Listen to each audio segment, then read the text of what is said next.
On my wedding day, my girlfriend left me, choosing a better life. This decision shattered all my dreams and hopes. We met in the first year of university and have been inseparable ever since. She was not only beautiful but also smart and purposeful. Everyone envied our couple, seeing how we were making plans for the future together, dreaming of a family and a happy life. In the last year of study, we decided to get married. My family rejoiced at this event, and we started preparing for the wedding. The wedding day was approaching and everything was going according to plan. But the day before the wedding, she told me that she had been offered a job in the US, and she decided to accept the offer.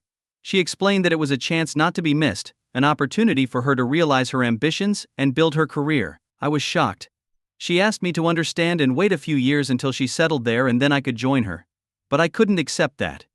I didn't understand how she could leave me at such an important moment. We had an argument and I told her that if she left, it was over between us. She left.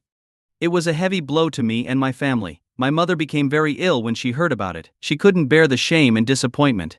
We spent all our savings on her treatment, but she never recovered and died soon after. I was crushed with grief and guilt. My father was devastated too, and we could barely look each other in the eye. I was unable to finish university. Because of the constant fights I got into, I was expelled. I was left without a diploma, and therefore without the possibility of finding a good job. I tried to find some work, but without success. I ended up on the street, selling kebabs and running errands to make ends meet. That night I was closing up my barbecue tent again. It was past midnight, and as usual I cleaned up all my stuff, stacked the tables and chairs, and packed up the remaining groceries. Then I loaded it all onto my tricycle and headed home. The dark streets of the city were deserted and quiet. Only rare cars passed by, breaking the silence of the night.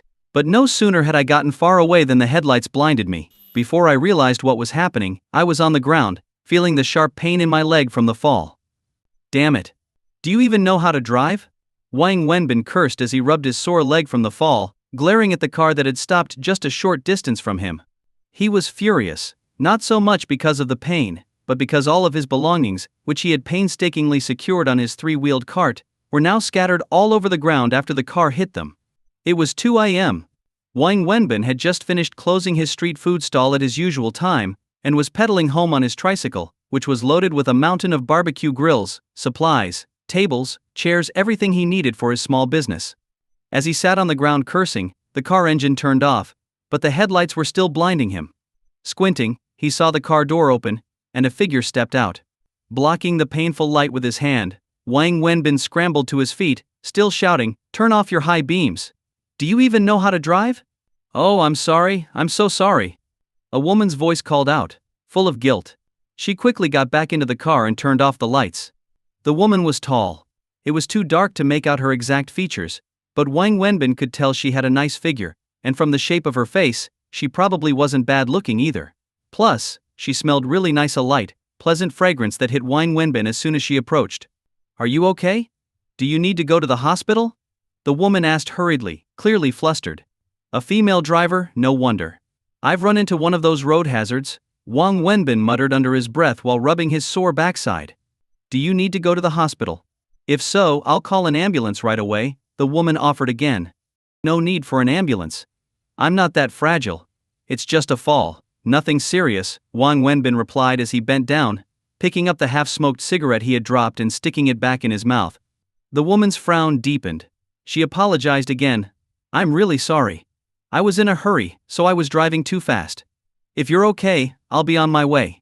She gave a sincere apology and quickly turned to walk back to her car. "Wait a minute. Where are you going?"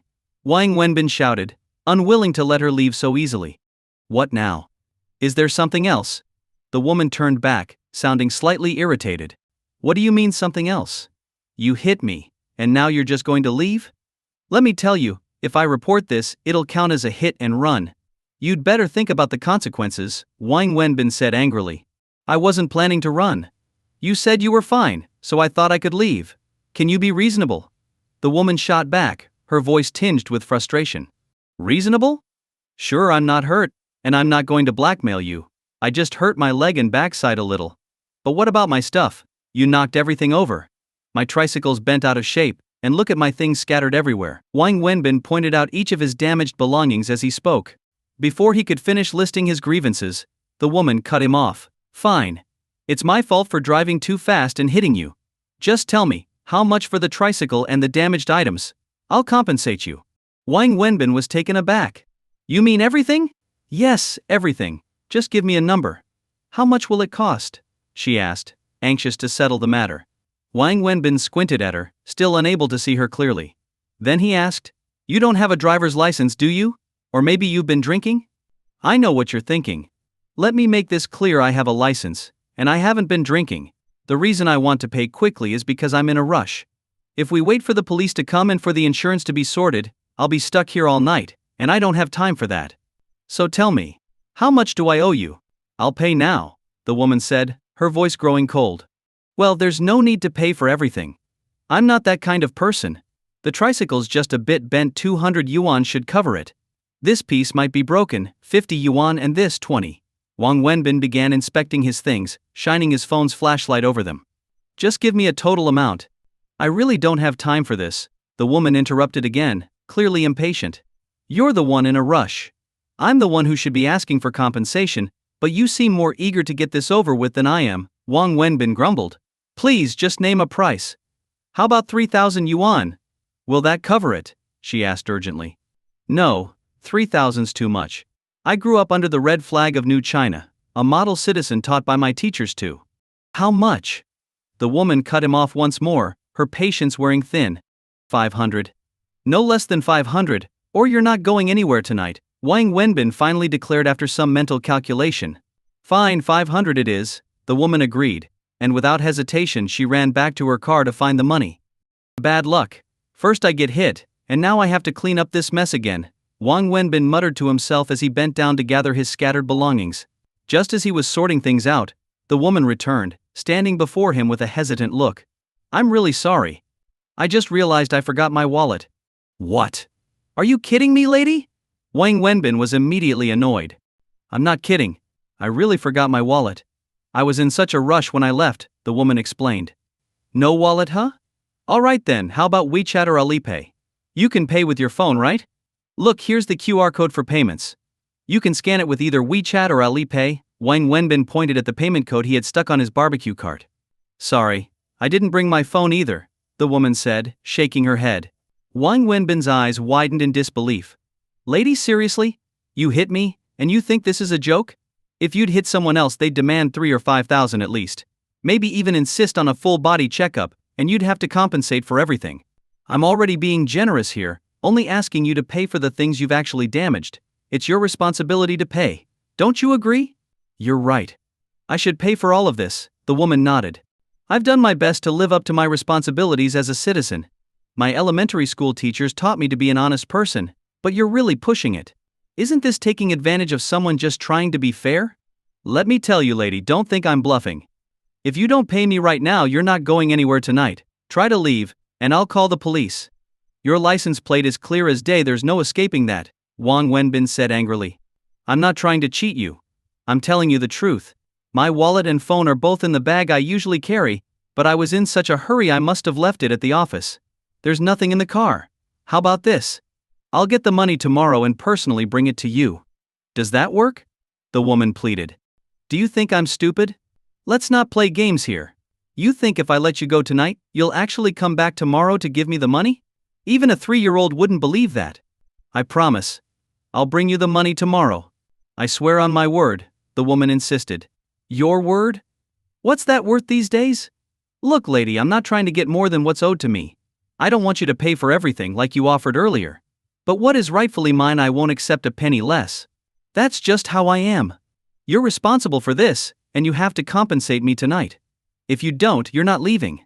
With that, Wang Wenbin walked over to the front of her car and sat down on the hood, making it clear he wouldn't budge. He was stubborn, and once he made up his mind, no one could move him. The woman furrowed her brow, deep in thought. After a long pause, she walked up to Wang Wenbin and stretched out her hand. She tugged at something on her right ring finger and pulled off a shiny object. Handing it to Wang Wenbin, she said, "Will this work as collateral?" "What is this? A ring? A diamond ring?" Wang Wenbin took it and examined it. "I'm not trying to get out of paying. I really don't have any cash or my phone with me today. I have something urgent I need to get back to, and this ring is very valuable. It means a lot to me, more than you can imagine, even more than my life. I don't have anything else of value on me, so please take this as collateral. Keep it safe, and I'll come tomorrow with the money to redeem it. Does that sound fair? The woman asked seriously. Is this for real? A woman who won't give me 500 yuan has a real diamond ring. Are you trying to fool me with something you picked up from a street stall for a few bucks? Wang Wenbin skeptically examined the ring, then glanced back at the woman. Even if you think the diamond is fake, the platinum band should be real, right? It's worth at least 500, the woman said coldly.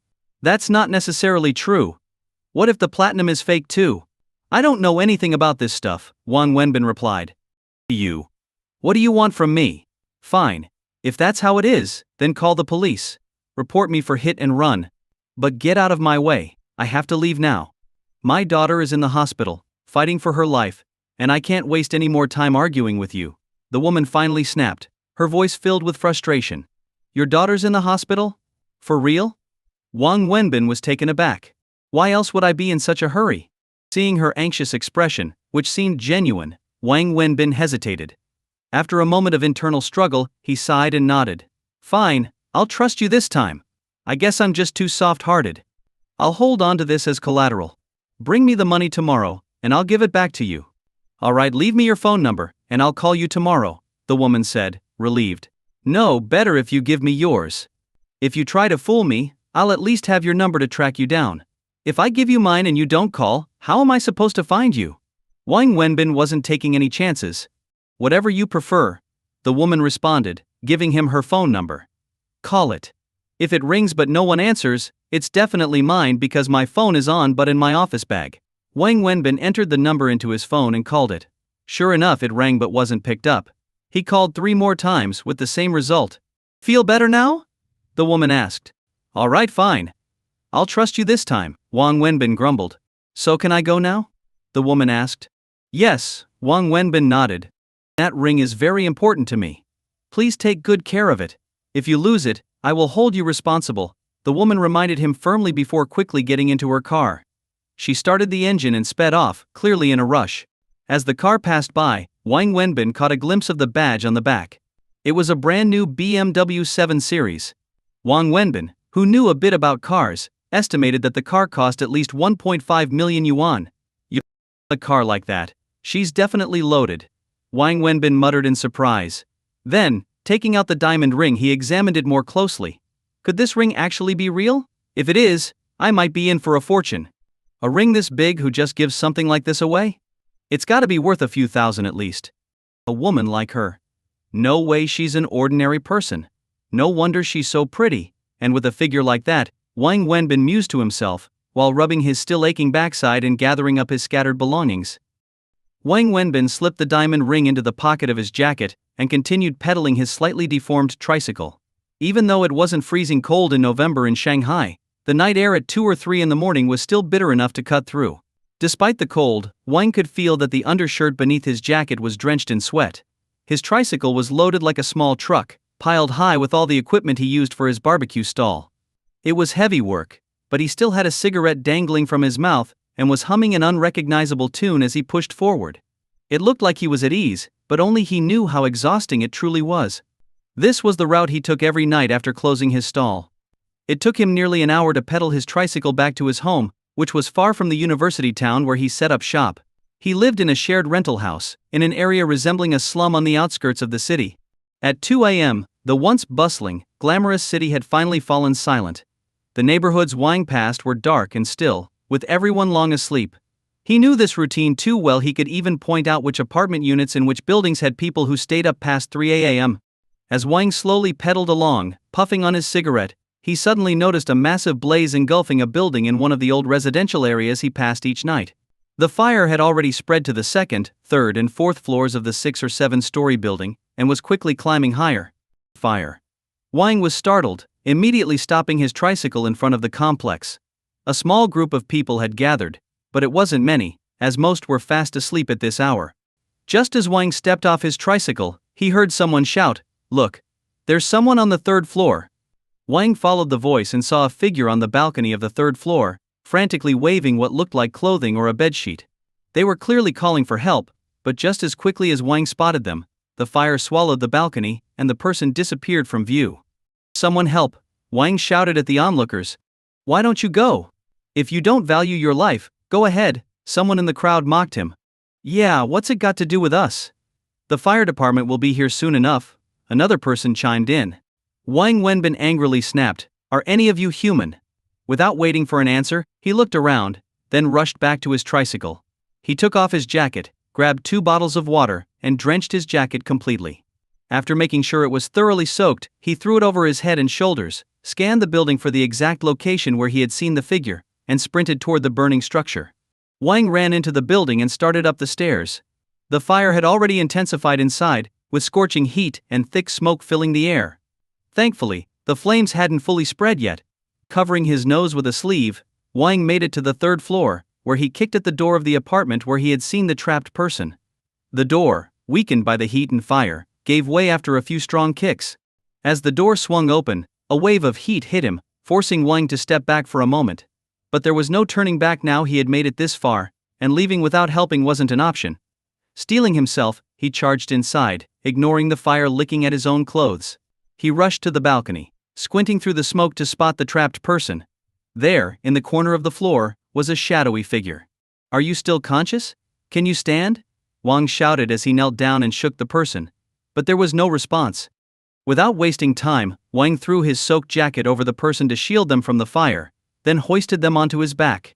He dashed toward the exit, his mind focused only on one thing: getting out as fast as possible. He wasn't about to die in there.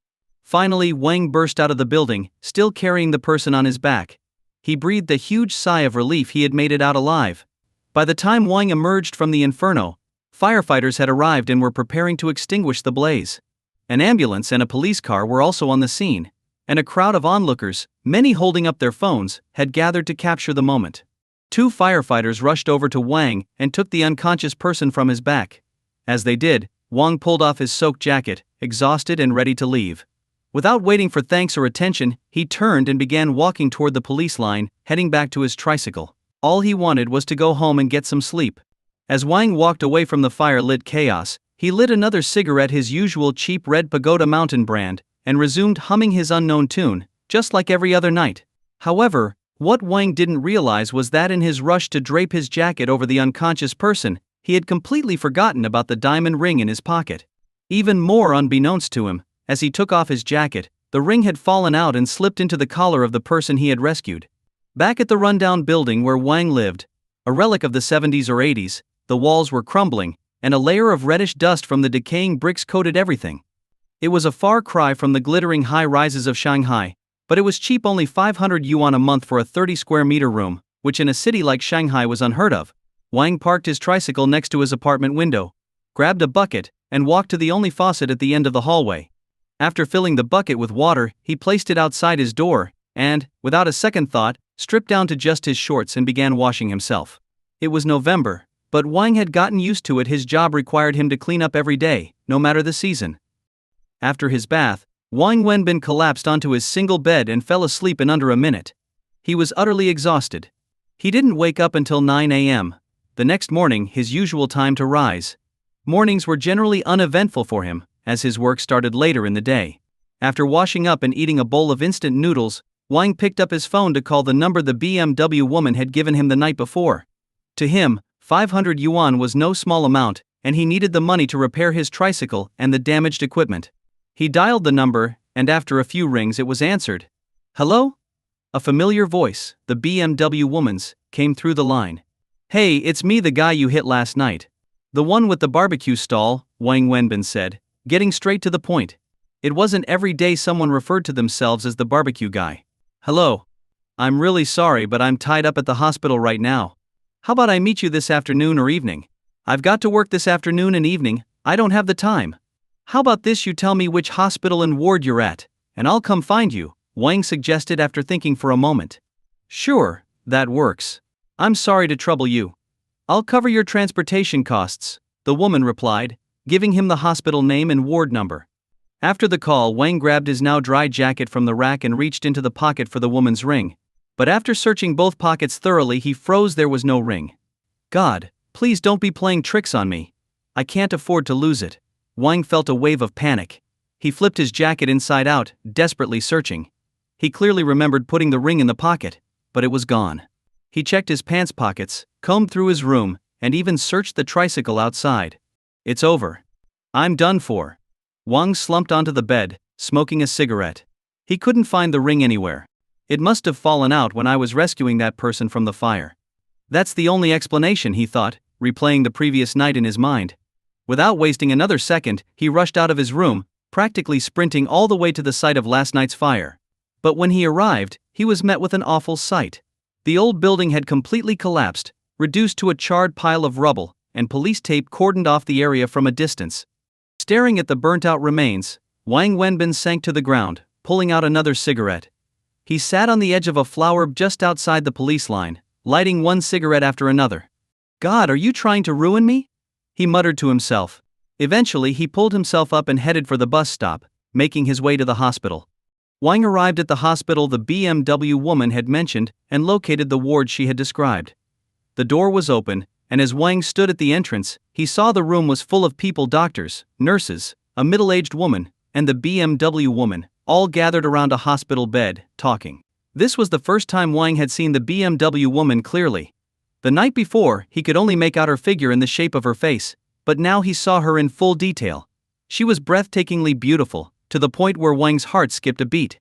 He couldn't help but swallow nervously. Wang had lived in Shanghai, this international metropolis, for years. He had seen many women, including plenty of attractive ones, but he had never encountered a woman of this caliber before. She was dressed in a simple yet elegant skirt suit that perfectly highlighted her curves. The professional blazer she wore not only accentuated her figure but also added an air of sophistication. There were plenty of women in the city wearing similar outfits, but none of them carried the same commanding presence she did. Wang guessed she couldn't be older than 30, probably around 28 or 29.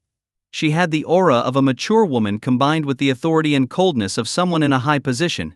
His first impression was that she was a classic boss lady. Wang found himself momentarily breathless from her beauty. With the doctors and nurses still in the room, Wang felt it wasn't the right time to interrupt. He waited until they had all left, then walked to the door and lightly knocked, signaling his presence.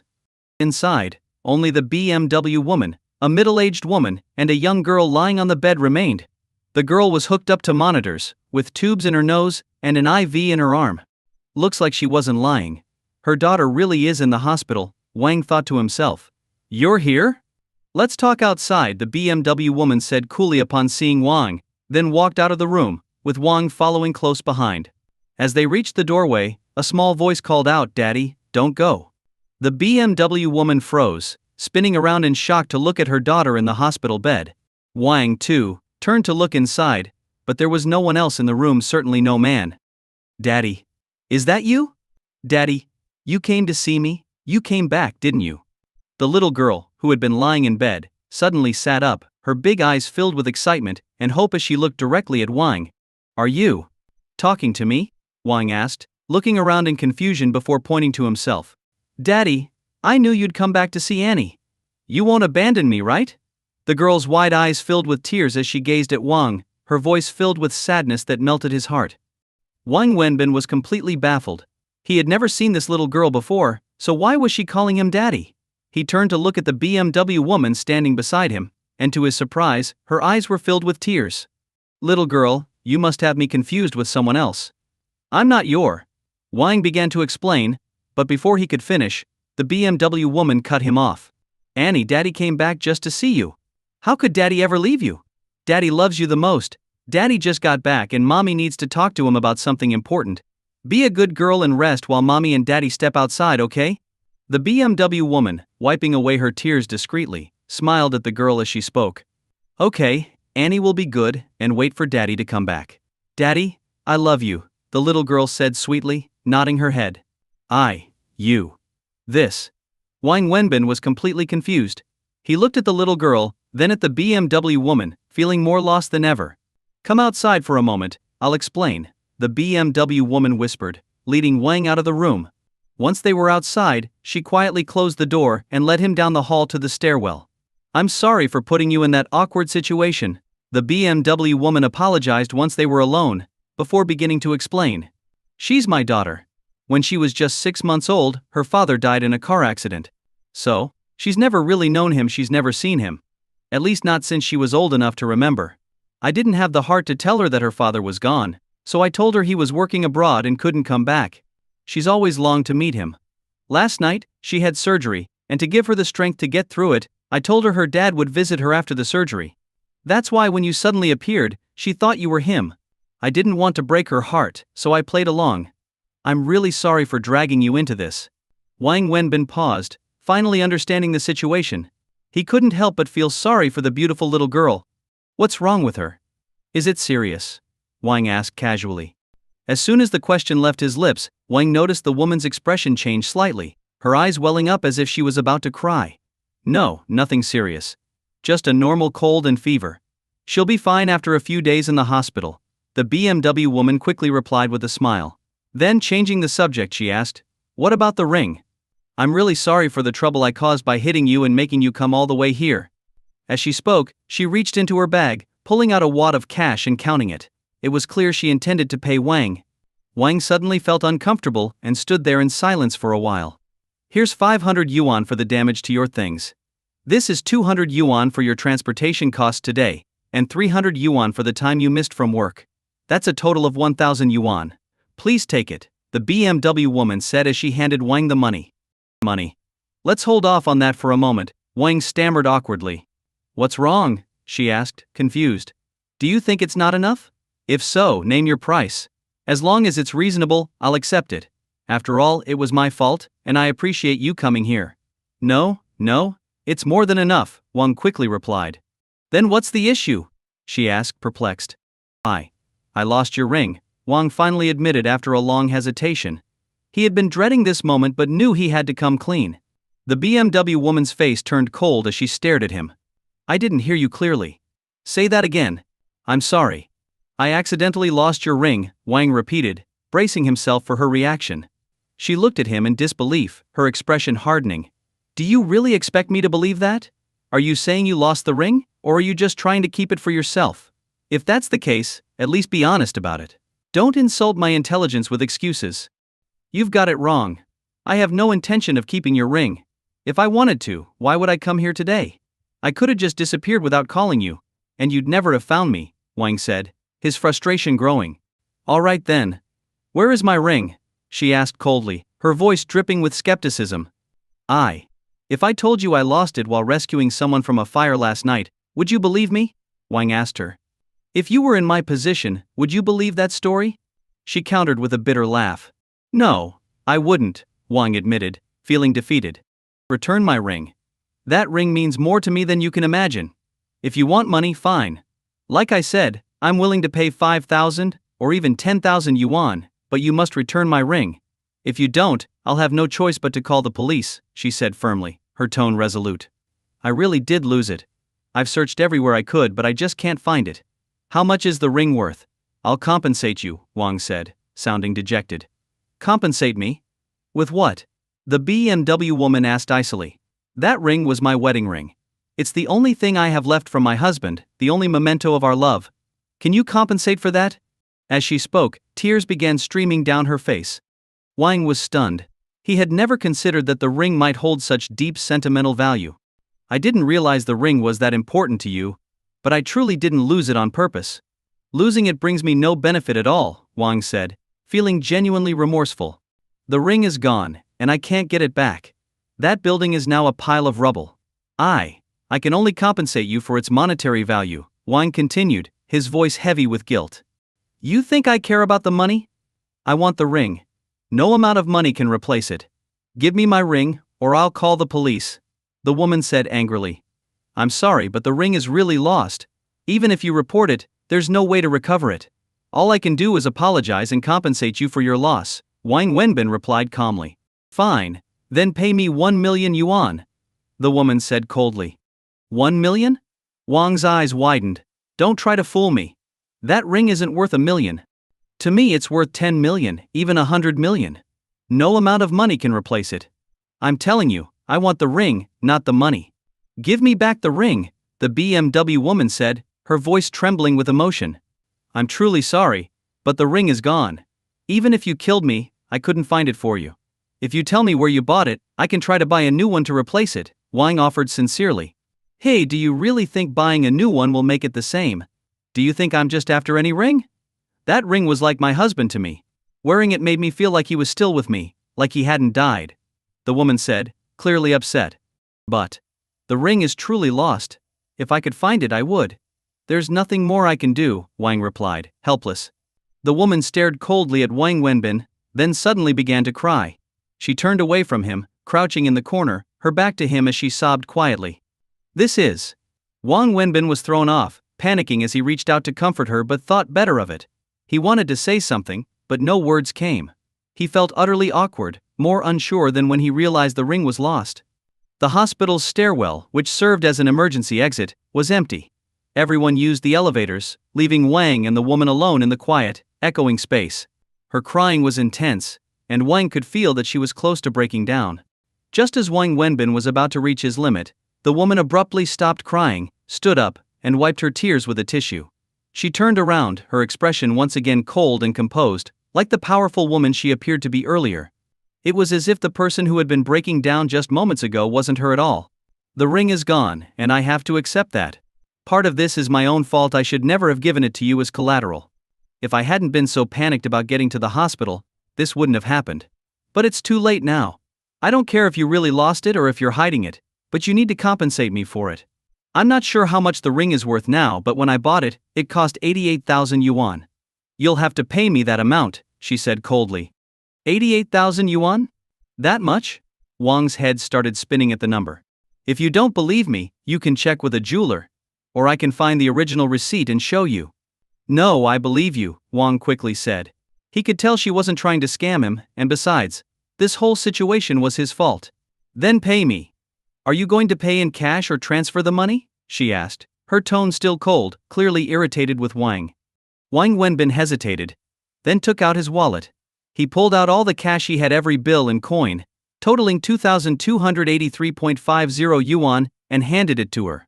What's this supposed to mean? She asked, frowning. This is all the money I have. It's yesterday's earnings and what I was going to use to buy more supplies. It's everything I've got. Take it, and I'll give you an IL for the rest. I swear I'll pay you back. Give me a year, and I'll repay you in full. Every cent I make will go toward paying off my debt, Wang said earnestly. The woman laughed coldly, looking at Wang Wenbin with disdain. I've never seen anyone so shameless. I have your phone number. I'll look into your personal information. Expect a summons to court. I'll see you there, she said icily before turning and walking back to the hospital room, not even glancing at the stack of money Wang still held out to her. Wang turned to watch her walk away, feeling utterly defeated. He wanted to say something, but no words came. Wang slumped down in the corner where the woman had been crying, lit a cigarette, and smoked silently. He pulled out his phone, found the number labeled BMW woman, and sent her a text message. I'm sorry again. I really didn't mean to lose your ring.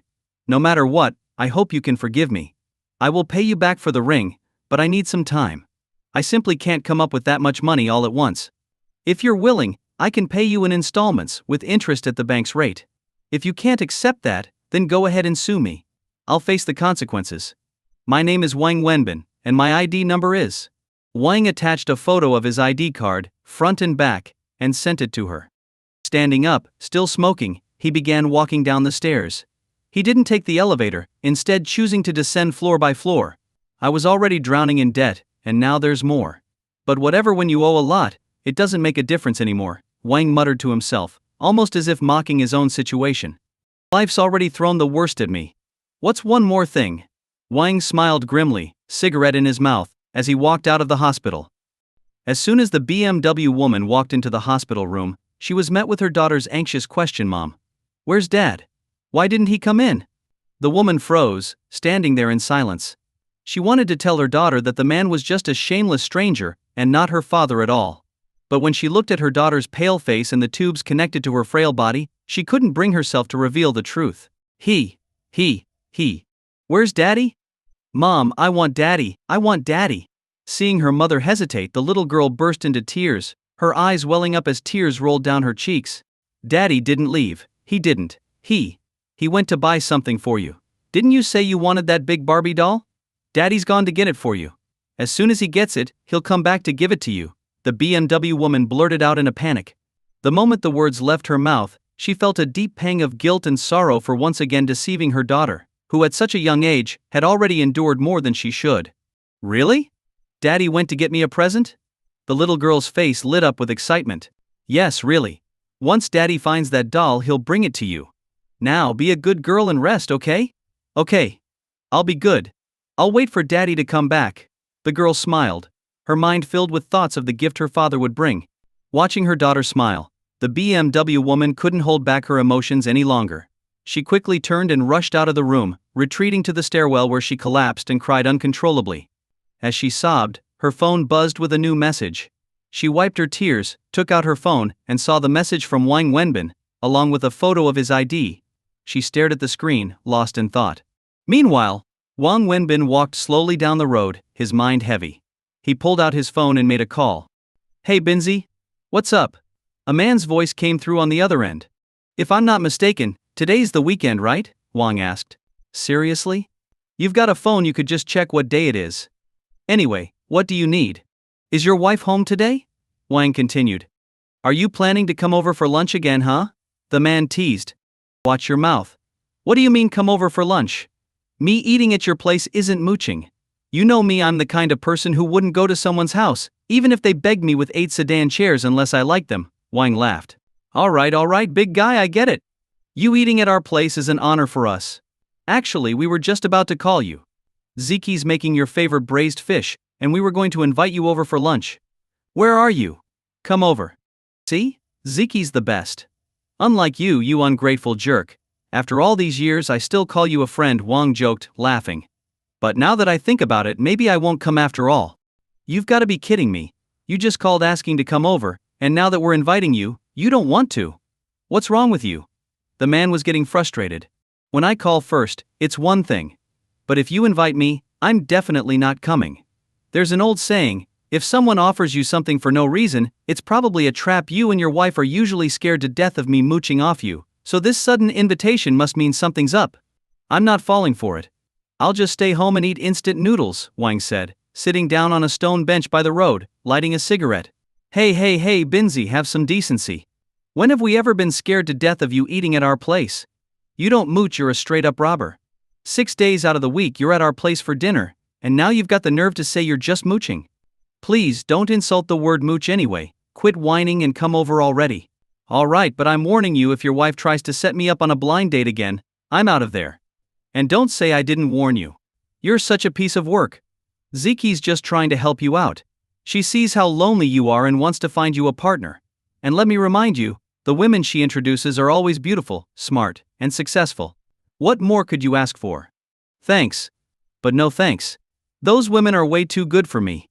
You're trying to ruin their lives by pairing them with a guy like me. Think about it, do you really think it could work? These women are top-tier professionals, and I'm just a barbecue guy with no car, no house, and a mountain of debt. Let's not drag these women into my mess. Besides, all I'm focused on right now is making money and paying off what I owe. I don't have the time or energy for anything else. Do you know what Ziki asked me the other day? What? She asked me if you had some kind of physical problem. She thinks it's weird that you're not interested in finding a wife. So, tell me honestly, are you impotent? Is that why you're not into women anymore? Screw you. I'm perfectly fine. Anyway, my bus is here. I'm hanging up, Wang said, ending the call. The man on the other end was Liu Yujiahao, nicknamed Haozi. He had been Wang Wenbin's roommate and best friend since their university days. His girlfriend, Niziki, was also a college classmate. After graduation, both of them stayed in Shanghai, working as white-collar professionals. They looked successful on the outside, but in reality, they were just scraping by, like many others in the city. Despite their decent salaries, they could barely afford the high cost of living. For years they'd been saving up for a down payment on a house but were always outpaced by the skyrocketing property prices. Eventually, all the money they had saved ended up being borrowed by Wang Wenbin. As Wang took the bus to Liu Jiahao's apartment, he felt a wave of familiarity wash over him. When he first arrived in Shanghai, broke and unable to find a job, he couldn't even afford rent. He had lived at Jiahao's place for months. It was a small one-bedroom apartment. Jihao and Ziki took the bedroom, while Wang slept on the couch. The walls were thin, and Wang could hear everything that went on between the couple at night. He stayed there for 3 whole months, until they were practically forced to kick him out, fearing for their sanity. After all, having an extra man in the house made certain things difficult. Despite the jokes, Wang and Jihao were like brothers closer than family. Wang Wenbin, familiar with the routine, arrived at Lu Jiahao's apartment door and didn't bother knocking. He pulled out a key and let himself in. When he used to live there, they had given him a key for convenience, and even after he moved out he kept it. The reason? He still came over frequently to mooch food and drinks, and the key made it easier. Niziki had scolded him for it more than once. As Wang entered, he saw the couple busy in the kitchen. Niziki, wearing an apron, was at the stove, while Lu Jiahao was helping out on the side. At home, Jihao was a typical henpecked husband, known in Sichuan slang as a soft-eared man, one who always listens to his wife. Smells good. So you weren't lying, there's braised fish for real. Wang sniffed the air as he walked toward the kitchen. You must have been a dog in a past life. Niziki turned to glance at Wang, smiling as she teased him. Being a dog wouldn't be so bad. Just wag your tail, and you don't have to do any work. You get food, drink, and a worry-free life. I must have done something wrong in my past life to be born as a human this time. Wang leaned against the kitchen doorframe, lighting a cigarette and exhaling with a sigh. Well, you better do more good deeds in this life, and maybe you'll get your wish to be a dog next time. You've got no hope for this life? Jihao laughed. Who says there's no hope? Isn't being single basically the same as being a dog? Niziki joked as she plated the food. Hey, now that's a personal attack. What's wrong with being single? Does it affect your sex life or something?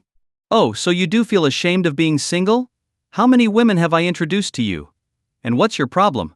You won't even try with any of them. Take that girl Zhu for example. Such a sweet, kind girl fresh out of university, just started at our company. She has a good heart and comes from a well-off family. She only agreed to the introduction because I'm her mentor. But what did you do? The moment you sat down for coffee with her, you told her you were gay and liked men. She was so shocked she complained to me for days. Tell me, do you have some kind of issue? Or do you really like men? As soon as she brought it up, Niziki couldn't hold back her frustration. She put down the spatula, hands on her hips, and started scolding Wang Wenbin. If you want to know if I like men, ask your husband. He'd know best. Wang pointed at Lu Jihao, who was watching the drama unfold with amusement. Wait, what does this have to do with me? How would I know if you like men or women? Idiot. He slept in the same room as me for 4 years in college. If you want to know whether I like men, just take a look at your husband's rear end, see if it's damaged. Wang laughed. Damaged my ass. I'll beat you until your rear end is damaged, you bastard. You're destined for a life of self-pleasure, Jihao shot back, laughing. Though they were all college graduates, this was the way they spoke to each other, always joking and bickering. Eventually they sat down for dinner, and Wang Wenbin and Jihao each cracked open a beer. Neither of them were particularly fond of hard liquor, but beer was a must. In college, they had stacked up so many empty beer bottles in their dorm that they once sold them all for enough money to cover Niziki's abortion. Jihao and Ziki had accidentally gotten pregnant in their 3rd year and couldn't afford the procedure, so selling the bottles was their only option. It became an inside joke, though the truth of it was never fully confirmed. As they were nearing the end of the meal, with a few beers down, Niziki hesitated before saying, Binzi, Yuxu Min is coming back on Friday morning. Wang Wenbin, in the middle of eating, froze. He didn't say a word for a long time. She's invited all of us old classmates for dinner Friday night at the Greens International Hotel, Ziki continued. Wang remained silent, drinking his beer steadily. After a long pause he finally said, well, that's great. Free food is always a good thing. You two should go and make the most of it. She's come back after making all that capitalist money to save you poor socialist losers. Make sure to appreciate her kindness. He spoke calmly, then continued eating. You're not going? Ziki asked. No. I'm a proud child of socialism. I can't stand the stench of capitalism. Wang Wenbin, even if what happened back then was Yu Sumin's fault, it's been years. You should let it go. No matter what happened, even if you two aren't together anymore, you're still old classmates. She's been in the US for years and is coming back now. You should at least show up to the dinner. You don't have to be lovers, but can't you be friends? Don't turn her into an enemy. She's regretted what happened for a long time. Be the bigger person, Ziki pleaded. What? Should I bring flowers to the airport and shout welcome home? She didn't think to have dinner with me before she left, so why should I care now? And besides, did she even invite me? She's been living the high life in the US, drinking milk and eating hamburgers. Do you really think she cares about a nobody like me who drinks soy milk and eats dumplings? Don't kid yourself. You two go ahead. If she asks about me, tell her I'm dead. If she doesn't, even better, Wang said flatly, then set down his chopsticks and stood up. I'm done. I'm heading out. Binzi, Xu Min called me. She said the reason she's coming back is because she wants to get back together with you and build a life with you, Ziki quickly said as she stood up, trying to stop him. Wang paused mid-step, standing still in the living room. For all these years you haven't allowed me to talk about her. You wouldn't even let us mention her name in front of you. But the truth is, she's been calling me regularly, always asking about you, how you've been, if you're doing well. She's never forgotten you, Wang Wenbin. She's always cared. She could have stayed in the US, applied for a green card, and continued climbing the corporate ladder, but instead, she requested a transfer back to China. She did that to come back and see you, to try and make things right. She told me herself she wants to come back and start over with you. She knows how much she hurt you, and she's ready to make it up to you, Ziki continued. And what? I'm supposed to thank her? Be eternally grateful for her kindness? Wang Wenbin turned and sneered. It doesn't matter to me whether she stayed in the US or came back. I made it very clear to her the night before our wedding when she decided to leave. If she walked out, we would be done, forever. So now, she has her life and I have mine. She can have her US green card, and I'll keep selling my barbecue. Ziki, let me make this clear: whatever relationship you two want to have with her is your business. But don't give her my address or phone number. If you do, we're not even going to be friends anymore, Wang Wenbin said firmly. Why do you have to be so harsh? Binzi, ask yourself, have you really forgotten her? If you had, why haven't any of the girls I've introduced to you ever caught your interest? You still care about her, even if you won't admit it. Why make things so hard on yourself? Niziki tried to reason with him. Stop it, don't give me that cheesy soap opera nonsense. There's no such thing as can't forget or still in love in this world. The only thing you can truly rely on is money. Love, feelings?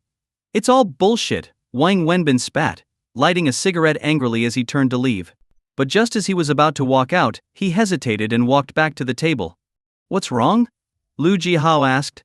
Wang paused, took a puff of his cigarette, and asked, you guys, are you doing all right financially these days? Why? Do you need money? How much? Ziki asked immediately. Well, I ran into some trouble and could use a bit of cash. How about giving me back that 8,000 yuan I repaid you recently? I'll pay you back again later, Wang said after thinking it over. He didn't want to borrow too much, knowing full well that Jihao and Ziki weren't exactly swimming in money either, and he had already borrowed from them several times before. He felt bad about asking for more. Sure, I'll go get it, Ziki replied without hesitation, heading to the bedroom. What happened? What kind of trouble? Jihao asked quietly. If I told you I played the hero and ran into a burning building to save someone, only to lose a woman's diamond ring in the process, would you believe me? Wang said with a bitter smile. What? What kind of crazy story is that? You're not making any sense, Jihao replied, confused. Yeah, I feel the same way, Wang laughed bitterly. Ziki soon returned with a stack of cash in her hand and handed it to Wang. Here's the 8,000 yuan you gave us a few days ago. We haven't touched it. I told you last time, don't be in such a rush to pay us back. Focus on getting your own life in order first. Stop working yourself so hard. How about we find you an office job instead? Look at how exhausted you are. How much could I make in an office job? 3,000? 4,000 a month? At that rate I'd never pay off my debts, Wang said, pocketing the money. He pulled out a small notebook he carried with him and added another entry under Jiahao's name for the 8,000 yuan he now owed. We're not pressuring you to pay us back right away. But even if you don't switch jobs, at least take better care of yourself. Move to a better place, eat well, and buy yourself some decent clothes. Debts have to be repaid. How could I take your money and then live it up while you wait? I just can't do that. And stop acting like my life is so pitiful. I'm doing just fine. I'll pay back what I owe, bit by bit. I just hope my debts don't mess up your plans to get married and have kids. Otherwise I won't be able to help you continue the Liu family line, Wang joked, but his tone was serious. Get lost. Jihao laughed. Alright, I'm heading out. I'm tired, and I need to get some sleep, Wang smiled, waving goodbye to Jihao and Ziki as he walked toward the door. Binzi, you should really think about Zhu Min. She genuinely regrets what happened and wants to be with you again, Ziki called after him, chasing him to the door. But just as she reached the doorway, Wang closed the door behind him with a loud bang. Wang Wenbin left Jihao and Ziki's apartment, lighting another cigarette as he walked slowly down the street. The name Yi Xiumin, a name that had been absent from his life for a long time, but never truly left his mind, resurfaced. He could do nothing but keep smoking, one cigarette after another. Yi Shu-min had been his college classmate, the campus beauty, admired by everyone. She was stunning, like a flower in full bloom. The two of them had fallen deeply in love during their university days, their relationship envied by all. But in their final year, just before graduation, Yi Shu-min was sexually harassed by one of their professors, who was known for his reputation as a well-respected academic. She tearfully confided in Wang Wenbin, and in a fit of rage, Wang, unable to provide evidence to the police, stormed into the professor's office and beat him up. The result? Wang Wenbin was detained for 15 days and expelled from the university just before graduation. He didn't even get his diploma. After college, without a degree, Wang could only find jobs like delivering packages and food. The work was hard, and his social status was low. Meanwhile, Yi Shu-min, with her excellent academic record and fluency in 2 foreign languages, was recruited by the Chinese branch of a Fortune 500 company. Her income was solid, and her career prospects bright. Though they remained together, things weren't the same as before. The differences in their social status and financial situations created an invisible gap between them. As time went on, that gap only grew wider. A year after graduation, Wang's family began urging him and Shu-min to get married. His family was from the countryside and didn't have much. They scraped together their life savings to help Wang Wenbin prepare for the wedding. Everything was set, even Wang's relatives had arrived in Shanghai for the big day, which was scheduled for the next day. But the night before the wedding, Yi Shu-min told Wang that her company had decided to transfer her to their U.S. headquarters. She had known about it for 2 weeks but hadn't figured out how to tell him. After much hesitation, she finally made her decision. She would go. She wanted a better life, a brighter future, and didn't want to spend her life in mediocrity. Yi Shu-min had asked Wang Wenbin to wait for her. She told him that after a few years, once she had settled in the U.S. and improved her life, she would bring him over, and they could live together and get married. But Wang Wenbin told her he would never go to America, and if she left, it would be the end of their relationship. Yi Shu-min ultimately chose to leave, heading to the U.S. to pursue her career, leaving Wang Wenbin behind to face a wedding without a bride. This event devastated Wang Wenbin, far more than being expelled from university before graduation. For his family, it was a humiliating blow far worse than any other setback. On what was supposed to be his wedding day, his bride ran away, a scandal that his parents could hardly bear. The stress and humiliation eventually caused Wang's mother to fall gravely ill. The family spent all their savings on her treatment, and Wang borrowed money from everyone he could. He spent a long time at his mother's side as she fought her illness, but in the end, she passed away. Soon after, his father kicked him out of the house, leaving him with nothing but his debts. Wang Wenbin returned to Shanghai, carrying both emotional scars and financial burdens. He searched for jobs but found nothing that paid enough to clear his debts. Finally, he decided to set up a barbecue stand in the streets near the university town. Though the work was dirty and exhausting, it paid far more than an office job. He kept working hard, trying to pay off his debts while healing the wounds Zhu Min had left behind. After leaving Liu Jiaho's house, Wang Wenbin took the bus back to the hospital. He arrived at the same hospital room he had visited earlier. This time the door was closed. Just as he raised his hand to knock, the door suddenly swung open, and the BMW woman stepped out. Both of them were taken aback by the unexpected encounter. The BMW woman frowned as soon as she saw Wang Wenbin. She glanced back at her daughter lying in bed, then pushed Wang out of the room and closed the door behind her. "Let's talk over there," she said quietly, leading Wang back to the stairwell where they had talked before. Once inside the stairwell, the woman turned to him and coldly asked, "What are you doing here again? Did you find the ring?" "No, the ring is really lost," Wang shook his head. "Then why are you here?" "I have 10,000 yuan for you," Wang said, pulling out a stack of cash. It included 2,000 of his own money and the 8,000 he had just borrowed from Liu Jiahao. "This is all I could borrow for now. Please take it. I promise I'll pay you the rest. I can sign an agreement or write a guarantee if you want, and I'll repay you a fixed amount every month. If I don't, you can sue me." The BMW woman didn't say anything, nor did she reach out to take the money. She simply looked at Wang, her gaze cold and unreadable. What's wrong?" Wang stammered, feeling uneasy under her stare. "I'm not a real estate company, and I'm not going to accept your installment plan," she said. Then, looking him over, she asked, "Your name is Wang Wenbin?" "Yes, that's me," Wang replied, pulling out his ID card and handing it to her. "Please believe me, I won't short you a single cent. You can keep my ID as collateral if you want." "You sell barbecue?" she asked, ignoring his ID. Yes, I do, Wang confirmed. Isn't selling barbecue not very profitable? Why are you asking me this? I've rarely seen anyone as poor as you. It's true that I'm poor, but selling barbecue actually makes decent money. On good months, I can earn more than 10,000 yuan. I'm broke because I had other debts to pay even before I owed you. But don't worry, I'll prioritize paying you back, Wang said earnestly. I don't have time to wait for you to pay me back bit by bit.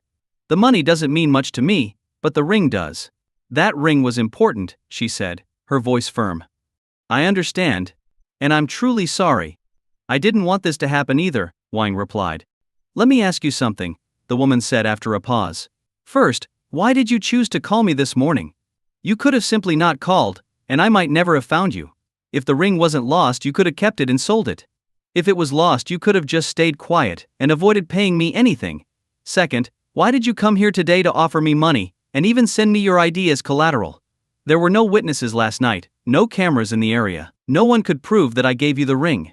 Even if I took you to court, you could easily deny everything. You're smart, you know all this.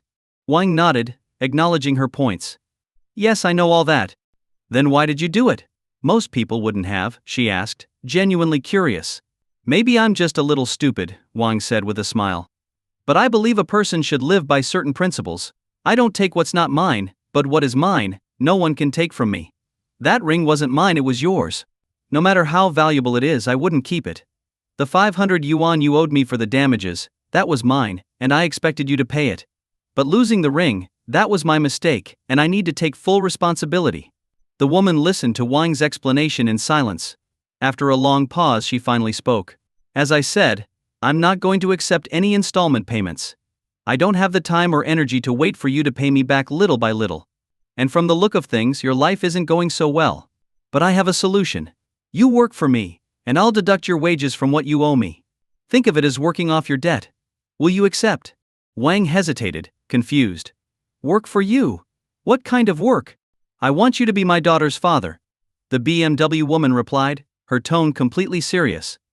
Wang Wenbin's eyes widened in shock. Did I hear you right? What did you just say? You heard me correctly. I want to hire you to be my daughter's father, the BMW woman repeated, her tone completely serious. You must be joking. Wang Wenbin still found it hard to believe. I'm very serious about this. I'm not that kind of guy, miss. Yes, I'm poor, and yes, you're very attractive, but I can't do something like this. I may be broke, but I'm not going to sell myself. Wang Wenbin started to refuse, but the woman cut him off. What are you thinking? She glared at him. Let me be clear, I'm asking you to pretend to be my daughter's father, not my husband. I only need you to play the role of her father in front of her, nothing more. Stop those dirty thoughts running through your head. Oh, that's what you meant. I thought. Wang stammered, his embarrassment obvious. He laughed awkwardly, trying to hide his discomfort. My daughter doesn't have much time left, the BMW woman said, and her words stunned Wang Wenbin into silence. What? She was diagnosed with leukemia when she was 3. It's been more than 2 years now. For the past 2 years she's been fighting the disease. I've tried everything I could, spared no effort, but from the beginning, the doctors told me it was nearly impossible to cure. Still, we never gave up. We've gone to the best hospitals in the world, sought out the best treatments, but her condition has never stabilized. Last night she was in critical condition again. The hospital managed to save her, but they've given me their final prognosis: she won't make it past 6 months. The BMW woman's voice faltered, and her eyes filled with tears. No, how can that be? She's such a beautiful little girl. How could something like this happen? Wang Wenbin couldn't believe it. Leukemia, right? Can't it be treated with chemotherapy? Can't a bone marrow transplant save her? You must have enough money to afford the best treatment, right? Wang Wenbin asked, struggling to accept the reality. The BMW woman shook her head.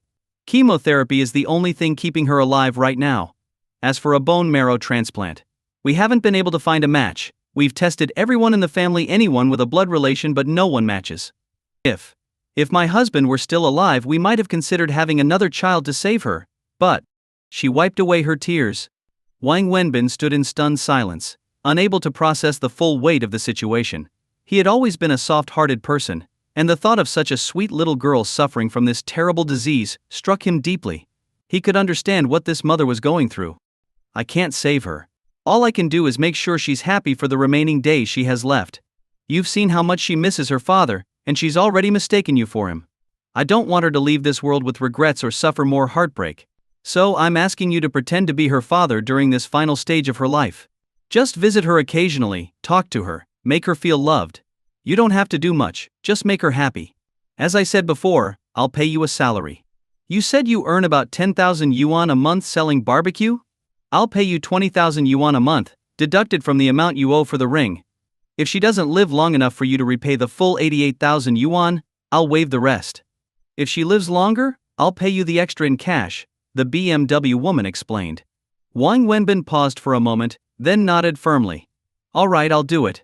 But I can't be here at night, you know I need to work. She'll be in the hospital most of the time, so you won't need to be here constantly. Just come by when you can, talk to her, make her happy, and let her believe that her father loves her. That's all I ask. It won't interfere with your work, the woman replied. Okay, Wang Wenbin agreed, nodding. After a moment he asked, can I go in and see her? Of course, the BMW woman replied, looking slightly surprised. Then she smiled a small, tender smile, the first time she had smiled at Wang since they'd met. Wang's heart nearly melted at the sight of it. She really was beautiful. But right now, his focus was on the little girl. He nodded back and walked toward the hospital room door, with the BMW woman following him. Wang hesitated at the door. Should I go in? Yes, go ahead, the woman encouraged him. Are we really doing the right thing by lying to her? Wang asked hesitantly. I just want her to be happy in her final days, without regrets. Her biggest regret is never having met her father, the BMW woman said softly. Wang nodded, understanding now. I see. He gently pushed open the door and walked into the room. The little girl was still lying in bed, an oxygen tube in her nose and an IV in her arm. The medical equipment next to her beeped rhythmically. Beside her sat a middle-aged woman, likely a nurse or caregiver. Daddy, you're back. The little girl exclaimed excitedly, sitting up as soon as she saw Wang enter the room. Wang Wenbin froze. He wasn't used to someone calling him daddy, and he had no idea how to react. He blushed slightly, feeling awkward. He was a man who had never even been married, let alone been a father. What should I say? Wang whispered to the BMW woman, giving the little girl an awkward smile.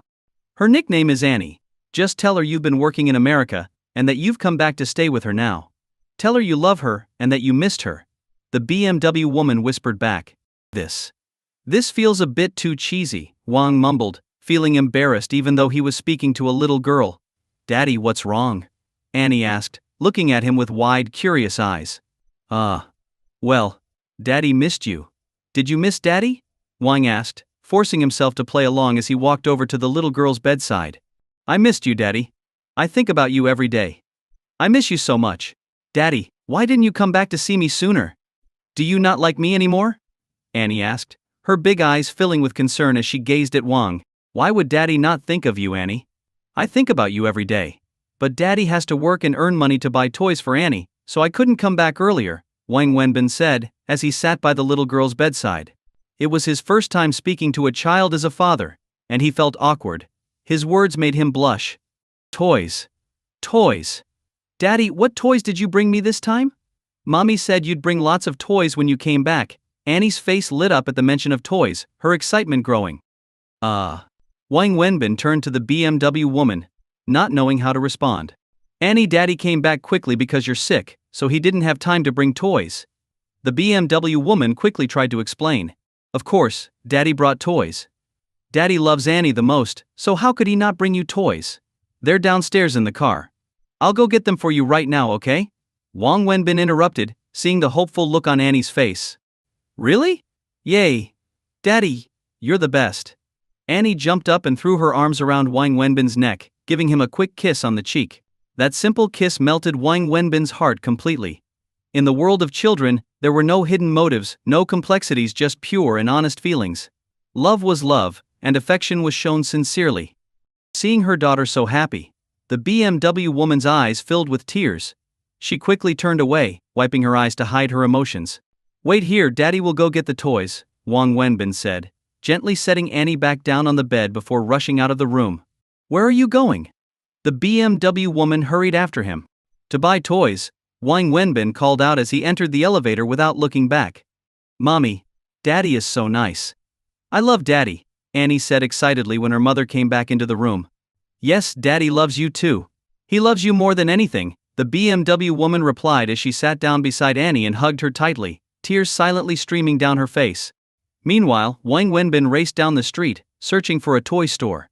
After running for about 10 minutes, he finally found one. Without hesitation, he bought several large toys that girls would love. The prices shocked him, they were far beyond what he thought toys should cost, but he didn't care. Just like a new father buying gifts for his newborn, he was generous and spared no expense. Sweating and out of breath, Wang Wenbin returned to the hospital, carrying a load of toys. When he handed them to Annie, her face lit up with joy. With the help of a nurse, she immediately began opening and playing with them, her laughter filling the room. Wang Wenbin stepped out of the room, panting as he sat down on a bench in the hallway. He pulled out a cigarette and lit it, wiping the sweat from his forehead. A few minutes later, the BMW woman came out of the room holding a cup of water. She handed it to Wang. Thank you, she said quietly. Wang Wenbin took the cup and downed the water in one go. He was really thirsty. There's no need to thank me. Since she calls me Daddy, this is what I should do. How much did the toys cost? I'll pay you back, the BMW woman said as she pulled out her wallet. No, I don't want your money. The woman looked surprised but put her wallet away. Then we can deduct it from what you owe for the ring. No need. These toys are a gift from me to her, and they have nothing to do with you, Wang Wenbin said, shaking his head. But how can that be? You're helping me, but we should keep the finances clear. I don't want to take advantage of you. The child kissed me, so I wanted to buy her a gift. It's not a big deal. I like her, Wang Wenbin replied, still shaking his head. The BMW woman looked at Wang Wenbin, her expression complicated. Wang Wenbin sat there, smoking his cigarette, but as soon as a nurse approached, he quickly put it out and tossed it in the trash. Checking the time on his phone, he turned to the woman and said, "It's getting late. I need to go set up my stand for the night. I'll tell the girl I'm heading to work, and I'll come by tomorrow morning to see her." Okay. By the way, my name is Yu Wei. Stop calling me miss, I'm not that old, the woman said with a small smile. Oh right. I'll be going then. I'm really sorry about losing your ring. I swear, I didn't do it on purpose, and I never had any intention of selling it for money. I'll repay you the cost of the ring little by little. As for your daughter, I'll visit whenever I can. She's a very sweet girl, and I really like her, Wang Wenbin said before turning and walking down the stairs, his back soaked with sweat. Meanwhile, on another floor of the same hospital, in a VIP ward, a young woman had just woken up from unconsciousness. The lavish room and the team of medical experts that rushed to check on her showed just how wealthy and important her family was. After the doctors confirmed that her condition had stabilized, her worried parents finally breathed a sigh of relief. Xingi, you have no idea how worried we were. If something happened to you, what would we do? Her mother, a middle-aged woman dressed in expensive clothes, sobbed as she sat by her daughter's bed. Mom, I'm fine now. The doctors said I'm okay. I'll be out of here in a couple of days. The young woman, Xingi, replied reassuringly. You always act like nothing is a big deal. You never listen to us. You refused to study business management, insisting on dance and the arts. We let that slide. Then we let you go abroad, but after a year, you came back. Fine, we accepted that too. But you wouldn't even work for the family business, and instead, you took a job at a dance school. My daughter, a teacher at an art school, do you know how embarrassing that is? We let you do what you want, but then you insisted on living on your own, renting some rundown apartment instead of staying at home. And now look what happened, there was a fire, and you almost died. Do you understand how serious this was? If it weren't for someone rushing in to save you, you'd be dead. Her father, visibly frustrated, scolded from the side. When the young girl heard her father's scolding, memories of the fire suddenly flashed through her mind. Last night she had been sleeping soundly when she was jolted awake by the intense heat and thick smoke that made it hard to breathe. When she got up and looked around, the entire apartment was already engulfed in flames. Fire was everywhere, and she tried to escape, but there was no way out. Desperate, she grabbed a piece of clothing and ran to the window, frantically waving it and screaming for help, but no one came. The thick smoke soon overwhelmed her, and as fear overtook her, she felt herself growing faint. Eventually she collapsed to the floor. Just before losing consciousness, she vaguely remembered seeing a man, draped in a piece of wet clothing, rushing into the flames and carrying her out. That was the person who saved her life. You're not a child anymore. Why don't you listen to your parents? We're only looking out for you, her father continued, clearly upset. Alright, she just woke up. There's no need to scold her right now. We're lucky she's even awake, her mother, the middle-aged woman, interrupted. Then she turned to her daughter with a curious look and asked, Xingi, do you have a boyfriend? What? Mom, what are you talking about? Xingi replied, confused. Then explain this to me. The woman pulled out a diamond ring from her bag and showed it to her daughter. Whose ring is that? What are you talking about? Xingi asked, still puzzled. Don't play dumb. The nurse found this ring in your clothes when she was changing you. Are you saying it's not yours? Mom, it's really not mine. When have you ever seen me wearing a ring? If it's not yours, how did it end up in your clothes? Whose ring could it be? Xingi's mother continued speaking, but Xingi wasn't listening anymore. She stared at the ring in her hand, lost in thought. After leaving the hospital, Wang Wenbin took the bus back to his apartment in the old, run-down housing complex. He quickly hopped on his tricycle and rode to the wholesale market to stock up on fresh vegetables and meat for his barbecue stand. Once back home, he spent the afternoon washing, chopping, marinating, and preparing everything for the evening, working tirelessly until around 5 p.m. He stretched his aching back, which was getting harder to straighten, then started packing up his supplies into the tricycle for the night's work. This was Wang Wenbin's daily routine. It wasn't glamorous, but it kept him busy, and the work, though exhausting, allowed him to make a living. The back street near the university was always bustling, especially in the evenings. Crowds flocked to the various food stalls that lined the street, with students and locals alike eager for a bite. Even though Wang's stall was located at the far end of the street, a less favorable spot due to the long-standing competition, his barbecue business thrived. His prices were reasonable, the portions generous, and the flavor was popular among the students, many of whom were regular customers. On a good month, Wang could earn around 10,000 yuan, and on exceptional months, up to 14,000 or 15,000 yuan. Although his lower prices meant lower profit margins compared to other vendors, his steady flow of customers kept him busy from evening until well past midnight. By the time he closed up around 2 a.m., his body always felt like it was about to fall apart. Still, he had grown used to it. For Wang, this was just life. Living was hard work. That night around 2 a.m., Wang was pedaling his overloaded tricycle back home along the dark, unlit road, as usual, when his phone rang. He stopped, curious about who would be calling him at such a late hour. Seeing the name on the screen, he was surprised it was Zixu Wei, the BMW woman. Hello? What's going on? Wang answered. I'm sorry to bother you so late, but could you come to the hospital? Annie has a fever again. She needs treatment, but she's refusing to cooperate. She's crying and asking for her dad. Could you come? I know it's a lot to ask. Zixu Wei's voice was filled with worry. All right, I'll come right away, but it might take a little while. I just finished for the night and need to drop off my supplies at home before I can catch a ride over. I'll come pick you up. Just send me your address. Okay. Wang Wenbin had grown genuinely fond of Annie. He couldn't help but feel sorry for her, such a young, sweet and beautiful child, yet she was suffering from something no child should have to endure. He wanted to do whatever he could to help her. When Wang got home, he quickly parked his tricycle under the tree outside his building, unloaded all the supplies into his tiny, run-down apartment, and then heard the sound of a car pulling up outside. In this old complex, it was rare for a car to enter, especially at this hour. Wang immediately knew it had to be Zixu Wei. As he stepped outside, he saw her car and confirmed it was Zixu Wei. She got out and glanced around at the dilapidated surroundings, her face tightening in a frown. Just a minute, let me finish unloading the rest of the supplies. If I leave them out here, they'll be stolen in no time, Wang said as he continued unloading the last few items from his tricycle into his apartment. Do you really live here? Zixu Wei asked as she glanced around the area. Yeah, it's not great, is it?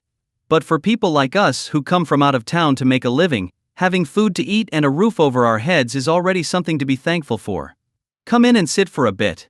I need to go wash up in the public bathhouse. I'm covered in grease and smoke. I don't want to dirty your car. I'll be quick. Just a few minutes. Wang Wenbin invited her inside, then grabbed a bucket, towel, and change of clothes before heading out. You have to go out to take a bath? Zixu Wei couldn't help but ask. Yeah, this is an old apartment complex from the 70s. The bathhouse and toilets are shared. Just give me a few minutes, Wang Wenbin replied before heading out, leaving Zixu Wei standing awkwardly in his small, cramped apartment. While he was gone, Zixu Wei looked around the room. It was more like a storage space than a home, with barbecue equipment piled everywhere. In one corner stood a bunk bed. The top bunk was used for storing clothes, while the lower bunk was clearly where he slept. Next to the bed was the only piece of furniture, a small table with a few bowls and several packs of unopened instant noodles. Xu Wei wanted to sit down but realized there wasn't even a chair. She couldn't imagine how Wang Wenbin managed to live in such a place, but now she truly believed him when he said he was poor. Unable to stay in the room any longer, Xu Wei retreated to her car to wait. In just a few minutes, Wang Wenbin had finished washing up, quickly changed clothes, and hurried back. He locked the door behind him and got into the passenger seat of Xu Wei's car. "All set. Let's go," he said. As they drove toward the hospital, Xu Wei asked, "Do you work this late every day?" "Of course. Barbecue vendors like me don't close up until this time. If I pack up early, where would the money come from?" "Why did you choose this line of work at such a young age? Why not find something more stable?" "Stable? What's stable in this world? For people like me, anything that keeps us alive is a stable job," Wang Wenbin said with a self-deprecating laugh. Xu Wei glanced at him but didn't say more. "How's your daughter? Why did her fever suddenly come back?" Wang Wenbin asked. "Her fever means her condition is worsening. She gets fevers often, and the more frequently they happen, the more serious it gets.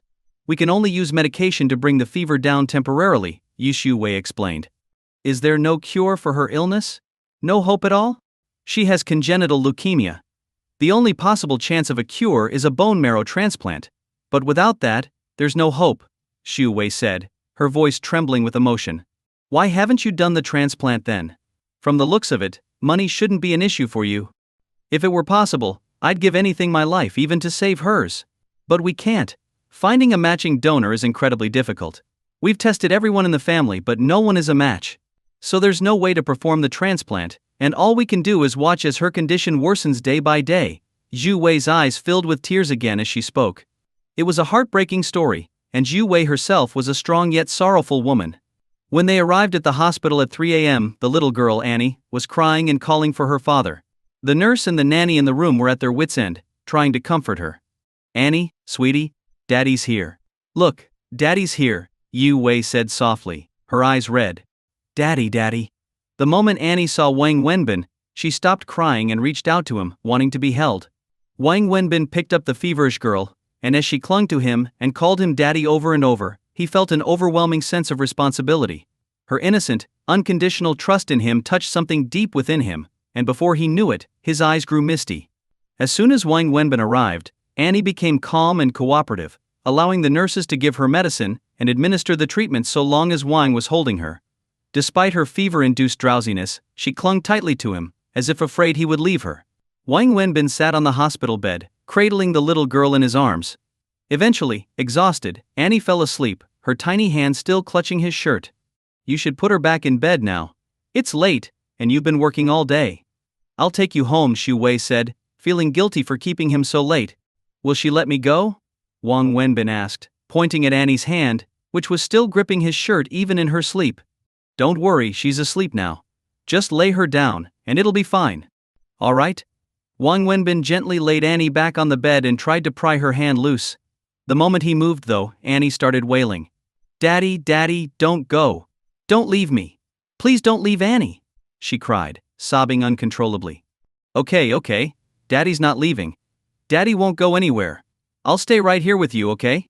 Wang Wenbin reassured her, holding her close again. Only then did Annie settle down and drift back to sleep. Once the room was quiet again, Wang Wenbin sat on the bed with the little girl still in his arms, while Xu Wei sat in a chair nearby. The nanny had already fallen asleep on the cot in the next room. Xu Wei looked at Wang Wenbin apologetically. "I'm so sorry you've had such a long day." "It's fine. I'll stay here until morning, then head home and catch the bus," Wang Wenbin replied, smiling. He tried to act as though it didn't bother him, but he couldn't help stifling a yawn. "You've been working so hard all day without rest. It's too much. You should go home and sleep. If she cries, we'll just have to deal with it. If that were the case, you wouldn't have come to pick me up in the middle of the night. Don't worry. I'll head home after sunrise. I don't have anything pressing in the morning." Xu Wei felt both grateful and guilty. "Thank you. I'm really sorry for the trouble." "She really misses her dad," Wang Wenbin said softly. "Yes, she's never seen him. From the time she was old enough to understand, she's always asked me why other kids have dads and she doesn't. She wonders why other kids get to play with their fathers, while she's never even met hers. Every time she sees a child sitting on their dad's shoulders at the park, she cries. She craves a father's love so deeply. It's my fault. I couldn't give her a complete family or a healthy body, Yu Shuwei said, her tears flowing freely now. That's why she clings to you so tightly. She's been longing for a father's love for so long that when she finally thinks she's found it, she's terrified of losing it again. That's why she's so attached to you, so afraid you'll leave her, Yu Shuwei continued, her voice thick with emotion. No one understood her daughter's pain better than she did. I can tell. Wang Wenbin nodded in agreement. You should go rest. I'll hold her and stay here, you don't need to worry. Seeing Zhu Wei's red, swollen eyes, Wang Wenbin felt sympathy for her and spoke softly, sensing how hard her life must be. But how can I? There's no point in you sitting here. You should go rest. If you don't take care of yourself, who will take care of her? Well, all right then. Thank you and sorry for the trouble. I'm the one who should apologize for losing such a valuable thing of yours. It's gone, it's gone. Maybe it was fate. Some things need to be let go. Thank you for your help. I'll go sleep in the next room. If anything happens, just call me or the nurse. With that, Yi Shuwei went into an adjacent room. This hospital suite was a high-end private room, more like a small apartment. Wang Wenbin laid on the hospital bed, holding the little girl close. She curled up tightly in his arms, giving him a strange, unfamiliar feeling, a hint of what it might be like to be a father. The next morning, after the little girl woke up, Wang Wenbin personally said goodbye to her, explaining that he had to go to work. Only after she nodded in understanding did he leave the room. As he was about to exit the hospital, Yi Shuwei, carrying her bag, appeared. Why didn't you tell me you were leaving? You stayed up so late last night, I didn't want to disturb you. I'll give you a ride home. No need, you should go back to sleep. I'll just take the bus. I have to go to work too. Xu Wei entered the elevator with Wang Wenbin. You're going to work? Yes, there's a lot to handle at the office. During the day she's usually with the nanny. Only then did Wang Wenbin remember that of course she had to work. How else could a single mother afford such a comfortable life? Let me give you a ride, Yu Shu Wei offered as they exited the elevator. No need. You're going to be late, and it's rush hour. Besides, my place is definitely not on the way to your office. I'll just take the bus or subway. Bye. Wang Wenbin waved at her and walked straight out of the hospital. After grabbing a quick breakfast by the roadside, Wang Wenbin went back to his small apartment and collapsed into bed, sleeping deeply, utterly exhausted. Not long after Wang Wenbin left the hospital, another young woman exited, followed by her mother. Xingi, listen to me. The doctor said you need to stay a few more days for observation. Mom, there's nothing to observe. I know my own body. I'm fine, look at me, perfectly healthy. Even so, the doctor insists.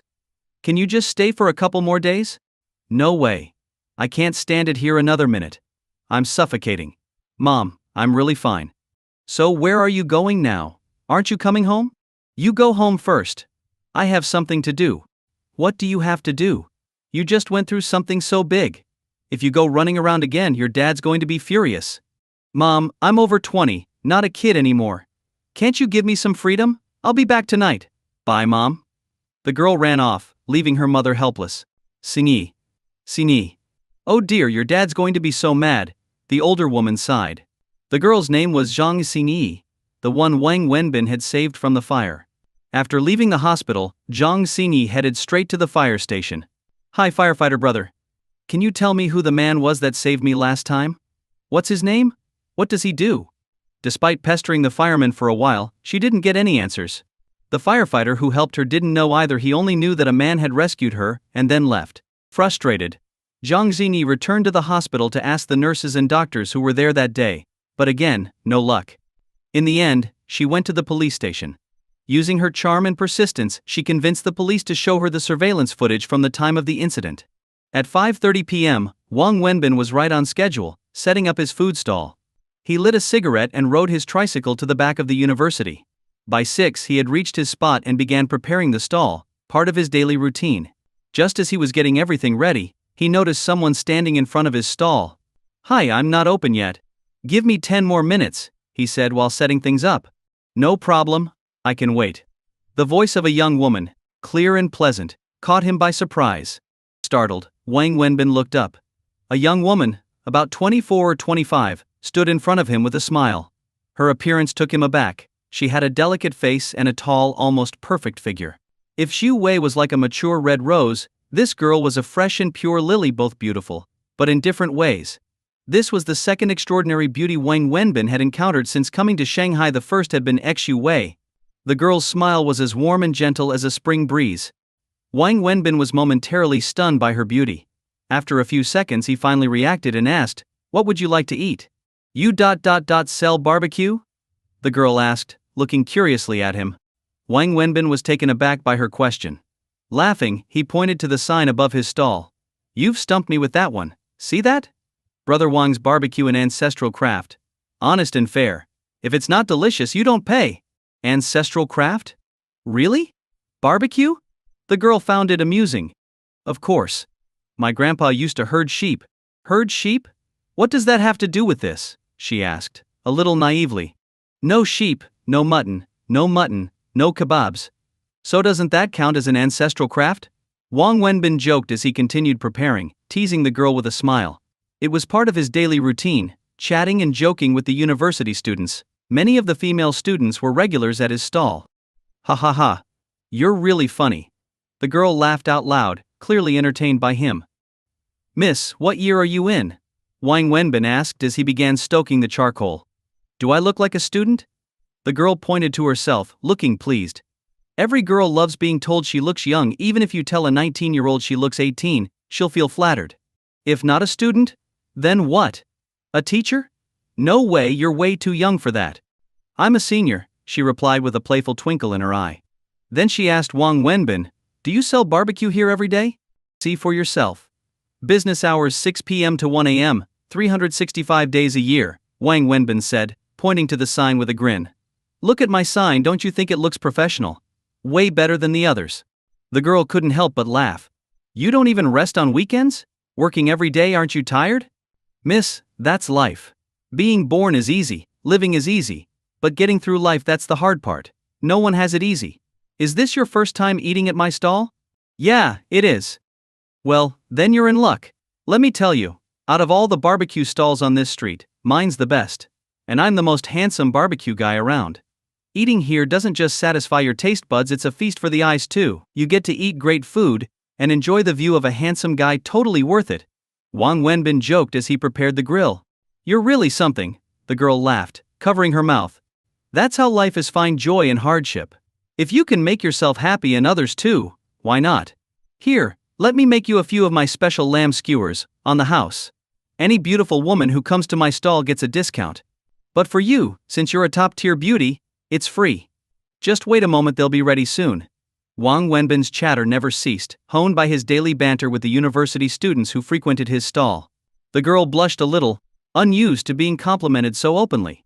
"So, do you live nearby?" she asked, changing the subject. "Me?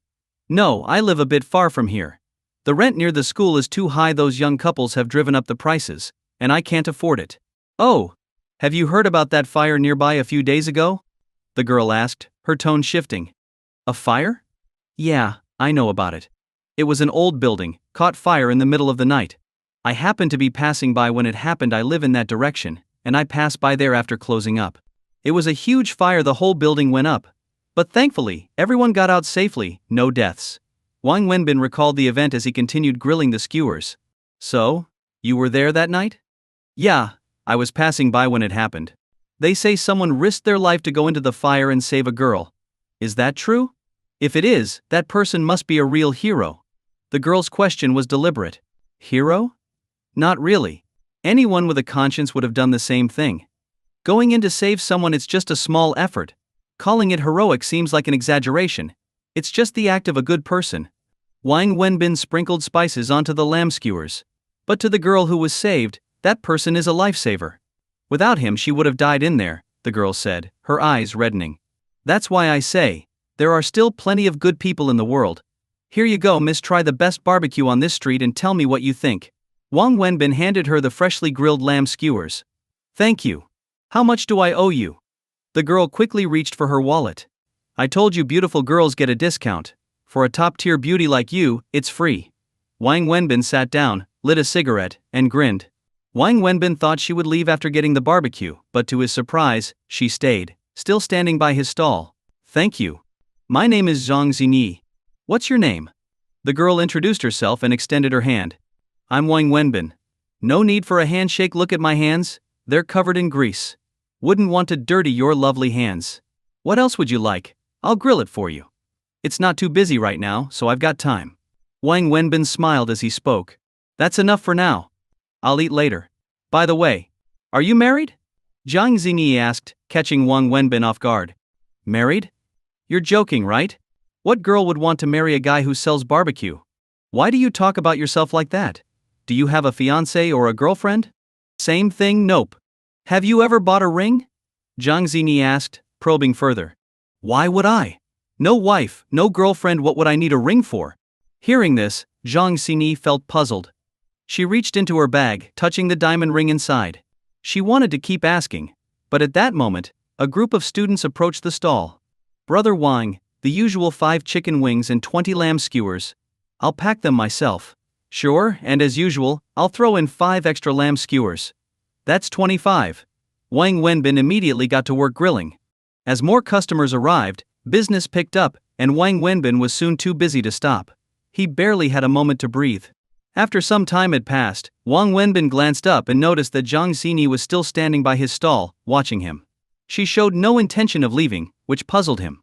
As he grilled, he found a moment to ask, Miss, do you want something else? I'll grill it for you right away, you don't have to wait. You came first after all. No, I'm full. You go ahead and keep busy, don't worry about me, Jang Xingi quickly replied. Wang Wenbin found it odd that this beautiful girl was still standing there, not eating and not leaving. He couldn't figure out what she wanted. Still, having a beautiful girl standing by his stall was hardly something he could complain about. But as the evening rush kicked in, he became too swamped to admire her presence. As the crowd grew, Wang Wenbin's stall became busier. During peak hours, customers had to line up to buy his barbecue. Between grilling, packing orders and managing payments, he barely had time to breathe. Luckily, most people used mobile payment, but those who paid in cash had to make their own change from a box Wang Wenbin had set up. It was a self-service system, relying entirely on customer honesty. Wang Wenbin knew he lost some money every day because of this, but with no one to help him, it was the best he could do. Let me help you with the money, Jang Xingi suddenly offered, seeing how overwhelmed he was. Without waiting for a response, she stepped behind the stall and started handling the cash box. Wang Wenbin stared as the girl stepped forward to help him with the payments, so shocked that his eyes almost popped out. He couldn't figure out what was going on. Here's your change, 4 yuan. Okay, please wait, here's 2 yuan for you. Thank you. No, I'm not his girlfriend, I'm just his friend. Jang Xingi blushed as she helped Wang Wenbin give change, and even answered the customers' questions. Wang Wenbin was completely at a loss, unable to understand why this beautiful girl was acting so familiar with him. But with business booming, he didn't have time to think too much about it. The two worked together seamlessly, Wang Wenbin grilling, and Jang Xingi handling the payments. The rush of customers kept them both so busy that they barely had time to speak to each other. Hours passed, and it wasn't until almost 11 p.m. that the crowd thinned out, giving Wang Wenbin a moment to catch his breath and properly take a look at the girl who had been diligently helping him. Take a seat, you've been standing for 2 or 3 hours, you must be exhausted. Wang Wenbin quickly placed a stool behind Jang Xingi. Yes, my legs are a bit sore from standing for so long. Jang Xingi nodded and, without hesitation, sat down. After collecting money for so long, she was indeed a bit tired. I really don't know how to thank you for all your help. How about this, let me treat you to a meal. You've been helping me all night, and I'm sure you haven't eaten dinner yet. Let's go grab some late-night snacks, my treat, Wang Wenbin said, feeling guilty as he noticed her once pristine white clothes and carefully applied makeup now slightly smudged from the smoke of the barbecue. Huh? Didn't you say you were open until 1 a.m.? Jang Xingi asked, pointing to the business hours on his sign. Today's different. You've been such a big help to me, I have to thank you somehow. I'll close early today. Wang Wenbin looked around and pointed to a nearby food stall. That place serves good food, they've got rice, dishes and snacks. I'll take you there. How does that sound? Without even looking at the place, Jang Xingi nodded right away. Sounds good. Great. Just give me about 10 minutes to pack everything up, Wang Wenbin said as he started cleaning up his stall. Let me help you, Jang Xingi offered, rolling up her sleeves. No, please don't. Everything's covered in grease and smoke. You don't want to dirty your clothes. You've already helped me so much, I'm really grateful. Just wait over there while I finish packing up. I can handle it. Wang Wenbin quickly stopped her, then started swiftly packing his things. Jang Xingi stood to the side, occasionally insisting on helping, which touched Wang Wenbin deeply.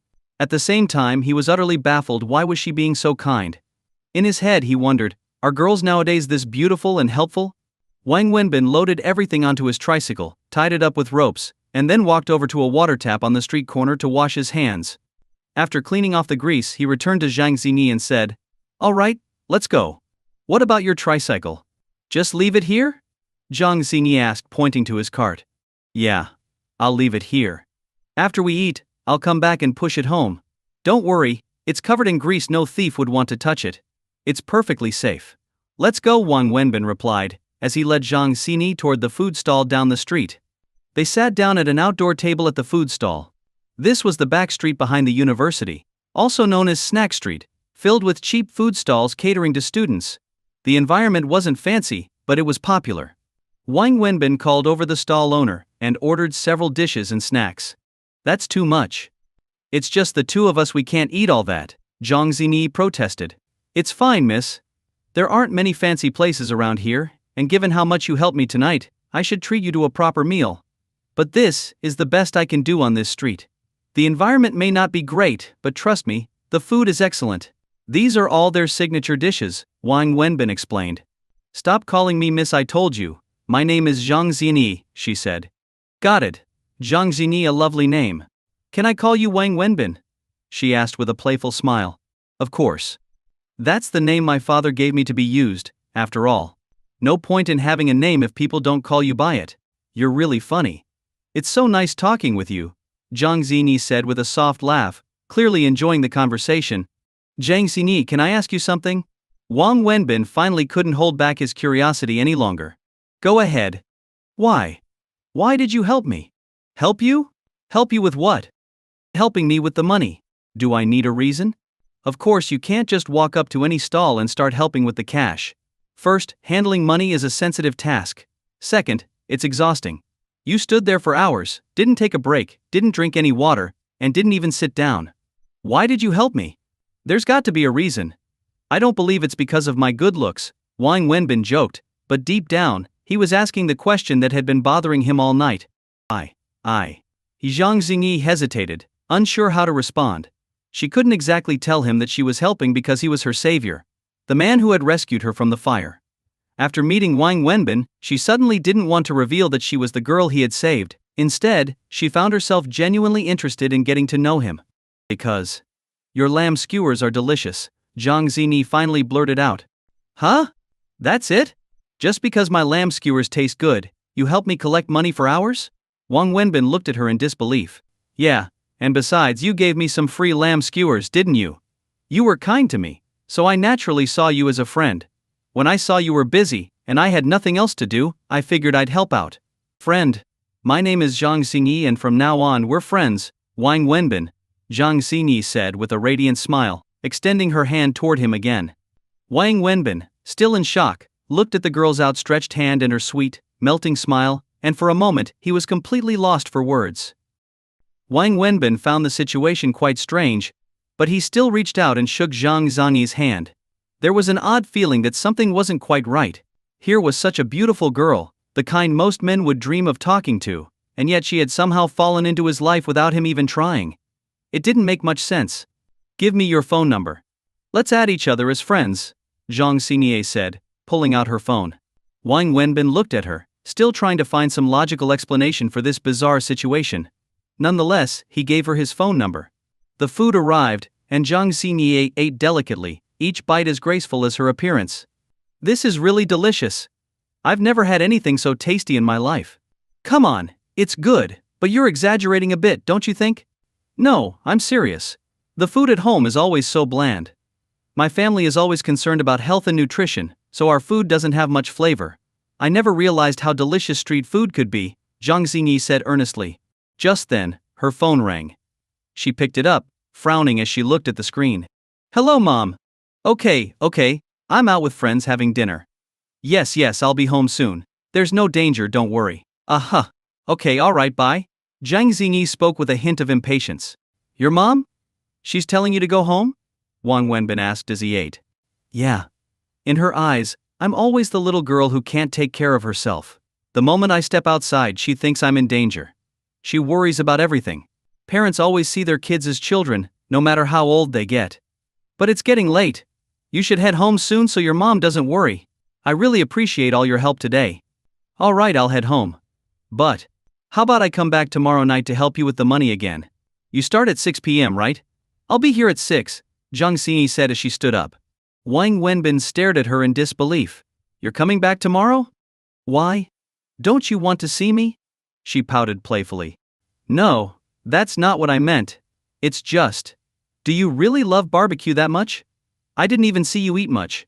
I'm coming to help you. You work too hard on your own. Help me. You've already helped me so much today and I'm incredibly grateful. I can't let you keep doing this. It's not necessary, Wang Wenbin quickly replied. Zhang Xinyi's eyes sparkled mischievously as she looked at him. Then, how about this? I'll work for you. What do you mean? I'll help you collect the money, and you can pay me. How about that? Don't worry, I won't ask for much. Just give me 500 yuan a month. 500 yuan? Wang Wenbin's jaw dropped. Is that too much? Okay, how about 300 yuan? Zhang Xinyi reconsidered. 300? Are you kidding? Don't you have a job? How do you have time for this? I don't have a job. I'm a university student, remember? I'm free in the evenings and, well, my family is struggling financially. Give me the chance to work for you so I can earn a little spending money, okay? Otherwise, I won't even have bus fare, Zhang Xinyi said, her eyes darting around as she made up the story. Sister, if you're going to lie, at least make it believable. Struggling financially?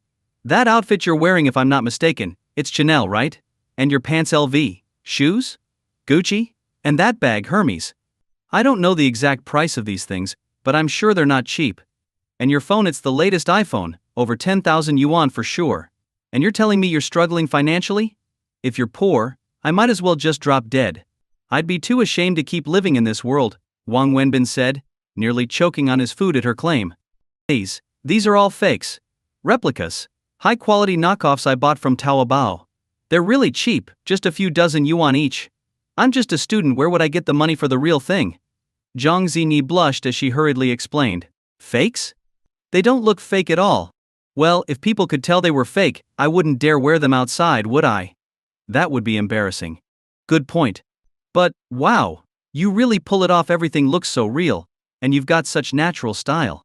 You make the fakes look better than the real thing, Wang Wenbin marveled, then added, but your phone, it's real, right? Don't tell me that's fake too. I won't believe it. This was a gift. From my ex-boyfriend. Yeah, my ex gave it to me for my birthday. He was rich. We broke up, but I kept the phone. That's something else, Wang Wenbin said, his eyes wide.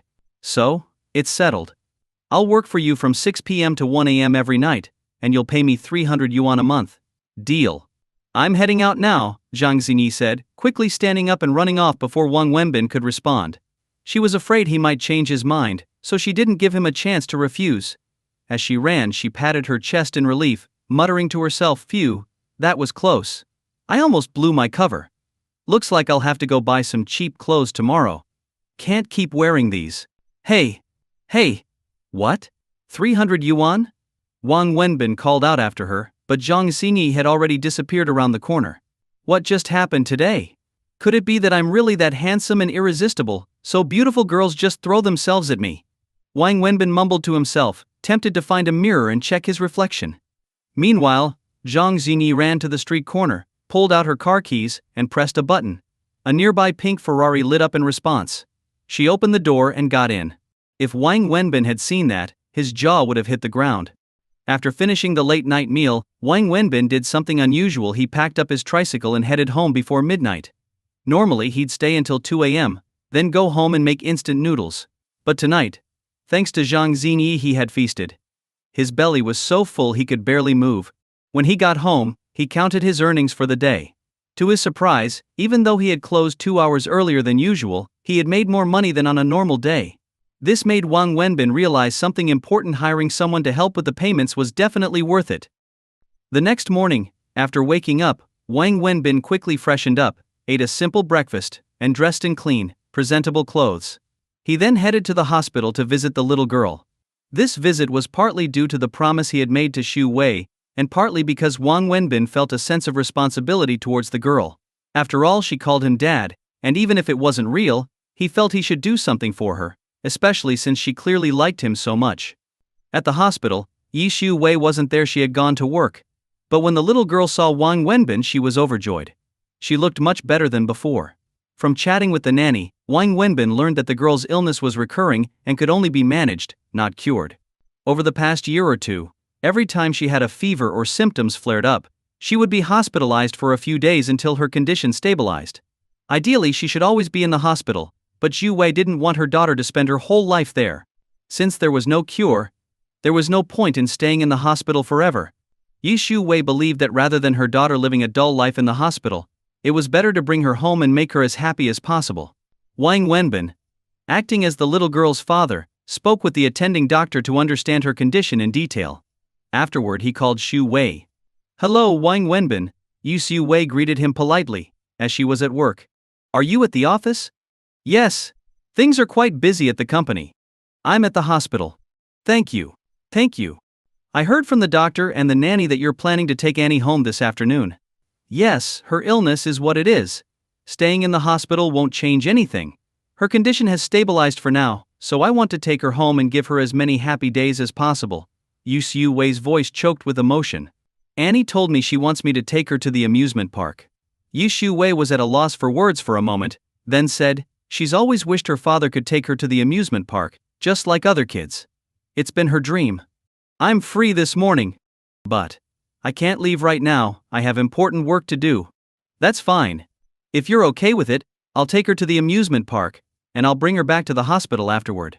There was a brief silence on the other end before Xu Wei replied, "Thank you. Alright, I'll take her now." "Don't worry, I'll take good care of her," Wang Wenbin said before hanging up. "Let's go, Annie. Daddy's taking you to the amusement park today. You can play whatever you want for as long as you want," Wang Wenbin said, reaching out his hand to the little girl. "Yay, Daddy, you're the best. I love you, Daddy." The little girl leaped off the bed and jumped into Wang Wenbin's arms. He quickly caught her, and before he could react, she wrapped her arms around his neck and planted a big kiss on his cheek. "Come on, hop on Daddy's shoulders. We're off to the amusement park." Wang Wenbin lifted the girl onto his shoulders, and together they left the hospital. The nanny hurried behind, carrying the little girl's water bottle, jacket, and other essentials. As they walked, Wang Wenbin began to hum a song. "The sun shines brightly, the flowers smile at me, and the little bird says, 'Good morning, good morning. Why are you carrying a backpack of explosives?'" No, Daddy. It's a backpack, not explosives." The little girl giggled. "Is it a backpack?" "Yes, that's what my teacher taught us. My teacher said it was explosives." "Ha ha ha. No, it's a backpack." "Okay, fine. A backpack it is. I'm going to school. I never take baths. I love learning and..." "Ha ha ha, Daddy, you got it wrong again." "What did I mess up? I'm never late." The two of them laughed as they walked, the little girl sitting on Wang Wenbin's shoulders, brimming with joy. The nanny, following behind, couldn't help but shed tears. She had worked for Xu Wei's family since before the little girl was born, and had watched her grow up. Her bond with the child was as deep as Xu Wei's, and seeing her finally so happy brought tears to her eyes. She discreetly pulled out her phone, capturing the heartwarming moment on video and sending it to Xu Wei. At the office, Yi Xiu Wei was in the middle of a meeting with her management team. "You're all aware of the company's performance this quarter," she said, addressing the room. Just then, her phone, placed beside her, beeped with a message. Yi Xiu Wei glanced at it, and saw the video and photos sent by the nanny. As she watched, her eyes filled with tears. Trying to hold them back, she stood up abruptly. "I'm sorry, I need to step out for a moment. Vice President Xu, please continue the meeting," she said, grabbing her phone and hurrying out of the conference room. She went into the restroom, locked the door, and finally let herself cry uncontrollably. Meanwhile, Wang Wenbin and the little girl had a blast at the amusement park. They played endlessly, with the little girl laughing more in one day than she had in the past several years combined. Around noon, Wang Wenbin took her to eat. She begged for McDonald's, which the nanny tried to stop, as Yi Xiu Wei had strictly banned junk food. But Wang Wenbin smiled and convinced the nanny to let it slide just this once. So, they enjoyed McDonald's, with the little girl delighting in every bite. Wang Wenbin and the nanny joined in, and though the nanny offered to pay, Wang Wenbin refused to let her. By the afternoon, it was time for Wang Wenbin to go to work. so he took the little girl back to the hospital. On the way, she fell asleep in his arms, exhausted from all the fun. Wang Wenbin carried her the entire way, gently placing her back in her hospital bed before quietly leaving. On the bus ride home, Wang Wenbin received a call from Ni Ziki. "Hey Ziki, what's up? Another meal invitation? Sorry, I already ate lunch. Let's plan for tomorrow," Wang Wenbin said with a laugh. "You wish. Wenbin, why didn't you go to the airport today?" "The airport? Why would I go to the airport?" Wang Wenbin asked, puzzled. "Are you really that forgetful, or are you just pretending to be clueless? Zhu Min returned to China this morning. I told you about it before. All of us old friends from Shanghai went to the airport to welcome her back, except for you. Do you know how disappointed she was when she didn't see you?" Ni Ziki scolded angrily. "So? This is my fault now? I didn't go see her off when she left, and she didn't seem too upset about that. She's the CEO of an international company now. Do you really think someone like me, a barbecue seller, can stand next to her? You all can go, I'll pass. Don't get sarcastic with me, Wenbin. Listen, tonight at 7 p.m., Zhu Min asked me to reserve a private room at the Green Star Hotel. She's inviting us her old classmates from Shanghai for dinner. You have to come," Ni Ziki insisted. "I'm not going. I have to run my stall tonight. I'm busy." "Will you die if you don't run your stall for one night?" "Yes, I'll starve to death. If I don't work, I don't make money. Who's going to feed me?" "I will. I'll pay for whatever you make in one night. Tell me, how much do you make? 3,000? Fine, I'll give you 5,000. Ni Ziki was fuming. "Ziki, it's not about the money. You know what happened between me and Zhu Min. You know my personality too. I told you before, the moment she walked away the night before the wedding, we were done. We're not even strangers, we're enemies. So please, stop talking to me about her." Wang Wenbin's voice grew more and more heated. After taking a moment to calm down, he added, "Ziki, I know you mean well, but you can't force feelings. What's in the past is in the past. You all go tonight, but I'm not going. That's it. Wenbin, keep acting tough. Keep pushing people away," Ni Ziki snapped, then hung up the phone angrily. Wang Wenbin sat on the bus, staring blankly out the window at the familiar yet distant city. The rest of his afternoon and evening were busy. He returned to his small, cramped room that felt more like a doghouse, and worked non-stop until around 5 p.m. Then, as usual, he hopped on his tricycle and pedaled to his usual spot behind the university. When Wang Wenbin arrived at his stall, he saw a girl standing there, smiling at him. It was none other than Jang Xingi, the girl he had met the day before. Today Jang Xingi was dressed simply sneakers, jeans, and no expensive bag. Her outfit was plain and modest, but even in such casual clothes, her beauty and the air of wealth about her couldn't be hidden. In fact, she had deliberately bought these cheap clothes that morning from a wholesale market. Her whole outfit cost less than 300 yuan. Why are you here again?" Wang Wenbin asked, surprised. "What, do you hate seeing me that much?" Zhang Xingi pouted, clearly not pleased. No, that's not what I meant. I'm just surprised. Why did you come back? I told you yesterday, remember? Starting today I'm working for you. You agreed to it. When did I agree to that? When did I say yes? You didn't say no, so that means you agreed. I don't care, you promised. You said you'd pay me 300 yuan a month. 300 yuan? You're serious? I thought you were joking.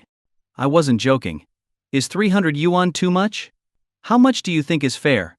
Zhang Xinyi looked at him, waiting for his answer. Wang Wenbin was at a loss for words. Are you really a student? Of course. Why else would I be here?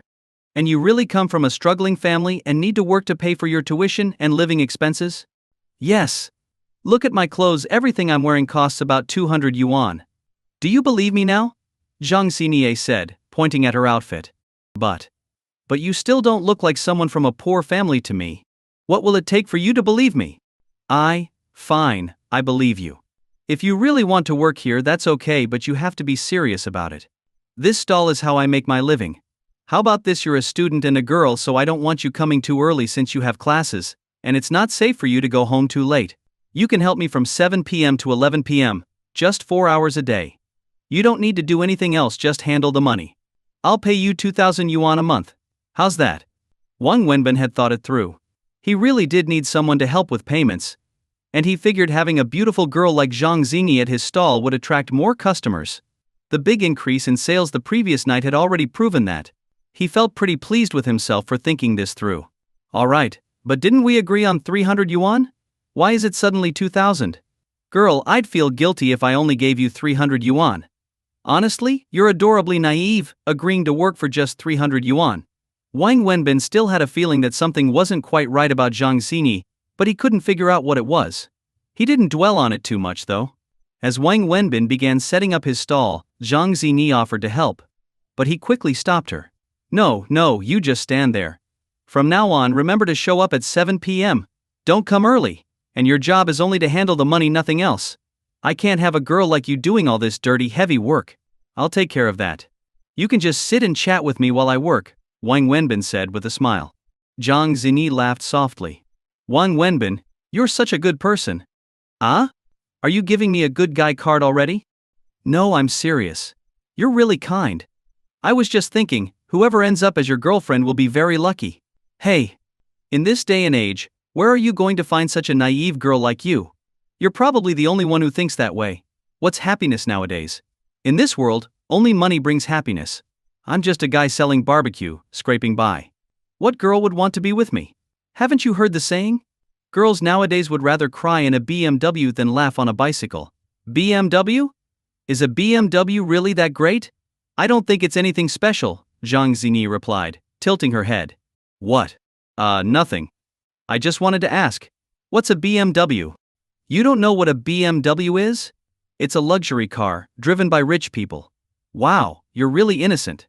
Girls like you are national treasures these days, rarer than pandas, Wang Wenbin joked as he continued setting up. Chatting with Jang Xingi, Wang Wenbin suddenly felt that working wasn't so tiring anymore. In fact, it felt a lot easier. What school do you go to? East University? East Normal University? Or East Science and Technology University? Wang Wenbin asked casually. There were several universities near this college town, but the most prominent ones were Shanghai University, Shanghai Normal University, and Shanghai University of Science and Technology. I'm from Shanghai University. Shanghai University? Yes. Is there something wrong? Jang Xingi seemed a bit flustered. Nothing, just that it means you should be calling me senior. Senior? You graduated from Shanghai University? No, I didn't graduate from Shanghai University. Then why should I call you senior? Jang Xingi was confused by Wang Wenbin's words. Let me explain. I attended Shanghai University, but I never graduated because I was expelled. Does that make more sense now? If I had graduated, I wouldn't be here selling barbecue, would I? Expelled? Why? About a month before graduation, I got into a fight with one of the professors and ended up putting him in the hospital. So, I was kicked out, Wang Wenbin explained nonchalantly. You fought a teacher? Why? Jang Xingi was surprised and intrigued by his past. No special reason. That guy deserved it. Wang Wenbin didn't go into details. I'm guessing that professor wasn't a good person. Huh? Why do you say that? Because you're a good person. Miss, you're speaking as if you're from another planet. People in this world can't be divided so simply into good and bad. There's no such thing as good people and bad people, only rich and poor. I'm not a good person, but I am poor. And even though I'm poor, I do my best not to become a bad person. Are you really short on money? Very. Who isn't? Even the richest people still need more money, let alone ordinary folks like us. If I wasn't short on money, do you think I'd be out here selling barbecue? Who wouldn't prefer sitting in an office with the secretary bringing them coffee? I don't know why I'm suddenly getting so cynical. Anyway, what's your major? I'm in the dance department. Dance? Yes. Doesn't Shanghai University have a dance department? I wouldn't know, but they probably do. Now it makes sense why you have such a good figure, you study dance. As they continued to grill and chat, the conversation flowed naturally, and before long they were quite comfortable and familiar with each other. At 11 p.m., Wang Wenbin finally made Jang Xingi leave, even though she was reluctant to go. She was a student, after all, and had classes during the day. Wang Wenbin didn't want to keep her too late and disrupt her studies. Plus, he felt a little guilty about having her work for him for such a small wage.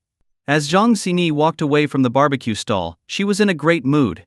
She wasn't sure why, but after meeting Wang Wenbin and learning he was a barbecue vendor, she had grown deeply interested in him. Initially, she had sought him out to repay him for saving her life. But over the past 2 days, she realized that she actually enjoyed spending time with him. It felt light, relaxing, and fun. Even the street food, which she used to hate, suddenly tasted delicious. She returned to the spot where she had parked her car the day before, quietly slipped into her Ferrari, and drove away. Jang Xingi had already made up her mind she needed to rent an apartment. She couldn't live with her parents anymore because her phone was already flooded with missed calls from them. If she didn't move out, she wouldn't be able to continue working at Wang Wenbin's barbecue stall. It was hard to imagine what her parents would think if they found out their daughter was spending her evenings as a cashier at a barbecue stall. Wang Wenbin, meanwhile, closed up his stall at midnight. After counting the day's earnings, he decided he would close at midnight every day from now on. His sales had once again exceeded the previous days, proving just how much of an impact having a beautiful girl around could have. Just as he was packing up, his phone rang. It was Zhu Xiu Wei. "Hello, what's up? Are you still busy? Have you closed your stall yet?" Zhu Wei asked. "Almost done. What's the matter? Is Annie crying again?" Yes, she's been fussy all evening, asking for her dad, wanting him to sleep with her. She's been crying non-stop and still hasn't fallen asleep. I tried to discipline her but..." Wang Wenbin understood what Zhu Wei meant. She could scold the child, but considering how sick and fragile Annie was, she couldn't bring herself to do it. All she wanted was to make her daughter happy in the little time she had left. "I get it. Put her on the phone, I'll talk to her. Hey Annie, it's Daddy. Daddy is still at work, but I'll be off soon. Once I finish I'll come straight home to be with you, okay? So be a good girl, don't cry or fuss. Just wait for Daddy to come home, alright? Now, give the phone back to Mommy." "Hello. Mondi." I've calmed her down. "I'm packing up now. I'll take a shower and be there in about an hour. I can come pick you up. It's late, and it's hard to get a taxi." Sure. That works. You know where I live." "Yes. I'll head over now." "Be safe," Wang Wenbin said before hanging up. He then hopped onto his tricycle and started heading home. When Wang Wenbin arrived at his rundown apartment building after midnight, he parked his tricycle. Just as he finished, he noticed a woman standing in front of his door. She was beautiful. So familiar that it took his breath away. In fact, she was so familiar that Wang Wenbin nearly felt as though he couldn't breathe. The woman stared at him, and Wang Wenbin stared back. When he saw her standing there, Wang Wenbin felt as though he were dreaming. He almost cried. But after a few seconds, he composed himself and looked at her calmly. The woman stood at the door, her eyes red and brimming with tears.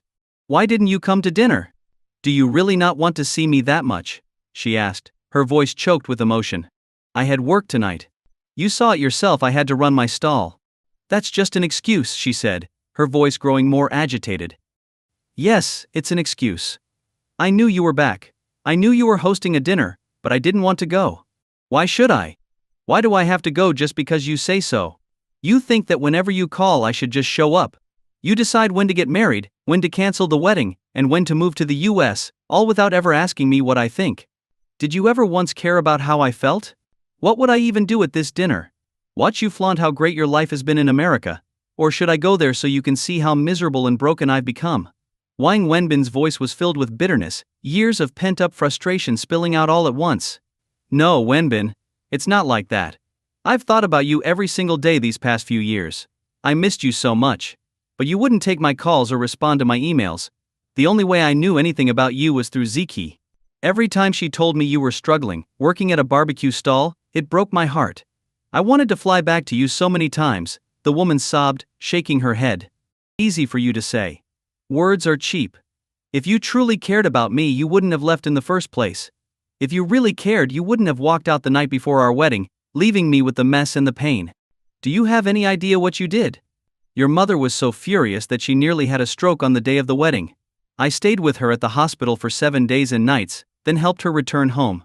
All our friends and family came for the wedding, but my dad had to take the microphone and announce that it was cancelled. He made up some excuse, saying I was sick and had to go to the hospital. My dad's a proud man, but after that day, he couldn't show his face for months, too ashamed to leave the house. My mom's health got worse because of it, and she passed away a year later after we used up all our savings on her treatment. And after everything, I couldn't even go home anymore. Whenever I tried, my dad would chase me out with a broom. Jumin, is this what you call love? Is this how you care for me?" Wang Wenbin's voice was cold, laced with pain and resentment. "I'm sorry, Wenbin. I didn't have a choice. You know how important the opportunity to go to the US was for me. It was a once-in-a-lifetime chance, and I couldn't afford to miss it. Going to America was my dream, Yu Shumin said, her voice trembling, but Wang Wenbin cut her off. Dreams? What a noble word. Sure, you had dreams. Everyone has dreams. Everyone but me, right? I'm the trash who's not allowed to have dreams. My only purpose was to help others achieve theirs. Wang Wenbin laughed bitterly. Wenbin, don't say that about yourself. This job at the U.S. headquarters was an important step in my career. But I've come back now. I'm the deputy general manager of our company's China division, with an annual salary of 2 million yuan, plus bonuses. I start tomorrow. Wenbin, I know you've suffered these past years, but I think it's all been worth it. I've saved enough money we can buy a house in Shanghai, get married. Isn't that what you want?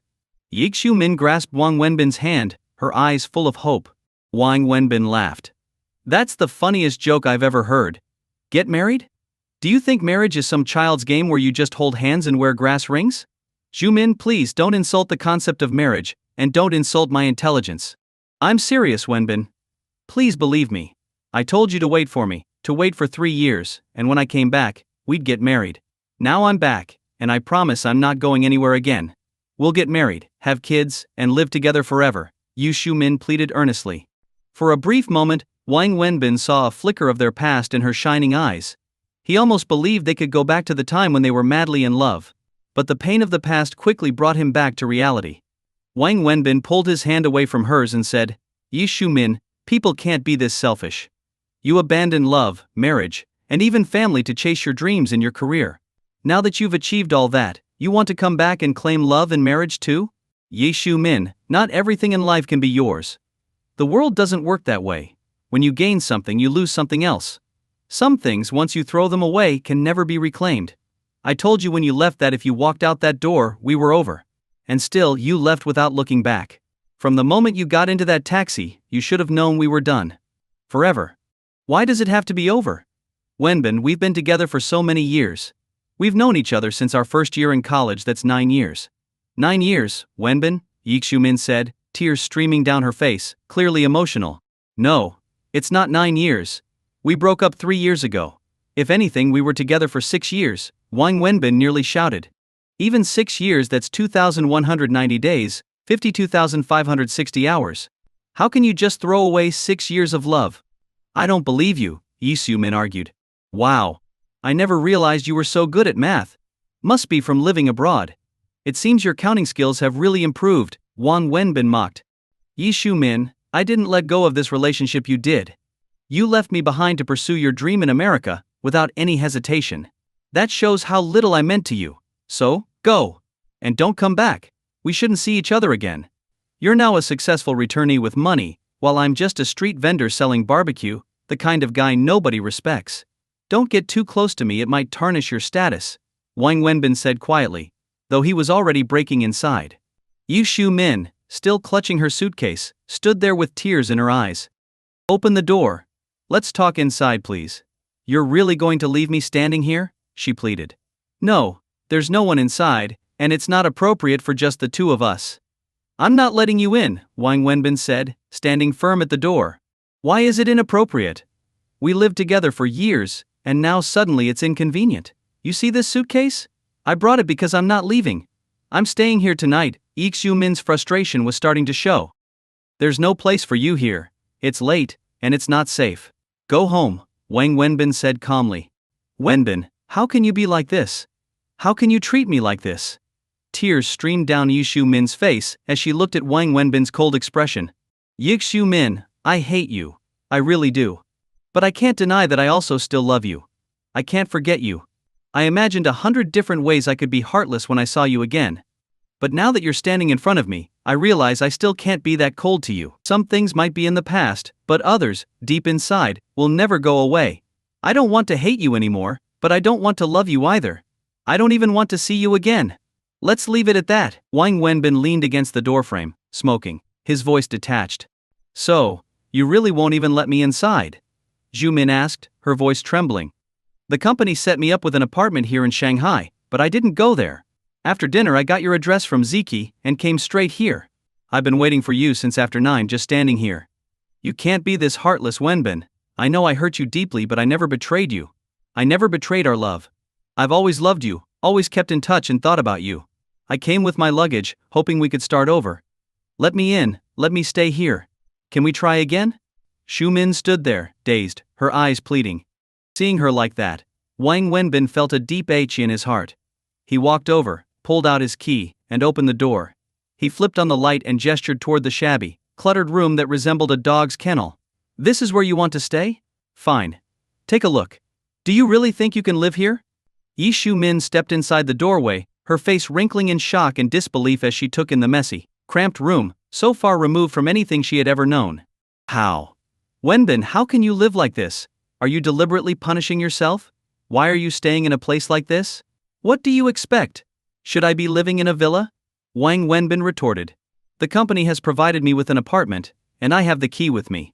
Let's go there together. If not, we'll buy a place and get married. You don't need to sell barbecue anymore. You don't have to do anything. You can stay at home, relax, and pursue your passion for singing and playing guitar. Start a band, do whatever you want. I can support both of us. That's why I went to the U.S. for this. What do you say? Yi Xiumin reached out and grabbed Wang Wenbin's hand. Wang Wenbin pulled his hand away. What do you take me for? A pet? Someone you can leave behind whenever you want and expect to come running back, wagging my tail for scraps. No, Wenbin. That's not what I meant. Yi Xiumin, the life you're describing, that's your life. That's the life you want, not me.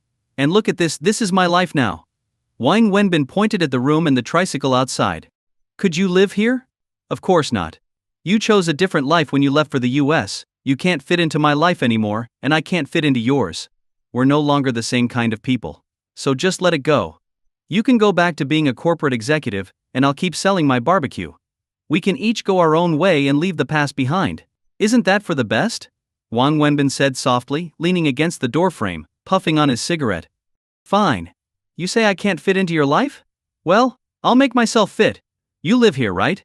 Then I'll stay here too, for the rest of my life, Yi Xiumin said defiantly. She dragged her suitcase inside and sat on Wang Wenbin's bed, staring at him stubbornly. Just as she sat down, a rat darted out from under the bed, scurrying across her feet and disappearing into a hole in the wall. Xiumin jumped up with a scream, her face pale with shock. Wang Wenbin chuckled. Do you really think you can last here? Even if you could, how long would it be? An hour? A day? A month? Don't kid yourself. You've grown used to your life, and I've grown used to mine. And this has nothing to do with where we live, Yi Xiumin. The problem isn't about whether you can stay here or not. From the moment I saw you tonight, all I could think about was the day you left me dragging your suitcase, getting into that taxi without looking back. That image has haunted me for 3 years. I've lost count of how many times I woke up from that nightmare. When you made the choice to leave, you knew this day would come. It's late. Stop making a scene. There are a lot of families living here, and the walls are thin. You're disturbing them. Go back to a hotel or your apartment. That's where you belong. I'm not leaving, Wenbin. I came back to be with you, and I'm not going anywhere. I'll stay by your side for the rest of my life, Yi Xiumin cried, her voice trembling with emotion. Fine. You won't leave, right? Then stay here. I'll go, Wang Wenbin said. Without another word, he turned and walked out. He sat down on his tricycle and lit another cigarette. A few moments later, Yi Xiumin came out, dragging her suitcase behind her. Her makeup was smeared from crying, but even so, she was still as beautiful as ever, just as she had been all those years ago. Wenbin, we both got too emotional tonight. Since you don't want me here, I'll leave for now. But I want you to know, the reason I came back to China was for you. I didn't betray our love for money. You know that. I left because I couldn't pass up that opportunity. I wanted a better future for us, for our children. But none of you understood. No one supported me going to the US. That's why I left the night before our wedding. I didn't want to miss my chance. I told you back then, wait for me. I promised I'd come back, and now I'm here. I know I hurt you, but I've never stopped loving you. I have to report to the company tomorrow, so I'll be busy for the next few days. Once things settle down, I'll come back, and we can sit down and talk calmly. Please take care of yourself, Wenbin. Stop punishing yourself. Whatever debts are left, we'll face them together. I'll go now. Xiumin wiped her tears with a tissue. She waited, hoping Wang Wenbin would say something. But he just sat there, smoking silently, not saying a word. Disappointed and heartbroken, Yi Xiumin turned and walked away with her suitcase. As she reached the building's entrance, she noticed a strikingly beautiful woman standing nearby. Yi Shu Min was surprised to see someone so elegant at this hour, but she didn't think much of it. She placed her suitcase in the trunk of her Mercedes and drove away. The car was one the company had provided for her. Wang Wenbin sat on his tricycle, tears finally spilling from his eyes as Yi Shu Min walked away. He sat there quietly, smoking, his eyes filled with unshed tears. 3 years had passed, and she had come back. She had come back to find him. But all she brought with her was pain. For Wang Wenbin, everything had ended the moment Zhu Min left for the US. 3 years ago. Now, all that was left were the painful after-effects of a love that had long since died. "Don't be sad," Yi Shu Wei suddenly said, breaking the silence as Wang Wenbin sat there, lost in his pain. Wang Wenbin quickly wiped the tears from his eyes and, trying to act as if nothing had happened, forced a smile and asked, "When did you get here? Why didn't you say anything?" "I've been here for a while," Yi Shu Wei hesitated before answering. "You saw everything?" "Yeah. I didn't see your car. I parked outside. It's too narrow here." Her car was inside, so I couldn't drive in, Yi Shu Wei explained. "Yeah, it's too tight here, only one car can fit." "Alright, give me a minute. I'll pack up my things, take a shower, and then we can go." "It won't take long." Wang Wenbin composed himself, stood up, and started gathering his belongings. "Forget it. You should rest for a bit. I'll go home and try to calm her down," Yi Shu Wei said after having witnessed the entire conversation between Wang Wenbin and Zhu Min. She glanced at Wang Wenbin and noticed how emotionally drained he was. "It's fine. Just wait for me. It won't take long," Wang Wenbin insisted, carrying his things inside. Yi Shu Wei remained outside, waiting, as there was no way she could comfortably enter Wang Wenbin's cramped and cluttered room. Half an hour later, Wang Wenbin finished packing and got into Zhu Wei's car. "I'm not sure if I should say this," Yi Shu Wei began as she drove. "Go ahead, say whatever's on your mind," Wang Wenbin replied, already guessing what she was about to bring up. "She's your ex-girlfriend, right?" I think she still loves you. You shouldn't be so cold toward her." "Love? She never really loved me. She loved her career, her future. Now that she's successful, she's back, looking for love. To her, I'm like a loyal dog. She can go off and enjoy her life, and I'm supposed to wait at home, wagging my tail when she returns, hoping for some scraps. Why? Tell me why. If she chose to leave back then everything between us ended. Nobody owes her anything. She can't have it all. What about me? What do I get? I lost my future, my family, and even my love because of her. I've got nothing left. And now she wants everything? Life doesn't work like that." Wang Wenbin's voice grew more agitated as he spoke. "You still love her," Yi Shu Wei said quietly as she drove. "I stopped loving her a long time ago. Only an idiot would still be in love. If you didn't care, you wouldn't be so angry. You wouldn't react like this to just anyone," Yi Shu Wei said with a soft smile. "Maybe. I guess. We were together for a long time. It's not easy to just forget," Wang Wenbin admitted, not denying it. "Take my advice. Cherish love while you can. When two people love each other but can't be together, it's something you'll regret forever. Not every couple in love is lucky enough to stay together." Yi Shu Wei's voice trembled slightly, and she let out a long sigh. Wang Wenbin looked over at her in surprise. He knew she was talking about her own experience. "Some knots are like live knots. You can untie them if you work at it. But others are dead knots. Once they're tied, the only way to loosen them is to cut them," Wang Wenbin said quietly. Neither of them spoke after that. The car eventually arrived at Zhu Wei's house, marking the first time Wang Wenbin had been there. Zhu Wei lived in a villa complex in the southern part of Shanghai.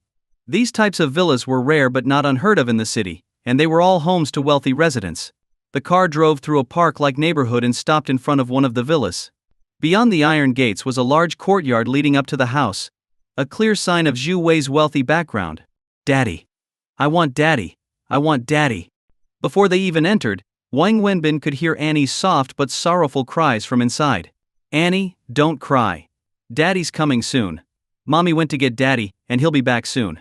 Let's go to sleep, okay? When you wake up, Daddy will be here," the nanny was gently trying to console her. "If you hadn't called earlier to tell her you were coming soon, she'd be crying even harder by now." Yi Shu Wei sighed as she stepped into the house. As soon as Wang Wenbin entered, he saw Annie sitting on the couch, tears streaming down her face. The nanny knelt beside her, trying to comfort her. It was already 1 in the morning, and yet this little girl was still awake, crying. "Daddy." The moment Annie saw Wang Wenbin, her face lit up. She jumped off the couch and ran straight into his arms before he even had a chance to react. Wang Wenbin caught her and held her close. You promised Daddy you wouldn't cry or make a fuss. Why are you still crying? You didn't keep your promise, Wang Wenbin said gently, squeezing her cheek. She looked like a perfect little doll. Daddy, I waited for you for so long. Why did you come back so late? Where did you go? I thought you didn't want me anymore, Annie said, sobbing like a little flower drenched in rain. How could Daddy ever not want you? Daddy had to go to work. But now I'm home and I'm here for you. No more tears, okay? From the moment Wen Wenbin stepped inside, he became the focus of the room. Zhu Wei and the nanny both stood aside, watching the interaction between Wang Wenbin and Annie. Daddy, why do the other kids' daddies get to stay home with them every day? But you don't. I never get to see you, Annie pouted. That's because Daddy has to work. Can't you stop working, Daddy? No, Daddy has to work to make money to buy you toys and yummy food. I don't want toys. I don't want yummy food. I just want Daddy to be home, Annie said, her lips quivering. Wang Wenbin found himself at a loss for words. All right, Annie, Daddy's home now. It's really late, can you go to bed now? You promised Mommy that once Daddy came back, you'd go to sleep.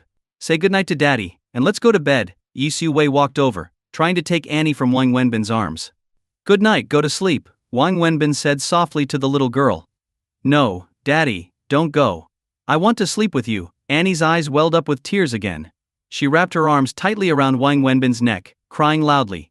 Sweetie, Daddy isn't going anywhere. Daddy's here. Let's go to bed first, okay? Wang Wenbin said, trying to soothe her. No. I want to sleep with Daddy tonight. I want to sleep with Daddy and Mommy together, Annie cried persistently, refusing to let go. What? Both Wang Wenbin and Zhu Wei stared wide-eyed in surprise. What are you talking about, silly girl? Zhu Wei shot a glance at Wang Wenbin, her face flushing with embarrassment. Why not? All the other kids sleep with their mom and dad, so why can't I? I want to sleep with Daddy and Mommy. I want to. The little girl unleashed her ultimate weapon, persistent whining.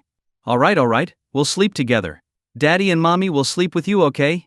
Zhu Wei finally gave in, gritting her teeth. Wait. What? Is this really happening? Wang Wenbin asked in disbelief, his eyes wide. It's just sleeping. We're not doing anything inappropriate, so what's the big deal? Zhu Wei replied nonchalantly, though her face was visibly red as she took the little girl to the bedroom. I didn't say anything about doing anything inappropriate. But still, this doesn't seem proper, does it?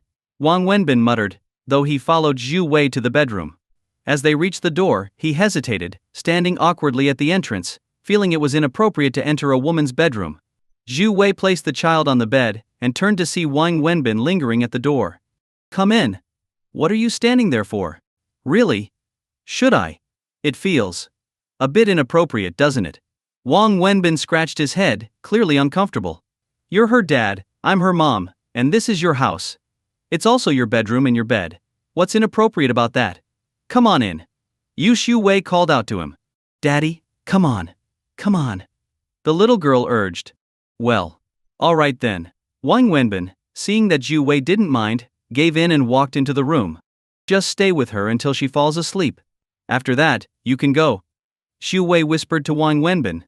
Okay, that seems like the best plan, Wang Wenbin nodded. He lay down on the bed, fully dressed, while Zhu Wei stayed on the other side. The little girl snuggled between them, tightly clinging to Wang Wenbin, bombarding him with questions and insisting he sing to her. Daddy, sing me a song, she demanded. A song? But it's bedtime, sweetie. Shouldn't you be going to sleep? Wang Wenbin tried to persuade her. No, I want Daddy to sing me a song. Okay, what do you want to hear? Wang Wenbin asked, cradling her. Sing the song you sang earlier today. Which one? The one about the sun and the flowers. You got it wrong earlier, you said something about a bomb. The little girl giggled at the memory, laughing heartily. All right, Daddy will sing for you, but you have to promise to go to sleep afterward, okay? Okay. Wang Wenbin began softly singing, the sun is shining bright, the flowers smile at me. The birds say good morning as I carry my little school bag. I'm off to school, never running late. He sang the lullaby over and over, gently patting the little girl to lull her to sleep. After who knows how many rounds of the song, Zhu Wei whispered, she's asleep now. You can lay her down. Wang Wenbin looked down and saw the little girl fast asleep in his arms, her breathing steady and peaceful. Carefully, He placed her on the bed and quietly got up. I'm going to head out, Wang Wenbin whispered as he stood up to leave. He tiptoed out of Zhu Wei's bedroom, ready to head home. Wait, Zhu Wei called softly, following him and closing the bedroom door quietly behind her. Wang Wenbin paused, turning to face her. Why are you up? You don't need to see me out. It's late, you should get some rest. Wang Wenbin had always thought Zhu Wei carried an incredible burden. I'll drive you home. It's late, and it's hard to catch a cab around here, Zhu Wei said, grabbing her car keys from the table. No need. What if Annie wakes up while you're gone? And by the time you drop me off and drive back, it'll be really late. You've got work tomorrow. It's fine, I'll grab a cab, Wang Wenbin insisted, shaking his head. Do you know how to drive? Why don't you take my car and drive yourself home? Zhu Wei suggested after a moment of thought. Your car? A BMW? No way. Sure, I know how to drive and have a license, but if I crash it, I wouldn't be able to afford the repairs.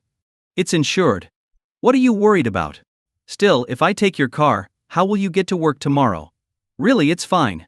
I'll just take a taxi. No need to complicate things.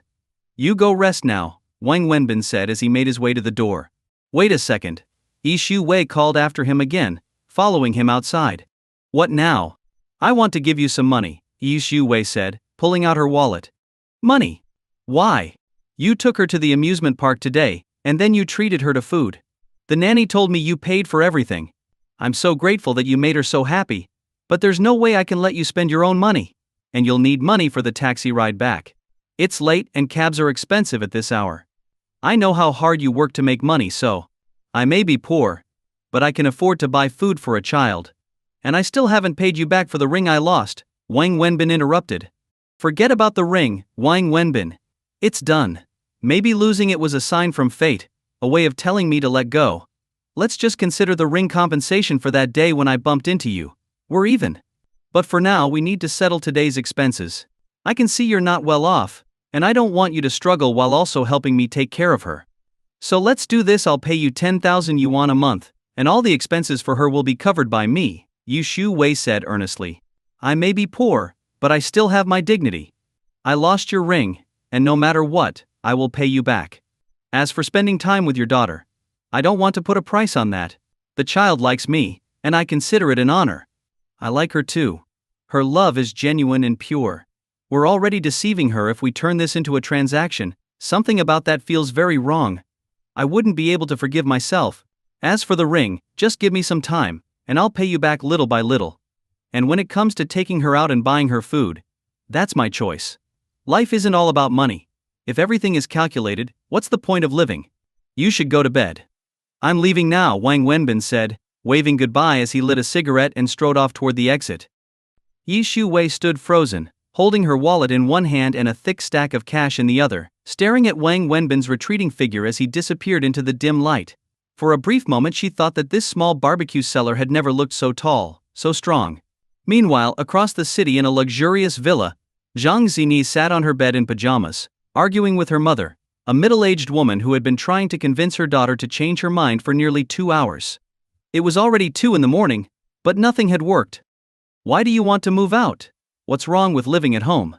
Do you really dislike living with your dad and me so much? Do you hate seeing us? Her mother asked, bewildered. That's not it, Mom. I'm 24 years old now. When you were my age, you already had me. I'm an adult. I need independence. I want to live my own life. Aren't you independent at home? You can still live your own life here. It's not the same. Here, if I get a phone call from a friend, you ask who it is, whether it's a guy or a girl. If I go out, you need to know exactly where I'm going, who I'm with, what time I'll be back. If the street lights are on and I'm not home yet, you call me every 5 minutes. If I miss one call, you send the housekeeper out to look for me, and if I don't pick up after 5 calls, you're ready to call the police. Mom, is that independence? Is that me living my own life? We're just concerned about you, worried something might happen. I know you're worried about me. If I didn't understand that, I would have gone crazy long ago. But I can't live like this anymore. It feels like prison. I know you love me, but you can't smother me with it. I have my own life, and I need my freedom. I'm 24 years old, what are you still so worried about? Living here is suffocating me, and if this keeps up, I'm going to end up with depression. Don't talk nonsense. Do you think we're monsters or something? Remember when you said you wanted to be independent and we let you? You rented a place and lived on your own. Then what happened? You almost died in that fire. Now you still want to live alone? I'm telling you, no. It's not happening. Your father and I only have one daughter, you're our whole world. That was an accident, Mom. Fires don't happen every day. Then why did it happen to you? What if there's a next time? Even if it's not a fire, there are other dangers. By that logic, staying at home doesn't guarantee safety either. Even drinking water can choke someone to death. Now you're just being difficult. I'm telling you, everything else is negotiable, but moving out is not. Fine, I won't rent. I'll buy a place, an apartment in a safe neighborhood from a reputable developer.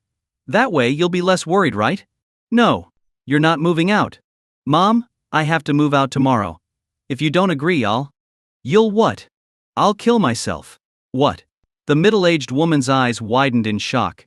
I can't live like this anymore. If you don't let me move out, I'll end it tomorrow. I mean it, Jang Xingi said, pulling the blanket over herself, wrapping it tightly around her as she buried herself in bed. At 3 a.m., Wang Wenbin finally got home after catching a taxi. He was starving, his stomach growling, so he grabbed a pack of instant noodles, his usual go-to meal, and prepared them. Instant noodles had practically become his staple diet. The next day, Wang Wenbin slept in, not waking up until the sun was already high in the sky. This was his usual routine. After getting up, he made himself a quick bowl of noodles. After his meal, he pulled out his earnings pouch and counted the money.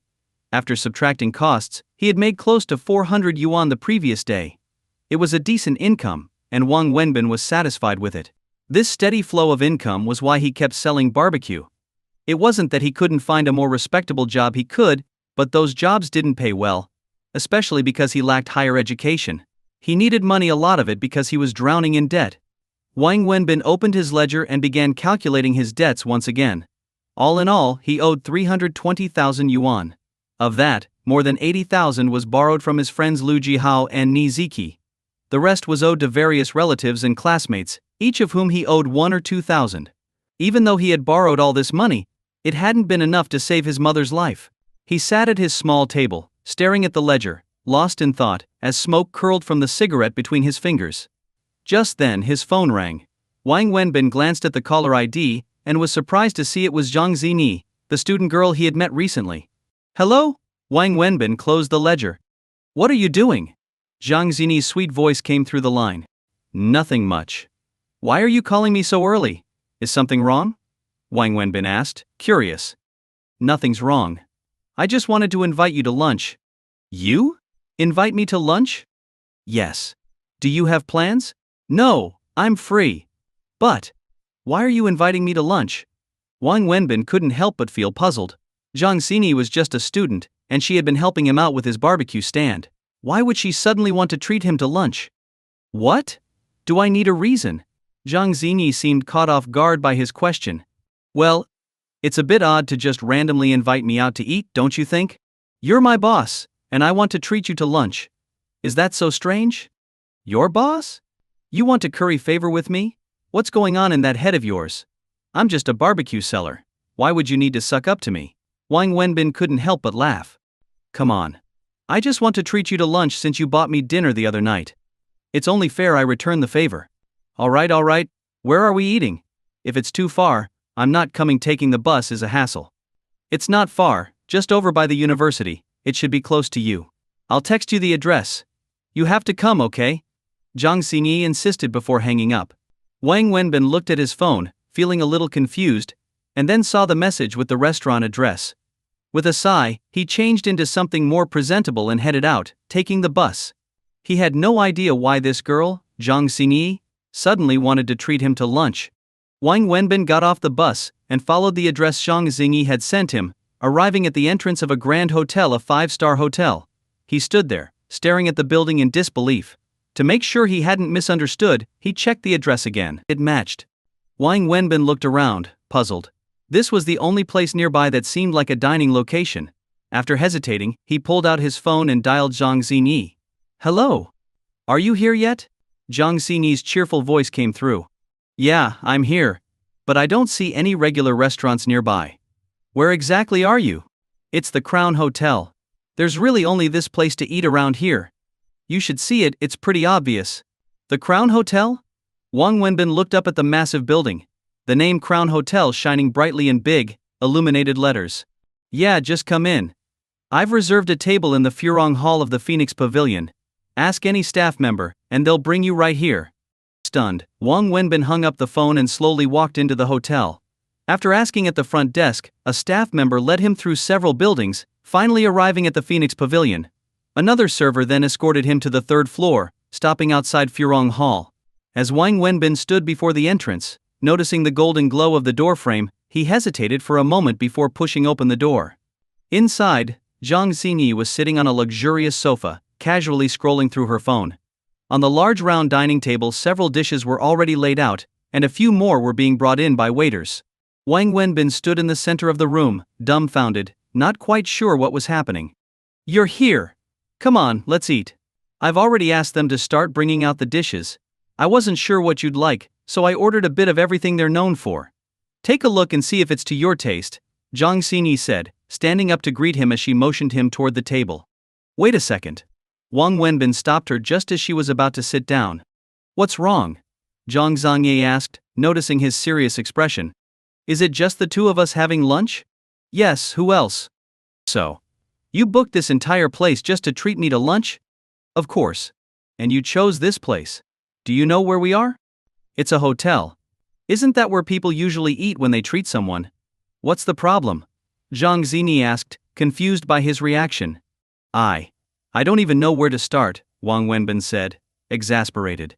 Even if you wanted to have a formal meal, you could have chosen somewhere simpler. Do you know how much it costs to eat here? Minimum spend? Is that a thing? How much is it?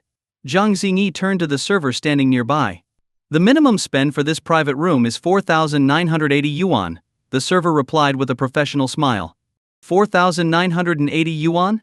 That's not that expensive, is it? Zhang Xinyi asked, looking at Wang Wenbin. Not expensive? Not at all. Wang Wenbin could hardly hold back his shock. He clenched his teeth and tried to remain calm. See? I thought it was reasonable too. Plus, this is the only nice place nearby. I found it online and came straight here. Come on, sit down, let's eat, Zhang Xinyi said with a smile. How many dishes did you order for just the two of us? Can you even eat all this? Wang Wenbin asked as he watched more servers bring in dish after dish, filling the large table. It doesn't matter if we don't finish it. I just wanted to make sure you had options. Since I didn't know what you like, I ordered all the best dishes they have here, so you can choose whatever you prefer. Wang Wenbin was left speechless, standing there as if facing some kind of otherworldly creature. Sir, please have a seat. Shall we open the wine now? A server approached Wang Wenbin, pulling out a chair for him and presenting a bottle of red wine from a tray with a towel wrapped around it. Wait, no wine. Wang Wenbin hurriedly stopped the server. Look, miss, I'm not comfortable eating with people hovering around. Could you all leave? We'll call you if we need anything. The server hesitated but then nodded politely and left the room with the others, closing the door behind them. What's going on? Zhang Xinyi asked, looking puzzled. Zhang Xinyi, are you out of your mind? Do you even know how much this meal will cost? This isn't some little roadside restaurant where you can order a huge feast and still keep the bill under 1,000 yuan. This is a 5-star hotel. A place where rich people throw around cash like it's nothing. You've reserved a private room, ordered a mountain of food, and even wine.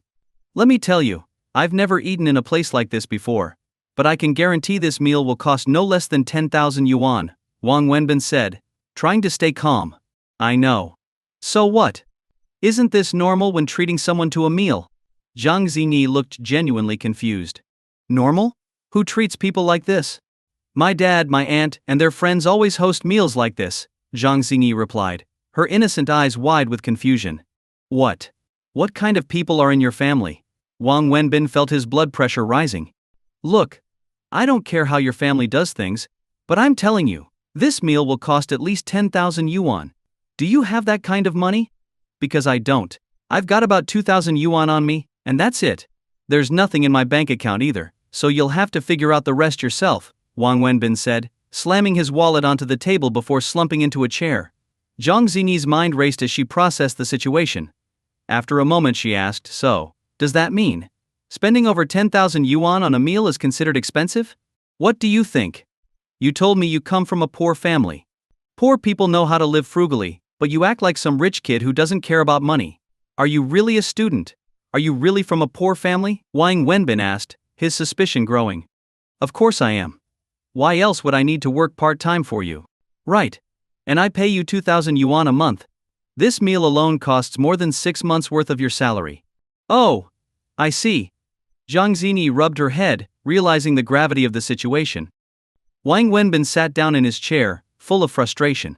He lit a cigarette and stared at the table full of delicacies, completely losing his appetite. His mind was racing, trying to figure out where he could scrape together enough money to cover this meal for the clueless girl who clearly didn't understand the value of money. He had just over 2,000 yuan on him, barely enough to cover a fraction of the bill, and he'd planned to use that money to pay off debts. Relax.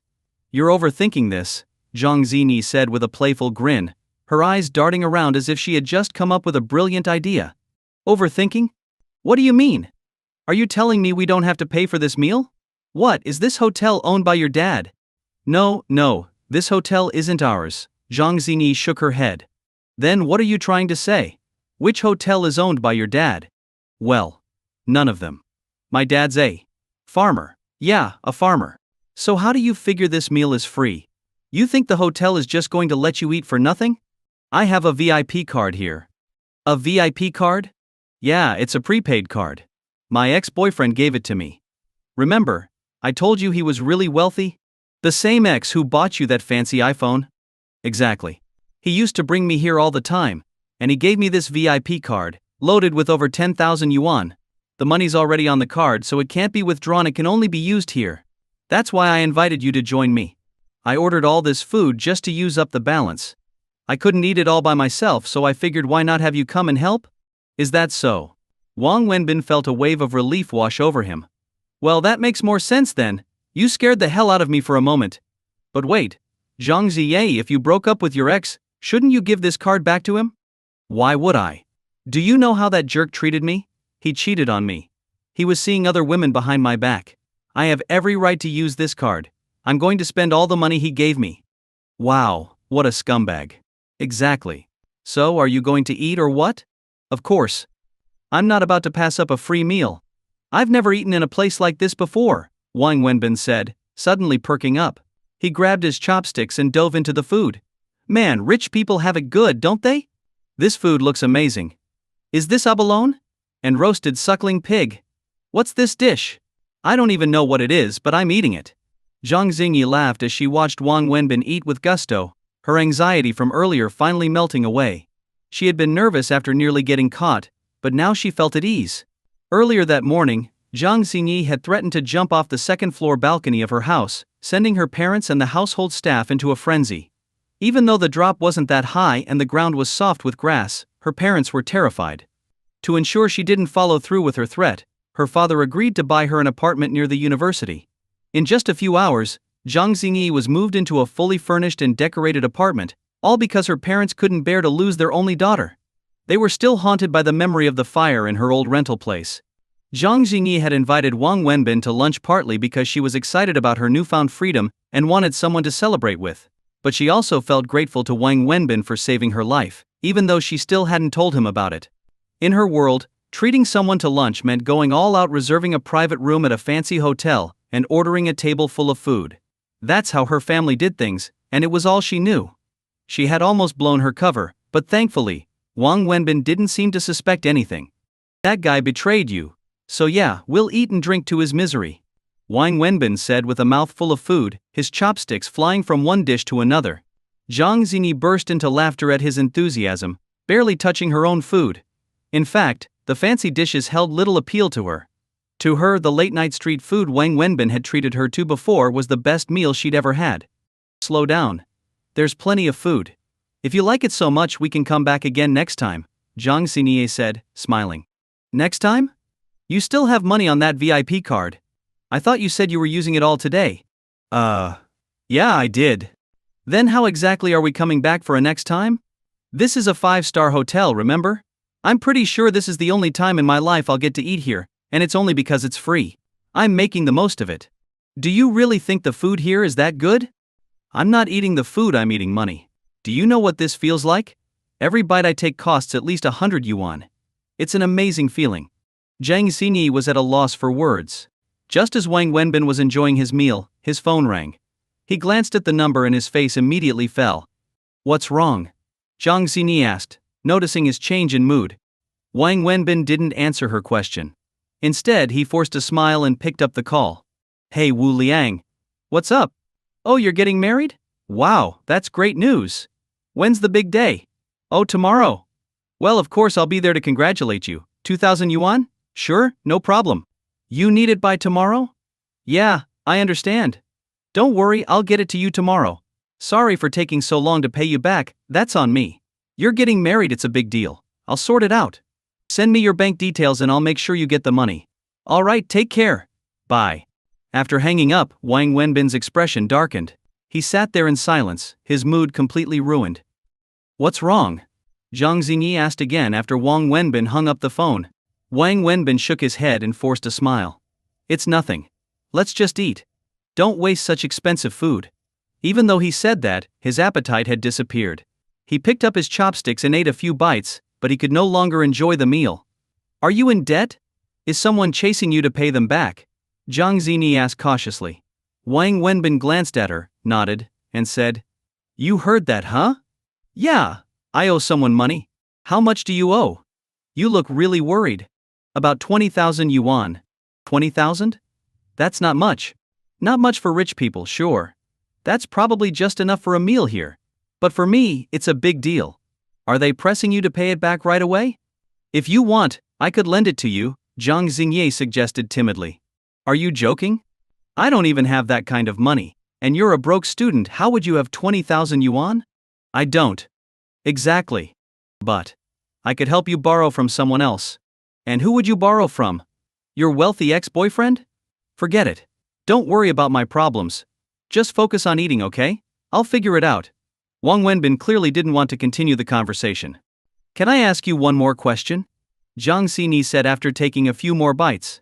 You're full of questions today, huh? Alright, what is it this time? Why do you owe money? You don't seem like the type to spend extravagantly.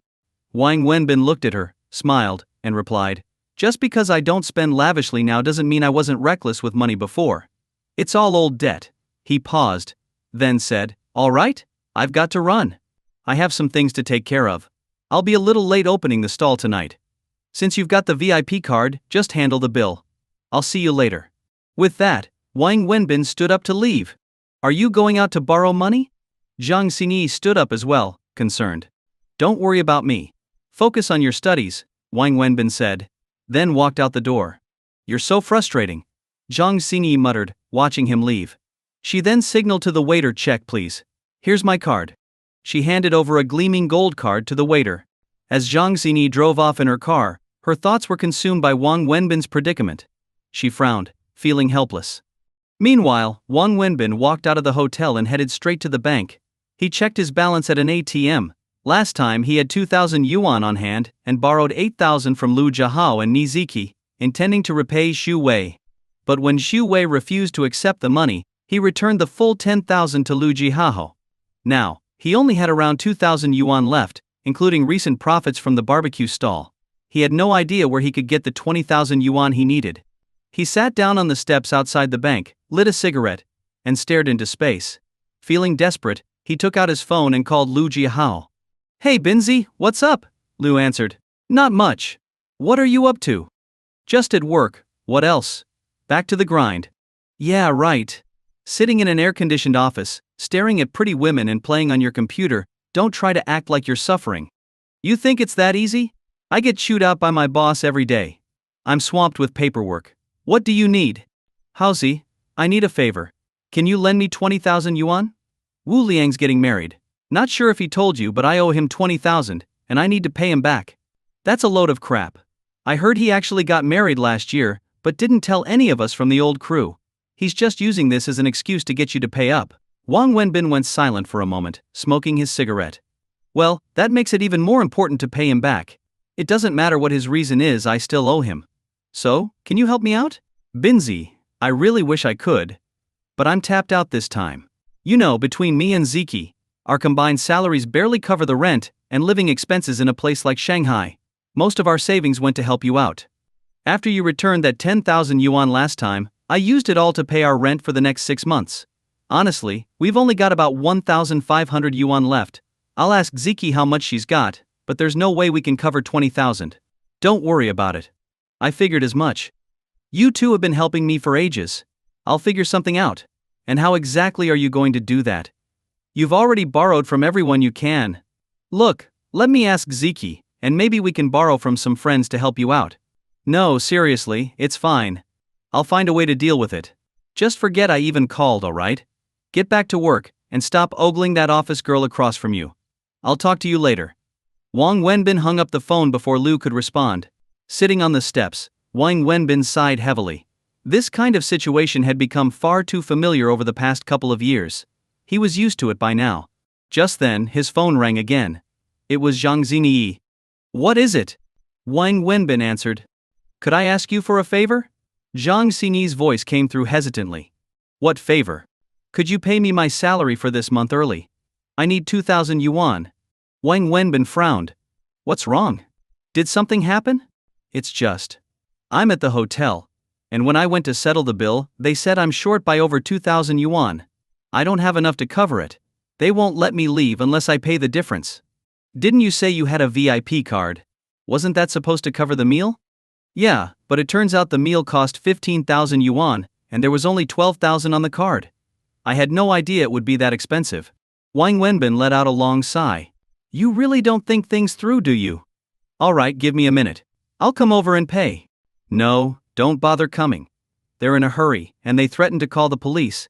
Can you just transfer the money to my card? I'll send you my account number. Fine. But seriously, don't do this kind of thing again. You've got to be more careful. I know. I won't make this mistake again. Just treat it as my salary for the month. Forget it. I was part of that meal, so I should pay too. I'll give you your salary at the end of the month. Send me your bank details. I'm right by the bank anyway. Wang Wenbin said, his voice tired. Wang Wenbin went to the bank, and using the account number Jang Xingi had sent him, transferred all the 2,000 yuan he had left. When he left the bank, he was flat broke. He was still at a loss for how to come up with the 20,000 yuan he needed, but regardless of his financial woes, he had to keep working, otherwise things would only get worse. He took the bus back home, ready to start preparing for his evening food stall. Not long after he got on the bus, his phone rang again.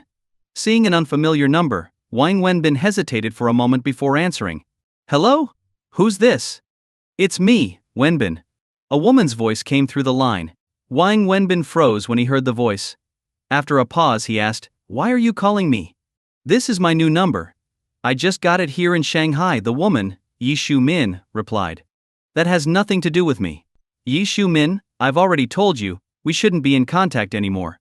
It's better for both of us that way. I don't want to talk about that, Wenbin. I just got off the phone with Ziki. She told me you asked her for 20,000 yuan. Are you in some kind of trouble? No trouble. What kind of trouble could I be in? Borrowing money has just become a habit for me. You know what a habit is, right? I don't need to be in trouble to borrow money. It's just that I've gotten so used to it that if I don't borrow money, I don't feel right. Sometimes I borrow just for fun. So, don't worry about it. Where are you? I'll come meet you. I can give you the money, Yi Shu Min offered. Thanks. But no thanks. Then send me your bank details. I'll transfer the money to you, Yi Shu Min insisted after hesitating. Really, there's no need. I've already found a way to get the money. But thanks for offering. Wang Wenbin rejected her again. Why are you doing this, Wenbin? Why won't you even let me help you? Why are you being so heartless? It would be more heartless if I took your money. We've already broken up, and it should stay that way, clean and clear, without any lingering ties. You don't owe me anything, and I don't owe you anything. That's how it should be. But thank you for your kindness. Goodbye. With that, Wang Wenbin hung up the phone. He continued on the bus ride home and got straight to work. He went to the wholesale market to buy supplies, then returned home to organize everything by himself. By around 4 p.m., he finished preparing for the evening. As he stretched his sore back, his phone buzzed with a text message. He assumed it was just another spam message, but when he glanced at it, he froze in surprise. The message was from the bank, informing him that 20,000 yuan had been transferred into his account. What the? Wang Wenbin stared at the message in disbelief. Someone had wired exactly 20,000 yuan into his account. Could the bank have made a mistake? Or did someone accidentally transfer money to the wrong account? Wang Wenbin thought to himself. But the more he considered it, the less likely that seemed. What were the chances that someone would transfer exactly 20,000 yuan to his account just when he needed it? After thinking it over, he could only come up with one possibility: Xu Min must have sent the money. But how could she know his bank account number? Did Ni Ziki tell her? But Ziki didn't know his account number either, did she? Had he ever given it to her? That must be it. There's no other explanation, Wang Wenbin concluded, pulling out his phone to call Ni Ziki. Binzi, what's up? I'm at work. Did you tell Xu Min that I borrowed money from Haozi? Yeah, Haozi called me to see if I had any cash to help out, but I really didn't. I figured you were in a tough spot, so I told Xu Min. She has money. 20,000 isn't a big deal for her. Why? Did you ask her, and she didn't give it to you? That's not what I'm asking. Did you give her my bank account number? Your bank account number? What are you talking about? How would I know your account number? You've always picked up cash from me in person. We've never had any bank transactions. Why are you asking about this all of a sudden? Ziki asked, puzzled. You really don't know it? You're not messing with me? Come on, Binzi.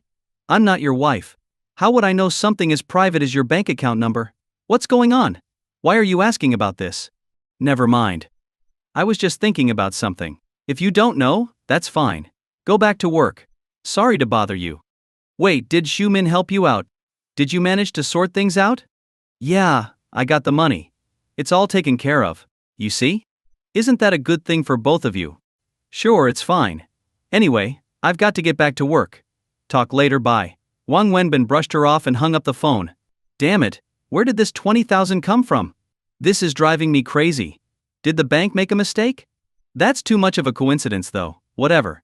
If the bank made an error, they'll take the money back eventually, Wang Wenbin thought.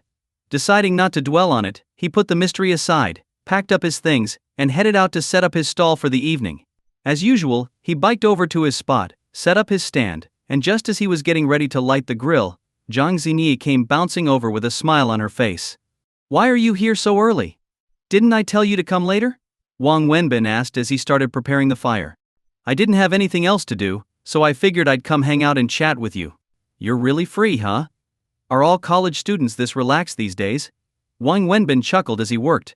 Did you pay off your debt? Jang Xingi asked quietly, watching him. What debt? Wang Wenbin asked without looking up. The money you owed. Didn't someone call you during lunch, asking for the repayment? Did you manage to pay it back? No? Wang Wenbin replied, shaking his head. Why haven't you paid it back yet? Jang Xingi asked. Because I don't have the money. No money? Didn't you receive anything? Jang Xingi sounded surprised. Received what? Do you know something? Wang Wenbin frowned and stared at her suspiciously. Ah, what? No. I don't know anything. I just meant. I was asking if you managed to borrow money or not. Didn't you say you were going out to borrow some? Jang Xinyi stammered, trying to cover up her surprise. The way you asked that made it sound like you know something I don't. Anyway, yeah, I went out to borrow money but I couldn't get any, Wang Wenbin replied, feeling frustrated.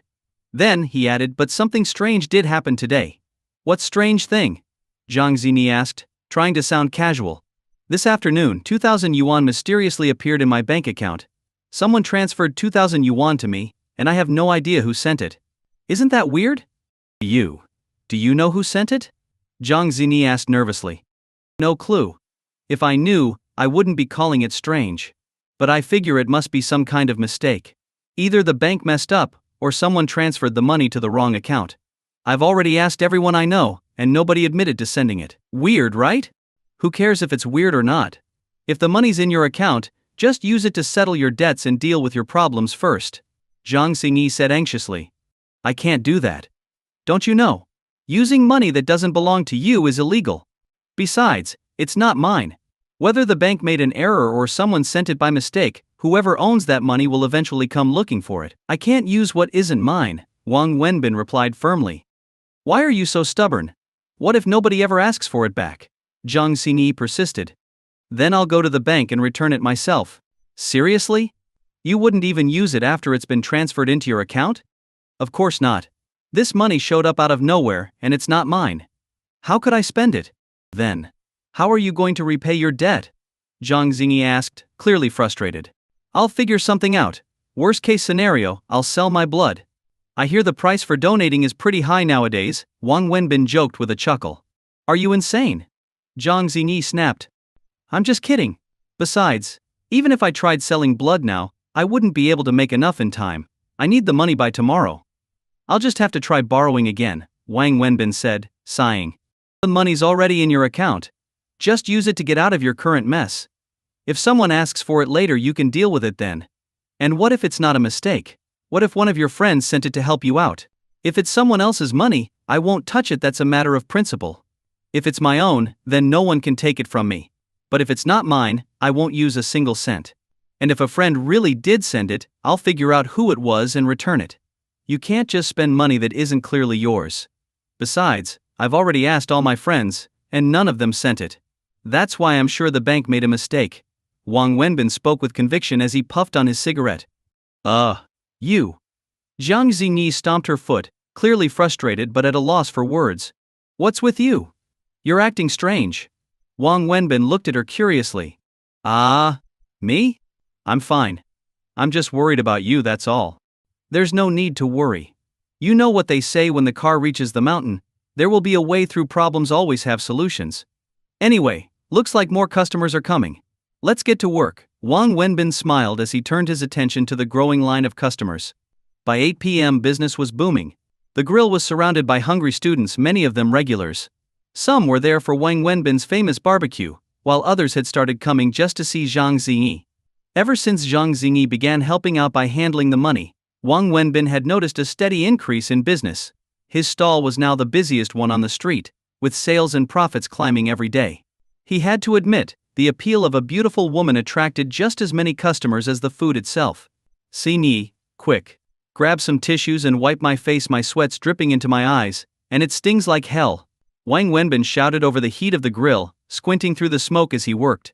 Jang Xingi immediately put down the money she was counting, grabbed a tissue, and rushed over to wipe the sweat from his eyes and face. This had become part of their daily routine. Wang Wenbin would be too busy grilling, hands covered in oil, to wipe his face, so he always called on Jang Xingi to help him out. For them, it had become second nature. But this simple interaction didn't go unnoticed by another woman standing nearby, watching them closely. That woman was Zhu Min. After finishing work, Yishu Min had called Ni Ziki to find out where Wang Wenbin's stall was located, and she had driven over to see him. She had been standing at a distance, watching in silence as he worked. Seeing Wang Wenbin struggling to grill the food, his face covered in sweat, made Xu Min's heart ache. She had never seen him like this before, so worn down and exhausted. She knew deep down that she was a big part of the reason he was in this situation, and her heart was filled with a mix of guilt and sadness. But when she saw Jang Xingi tenderly wiping the sweat from Wang Wenbin's face, a wave of complicated emotions surged within her. There was a time when this man had belonged to her, and little gestures like that had been hers alone. Zhu Min didn't interrupt them. She continued to stand in the distance, watching quietly. Only when the crowd started thinning out around 10 p.m. did she slowly make her way toward Wang Wenbin's stall. Are you hungry? How about I get you some fast food from over there? Wang Wenbin asked Jang Xingi while sitting down, massaging his cramped hands. He lit a cigarette, clearly exhausted after grilling for hours without a break. Most people wouldn't be able to handle such grueling work unless they were used to it like he was. I'm not hungry. I rarely eat at night. Why not? Saving money? Let me tell you, no matter how tough things get, you can't skip dinner. It's bad for your health. How about I give you an extra 500 yuan a month to make sure you eat? No, it's not about money. I'm on a diet. I don't eat after noon. Eating at night makes you gain weight. You're already so slim, and you're still dieting. What hope does that leave for the rest of us? Forget it. Women are really mysterious creatures, Wang Wenbin said, feeling like he couldn't continue the conversation with Jang Xingi. As they were chatting, Wang Wenbin looked up and saw Xu Min standing in front of his stall, watching him. He frowned. Hello miss, would you like to order something? Jang Xingi greeted Zhu Min with a friendly smile. She had evolved from being just a cashier to Wang Wenbin's all-around assistant. What are you doing here? Wang Wenbin asked Zhu Min, their eyes meeting. Jang Xingi, realizing that this beautiful woman knew Wang Wenbin, and sensing that there was some history between them, couldn't help but ask, is she your friend? I'm his girlfriend. His fiancée, Yishu Min answered, turning to Jang Xingi. Ex-girlfriend. The fiancée who never made it to the wedding, Wang Wenbin quickly corrected her. Huh. Jang Xingi's eyes widened in shock. Ex-girlfriend or not, I'm still his girlfriend, Yi Shu-min insisted stubbornly, holding back tears. Wang Wenbin stood up from his stall and motioned for Zhu Min to follow. Let's talk over there. Yi Shu-min followed him to a quiet corner by the street. Wang Wenbin leaned against the wall, smoking, and asked, "What are you doing here? Why did you come?" "I came to see you," Shu-min said. Looking at him. Wang Wenbin, still smoking, didn't respond to her answer. He leaned against the wall and asked, "How long have you been here?" "I got here around 8. Wang Wenbin was surprised. He hadn't realized Yi Shu-min had been standing there for so long. "When did you start smoking?" Shu-min asked. "Since you left." "Why do you keep punishing yourself like this?" Shu-min's heart ached when she heard his response. "I'm not punishing myself, it's just a way to cope. When life feels meaningless, you need something to hold on to, or you might start thinking about suicide. Why don't you change jobs? Why are you here selling barbecue? With your skills you could easily find a better job," Yi Shu-min asked, clearly concerned. "Sure, I could. But the problem is that no one wants to hire someone who didn't even finish college and doesn't have a degree. And what's wrong with selling barbecue? I make an honest living with my own hands. I'm not stealing or robbing anyone. There's nothing shameful about that." "How much do you make a month?" Shu-min asked. "Enough to support myself. I'll give you 10,000 yuan a month. Just stop doing this, okay?" "It's too hard," Yi Shu-min pleaded, almost begging. "Why would you give me 10,000 yuan a month? And why should I take your money?" "Shu-min, you can see it yourself, we live in two completely different worlds now. To you this is a low-class, shameful job, but for me, this is my life. You can also see that this place is dirty and chaotic. You don't belong here anymore. Please don't come back," Wang Wenbin said coldly. Yi Shu-min held back her tears. She knew if they kept talking, they would end up arguing again. "Who is she?" Shu-min asked, changing the subject. "Who?" "The girl helping you sell barbecue. She's a university student from the countryside. She's poor, so she's working part-time with me, helping out with the cash." "Poor? Working part-time? Are you kidding me?" Shu-min couldn't believe it. "What's so hard to believe? How much are you paying her?" 2,000 a month. "Why are you asking?" 2,000. "Did she tell you she's from a poor family?" Yi Shu-min continued. "What exactly are you trying to say?" Wang Wenbin frowned. "I'm just curious, that's all." "Curious about what?" "She says she's from a poor family, but she doesn't look like someone struggling with money." "And how do you figure that?" Wang Wenbin asked, now even more confused. "From her demeanor, for starters. You can't fake that kind of poise. There's a huge difference in how someone from a wealthy background carries themselves compared to someone who grew up poor. Then, look at her skin. Sure, some things are genetic, but a lot of it is maintenance. Her skin is flawless, practically glowing. That doesn't happen without using expensive skincare products. You grew up in a small town. Compare her skin to girls from poorer backgrounds, you'll see the difference." "And what does that prove?" Wang Wenbin interrupted. "You notice the necklace she's wearing?" Shu-min asked. "What about it?" "It's just a thin necklace. Doesn't seem expensive." Shu-min laughed. "First of all, someone who claims they're so poor that they need to work part-time wouldn't be buying jewelry. Secondly, that's no ordinary necklace. If I'm not mistaken, it's a limited edition piece from France. It's worth at least 500,000 yuan. 500,000? You've got to be joking." Wang Wenbin's eyes widened in disbelief. "I'm not joking. If there's one thing I've learned from my years abroad, it's how to spot things like this, and I'm certain about that necklace. Plus, the perfume she's wearing, Chanel No. 5. It's not the most expensive, but it's definitely not cheap. A 50 milliliters bottle costs around 1,000 yuan. Trust me, this girl is far from poor. That can't be right. Look at the clothes she's wearing. None of them are branded.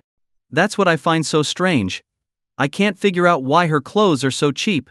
And if her family's so wealthy, why would she want to work here with me?" "What, does she have nothing better to do?" Wang Wenbin asked, baffled. "I don't know. But she's clearly interested in something," Yi Shu-min said quietly. "Ha ha ha. Don't you find your own words ridiculous? What could she possibly want from me?" Wang Wenbin found the idea laughable. "Why not? Maybe, like me, she's interested in you as a person." "All right, enough with the nonsense. She used to have a rich boyfriend who gave her lots of things. None of this is surprising. And whether she's rich or poor has nothing to do with me. Shu-min, just tell me why you're really here today. If you came to see me, I appreciate your kindness, but you've seen what you needed to. I have to get back to the grill now, customers are waiting. Wang Wenbin glanced over at his stall, where more people had gathered. Here's 20,000 yuan. Take it, Yi Shumin said, pulling out 2 bundles of cash from her bag and offering them to Wang Wenbin. You don't owe me anything. Why are you giving me money? Why are you so stubborn? What's wrong with my money? Is it cursed or something? Yi Shumin asked, visibly frustrated.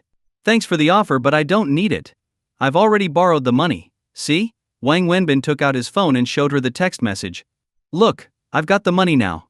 Take yours back. I appreciate it, but I don't need it. Where did you borrow the money from? Shumin asked, surprised. That's none of your business. Anyway, I've got customers waiting. Yi Shumin, listen to me, I've been trying to let go of the past, and you should too. Focus on your happy life now. We live in different worlds, and it's better for both of us if we don't have any more contact. I don't want to see you again. Wang Wenbin said this before turning away and heading back to his barbecue stall. Wenbin, why are you treating me like this? Shumin called out after him, but Wang Wenbin didn't turn around. Oh gosh, hurry. The customers have been waiting for ages. I don't really know what I'm doing here, Jang Xingi said, looking flustered as she struggled to grill a few skewers. When she saw Wang Wenbin coming back, she looked at him like he was her savior. Wang Wenbin chuckled, took the skewers from her, and began grilling them with practiced ease. Finally. I was so stressed. Jang Xingi said as she wiped the sweat off her forehead with a napkin. Next time just leave this kind of work to me. You stick to handling the money, don't dirty your hands. Speaking of which, why are your hands so white? Your skin is really good. Wang Wenbin asked, recalling what Zhu Min had said earlier. Really? Haha, thanks. Zhang Xinyi laughed, clearly pleased. After all, what girl doesn't like being complimented on her looks? Wang Wenbin felt a bit suspicious but decided not to press further, they weren't that close yet. Was that your girlfriend? Zhang Xinyi asked cautiously. No, I told you, she's my ex-girlfriend. We broke up, Wang Wenbin said calmly as he continued grilling. Why did you break up? She's really pretty, Zhang Xinyi probed. That's faulty logic. What does her being pretty have to do with us breaking up? Beautiful people can't break up. That's not what I meant. I was just saying, she is pretty. I was wondering why you two broke up. It looks like you were the one who ended it, but it's clear she still has feelings for you, Zhang Xinyi said, sounding a bit flustered. Why are you so nosy? Wang Wenbin teased. Come on, tell me. Nope. Please? You're being so stingy. Zhang Xinyi pouted. Not telling you makes me stingy? Of course. Aren't you a man? Geez, you're too curious. Fine, I'll tell you. It's simple, I found someone else. I cheated, fell out of love with her, and fell for someone else. Wang Wenbin said this with a grin, handing over the freshly grilled skewers to a customer before sitting down and lighting a cigarette. You're lying. I don't believe you. Why not? Why don't you believe me? I could totally fall for someone else. You're not that kind of person, Zhang Xinyi said with certainty. You've only known me for a few days. How do you know what kind of person I am? Let me tell you, all men are the same, just like your rich ex-boyfriend. We're all fickle. So, where's your new girlfriend then? I don't have one. But didn't you just say you fell for someone else? Yep, I fell for someone else, broke up with her. But then the girl I fell for dumped me for another guy. So now, I'm single. Wang Wenbin smirked as he spun his little story. None of that makes any sense, Zhang Xinyi said, thoroughly confused. Well, as long as you get the gist of it. You don't need to understand all the details. Anyway, it's getting late, you should head back now. You're done for today. Already? It feels early. It's not early, it's 10 o'clock. Wow, time really flies. Sounds like you don't want to leave. What a dedicated employee. I'm lucky to have found you. Alright, go on, get back before your dorm closes. Oh, okay. I'll head off then. Zhang Xinyi hesitated for a moment before turning to leave. By the way, that's a nice necklace. Did your ex-boyfriend give it to you? Wang Wenbin asked, suddenly remembering Xu Min's observation. This? Zhang Xinyi touched her necklace lightly. No, my dad gave it to me on my 18th birthday. Wang Wenbin frowned slightly. What's wrong? Zhang Xinyi asked, noticing his expression. Nothing. I just thought it looked nice. I was curious. Alright, go on, get going. Okay, I'm leaving. Oh, and Wenbin, about the money in your account. I really don't think the bank made a mistake. How could a bank mess up like that? It's probably a friend who knows you're in trouble and wanted to help. Just use the money to deal with your situation for now, really. I know what I'm doing. Don't worry about it. You should go. Wang Wenbin replied, trying to brush her off. Jang Xingi looked at him, clearly frustrated but unable to convince him otherwise. She hesitated for a moment, then finally left. Wang Wenbin finished packing up his food stall just before midnight and rode his tricycle home, still thinking about the mysterious 20,000 yuan deposit.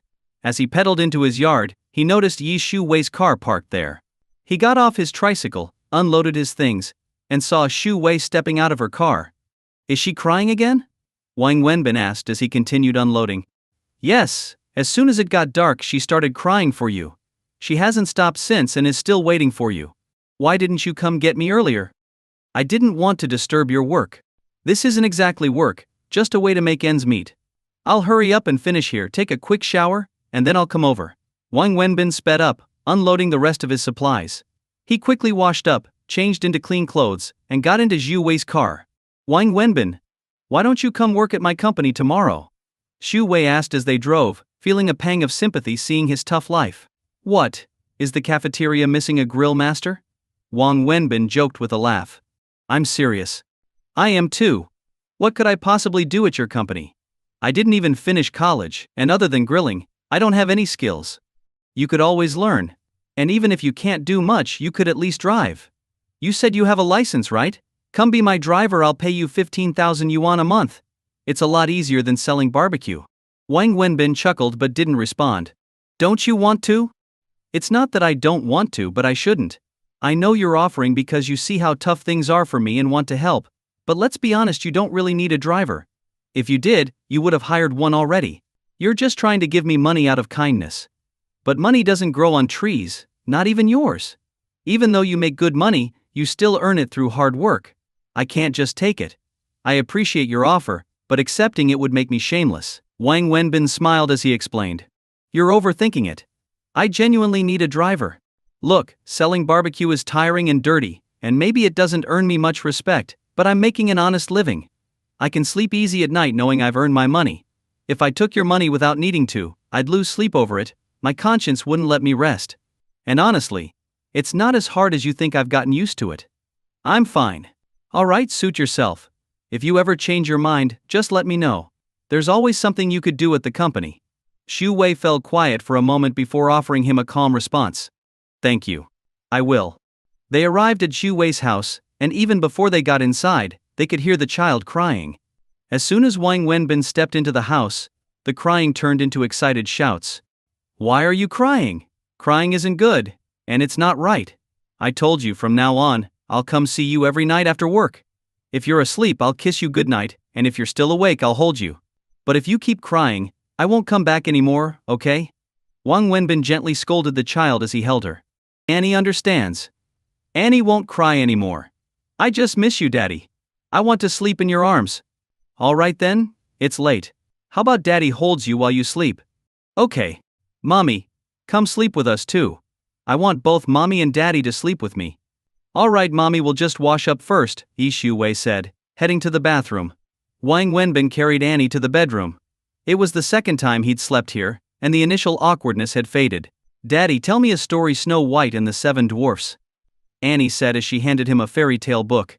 Wang Wenbin made himself comfortable, took off his jacket, and began reading aloud. In a faraway kingdom, there lived a king and a queen. The little girl nestled against Wang Wenbin's stomach, quietly listening to his voice. By the time Shu Wei finished washing up and entered the room, she saw her daughter sound asleep on Wang Wenbin's stomach, while he, unaware, continued reading the story with enthusiasm. She's asleep, Shu Wei whispered, sitting on the bed and gently moving her daughter off Wang Wenbin's stomach and into the blankets. Already? Wang Wenbin was surprised. She used to fall asleep at 9 every night. But now she stays up late just to wait for you. She's exhausted. Yeah, I guess this can't keep going on forever, Wang Wenbin said with a sigh. She'll get used to it. She's just afraid you won't come back, so she waits for you this way. Wang Wenbin looked at the child sleeping soundly on the bed, and the thought of her illness and the short time she had left filled him with sorrow. Both the child and Shu Wei were dealing with so much. I should head back now, Wang Wenbin said, standing up and putting on his jacket. It's really late. Shu Wei said softly, feeling a bit awkward. It's fine. This is normal for me. Wang Wenbin quietly left Xu Wei's bedroom and was about to leave the house when Xu Wei called out to him again. Wait a second, she said, stepping out of the room and closing the door behind her. Why don't you just stay here for the night? It's too late to go back, Xu Wei suggested. That's not really appropriate, is it? Wang Wenbin stammered, taken aback. Don't get the wrong idea. There's a spare room in the house, Xu Wei said, her face flushing slightly as she understood what Wang Wenbin had assumed. Wang Wenbin felt a bit embarrassed. He had indeed misunderstood her. It's all right. I'll head back.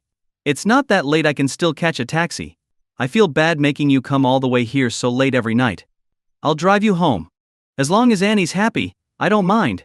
I'll head out now. Good night. Wang Wenbin smiled and waved as he walked out the door.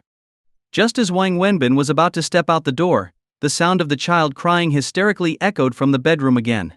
Why is she crying again? Xu Wei frowned and hurried back to the bedroom. Wang Wenbin, standing at the door, smiled helplessly before turning around and heading back to the bedroom as well. Daddy. Don't go. Don't leave. The little girl sobbed. Daddy's not leaving. Daddy was just going to the bathroom outside. I'm not leaving, Wang Wenbin reassured her as he walked over. Daddy doesn't want me anymore? The girl cried harder. How could Daddy not want you? Don't leave, Daddy. Hold me while I sleep. All right. Daddy will hold you while you sleep. Xu Wei sat at the bedside, silently watching, as the little girl leaped into Wang Wenbin's arms. He took off his jacket again, holding the girl tightly as she finally drifted back to sleep. I'm really sorry, Xu Wei said, feeling guilty.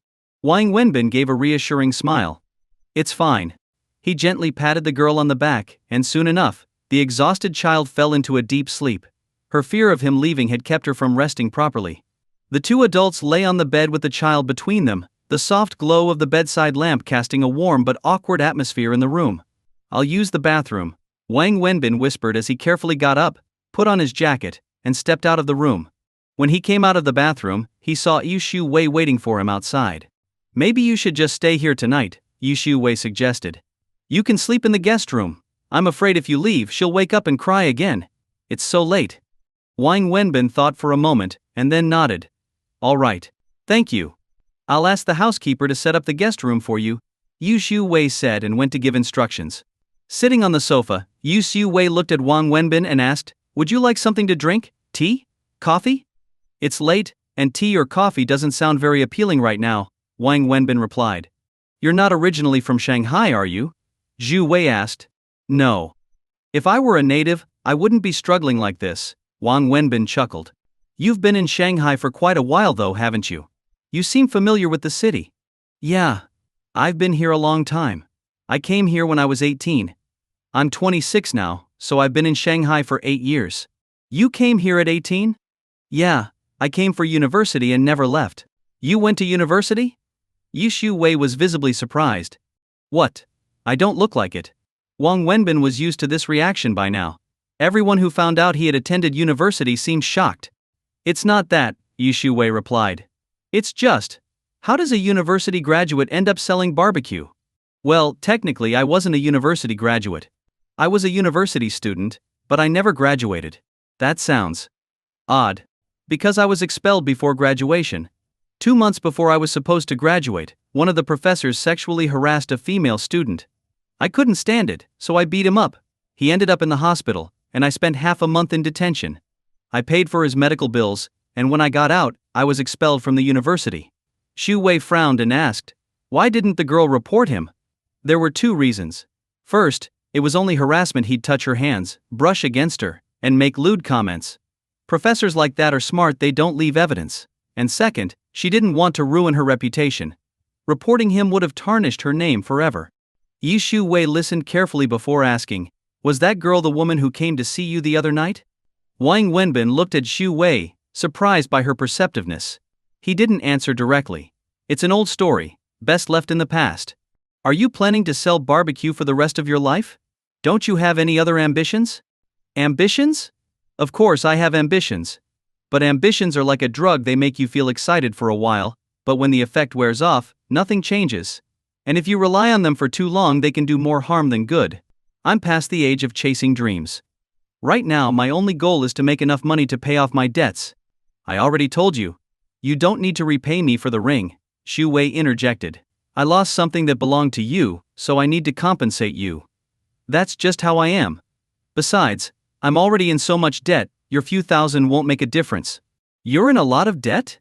Xu Wei was surprised again. It may not seem like much to you, but for me, it's a lot. Speaking of which, Xu Wei, I need to ask for a favor. Wang Wenbin hesitated, feeling uncomfortable but knowing he had no other choice. What is it? Can you lend me another 20,000 yuan? I really don't want to ask, but. Before he could finish, Xu Wei stood up and went into her room. She returned moments later with 2 bundles of 100 yuan bills and handed them to Wang Wenbin. Here, I happen to have this on hand. I haven't had time to deposit it in the bank yet. If you need more, just let me know. Wang Wenbin was taken aback. He hadn't expected her to agree so readily, especially since they'd only known each other for a little over a week, and their relationship had started off rocky. I'll pay you back as soon as possible the 20,000 and the 80,000 for the ring. I can't promise it'll be quick, but I will pay you back, Wang Wenbin said, standing up and expressing his gratitude. You're stubborn, you know that? Xu Wei said with a slight smile. But alright, do as you see fit. You've done so much for me, and I can't repay you in any other way except financially. If you ever need help again, don't hesitate to ask. Thank you. I really appreciate it. But I still think you're wasting your potential by selling barbecue. You're young, Wang Wenbin, only 26.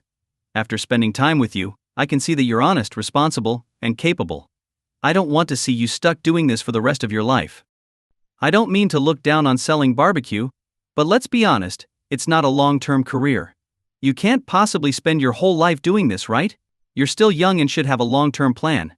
You went to university, even if you don't have a degree, and that's a significant advantage. For your own sake, I think it's worth trying something new. My company may not be big, but I'm sure there's a place where you can make use of your skills. In today's world, it's tough to find a good job without a diploma, but with some work experience your chances will improve. You should think about it, Xu Wei said, sitting across from Wang Wenbin. Her tone carried the weight of authority, like that of a mentor or a leader. Wang Wenbin smiled and nodded. I'll think about it.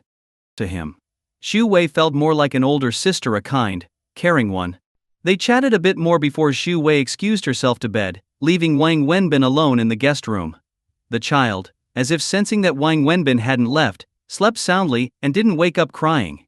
Wang Wenbin lay in the unfamiliar guest bed, tossing and turning for a long time before finally falling into a confused, restless sleep.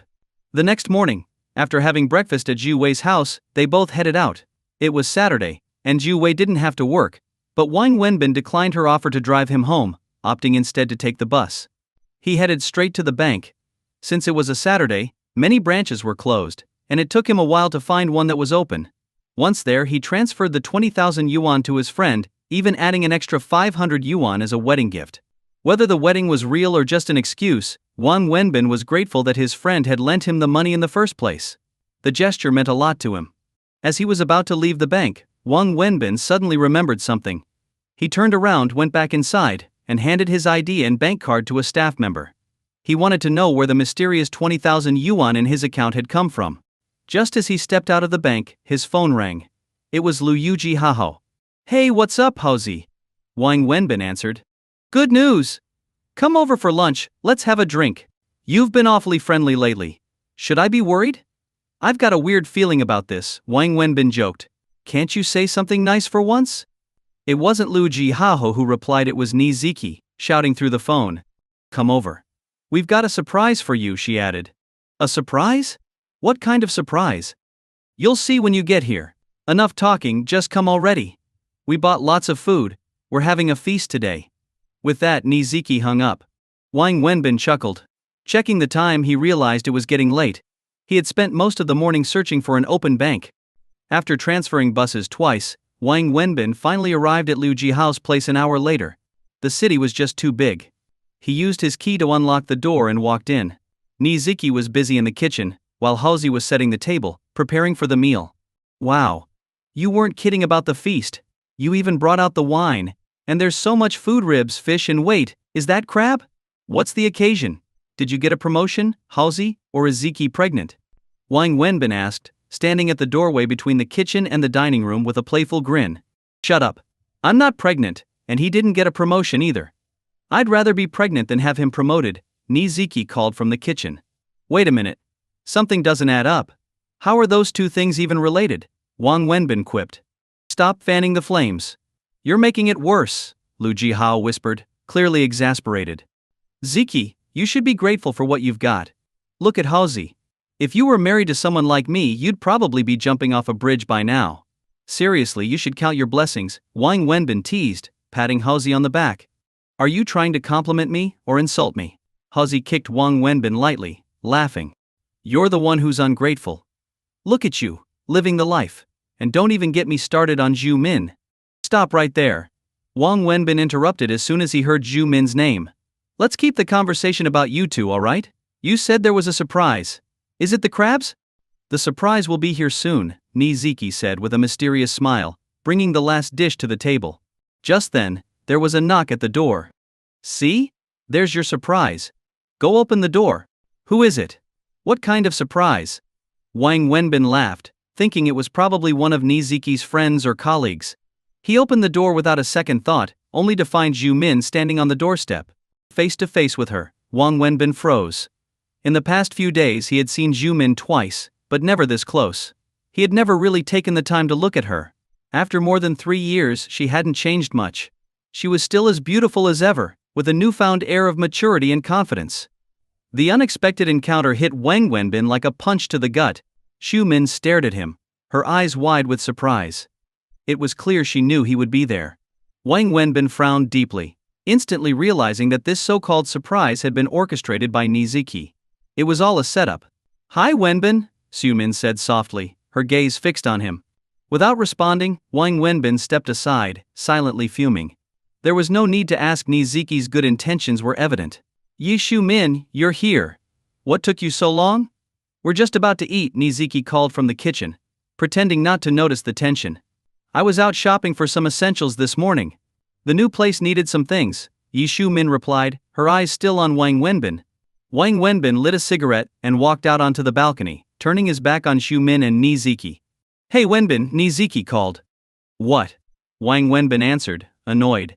Zhu Min's here, she said, gesturing toward Zhu Min. I know. I'm not blind. I can see her, Wang Wenbin snapped, clearly irritated. What's with the attitude? Aren't you going to sit down and catch up? You two haven't seen each other in years. Surely you've got plenty to talk about, Niziki said, batting her eyes mischievously. There's nothing left to say. Everything was said 3 years ago, Wang Wenbin replied coldly.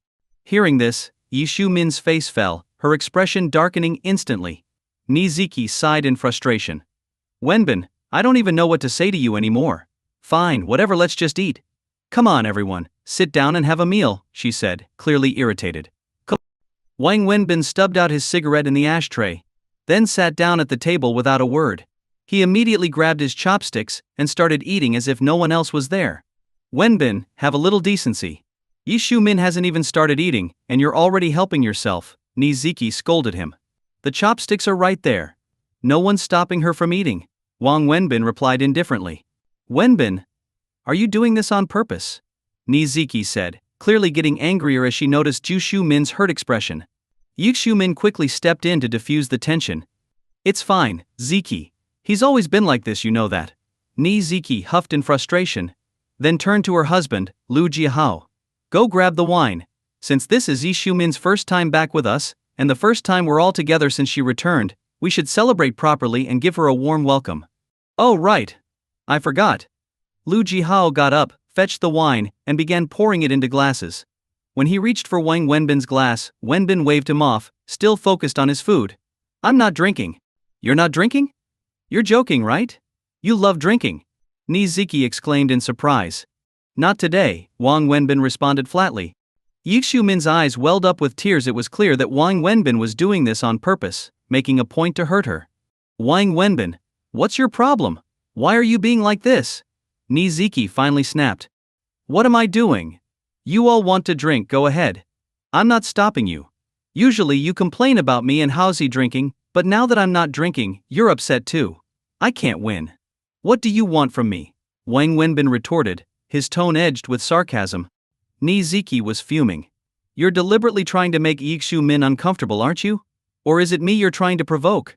I'm only making myself uncomfortable, Wang Wenbin said quietly. Yi Xiu-min, trying to keep the peace, spoke up softly. Let it go, Ziki. He's upset with me. Let him vent. I get it, I do.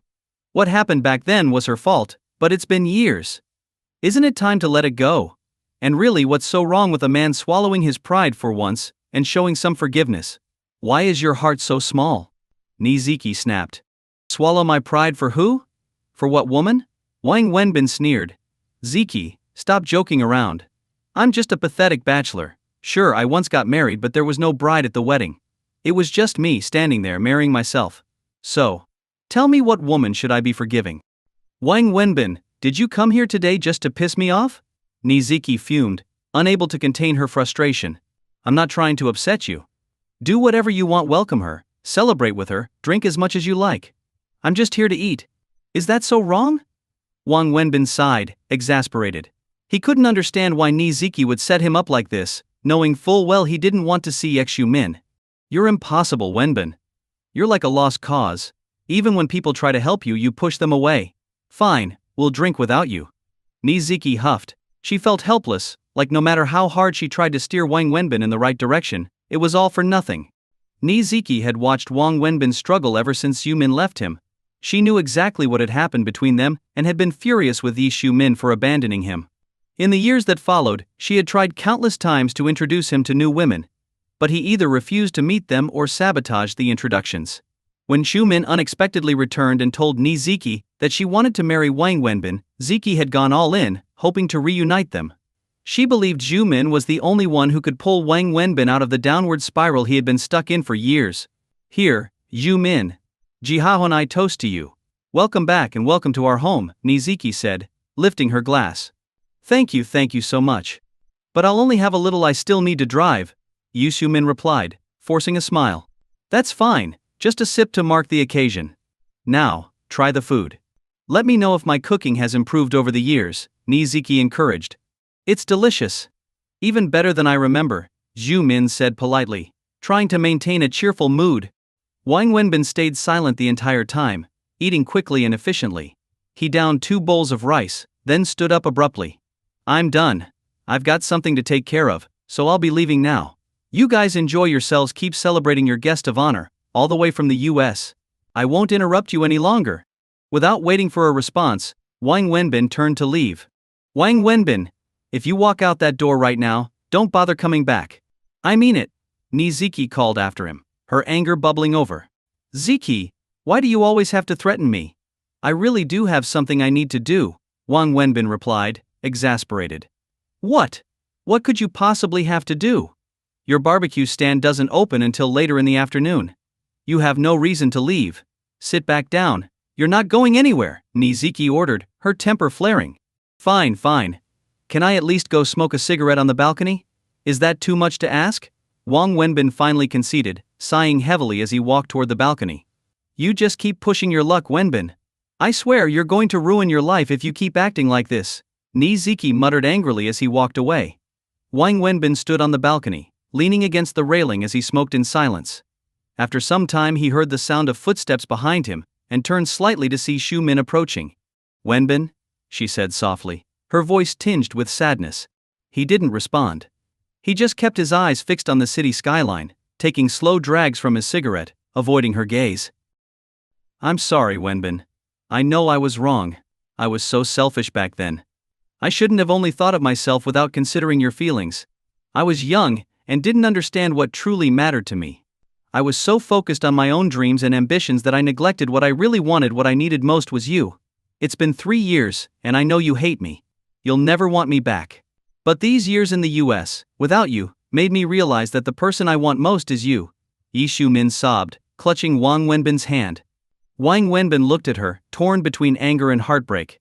He stood there for a moment, then finally said, Yi Xiu-min, if you knew this would happen, why did you leave in the first place? There's no medicine for regret in this world.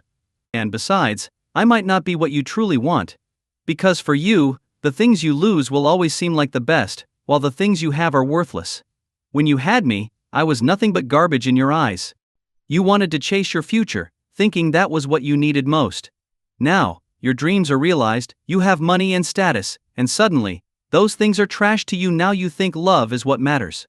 Yi Shu-min, I don't even know what to say anymore, but I can't forgive you. I want to stop hating you, but I can't. Like Ziki said earlier, she thinks you're still my woman, and deep down, I wish that were true. But you're not. You abandoned me long ago. From the moment you left, you stopped being mine. There's nothing left between us anymore.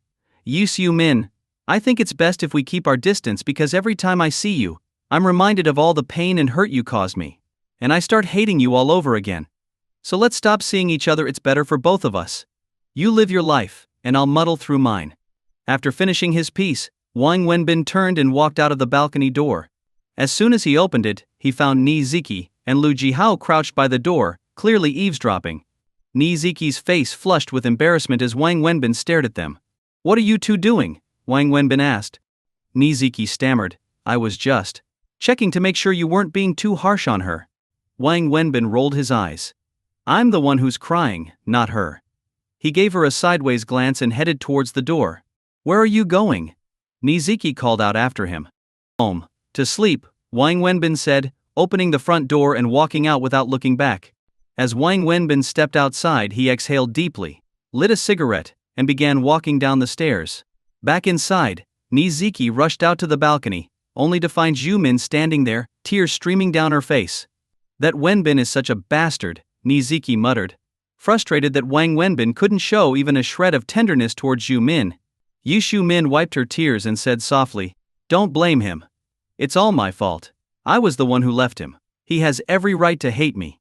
True, you brought this on yourself. You had a good man, a beautiful wedding planned, and you threw it all away to go to the US. You turned a perfectly good relationship into a mess. I get it, you had dreams, wanted a better career, nothing wrong with that. But why couldn't you tell him first? You ran off the day before the wedding, humiliating his entire family. Do you have any idea how much that crushed him? Why couldn't you have married him first and then gone to the US? Ni Ziki scolded, holding nothing back. Tears welled up in Shu-min's eyes as she defended herself. I had no choice. It was a once-in-a-lifetime opportunity, and I'd already delayed it for as long as I could. I didn't want to leave him either, but I couldn't give up on my dreams. Ni Ziki waved her hand dismissively. There's no point talking about it now. It's all in the past. Then her tone softened as she spoke about Wang Wenbin. But Wenbin, he's like a stone in a pit, stubborn and unyielding. He's obviously still not over you. He's been punishing himself since you left. Look at him now, he's got nothing. He was such a promising guy, but now he's just barely getting by.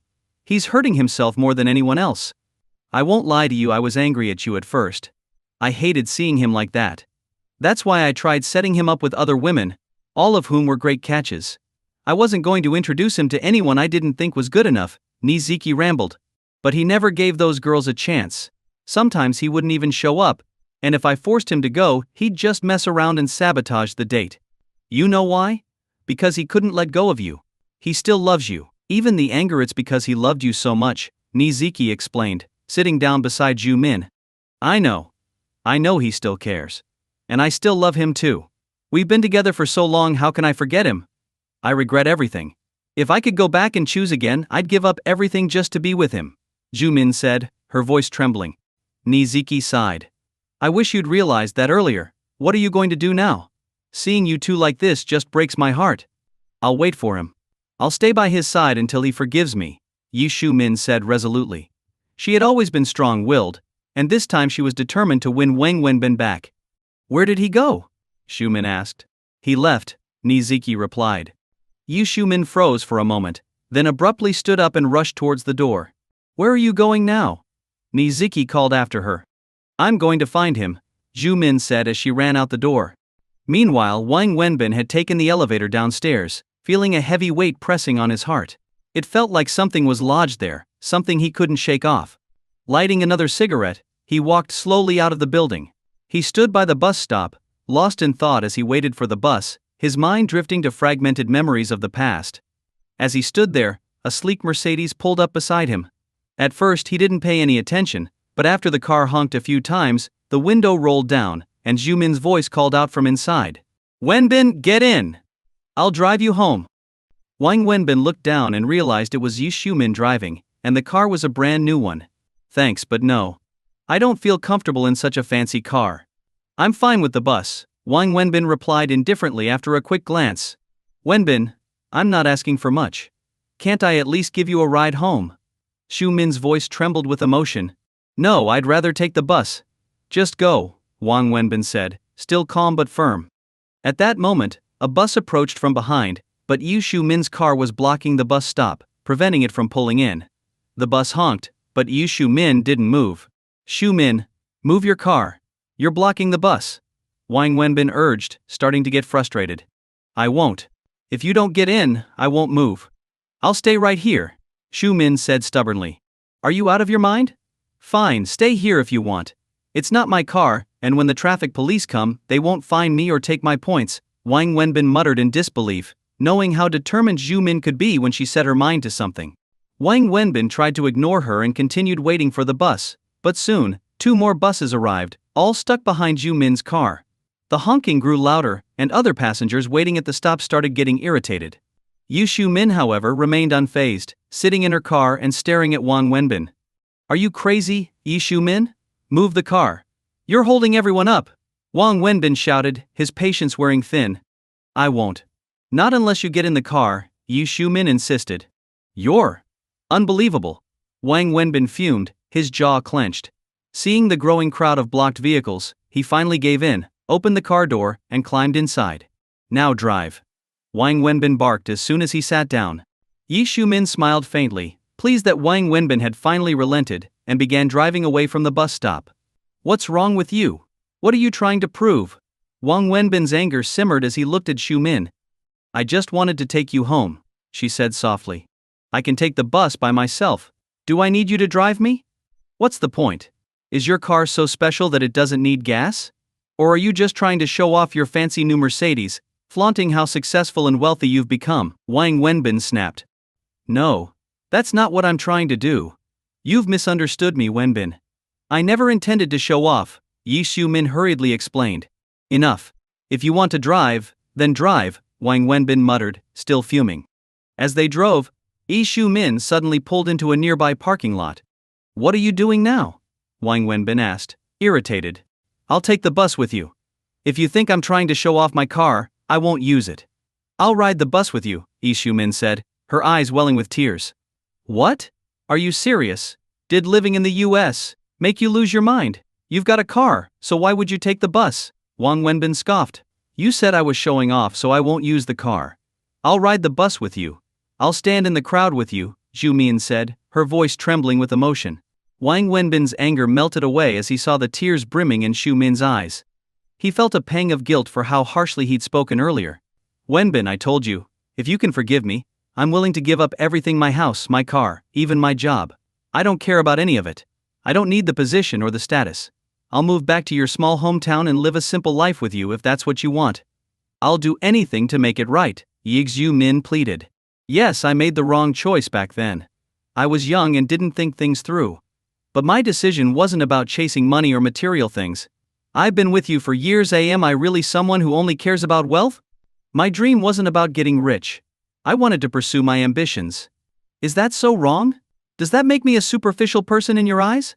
Wenbin, I've done you wrong, but it's unfair to say I left you for money. Xu Min's tears flowed freely now, the pain and guilt evident in her voice. I'm sorry.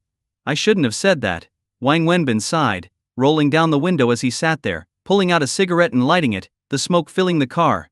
The parking lot attendant glanced curiously at the couple sitting inside the luxury car, wondering why they hadn't gotten out yet. It's not about you apologizing to me. Tell me, Wenbin, what do I need to do to earn your forgiveness? If I give up everything, will you forgive me? Will we be able to start over? Just say the word, and I'll quit my job on Monday. Xu Min's voice was desperate, her gaze unwavering, her eyes filled with determination. Wang Wenbin could tell she meant every word. You're seriously crazy. Just because I'm poor doesn't mean I resent rich people. Whatever happened between us has nothing to do with how much money you have. You want to quit your job? Go ahead, but that won't fix anything between us. Your career, your position, it's all irrelevant to me. Even if you quit, it won't change the past. Xu Min, what happened between us is over. It's history. I once read in a book that the human heart is like a mirror. Some people have large mirrors, and they can reflect a lot of faces. But that's only because the distance makes everything blurry. Others have small mirrors, and they can only reflect one person, making the image clear and sharp. My heart is like that small mirror. It's only ever reflected you, Yu Xiumin, for all these years. Your image is burned into me like a scar, something that can't be erased.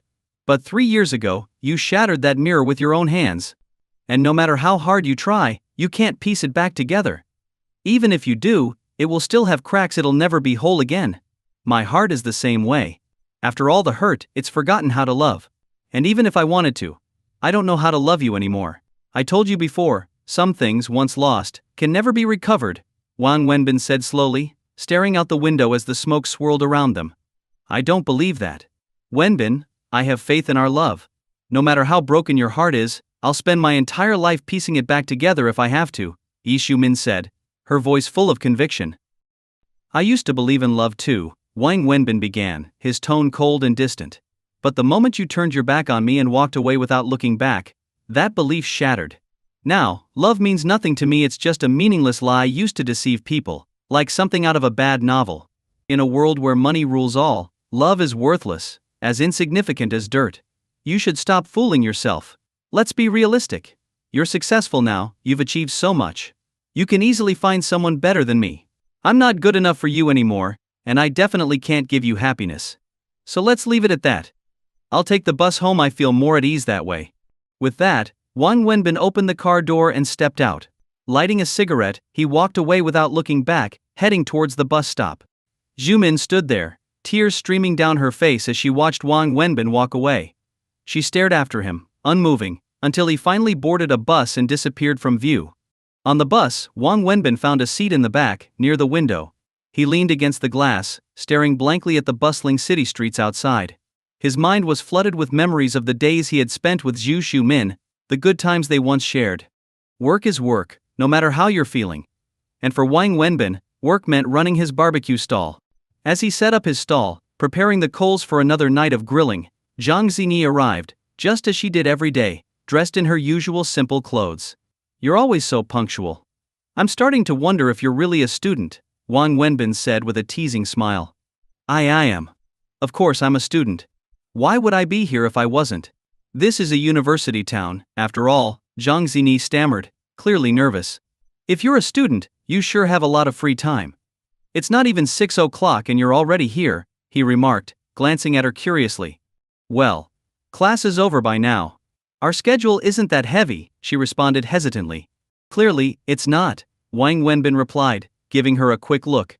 Jang Xingi immediately got to work, helping with the usual prep tasks for the stall. So, where are you from? Wang Wenbin asked casually. I'm from Yunnan, Jang Xingi answered, her mind racing as she spoke. Yunnan here? Not from Shanghai then. There aren't many poor students from around here. No, I'm definitely not from Shanghai. And you're from a rural area? Yes, of course. Which part of Yunnan? Wang Wenbin continued, his curiosity piqued. Zhang Xinyi hesitated. It's not Kunming, is it? No, not Kunming. Where, then? Dali. I'm from Dali, she finally blurted out. Ah, Dali. One of the most famous spots in Yunnan. Yeah. Come on, look. Customers are coming for barbecue, let's get to work. Zhang Xinyi quickly changed the subject, wiping the sweat off her forehead with a napkin. Wang Wenbin didn't press further.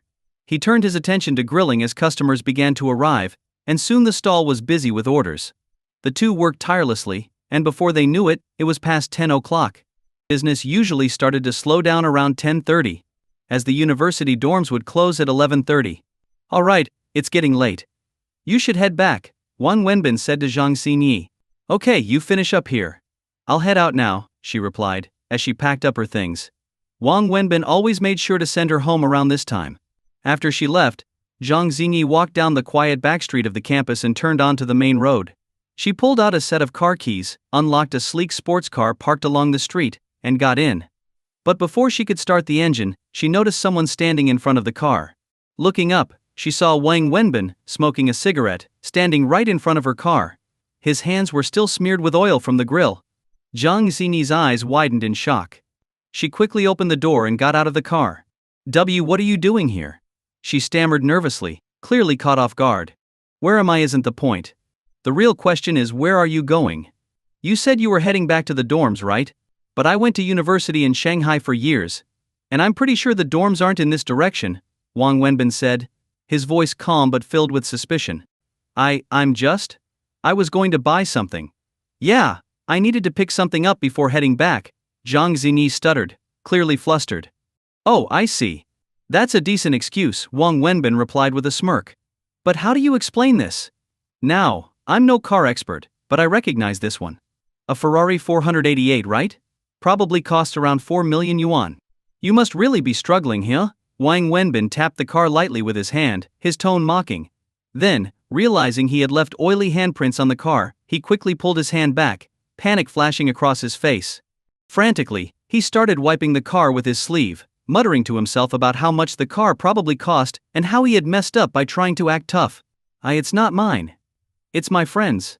Yeah, my friend lent it to me so I could run an errand, Jang Xingi stammered, her face flushed with embarrassment. Right, of course. You should have just said it was a gift from your ex-boyfriend. I mean, he already bought you a bunch of stuff, right? Chanel tops, LV pants, Gucci shoes, Hermes bags, the latest iPhone, and even that VIP card for the 5-star hotel. What's a Ferrari on top of that? Wang Wenbin chuckled sarcastically. Yes, that's right. He gave it to me, Jang Xinyi hurriedly agreed, sweating profusely. Wow. Your ex-boyfriend must be a real gem. So generous it's almost criminal. Maybe you could introduce me to someone like him, Wang Wenbin quipped with a grin. What? You're a guy. You really aren't good at lying, you know that? Whenever you lie you stutter, blush and your eyes dart around.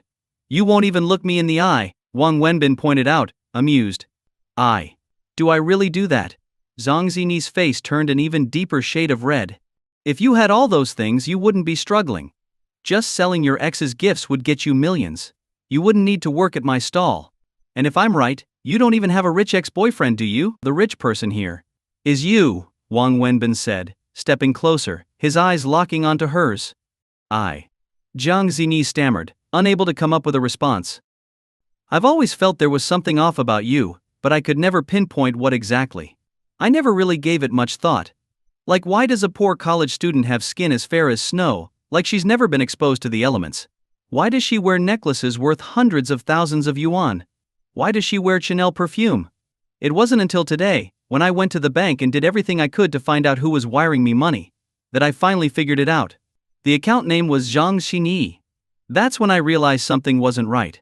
What? You were able to find out about that? Oh no, I never thought you'd actually check. Zhang Xinyi stomped her foot in frustration. How could I not? You had me transfer 2,000 yuan to your card just to get my bank account information, right? So if you can find out about mine, why wouldn't I be able to look into yours? I didn't think you'd investigate me like that. Zhang Xinyi muttered, feeling regretful. None of that matters now, Zhang Xinyi. What I want to know is why. Wang Wenbin asked. Why? What do you mean? Why did you approach me? Why would a rich girl like you want to get close to a guy like me, who just grills skewers for a living? Why did you pretend to be poor in front of me? Why did you, a wealthy heiress, come to me and work part-time like you were struggling? And why, when we didn't even know each other, did you help me out and secretly send me money? Why? Wang Wenbin finally voiced all the questions that had been bothering him. Zhang Xinyi was at a loss for words. Her face turned red as she struggled to find something to say. After a long pause she finally lifted her head and looked at Wang Wenbin. I'm sorry, can I explain? Please don't be mad. No, you're wrong. I'm not angry at all. Why would I be?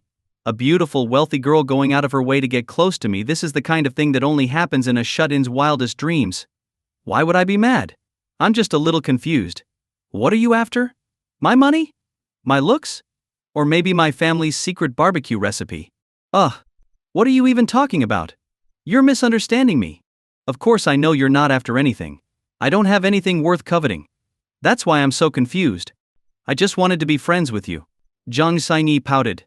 You want to be friends with me? Yes. You're not just trying to mooch off my barbecue for free, are you? Are all rich people this stingy? No, I'm serious. I don't have any ulterior motives. I just wanted to be your friend. I mean it. I don't have any bad intentions. You have to believe me. Zhang Xinyi explained, desperately stamping her foot. But listen. You've got me feeling pretty uneasy here. You're a wealthy heiress, and I'm just a broke guy selling skewers.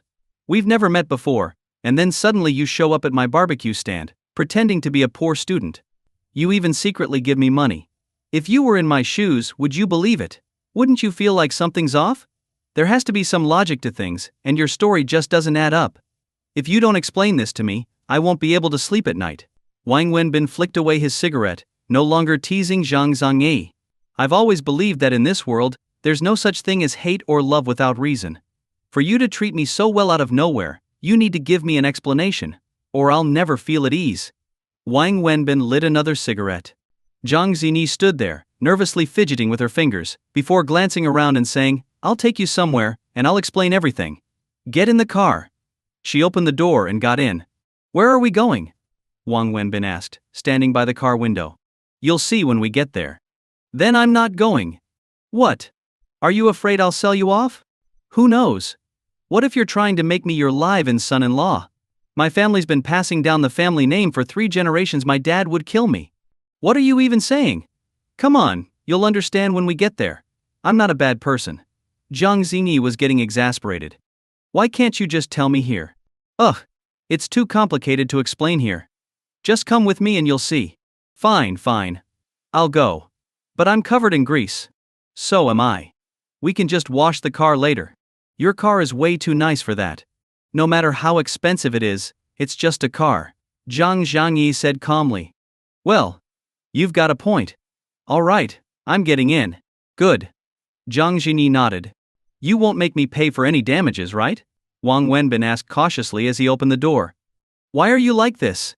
Jang Xingi puffed out her cheeks in frustration. After hesitating for a moment, Wang Wenbin finally opened the door and got into the car.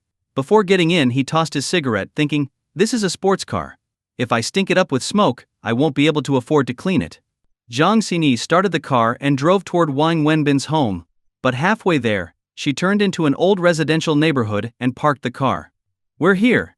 This is the place, Jang Xingi said as she rolled down the window. Here? Why did you bring me here? Wang Wenbin asked, puzzled. Does this place look familiar? Jang Xingi asked. Kind of. I pass by here every day, twice a day. Wang Wenbin replied nonchalantly. Did you know there was a fire here not long ago? Right at this spot this building collapsed from the fire. Yeah, I saw it on the news. Wang Wenbin said quietly as he opened the door and got out, lighting a cigarette. His smoking habit had gotten worse since Yu Min left him. During that fire, a man ran into the building, risking his life to save a girl. Do you know about that? I remember I asked you about it the first time we met, Jang Xingi continued. Wang Wenbin turned to look at her, starting to connect the dots. What did I say back then? I said the man was a hero, but you downplayed it, saying he wasn't a hero, just an ordinary guy doing what anyone would do. Then you changed the subject. Why are you bringing this up? Because I was that girl. Jang Xingi looked straight at Wang Wenbin as she said it. Ah. Wang Wenbin was speechless. He had started to suspect it, but hearing her say it out loud still shocked him. The coincidence was overwhelming. Surprised? Jang Xingi asked. A little. Wang Wenbin nodded. Why are you surprised? I'm surprised that someone like you would live in a place like this. Wang Wenbin tried to divert the conversation. My dad has money, but I didn't want to live the life he and my mom set up for me. I wanted to be independent, so I moved out, got a job, and lived on my own. My salary isn't that high, and this place isn't far from my job, so I stayed here, Jang Xingi explained. Oh, I see. Wang Wenbin nodded in understanding. That day I was sleeping when I was woken up by smoke. The house was filled with it, and the fire had already surrounded the building. I tried to escape, but the flames were too intense. I was terrified. I thought I was going to die. I ran to the balcony and started shouting for help, waving my clothes, hoping someone would see me. But deep down, I knew I was going to die there. Then, just as I was about to collapse, I saw a man rush in. He held me, called out to me, and covered me with his soaked jacket. He carried me through the fire. I could feel the heat, the intensity of the flames, and the suffocating smoke. After that I passed out. That's all I remember. When I woke up, the doctor told me that if I had been in there even a moment longer, I would have died either from the fire or the smoke. After I got out of the hospital, I tried everything to find the man who saved me, but there was no trace of him. I was told that after he saved me, he just left. No one knew his name, what he looked like, or anything about him. Jang Xingi's eyes were fixed on Wang Wenbin as she spoke, hoping to catch a reaction from him. But Wang Wenbin just stood there, smoking, as if he were listening to a story that had nothing to do with him. I eventually requested the police for the security footage, the one from the entrance. The video clearly captured the man who saved me as he was leaving. It even showed him riding a tricycle, loaded with barbecue equipment. Although the footage didn't catch the moment he rescued me, based on the timing and my blurry memory, I'm certain that this man was the one who saved my life. Maybe. You've got it wrong. He could have just been a passerby. At that time he was the only one who left from here. Besides, I showed the footage to the medical staff who attended me, and they confirmed it was this man who pulled me out of the fire. Jang Xingi looked straight at Wang Wenbin as she spoke. Wang Wenbin fell silent. Now do you understand why? Jang Xingi asked. How did you find me? Wang Wenbin extinguished his cigarette, realizing he couldn't hide it anymore. I searched through all the nearby barbecue stalls but found nothing. Someone told me that the most barbecue stalls are near the backstreets of the university town, so I went there. That's where I found you, and that's how we met for the first time. I see. I asked you about this before, but you pretended not to know. Since you wanted to act like you didn't know, I didn't bring it up again. I just wanted to know what kind of person the man who saved me was. That's why I deceived you. I'm sorry, I didn't mean to. I admit I was the one who saved you, but it's not as big a deal as you think. Anyone would have done it in that situation. It's like how our teachers used to tell us to help old ladies cross the street. It's nothing heroic. If you really want to thank me, just say thank you. There's no need for any grand gestures. Wang Wenbin chuckled. It might have been a small thing to you, but to me, it was life-saving. If it hadn't been for you, I might have been burned to ashes. And was it really that easy for you? You knew how dangerous the fire was. You could have never made it out. Not everyone would have gone in. There were at least 100 people at the scene, but who went in? Most were just watching. Jang Xingi's tone was serious. So you decided to secretly approach me, work at my stall selling barbecue, and quietly help me out. What's your plan now? You're not thinking of offering yourself to me, are you? Wang Wenbin grinned. I'm serious. I'm not joking. Jang Xingi blushed, clearly embarrassed. Alright, I won't tease you anymore. Now that I know the whole story, I get it. I wanted to stay an anonymous hero, but you tracked me down anyway. Like I said before, saving you was fate, it was destiny. Even if I hadn't saved you, someone else would have. You're too kind and beautiful for the universe to let you perish like that. I'll accept your thanks, but let's drop the whole repaying a debt thing. I'm not trying to repay a debt, Wang Wenbin. I just want to be your friend. Jang Xingi said earnestly. Why does this feel like we're little kids in kindergarten, trying to make friends? Wang Wenbin chuckled. I'm serious, Wenbin. I really want to be friends with you. Jang Xingi repeated, her tone even more sincere. Wang Wenbin was a little taken aback by her seriousness. He smiled and said, What? Haven't we already been friends these past few days? Hearing that, Zhang's face lit up with a bright smile. She quickly asked, So you're saying we're already friends, right? Wang Wenbin couldn't help but feel a bit awkward at her childish excitement. Alright, it's late. You should head home, and I need to get back to the barbecue stand. Who knows, someone might have stolen my stuff by now, Wang Wenbin joked as he turned to leave. Where are you going? Jang Xingi called out. Back to sell barbecue. At least I need to haul my equipment back.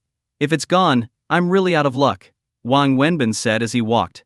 Jang Xingi quickly got in her car, drove up beside him, and rolled down the window.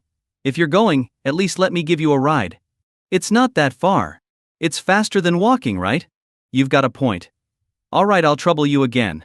Actually, no, you brought me here, so you should take me back. Makes perfect sense.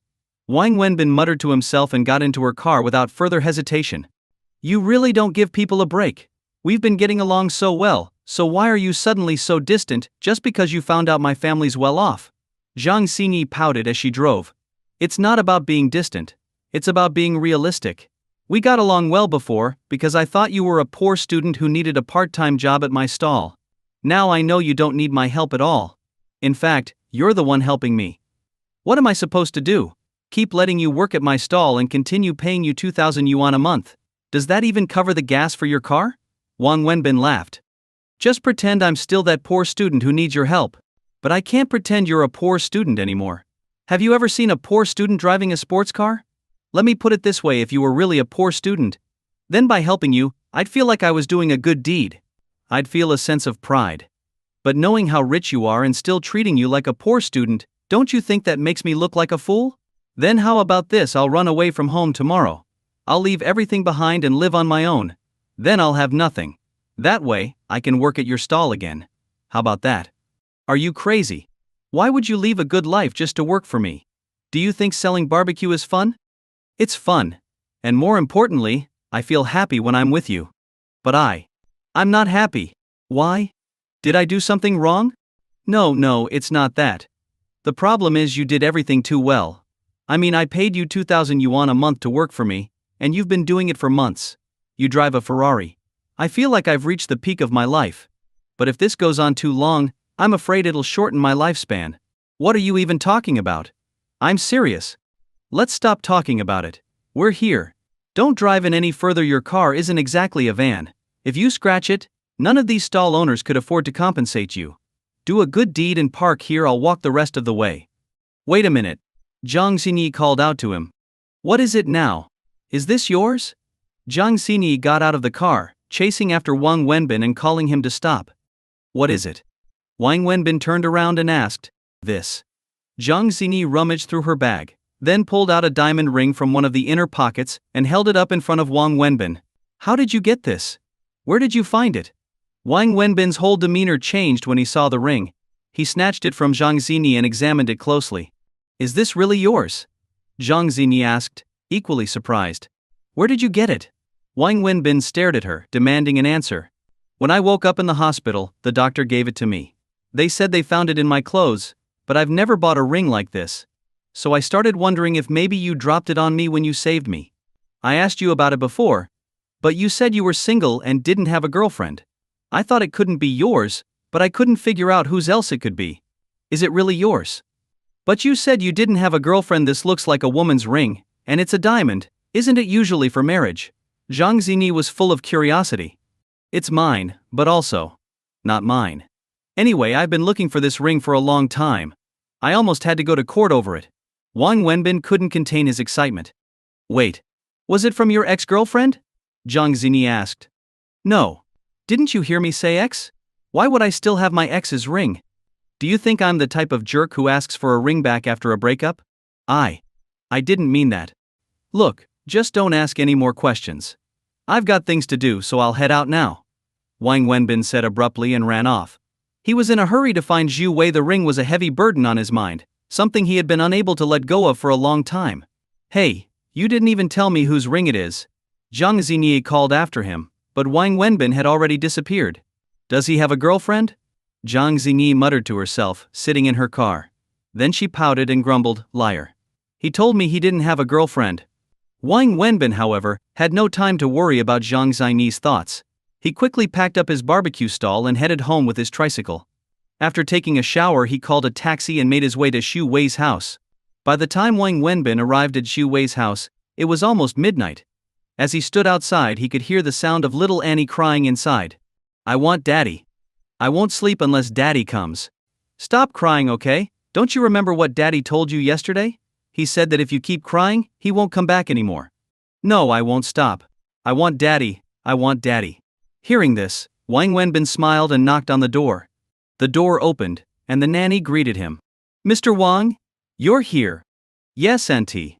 The little one's been crying for you. I heard. Wang Wenbin walked inside and went straight to the bedroom, where Xu Wei and little Annie were in the middle of a battle. What are you doing here?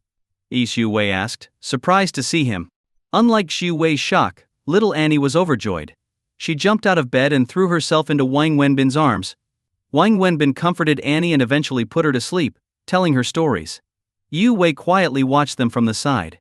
Finally, seeing how close the two were, she left the room, gently closing the door behind her. Once Annie was asleep, Wang Wenbin tiptoed out of the bedroom. He found Xu Wei lying on the sofa, watching TV with the volume turned low, so as not to disturb the child. Is she asleep?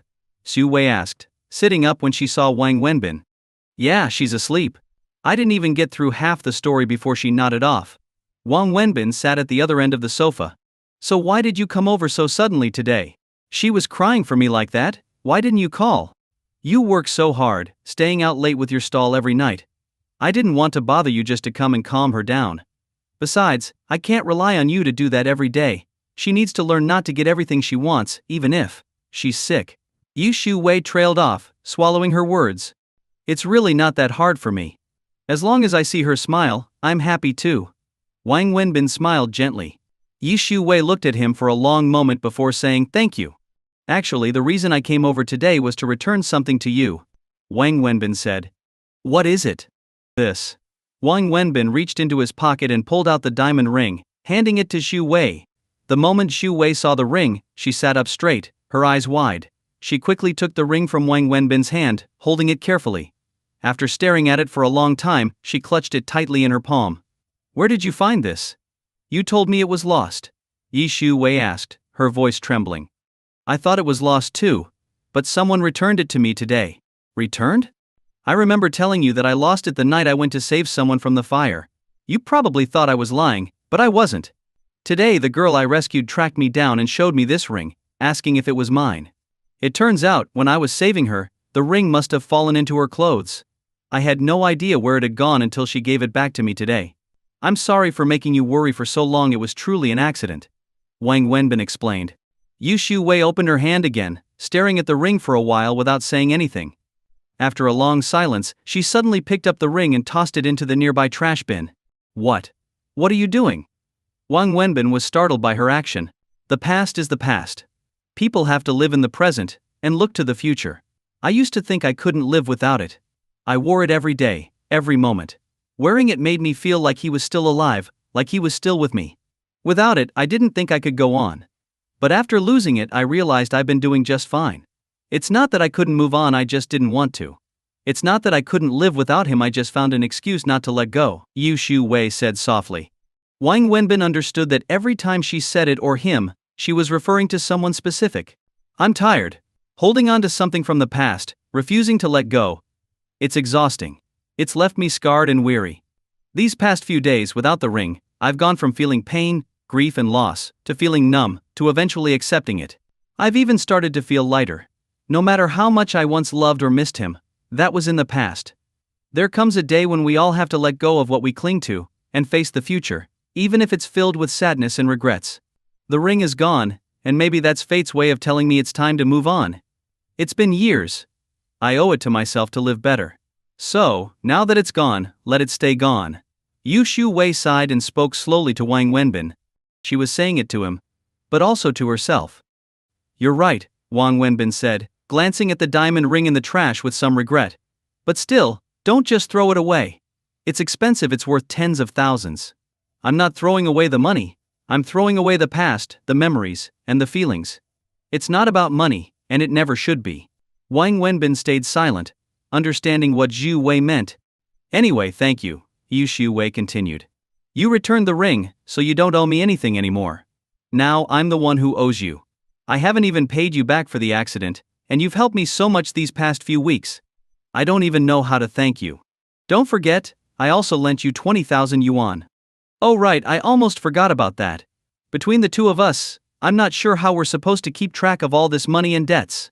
I promised to pay you for helping me, but you. Forget about the money. I don't like mixing emotions with money. Like I've said, I genuinely care about little Annie. And I don't want to complicate that with financial stuff. Money is the most corrupt thing in this world, whoever gets too close to it ends up tainted. But at the same time we can't avoid it. Wang Wenbin chuckled at the irony. Are you really turning down a salary? I told you, I'd pay you 20,000 a month. How much do you even make selling barbecue? You're really okay with giving that up? Every penny I earn should be mine. What doesn't belong to me, I don't want it, no matter how much it is. Wang Wenbin smiled. But this money is yours. We agreed on it from the start, it's what you've earned. But in my mind, it's money I shouldn't take. Wang Wenbin smiled again. Then, glancing toward the bedroom, he said, looks like she's finally asleep. I'll head out now. Why don't you stay? It's too late. Yu Shu Wei suggested. No need. She's not crying anymore, so I'll go home. Besides, I'll be back in the morning. All right then, Shu Wei said, not insisting. Just as Wang Wenbin was about to leave, they heard Annie start crying again, calling out for her dad. Wang Wenbin sighed, and Shu Wei looked resigned as well. Looks like you're staying. Seems like it, Wang Wenbin chuckled and turned back toward the bedroom. Wang Wenbin and Zhu Wei entered the room, And there was little Annie, sitting up in bed, tears streaming down her face. When she saw Wang Wenbin, she immediately stopped crying. Daddy, don't go. You promised you'd sleep with me. Why do you always leave? Every time I wake up, you're gone. You said you'd stay with me. The little girl sobbed. I'm not leaving, sweetie. I was just outside talking to mommy. I'm not going anywhere. Wang Wenbin reassured her as he took off his jacket, got into bed, and held her close. Yishu Wei sighed and moved to the other side of the bed, pulling the blanket over herself. She felt both frustrated and pained by how much her daughter depended on Wang Wenbin. After a long while, once Annie had fallen asleep again, Wang Wenbin slowly released her and carefully started to get out of bed. Is she asleep? Zhu Wei, who had been lying awake quietly, asked, turning to face him. Yeah, she's asleep. I'll head home now, Wang Wenbin whispered as he quietly stood up. It's so late. Just sleep in the guest room. I've had the nanny keep it ready. You can go straight in, Zhu Wei suggested. Alright, you get some sleep too. I'll head there now. Wang Wenbin didn't refuse, as it was already late, and he had slept there before. The first time had been awkward, but after that it didn't feel as uncomfortable anymore. As Wang Wenbin picked up his jacket and was about to leave, the little girl suddenly sat up in bed again, her eyes wide open. Daddy, you're leaving again. You promised. Both Wang Wenbin and Zhu Wei were at a loss. Daddy's not leaving. He's just going to the bathroom, that's all. He promised he'd stay with you tonight, and he will. Mommy promises you that when you wake up tomorrow morning, Daddy will be right here next to you. The three of us will sleep in the same bed, okay? Do you trust Mommy? Zhu Wei said gently, trying to calm her daughter. Huh? You're really going to promise her that? Wang Wenbin stammered. Just stay here tonight. The three of us will sleep together. You hold her while she sleeps. Otherwise she won't rest properly. She hasn't had a good night's sleep in days because of this. Zhu Wei's voice was filled with concern for her daughter. But, you sleep on that side, I'll sleep on this side, and she'll sleep in the middle. You won't touch me, and I won't touch you. What's the problem? Zhu Wei said calmly, though her slightly flushed face betrayed her composure. But this doesn't seem right. I'm a woman, and I'm not worried. What are you afraid of? Worried this widow might take advantage of you. Zhu Wei suddenly sounded a bit angry. No, that's not what I meant at all. Then just go to sleep. Zhu Wei pulled the blanket over herself and turned away. Wang Wenbin could tell that Zhu Wei was upset. He didn't know why she was suddenly angry, but he sighed, took off his jacket again, and lay down in the bed. Holding little Annie, he started telling her a bedtime story, though even he wasn't sure what he was saying. It wasn't long before the child fell back asleep. Is she asleep? Zhu Wei asked softly, turning toward him again after he stopped speaking. Yeah, she's asleep, Wang Wenbin replied. I'm sorry about earlier. It's okay. I'm the one who's too old-fashioned. I didn't mean to offend you. It's not about that at all, it's just that society has these expectations and I don't really know how to explain it. Wang Wenbin fumbled over his words, unsure how to continue. Zhu Wei couldn't help but laugh at his awkwardness. Smiling, she said, You're kind of adorable, you know that? I didn't blame you for anything. Women, sometimes we get upset over things that don't make sense even to ourselves. So don't worry about it, and thank you truly. Thank you so much. With you by her side, I think she'll have a happy and peaceful end to this part of her journey. The light atmosphere immediately became somber. Both of them fell silent. Is there really no way? I just can't believe it. I can't believe fate could be this cruel to such a sweet, innocent child. Wang Wenbin's voice trembled with emotion. There's no way. Zhu Wei pulled some tissues from the bedside table to wipe her tears. I've tried everything, even if there was only the slightest chance. But it's no use. There's nothing left to try. I've done everything I could. I shouldn't have had her in the first place. Bringing her into this world, only to give her a broken home and a body that's failing her. I'm the most unfit, heartless mother in the world. Zhu Wei's tears began to flow again as she spoke. It's not your fault. She was born with this illness, there's nothing anyone could have done. Let's keep looking for options. There must be something out there. I've already lost hope. It's been years. I'm exhausted, and she's even more so. Every treatment brings her so much pain. Watching her suffer feels like someone is cutting into my own flesh. Let's not talk about this anymore, it is what it is. Sometimes you just can't win against fate. It's late, let's try to get some sleep. Zhu Wei took more tissues to wipe her eyes, wanting to end the heartbreaking conversation. Though they stopped talking, neither of them could find peace. Each was lost in their own thoughts, though both were thinking about the same thing. They all shared the same bed: Wang Wenbin, Yi Xiu Wei, and little Annie. Wang Wenbin slept as close to the edge of the bed as possible, even though he knew Annie was between him and Xiu Wei and that the bed was large enough. He couldn't help but instinctively keep his distance. On the other side, Yi Xiu Wei did the same, pressing herself against the opposite edge of the bed. Little Annie, meanwhile, naturally gravitated toward Wang Wenbin, snuggling close to him. It made for a strange scene: a large bed that could comfortably fit three, yet the middle remained empty.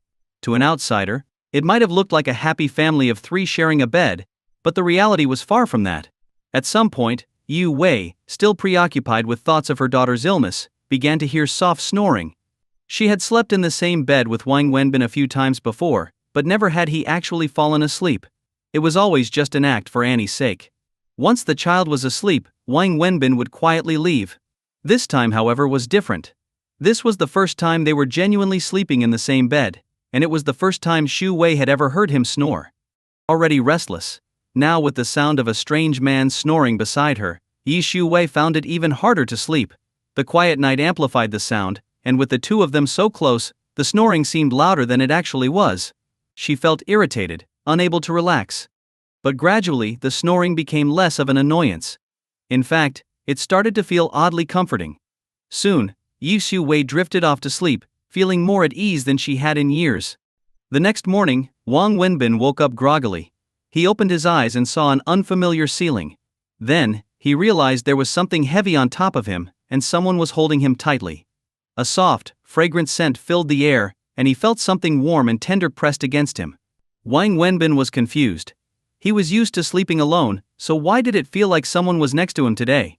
Turning his head, he found himself face to face with Xiu Wei, her beautiful face mere inches away from his. He had no idea how they had ended up like this. But somehow little Annie had rolled over to the far left side of the bed, leaving Wang Wenbin and Xiu Wei entwined together. Yi Xiu Wei was resting her head on his arm, her hands wrapped around his neck, and under the blanket, one of her legs was draped over his waist.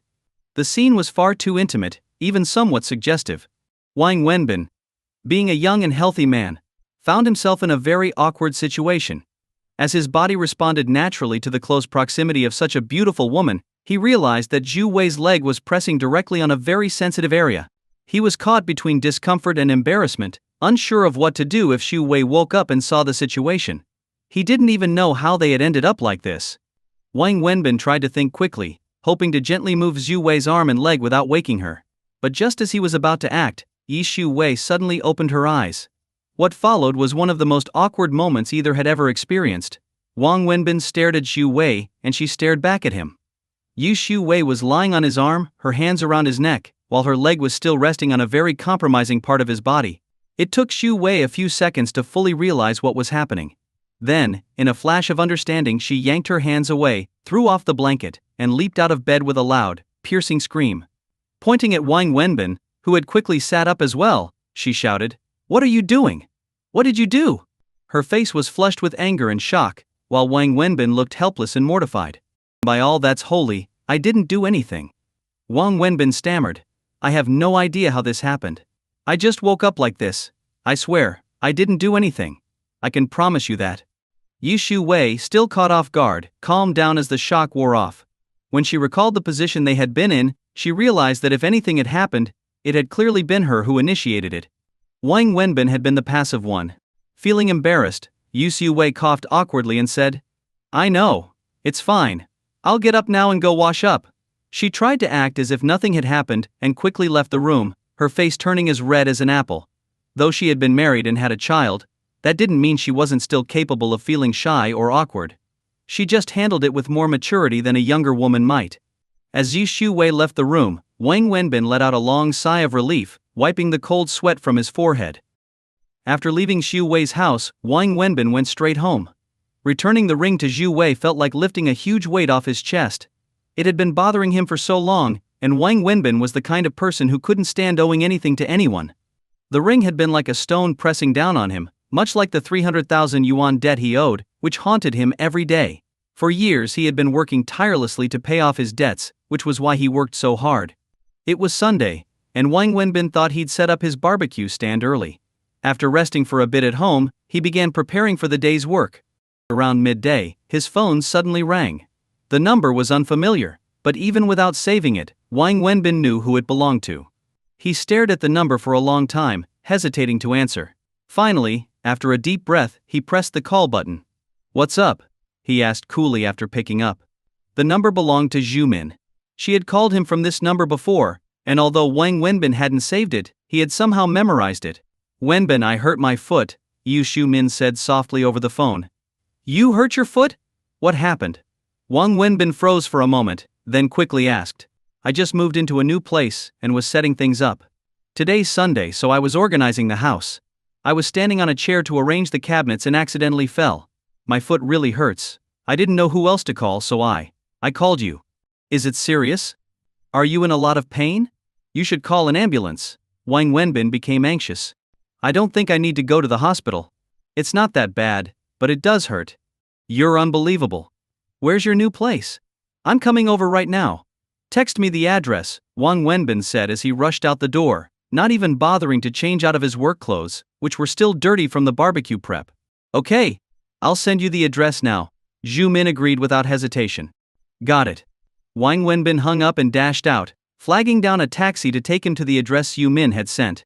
Taking a taxi was a luxury for Wang Wenbin. He couldn't even remember the last time he had taken one. But today was an exception. He arrived at Zhu Min's apartment complex in a hurry and took the elevator up to her floor. Once at her door, he rang the bell. After only 2 rings, the door swung open. Zhu Min stood there, smiling, wearing an apron and holding a spatula. "You're here. Come on in," she said cheerfully. Wang Wenbin was confused by her appearance. He glanced at her feet, puzzled, but walked inside nonetheless. "What's wrong with your foot?" he asked immediately after stepping inside. "Sit down and watch some TV. I've already made you some tea, and the food's almost ready. We can eat soon," Zhu Min said, avoiding his question as she turned back toward the kitchen. Wang Wenbin furrowed his brow. He watched her walking normally. There was no sign of an injury. Realizing he'd been tricked, he followed her to the kitchen, standing in the doorway as she hurried around, busy with the food. "Tell me, where exactly did you hurt your foot?" he asked again. Zhu Min turned off the stove and looked directly at him. "I didn't hurt my foot." "Then what did you hurt?" "Nothing. I didn't fall." Wang Wenbin's expression turned cold, and he gritted his teeth. "Zhu Min, do you think it's fun to lie to me, to play me like this? Do you enjoy making me rush over here like a fool, wasting 60 yuan on a taxi just for your amusement? Do you think I'm like you with weekends off to do nothing? Or do you think I was born to be your plaything, to make you laugh whenever you feel like it? Zhu Min, if you weren't a woman, I swear I'd." "Go ahead. Hit me. I won't move. Go ahead and hit me," Zhu Min interrupted him, her eyes brimming with tears as she stepped forward, standing inches from Wang Wenbin, staring directly into his eyes. Seeing the tears welling up in her eyes, Wang Wenbin's anger immediately began to fade. He had always been soft-hearted when it came to women's tears. Every time he saw them, his resolve would weaken. "You're crying? You think you're the one who's hurt here? I'm the one who was lied to, the one who should be angry. I'm the one who should be crying." Wang Wenbin snapped. "Yes, I lied to you. But if I hadn't, would you have come? Wenbin, if I hadn't called and said I was hurt, but instead told you that I had made a nice meal and wanted you to come over, would you have come? I had no choice, so I lied to you," Zhu Min said, her tears falling freely now. Wang Wenbin fell silent, his heart softening. Despite everything, he felt a bit touched. He knew Zhu Min couldn't cook. Throughout their years together, he had always been the one to prepare meals. Zhu Min had never stepped foot in the kitchen. She even struggled to tell the difference between salt and MSG. Yet today she had gone out of her way to cook for him. Wang Wenbin knew she wasn't lying about that. "Why did you want to cook for me?" Wang Wenbin asked, his tone no longer angry. "Is it wrong that I wanted to cook a meal for you myself?" Zhu Min shot back, still looking at him intently. "You cooked for me for years. Why can't I make you one meal?" "I'm not hungry," Wang Wenbin said quietly. "Whether you're hungry or not, you're eating. You're staying here for dinner today, Wenbin. I know you hate me. I hate myself too. But no matter how much you hate me, you're going to eat this meal. If you don't, I'll die right in front of you. I'm serious." Zhu Min pointed to a knife on the cutting board as she spoke. "Are you crazy?" "Yes, I am. And it's your fault. I've never cooked before, you know that. I've always hated cooking. It's dirty and I hate the greasy feeling. But I wanted to cook for you. I wanted to show you that I can be a good woman. A woman who can take care of a home, not just someone who chases after money and status. I wanted to show you that I'm willing to change for you, in any way, even if it's something I don't like. After we parted yesterday, I thought about it all night. I went to the supermarket, bought all the ingredients, and went to Ziki's house to have her teach me how to cook. She taught me until midnight, and we made 3 dishes. This morning, I went out early to buy everything fresh and practiced making the meal again. So yes, I lied to you. But I'm serious about this meal. If you walk out that door, I'll die right here, right now. I have nothing left to live for anyway. Yi Shu-min spoke through her tears, each word filled with emotion. You're making it sound like it's my fault that you lied to me, Wang Wenbin said helplessly, though his tone was much lighter now. His anger had completely faded. It is my fault both before and now. I know that very well. But regardless of whose fault it is today, you're staying here and eating this meal. Wang Wenbin, even if we're no longer lovers, we're still classmates, aren't we? And even if not that, we shared a bed for 3 years. After 3 years, asking you to stay for a meal isn't too much, is it? Shu-min said, her words deliberate and sincere. Go sit on the couch, watch some TV. I've got fruit, and if you want to smoke, there's an ashtray for you. I'll call you when the food's ready. Shu-min pointed to the couch in the living room, and then turned back to finish cooking. Wang Wenbin was at a loss for words. He sighed and turned to walk into the living room. Instead of sitting on the couch, Wang Wenbin lit a cigarette, and took a moment to observe Yi Shu-min's apartment. It was a high-end apartment, typical for the upscale neighborhood where it was located. Wang Wenbin knew that this entire complex was made for people like Shu-min, high-earning professionals. Renting a place here wasn't cheap, but in Shu-min's case, her company had provided it for her. The apartment's interior was tastefully decorated, elegant, and refined, much like Shu-min herself. Wang Wenbin knew that Shu-min wasn't someone obsessed with material wealth, but she had always cared deeply about the quality of her surroundings. There's a difference between being materialistic and appreciating a high standard of living, and Shu-min was the latter. He remembered how, back when they lived in a small, cramped studio, she would still insist on placing a fresh bouquet of flowers on their tiny table every day, no matter how simple their surroundings were. The apartment wasn't large: 2 bedrooms, a living room, a kitchen, and a bathroom. But in a city like Shanghai, having a place like this was a sign of success. Compared to Wang Wenbin's current situation, Yi Shu-min's life was worlds apart. Wang Wenbin walked out to the small balcony, leaned on the railing, and smoked as he looked out over the city. There was a time when he and Shu-min had dreamed of a life like this, owning a home in the city, having a car, a respectable job, and standing on a balcony looking out at the skyline. Yi Shu-min had achieved that dream. But the dream no longer included him. How come you didn't sit on the couch? Yi Shu-min's voice interrupted his thoughts. He hadn't even realized how long he'd been standing there. My clothes are dirty, covered in grease. I didn't want to mess up your couch, Wang Wenbin replied, pointing at his work clothes. He had rushed over after Shu-min's call without having time to change. You've already got my heart. What's a little dirt on the couch? Shu-min said softly. The food's ready. All right, Wang Wenbin replied and walked toward the small dining area next to the living room. He pulled out a chair and sat down. Want some wine? I don't drink wine. I know. I bought some beer for you. I've even got baijiu if you want it. Just beer is fine. Great. Yi Shu-min pulled out a bottle of beer but then smacked her forehead. Oh no. I bought the beer but forgot the bottle opener. How am I supposed to open this? Without a word, Wang Wenbin took the beer from her, placed the bottle cap between his teeth, and with a quick bite, popped the cap off. He didn't bother with a glass, taking a long swig directly from the bottle. Yi Shu-min stared at him, speechless for a moment, then silently got a bowl and chopsticks for him. She grabbed a glass and said, Pour me a little too. I'll drink with you. She didn't seem to care that he had already drunk from the bottle. You don't drink. Why bother?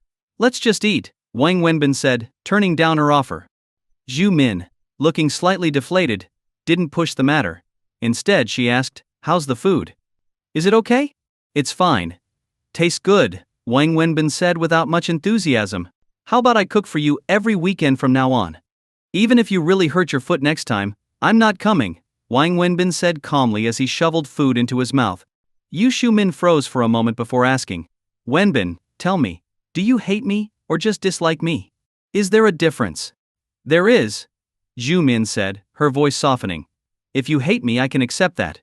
If you hate me, it means you still have feelings for me. Wang Wenbin didn't answer. He couldn't bring himself to say that he hated her because, deep down, he knew that wasn't true. Why did you come today? Shu Min asked again. Because I'm an idiot. A fool. A sucker. Why else? Because you love me, Yi Shu Min said, looking him straight in the eyes. You still care about me, worry about me. That's why you came, isn't it? Don't overthink it. If it were some old lady who twisted her ankle, I would have helped her too. It's got nothing to do with love. My love died a long time ago, Wang Wenbin said, taking a big gulp of beer, refusing to admit anything. Whether you admit it or not doesn't matter. I know how you feel, Yi Shu Min said with a smile. Eat up. I made your favorite braised fish. I learned the recipe from Ziki just for you. Tell me if it's any good. I don't like it anymore, Wang Wenbin replied. Why not? No reason. People change. So do their tastes. I haven't changed. But I have, Wang Wenbin said without looking at her. Yu Shu Min watched him in silence, not touching a bite of her own food. What do you think of this apartment? Yu Shu Min asked, gesturing around the room. It's nice, Wang Wenbin said, offering only a single word. Why don't you move in here? Yu Shu Min suggested, her tone suddenly serious. I know you hate me, but that's okay. I told you, I'm willing to wait until you don't hate me anymore. There's no hidden meaning here, I just think it would be practical. There are 2 bedrooms, one is empty, and I've already prepared everything in there, even the bedding. The place you're staying at now isn't fit for anyone to live in. You can rent this room from me for 500 yuan a month. It's a win-win, you'll have a decent place to live, and I'll make a bit of money. Plus, I'll have someone to talk to. Having you here will make me feel safer too. What do you say? Of course you'll have your own room, and I'll have mine. I'm not asking you to be with me. Nowadays, lots of people are doing this, sharing an apartment with someone of the opposite sex. We can do the same, like roommates, Yu Shu Min explained further. Wang Wenbin took another big gulp of beer, finishing the bottle. He reached for his bowl to get more rice, but Shu Min was quicker, taking the bowl from his hands and filling it for him. He didn't refuse. Please don't turn me down, okay? Yi Shu Min handed the bowl back to Wang Wenbin, her voice soft and pleading. You went through all this trouble to get me here. You must have something you want to talk about. If there's anything else, just say it now, Wang Wenbin said as he ate. All right, wait a moment. Yi Shu Min nodded, then stood up and walked into the bedroom. When she came back, she was holding a backpack. She handed it to Wang Wenbin and said, Take this. What's in it? Money, Yi Shu Min replied. Money? Wang Wenbin frowned and unzipped the bag. Sure enough, it was full of cash, neatly stacked bundles of money. How much? 350,000 yuan. Why are you giving me this much money? I asked Ziki. And she told me you owe around 300,000 yuan. I didn't know the exact amount, so I took out 350,000. If it's not enough, let me know, and I'll get more. I'm asking why you're giving me this money. To pay off your debts. You should settle them first. My debts are my responsibility, they have nothing to do with you. I know they're your debts, but you don't have the money to pay them off right now. Just think of this as a loan from me. You owe them, or you owe me, what's the difference? Plus, Ziki and Hasi lent you a lot of money, and they're not well off themselves. Even though they haven't pressured you to pay them back, they're struggling. You should return their money. I, on the other hand, don't need this money right now. I don't have much use for it, so it's better if you take it and pay off the people who really need it. Besides, part of this debt is my responsibility. If I hadn't run away from the wedding, your mom wouldn't have gotten so sick, and you wouldn't have had to spend all that money. I owe you for that. And you didn't finish college because of me, so I'm responsible for that too, Yi Shu Min continued, listing her reasons. Yu Shu Min, what you owe me is an emotional debt, not a financial one. So take the money back. I won't accept it, but I appreciate your offer. After finishing his meal, Wang Wenbin lit a cigarette and placed the bag on the table. Then just consider it a loan from me. But I don't want to borrow from you. Why not? You've borrowed from others, so why not from me? What's the difference? Do you think my money is somehow dirty? Do you think it's tainted, that I earned it by selling my soul or my body in America? Yi Shu Min's voice rose in frustration. I don't think that. Then why won't you take it? Wang Wenbin didn't answer right away. He sat quietly, smoking his cigarette. Tell me, why won't you take my money? Yi Shu Min, I understand you're trying to help me, and I really appreciate it. But I can't accept this money. Earlier you asked if I hate you or dislike you. I can't lie to you or to myself, I don't dislike you. In fact, I can't forget about you. I admit it, I still love you. When I heard you got hurt, I dropped everything and ran out here like a fool, wearing my dirty work clothes. But I also know that the deeper the love, the deeper the hurt. I don't want to hate you. but I can't help it. Some things, once broken, can never be fixed. Can we really sit here and pretend it feels like it did 3 years ago? You say nothing's changed, but has nothing really changed? 3 years ago, when we sat down to eat, you didn't need to serve me food, and you didn't need to fill my bowl. Now, you do. That's the biggest change. Time has passed. The circumstances are different, and we've changed too. And as for this money, I've already said it, these are my debts. They have nothing to do with you. I'll pay them back on my own.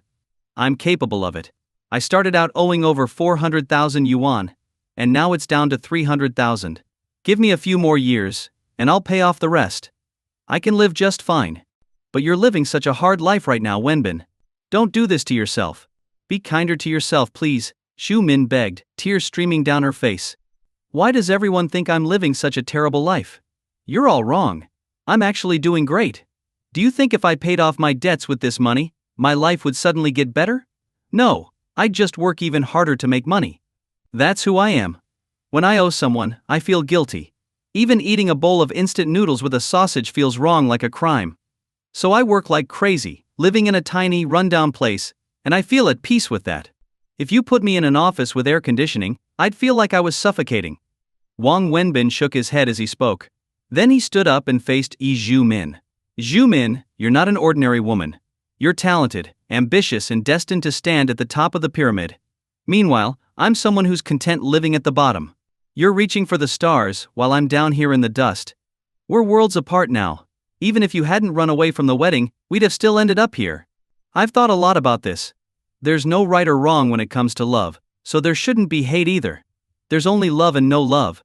It took me 3 years to figure that out, and honestly, I couldn't do it.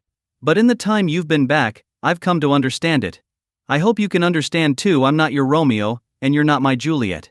Give me some time, and I'll teach myself not to hate you. And at the same time, I'll teach myself not to love you so much. I can do it, and so can you. Wang Wenbin looked directly at Xu Min as he spoke. I'm leaving now. Thanks for the meal. It wasn't great, but it wasn't bad either. I really appreciate it, Wang Wenbin said sincerely before turning and walking out of Xu Min's apartment. After Wang Wenbin left, Xu Min sat alone at the dining table, staring blankly at the dishes she had prepared. Meanwhile, Wang Wenbin, still wearing his greasy work clothes, lit a cigarette and slowly made his way out of Xu Min's complex, waiting for the bus to take him home. By the time Wang Wenbin returned to his food stall in the evening, riding his tricycle, he saw Jang Xingi already standing there. But this time, she wasn't wearing her usual simple clothes. She had returned to her normal, stylish attire, and her elegant presence could be felt from across the street. Ms. Zhang, why are you here again? Wang Wenbin frowned. What's the matter? You look like you really don't want to see me. It's not that I don't want to see you. Honestly, I'm always happy to have a beautiful girl like you around. Plus, when you're here, my business is way better. Those young guys come drooling just to catch a glimpse of you. Isn't that a good thing? So why the frown? I'm frowning because I feel bad. You're a wealthy lady, not used to this kind of rough life, and yet you're here every night getting covered in smoke and grease. I feel guilty about that. But I like it. I enjoy being with you, and I'm happy to do this, Jang Xingi said with a pout.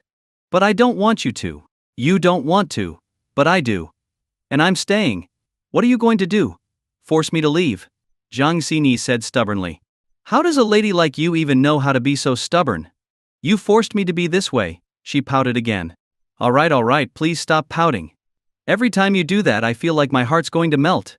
I can't handle it. You're so bad. Jang Xingi blushed, clearly flattered by the compliment. Let's be real here, you're a kind, innocent girl, and you're stunning. As a normal guy, of course I don't dislike you. I don't let you stay because I'm worried about your safety.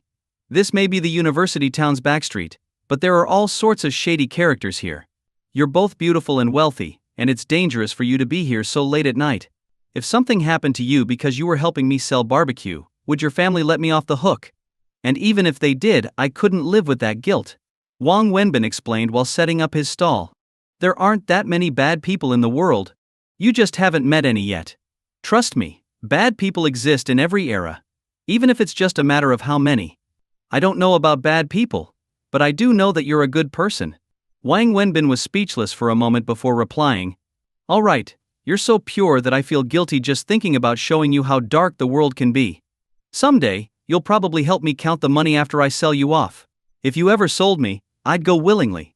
You saved my life after all, Jang Xingi said, moving closer to help Wang Wenbin with his barbecue stand. No matter how much Wang Wenbin tried to refuse her help, she stayed. In the end, Wang Wenbin gave in, letting her continue helping because there was no way he could force her to leave. She was so sweet and kind he just couldn't bring himself to push her away. How about I treat you to dinner later? Jang Xinyi asked after they finally got a break around 11 p.m., handing Wang Wenbin some tissues to wipe his sweat. Why would you want to treat me to dinner? Do I need a reason to treat you to dinner? Of course you do. If you don't have a reason, I'm not going. I'm not falling for that again. I didn't mean to trick you last time. Alright, I'm not mad, really. But please, no more acting cute around me, okay? You have no idea how dangerous that is. I can't handle it. Then let me take you to dinner. Give me a reason first. To thank you for letting me help you tonight, Jang Xinyi said after thinking for a moment. Wait, isn't there something wrong with that logic? What's wrong with it? You helping me means I should be thanking you, not the other way around. Oh right. Then you should take me to dinner. I have no money. Wang Wenbin responded matter-of-factly. Then I'll treat you. Give me a reason. Wang Wenbin, you're so mean. Zhang Xinyi pouted again, realizing that Wang Wenbin was just teasing her. Alright, I was just joking. Don't be mad. But seriously, it's getting late. You should head home now. Please, for me. This place isn't exactly safe, Wang Wenbin urged her, frowning as he glanced over at a nearby group of rowdy men drinking beer at a food stall. These guys were troublemakers, local thugs who often hung around the university area.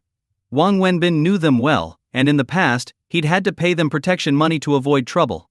He couldn't afford to cross them. Sure, you could report them to the police, but as soon as they got out, they'd be back, making it impossible to run a business. Most of the other vendors kept their distance from them. What made Wang Wenbin uneasy was how the group of men kept looking over in his direction, pointing and whispering, clearly eyeing Zhang Zhangyi rather than him. It's not that late yet. If I go home now, I won't be able to sleep. Could you stop being so stubborn? Just go home already, will you? Wang Wenbin suddenly snapped, raising his voice at Zhang Xinyi. Zhang Xinyi was stunned. One moment, Wang Wenbin was calm, and now he was yelling at her. No one had ever spoken to her like that before, and the sudden harshness made her feel deeply wronged. Her eyes filled with tears. Why are you crying? Just go home. I don't like you. I find you annoying. Please stop bothering me and get out of here. Go, didn't you hear me? I said leave. Wang Wenbin shouted, noticing one of the men from the other group had stood up and was heading their way. Zhang Xinyi, still standing there crying, wasn't moving. Wang Wenbin didn't have time to explain the situation to her. He pushed her, hoping to get her to leave quickly. He knew exactly what kind of people those men were. I'm not leaving. I won't go, Wang Wenbin. You tell me right now what part of me annoys you? What part of me do you hate? Say it clearly. Zhang Xinyi cried, refusing to leave. Her stubbornness kicked in, and she stood her ground. Damn it. I'm begging you, okay? Just go for now, and I'll explain everything later. Please. Wang Wenbin was panicking as he saw the man approaching, cigarette in hand, so he started pushing Zhang Xinyi out of the stall. I'm not going. Tell me clearly now and I promise I won't bother you again. Zhang Xinyi stood her ground, not moving an inch. Oh? A lover's quarrel? The man had now walked up to them, staring at Zhang Yi with a smirk. No. Just a young girl being disobedient. It's late, and she needs to get back to her dorm. Her teacher's going to worry, and if they call the police, it'll be a mess. Don't you think? Wang Wenbin quickly stepped in, pulling Zhang Xinyi behind him, shielding her from the man. Don't touch me. Get out of my way. Zhang Xinyi, still angry at Wang Wenbin, pulled her arm free from his grip. Wang Wenbin forced a smile and quickly addressed the man. Big brother, how about something to eat? I'll cook for you. My treat. Get lost. You think I've never had barbecue before? Step aside, I'm here for the girl, the man said, pushing Wang Wenbin aside. He smiled wickedly at Zhang Xinyi. Damn, she's pretty. I've been around here for years and never seen a student as fine as this one. She's making me hot just looking at her. Hearing this, Wang Wenbin knew things were going downhill fast. Zhang Xinyi, sensing the man's bad intentions, began to feel scared. She instinctively moved closer to Wang Wenbin, stammering, Who are you? I heard you're working at his stall. See over there? That's my boss. The man pointed to a group of rough-looking men at another table, laughing and drinking beer. Among them was a bald man, Clearly the leader, watching Jang Xingi with interest. My boss likes you. Come over and have a drink with him. I don't know you. And I'm not going, Jang Xingi said firmly. Not going? Little girl, do you know who we are? You're here working for some pocket change, right? If you go have a drink with my boss, 500 yuan is yours. That's way better than this job, don't you think? The man pulled out a handful of cash and waved it in front of Jang Xingi. Keep your money. It's disgusting, Jang Xingi snapped. Oh? So you don't know what's good for you, huh? My boss bet me I couldn't get you over there, but I don't plan on losing. Come on now, don't make this harder than it has to be.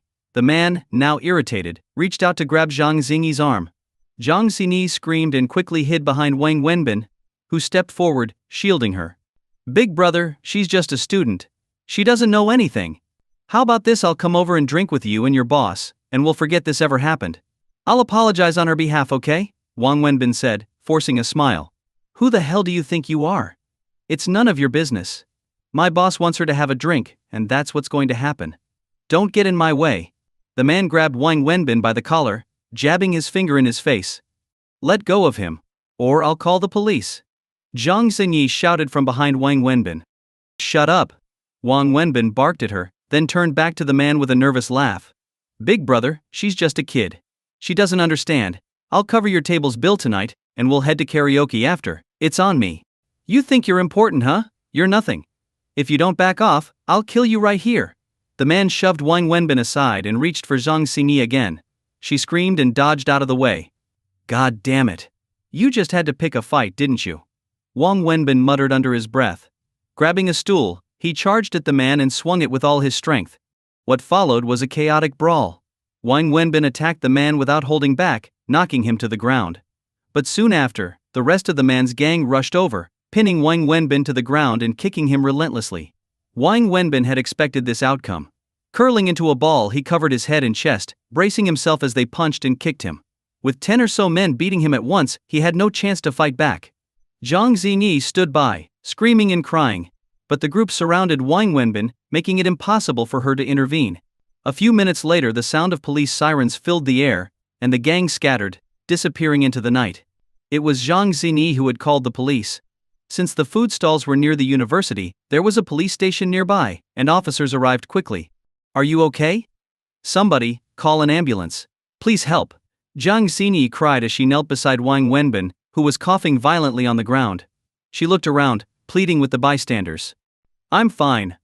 I won't die, Wang Wenbin said, spitting out a mouthful of blood. He wiped his mouth and smiled weakly at Jang Xingi, trying to get up but failing. His body had no strength left. How can this be okay? How can you be okay like this? Where's the ambulance? Police, please take him to the hospital, please. Jang Xingi, her face streaked with tears, begged the police officers who had just arrived. Instead of waiting for the ambulance, the officers carried Wang Wenbin to the police car and rushed him to the nearest hospital, with Jang Xingi following them into the car. She held on to Wang Wenbin tightly, sobbing the entire way. I'm not dead yet. Don't make it seem like I'm dying. You're making me want to write my will or something, Wang Wenbin joked between coughs, blood dripping from his mouth onto Jang Xingi's expensive clothes. Despite her usual fastidiousness, Jang Xingi didn't care at all. Seeing him cough up blood only made her cry harder, frantically urging the driver to go faster. Does it hurt? Are you in pain? Jang Xingi asked through her tears, her droplets falling onto Wang Wenbin's face. It doesn't hurt. But your tears are a little salty, Wang Wenbin replied with a grin, though his mouth and teeth were stained with blood. You're still joking in this condition, Jang Xingi said, both upset and distressed as she looked at Wang Wenbin. It's nothing. I know my own body. I won't die. Those bastards. They can't kill me. Didn't you see how well I protected myself? If it had been someone else, they'd be dead by now. But not me, Wang Wenbin said, grinning weakly as his voice wavered from the pain. Stop talking. Jang Xingi interrupted, hearing his voice becoming faint and broken. She couldn't hold back anymore and asked, why did you have to be so foolish? Why did you fight them? You knew they were a bunch of thugs, and there were so many of them. Why were you so reckless? Sister. I didn't have a choice. I kept telling you to leave, but you wouldn't listen. There was nothing else I could do. Those guys. They're scum. They've been running wild on this street for ages, and no one dares to stand up to them. But in that situation, If I hadn't stepped in, they would have forced you to go over there and drink with them. Maybe they wouldn't have done anything too terrible, but they definitely would have taken advantage of you. You're so beautiful. Even I wouldn't take advantage of you. Do you think I'd let those bastards get away with it? Wang Wenbin managed to say with a faint grin. Can you stop joking for once? Jang Xingi said, wiping away her tears, her frustration mixing with worry. To be honest, in that moment, if I hadn't done something, I wouldn't have been a man. Wang Wenbin's expression turned serious as he said this. Hearing his words, Jang Xingi cried even harder, gently stroking his face. You're such a fool, she repeated over and over. Despite Wang Wenbin's efforts to make light of the situation, pretending everything was fine, inside he was in excruciating pain. His entire body ached, and blood kept welling up in his mouth. He swallowed it down to keep Jang Xingi from worrying, but the agony was almost unbearable. After being beaten by more than a dozen men, his injuries were severe. The police rushed Wang Wenbin to the nearest hospital with sirens blaring, and the emergency medical staff were already waiting for him outside. As soon as the police arrived, they loaded Wang Wenbin onto a stretcher and hurried him into the emergency room. From that point on, everything became a blur for Wang Wenbin. He felt like a puppet, moved around by the doctors and nurses. He didn't lose consciousness, but his mind was foggy. Time passed slowly, and before he knew it, he found himself in a hospital room. I'm so sorry. It's all my fault. If I had just listened and left, this wouldn't have happened to you, Jang Xingi cried, sitting beside his hospital bed, while nurses busily attended to him, adjusting machines and setting up IVs. It's not your fault. I've been sick of those scumbags for a long time. By the way, nurse, how bad are my injuries? What did the doctor say? I'm not dying, right? Wang Wenbin asked, turning his head slightly to speak to one of the nurses. We're just nurses, so we don't know the specifics. You'll need to ask the doctor. But don't worry, you're not in any immediate danger. If you were, you'd still be in the intensive care unit. The fact that you're in a regular room means you're not in critical condition, the nurse reassured him as she continued her work. See? I told you I wasn't going to die. Stop crying, or people might think I'm really on my deathbed, Wang Wenbin said with a smile, trying to lighten the mood. The doctor said you have a mild concussion and fractures in both your arms and legs. They must have broken them when they were beating you. How painful that must have been. Jang Xingi trailed off, her tears flowing again. Fractures, huh? No wonder it hurts so much. I knew something was off. Well, with that many people beating me, it would have been disappointing if they hadn't broken a few bones.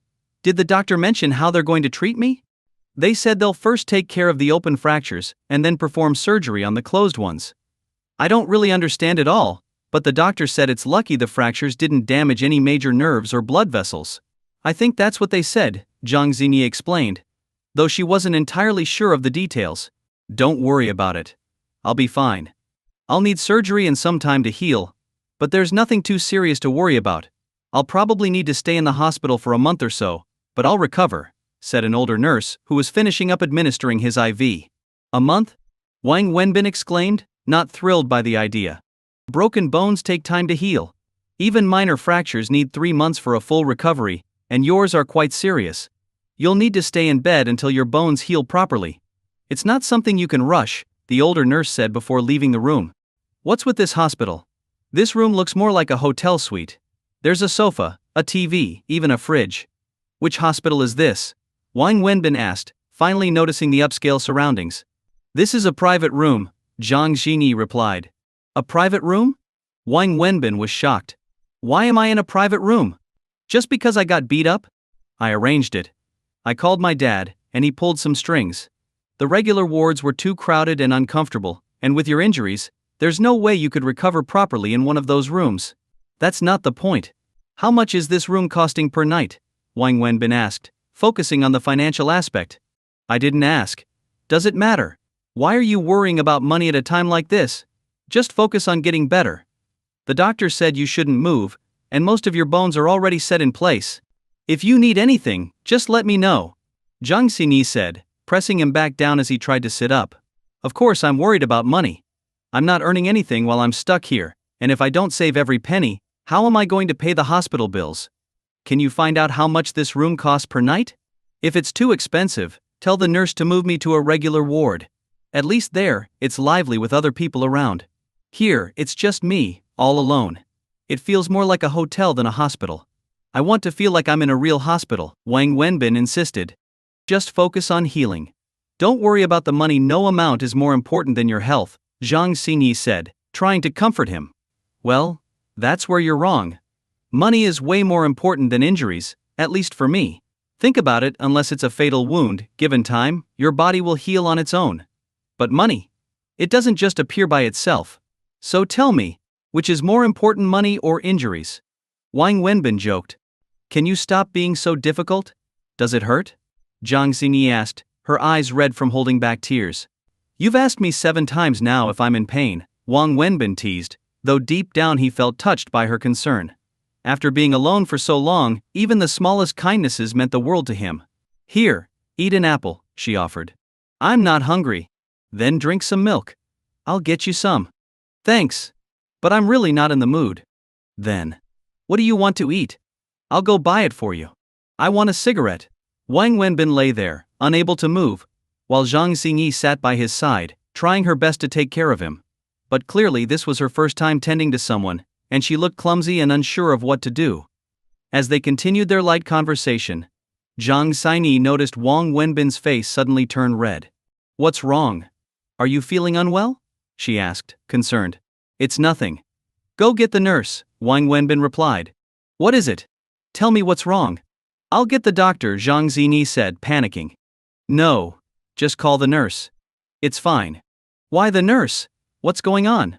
Where are you feeling discomfort? Stop asking so many questions and just go. I can't hold it much longer. Wang Wenbin groaned, looking desperate. Can't hold what? Jang Xingi, still confused, blinked at him. Please just call the nurse, Wang Wenbin begged, wishing the ground would swallow him whole. Oh.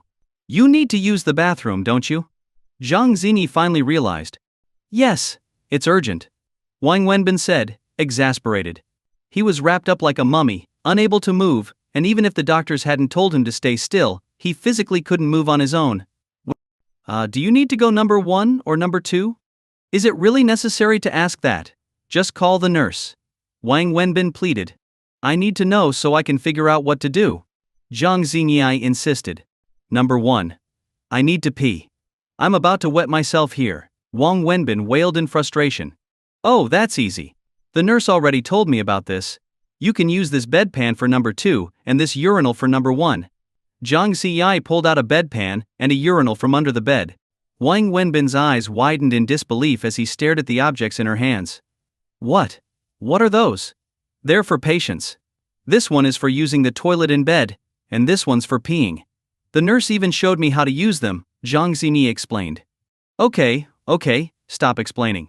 I can figure out what they're for. Just hand me the urinal and step outside. Close the door behind you quickly. I can't hold it anymore, Wang Wenbin said, flustered. What do you mean?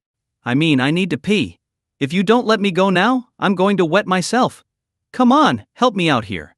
I've been holding it for over an hour, Wang Wenbin said, almost desperate. But you can't move. You're all wrapped up in bandages. How are you going to manage that on your own? Jang Xingi asked, confused. How am I supposed to go to the bathroom then? Wang Wenbin asked, exasperated. That's why the nurse gave me this. And she even taught me how to help you with it. Help me. Wang Wenbin's eyes went wide again. Yes, I'm supposed to help you, Jang Xingi started to explain, but halfway through, her face turned beet red, and she trailed off, embarrassed. For the love of God, just get the nurse. Call a male nurse. Wang Wenbin cried out, desperate to avoid the situation.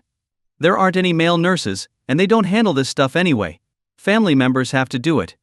And it's late, where are we going to find a caregiver now? Jang Xingi stammered, her face flushed. Oh dear God. This can't be happening, Wang Wenbin groaned, feeling utterly defeated. Well. I'll do it then, Jang Xingi said, her face now so red it looked like it might burst. She hesitated but then bit her lip and moved to lift Wang Wenbin's blanket. What? What are you doing? Stop. Don't touch that. Wang Wenbin panicked, shouting in alarm. Wait, just help me sit up so I can handle it myself. That's all I need. Are you sure that will work? I don't care if it works or not. If you help me with this, we'll both be scarred for life. How are we supposed to look each other in the eye after this? Please, just help me sit up. Okay. Jang Xingi, still blushing furiously, adjusted the bed so that Wang Wenbin was sitting upright. Now pull the blanket back and put the urinal here, Wang Wenbin instructed. After helping him position the urinal, Jang Xingi stepped aside while Wang Wenbin awkwardly maneuvered his bandaged hand under the blanket to take care of things himself. The room filled with an awkward silence, punctuated by the sound of relief. Both of their faces were beet red, Wang Wenbin's from embarrassment, and Jang Xingi's from the sheer awkwardness of the situation. From now on, no more milk, okay? If you give me any more, I'll be really mad, Wang Wenbin muttered through gritted teeth. Are you done? Jang Xingi asked, her voice barely above a whisper as she stood off to the side, her face still flushed. Just give me a second to pull my pants up, Wang Wenbin said, his face as red as hers. Okay, I'm done. Jang Xingi lifted the blanket, carefully picked up the urinal with a tissue in hand, and was about to take it to the bathroom when the door suddenly swung open. Several police officers entered the room, followed by a few men in suits. Leading the group was an older, distinguished-looking man. Dad! Jang Xingi exclaimed in shock when she saw him. Wang Wenbin froze. He couldn't believe Jang Xingi's father had just walked in, especially at 3 in the morning. His mind raced, but all he could think about was the fact that Jang Xingi was still holding the urinal. Jang Xingi quickly realized what she was holding as well, her face turning even redder if that was even possible. Her father's face turned dark as he stepped into the room, instantly noticing the urinal in Jang Xingi's hand, and the unmistakable smell in the air. His expression soured, and the room fell into an awkward silence. Why are you here, Dad? Jang Xingi asked, her face flushed with embarrassment. Why are you doing this? Where are the nurses? Are they all dead? Her father said through gritted teeth, clearly irritated. Well, I just. Go clean it up, her father said, his face dark with displeasure. Jang Xingi hurriedly carried the urinal into the bathroom. Wang Wenbin, on the other hand, was the most embarrassed of all. He never imagined meeting Jang Xingi's father under such awkward circumstances, something most people wouldn't experience in a lifetime. Despite his discomfort, Wang Wenbin struggled to sit up a little straighter and, with a forced smile, addressed Jang Xingi's father. Hello, uncle. I apologize. The doctor told me I'm not allowed to get up. You're Wang, right? These are officers from the police station. They need a detailed account of what happened tonight. Please tell them what you remember from the incident, Jang Xingi's father said, his tone neither harsh nor gentle, but clearly serious. The police officers then began to question Wang Wenbin and Jang Xingi about the details of the fight. They asked questions, took notes, and recorded the conversation. Both Wang Wenbin and Jang Xingi recounted the events in detail, answering many questions from the officers. All set? Officers, I trust your precinct chief has already informed you. Director Xiao from the district police personally assured me that this matter would be taken seriously. These thugs dared to harass and assault a young woman in broad daylight, and they severely injured a man who stepped in to protect her. It's lawless behavior, and they must be dealt with harshly. Director Xiao promised me that none of them would escape justice, Jang Xingi's father said, making it clear he was applying pressure on the officers. The officers nodded repeatedly before leaving the room. How are you feeling? What did the doctor say? Jang Xingi's father asked Wang Wenbin. The doctor said there's nothing too serious, just a few days in the hospital. Thank you, uncle, for coming over so late. I'm really sorry for the trouble, Wang Wenbin said apologetically. Dad, the doctor said he's got internal injuries and multiple fractures. You don't know how bad it was. There were more than a dozen guys beating him up at the same time. He stepped in to protect me, and now he's badly hurt because of it, Jang Xingi said, her voice trembling as tears welled up again. I understand. Wang, I owe you my thanks. From what Xingi has told me, you were the one who saved her from that fire last time as well, right? I've wanted to personally thank you for a while, but she kept stopping me. So, let me take this opportunity to thank you now. Uncle, you're too kind. It was nothing really. As for today, it's my fault. I shouldn't have let her stay with me at the stand. That area isn't the safest place at night. Focus on your recovery. I've already spoken to the hospital staff. They'll have a nurse look after you 24 hours a day. The doctors will give you special attention too. As for the police, I've made arrangements as well. Rest assured, none of the people who attacked you will get away with it. They'll face justice. Thank you, uncle. I'm really sorry for all the trouble. Xingi, let's go home, her father said. Dad, you go ahead. I'll stay here, Jang Xingi replied. Why would you stay here? Do you know what time it is? Her father said, his patience wearing thin. Wenbin's hurt, and he's seriously injured. Someone has to stay and take care of him. I can't leave him alone. I've already arranged for a nurse to be here 24 hours a day. They'll take care of everything, including the urinals. You don't even know how to wash your own clothes, let alone care for someone else. Don't embarrass yourself. Come home with me, her father said sternly. No, I'm not leaving. Wenbin got hurt protecting me. How can I not stay and take care of him now? Jang Xingi, don't test my patience. First, you insisted on living on your own instead of at home. Fine, I let you. Then, you rented an old apartment with no safety measures, and a fire nearly killed you. I thought you'd learned your lesson, but no, you still refused to stay home. And now this. You're wandering around at night instead of being safe at home. Do you have any idea what could have happened tonight if Wang hadn't protected you? You'd have been in real danger. You have no sense of how dangerous the world is. This is my final warning, come home with me. I don't care what you say. I'm not going home. I'm staying here to take care of Wenbin, Jang Xingi said, her stubbornness kicking in. Your mother and I have spoiled you far too much, almost to the point of ruining you. You three, take her home. If she puts up a fight, tie her up, Jang Xingi's father ordered the men in suits standing nearby. You wouldn't dare. Dad, if you try that I'll die right here. Jang Xingi shouted, standing her ground. Wang Wenbin, knowing just how stubborn Jang Xingi could be, sighed inwardly. If not for her stubbornness, he wouldn't be lying in a hospital bed right now. Jang Xingi, listen to me. Go home. I'm fine here. Your father has arranged for nurses to take care of me, and I don't need you worrying. It's late, and you should go. Think about how your father and mother feel. You staying here won't help, and I need rest. I won't be able to sleep if you're here, Wang Wenbin said gently, trying to reason with her. But, no buts. Go home. If anything happens, I'll call you, okay? My phone's right here, he said, gesturing toward his phone on the bedside table. Go on. All right, I'll go. But I'm coming back first thing in the morning, Jang Xingi said reluctantly. Go home now.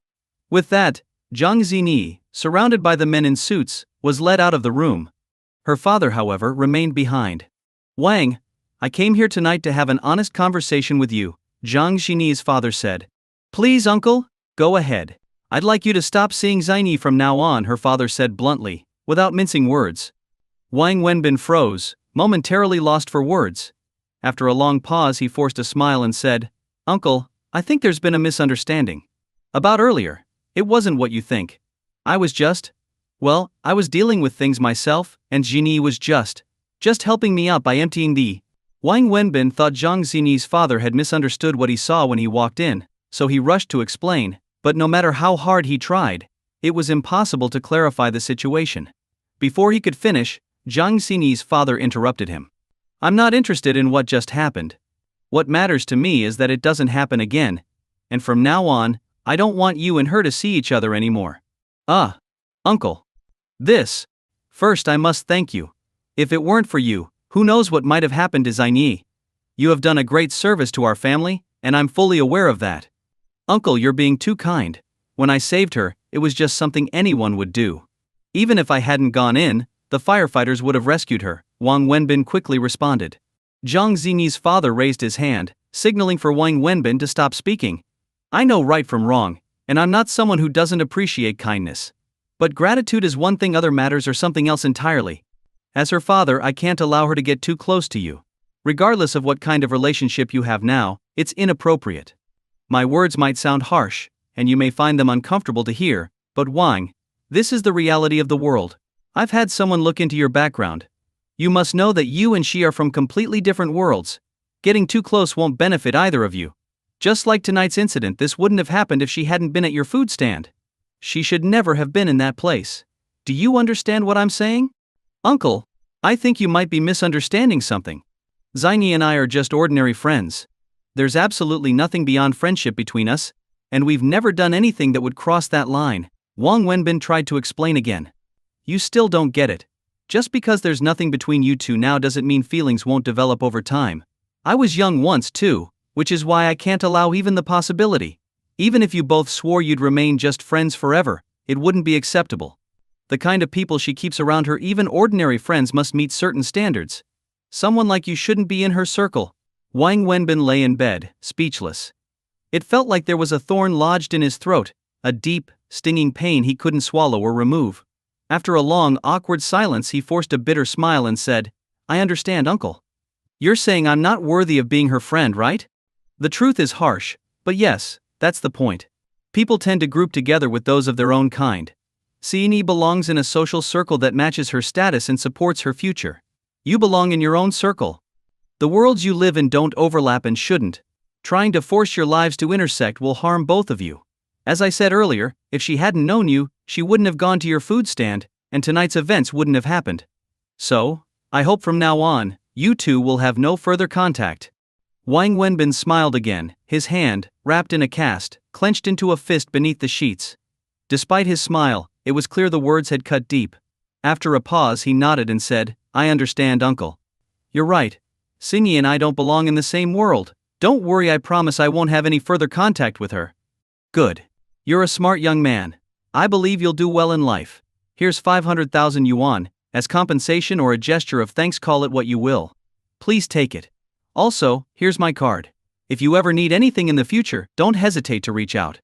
As long as it's within my power, I'll help you, Jang Xingi's father said as he handed Wang Wenbin a card. No, uncle, I can't accept this money, Wang Wenbin replied, unable to use his hands, so he simply shook his head. Take it, Jang Xingi's father said, placing the card on Wang Wenbin's pillow. Having pride and integrity is good when you're young, but after a few years in this world you'll realize that money is what truly matters. Rest and recover without any worries. I'll take care of everything with the hospital and the police, Jang Xingi's father said, turning to leave, followed by two young men in suits who appeared to be his bodyguards. Uncle, Wang Wenbin called out, but Jang Xingi's father was already out the door, paying no further attention to him. Wang Wenbin lay motionless in bed, not because he didn't want to move, but because he physically couldn't. The card lay on his pillow, containing 500,000 yuan. He longed for a cigarette but knew he couldn't have one. Besides, the nurse sitting nearby on the sofa would never allow it. Wang Wenbin's pain wasn't just from the physical injuries. The wounds inflicted by Jang Xingi's father's sharp words pierced far deeper, cutting straight into his heart.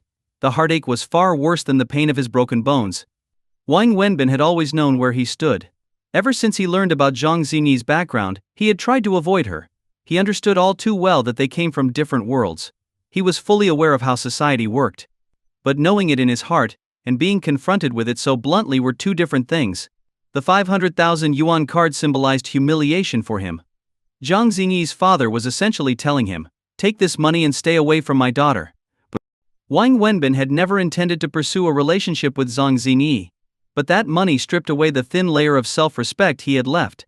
Her father's words were like salt in the wound, reinforcing the harsh reality that in the face of money, pride and integrity held little value. As much as Wang Wenbin hated to admit it, he knew deep down that her father was right.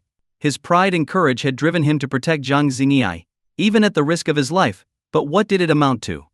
In the end, he lay beaten in a hospital bed while Jang Xingi's father effortlessly wielded his power to control the situation with the police and the hospital. Though Jang Xingi's father's words had cut him to pieces, they also gave Wang Wenbin clarity.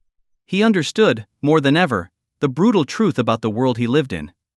Lying in his hospital bed, Wang Wenbin's mind, which had been clouded and confused, suddenly became incredibly clear. The nurse beside him would occasionally ask if he needed anything water. A trip to the bathroom and the IV drip beside him seemed endless, bottle after bottle, rarely stopping. Wang Wenbin spent his time either eating or sleeping, and after a while he felt like he was slowly wasting away. It wasn't until the next afternoon that his phone rang, a call from an unfamiliar number. Since his arm was immobile and fixed in place, the nurse had to help him answer the call. Hello? Wenbin, it's me. My dad took my phone, so I'm using my mom's to call you, Jang Xingi said on the other end. Hearing that even her phone had been taken away didn't surprise Wang Wenbin. How are you? Jang Xingi asked. Don't worry about me. I'm doing fine. I actually feel much better today. The hospital's great, the nurses are not only pretty, but they also take good care of me. I think I'll be discharged in a few days. What are you talking about? There's no way you can be discharged in a few days. You absolutely cannot rush this. The doctor needs to tell you when you can leave, got it? Jang Xingi sounded anxious. Okay. My dad locked me up at home and has someone watching me. I can't get out. He's really mad this time, like seriously angry. I even threatened to hurt myself, and he didn't care. I have no way out. I'm sorry, Wenbin, I won't be able to visit you for the next couple of days. Once he calms down, I'll come and see you, Jang Xingi said, full of guilt. There's no need. I'm fine here, really. Your dad already arranged everything at the hospital, so you don't need to worry. He's just looking out for you. Try to understand things from your parents' perspective. Why are you saying this? It's nothing, Jang Xingi. We're from different worlds, and it's better for us to keep our distance. Really, let's not keep in touch anymore. Did my dad say something to you? Jang Xingi quickly sensed something was off. No, your dad didn't say anything. This is just how I feel. I have to go now. The nurse is here to change my bandages, Wang Wenbin said quickly, turning to the nurse. Hang up please. The nurse ended the call and looked at Wang Wenbin with a smile. Talking to a girl like that, don't you think she's going to be heartbroken? If I didn't speak to her this way, it would hurt her even more in the long run, Wang Wenbin responded calmly. After that, Wang Wenbin spent his time chatting with the young nurse. Before long, he even knew how many sisters she had and which one was the prettiest. Around midnight, just as Wang Wenbin had dozed off, his phone rang again. Nurse? Hey, can you help me with the phone again? Wang Wenbin called out. The nurse, ever diligent, hurried over and answered the call. Seeing that the caller ID displayed Zhu Wei's name, Wang Wenbin hesitated for a moment. He wasn't sure how to explain everything, but the nurse had already pressed the answer button. Hello? Wenbin, have you closed your food stand yet? Annie's crying and making a fuss again. I'm outside your place, waiting for you. Could you come by? Zhu Wei's voice was filled with apology. Well, what's wrong? Zhu Wei sensed something was off. I can't come tonight. What happened? I went back to my hometown. Sorry I didn't let you know beforehand. Something urgent came up, and I had to leave Shanghai. I might not be back for a while, so I can't make it tonight. Oh, I see. It's okay, I'll try to calm her down on my own. Is everything okay at home? Do you need any help? No. Everything's fine. Just came back to visit, it's been a while. After hanging up, Wang Wenbin sighed with relief. Finally got through that. You sound like someone with a guilty conscience rejecting one woman over here and lying to another over there. I didn't take you for a ladies' man, the nurse teased with a grin. Ladies' man? Please. I'm just a single guy. So why are you avoiding and lying to them? It's a white lie, okay?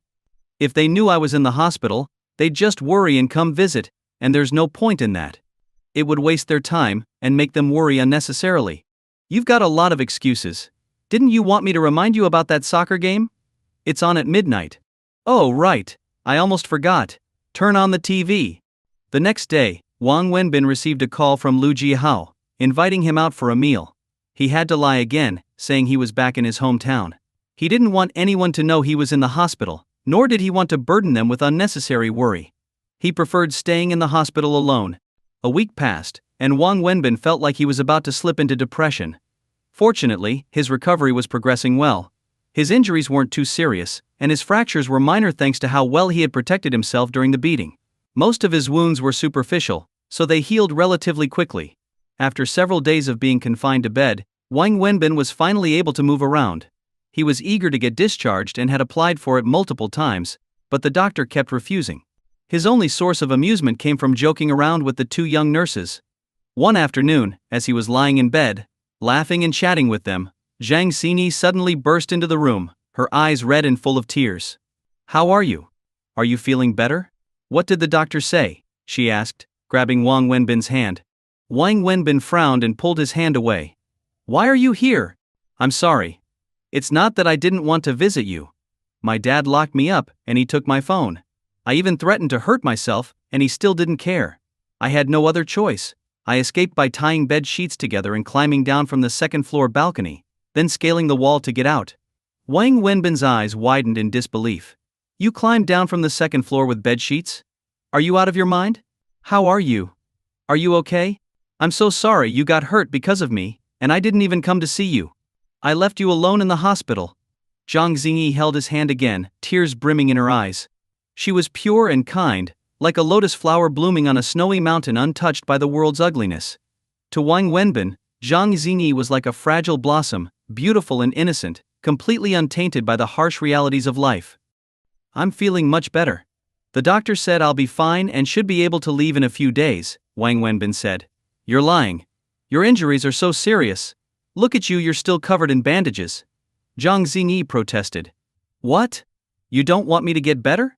Wang Wenbin teased with a smile. Of course not, I just. Jang Xingi became flustered. Alright, I was just joking. What do you want to eat? I'll go get it for you. No need. You should head home. It's enough that you know I'm okay. Go back, or your father will send someone here to get you again, and it'll just cause more trouble for everyone, Wang Wenbin said after thinking for a moment. I don't care. No matter who comes, I'm not leaving today. I've brought a knife with me, and if he dares try to take me away, I'll really die right in front of him. As Jang Xingi spoke, she pulled out a small fruit knife from her pocket. Wang Wenbin's eyes widened in shock. Girl, have you lost your mind? I don't care. If he tries to drag me away, I'll die right here. Otherwise, going back will be a living hell. You got hurt protecting me, and you're lying in the hospital because of me. If I don't take care of you, what kind of person am I? You saved my life twice, you're my savior. Jang Xingi said firmly. Wang Wenbin stared at her in silence for a long moment. What's wrong? Why are you looking at me like that? Are you feeling unwell? Should I call a doctor? Jang Xingi asked, turning to leave. No, I'm fine. Wang Wenbin stopped her, then added, Come here. I need to tell you something. What is it? Why do you look so serious? Jang Xingi, seeing how serious Wang Wenbin was, felt a bit scared.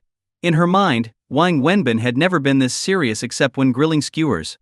From now on, don't come looking for me anymore, Wang Wenbin said, struggling but finally getting the words out as he looked at Jang Xingi's innocent eyes. What? What do you mean by that? Jang Xingi was taken aback. I mean, from now on, don't come looking for me. I don't want to see you again. Did I do something wrong? Jang Xingi asked, her voice trembling. No, you didn't do anything wrong. The one who messed up is me. I shouldn't have saved you in the first place. The first time we met, I rescued you from that fire, and what happened? I lost a diamond ring someone had entrusted to me. I couldn't find it no matter how hard I looked. I owed someone 10,000 yuan for that ring, and even though I eventually found it, I'm still in debt. Then there's this time I told you to leave, but you didn't listen. And now look, getting beaten up is a small matter, and staying in the hospital is no big deal. The real problem is that I've lost my livelihood. I can't go back to the university town anymore, and I'll never be able to run my food stall there again. It's always easier to deal with big problems than small ones. Jang Xingi, ever since I met you, nothing good has happened to me. I don't believe in superstition, but now I'm starting to. I'd rather believe there's some truth to it than risk it. Please, stay away from me. I'm scared that if you stick around, I'll end up dead because of you. You're like a curse, Wang Wenbin said, his face close to hers. Jang Xingi burst into tears. Through her sobs, she managed to say, I'm sorry, I never wanted this. I didn't mean to bring you so much trouble. I'll repay you, I really will. I promise I won't cause you any more problems. Wang Wenbin sighed deeply. I don't need your repayment, and I don't want your gratitude. All I want is for you to stop coming to find me. Let's never cross paths again. Jang Xingi, do you see this card? Wang Wenbin pulled a bank card from under his pillow, the same card her father had given him. What about it? Your father gave me this card. There's 50,000 yuan on it, Wang Wenbin said, waving the card slightly. He gave you money? To thank you? No. Wang Wenbin shook his head. He gave me the 50,000 on the condition that I never see you again, and that I cut off all contact with you. My father's gone too far. Jang Xingi said angrily. Too far? I don't think so. I think he's doing the right thing. You didn't agree, did you? Of course I did. Why wouldn't I? It's 50,000 yuan. How could you do that? Jang Xingi's voice trembled with frustration. Why not? I saved your life twice, didn't I? Isn't 50,000 yuan a fair price? I think it's what I deserve. Am I worth only 50,000 yuan to you? Jang Xingi asked, her voice breaking. Do you think 50,000 is too little? For me, it's a lot. I work hard selling skewers all day, making just 100 or 200 yuan. 50,000? Do you know how many years I'd have to work to earn that? Why wouldn't I take the money? You. Wang Wenbin, you're lying. I know you're not like this, Jang Xingi said, shaking her head in disbelief. What kind of person do you think I am? A noble hero who doesn't care about money? Come on, get real. Everyone loves money. In this world, everything has a price. It's all about how much you're willing to pay. For me, 50,000 yuan to never see you again is a fair deal. So please, if you really appreciate what I've done for you, just let me earn this 50,000 yuan. Do me a favor, stay away from me. Jang Xingi was truly crying now, her face drenched in tears. Wang Wenbin, I never thought you were this kind of person, she whispered, her voice filled with bitterness. If you give me 100,000, I'll gladly give your dad's 50,000 back, Wang Wenbin said with a forced smile. Do you even realize how awful that sounds? Awful? Look, I already told you everything in this world has a price. You give me enough money, and I'll call you grandma if that's what you want. Jang Xingi suddenly laughed, though her face was still streaked with tears. She pulled a tissue from a nearby box, wiping her face before turning to Wang Wenbin. I guess I really did misjudge you. Fine, if you want that 50,000 so badly, you can have it. From now on, we're done. We'll never see each other again. With that, Jang Xingi ran out of the room, her freshly wiped tears quickly returning. After she left, Wang Wenbin lay silently on his bed, staring at the ceiling without saying another word. Later that afternoon, Wang Wenbin, with great effort, supported himself against the wall and walked slowly to the doctor's office. Doctor, I want to be discharged, Wang Wenbin said. You want to leave the hospital? Are you kidding? Are you trying to kill yourself?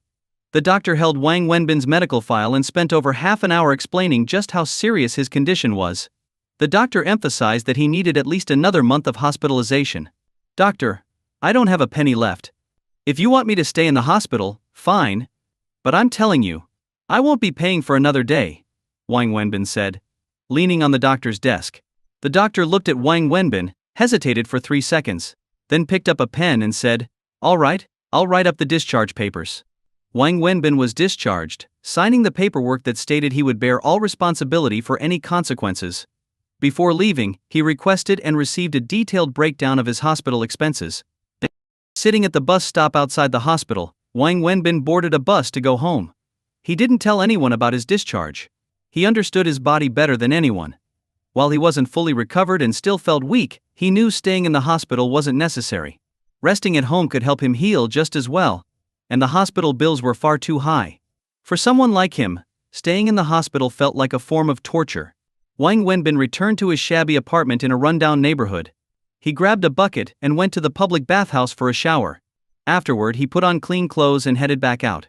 This time he splurged and hailed a taxi. Once inside, he handed the driver a business card and gave him the address on it. The taxi eventually stopped in front of an imposing building. The taxi wasn't even allowed past the front gate, so Wang Wenbin got out just outside. He approached the entrance but was stopped by security. After explaining his purpose and showing his ID, he was finally allowed in. Walking into the compound marked by the sign reading Ruo Group, Wang Wenbin headed directly for the main building. Once inside, he approached the receptionist at the front desk. Hello, can you tell me where Chairman Zhang Mingyang's office is? Who are you looking for? The receptionist thought she had misheard him and asked for confirmation. I'm looking for your chairman, Zhang Mingyang. Isn't that his name? Wang Wenbin double-checked the business card in his hand. Sir, our chairman is indeed Zhang Mingyang, but you need an appointment to see him. May I ask who you are? The receptionist was polite but gave him a slightly condescending look. I have something important to discuss with him. He gave me his card and told me to come here directly if I ever needed anything. Wang Wenbin handed over the business card. The receptionist's eyes flickered with doubt as she examined the card. She looked Wang Wenbin over his plain, somewhat shabby appearance clearly didn't match the importance of the card. Are you sure this isn't fake? She asked skeptically. Wang Wenbin, used to this kind of treatment, wasn't offended. He had encountered it too many times before. Whether it's real or fake, you can go verify it. But if I were you, I wouldn't. If it's fake, all you'll do is kick me out, and no harm done. But if it's real, you might lose your job. What do you think? Wang Wenbin said with a smile. The receptionist hesitated, then her attitude shifted. She handed the card back respectfully and said, This way, sir. She escorted him to the elevator and took him up to the floor where the chairman's office was located. After leading Wang Wenbin to the office door, she left. Wang Wenbin knocked, and the door was opened by a woman in her 30s. Who are you? Who are you here to see? The woman wasn't as courteous as the receptionist had been. Wang Wenbin, now wary of explaining too much, simply handed her the business card. I'm here to see your chairman. He gave me this card and said to come straight to his office if I ever needed anything. The woman glanced at the card, then at Wang Wenbin, obviously puzzled. Wait here while I inform him. What's your name? Wang Wenbin. All right, just a moment. The woman disappeared into the office. It was clear she was Zhang Mingyang's secretary. A minute later she returned. You can go in. Wang Wenbin followed her into a spacious, luxuriously decorated office with large floor-to-ceiling windows. Zhang Mingyang, Jang Xingi's father, sat behind an enormous desk in an executive chair. Hello, Uncle Zhang, Wang Wenbin greeted him respectfully as he entered. Sit down. You're out of the hospital already? Zhang Mingyang glanced at Wang Wenbin, his tone indifferent and hard to read. Wang Wenbin sat down and nodded. Yes, I was discharged today. So soon? Are you fully recovered? Yes, I'm much better now, thanks to your care. I wouldn't have recovered so quickly without your help. I did what I should. You got hurt because of Xingi, so I owe you that. But I'm about to finish for the day, so let's get to the point. What can I do for you today? Just tell me what you need, and if I can help I will. It's the least I owe you. Hearing Zhang Mingyang's blunt tone, Wang Wenbin's expression hardened. After a brief pause he let out a cold laugh. You've misunderstood, uncle. I didn't come here to ask for your help. Oh? Then why are you here? I've come to return the card you gave me. I haven't touched the money, Wang Wenbin said, placing the card on the desk. Zhang Mingyang frowned. These are all my hospital expenses, Wang Wenbin continued, pulling out a stack of money and laying it on the desk, some bills crisp, others crumpled. And this is the hospital bill for your reference. Please check to make sure nothing's missing. Wang Wenbin set a printed bill next to the money. Zhang Mingyang leaned back in his chair, observing Wang Wenbin without touching the card or the money. What's the meaning of this? Zhang Mingyang asked calmly. Please don't misunderstand, uncle. It's nothing complicated. I shouldn't have accepted the card in the first place. At the time I wasn't in a condition to return it, but now that I'm out of the hospital, I'm here to give it back. As for the medical bills, those are my responsibility, not yours. I can't let you pay for my hospital stay. Zhang Mingyang continued to study Wang Wenbin, drumming his fingers on the desk. After a moment he smiled faintly and said, So, you still want to stay in contact with Xingi, is that it? Wang Wenbin chuckled and shook his head. Uncle, you've misunderstood again. I already promised you at the hospital that I wouldn't see Xingi anymore. You were right, I don't belong in her world. She visited me in the hospital once, and I made it clear to her that we wouldn't stay in contact. I also told her about the deal we made, that I took your 50,000 yuan in exchange for never seeing her again. She despises me now and probably hates me, so I don't think she'll come looking for me again. I'm telling you this so you can stop worrying. I won't be in her life anymore. Secondly, I hope you don't mention that I came by today to return the money. Zhang Mingyang's expression softened after hearing Wang Wenbin's words. Tell me, why did you do all this? Zhang asked. Which part? Wang Wenbin replied. This, Zhang gestured to the money, and the bank card on the table. Since you've already decided not to see her again, why not keep the money? Was it not enough? No, the amount was plenty, Wang Wenbin said, shaking his head. I'm just a street vendor selling barbecue, living hand to mouth. 50,000 yuan is an astronomical sum to someone like me. But no matter how much it is, I can't take it because it's not mine. I didn't earn it, and I shouldn't keep it. Wang Wenbin paused and continued. Xingi and I were never really friends, but we did know each other. There was a certain connection between us. I don't want money to tarnish that connection, or sully the meaning of the word friendship. And honestly, uncle, part of the reason I agreed not to see her anymore is that I believe being around me won't do her any good. The other part is my pride. As Wang Wenbin said the word pride, he looked directly at Zhang Mingyang. That single word carried all the anger and frustration he had been holding inside, and Zhang understood it. So, I can't take this money. It's fine if others look down on me, but I refuse to become someone who can't even respect himself. This, he gestured to the money, is the hospital bill. I counted it several times, and not a single yuan is missing. Once again, thank you, uncle, for everything you did to help me during this ordeal. Wang Wenbin stood up and gave Zhang Mingyang a respectful bow, a gesture of genuine gratitude. He knew that Zhang Mingyang had done a lot for him, arranging for the hospital care, applying pressure on the police to deal with the thugs who attacked him. Without Zhang's intervention, things might have turned out much worse. After bowing, Wang Wenbin turned to leave. Ah.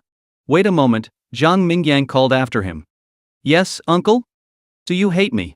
Zhang asked directly. I don't hate you. I hate myself for being so worthless.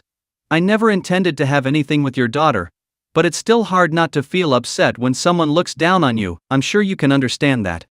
I do. Zhang nodded. I won't take up any more of your time. I'll be going now, Wang Wenbin said as he turned to leave again. Take the card with you, Zhang said, stopping him once more. If you ever need my help, bring it with you and come find me. If there's anything I can do for you, I will. I appreciate the offer, uncle, but I'm just a guy who sells barbecue. There's really nothing I could ever need from someone like you. Thank you again, but I'll be on my way. Wang Wenbin smiled politely, then walked out of Zhang Mingyang's office. As Wang Wenbin left Ruyawa Group, he stood outside waiting for a bus, counting the little money he had left. The medical bill he had handed over to Zhang Mingyang had been mostly covered by the compensation the police had forced the gang to pay.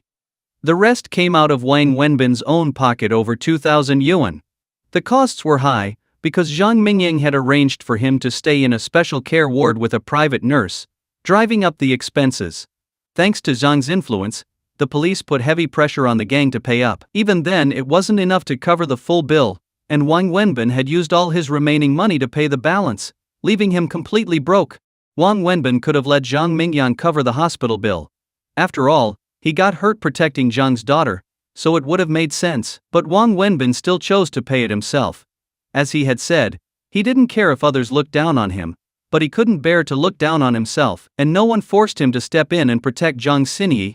It had been his own choice, therefore the consequences were his responsibility alone. This was about his pride. He was a man who valued his dignity.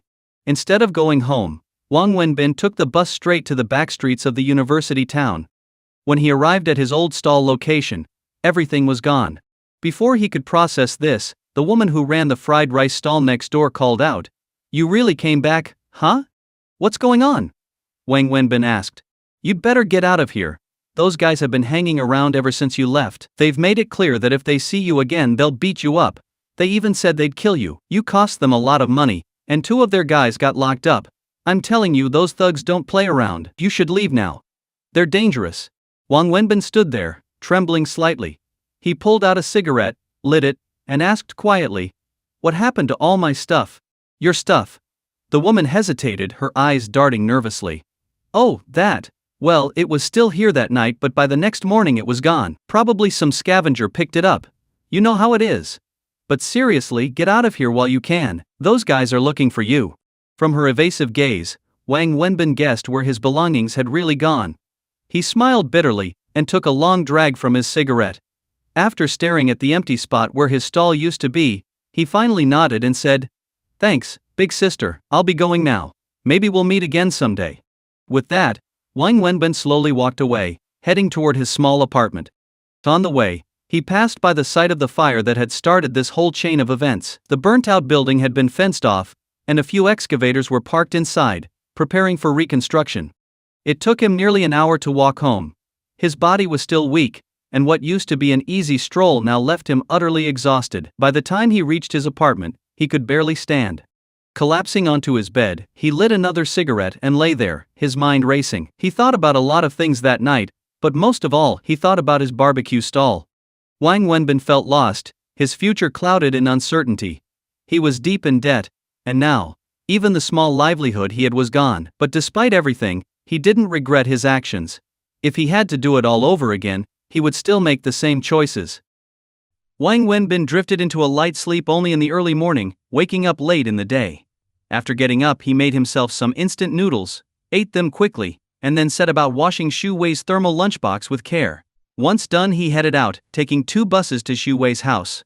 On the way, he stopped by a toy store and bought a large doll. The doll wasn't cheap, and after buying it, Wang Wenbin was left with just over 10 yuan in his pocket. Carrying the doll, Wang Wenbin entered the residential complex and made his way directly to Xu Wei's apartment. He knocked on the door, assuming that Xu Wei would be at work and that her aunt would answer. But to his surprise, Xu Wei herself, dressed in pajamas, opened the door. Wang Wenbin stared at her in surprise, and Xu Wei was equally taken aback. "What are you doing here?" they both asked at the same time. "It's Sunday," Xu Wei answered, still surprised. Wang Wenbin paused for a moment before realizing that he had completely lost track of what day it was. He hadn't even thought about it. "I totally forgot what day it was. I thought you'd be at work," he admitted. "You came back from your hometown?" Xu Wei asked, glancing over him. "Yeah, I came back yesterday afternoon." "Where's little Annie?" Wang Wenbin asked as he stepped inside. "She's watching cartoons," Xu Wei said, gesturing toward the living room. "Is that doll for her?" she asked. noticing the large toy he was carrying. Yeah, I passed by a toy store and thought it looked nice, so I picked it up for her. Do you still have money left? Xu Wei asked, somewhat concerned. No matter how broke I am, I can still afford a doll. Don't underestimate me, Wang Wenbin replied with a smile. He made his way to the living room with the doll in hand. Little Annie was sitting on the sofa, completely absorbed in her cartoons. She didn't even notice Wang Wenbin entering until he was right next to her. Daddy! Daddy! She cried excitedly, jumping off the sofa and leaping into Wang Wenbin's arms. The sudden impact made Wang Wenbin stagger back a couple of steps, wincing in pain. His injuries hadn't fully healed, and though Annie was just a small child, her enthusiasm was a bit much for his fragile state. His body ached, and he nearly lost his balance, as his legs were still weak. Gritting his teeth, Wang Wenbin steadied himself. Have you been a good girl while I was away? Did you miss Daddy? Have you been listening to Mommy? Wang Wenbin asked, cradling Annie in his arms while walking around the room. Look what Daddy brought for you. Xu Wei, who had been standing nearby with her hand half raised to stop him from lifting the child, decided not to intervene. She smiled softly, leaning against the wall, watching the heartwarming scene between Wang Wenbin and Annie. Wang Wenbin spent a lot of time playing with the little girl. His main reason for visiting today was to see Annie. For some reason, he had grown very fond of the child. During his time in the hospital, he had missed her terribly, so he made a point to visit her today. He had assumed Xu Wei would be at work, but it turned out to be the weekend. Just as Wang Wenbin was playing with Annie, a young woman suddenly entered the apartment. The door hadn't been closed, so she walked in without knocking. Annie, look what Auntie bought for you, the woman called out as she removed her shoes at the entrance. Everyone in the room turned to look at her. The woman's gaze fell on Wang Wenbin, who was holding Annie. Auntie! Annie shouted, jumping out of Wang Wenbin's arms and running to the woman, who handed her 2 princess dolls. Like many little girls, Annie had a fascination with princesses. Her room was already filled with dolls, yet she never seemed to tire of them. Sis, the woman greeted Xu Wei. Mengjia, why didn't you call before coming over? Xu Wei asked with a smile. I was nearby dealing with something and thought I'd stop by to see Annie. Who's this?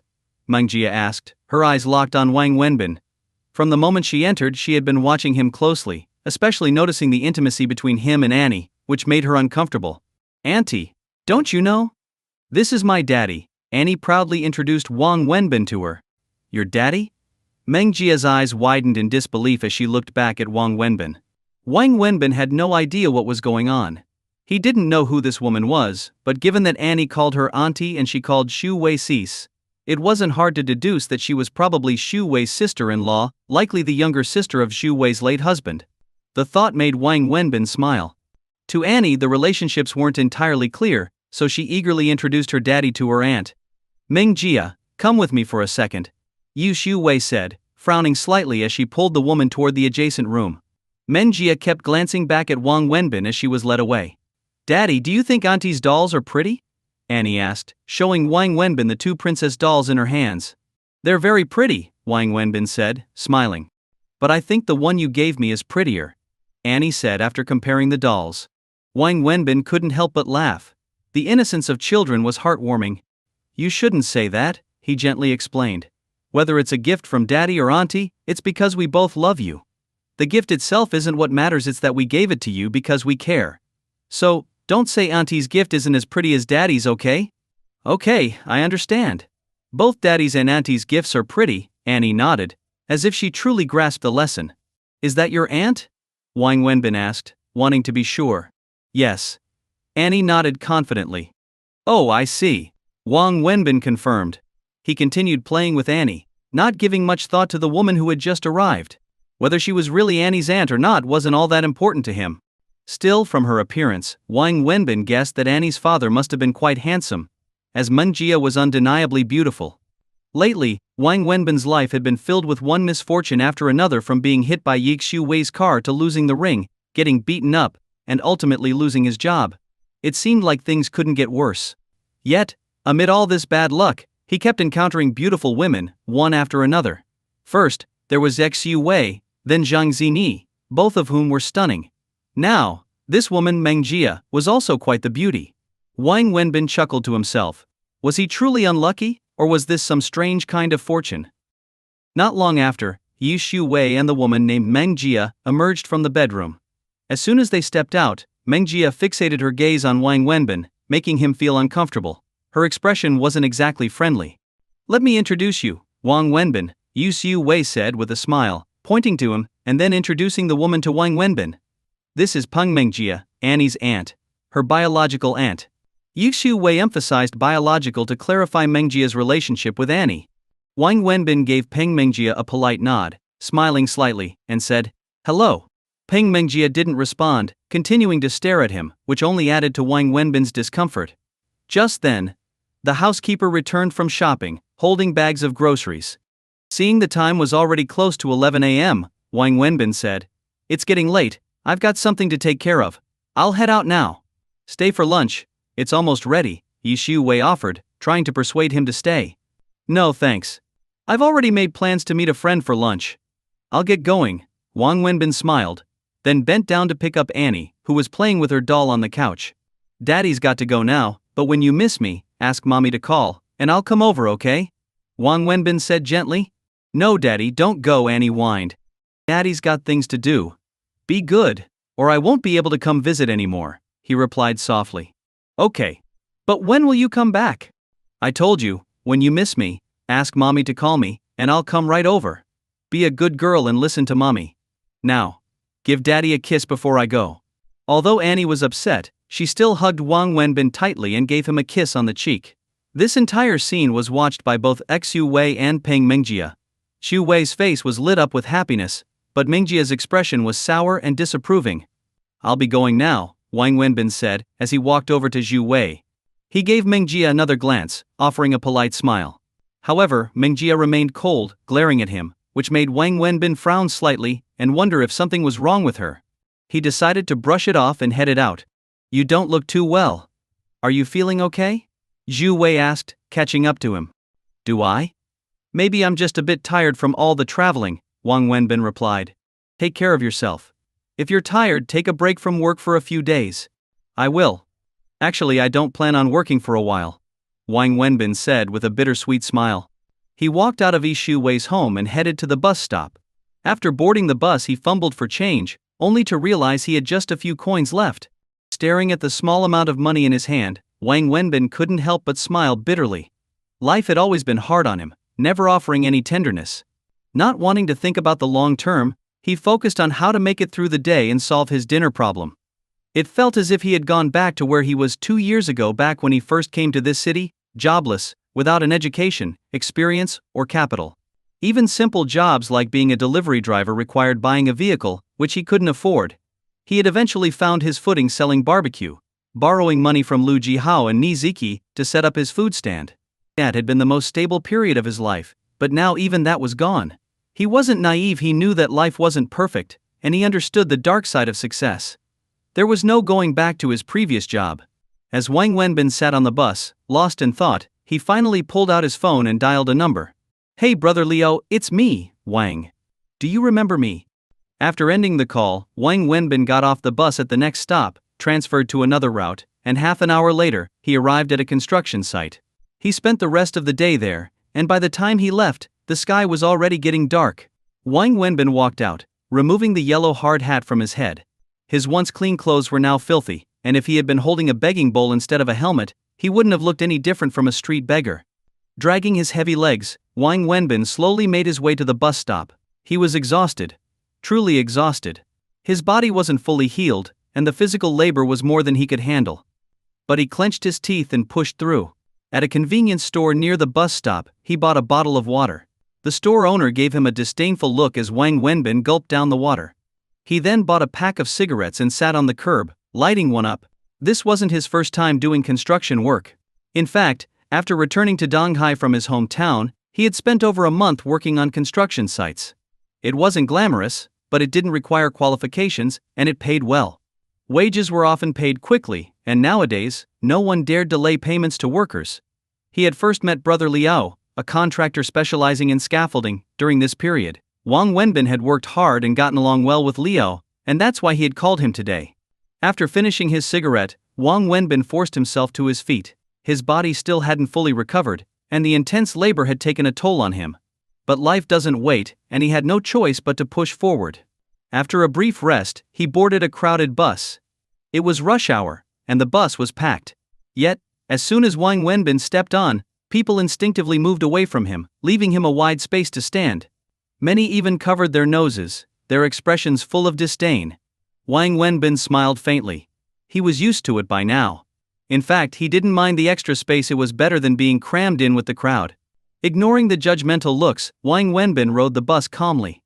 Once he got off, he slowly made his way home. Every few steps he had to stop and lean against a wall to rest. His body was still too weak to handle such strenuous work, and he was surviving purely on willpower. Along the way, he stopped at a small shop and bought 2 packs of instant noodles before continuing his journey home, sweat pouring from him as his body struggled from overexertion.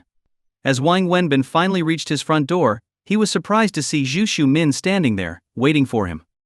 Wang Wenbin was a bit surprised to see Zhu Min at his door, while Lek Xiumin was even more shocked by Wang Wenbin's appearance. He was wearing a safety helmet, covered in dirt, drenched in sweat, and holding 2 packets of instant noodles.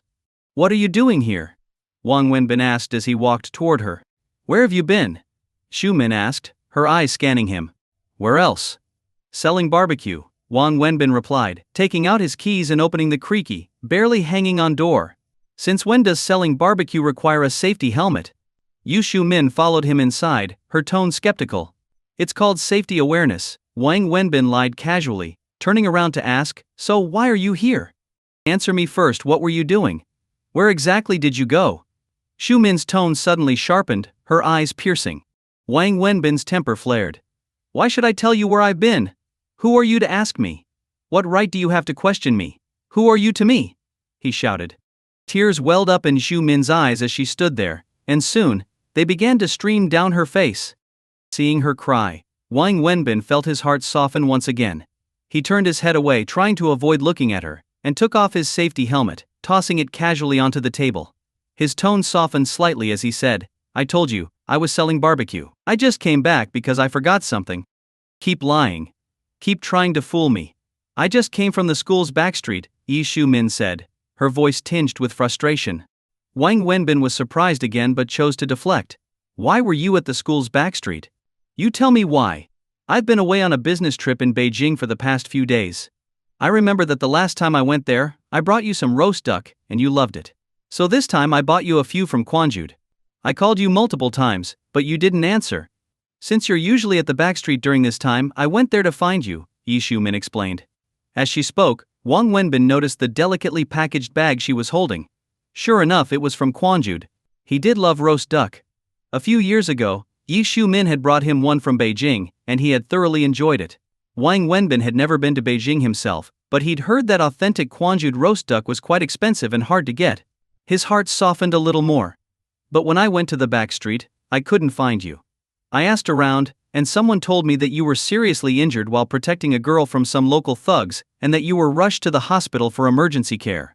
I called you frantically, but you didn't pick up. Later your phone was switched off," Yi Xiumin said, her tears flowing uncontrollably as she spoke, clearly feeling hurt and worried. Wang Wenbin sat on the bed, smoking a cigarette. It was true X Xiumin had called him many times earlier that day, but at that moment he had been high up on a scaffold, working. It wasn't convenient for him to answer the phone, and truthfully he hadn't wanted to. After her repeated calls, he had simply turned his phone off. "Ambulances usually take people to the nearest major hospital, so I went from one hospital to another, searching for you. I finally found your attending doctor, who told me that you forced your way out of the hospital yesterday, even though you hadn't fully recovered.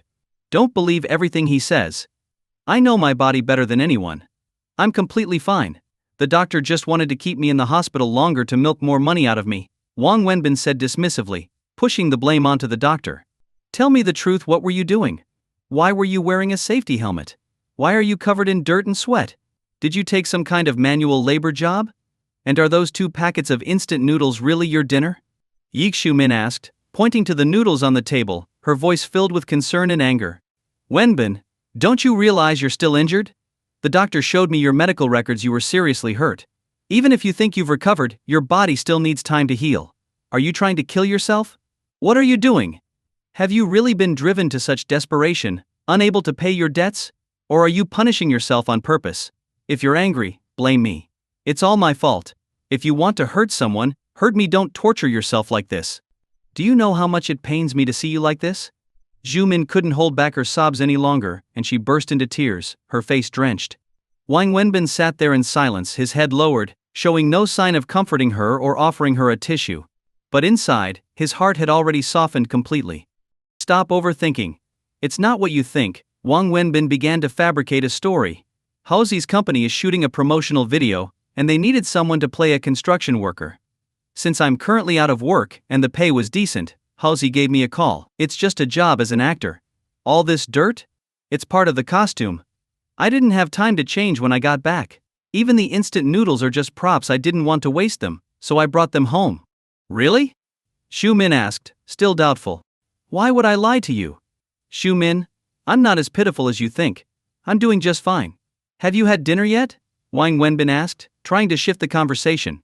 No, I haven't, Yi Xumin replied, shaking her head. You brought me roast duck, so let me return the favor and treat you to dinner. There's a small place nearby. I usually eat there. If you don't mind, we can go there now, Wang Wenbin suggested, wanting to show Xu Min that he was doing okay and didn't want her to worry. Though he still harbored resentment toward her, her tears had washed away much of his bitterness. He couldn't bear to see her suffer. Do you think I'm some materialistic person? Don't forget, in those early years after we graduated, I lived with you in a basement and ate instant noodles with you for a whole month, Yi Xumin said, clearly upset. Yeah, but back then you were Xu Min. Now you're general manager Xu, Wang Wenbin retorted, his voice laced with frustration as memories of the past stirred up his anger. After speaking, he stood up and said, Wait here. I'm going to take a shower and change out of these dirty clothes so I don't stink up the place.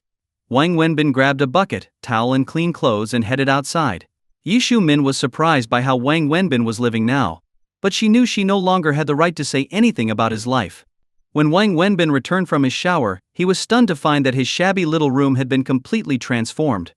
Yi Xumin had rolled up her sleeves and was busy cleaning, and 3 large bags of garbage were already piled up by the door.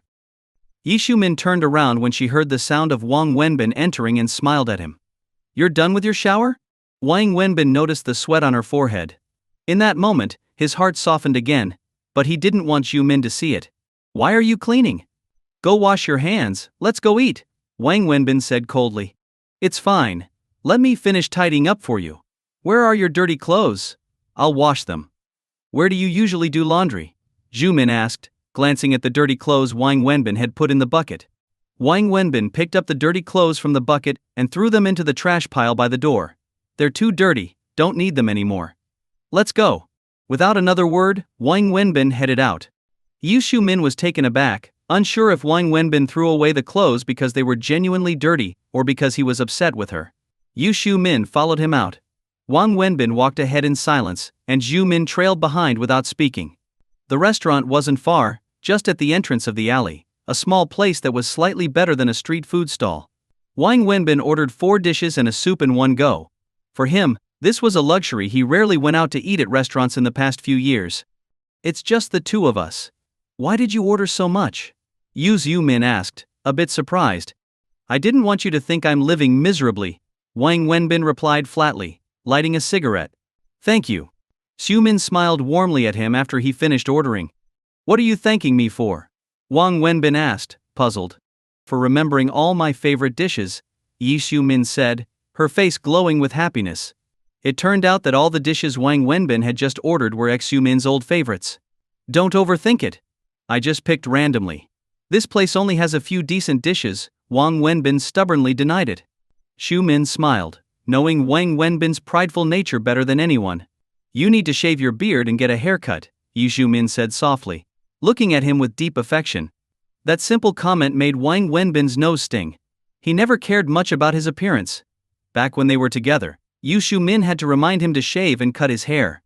Wang Wenbin turned his head to look out the window, avoiding Xu Min's gaze. He feared he might give in to his emotions. What happened with the police?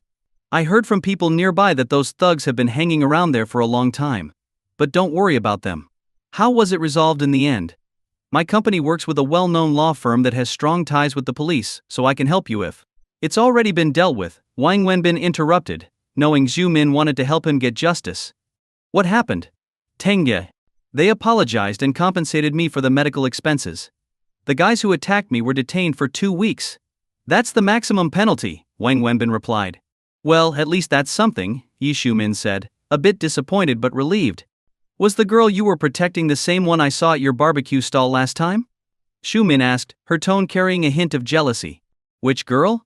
Wang Wenbin asked, taking a big gulp of beer, genuinely unsure of whom she was referring to. The one you fought for. Was it the same girl I saw at your stall? Shumin continued, her heart aching slightly. Wang Wenbin glanced at Shumin and then nodded.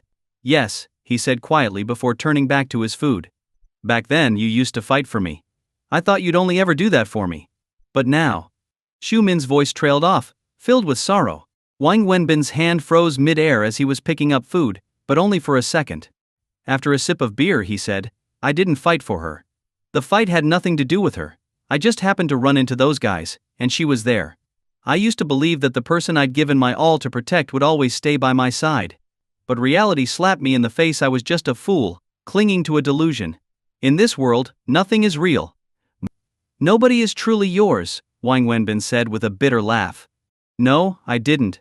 I didn't abandon you, Wenbin. I just... Enough. Let's not talk about the past. Whether it was my fault or yours, it doesn't matter anymore. It's all in the past. Let's eat, Wang Wenbin interrupted her. Yu Shumin sat there with her chopsticks, barely eating, while Wang Wenbin, who had already had dinner, kept drinking beer and devouring the food. Is she really just a poor college student? After a long pause, Yu Shumin asked again, unable to shake her gut feeling about Jang Xingi.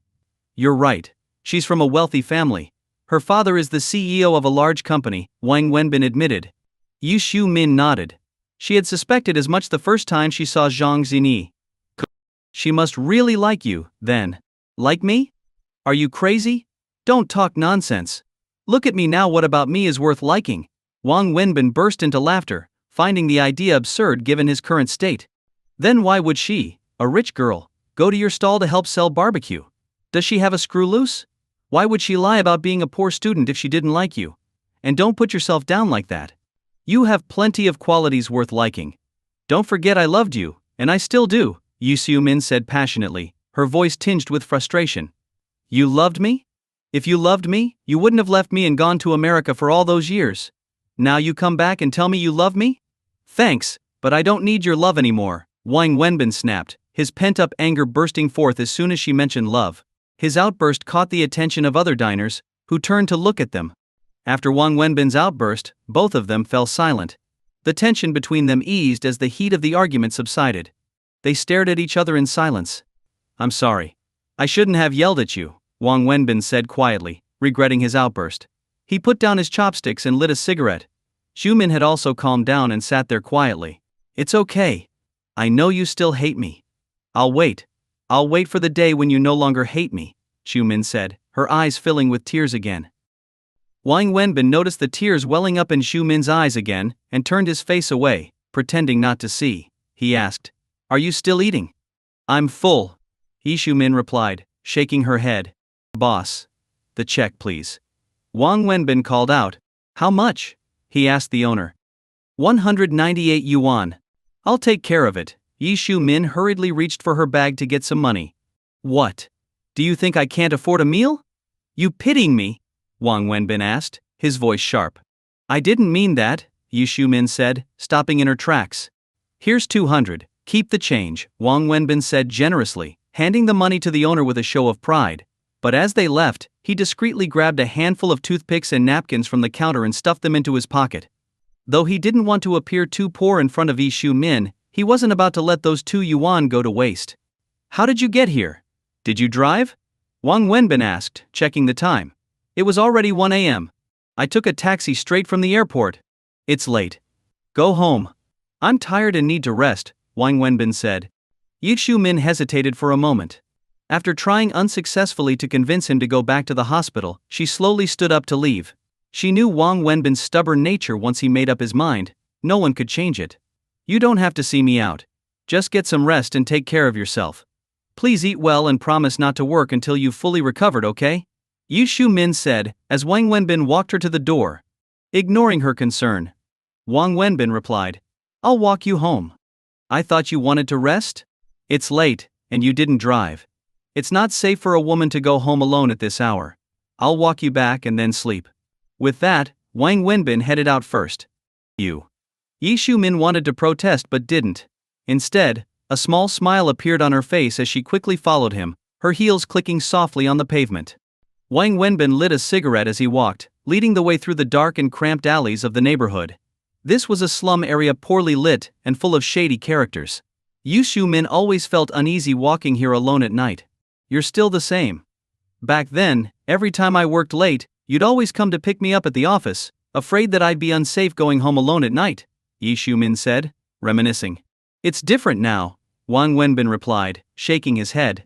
How so? Back then I was picking you up to take you home. Now, I'm sending you home, Wang Wenbin said quietly. Xiumin looked at him, her face filled with sadness. She nodded, murmuring, You're right. Just a small difference in words but worlds apart. Wang Wenbin hailed a taxi and opened the door for Yi Xiumin to get in. He then got into the front passenger seat. Separated by the seat, the two of them fell silent, with nothing more to say. When the taxi stopped outside Xiumin's apartment complex, she got out and said to the driver, How much? I'll pay for his ride back too. You think you're better than me because you have money? Wang Wenbin snapped, glaring at her. I didn't mean it like that. I may be broke, but I can still afford the cab fare. Go inside. I'll leave once I see you're safe, Wang Wenbin said sharply. Xiumin looked at him and nodded. Take care of yourself, she said softly. After she walked into the building, Wang Wenbin turned to the driver. How much do I owe you? Aren't you heading back too? No, I'll get off here. To be honest, I don't have enough money to pay for the return trip, Wang Wenbin admitted. A minute later, after paying the fare, Wang Wenbin stood alone by the roadside with just a handful of change in his pocket. The taxi drove off, leaving him feeling desolate. Earlier that day, the construction boss, Brother Liao, had kindly given Wang Wenbin 300 yuan for the half-day's work. He spent 200 of it treating Lu Jihao and Ni Ziki to dinner, another 10 on cigarettes and water, and close to 60 on the cab fare. Taxis in Shanghai were always expensive. Wang Wenbin slowly walked along the road, smoking a cigarette, lost in thought. He eventually found a row of shared bicycles, scanned one with his phone, and started pedaling through the empty streets. As he rode, he sang Hao Yun's song Alive under his breath. Life's always full of trouble. I'm still not used to it. They say money's a bastard. But it sure looks good. Rushing here. Rushing there. Why is life always like this? Is this really what my dream is? To live out my life this way? Wang Wenbin spent a few yuan renting the bike and rode for over an hour back to his tiny apartment. Exhausted, he collapsed onto his bed and fell asleep immediately. Yi Xiumin, however, hadn't gone into her apartment. She stood by the security booth at the gate, watching Wang Wenbin walk away from the taxi. She knew him too well to follow. Instead, she quietly took out her phone and dialed Ni Ziki's number. Hello, Xiumin. Ziki. Is Lu Jihao there? Yeah, he's here. Do you need to talk to him? Yes, I have something to ask. Sure. I'll put him on. Jihao, Xiumin wants to ask you something. Hey, Xiumin, what's up? Lu Jihao's voice came through the phone. I heard your company is filming a promotional video, right? My company is planning something similar, so I wanted to ask about some details, Yi Xiumin inquired. A promotional video? What video? Who told you that? Wait, your company isn't filming one? No, we're not. We made one last year, but it didn't go well, so we're not planning another one this year. Who told you about this? Lu Jihao was equally puzzled. Oh, it's nothing. I just heard wrong. Never mind then. Thanks and good night, Yi Xiumin replied before hanging up. She stood there for a while, gazing at the spot where Wang Wenbin had disappeared from view. The next morning, Wang Wenbin woke up early, put on his hard hat, and retrieved the clothes he had deliberately thrown away the night before. Work at the construction site ruined clothes quickly, so he couldn't afford to waste any. After searching under his bed for some spare coins, he stopped by a street vendor to buy 2 buns and squeezed onto the bus heading to the construction site. He didn't notice the black Mercedes trailing behind him. The car followed him from the alley, stopping whenever the bus did. When Wang Wenbin got off the bus, he headed straight to the construction site, clocked in with Brother Liao, and went up to the scaffolding to start his work. Not long after Wang Wenbin began working, the black Mercedes pulled up outside the building. Yi Xiumin stepped out of the car, removing her sunglasses as she scanned the construction site for Wang Wenbin, but she couldn't spot him. Boss Liao had noticed her car the moment it pulled up. It was a construction site, where where the only vehicles that usually came were worn-out trucks. Seeing such a nice car pull in, he thought it might be a surprise visit from a client. He rushed over, only to see Xu Min stepping out of the car, and he was momentarily stunned. She was beautiful, well-dressed, and exuded elegance. He quickly realized she wasn't from the client's side, which only added to his confusion. "Hello, miss. Can I help you?" Boss Leo approached, trying his luck. It wasn't every day a woman like her showed up on a construction site, and striking up a conversation seemed only natural. "Hi, I'm looking for Wang Wenbin. Does he work here?" Zhu Min asked. "Wang Wenbin?" Boss Leo repeated, giving the well-dressed woman another once-over, not quite believing what he was hearing. "Yes." Yi Shu Min nodded. "And you are?" "I'm his girlfriend," Yu Shu Min stated plainly. Boss Leo's eyebrows furrowed deeply, and he cursed under his breath, "That rascal. He's got such a gorgeous, rich girlfriend, and he's still working on my construction site. Is he playing some kind of joke on me?" "Huh? What did you say?" Yi Shu Min asked, confused. "Nothing. You're looking for Wang Wenbin, right?" "Yeah, he's here. I'll call him down for you." Boss Liao pulled out his radio and called over it, "Tell Wang Wenbin to come down. His girlfriend's here to see him." "Thank you," Shu Min said gratefully. "No problem. But are you really his girlfriend?" Boss Liao asked again. He could hardly believe that a scruffy worker like Wang Wenbin could have such a beautiful, well-off girlfriend. It was turning everything he thought he knew upside down. "I used to be," Yi Shu Min said after a brief pause. "Used to be? So not anymore, right?" "Whew. That scared me for a second." Boss Liao laughed, relieved to find his worldview intact. "But now, he doesn't want me anymore," Shu Min added with a bitter smile. "What? He dumped you?" Boss Liao was stunned. His worldview shattered once more. When Wang Wenbin heard someone say his girlfriend was looking for him, he was baffled. "Girlfriend? When did I get a girlfriend?" he muttered. But he came down anyway, taking the construction elevator to the ground floor. As soon as he stepped out, he saw Shu Min standing next to her car and froze on the spot. "What are you doing here?" Wang Wenbin asked, clearly taken aback. "You told me you were acting in some film. Is this your idea of acting?" Yi Shu Min asked, her eyes red as she looked him over, dirty, sweaty, with a towel slung over his shoulder and a hard hat on his head. She couldn't believe he was working on a construction site. "I'm working. Can we talk about this when I'm off the clock?" Wang Wenbin replied, glancing at the other workers who had gathered to watch. He felt embarrassed. "I'll go, but only if you come with me," Shu Min said, determined. "I can't. I'm working. How am I supposed to just leave? This is your job?" "Yeah, this is my job," Wang Wenbin said, nodding. "What's going on with you? Why are you doing this? What's wrong with it? I'm working an honest job, earning my money with my own hands. What's so wrong with that? Come on, don't make a scene here. Go home, and we'll talk later. I'll call you when I'm off work, okay?" "You won't come with me?" Shu Min asked, clenching her teeth. "Of course not. I'm at work. Where do you think I'm going to go?" "Fine. If you won't leave, I won't either. I'll stay right here with you," Shu Min declared angrily. "You're crazy. This is a construction site. You can't just hang around here. And this is a place for you," she shot back. "If you can stay here, why can't I?" Their argument attracted more and more onlookers, and Wang Wenbin felt his face flush with embarrassment. Furious and fed up, he snapped, "Fine. Stay if you want. I'm going back to work. I don't have time to deal with this." Wang Wenbin turned on his heel, hard hat back on, and headed toward the construction elevator. "Hey," Shu Min shouted, stomping her foot in frustration. She marched over to Boss Liao and asked, "Do you have a spare hard hat?" Yeah, but..." "Give it to me." Shu Min grabbed a hard hat from the table, put it on, and followed Wang Wenbin into the elevator. Just as Wang Wenbin was about to head back up, he saw Yu Shu Min stepping into the elevator beside him, hard hat and all.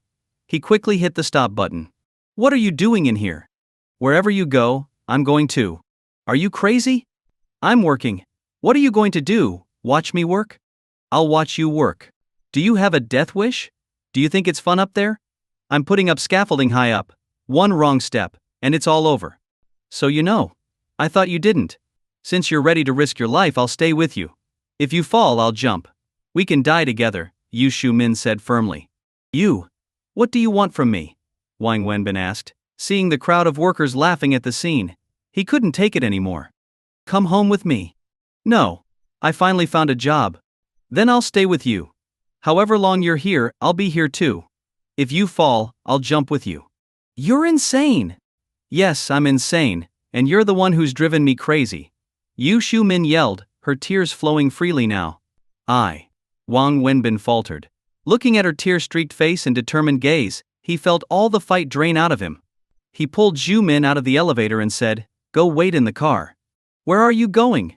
"I have to let the boss know I'm leaving, don't I?" Wang Wenbin grumbled, stomping over to Boss Liao. "You're something else, huh?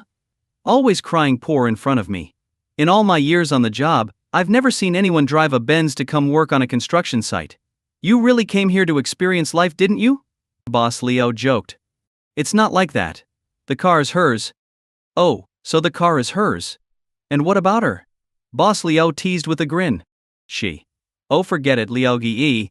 It's too complicated to explain." Wang Wenbin sighed. "Can I just take the day off?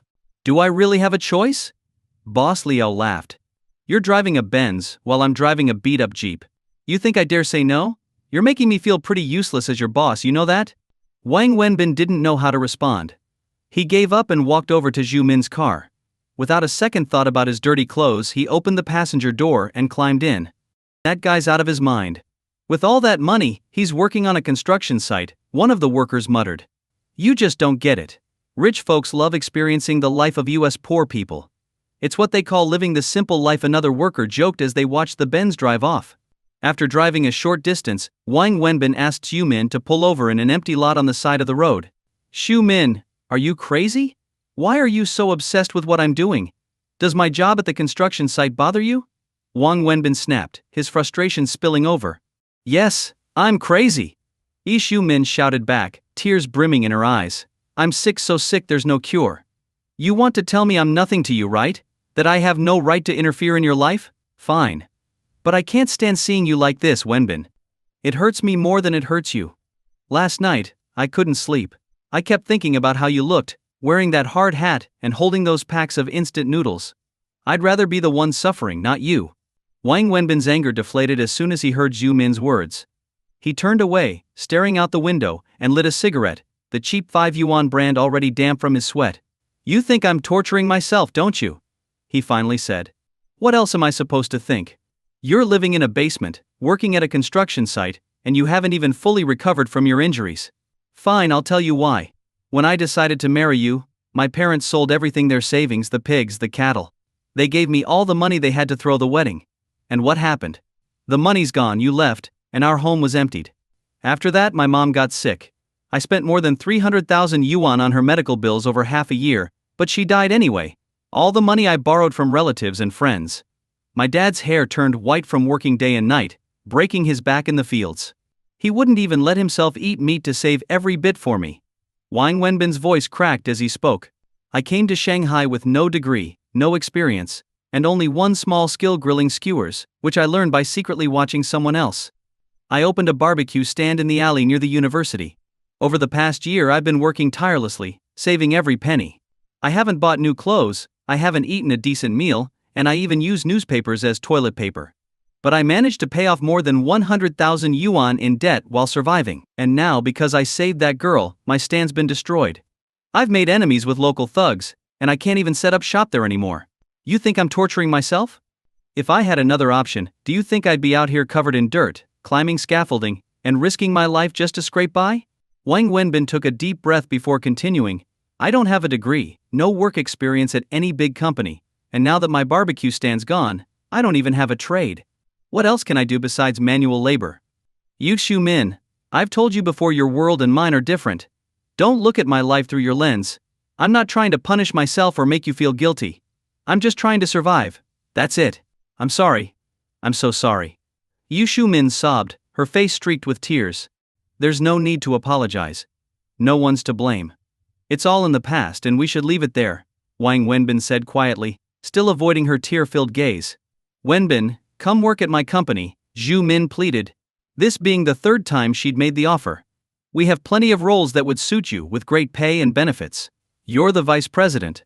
Of course, HR would hire me if you asked them to. But what could I possibly do there? With your skills you can do anything if you put your mind to it. No one knows your abilities better than I do. If you hadn't been expelled from school because of me, you could have gone straight to grad school. Ew. Let's not talk about the past, Wang Wenbin interrupted. Thank you for the offer, but I won't go. Why? Why would you rather work here than come to my company? Do you hate me that much? It's not that. I just don't want to face you. Every time I see you, I'm reminded of how miserable my life has been these past few years. That's a chapter one never want to relive. I know you don't want to see me working at a construction site, but this is my life. This is the path I've chosen. If I had to choose between sitting in an office wearing a suit, enjoying air conditioning and a high salary, or working in the heat and the rain, I'd still choose the construction site because, at least here, I feel free. So, Ishumin, if you truly care for me, please stop interfering in my life. It'll spare both of us the pain. Goodbye, I've got to get back to work. Sorry for dirtying your car, you'll probably need to get it cleaned, Wang Wenbin said as he opened the car door and stepped out. He pointed to the spot he had been sitting, where a large stain now marked the seat, before shutting the door and walking away. Yu Shumin watched as Wang Wenbin, wearing his safety helmet, walked back toward the construction site. Tears filled her eyes, and soon she broke down, sobbing in her car. The days that followed were much the same. Wang Wenbin threw himself into work at the construction site, going from gritting his teeth to gradually becoming accustomed to the grueling labor. Over time, the physical strain didn't seem so overwhelming. His body had healed somewhat, and it had also adapted to the rigorous demands of the job. One day, while Wang Wenbin was perched high on a scaffolding, tightening bolts, his phone started ringing. Securing his safety harness, he sat down and pulled out his phone. It was a call from Yi Xiu Wei.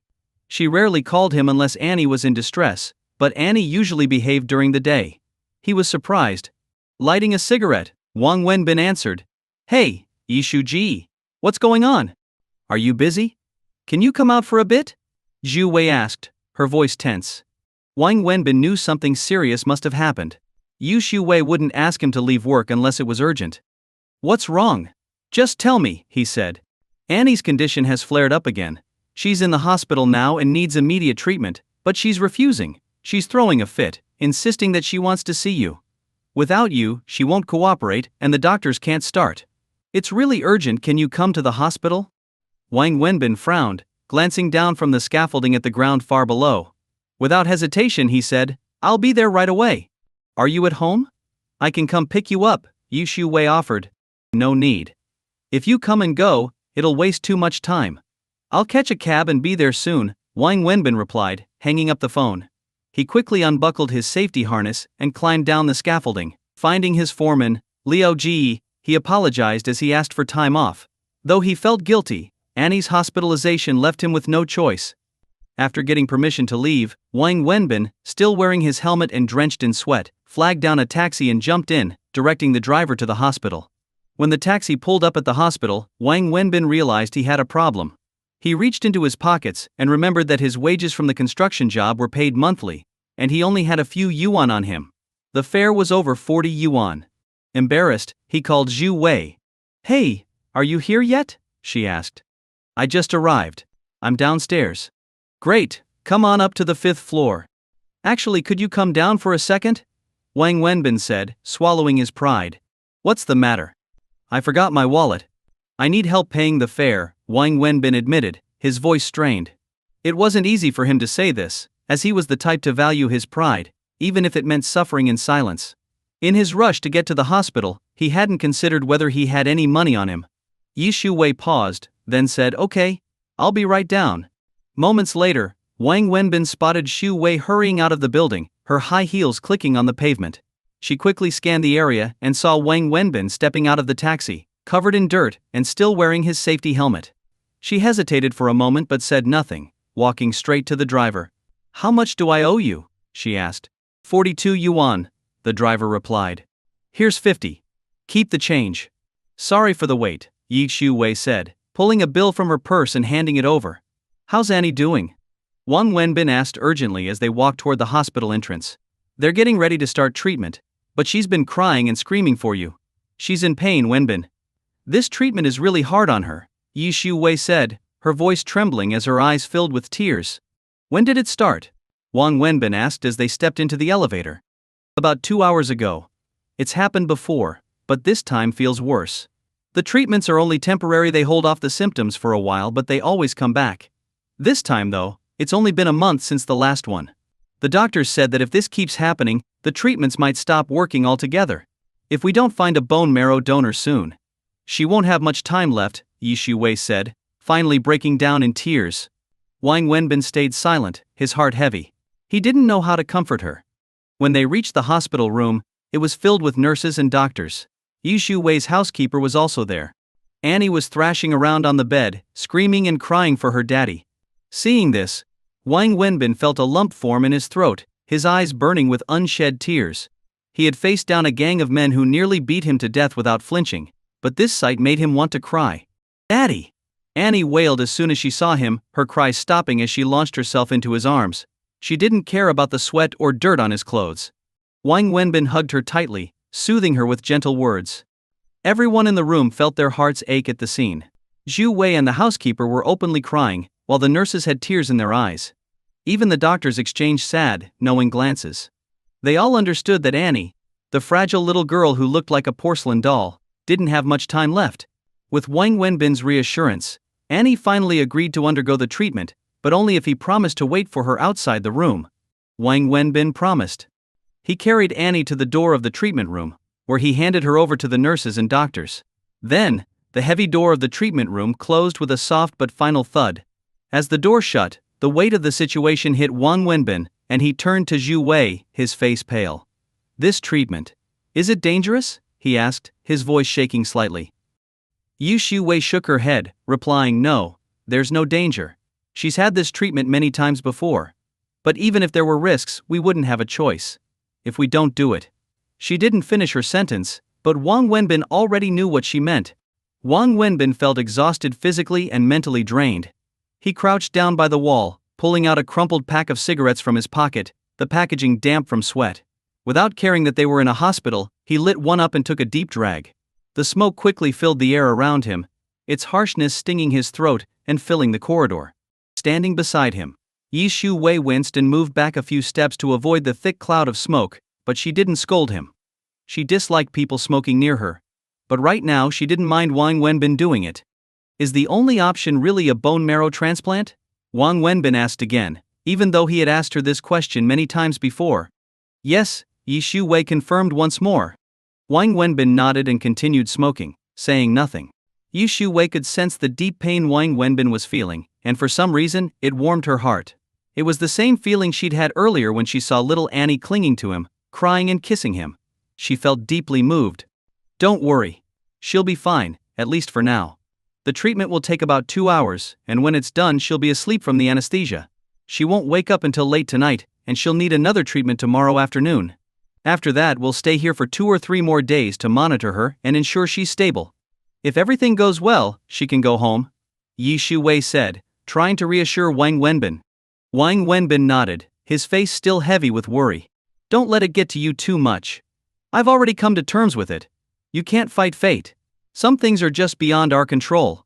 All I can do as her mother is to make sure that every day she has left is as happy and joyful as possible." Yi Shuwei's voice broke as she spoke, trying to console Wang Wenbin, but also comforting herself. Wang Wenbin continued smoking, crouched against the wall. His face, half obscured by the swirling smoke, looked even more determined and hardened. "Let's not dwell on her for now. Some things can't be changed, and we have to go with the flow," Yi Shuwei said, forcing a smile as she glanced at him. "So what's going on with you?" she asked, changing the subject. "What do you mean?" Wang Wenbin didn't understand her question. "The helmet, your clothes," Yi Shuwei pointed out, gesturing toward him. Only then did Wang Wenbin realize he was still wearing his hard hat. He had gotten so used to it, as it was mandatory on the construction site, that he forgot he was even wearing it.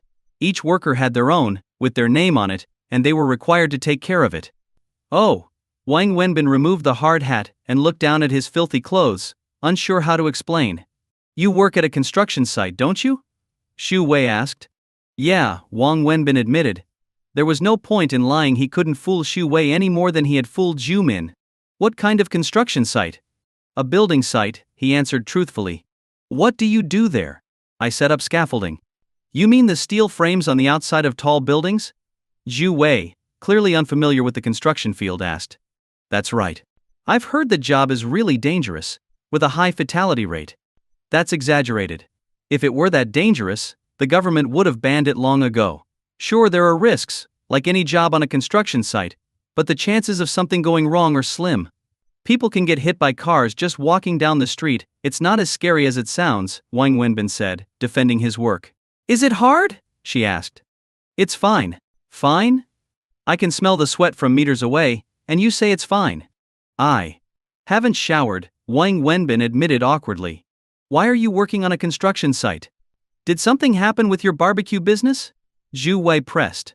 Yeah, they shut it down due to environmental regulations, Wang Wenbin lied. He didn't want to tell her about being beaten up and hospitalized. Are you out of money? Zhu Wei asked, looking straight at him. Not really. I'm managing. Tell me the truth. Okay. Yes, I'm broke, Wang Wenbin finally admitted, sighing. Zhu Wei looked at him, unsure what to say. After a moment she added, You're out of money, yet you still buy her all those gifts? That must have cost over 1,000 yuan. That's different. I had some money saved, but recently I had to spend it all. But I'm not worried, I'm healthy and capable. I'll earn more. Buying her gifts is my responsibility. She calls me dad, so I need to act like one, Wang Wenbin said, standing up and walking over to the window. You should find a different job, Zhu Wei suggested after a pause. No need. This one's fine, Wang Wenbin shook his head. Are you planning to work construction for the rest of your life? Zhu Wei asked, her voice soft but serious. Wang Wenbin fell silent. He hadn't really thought about it, but Zhu Wei's question made him ask himself, was this really what he wanted to do for the rest of his life? Both of them stood by the window, lost in their own thoughts. The treatment didn't take long. About 2 hours later, Annie was wheeled out. Everything had gone smoothly, but she was still under the effects of anesthesia and wouldn't wake up for several hours. The doctors told them that she would need another session the next day, and a few days in the hospital for observation. After confirming that Annie was fine, Wang Wenbin turned to Zhu Wei and said, I'm going to head back and take a shower. I don't want to stink up the place. Looking at his dirty clothes, Zhu Wei nodded. I'll drive you back. She won't wake up for a while anyway. No need, Wang Wenbin shook his head. I'm already filthy enough. You may not mind, but I can't be that inconsiderate. Stay here in case something happens. I'll take a cab and come back after I've cleaned up. I promised her I'd be here, and I can't break that promise. All right. Thank you, Zhu Wei said. She didn't argue. She knew how upset Annie would be if Wang Wenbin wasn't there when she woke up. It's nothing, Wang Wenbin smiled faintly. He glanced at the sleeping Annie one more time, nodded to the housekeeper, and then headed out. Wait. Zhu Wei called after him as he was leaving the room. She quickly ran up to him. What's wrong? Do you still have money to take a taxi home? Zhu Wei asked. It's fine, I can take the bus. I still have enough for the bus fare. Is there a bus that goes to your house? Zhu Wei asked again. It's not even in the same direction. After speaking, Zhu Wei opened her wallet, pulled out a stack of 100 yuan bills, and handed them to Wang Wenbin. Consider this a loan. Pay me back when you have money. Wang Wenbin looked at the stack of money in her hand, hesitated for a long time, and finally reached out to take it. He pulled out 5 bills, handed the rest back to Zhu Wei and said, 500 is enough. I don't usually spend much. I still owe you 20,000 from before, plus this 500. When I get paid at the construction site next month, I'll repay you. I'll get going now. Wang Wenbin took the 500 yuan and headed toward the elevator. Zhu Wei stood by the door, watching the young boy a few years younger than herself. But the more she looked at him, the less she felt she understood him. In the end, Wang Wenbin couldn't bring himself to take a taxi. He transferred buses twice to get home. After arriving, he took a shower, changed into clean clothes, and went out to eat a plate of fried rice at a small food stall. Without lingering, he took the bus again and headed to the hospital. When Wang Wenbin arrived at the hospital, it was already past 9 p.m. Before he even entered the ward, he could hear little Annie calling out for her dad. Walking in, he saw her lying on the bed, fussing. There were machines by the bed, tubes in her hand and nose, and an aunt and another woman sitting on either side, comforting her. The woman wasn't Zhu Wei, she wasn't in the ward. As soon as Annie saw Wang Wenbin, she immediately called out from the bed, Daddy, Daddy, Daddy. If it weren't for the IV drip and the machines hooked up to her, she probably would have jumped out of bed. Does it hurt? Wang Wenbin sat in the seat the aunt had vacated, gently stroking Annie's hair. It hurts. But now that you're here, it doesn't hurt anymore. Hearing that, Wang Wenbin felt a lump in his throat, his eyes stinging slightly. Only then did he realize who the woman sitting on the other side of the bed was, Annie's aunt, Peng Mengjia, the one who had shown up at Xu Wei's house earlier. For some reason, Wang Wenbin noticed that Peng Mengjie kept glaring at him with hostility, especially when he interacted with Annie. Even now, he could sense the killing intent in her gaze. After he sat down, Peng Mengjie stood up and walked out of the room. Wang Wenbin was puzzled. He couldn't recall ever offending this beautiful young woman. He shrugged it off and continued chatting with Annie, making her laugh. Come outside for a moment. Just as Wang Wenbin and Annie were laughing together, he heard Peng Mengjie's voice from behind. Wang Wenbin turned around surprised and pointed at himself. Are you talking to me? Who else? Peng Mengjie said coldly and strode out of the ward. Feeling baffled, Wang Wenbin still got up and followed her out. Once outside, he saw Peng Mengjie standing by the window at the end of the hallway, glaring at him with an unpleasant expression. Wang Wenbin had no idea what he could have done to upset this woman.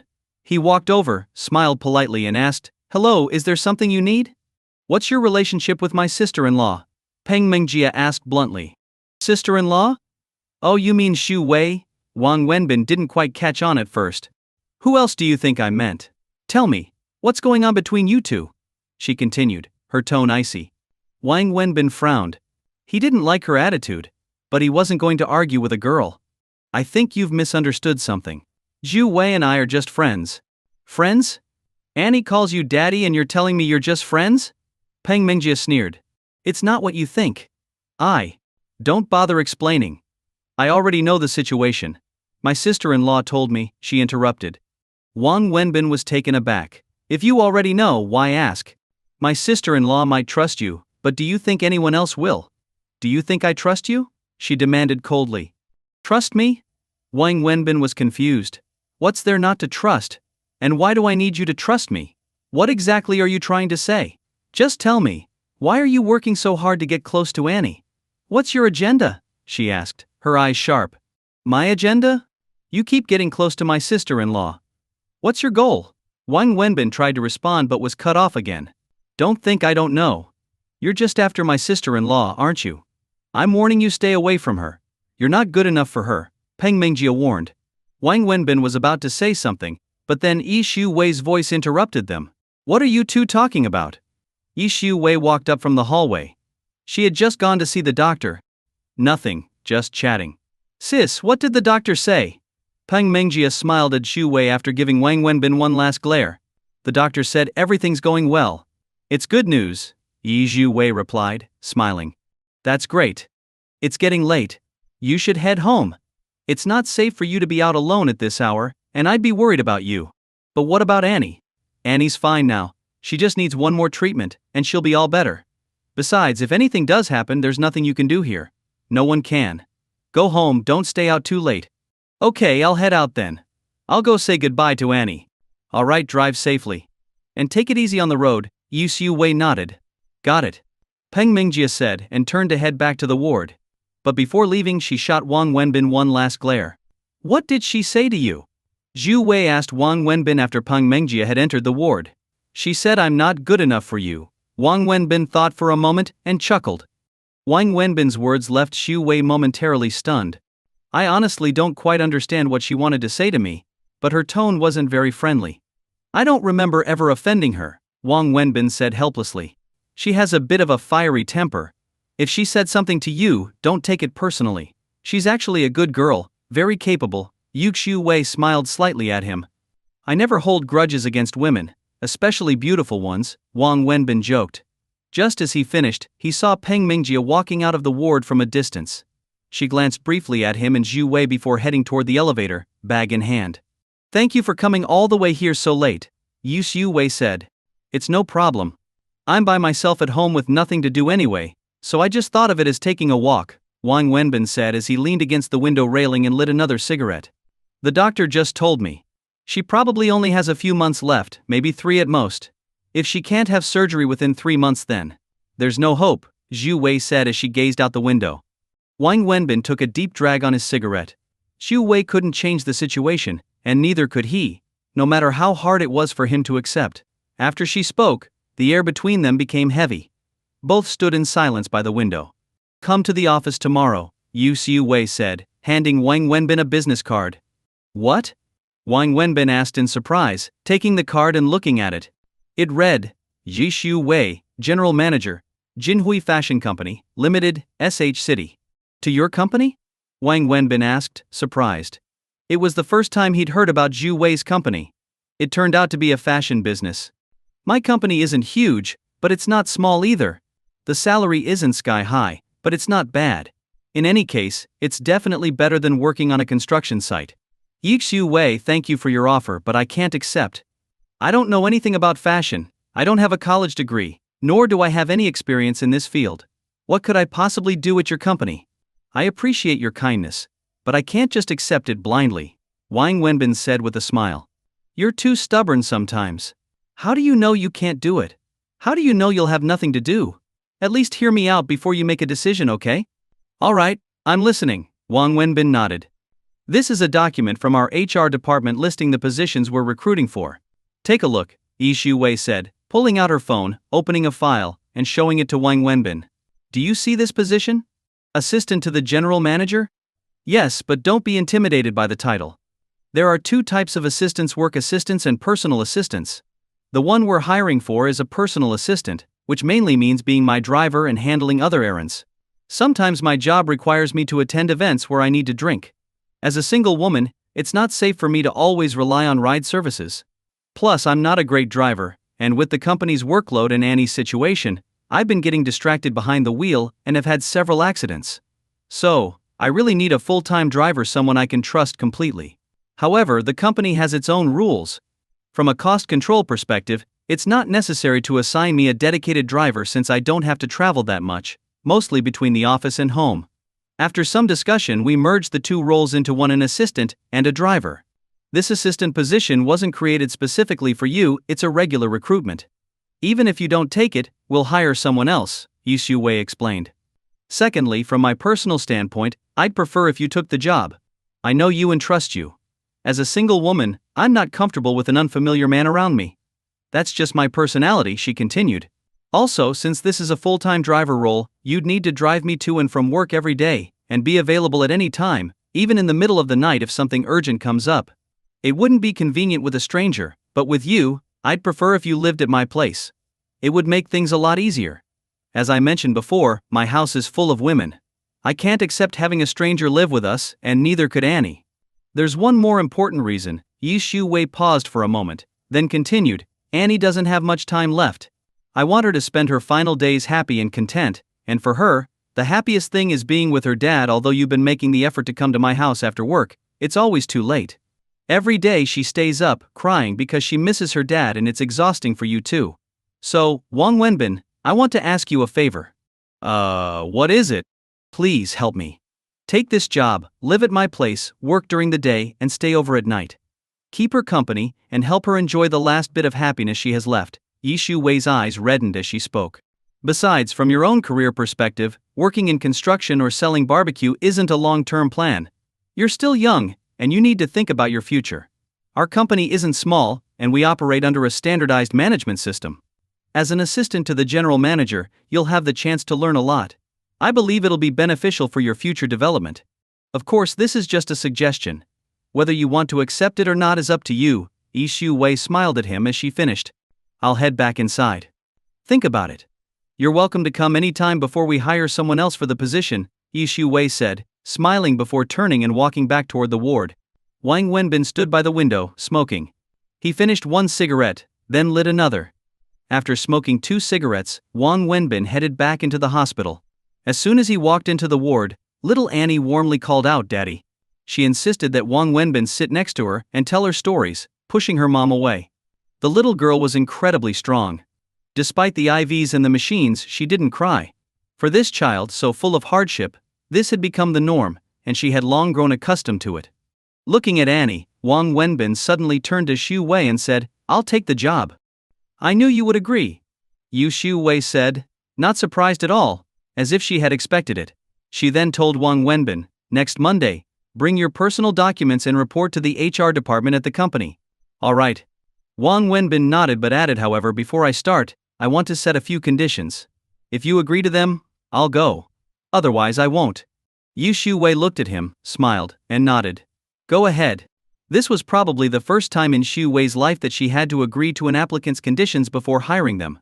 First, No matter what title or position you give me, whether it's assistant or manager, I will only work as your driver, or help out with some minor tasks. Second, I will only accept the salary for the driver position, nothing more. Third, when I want to leave, you must let me go without any hesitation. Or when you find a reliable new driver, or when Annie no longer needs me, I will leave automatically. Yu Shu Wei, you have to agree to these 3 conditions before I take the job. Otherwise I'll have to turn down your kind offer, Wang Wenbin said, looking at her seriously.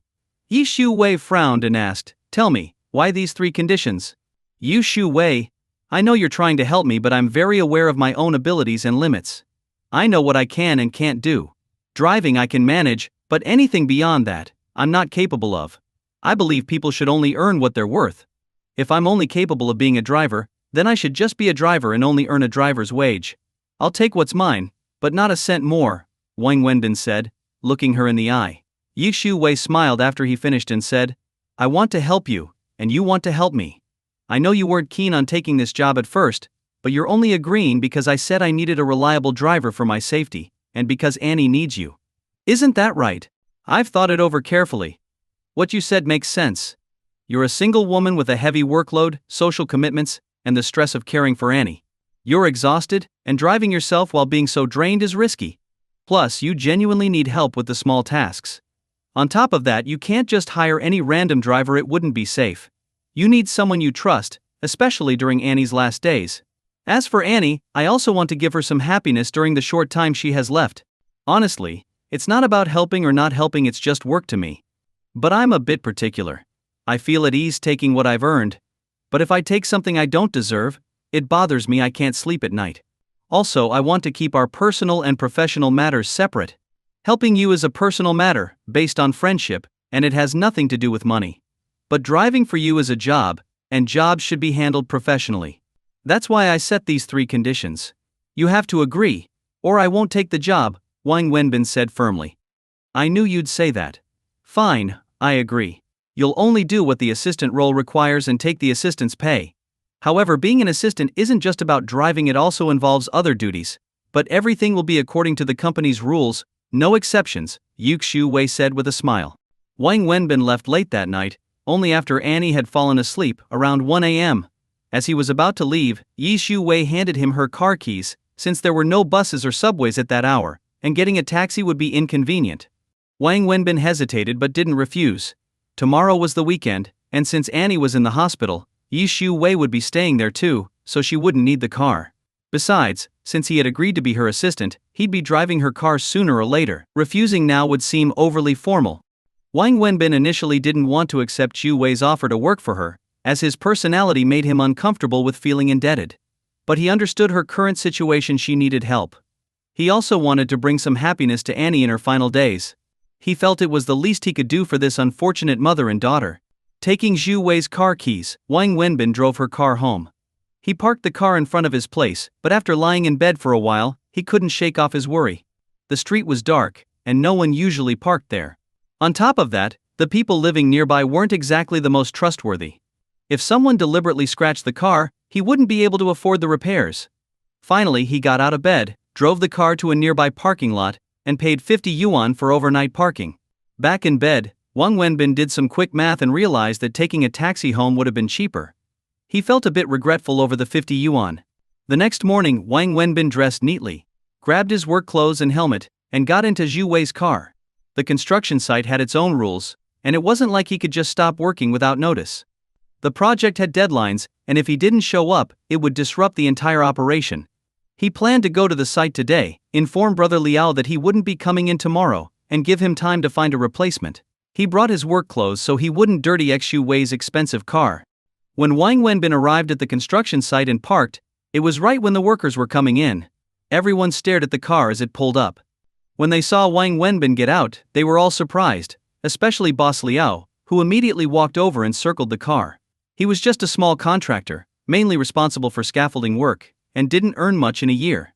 Boss Liao eyed Wang Wenbin's car with envy, extending his hand to touch it but hesitating, afraid to scratch it.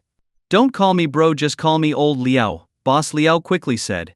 He then fumbled to pull out a cigarette for Wang Wenbin, and even lit it for him, leaving Wang Wenbin feeling a bit overwhelmed. "Liao bro. It's like this. I told you, just call me old Leo, he said with mock indignation.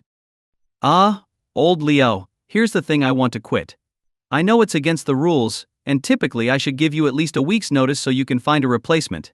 But my situation is a bit special. Don't worry about it, brother. I already found someone, Boss Liao interrupted Wang Wenbin again. Ah? You've already found someone? Since the day your girlfriend came over, I figured you wouldn't last here for long. Honestly, I thought you wouldn't show up the next day. But you stuck around for quite a while. Brother, you really kept it low key. Your girlfriend came here in a Mercedes last time, and now you've pulled up in an even fancier car. That thing must cost over 1,000,000 yuan, right? I remember when you first started working for me 2 years ago, I had a feeling you were no ordinary person. Turns out I wasn't wrong. But what I don't get is, brother, why would someone as well off as you want to work on my construction site? What's the deal? Boss Leo pulled Wang Wenbin aside and asked, full of curiosity. Would you believe me if I told you this car isn't mine but a friend's? Wang Wenbin didn't know how to explain it. Do you think I'd believe that? Last time you told me that girl wasn't your girlfriend. But let me ask you this, if you were just a regular worker, do you think a girl like her would be interested in you? Have you ever seen any of these laborers with such beautiful, wealthy girlfriends? And now you show up with this car, and you tell me it's your friend's? Even if I believed it was, where would a regular guy find such rich friends? You've got a girlfriend like that and friends like these, why on earth would you be working for me? Birds of a feather flock together, brother. If you didn't have money, you wouldn't be able to hang with people like that. Boss Liao chuckled, his eyes sparkling with amusement. I really don't have money, but I know you won't believe me. Honestly, even I don't believe it myself, Wang Wenbin laughed. Come on, little brother, here's the deal, you know me. I rely on this construction business to make a living. I have to manage things strictly for the sake of progress. If I ever spoke too harshly, I hope you didn't take it to heart. I apologize now, so please don't hold it against me. Please, Leo bro, no need for that. Listen, brother. If you ever come across a good money-making opportunity, I hope you'll remember me and lend a hand, Boss Liao said earnestly, gripping Wang Wenbin's hand tightly. In the end, Wang Wenbin quit the construction job that very day. Not only that, but at lunchtime, Boss Liao insisted on treating Wang Wenbin to a lavish meal. Even though Wang Wenbin had only worked for a little over 10 days, Boss Liao insisted on paying him a full month's salary, stuffing the money into Wang Wenbin's car when he tried to refuse. There was no way for him to decline. Of course, Wang Wenbin knew that much of Boss Liao's generosity stemmed from seeing him drive Xu Wei's expensive car. After leaving the construction site, Wang Wenbin drove straight to the hospital.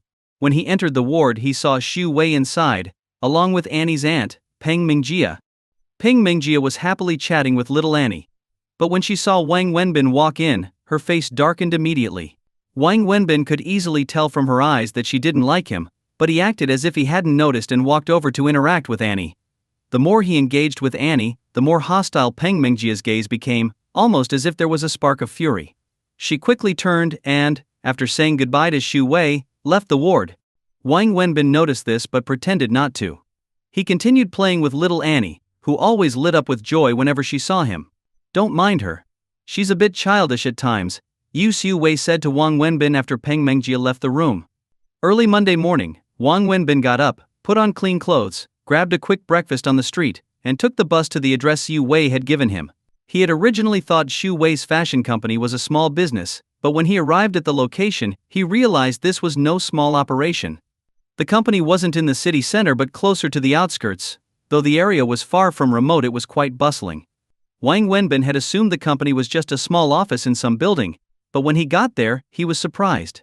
It was an independent compound with its own gate, a security booth at the entrance, and guards on duty. A company sign stood by the gate, and the company's name was also displayed in bright lights on top of the office building, giving the place a polished, professional look. When Wang Wenbin arrived, it was during the company's morning rush. Dozens of white-collar workers were streaming into the building, with many driving in. Seeing the scale of it all, Wang Wenbin was surprised. For the first time, he had a clear understanding of Xu Wei's capability and the scope of her business. As Wang Wenbin tried to enter through the front gate, he was stopped by the security guard. Company employees had badges, but he didn't. Just as Wang Wenbin was about to explain why he was there, a car pulled up next to him, honking. The window rolled down. As soon as the guards saw the car, they saluted respectfully, greeting Xu Wei. Good morning, MSC Xu. Good morning.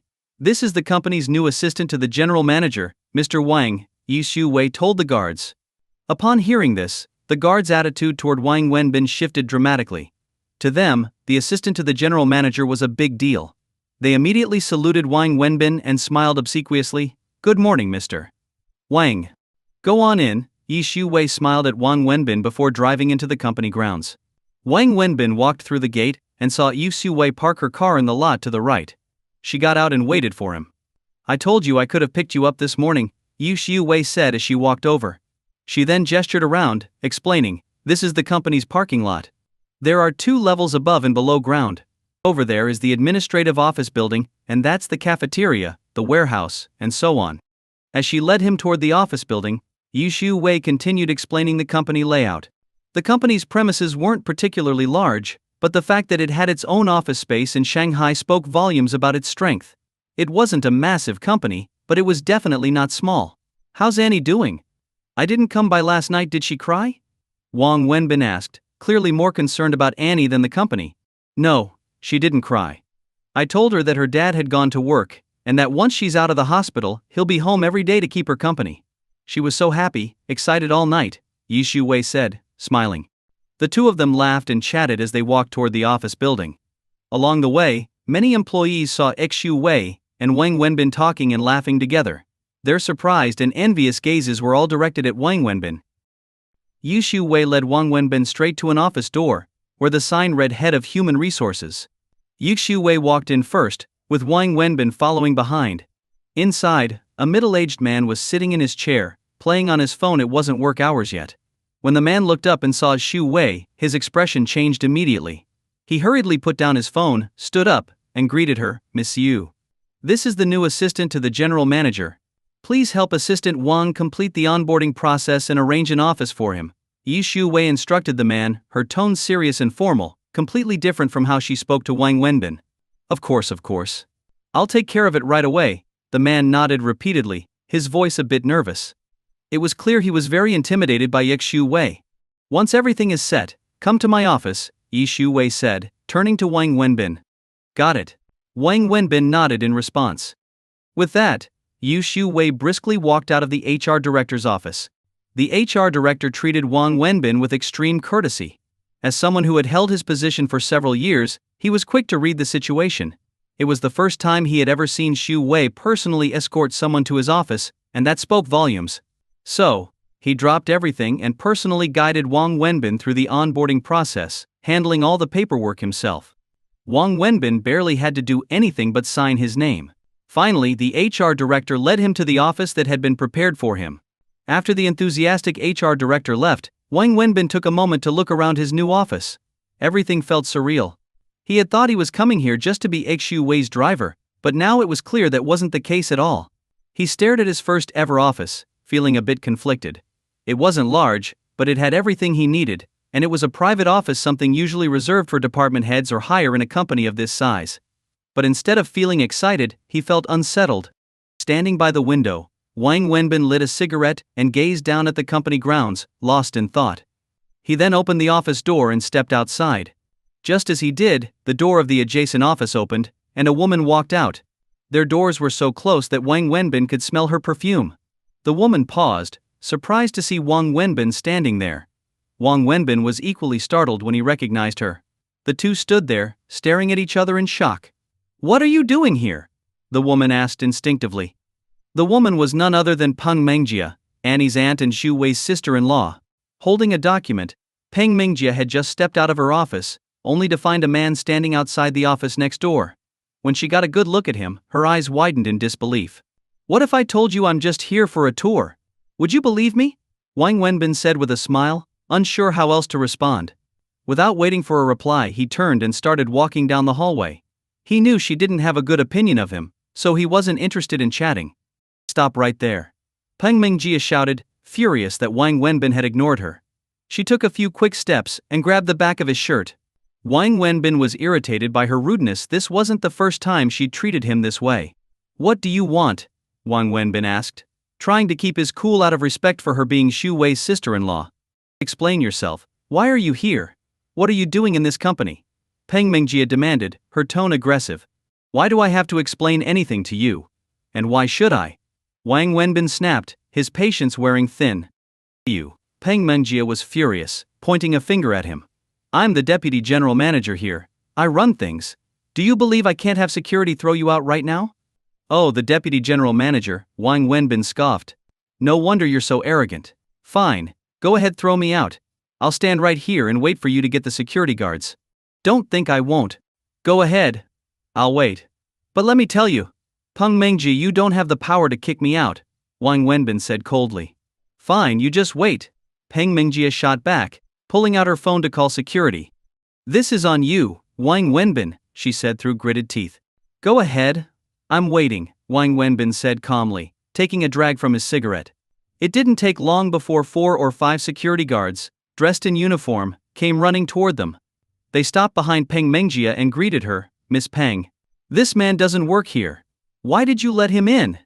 Now get him out of here, Peng Mengjie ordered the guards. The security guards turned to look at Wang Wenbin. One of them, recognizing him, blurted out in surprise, Mr. Wang. Wang Wenbin smiled and nodded in greeting. Hello. What's going on? He's Mr. Wang? The lead guard asked, confused. They had never seen Wang Wenbin before and had no idea who he was. This is the new assistant to the general manager, Mr. Wang. He arrived this morning with Miss Yu, and she personally introduced him to us at the gate, the security guard explained. At this, the other guards exchanged glances, and the lead guard, now conflicted, turned to Peng Mengjie. Miss Peng, is there some misunderstanding? This is the company's new assistant to the general manager. So what if he's the assistant to the general manager? Are you saying my word doesn't count anymore? Does the assistant outrank me? Peng Mengjie snapped, even angrier now that she knew Wang Wenbin had arrived with Yi Zhu Wei. But Miss Peng Mr. Wang Miss Yu brought him here and specifically introduced him to us. I don't think we can. The lead guard stammered, clearly torn. His meaning was clear, though he was gently reminding Peng Mengjie that while she was the deputy general manager, Wang Wenbin had been brought in by Yi Zhu Wei herself. No matter her rank, Yi Zhu Wei still outranked her. Peng Mengjie was both embarrassed and angry after hearing the security guard's words, feeling cornered and unable to maintain her authority. This only fueled her rage further. Yi Zhu Wei is my sister-in-law, she snapped, her face red with frustration. I understand, but Miss Peng, maybe you could check with Miss Yu? If she confirms it, we'll carry out your orders immediately, the head security guard suggested, clearly in a tough spot. You all! Get lost! Get out of here! Peng Mengjie yelled, her anger peaking. Let's go, let's go. The security guards, far from offended, made a quick exit. After all, they were just security, there was no way they wanted to get involved in high-level office politics. Watching Peng Mengjie fuming and the security guards fleeing, Wang Wenbin couldn't help but laugh out loud. I told you, you don't have the authority to kick me out. And another thing, you're a young woman. You should smile more and stop looking like you're constantly at war with the world. Being so uptight could lead to hormonal imbalances, early menopause, or worse, make it hard for you to find a husband. After delivering this remark, Wang Wenbin turned and walked away. He had no interest in wasting his time arguing with a woman as rude as Peng Mengjie. Who are you calling menopausal? Who are you saying won't get married? Get back here! Peng Mengjie shouted after him, her voice filled with fury. But Wang Wenbin didn't even glance back, he simply headed up the staircase. Wang Wenbin's office was on the 3rd floor, and Zhu Wei's office was on the 4th. That's where he was headed. When he reached the door marked General Manager, Wang Wenbin knocked. Come in, came Zhu Wei's voice from inside. He pushed the door open and walked in.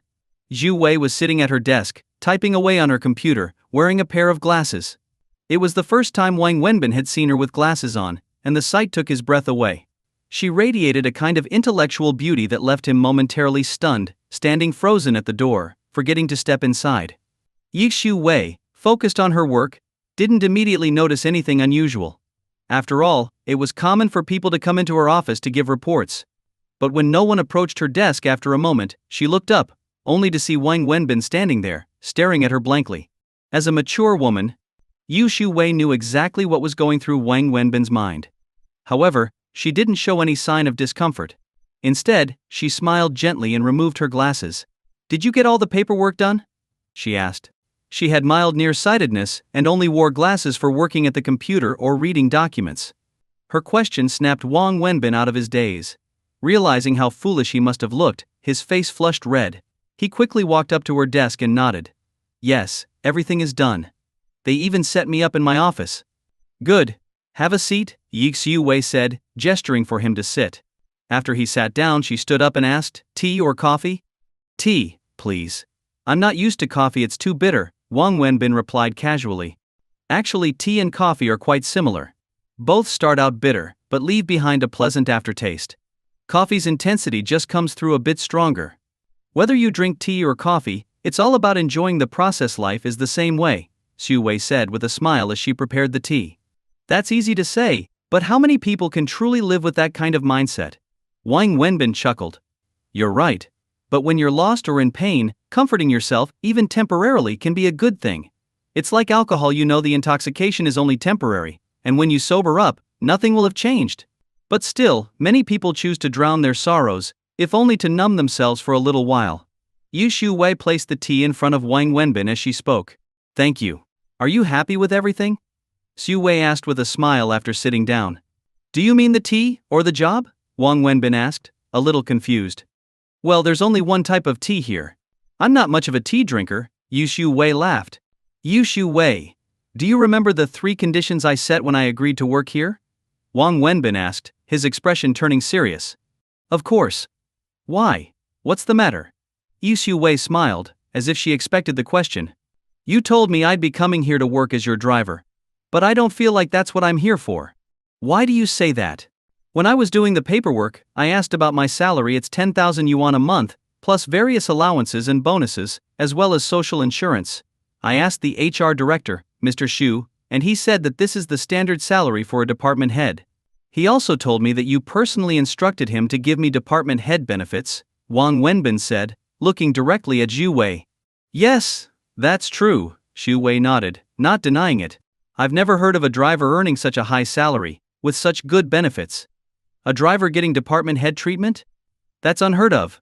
Yu Xiu-wei smiled and asked, do you have any other concerns? Let's get them all out now. And on top of that, I've been given a private office. I found out it's actually the office for the deputy general manager. Yes, there weren't any department head offices available, and the only vacant one was the deputy general manager's office. The HR director informed me of that. Yu Xiu-wei nodded again. That's what I don't understand. Why does a driver need an office?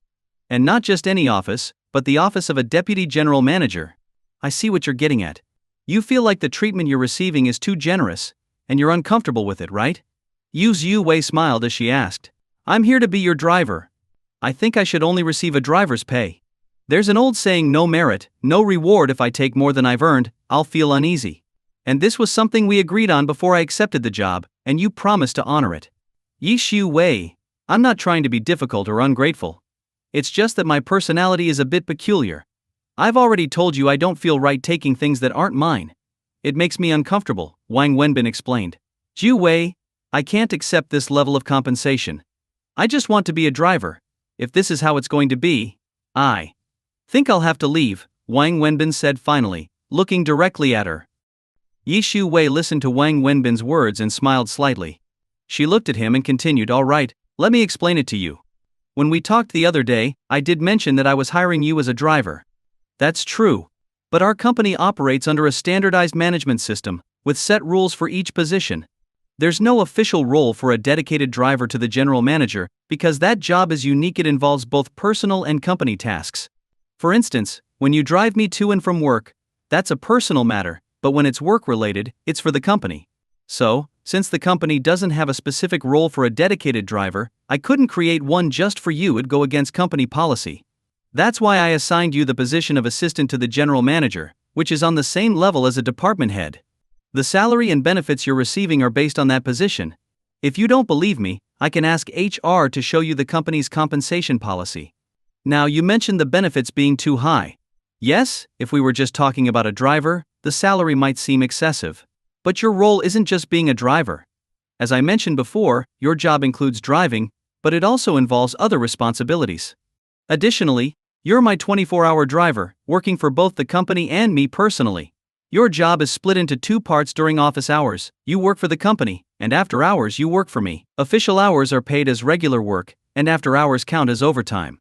According to company policy, Overtime is paid at double the normal rate. So, in fact, the salary I'm offering you is actually on the lower side. Also, you agreed to help me take care of little Annie. I didn't factor that into your pay because I know your character, you don't like mixing personal favors with money. Yu Wei paused, looking at Wang Wenbin. There's something else I need to clarify. The fact that you're working as my driver isn't known within the company. All they know is that you're the new assistant to the general manager. I'm sort of using company resources for personal reasons by paying you with company funds for my personal matters. If word got out, it wouldn't look good for my reputation. So, in the company, your official role is the general manager's assistant, and as such, you might have to handle some company tasks from time to time to avoid giving people something to gossip about. So, considering everything, your salary is actually quite reasonable for the work you'll be doing. It's not just for being a driver, it's for a combination of roles. And everything is handled strictly according to company rules. I haven't made any special exceptions for you. Does this explanation satisfy you? Yu Wei finished, smiling at Wang Wenbin. Wang Wenbin stood there for a moment, processing everything. Yu Wei's reasoning made sense, but something still didn't feel quite right to him. Why do I feel like I've been brainwashed? The way you explained it makes me think I really should be earning that much, Wang Wenbin said, laughing at himself. Fair compensation for the work done is one of our company's core principles. You're going to have a busy job, Yu Wei replied with a smile. Okay. But tell me, what do I need to do first? Wang Wenbin asked. First, this is for you. Yu Wei took out a car key and handed it to Wang Wenbin.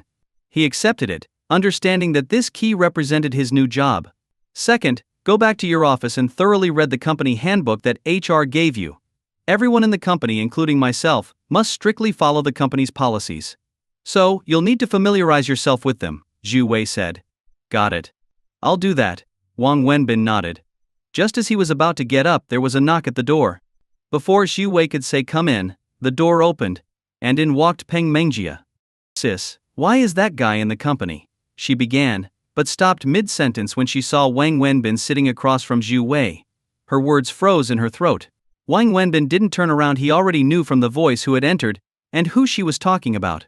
Yu Wei glanced at Peng Mengjia, then back at Wang Wenbin, before saying with a smile, come on, let's reintroduce you to Peng Mengjia, Deputy General Manager of the company, and one of our shareholders. Then she looked at Peng Mengjia again and said, and this is Wang Wenbin, our new assistant to the General Manager. Assistant to the General Manager? Him? Peng Mengjia asked, her tone filled with disbelief, along with a touch of disdain in her eyes. Yes. From now on you two are colleagues, so you'll be working together and supporting each other, Yu Wei said, casting a stern glance at Peng Mengjia. But, sis, why did the company even need to hire an assistant to the general manager? Peng Mengjia asked, clearly unhappy. The position has always been open, but it's been vacant for a long time.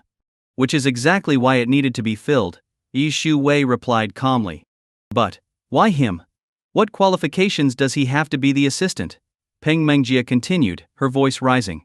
Dreamjia, watch how you speak, Yu Wei scolded. Apologize to Assistant Wang. Peng Mengjia gritted her teeth, clearly upset. Sis, I don't agree with him being the assistant.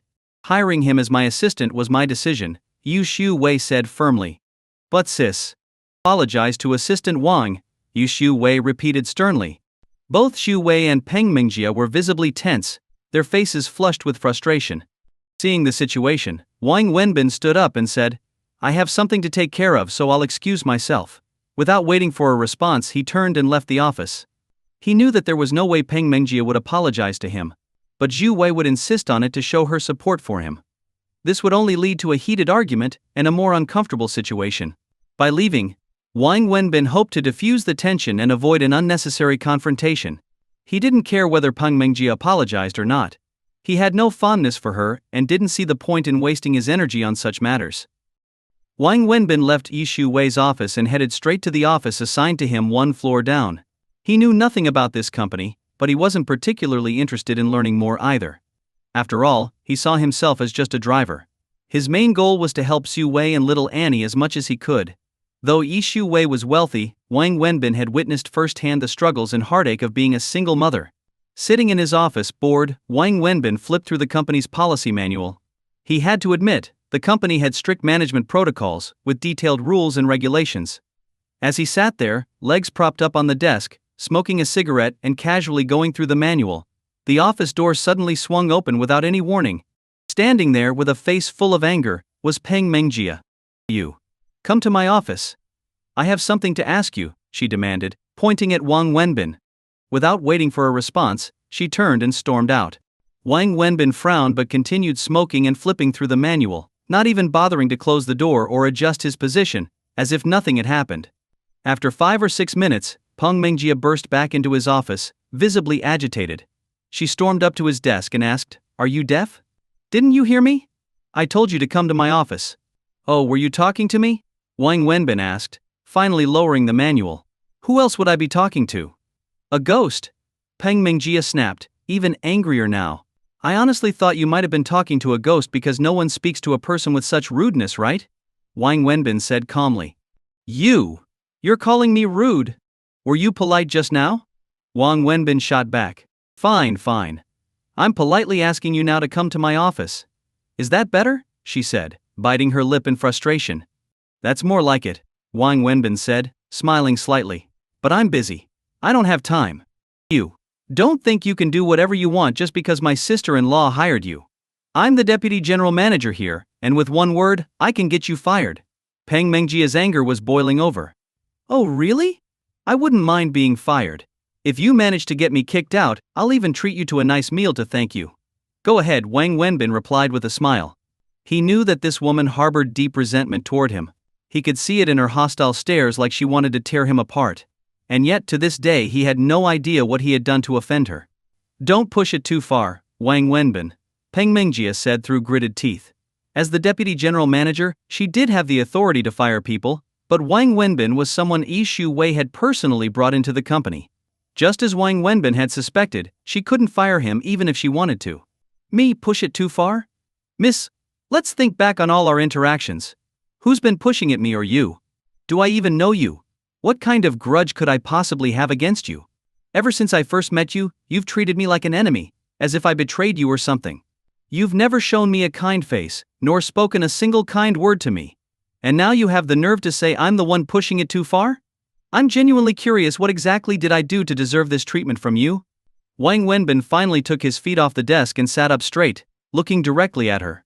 "And one more thing, Peng Mengjia, don't think you can throw your title of deputy general manager around to intimidate me. I have no desire to stay in this company. That title means nothing to me. If it weren't for your sister-in-law, I would have put you in your place a long time ago for the way you've been treating me. So, if you actually need something from me, sit down, ask politely, and we can talk. Otherwise, close the door on your way out," Wang Wenbin said, taking another puff from his cigarette. Peng Mengjia gritted her teeth, breathing heavily, struggling to regain her composure. Fine. I'll give you some face today," she said, pulling out a chair and sitting down across from Wang Wenbin. "See? If you'd done this earlier, there wouldn't have been any problems," Wang Wenbin remarked, noticing her softened stance and deciding not to push any further. He didn't want to escalate the situation. "All right, what do you want to talk about? What's the issue?" he asked, sitting up a bit straighter, ready to listen. "Why are you here at this company?" Peng Mengjia asked again, still fixated on this question. Wang Wenbin found her question exasperating. To him, she seemed completely unreasonable, almost as if she were in an early onset menopause phase. "Maybe I'm here for a vacation, or perhaps I just needed a place to take a nap," he said sarcastically. "I'm asking you seriously. Give me a straight answer," she pressed. "Seriously? Well, what do you think? Why would anyone come to a company? To work and make money, obviously. You don't think I'm actually here on vacation, do you? My sister-in-law told me she needed an assistant, and that the company needed one too," Peng Mengjia said, trying to suppress her irritation. "And is there a problem with that?" Wang Wenbin asked in return. "I looked into your background through HR. How are you even qualified to be the assistant to the general manager? You didn't go to college, you only graduated from high school. Our company's minimum requirement for any regular employee is a bachelor's degree, let alone a position like this. You also have no relevant work experience. You don't meet any of the criteria for this position, so how did you get this job?" she asked, her frustration evident. "You're confused, and so am I. This is a question you should be asking your sister-in-law, not me. She's the one who hired me. If you find out the answer, let me know too, I'm just as curious as you are," Wang Wenbin replied coolly. "My sister-in-law is known for her strict adherence to company policies. Ask anyone in the company, they'll tell you the same thing. Even though she's the general manager, she's always the first to follow the rules. When I joined the company, I went through the HR recruitment process and climbed my way up to deputy general manager through the proper channels. But for you, she broke protocol, ignored the company's hiring policies, and gave you this high-ranking position. Why? Tell me, why did she do that? Peng Mingjie was growing more and more agitated as she spoke. Wang Wenbin was silent for a moment, surprised at the lengths Xu Wei had gone to on his behalf. I can't give you an answer. You'll have to ask your sister-in-law. I don't know why she's doing this, Wang Wenbin admitted sincerely. He didn't understand Zhu Wei's reasons and didn't feel it was his place to share anything with Peng Mingjie. So, you claim to know nothing, huh? Wang Wenbin, don't think staying silent means I don't know what you're up to. Then tell me, what exactly do you think I'm up to? Wang Wenbin smiled. Even he wasn't sure why he was here. I don't care what you're planning or what your relationship with my sister-in-law is. Let me make one thing clear, my brother and sister-in-law have been together since their university days. After graduation, they started this business together and got married. They had a great relationship. Before my brother's accident, my sister-in-law promised she'd never remarry and would always be his wife. This company isn't just hers, it was built by both of them. I will not allow anyone to target this company. Consider this your warning, stay away from my sister-in-law and Annie. Don't try anything with them or the company, or else. Peng Mingjie's eyes flashed with fury as she glared at Wang Wenbin. With that, she turned and left his office, leaving Wang Wenbin sitting there in confusion. He finally understood why she had been so hostile toward him all this time. Damn, what a mess. All I wanted was to do some good. Was that really so wrong? Wang Wenbin muttered to himself with a bitter smile. That morning on his first day at work, Wang Wenbin had nothing to do. After flipping through the company's policy manual several times, he ended up napping at his desk. It wasn't until lunchtime that he got up and headed to the company cafeteria. By the time Wang Wenbin found the cafeteria, it was already late, as he'd spent some time figuring out where it was. When he arrived, most people were already eating. He grabbed a tray, got his food, and looked around for a place to sit. Not knowing anyone in the company, he couldn't find an empty seat. However, his eyes landed on Zhu Wei, sitting alone in a corner, eating. This made him happy. Finally, someone he knew. It was natural to want to sit with a familiar face rather than a stranger. He was also a bit surprised that a company president was eating in the same cafeteria as everyone else, something rarely seen. Wang Wenbin walked over and sat down next to her with his tray. Why are you eating so late? Zhu Wei asked, surprised to see someone sit beside her. She looked up and saw it was Wang Wenbin. Over the years, although she'd insisted on eating in the cafeteria like everyone else, no one had ever dared sit with her. It was a combination of respect and intimidation after all. Zhu Wei had a reputation as a tough, no-nonsense CEO, though Wang Wenbin wasn't aware of that. I wasn't sure when lunch started, and I went in the wrong direction trying to find the cafeteria. That's why I'm late, Wang Wenbin said as he began eating. That's my fault. I should have brought you to lunch since it's your first day. I'm a grown man, I don't need to be escorted to lunch. Besides, coming late has its perks.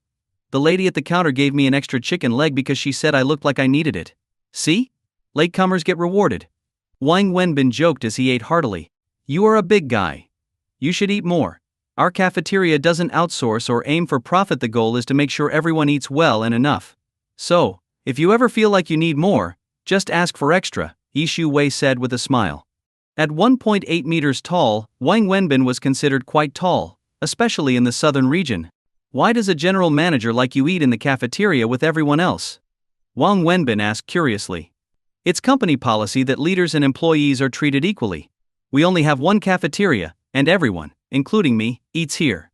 There's no special treatment, and if I miss the meal times, I won't get anything either. Our company culture values equality, and I don't want it to become rigid with strict hierarchies, Zhu Wei explained. Then, she added, after work today, we'll go pick up Annie from the hospital. Wang Wenbin and Zhu Wei sitting together attracted attention from everyone in the cafeteria. Normally, Zhu Wei sat alone, and no one dared to join her. Today there was suddenly a man sitting next to her, and all eyes were on them. Is she getting discharged today? Wang Wenbin asked. Yes. The treatment went well, and it's completed. She can be discharged today. I didn't want her to stay in the hospital too long. Even adults find hospitals uncomfortable, so imagine how hard it is for a child. Since she doesn't have much time left, I want her to be happy. The doctor recommended keeping her in the hospital for observation for a couple more days. But I didn't agree, Yi Xiuwei said, putting her chopsticks down. Wang Wenbin noticed that she hadn't eaten much at all. Wang Wenbin stayed silent. Every time Annie's illness was mentioned, he felt a heavy weight on his heart. He didn't know how to comfort Xiuwei. So, I might leave work a bit early this afternoon. I'll call you then, Xiuwei said, picking up her chopsticks again to eat.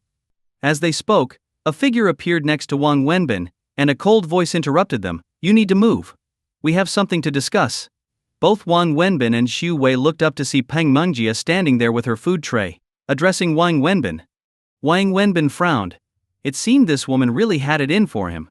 There's a seat right here, Xiuwei said, irritated, pointing to the empty seat across from her. I need to report something about the marketing department, and it's confidential, Peng Mengjia said, still standing. Reported after lunch in my office, Yi Xiuwei replied curtly. Wang Wenbin quickly finished his meal, then stood up. I'm done. You two can talk. He took his tray to the return area, wiped his mouth, and walked out of the cafeteria. While he didn't like Peng Mingji at all, and wouldn't normally back down, he didn't want to put Zhu Wei in an awkward position. He also had no intention of getting into a dispute with her. HMPsh. Peng Mengjia snorted as she watched Wang Wenbin leave, then sat down across from Yi Xiuwei. Go ahead. I'd like to hear what urgent, confidential matter you have to report, Yi Xiuwei said, visibly annoyed, as she set down her chopsticks and looked at Peng Mengjia. After lunch, Wang Wenbin lit a cigarette and strolled around the company grounds. The company wasn't large but well organized, centered around the 7-story administrative office building, with gardens at the front and back, and various functional buildings surrounding it. While not extensive, the grounds were well kept, with immaculate landscaping. The layout hinted at the leadership's meticulous and refined taste. As Wang Wenbin wandered, many employees cast curious glances his way, whispering among themselves after he passed. He knew they were talking about him but couldn't figure out why. It was his first day at the company, and he didn't know anyone. He found it strange that he was already the subject of gossip. Puzzled, Wang Wenbin returned to his office. Since he didn't know anyone or have any specific tasks, he decided to pass the time by skimming through some documents left in the office, probably by its previous occupant. He turned his phone's volume up, just in case, and then dozed off at his desk. It had been a while since he'd had this much free time. Life had been hectic since his last hospital visit. Suddenly having nothing to do made him feel restless, so he killed time by reading company brochures and flipping through the handbook. As Wang Wenbin was reading, his phone rang, startling him. It was a call from Yi Xiuwei, and he saw that it was already 4 p.m. Hello? Are you busy? Zhu Wei asked. I've been bored all day. I'm your personal driver if you don't need me. I've got nothing to do. Wang Wenbin laughed. Well, let's call it a day. I need to get to the hospital before it closes to handle Annie's discharge papers. Got it, Wang Wenbin said, hanging up. He grabbed the keys to Xu Wei's car, headed downstairs, and drove the car up to the office building entrance. Xu Wei soon emerged, carrying her bag, and smiled when she saw her car already waiting. From now on, you don't need to bring the car up front. I can walk to the parking lot myself, she said, as she got into the passenger seat and buckled her seatbelt. Then what's the point of hiring a driver? Wang Wenbin teased as he pulled out of the parking lot. Xu Wei smiled, realizing he had a point, and said nothing more. Big bosses usually sit in the back seat, you know. Only the small-time ones sit up front. From now on you should sit in the back to show your status, Wang Wenbin joked as he drove. Where do you get these strange ideas? But I guess you're not entirely wrong, Xu Wei chuckled. By the way, I want to apologize on behalf of Mengjia for her attitude at lunch, Xu Wei said, suddenly shifting the tone of the conversation. There's no need to apologize. You two had business to discuss, and I'd already finished my meal, Wang Wenbin replied lightly. He genuinely wasn't bothered by it. He wasn't the type to take things personally, especially when it came to Zhu Wei's sister-in-law. For Xu Wei's sake, it was best not to make an issue out of it. Mengjia is actually a kind-hearted girl. The more you get to know her, the more you'll realize that. She's not unreasonable at all, she just loved her brother very deeply, Xu Wei said, her voice softening as she mentioned her late husband. Wang Wenbin could feel the love Zhu Wei still had for her husband just by the change in her tone. She and her brother grew up in a modest, middle-class family in a central city. Their parents were high school teachers, but their father passed away in a car accident when they were still young. Their mother raised them on her own. Unfortunately, when Mengjia was in her final year of high school, their mother died of cancer. After that, the two siblings relied on each other. Her brother took care of her college expenses while he was struggling to start his own business with me. He had very little money himself at the time. That's why she has such a deep bond with him. She's not a spoiled or unreasonable person, quite the opposite. She's incredibly capable. She was a top student and could have gone to prestigious universities like Tsinghua or Peking, but she chose Fudan because her brother was in Shanghai. She excelled in school, was a student leader, and was offered positions at several multinational companies before she even graduated. But she chose to come work for us instead. The year after she joined our company, her brother had his accident. Yi Shu-wei's voice trembled as she shared this, and Wang Wenbin noticed the emotion in her tone. She insisted that I treat her the same as any other employee, refusing any special treatment. It wasn't until recently that people in the company even learned that she's my sister-in-law. She earned her way up from an entry-level position to deputy general manager through her own skills and contributions, strictly following the company's promotion policies. I'm not telling you all this to brag about her. Yi Shu-wei smiled at Wang Wenbin as she said this. I just want you to understand the kind of person she is. She's not what you think. The reason she's been so hostile towards you is likely because of how much she loved her brother and how hard it's been for her to let go. Seeing you get close to me, and especially seeing how attached Annie is to you, calling you dad makes her uncomfortable. That's why she's been so antagonistic. With this explanation, Wang Wenbin finally understood why Peng Mengjia had been giving him the cold shoulder from the very beginning. As her sister-in-law, I can't say too much to her. My position is a bit delicate, and if I scold her, it might only make things worse. Over time she'll come to realize that there's nothing going on between us. So, I'm asking you to bear with her for now. Her hostility toward you is temporary. It's just that, before you, no other man has been in my or Annie's life since her brother. Give her some time, Yi Shu-wei said apologetically. Wang Wenbin nodded as he drove. I completely understand. It's no big deal, I've got thick skin. Besides, she hasn't done anything too bad, at least not yet. She hasn't come after me with a knife, he joked. As they were talking, Yi Shu-wei, sitting in the passenger seat, suddenly said to Wang Wenbin, turn right, we're going to Shengda. Shengda? The mall? Yes. I thought we were headed to the hospital. Are we stopping to shop? Wang Wenbin asked, confused, but he still made the turn and drove toward the mall's parking lot.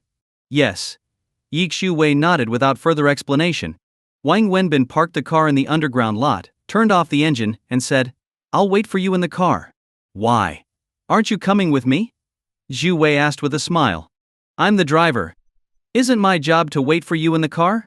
Don't forget, you're getting paid double. You're not just a driver, you're also an assistant. Let's go, Yi Shu-wei said as she opened the door and got out of the car. Does being an assistant include shopping too? Wang Wenbin muttered to himself as he got out and followed her. They took the elevator straight into the mall. It was a high-end shopping center that Wang Wenbin had never been to before, though he'd heard of it. It was one of the top luxury malls in Shanghai, filled with international brands. As they entered, he noticed that most of the signs were in English, none of which he recognized. Wang Wenbin followed Zhu Wei, feeling like a country bumpkin in a big city as he curiously glanced around. Yu Wei headed straight into a store. Wang Wenbin stood at the entrance, not going in. He looked around the store, which was beautifully decorated, clearly upscale. The English name on the sign was unfamiliar to him, but judging by the decor, he figured it wasn't cheap. What surprised him more was that it was a men's clothing store. Why is Yu Shu-wei in a men's store? He wondered but kept it to himself, idly glancing at passers-by. What are you doing? Why aren't you coming in? Yi Shu-wei's voice suddenly startled him from behind, making him jump. He had been too focused on admiring a woman walking by. Oh! Do I need to come in? Yes, come in, Yi Shu-wei said, turning back into the store. Wang Wenbin hesitated but followed her inside, unsure what was going on. He hadn't expected that assisting her would include shopping. Try this on, Yi Shu-wei said as soon as he stepped in, pointing to a set of clothes the salesperson was holding. Me? Try it on? Wang Wenbin asked, still confused. Yes. But why me? I'm not here to buy clothes, Wang Wenbin was surprised, especially after noticing the price tags, which had 5 digits on them. It's a gift for a friend. I want to surprise him, but I don't know his exact size. You're about his build, so I need you to try it on to see if it fits and looks good, Yi Shu-wei explained. Really? You're sure he's about my size? Wang Wenbin asked, doubtful. Yes, almost the same, Yi Shu-wei confirmed. Wang Wenbin still found it hard to believe but took the clothes from the salesperson and headed to the fitting room. The fitting room was spacious and luxuriously decorated. Inside were 2 suits and 2 white shirts. As Wang Wenbin changed, he kept glancing at the price tags. Damn, are they selling clothes or gold? This shirt alone costs over 4,000 yuan, and this suit, more than 20,000. What kind of material is this? Wang Wenbin muttered to himself as he carefully put on the clothes, handling them as delicately as if they were sacred objects. He didn't dare pull too hard, fearing he might damage them. If that happened, he'd have to sell a kidney to pay for it, and even that might not be enough. Dressed from head to toe in the new outfit, including dress shoes, Wang Wenbin stepped out of the fitting room. When Xiu Wei saw him, her eyes lit up. It's often said that clothes make the man, and this moment proved it. Wang Wenbin looked like a completely different person.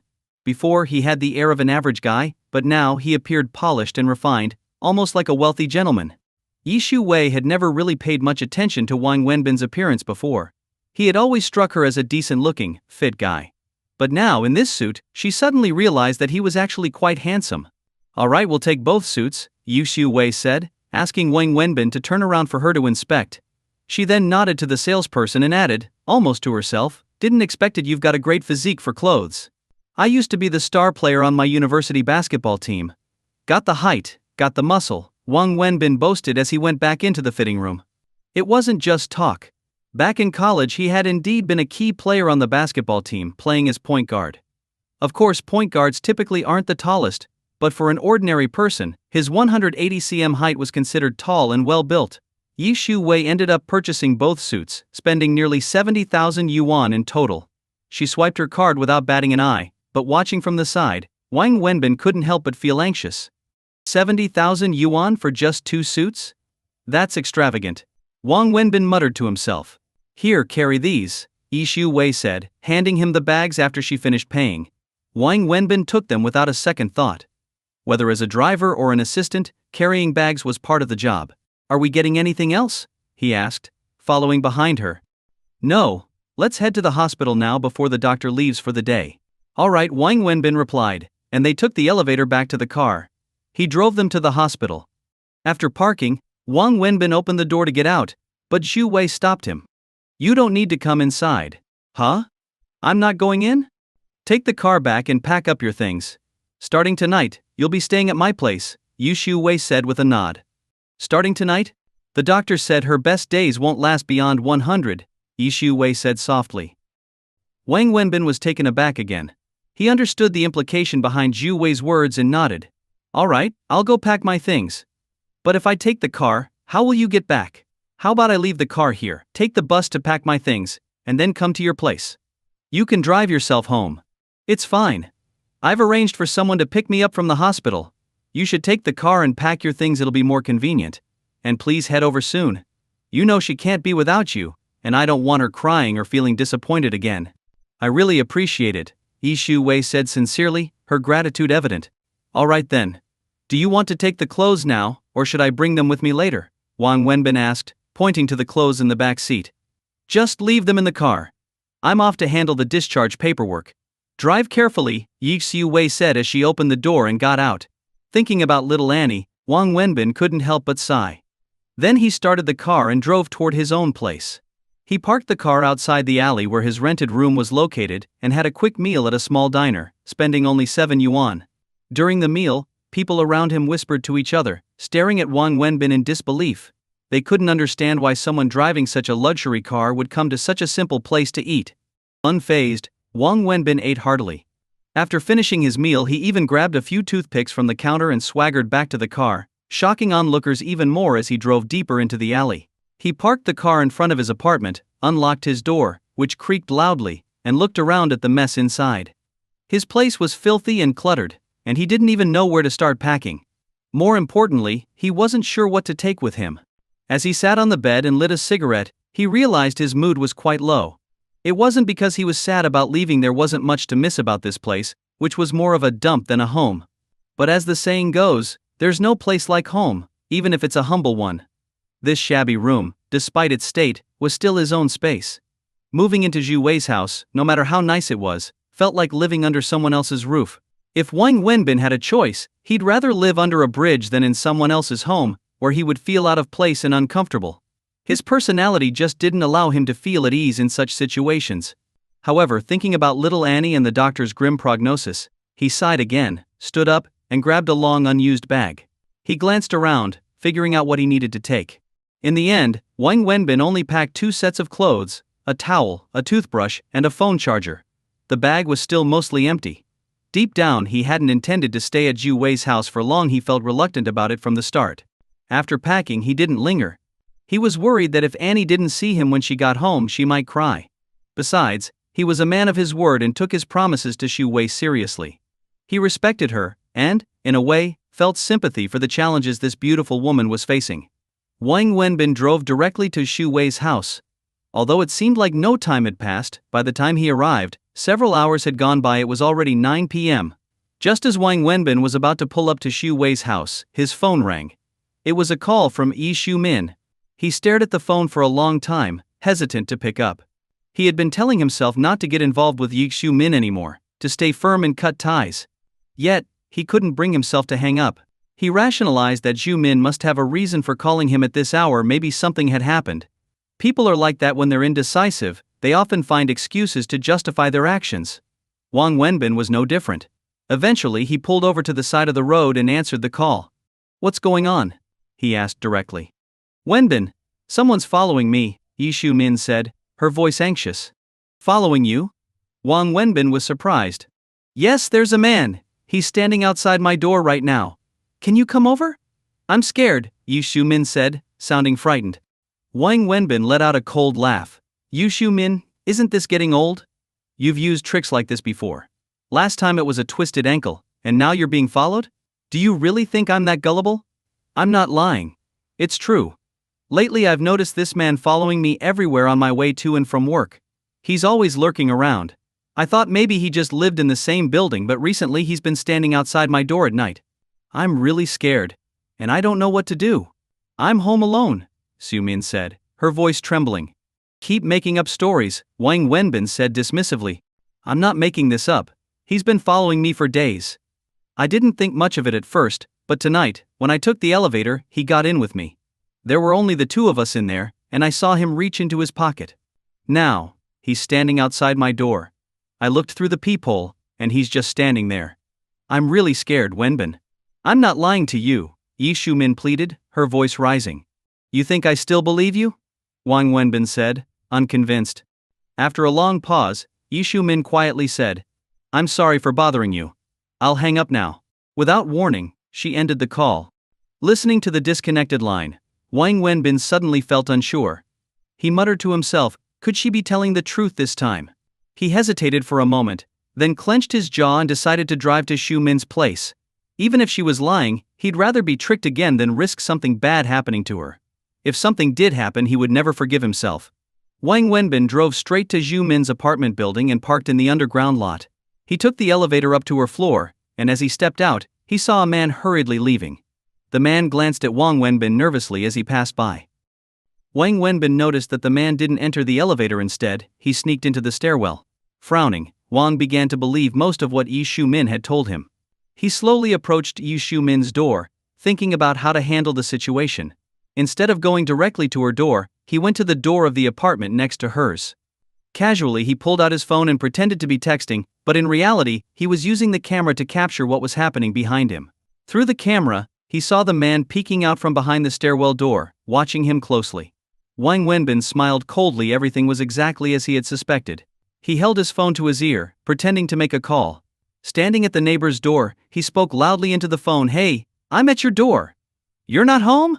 Oh, great, all right then. I'll head back and call you next time." As he spoke, Wang Wenbin turned and entered the elevator. He rode it down a few floors, then got out and called Xiumin. "What do you want?" Yu Xiumin answered, clearly irritated. "Listen to me," Wang Wenbin said seriously. "Look through your peephole. Is that man still standing outside your door? You said I was lying before." Yu Xiumin shot back. "This isn't the time to argue. Just go check," Wang Wenbin insisted. After a brief pause, Yu Xiumin replied, "He's still there. He's waiting for me to come out. I'm scared that if I open the door, he might force his way in. I think he knows I'm home alone." "All right, that's all I needed to know," Wang Wenbin said calmly. "What are you planning? Where are you?" Xiumin asked, confused. Without answering, Wang Wenbin hung up the phone and began quietly climbing the stairs back to Zhu Min's floor. He made sure to move silently, avoiding making any noise. When he reached her floor, he saw the man crouching at Zhu Min's door, trying to peer through the crack under the door. When that didn't work, the man stood up and tried to look through the peephole, but of course, he couldn't see anything from that angle. Just as the man was about to give up in frustration, he felt a hand tap him on the shoulder. "Hey buddy, what are you doing?" Wang Wenbin asked, grinning as he stood behind the man. The creep was so startled that he nearly jumped out of his skin. He looked at Wang Wenbin in terror, recognizing him as the guy who had been standing outside the neighboring apartment. Trying to stay calm, the man stammered, I was just trying to get home. I forgot my key." "Oh really? This is your home?" Wang Wenbin asked, pointing to Zhu Min's door. "Yes, that's right." The man stammered, nodding nervously. "That's strange, because this is my home, and I've never seen you here before," Wang Wenbin replied coldly. The man, confused, stammered, You must be joking." "Who's joking? Are you or am I? Now tell me, what are you doing lurking around my door?" Wang Wenbin demanded, grabbing the man by the collar. The man was short, barely 5, and no match for Wang Wenbin, who easily lifted him off the ground by his collar. "What are you doing?" The man stammered, panicked. "What do you think I'm doing? Now tell me, what were you doing outside my door?" Wang Wenbin shouted, his voice filled with anger. "I was just looking around." The man stammered, terrified. "Looking around? Looking at what?" Wang Wenbin asked, glaring at him. The man was too scared to speak. With one hand still gripping the man's collar, Wang Wenbin warned, "You'd better stay still, or I won't hesitate to teach you a lesson." He then reached out and knocked on Zhu Min's door, shouting, "It's me, open the door." Wang Wenbin was sure Zhu Min had been watching through the peephole. Sure enough, she quickly opened the door. "Is this the guy?" Wang Wenbin asked Zhu Min. "Yes, it's him. He's the one who's been following me," Zhu Min confirmed, standing in the doorway. If Wang Wenbin hadn't been there, she wouldn't have dared to open the door. I wasn't following anyone," the man stammered, but before he could finish, Wang Wenbin slapped him hard across the face. "You," the man started, but Wang Wenbin slapped him again. "You've got some nerve stalking my wife," Wang Wenbin growled, gritting his teeth as he slapped the man 4 or 5 more times in quick succession. When Zhu Min heard Wang Wenbin call her his wife, her face turned red, but inside she was secretly delighted. "Help! Help! He's killing me! I'm calling the police!" the man screamed, his face bright red from the slaps. "Go ahead, call the police. While you're at it, I'll tell them what you did to my wife in the elevator today.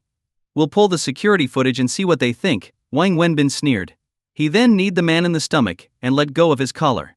The man groaned in pain, collapsing to the floor, clutching his stomach. "Now tell me, are you going to keep following my wife?" Wang Wenbin asked, pressing his foot down on the man's face. "And no, I won't. I swear, please let me go," the man pleaded, his words slurred as Wang Wenbin's foot pressed down on his face. "I'm warning you, if I ever catch you following her again, it won't just be a beating next time. I'll make sure you regret it for the rest of your life. Now get lost," Wang Wenbin shouted, giving the man a final kick. The man shrieked and scrambled to his feet, running off as fast as he could. "What kind of disgusting person does that?" Zhu Min said to Wang Wenbin, clearly still shaken. "These kinds of people are messed up in the head. They can't help themselves. Whenever they see a pretty woman, they lose control. You've seen the news lately, there are plenty of creeps like this getting exposed, especially on subways. It's revolting. You don't know how scared I was. Yesterday I felt like someone was following me, and tonight, when I got in the elevator, he was there, doing something so filthy. As soon as I got home, I locked the door and didn't dare make a sound. I was terrified," Zhu Min said, tears welling up in her eyes. Seeing her cry, Wang Wenbin instinctively stepped forward and wrapped his arms around her, letting her rest her head on his shoulder. He patted her back gently, saying, "It's okay. He won't dare come near you again." Zhu Min leaned against Wang Wenbin, her arms sliding around his waist as she hugged him tightly. Wang Wenbin suddenly snapped out of it and stepped back, gently pushing Zhu Min away. "What's wrong?" she asked, looking confused. "Sorry," Wang Wenbin said, apologizing for having hugged her earlier. "Why are you apologizing? You used to always hug me when I cried," Zhu Min said, her eyes still wet with tears. "That was in the past. Now is different," Wang Wenbin replied quietly, turning his face away from her. If something like this happens again, you should just call the police.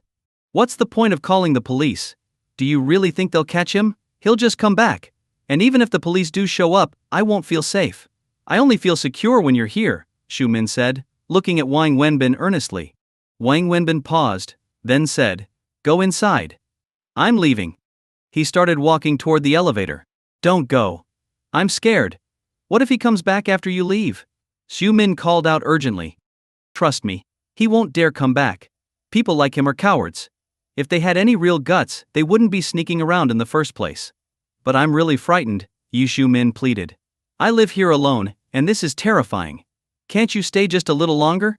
At least until I've showered and gone to bed?" Wang Wenbin stopped in his tracks, then turned around and walked back into Xiumin's apartment. "Fine, but hurry up. I have things to do later." Seeing him turn back, Xiumin broke into a smile and followed him inside, closing the door behind her. Wang Wenbin entered the apartment. This was his second time here. The place was as clean and tidy as he remembered, reflecting Xiumin's personality. "I bought some tea. Let me make you a cup," Xiumin said with a smile, grabbing an unopened box of premium tea. She had bought it specifically for Wang Wenbin.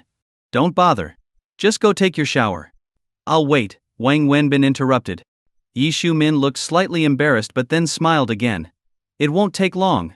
I'll make you some tea first, and then I'll shower." Ignoring his protest, she made the tea and placed a cup on the coffee table before sitting down next to him. "Are you going to shower or not? I really do have things to do." "If you're not going, I'm leaving," Wang Wenbin said impatiently.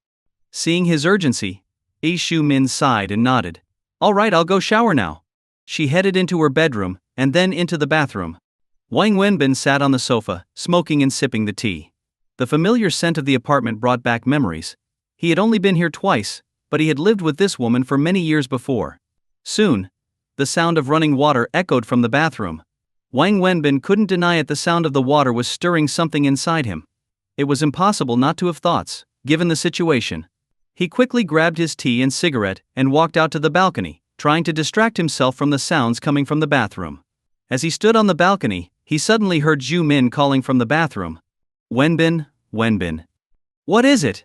Wang Wenbin responded. "Can you come here for a second?" Xiumin called out.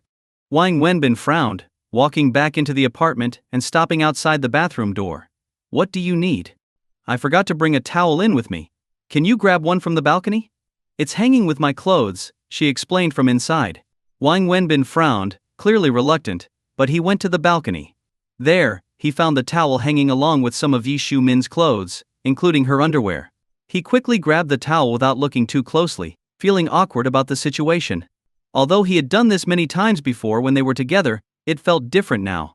Wang Wenbin returned to the bathroom door, unsure of what to do. "I'll leave the towel on the door handle. You can grab it yourself. I'm leaving now." As he turned to leave, he heard Xiumin call out, "Don't go." Then, to his shock, the bathroom door opened, and Xiumin stepped out completely naked. Wang Wenbin's eyes widened in surprise. He was caught off guard, both by the unexpected sight and the familiar but overwhelming sensuality of the moment. He quickly snapped out of it, turning his back to her. "Xiumin, what are you doing?" he said, his voice full of anger and frustration. "Please don't go. I'm begging you. I'm really scared," Xiumin said, suddenly wrapping her arms tightly around him from behind. In that moment, Wang Wenbin's resolve melted away. He had always told himself to remain cold toward her, but the moment she hugged him and confessed her fear, his heart softened completely. "I'm not lying. I really am scared. Last night I didn't sleep at all. I wanted to call you, but I knew you didn't want to see me. I barricaded the door with a cabinet, but I was terrified all night. After what happened in the elevator today, I just couldn't take it anymore. I'm so afraid. Please, don't leave me alone," Xiumin cried, clinging to him. Wang Wenbin could feel the genuine fear in her voice, and his heart softened further. "I won't leave, but you need to put on some clothes first," he said gently. Xiumin slowly let go of him, but Wang Wenbin didn't hear her move back into the bathroom. "Wenbin, turn around," Xiumin said softly. "This isn't right. Put on your clothes first," Wang Wenbin said, his voice strained. It was incredibly hard for him to resist, especially after 3 years without being close to any woman, and especially not her. "Why isn't it right?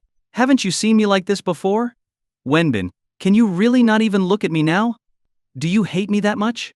It's not about hating you. We've broken up. But I never said we were broken up. In my heart, you've always been my man. We've never been apart. Put on your clothes first. Then we can talk, Wang Wenbin insisted, struggling to keep his thoughts in check. He realized that he was already starting to think about things he shouldn't. Have you lost interest in me?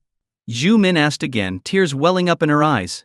To a woman, there could be no greater humiliation than standing naked in front of the man she loved, only for him to refuse to even look at her. What nonsense are you talking about? Put your clothes on. I won't.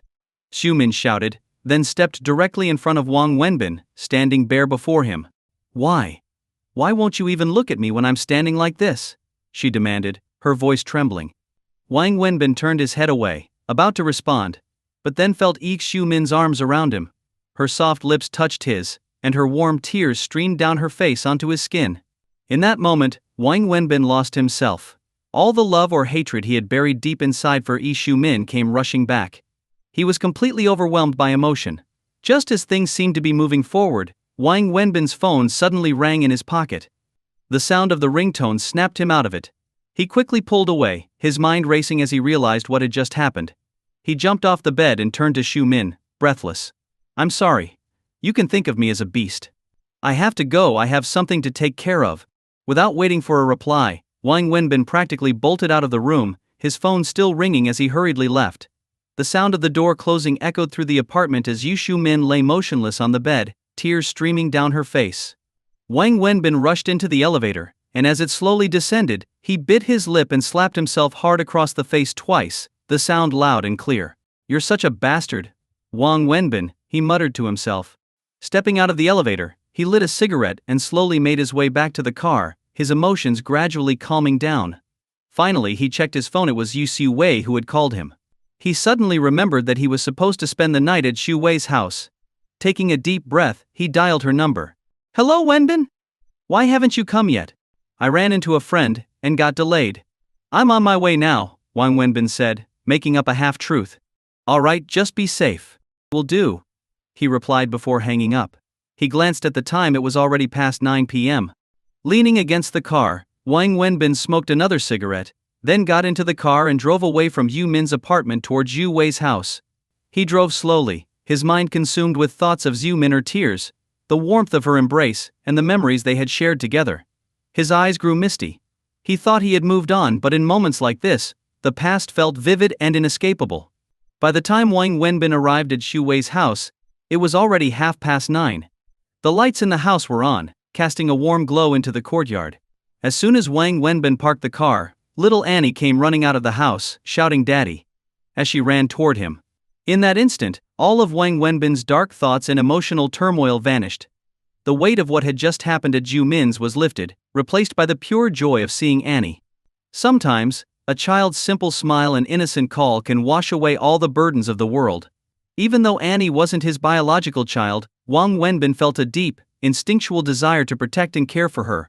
He got out of the car and scooped Annie up into his arms, holding her tightly. Xu Wei, who had followed Annie outside, watched the scene unfold, a familiar sight that filled her heart with mixed emotions. She stood in the doorway, silently observing as Wang Wenbin and Annie played together in the yard, laughing and teasing one another. The bags in the car were completely forgotten in the moment. Xu Wei leaned against the doorframe, smiling through her tears. The happiness of watching them together was undeniable, but there was also a deep, unspoken sadness.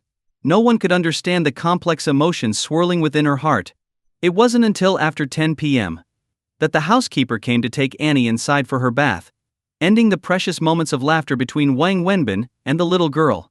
Wang Wenbin finally opened the car and grabbed his backpack, along with the clothes Xu Wei had bought earlier. As he approached Xu Wei, who was still standing by the door, he handed her the bags. Here are your clothes. But Xu Wei shook her head. Those aren't mine, they're yours. Wang Wenbin stared at her, trying to make sense of it. What do you mean? Xu Wei smiled gently. Everyone in this house is a woman, except for you. Who do you think those clothes are for? Wang Wenbin was even more confused. Didn't you say they were for a friend? They are. And that friend is you. Didn't I tell you earlier? He's the same height as you, the same build. Do you really think there's another person who matches you so perfectly? The clothes are yours, Xu Wei said, sitting down on the couch. If these are for me, I can't accept them. They're too expensive. I'll return them, Wang Wenbin said firmly. Why? They're just too costly. I can't accept such an expensive gift, he said, his tone serious. When did I ever say they were a gift? Then what is this? I can't afford these clothes. I barely have 200 yuan to my name, and that's from the 500 I borrowed from you. Yixiu Wei couldn't help but laugh at his words. Don't worry. I'm not asking you to pay. Did you read the company's employee handbook? I did. Spent all morning on it, Wang Wenbin replied, nodding. Then you must have seen the part where it says employees are required to wear formal business attire at work? Yeah, I think I remember something like that. So, do you think the way you're dressed now is appropriate for work? Also, as my assistant, don't you think you should look the part? She asked, pointing at Wang Wenbin's casual outfit, sneakers and jeans. Wang Wenbin looked down at his outfit, which was still clean but clearly worn, and after a moment of thought he said, You're right, it's not appropriate. I should be wearing formal clothes for work, according to the company rules. But this shouldn't have been your responsibility, and they shouldn't be this expensive. How about you lend me some more money? I'll buy a set myself. They're just too pricey, and I can't accept them. You're so principled sometimes, Yixiu Wei said, shaking her head. Listen to me first before you decide. My company isn't big, but it's not small either. As the general manager, I frequently need to attend meetings, handle negotiations, and represent the company. I'm not someone who's into showing off, but this society cares a lot about appearances. People often judge your capability and whether they want to work with you based on things like your clothes, the car you drive, or the watch you wear. It's why CEOs tend to spend a lot on these things, not to flaunt their wealth, but to create an image. Do you understand what I mean? Yes, I do, Wang Wenbin nodded. As my driver and assistant, you'll often be accompanying me on these occasions. So buying a nice suit isn't just for you personally, it's for the company, for our business interactions, and it reflects on me as well. Do you have any objections to that? Yixiu Wei asked, looking at him. No objections, Wang Wenbin replied. He had no argument left after hearing that. This is your work attire, so as your boss, I'm responsible for buying it. It's not something you could afford yourself, and I wouldn't expect you to. Don't overthink it. By the way, I've had the housekeeper prepare a room for you. You'll be staying in the guest room on the second floor. The bed's already made up. Why don't you go and settle in? By the way, where's your luggage? Xu Wei asked. It's right here, Wang Wenbin pointed to the small backpack slung over his shoulder. Just that? Yes, just that. I'm a grown man, I don't need to bring a lot. A couple of changes of clothes, that's all. You men are all the same, aren't you? Fine. Go ahead and put your things away. I'm sure Annie will be looking for you once she's done with her bath. Xu Wei smiled before heading upstairs. The large villa was mostly divided into functional spaces on the first floor: living room, dining room, and so on. Yixiu Wei and her daughter lived upstairs in the master bedroom. The housekeeper stayed in a room on the ground floor, while the second floor had several additional rooms: a study where Xu Wei worked, and 2 guest rooms. Wang Wenbin would be staying in one of them. See if there's anything else you need. If there is, let the housekeeper know, and she'll get it for you tomorrow, Yixiu Wei said as she led him to his room. It's all good, Wang Wenbin replied, looking around. The room was nicely furnished, with everything neatly in place. Compared to where he used to live, this was like heaven. He didn't have many requirements and would have been fine sleeping on the floor with just a mat. All right, settle in, Yixiu Wei said, glancing around one last time before leaving. Wang Wenbin didn't have much to unpack. He had only brought 2 sets of clothes. Sitting down in the room, he lit a cigarette and started smoking. Despite having stayed at Xu Wei's house many times before, something about officially moving in felt strange and unsettling. That night, Wang Wenbin didn't sleep in the guest room. Instead, he found himself in the same awkward, somewhat ambiguous situation he had been in before sharing the bed with Yixiu Wei and Annie. Annie slept soundly in the middle, while Wang Wenbin lay on the left side and Xu Wei on the right. Wang Wenbin had lost track of how many times this had happened. Was it the second or third time? Even though he had gotten used to it, it still felt awkward. Annie had fallen asleep long ago, but Wang Wenbin was still wide awake. On the other side of the bed, Yixiu Wei also hadn't fallen asleep. Maybe I should move to the guest room now, Wang Wenbin whispered softly. Forget it. It's not the first time. If Annie wakes up in the middle of the night and doesn't see you here, she'll cry and make a fuss. Just stay. It's fine, Xu Wei replied after a pause. All right, Wang Wenbin agreed, settling back into the bed. The awkwardness lingered, but neither of them said anything. They both pretended to sleep, avoiding any sudden movements to avoid disturbing each other. After some time passed, Wang Wenbin quietly sat up, moving very carefully as if he didn't want to disturb anyone. He glanced around in the dim light, got off the bed, and tiptoed barefoot around the room. He made his way to the side of the bed where Xu Wei was sleeping. Just as he was about to reach her, Yu Wei suddenly shot up, startling him. In the next moment, Wang Wenbin saw something gleaming in her hand. She was holding a knife. "What are you doing?" Xu Wei demanded, her voice trembling slightly. She flicked on the bedside lamp, and Wang Wenbin stood there in shock. He could now see clearly that Xu Wei was holding a fruit knife, pointing it at him. For a moment, he was utterly confused, unsure of how things had escalated to this point. "What do you think you're doing? Do you believe I won't call the police?" Xu Wei's voice was stern as she held the knife steady. No, I wasn't doing anything." Wang Wenbin finally snapped out of it, taking a step back. He genuinely feared that she might stab him in her panic. He tried to explain but stumbled over his words in his anxiety. "I just wanted to go to the bathroom. I wasn't doing anything else," he said helplessly. "The bathroom? Then why did you come over here?" Yi Shu Wei asked, still on guard. "My shoes. They're over here." Yi Shu Wei glanced down toward her side of the bed, and saw that, indeed, Wang Wenbin's slippers were by her side. "Before bed, Annie and I were playing, so I ended up taking off my shoes on this side of the bed," Wang Wenbin explained with a wry smile. "Then why were you sneaking around barefoot?" Zhu Wei asked, still skeptical. "I thought you were asleep. I didn't want to wake you or Annie. I didn't have any shoes to wear, so I walked barefoot. I was just trying to avoid making noise and disturbing you two. That's all," Wang Wenbin finally explained, relieved to have clarified the situation. Yu Wei's face flushed red as soon as she realized that she had misunderstood Wang Wenbin. Wang Wenbin slipped on his shoes and quietly left the room. After using the bathroom, instead of returning to Yu Wei's room, he headed downstairs, out into the backyard. He sat alone in the garden pavilion, smoking a cigarette. His mood was heavy, and he felt uneasy. Before he had even finished the cigarette, Yu Wei appeared, wearing a light jacket. She made her way to the pavilion and sat down next to him. "Why are you here?" Wang Wenbin asked when he saw her approaching. "Are you angry with me?" Xu Wei asked as she sat down. "No, it was just a misunderstanding." "I'm not angry," Wang Wenbin replied, shaking his head. He took another puff of his cigarette. In truth, he wasn't just upset about the misunderstanding, but also troubled by everything that had happened earlier with Yu Min. "I'm sorry. I owe you an apology," Yu Wei said after a moment of silence. "It's not that serious. Like I said, it was just a misunderstanding," Wang Wenbin responded lightly, shaking his head again. "No, I was wrong. I was the one who invited you to pretend to be Annie's father, and I was the one who asked you to sleep in the same bed. But in the end, I didn't trust you. I even secretly hid a fruit knife under my pillow. If I were in your shoes, I'd be angry too. I'm truly sorry, and I hope you can forgive me," Yu Wei said sincerely. "It's really no big deal. It's not worth dwelling on," Wang Wenbin replied, though he lit another cigarette, feeling a bit uneasy. "Please believe me, it's not that I don't trust you.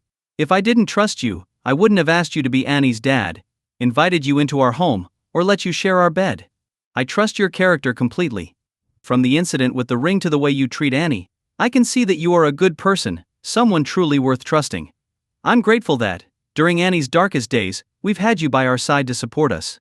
I didn't hide the knife because of you. After Annie's father passed, I started keeping it there, and it's been under my pillow ever since. It wasn't about you.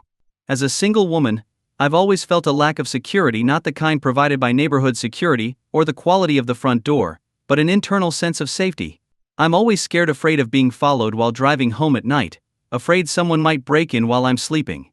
Without that knife, I can't even fall asleep. I've seen a therapist. They said it's because I relied too much on one person, and when that person was suddenly gone, it created a psychological void and a deep-seated lack of security. It's been years, and although therapy has helped, the improvement has been minimal. Wang Wenbin, please believe me. I wasn't trying to protect myself from you. Since you've come into our lives, my anxiety has actually eased a lot," Yu Wei explained gently.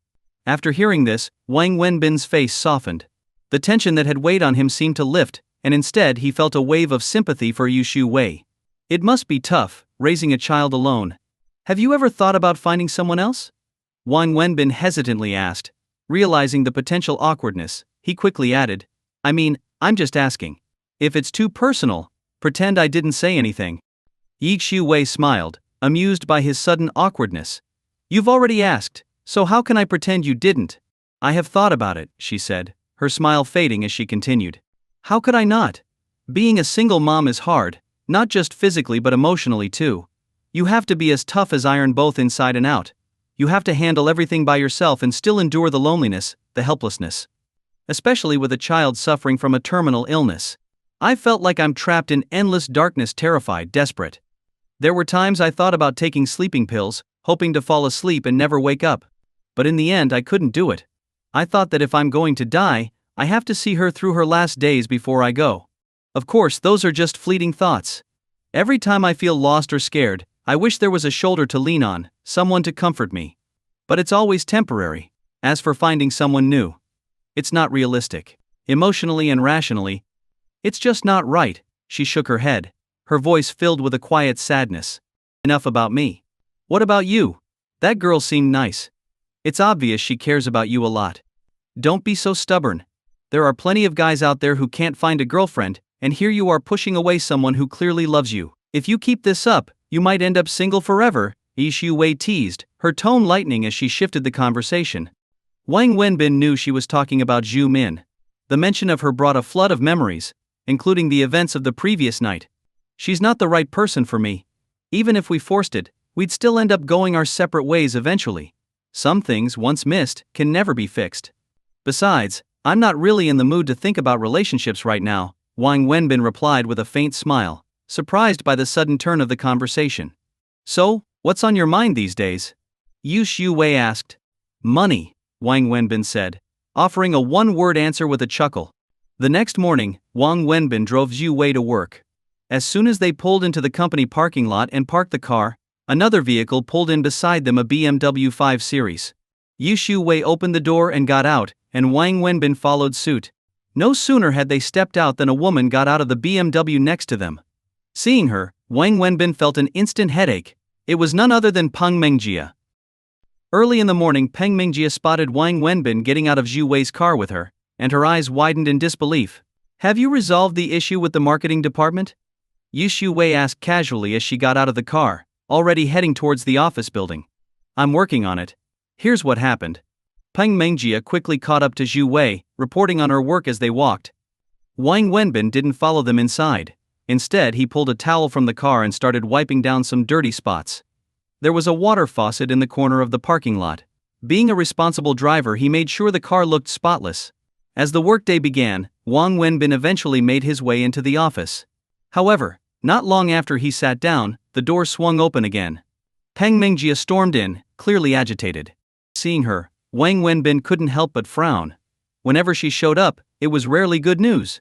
This time, instead of immediately questioning him, Peng Mengjie sat down in front of him, staring him down. Speak your mind or leave, Wang Wenbin said bluntly, noticing her sour expression. Did you drive my sister-in-law's car this morning? She asked, barely keeping her temper in check. Yeah, you saw it, didn't you? Wang Wenbin replied coolly. Where did you drive it from? Was it from her house? She pressed further. Obviously it was from her house, Wang Wenbin responded. So does that mean you were at her place early this morning? Or did you stay at her house last night? Peng Mengjie suddenly stood up, glaring at Wang Wenbin. What does this have to do with you? Wang Wenbin hesitated, unsure how to answer. Just be honest with me. Did you spend the night at my sister-in-law's house? Peng Mengjie became even angrier as Wang Wenbin remained silent, the truth becoming clearer. As for that question, I think you should ask your sister-in-law. I have nothing to say, Wang Wenbin deflected. Don't give me that bureaucratic nonsense. Why would I ask her? I'm asking you. Don't you know where you slept last night? She continued, pressing him. Wang Wenbin was at a loss. He knew that if he didn't answer, she wouldn't let it go. But how could he explain it? Yu Xiu never gave him any instructions on what he could or couldn't say to Peng Mengjie. Even if he told her they shared a bed without anything happening, would she believe him? That would only make things worse. What's the matter? Afraid to answer. Look, where I stayed, who I stayed with, and what I did. Do I need to report that to you? Who are you? My wife or the police? Wang Wenbin shot back, still unsure how to respond properly. You. Peng Mengjie fumed. Just then, Wang Wenbin's phone rang. Grateful for the interruption, he immediately answered without even checking the number. Hello? he said quickly.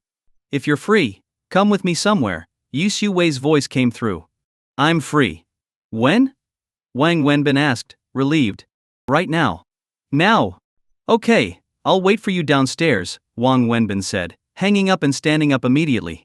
Where are you going? Peng Mengjia asked, still fuming. To work, Wang Wenbin responded, walking out the door without looking back. Wait, we're not done, she called after him. But Wang Wenbin was already out the door, practically escaping. Wang Wenbin got into the car and parked it in front of the office building, waiting for Xiuwei. When she came out, instead of sitting in the back like most bosses, she got into the passenger seat. Where to? Wang Wenbin asked. Guangda Group, Zhu Wei replied. You mean the Guangda Mall Group? Yes, to their headquarters, Yi Xiuwei confirmed. I know the way. After all, I've lived in Shanghai for many years, Wang Wenbin said as he started driving. He thought about bringing up what had just happened with Peng Mengjia, but seeing Xu Wei's serious expression as she opened a folder and started reviewing documents, he decided against it. It was clear that she was dealing with something stressful at work. Wang Wenbin drove to the Guangda Group's headquarters. Are you coming up with me? Or waiting here? Zhu Wei asked. I'll wait here. I'm just the driver, it wouldn't be appropriate for me to go in, Wang Wenbin said, understanding his role. Don't forget you're also my assistant, not just a driver. But fine, wait here. I don't know how long I'll be if things go well, about an hour. If not, maybe I'll be back in 10 minutes. Yu Xiuwei said as she got out of the car and walked towards the building. An hour or 10 minutes? Wang Wenbin thought, mulling over her words. He figured something must be off but didn't dwell on it. He was, after all, just the driver. Whatever business dealings Yu Xiuwei had were none of his concern. Wang Wenbin got out of the car, lit a cigarette, and after a while, returned to the car, adjusting the seat to take a nap. But before he could settle in, he saw Zhu Wei walking back towards him from a distance. That was fast, Wang Wenbin said, surprised. He checked the time, barely 8 minutes had passed. He quickly adjusted the seat back into its upright position. Yi Xiuwei got into the car, buckled her seatbelt, and said, Let's go. Where to now? Wang Wenbin asked, puzzled. Hua Yang Hotel. What for? That's pretty far, Wang Wenbin noted. A business tycoon's son is getting married. I need to attend the wedding. A wedding? What about the meeting here? Wang Wenbin asked, even more confused. It's already over. That fast? Wang Wenbin couldn't help but ask, noticing her sour expression. It was the worst-case scenario. They didn't even want to see me. Yu Xiuwei sighed. Then, forcing a smile, she added, It's okay though. That's how business is. This wasn't the first time, and it won't be the last. You get used to it. From those words, Wang Wenbin could sense how difficult Xu Wei's journey in business had been over the years. As he was about to drive off, Xu Wei suddenly stopped him. Wait, hold on a minute, she said. Wang Wenbin hesitated for a moment and turned to look at Zhu Wei, who was staring out the window, watching a few middle-aged men walking by. What's going on? Wang Wenbin asked, curious. Do you see that man? Yu Xiuwei said quietly, still looking outside. That's the deputy general manager of Guangda Mall, the person in charge of all their commercial leasing. I just went to see him, but I was told he was out on business. And the man walking next to him? He's the CEO of another clothing company. Wang Wenbin glanced at the men Xu Wei pointed out. She hadn't said much, but it was clear what had happened. He could sense the situation from her tone. Wang Wenbin took another look at the deputy general manager. Yi Xu Wei sighed again and said, Let's go. As they drove away, Wang Wenbin asked, Is it completely hopeless? Isn't there a way to try again? It's pretty much over, Yu Xiuwei said, shaking her head. Their attitude is crystal clear. Is it a big deal for the company? It's extremely important, Yu Xiuwei replied, her voice heavy. Everyone knows what Guangda Mall represents. It's the #1 integrated mall in the country, with a presence in nearly every third-tier city. In terms of size, quality, traffic, and reputation, no other mall can compare. Their business model is different from other malls too. Guangda operates nearly 100 malls across the country, but all their leasing is centrally managed by the headquarters. In other words, they sign contracts directly with brands, and once the deal is signed, that brand is obligated to open stores in every Guangda mall, including any new ones they build. She paused and continued, their leasing is split into 2 categories. The first is for major international brands, household names that everyone knows. Guangda actively brings them in, offering highly favorable terms because they need these brands to boost their own reputation, traffic, and influence. Guangda doesn't make money off them, they bring in big names for the prestige. The second category is for mid-sized brands like ours. We want to partner with Guangda to benefit from their traffic, influence, and scale, which would boost our sales and brand value. For companies like us, getting a deal with Guangda is like hitting the jackpot. It's not just about profits, it's about stepping into the big leagues. It's like getting a degree from a prestigious university. Even if we don't make much money, having a partnership with them significantly raises our brand's credibility. And while Guangda takes a big cut of the profits, the money left over for us is still substantial. That's why the competition to get in is so fierce. Everyone is scrambling for the chance to work with Guangda Mall. But here's the thing, each category, including clothing, has a strict limit on the number of brands allowed. The clothing category has been full for a while. Recently, one brand went bankrupt and ended its contract with Guangda, leaving an open spot in the apparel section. Naturally, a swarm of mid-sized clothing brands, like ours, rushed in to compete for that one vacancy. The person who makes the final decision is that deputy general manager, Mr. Yang, the man you just saw. I've met with him 5 or 6 times already, but he's only seen me once. I submitted all of our company's documents according to their requirements, and they evaluated us. When I met with him, he gave me the brush off. After that, every time I tried to meet him, he had some excuse not to see me. And as you saw today, it's clear that we're out of the running. Maybe it's for the best, it saves me the time and energy of continuing to chase after false hope. Yu Xiuwei sighed again as she finished speaking. This partnership is really that important to the company? Wang Wenbin asked, sensing the weight of the situation. Yes, it's crucial. If we secured this deal, it would be worth at least 2 billion yuan to the company, Yu Xiuwei said, revealing the staggering number. 2 billion? Wang Wenbin was taken aback. For him, that kind of figure was unimaginable. But reaching an agreement with Guangda is incredibly difficult, Yu Xiuwei continued, shaking her head. The competition is too fierce, and now it looks like we're officially out. 2 billion. Wang Wenbin muttered, still amazed by the number. Can't you make another effort? That's a lot of money. How? It's not that simple, Yu Xiuwei replied with a wry smile. Those stories about persistence leading to success, they're mostly lies. In reality, things like that rarely happen. Guangda has its own procedures, and not just any company can participate. They have strict requirements, and only those who meet them can be considered. We submitted our documents and passed their evaluation, meaning our company meets all their criteria. But why does Mr. Yang, the deputy general manager, have such a close relationship with other clothing companies while completely ignoring me? Xu Wei laughed bitterly. Wang Wenbin frowned as he drove. He wasn't naive, he understood what was going on. I get it. If they're playing behind-the-scenes games, why don't we do the same? It's all about knowing how to play the game, Wang Wenbin suggested. You think it's that easy? Xu Wei smiled. If it were as simple as that, we would have signed a contract long ago. I've tried everything, but I can't even find out where he lives. The fact that he won't give me a chance means he's already deeply connected with the other companies. That's why I said it's hopeless. Actually, the entire company has been working on this for half a year.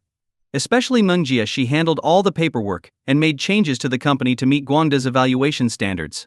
She put everything together, and I was just in charge of contacting Guangda. But in the end, we failed. Yi Xiuwei sighed deeply. I think you should give it one last try before giving up completely, Wang Wenbin said, seeing how much this deal meant to Xu Wei and the company. Wang Wenbin was caught off guard for a moment, and he looked at Xu Wei, who was staring out the window, watching a group of middle-aged men walking towards them. What's happening? Wang Wenbin asked curiously. See that man? He's the deputy general manager of Guangda Mall. He's the one in charge of all their leasing decisions. I went to meet him earlier, but they told me he was out. The man next to him is the CEO of another clothing company, Yu Xiuwei explained calmly. Wang Wenbin glanced at the men Xu Wei pointed out. She hadn't said much, but it was enough for him to grasp the situation. Wang Wenbin took another look at the deputy general manager. Yi Xiuwei sighed again. Let's go. As they drove away, Wang Wenbin asked, Is it really over? Can't you try again? It's pointless now. The deadline is at the end of this month, and there's no hope. I don't want to waste any more of the company's resources on something that won't work. Our company has other opportunities to explore. If this path is blocked, we shouldn't let it drain resources from other areas of development, Yu Xiuwei said, shaking her head. Wang Wenbin nodded. Xu Wei's reasoning made sense. Sister Xu, I have a question, Wang Wenbin said after thinking for a while. Go ahead. What's on your mind? I'm just a driver. But you've got me sitting in the office all day. Honestly, it's pretty boring. You know I'm not the type to sit still for long. Do you think I could have some free time when there's nothing to do? I promise it won't affect your work or travel. I'll be on call anytime you need me. Yi Xiu Wei smiled after hearing Wang Wenbin's request. Alright, that's fine for now. But it's only temporary. Once the company gets through this busy period, I'll have some tasks lined up for you. Mainly, you'll need to familiarize yourself with the different departments since that's part of your responsibilities as the general manager's assistant. No, let's not go down that road. Like I said, I'm just a driver. I know my place, and I'd rather stick to that, Wang Wenbin quickly responded, shaking his head. Yu Xiu Wei glanced at Wang Wenbin but said nothing more. She was beginning to understand his stubborn nature. Wang Wenbin drove the car to the underground parking lot of the hotel. I'll wait for you here, Wang Wenbin said after parking the car. You're not coming up with me? I'm just the driver. Why would I go in? I need to correct you on two things. First, you're not just a driver, you're my assistant. Second, you're my friend. This wedding is a personal event, unrelated to work. Come on, I paid for the wedding gift, and everyone's bringing their family along. If I go alone, it's a waste. Besides, if you stay here, what will you eat? There's nothing around here. Wang Wenbin hesitated for a moment but eventually followed Zhu Wei into the elevator. At first he thought they were heading inside the hotel. But after the elevator reached the ground floor, someone led them outside, through a walkway to the back of the hotel. It wasn't until they arrived at a huge lawn that Wang Wenbin realized the wedding was being held outdoors. He had only seen scenes like this on TV, so this was a new experience for him. Before they even entered, there was a large sign at the entrance that read, "Driver Dining and Rest Area." Wang Wenbin immediately started walking in that direction. But Zhu Wei quickly pulled him back. Over here, Yi Xiu Wei said as she dragged Wang Wenbin into the wedding reception. The wedding was grand and lavish, with the sprawling lawn beautifully decorated in a modern, luxurious style. Everyone in attendance looked like members of the social elite. This is a buffet-style reception. Servers will come around with drinks and food. You can take whatever you want, or you can head over to the food area yourself. I might need to do some socializing, so feel free to eat as much as you want. When I'm ready to leave, I'll call you, Xu Wei whispered to Wang Wenbin, making it clear that she brought him along mainly to enjoy the food. Isn't this a bit inappropriate? What's inappropriate? Do you know how much I had to give as a gift? How much? 50,000 yuan. That much? Exactly. Yi Xiu Wei said with a laugh. Got it. I'll make sure to eat enough to get our money's worth. Go ahead and do your thing. I'm starving, Wang Wenbin joked, smiling as he headed straight for the food area. He had no interest in mingling with the well-dressed guests, holding wine glasses and making small talk. Wang Wenbin had never attended such a high-end event before, and he was amazed by the variety of food. Even though the place was packed, there were hundreds of different dishes on display, all of them top quality. With that kind of wedding gift, if I don't eat, I'd be losing out big time, Wang Wenbin muttered to himself as he loaded up his plate, his eyes gleaming. Just as he had told Zhu Wei earlier, he focused on the most expensive items, devouring them with enthusiasm. Unlike the other guests who were sipping wine and chatting politely, Wang Wenbin stood in the food section, plate in hand, eating as much as he could, attracting the attention of the staff. The waiters had never seen someone eat like this at such a high-end event, but their professionalism prevented them from saying anything. Wang Wenbin didn't care. He wasn't here to play the part of some refined gentleman, nor did he intend to pretend to be one. The wedding ceremony was underway, with a famous TV host serving as the MC, but none of that concerned him. He was focused on the food, determined to make the most of this rare opportunity. As Wang Wenbin was engrossed in his feast, he suddenly felt someone grab his arm. Startled, he heard Zhu Wei's voice. There you are. Wang Wenbin quickly turned around, still holding a plate in one hand and a crab leg in the other, his mouth greasy from the food. When he looked up, he saw Yu Wei standing next to an elderly man with graying hair. Beside the man was a beautiful young woman. Wenbin, this is Mr. Tang, Yu Xiu Wei introduced them. Wang Wenbin was caught completely off guard and didn't know how to react. Mr. Wang, it's a pleasure to meet you, Mr. Tang said with a smile, extending his hand. Wang Wenbin, still holding his plate of food in one hand and a crab leg in the other, panicked. He quickly tried to shake hands but realized he was still holding the crab leg, nearly hitting Mr. Tang with it. Embarrassed, he hastily placed the crab leg back on the plate. Just as he was about to shake hands, he noticed his fingers were greasy. Not knowing what else to do, he wiped his hand on his clothes before finally shaking Mr. Tang's hand. As he did this, the young woman beside Mr. Tang looked at him with obvious disgust. Wang Wenbin felt his face turn red with embarrassment. Wang Wenbin felt he had no choice. The elderly man's hand was still outstretched, and it was clear he was someone respected by Yu Shu Wei. It would have been rude not to shake his hand. With no napkins in sight, Wang Wenbin quickly wiped his greasy hand on his clothes, and then shook the man's hand. Mr. Tang, hello, Wang Wenbin greeted, feeling terribly awkward. The situation was beyond embarrassing. Mr. Wang, you truly are a man of presence. Yu Shu Wei, you've got a good eye, Mr. Tang said with a smile. May I ask where Mr. Wang is working? Me. I work at Zhuji's company, Wang Wenbin replied. That's great. No wonder. What's your main responsibility there, Mr. Wang? Oh, I don't really have any big responsibilities. I just drive Zhuji around. I'm her driver, Wang Wenbin answered casually. Haha, modest words indeed. But isn't that what men are supposed to do, drive for women? No need to be so humble, Mr. Tang laughed heartily. Wang Wenbin was confused. Why was Mr. Tang saying he was being modest? He was a driver, there was no humility in stating a fact. Yu Shu Wei smiled and clarified. He holds the title of vice president at the company, but it's really just a name. He mainly handles internal management while I focus on external operations. A united couple together you can achieve anything, Mr. Tang said approvingly. Wait. Couple? Wang Wenbin's eyes widened in surprise. So when are you two planning to get married? Mr. Tang asked with a smile. Married. Wang Wenbin was even more shocked and accidentally exclaimed out loud. He turned to Yu Wei with a confused look. We haven't made any concrete plans yet. Things have been really busy lately, so maybe next year, Yu Shu Wei responded with a polite smile, giving an ambiguous answer. You two make a great pair, really, Mr. Tang said again, beaming.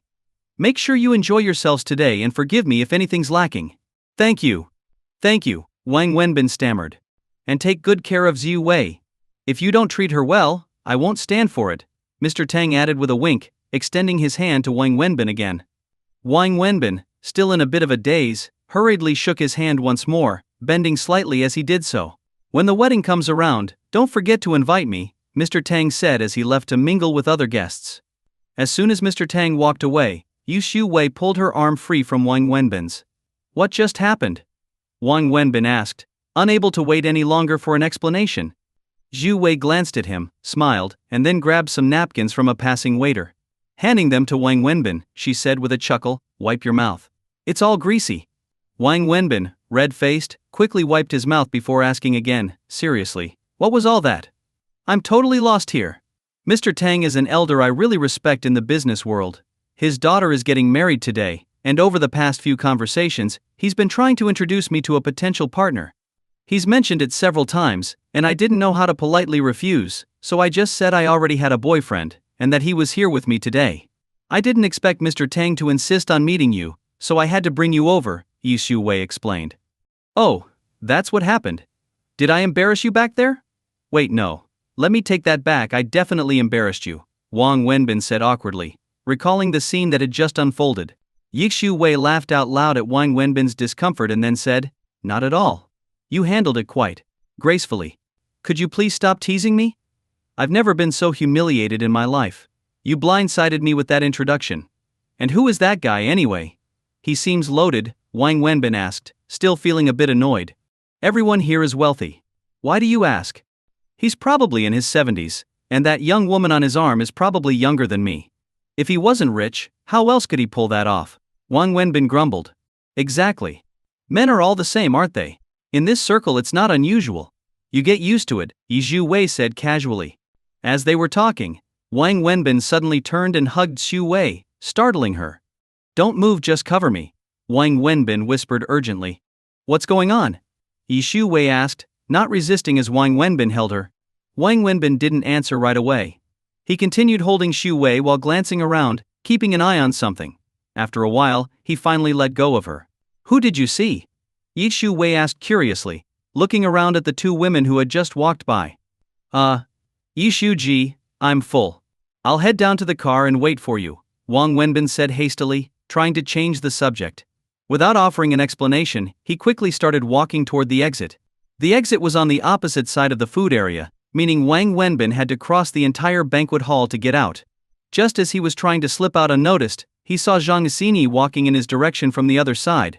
Panicked, Wang Wenbin immediately turned and walked in the opposite direction, heading toward a crowd of people. He didn't want Jang Xingi to see him, as he wasn't sure how to face her. Deep down, he still felt guilty about what had happened at the hospital, where he had spoken harshly to her.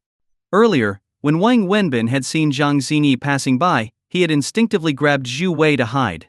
Now, seeing her again, he had no choice but to change course and blend into the crowd. As soon as he pushed his way into the group of people, he felt something hit his head. He reached up and caught it only to find it was a bouquet of flowers. He looked down at the flowers, utterly confused. Suddenly, Wang Wenbin realized that everyone around him was staring at him, with expressions of admiration. Before he could figure out what was happening, a spotlight shone down on him from the stage. The bride, groom and host were all looking at him. Let's see who our lucky guest is that caught the bouquet filled with blessings and good fortune. It's this gentleman right here. Let's invite him up to the stage, the host announced enthusiastically, drawing everyone's attention to Wang Wenbin. It was then that Wang Wenbin understood he had wandered into the area where the bride's bouquet was being thrown, and as fate would have it, the bouquet had landed right on his head. Standing there awkwardly, with the spotlight on him and everyone staring, Wang Wenbin knew he couldn't hide. Everyone was waiting for him to go up to the stage. He glanced quickly at Jang Xingi, realizing that if she looked this way, she would definitely see him. Panicking, he did the only thing he could think of. He clutched the bouquet tightly and ran out of the venue as fast as he could. Wait. Sir. Don't leave. The bouquet. Sir, please leave the flowers. The host called out desperately from the stage as Wang Wenbin made his hasty exit.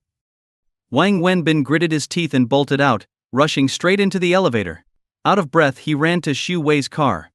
Damn it, today was a disaster, Wang Wenbin muttered under his breath as he sat in the car, panting and cursing. He glanced at the bouquet in his hand and said, Sorry, I didn't mean to mess up your wedding. It's just your toss was too damn accurate. After that, Wang Wenbin stepped out of the car and placed the bouquet on the hood of a nearby red car. Here, take this bouquet filled with blessings and luck. No need to thank me. He hadn't been sitting in the car for long when Zhu Wei came down, opened the door, and sat in the passenger seat. Why did you grab the bouquet and then run off? And you even took someone else's bouquet with you, Zhu Wei asked with a chuckle. You saw that? Everyone knows someone ran off with the bouquet. Of course no one knows it was you, and I'm certainly not going to admit it, Zhu Wei said with a smile. Who are you hiding from? You were in such a rush. What did you owe that girl? She asked curiously. How do you know it was a girl? See?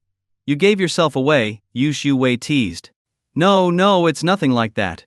Just a friend, not even a close one. We had a fight before, and it was awkward to meet again, Wang Wenbin explained, starting the car. Shall we head back? Yeah, back to the office, Zhu Wei nodded. After dropping Zhu Wei off at the company, Wang Wenbin didn't linger. He left as soon as she got out. Zhu Wei was right, he was truly bored at the office. Finding any excuse to get out felt better than staying cooped up. Plus, he wanted to help Zhu Wei with something, like the Guangda Group matter they had been dealing with today. He had no idea what he could actually do, but doing nothing felt worse. Who knows, maybe something miraculous would happen. After dropping Zhu Wei off, Wang Wenbin drove toward Guangda Group himself. He didn't really have a plan, but he figured at the very least, he should find out where Vice President Yang lived. Zhu Wei had already mentioned that her fashion company's real weakness wasn't in capability but in the personal relationship with this Yang. So, Wang Wenbin thought, if there's any chance at all, it lies with him. Getting into Guangda Group was easy with Zhu Wei's car. He just gave their company's name and was allowed in. Wang Wenbin parked in a spot near the entrance, where he could see everyone coming and going from the parking lot. He sat in the car playing on his phone, occasionally stepping out for a cigarette, but doing nothing more. He was waiting for this Vice President Yang to show up. It wasn't much of a plan, but it was the only thing he could think of, just sit and wait. However, after spending the entire morning there, Yang didn't appear. Realizing it was lunchtime, Wang Wenbin snuck into Guangda's cafeteria for a quick meal, then returned to his car to continue his stakeout. Still, Yang didn't show up all afternoon. Just when Wang Wenbin's legs were starting to go numb from sitting too long, his phone rang. Binzi, what are you up to? Came the voice of Lu Jihao, sounding unusually cheerful. Working. Wang Wenbin replied. Working? What's going on? Lu Jihao was confused. Wang Wenbin had always been selling barbecue. Since when did he start a new job? I'll explain later. It's too complicated to get into over the phone. What's up? Why are you calling? Wang Wenbin dodged the question. I'm treating you to dinner tonight. Lu Jihao said gleefully. Dinner? What's the occasion? It's something even better than winning the lottery. Jihao laughed. Wow, you sound like a pervert. What's got you so excited? Never mind, my manager's here. See you after work at Old Taste, Lu Jihao said before hanging up. What's gotten him so happy? No self-control, Wang Wenbin chuckled, putting down his phone. Just as the workday was wrapping up, Wang Wenbin finally spotted the bald, 50-something Yang walking into the parking lot. Wang Wenbin, who had nearly dozed off, immediately snapped to attention, eyes wide open, watching Yang as he passed his car, chatting on the phone, and walked farther away. Wang Wenbin quickly got out of the car and quietly followed, keeping a safe distance to avoid being noticed. He watched Yang get into a Mercedes.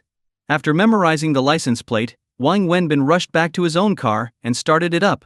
As soon as Yang's Mercedes pulled out, Wang Wenbin followed. He had waited all day for this. What he would do next, he had no idea, but he figured he might as well see where it led. They drove out of Guanda Group and onto the highway. By now it was rush hour, and the traffic was heavy. Wang Wenbin concentrated hard, making sure not to lose the Mercedes in the crowd. As he was driving, his phone rang again. It was Zi Shu Wei. Why haven't you come back yet? She asked.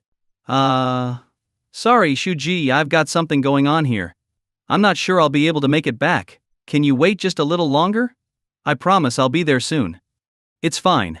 I'll just take a taxi home, Shu Wei said calmly. Wang Wenbin didn't know what to say. He'd completely forgotten he was supposed to pick her up from work. Don't worry about it, Wenbin. Drive safely. I'll take care of myself, Yi Shu Wei said before hanging up. By the time Wang Wenbin refocused on the road, the Mercedes had disappeared. Panicking, Wang Wenbin sped up, trying to catch up, but the car was gone. Damn, all that for nothing. Looks like I'll have to try again tomorrow, he muttered, turning the car around. He thought about going back to pick up Shu Wei, but with traffic this bad, she would have gotten home by taxi long before he arrived. Remembering how excited Lu Jihao had been about dinner, Wang Wenbin decided to take advantage of Zhu Wei's car for one last trip and headed straight to the Old Taste restaurant. The Old Taste restaurant wasn't exactly a fancy place, but it was considered a step above the usual. From the name alone you could tell it had been around for years.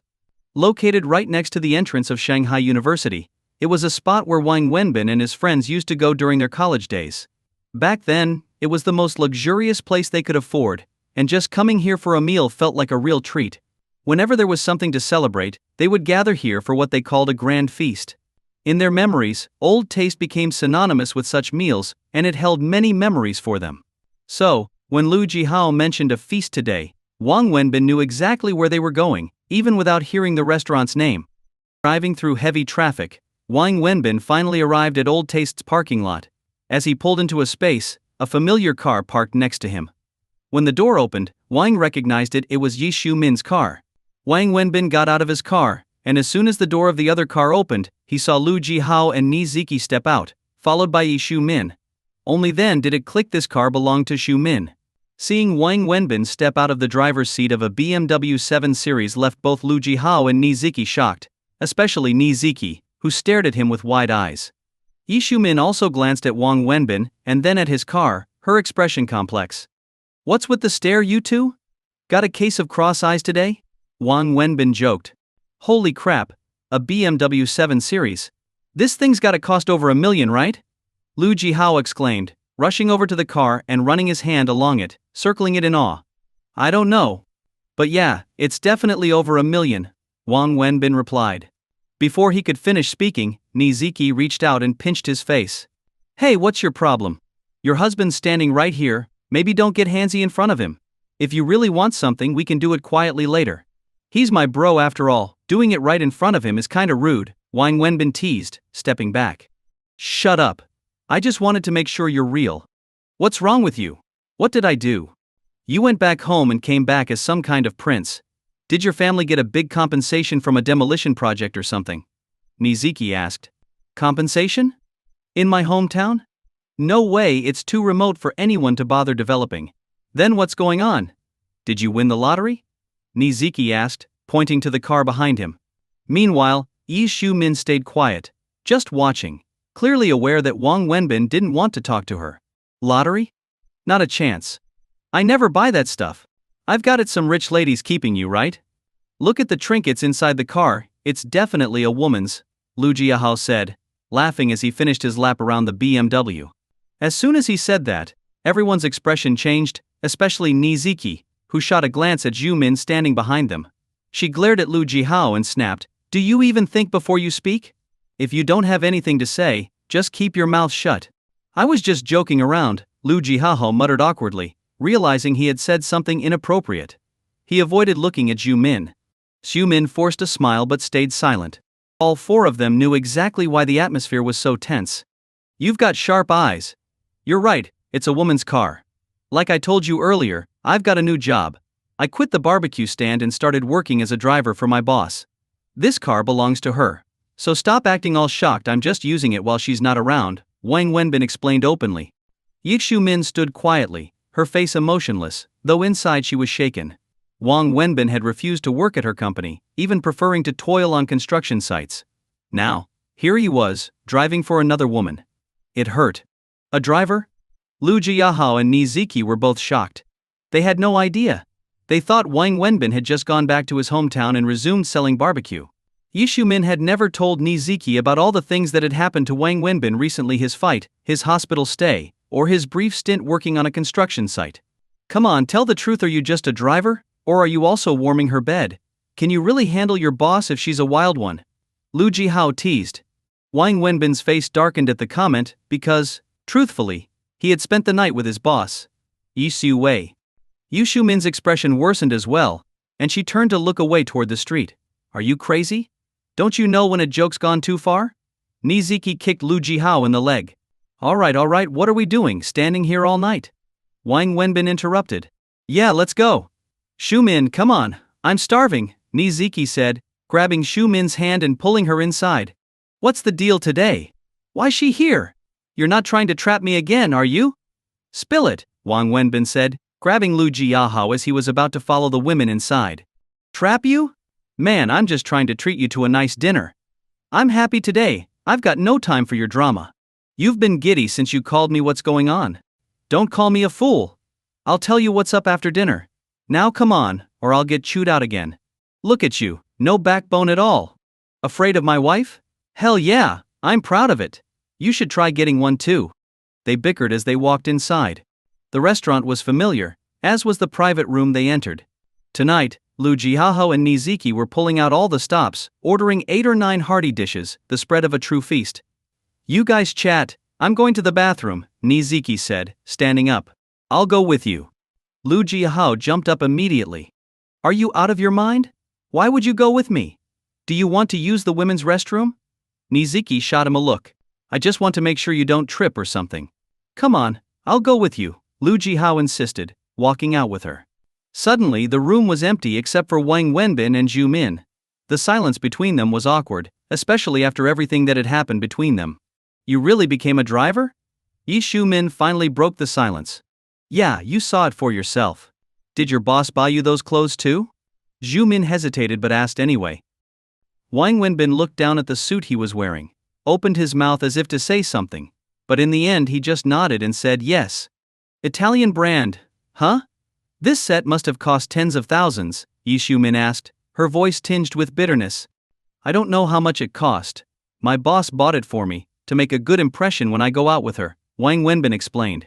Yixu Min nodded, but Wang Wenbin had no idea what that nod meant.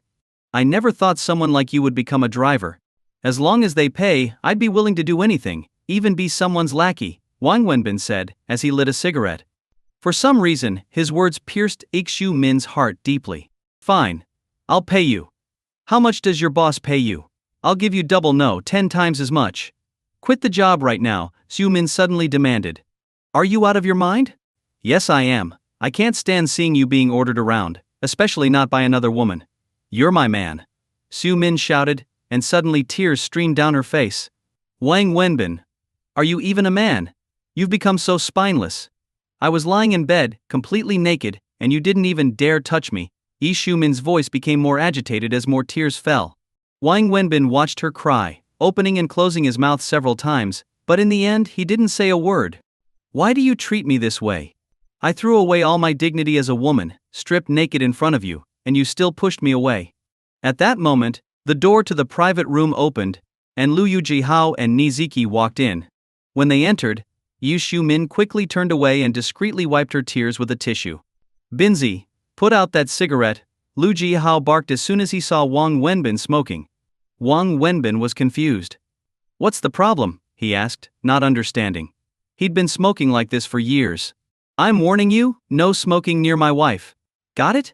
You smoke too, don't you? Wang Wenbin asked, puzzled. I quit. Since when? Since this afternoon, Liu Jihao replied righteously. You're messing with me. Wang Wenbin thought he was joking.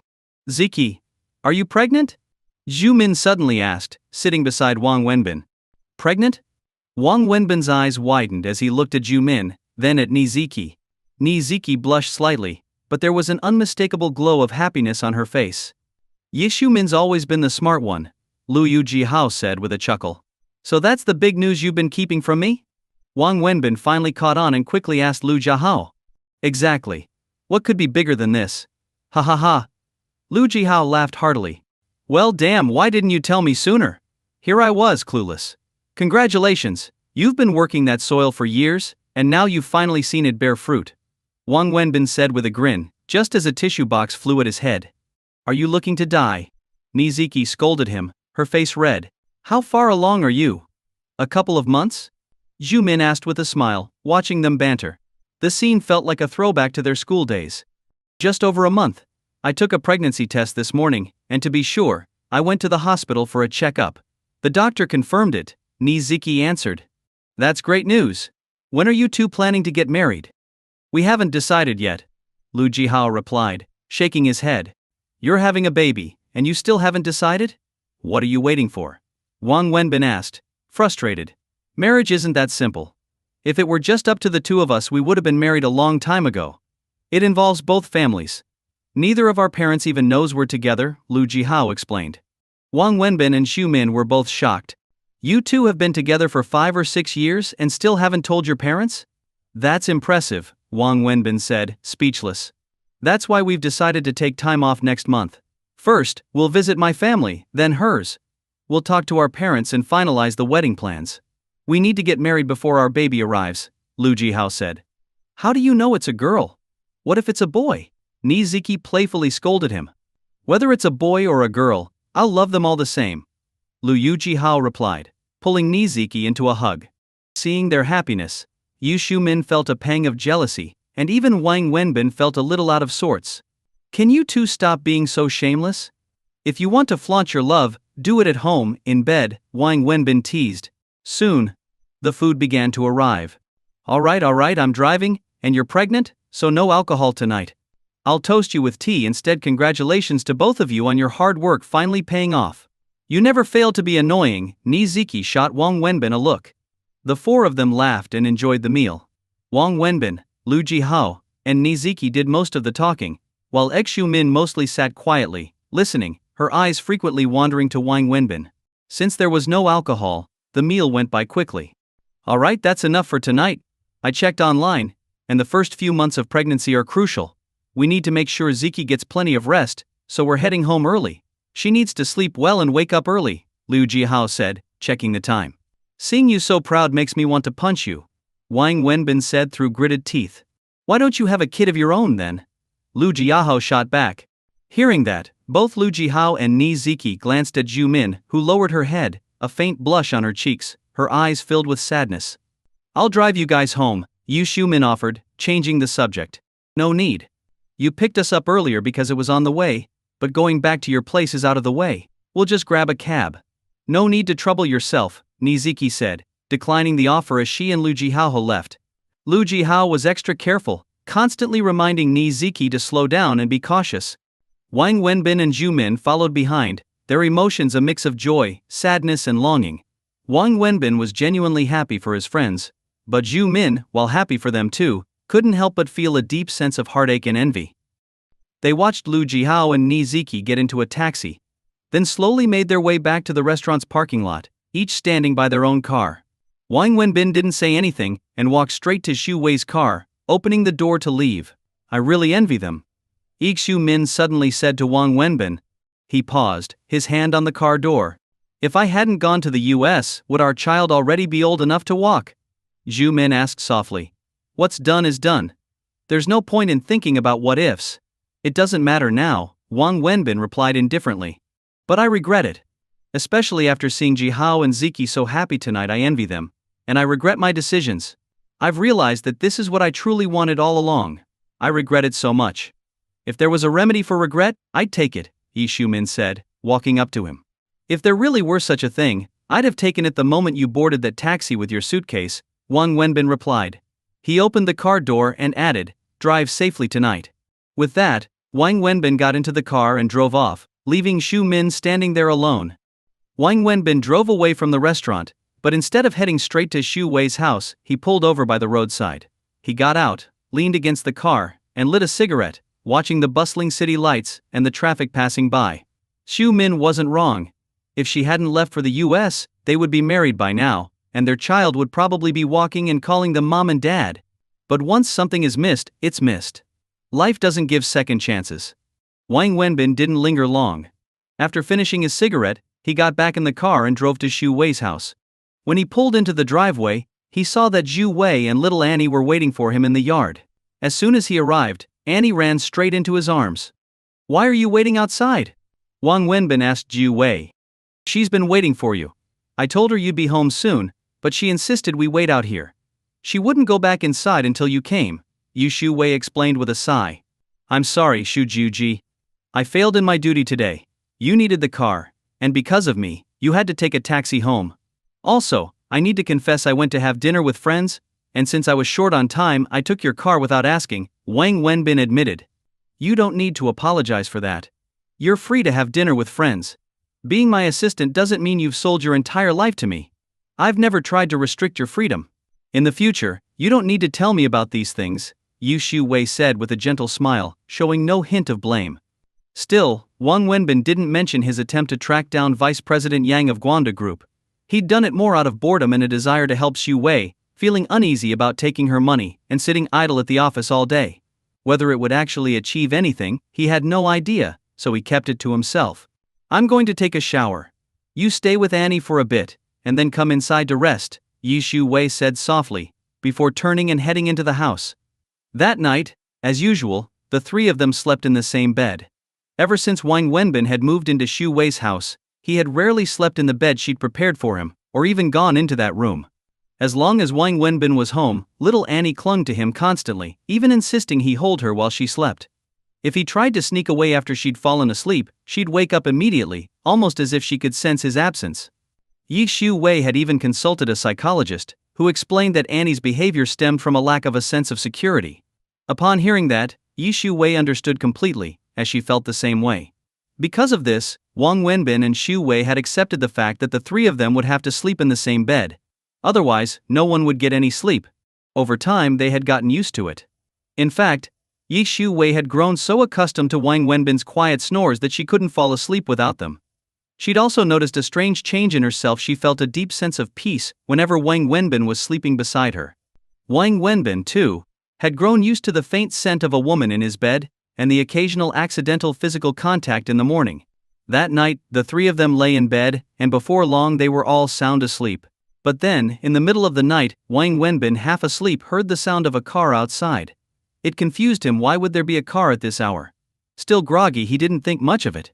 Xu Wei, sleeping on the other side, was peacefully dreaming. Then he heard the front door open, followed by the sound of someone entering the house. Wang Wenbin's instincts kicked in when he heard their bedroom door creak open. Suddenly, the room was flooded with light as someone flipped the switch. Wang Wenbin jolted awake, sitting up in bed, and saw Peng Mingjia standing in the doorway, staring at him. The moment Wang Wenbin saw her, he had a sinking feeling that something was terribly wrong. By then, Xu Wei had woken up too. Rubbing her eyes, she asked, "What's going on?" She turned her head, and saw Peng Mingjia standing at the door. "Mingjia, you. What are you doing here?" Xu Wei gasped in shock, staring at Peng Mingjia. Peng Mingjia stood silently at the door, her gaze shifting from surprise to anger, and finally, tears began streaming down her face. "Dreamjia, let me explain. It's not what it looks like," Xu Wei said quickly, fully awake now. But Peng Mingjie didn't want to hear her explanation. With tears pouring down her face, she turned and ran out of the room. Dreamjia, where are you going? Zhu Wei called after her, jumping out of bed and chasing her. Wang Wenbin frowned and got out of bed, following them out of the room. Peng Mingjie ran out into the yard, got into her car, and sped away before Xu Wei and Wang Wenbin could catch up. What should we do? Should I drive after her? Wang Wenbin asked, glancing at Peng Mingjie's disappearing car. Xu Wei looked after her for a moment, then shook her head. Let her go. She stared into the distance, lost in thought, her brow furrowed. After a long pause she sighed and said softly, I think this time she's really misunderstood. I can try explaining it to her, but I'm not sure she'll believe me. She won't believe you. After all, she saw us sleeping in the same bed with her own eyes, Xu Wei said, shaking her head. And besides, it's clear she came here tonight to catch us. Otherwise, she wouldn't have barged in without calling or knocking. She's always had a key to my house, but she's never come over in the middle of the night. If she did, she'd always call ahead. This time was different. She was deliberately trying to confirm her suspicions. Forget it, let her be. Some things can't be explained. The more we try, the messier it will get. Annie doesn't have much time left, and once she's gone, it will all be over. Xu Wei's eyes were filled with sadness and exhaustion. I'm sorry, Wenbin, for putting you through this tonight. You didn't even get a proper night's sleep, Xu Wei apologized. It's nothing, really, Wang Wenbin smiled. I just have a feeling she'll see me as her enemy from now on. I'm sorry, but I hope you can bear with it, Xu Wei said regretfully. It's fine. Like you said, she's just stuck in a dead end, Wang Wenbin said, trying to comfort her. Both of them had rushed outside in nothing but their thin pajamas, and a cold breeze made Xu Wei shiver. It's cold. Let's go back inside before you catch a cold, Wang Wenbin said quickly. Xu Wei looked at him and smiled softly, then nodded. Okay, let's go. They walked back inside together, moving in sync like a long married couple, and returned to the bedroom. Each climbed into bed from opposite sides, with little Annie still peacefully asleep in the middle. However, after everything that had happened, neither Wang Wenbin nor Xu Wei could fall asleep. They lay there, wide awake, staring at the ceiling. After a while, Wang Wenbin noticed Xu Wei taking out her phone and typing a message. He didn't need to see it to know she was sending a text to Peng Mingjie, trying to explain. Even though she said it didn't matter, Wang Wenbin could feel how much Xu Wei cared about her relationship with Peng Mingjie. The next morning, Wang Wenbin drove Xu Wei to the office. He didn't get out of the car, and after she left, he drove off in her car, heading out of the company grounds. Just as he reached the company gate, he saw Peng Mingjie's car driving in. When their cars passed, Peng Mingjie honked several times and rolled down her window. Wang Wenbin rolled down his window and asked, What's up? Why are you driving that car? Where's my sister-in-law? Peng Mingjie asked, glaring at him. She's at work, Wang Wenbin said, pointing to the office building. Then, why are you driving her car? Sis. I'm her assistant, basically her driver. What kind of driver doesn't drive? Driver? She asked, still suspicious. What else? Did you really think she hired me as her assistant? I've got no education or experience. Why would she make me an assistant? Now do you understand? Wang Wenbin said, knowing he needed to make things clear or she'd never let it go. A driver, huh? Do drivers also sleep with their bosses? Peng Mingjie sneered. You're hopeless, Wang Wenbin said coldly and prepared to drive off. Where do you think you're going? Peng Mingjie demanded again, glaring at him. Now you're asking where I'm going to? I'm the company's vice president. Are you trying to scare me with your title? Wang Wenbin chuckled. I don't care if you're an assistant or a driver. There are company rules, and leaving during work hours is considered skipping work. You better tell me where you're going, she insisted. You just said I'm skipping work, so what does it matter where I go? Wang Wenbin retorted, irritated. He slammed on the gas and drove off. You wait! Peng Mingjie shouted, angrily honking her horn twice before pulling out her phone to make a call as she drove into the company. Wang Wenbin left the company and headed straight for Guangde Group's parking lot. By the time he got there, work hours had already started. Wang Wenbin circled the lot, looking for Vice President Yang's car. Although his attempt to follow Yang home the previous day had failed, he had memorized the license plate. After driving around for a while, he found Yang's car and parked next to it. Then he reclined his seat and quickly fell asleep, exhausted after the previous night's events. He slept and waited all morning, the car remaining in the same spot. Wang Wenbin hadn't slept deeply. Even though he was resting, part of his mind stayed alert, keeping track of the car next to him. He made sure he'd wake up the moment Yang opened his door. But Yang's car didn't move the entire morning. Wang Wenbin guessed that Yang was busy at work and wouldn't return home during the day. So, by noon, Wang Wenbin left to go to the hospital.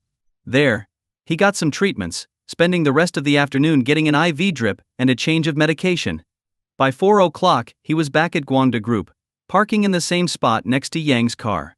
He didn't know how much time had passed, but he dozed off again. It wasn't until he heard movement that he woke up. As he stirred, he saw Vice President Yang opening the door and getting into his car. Wang Wenbin didn't dare move. He stayed still until Yang drove off, then sat up, adjusted his seat, and started the car, following at a distance. He kept his distance, afraid Yang might notice. It was his first time tailing someone, so he was nervous, using every trick he'd seen in TV shows and novels.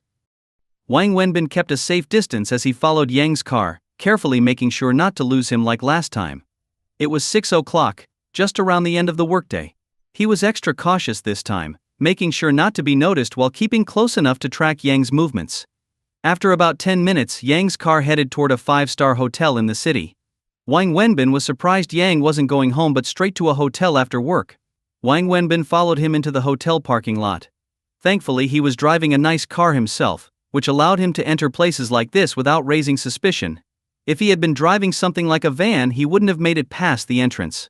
Once Yang parked, Wang Wenbin found a spot far enough away not to draw attention. He waited until Yang entered the elevator before getting out of his car. He quickly checked which floor Yang had gone to, and then took the next elevator to that floor. Once there, Wang Wenbin started glancing at the doors of the private rooms. Wearing a name-brand suit helped him blend in, and none of the staff seemed to suspect anything unusual. At the third room, he finally spotted Yang through a crack in the door. Inside the luxurious room, the guests were drinking and laughing, though Wang Wenbin didn't dare look too long. He saw men and women seated at the table, with a woman sitting next to Yang, but he couldn't make out much more. Not wanting to draw attention, Wang Wenbin pretended to pass by casually, catching a glimpse of the scene inside. He stepped away and found a corner where he could smoke, pondering his next move. He needed to figure out where Yang lived, maybe even gather some information about his habits, and pass this on to Xu Wei. That way, Xu Wei could try to approach him strategically, perhaps by sending gifts to his home. It wasn't much of a plan, but it was the best Wang Wenbin could come up with. After all, he had little to do at the company, and figured he might as well try to justify the salary Xu Wei was paying him. After smoking a few cigarettes, Wang Wenbin made another pass by the room, glancing inside again. This time, what he saw shocked him. Yang, his face flushed from drinking, was holding the woman in his arms, laughing loudly and behaving far from the dignified businessman he appeared to be. Just as Wang Wenbin was observing the scene, his phone rang, startling him. He quickly moved back into the shadows and answered the call. It was Xu Wei. "Are you coming back for dinner?" she asked. "Not right now. Sorry again for making you take a taxi home," Wang Wenbin replied. "Finish what you're doing, and come back soon." Wang Wenbin felt touched. He was supposed to be Xu Wei's driver, yet he'd been neglecting his duties, and she hadn't once complained. She didn't even ask what he was up to, just showed concern for him. "Okay, I'll be home soon," Wang Wenbin said. Then hung up. He took one more look into the room, feeling discouraged. It seemed like everything he was doing was pointless. Shaking his head, he decided to head home. But just as he was about to leave, the door to the room opened. Yang, his face red from drinking, came out, his arm wrapped around the woman, heading toward the elevator. Instinctively, Wang Wenbin ducked out of sight. "Wow. That woman really has a killer body," Wang Wenbin muttered under his breath, watching them head for the elevator. After they entered the elevator, Wang Wenbin took a separate one down to the parking lot. Once there, he watched as Yang and the woman got into Yang's car and drove off. Seriously?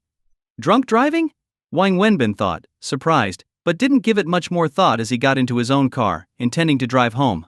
However, as he started driving, he noticed that Yang's car was right in front of him, taking the same route towards Xu Wei's house. This time, Wang Wenbin wasn't trying to follow Yang, he was just forced to. For about 10 minutes, Wang Wenbin followed Yang through the city. But then, to his surprise, Yang's car suddenly turned off the road and entered a nearby park. Wang Wenbin was stunned. It was obvious what Yang intended to do, given the way he was acting with the woman, but why would he drive out to a park in the middle of the night, instead of going to a hotel? The park was on the outskirts of the city, and even during the day, it wasn't very crowded. At night, it was almost completely deserted, save for the occasional late-night walker. Curious, Wang Wenbin decided to check it out. He parked outside the park and quietly followed them inside. The park wasn't too big, but not small either. Wang Wenbin wandered along the paths, looking for Yang's car. After about 5 or 6 minutes, he spotted it parked in a secluded corner by the road. Could this old guy really be planning to hook up in the park? Wang Wenbin chuckled to himself. He figured Yang and the woman must have gotten out of the car and gone somewhere private in the park. There didn't seem to be any other explanation. Feeling bold, Wang Wenbin walked up to the car. But just as he reached it, he stopped dead in his tracks, eyes wide with shock. The car was rocking back and forth. Are you kidding me? They're actually doing it in the car. Wang Wenbin couldn't believe his eyes. It didn't take much imagination to figure out what was happening inside. Wow. The stuff rich people get up to these days. Wang Wenbin muttered, barely able to process what he was witnessing. No wonder this fat bastard insisted on driving after drinking and didn't call a driver or ask someone to drop him off. Turns out he was itching for some excitement, Wang Wenbin muttered to himself, cursing his bad luck before turning to walk out of the park. He slowly made his way back, smoking a cigarette. Halfway to his car, he suddenly stopped, stood still for a few minutes, then took out his phone and called Zhu Wei as he continued walking. What's up, Wenbin? Zhu Wei's voice came through the phone. Yushu Ji, there's something I want to discuss with you. I'm not sure if it's a good idea, Wang Wenbin said as he got into his car. He sat in the car with the engine running, keeping a close eye on the park's entrance. He didn't know how long he had waited, but soon, he saw headlights at the park's exit. Knowing his moment had arrived, Wang Wenbin immediately floored the gas pedal, speeding toward the park's exit. At the same time, Yang had just finished his little adventure and was driving out of the park. Sitting in the passenger seat was a beautiful young college student, still fixing her disheveled clothes and hair. Yang, feeling more satisfied than ever, was grinning from ear to ear. This kind of thrill was his only real passion, and as he got older, he craved more excitement. Ordinary pleasures didn't do it for him anymore. He needed these risky escapades. Tonight's spontaneous adventure had given him exactly what he wanted. He was still savoring the memory of what had just happened as he drove out onto the main road, completely absorbed in the moment. Just as Yang's car edged out of the park, he saw a car coming fast from the left. Panicking, he slammed on the brakes, bringing his car to a sudden stop at the exit. But the oncoming car didn't slow down.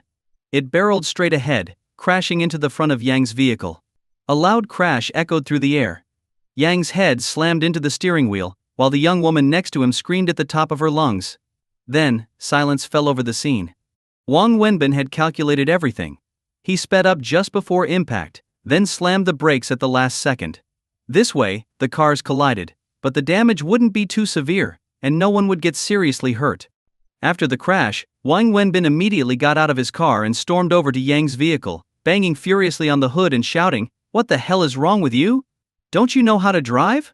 Do you even check for traffic when you pull out of an exit? Get out of the car."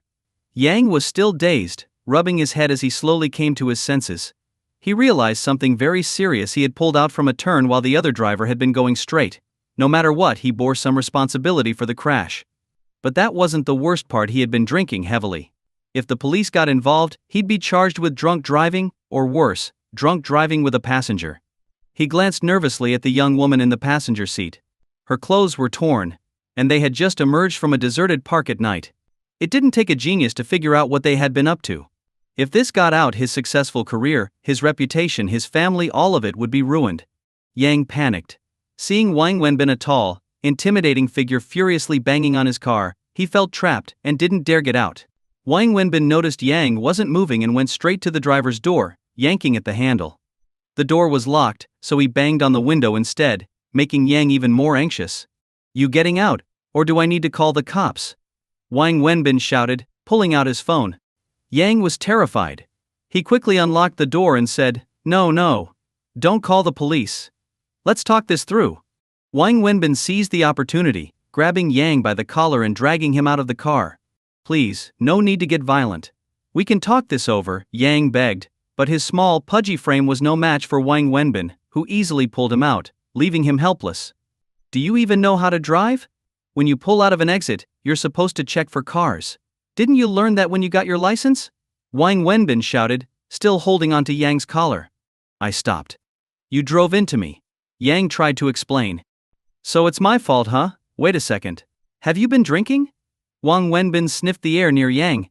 No, I haven't. Yang stammered, quickly stepping back to avoid letting Wang Wenbin smell the alcohol on him. Oh, bold move, drunk driving, huh? And look at that, you've got a lovely lady in the car. Seems like you were up to something fun in the park, weren't you? Wang Wenbin glanced at the disheveled young woman in the passenger seat and laughed mockingly. Then, he pulled out his phone again. What are you doing? Yang's voice trembled with fear as he saw the phone. Calling the cops. You were in a crash, don't we need to report it? File an insurance claim? Wang Wenbin said as he began dialing. No. It's not worth it over something so small. Look, just tell me how much it'll cost to fix your car, and I'll pay for it, Yang pleaded, covering Wang Wenbin's phone with his hand. You'll pay for it? Are you kidding? Oh, you're scared now, aren't you? Didn't you say you hadn't been drinking? So what's there to be afraid of? Look, man, we're both drivers here. I admit I had a little to drink, but calling the police won't help either of us.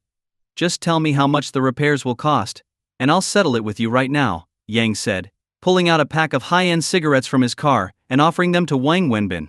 Wang Wenbin took the cigarettes without hesitation, then said, You've got a point.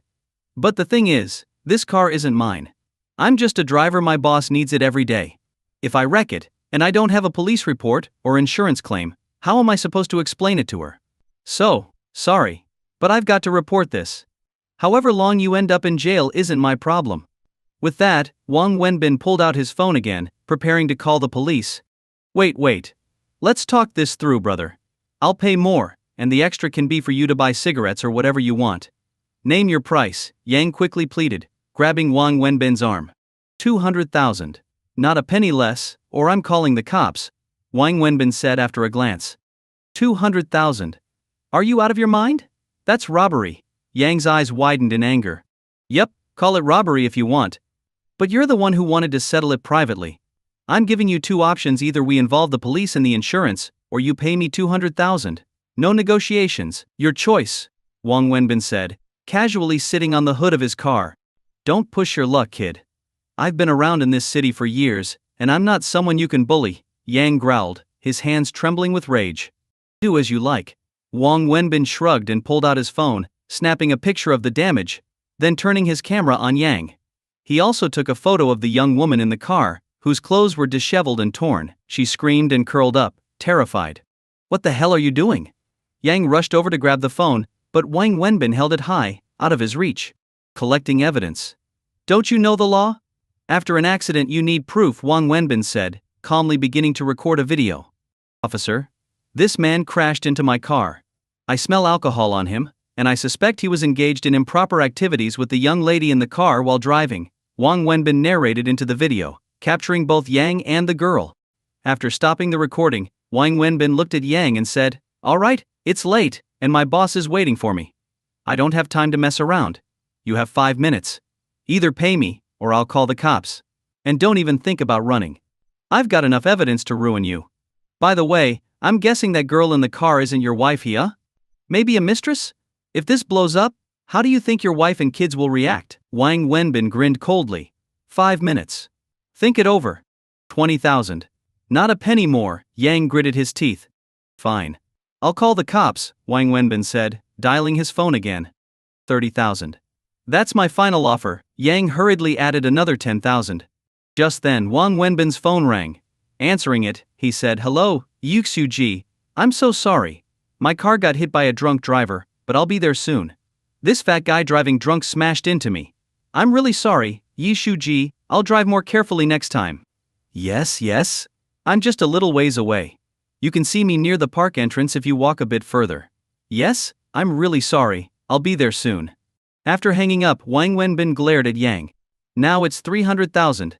Not a penny less. Are you insane? It was 200,000 just a second ago, now it's 300,000? Yang was furious. Didn't you hear me just now? I got chewed out by my boss. Why? Because of you. Don't you think I deserve compensation for that? Now shut up and hand over the money. 300,000, or I'm calling the cops. I'm warning you, I know you're a man with money and connections. But if you don't pay, I'll make sure the video I just took gets posted online. Not only will you go to jail for drunk driving, but I'll also make sure you're publicly humiliated. How do you think your wife and kids will feel about that? Wang Wenbin taunted. You dare threaten me? Do you believe I can make sure you never work in this city again? Yang snarled through gritted teeth. Oh? You're trying to scare me now? Let me tell you something, I'm from a poor, rural village. I've got nothing to lose. There's a saying, a man with nothing to lose fears nothing. I'm not afraid to lose my life over this, so do you really think I'm afraid of you?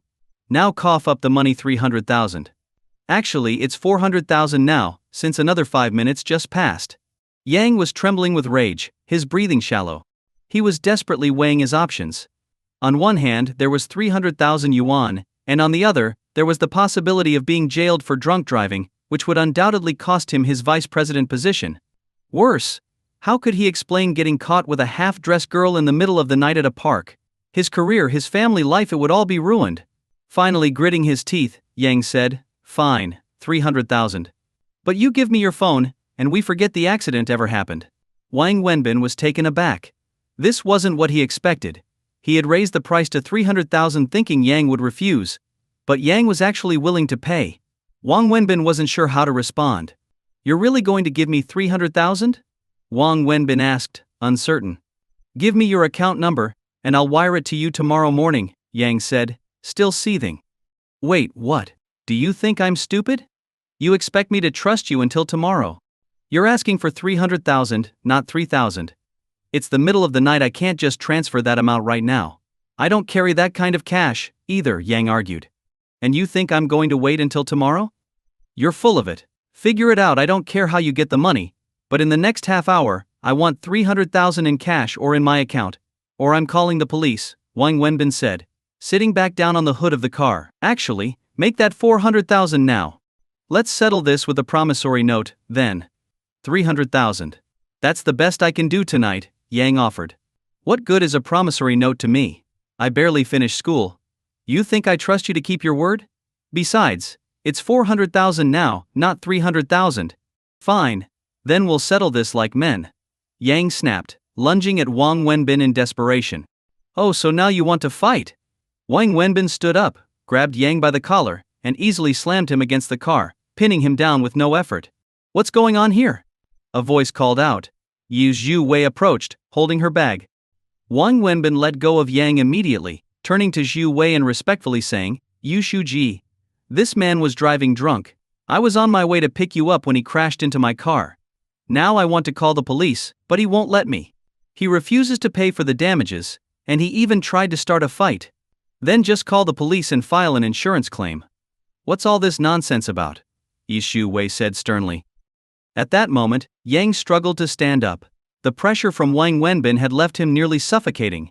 His anger had driven him to try and fight, but it was clear to anyone watching that he was no match for Wang Wenbin.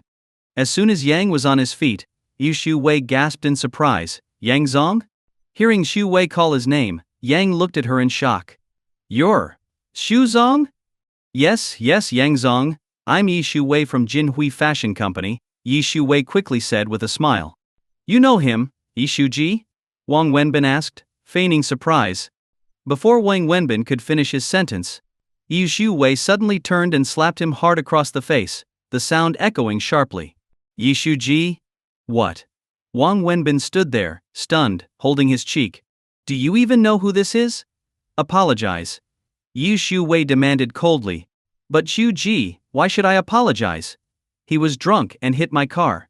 He even tried to attack me. Why should I be the one apologizing? Wang Wenbin protested, clearly upset. I'm telling you again, apologize. Didn't you hear me? Zhu Wei repeated, her tone icy. Xu Ji, I didn't do anything wrong. Fine. You're fired. Leave now, Yu Zhu Wei cut him off abruptly. Yu Shu Ji, You're fired. Get out. Let me be clear, this is Yang Zong. He's not only my friend but also a leader and elder. Disrespecting him is disrespecting me. Do you understand? Now get out, Yi Zhu Wei said, her voice stern. Yi Shu Ji. Leave, she commanded with a single cold word. Wang Wenbin gritted his teeth, visibly frustrated, and stormed off, unable to argue further. Leave the car keys, Yi Zhu Wei said as he turned to leave. Wang Wenbin angrily tossed the car keys onto the hood and walked away, fuming. Turning to Yang, Yi Zhu Wei quickly apologized. Yang Zong, I'm so sorry, I had no idea this would happen. My driver didn't recognize you, and this was all my fault. I apologized deeply for his behavior. Yang was still in shock, having thought he was on the verge of ruin. But now, it seemed like everything had suddenly turned around. No, your driver may have been rude and unreasonable, but this was clearly my fault. I wasn't paying attention, and the crash was partly my responsibility, Yang said, smiling, carefully avoiding any mention of his drunk driving. Yes, he called me and said someone had hit his car while driving drunk. I had no idea it was you, Yang Zong. If I had known, I never would have allowed him to treat you this way. Please don't worry, I fired him already. He's just a country bumpkin, uneducated and ignorant. You don't need to take him seriously, Yi Xiu Wei said smoothly. She had noticed that Yang avoided mentioning his drunk driving, so she subtly alluded to it, letting him know she was aware. Yang caught her meaning but didn't mind. As long as the situation was resolved, nothing else mattered. Yu Su Zong, regardless, I share some responsibility for tonight's events. How about this, I'll cover the cost of repairing your car. Yang offered generously. No, Yang Zong. This is entirely my fault. Here's what I'll do, I'll have a driver come right away to take you and the lady home, and I'll arrange for your car to be towed to a repair shop. While it's being fixed, I'll provide you with a personal driver to ensure your work isn't disrupted. I would hate for this minor accident to interfere with your busy schedule, Xu Wei said, her tone warm. She then added, also, because my driver's behavior caused you both physical and emotional distress, and the accident wasted your valuable time, I feel it's only right to offer compensation. Would 300,000 be sufficient? Yang was taken aback by her words and fell silent for a moment, processing the offer. He quickly understood what Xu Wei was implying. Compensation isn't necessary. We're friends, Yi Shu Zong. How about we each cover our own repairs? Yang suggested. That won't do, Yang Zong. I insist on taking responsibility for my part, Yi Shu Wei replied with a smile. Yang thought for a long moment before nodding. All right, Xu Zong, tomorrow at 9 a.m., I'll be waiting for you in my office. Of course, I'll be there promptly at 9. Let me call for a driver, Yi Shu Wei said, still smiling. Can you arrange for someone to take her back to school? She's my niece. She was messing around in the park, tripped, and tore her clothes on some branches. She couldn't walk out like that, so she called me to pick her up. I never expected your foolish driver to crash into us as soon as we left, Yang said, glancing disdainfully at the trembling young woman in his car, clearly losing interest. Yi Shu Wei smiled, though no one knew what she was really thinking. Playing along, she said, of course kids can be so playful. Don't worry, Yang Zong, I'll make sure she gets back to school safely, and I'll have my driver tell people she's my distant cousin. Yang nodded approvingly. You really know how to handle things. All right then, tomorrow at 9 a.m., bring all your company's documents. We'll finalize the contract. Absolutely. I'll be there at 9, Yu Shu Wei said confidently. Just then, a Mercedes pulled up next to Xu Wei. She walked over, opened the back door, and gestured to Yang Zong, please. Yang nodded, glanced briefly at the girl in his car, then strode over to the Mercedes and got in. Have a good rest, Yang Zong, Yi Shu Wei said as she gently patted a leather bag that had been placed in the back seat, then closed the door. After the door was shut, the car drove off. After the car had driven away, Yang opened the bag that had been placed next to him and found it full of cash, 300,000 yuan. At that moment he realized he had been set up by both the woman and that so-called driver. Though anger surged within him, there was little he could do about it. Still, looking at the money, his anger subsided.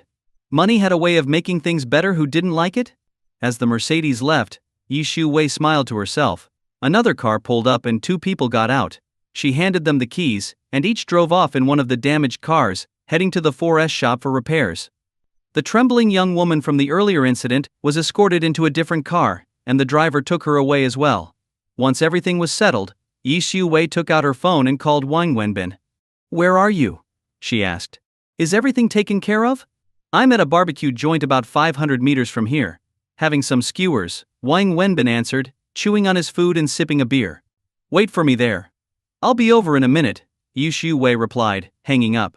She then headed in the direction Wang Wenbin had gone.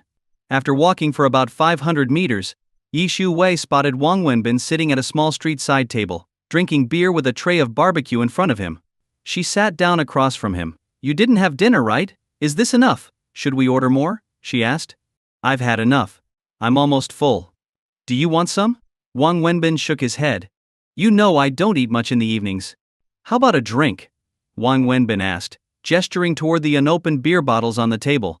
Yu Xiu Wei hesitated briefly, then smiled. Sure, I'll have a drink with you. I'm in a good mood tonight. Not just a drink, you should celebrate with me. But can you even drink? If not, no need. I was just teasing, Wang Wenbin said, a bit surprised. I don't like alcohol, but tonight, I want to drink a little. First, to celebrate. Second, to thank you, Yi Xiu Wei replied as she reached for one of the beer bottles, looking for a bottle opener but finding none. Are you serious? Wang Wenbin asked, genuinely surprised. He had never seen Xiu Wei drink, let alone beer. She was always so meticulous and refined with her food choices that it was hard for him to imagine her sitting down for barbecue and beer. Why are you acting so hesitant? That's not like you, Xiu Wei said with a smile. She then called over to the owner, who was busy grilling nearby. Boss, could you open this for me? And bring another round of everything he's ordered. Wang Wenbin quickly intervened. No need to bother the boss. I'll handle it. He grabbed the beer bottle, put it to his mouth, and with a quick bite, popped the cap off, placing the bottle in front of Xiu Wei. You expect me to drink straight from the bottle like you? Yu Xiu Wei laughed, rolling her eyes at him before pouring the beer into a disposable cup. She didn't seem to mind that Wang had just opened the bottle with his teeth. All settled? Wang Wenbin asked. Yes, all taken care of, Yi Xiu Wei replied, sipping the beer and wrinkling her nose slightly at the taste. I had the company driver rent a nice car to take him home. Both his car and mine are being sent to the 4S shop for repairs. You're paying for the repairs? Of course. What, did you expect him to pay? Xiu Wei laughed. Did he agree to your terms? If he didn't, wasn't all this for nothing? Wang Wenbin asked, concerned. You recorded the video, didn't you? And Yang Zong isn't just any ordinary man. He's well aware of the situation. He knows this was a setup, and if he didn't agree, tonight wouldn't have gone so smoothly. We both know that. He realized it was a trap? Do you think he's that stupid? And he'll still agree after knowing? That's why you set this up, isn't it? You pushed him to the edge, of course, he'll agree. Tomorrow at 9 a.m., I'm going to his office to sign the contract. Really? Wang Wenbin could hardly believe it. It's your plan. Don't you have faith in it? Xiu Wei laughed at his disbelief, clearly in high spirits. I didn't think it would actually work. It was just a spur-of-the-moment idea. I figured that guy was living way too recklessly and thought maybe we could scare him. I didn't expect it to actually work, Wang Wenbin admitted, gulping down his beer. He was telling the truth, he hadn't anticipated that his scheme would be this effective. As they spoke, Yi Xiu Wei suddenly reached out and touched Wang Wenbin's face. Startled, he flinched and awkwardly looked at her, unsure of what she was doing.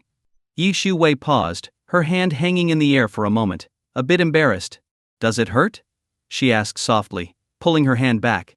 Wang Wenbin finally understood what she meant. It's fine. How hard could a woman's slap be? He shrugged, pretending it didn't matter, though the slap had actually stung quite a bit. I'm sorry, Yu Xiu Wei said, her voice sincere. Sorry for what? It was all part of the plan, wasn't it? Besides, I told you to do it. Think about it, if you hadn't slapped me, how else would you have calmed him down and made him grateful to you?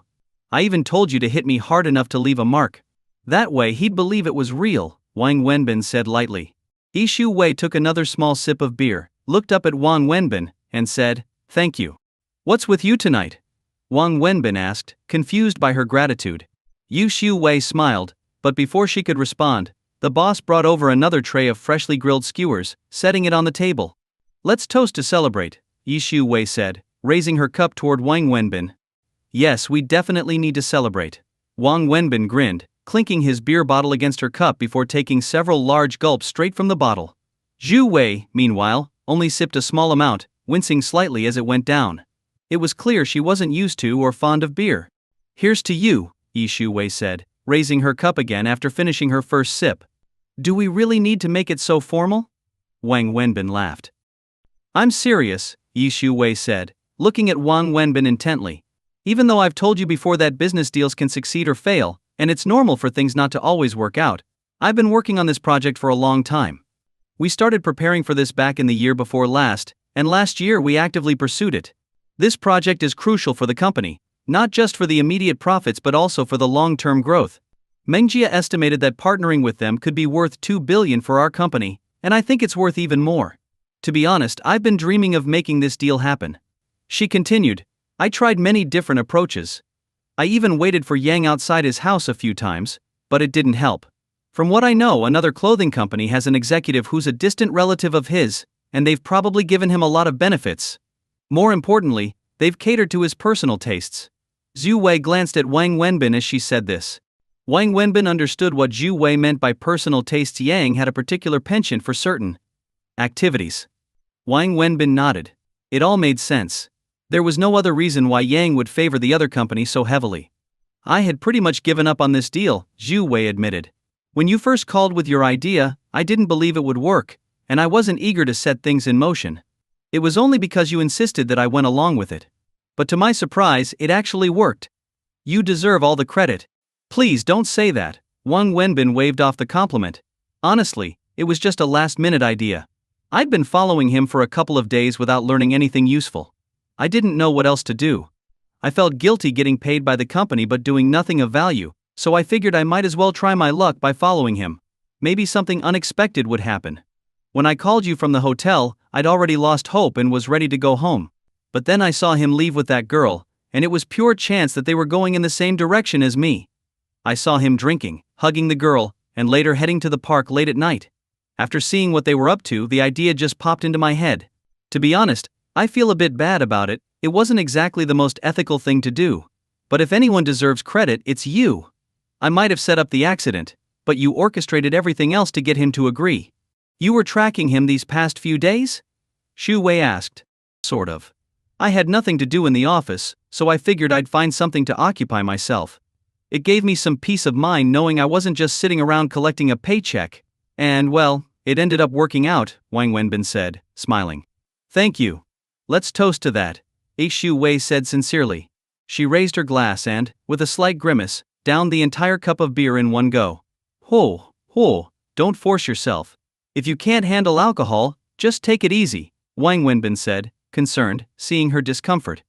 Beer is a little bitter, Yu Wei admitted, laughing slightly as she started nibbling on the barbecue. I'm really surprised, Wang Wenbin said, unable to hold back his curiosity. Surprised by what? Xu Wei asked after taking a small bite of her food. That you'd sit here eating barbecue and drinking beer with me. So what kind of life do you think I lead? That I'm always sitting in fancy restaurants sipping wine? Xu Wei asked, smiling. You've always struck me as someone who lives a very refined and meticulous life, Wang Wenbin admitted, pointing at the barbecue. This kind of thing feels more like something someone like me a bit rough around the edges would enjoy. Don't put me on such a pedestal. I'm not some rich heiress, Xu Wei laughed. I come from a pretty ordinary family, just like you. I grew up in a small town. My father was a low-level manager at a state-owned printing company, and my mother was an elementary school teacher. It was just my younger brother and me. Our life wasn't difficult, but we weren't well off either. When the printing company shut down, my dad lost his job, and things got a lot harder for us. So, don't think of me as someone untouched by the struggles of the real world. I come from a humble background. Wang Wenbin was surprised. This was the first time he had heard Xu Wei talk about her family, and it completely changed the way he saw her. He had always assumed she had lived a life of comfort. You started your business and built all of this after college, right? Wang Wenbin asked. Something like that. I owe a lot to my parents. Even though our finances were tight, they did everything they could to support my education and send me to university. And despite living in a small town, they weren't the type to favor sons over daughters. My brother stopped studying after high school. But they made sure I could go to college, Xu Wei explained, sharing more of her story. The two of them sat there, drinking beer and eating barbecue on the street corner, exchanging stories about their lives. Xu Wei, who rarely opened up about herself, seemed especially talkative tonight. Thanks to the beer, she was in an unusually good mood. They continued talking until Xu Wei's housekeeper called, saying that little Annie had woken up and was looking for her parents. Xu Wei and Wang Wenbin quickly paid the bill, with Xu Wei insisting on covering the cost. Wang Wenbin didn't argue. They took a taxi home since both of their cars were being repaired. The conversation over drinks seemed to have brought them closer in an unexpected way. Sometimes, sharing a drink really does help build connections. When they got home, they helped put Annie back to bed.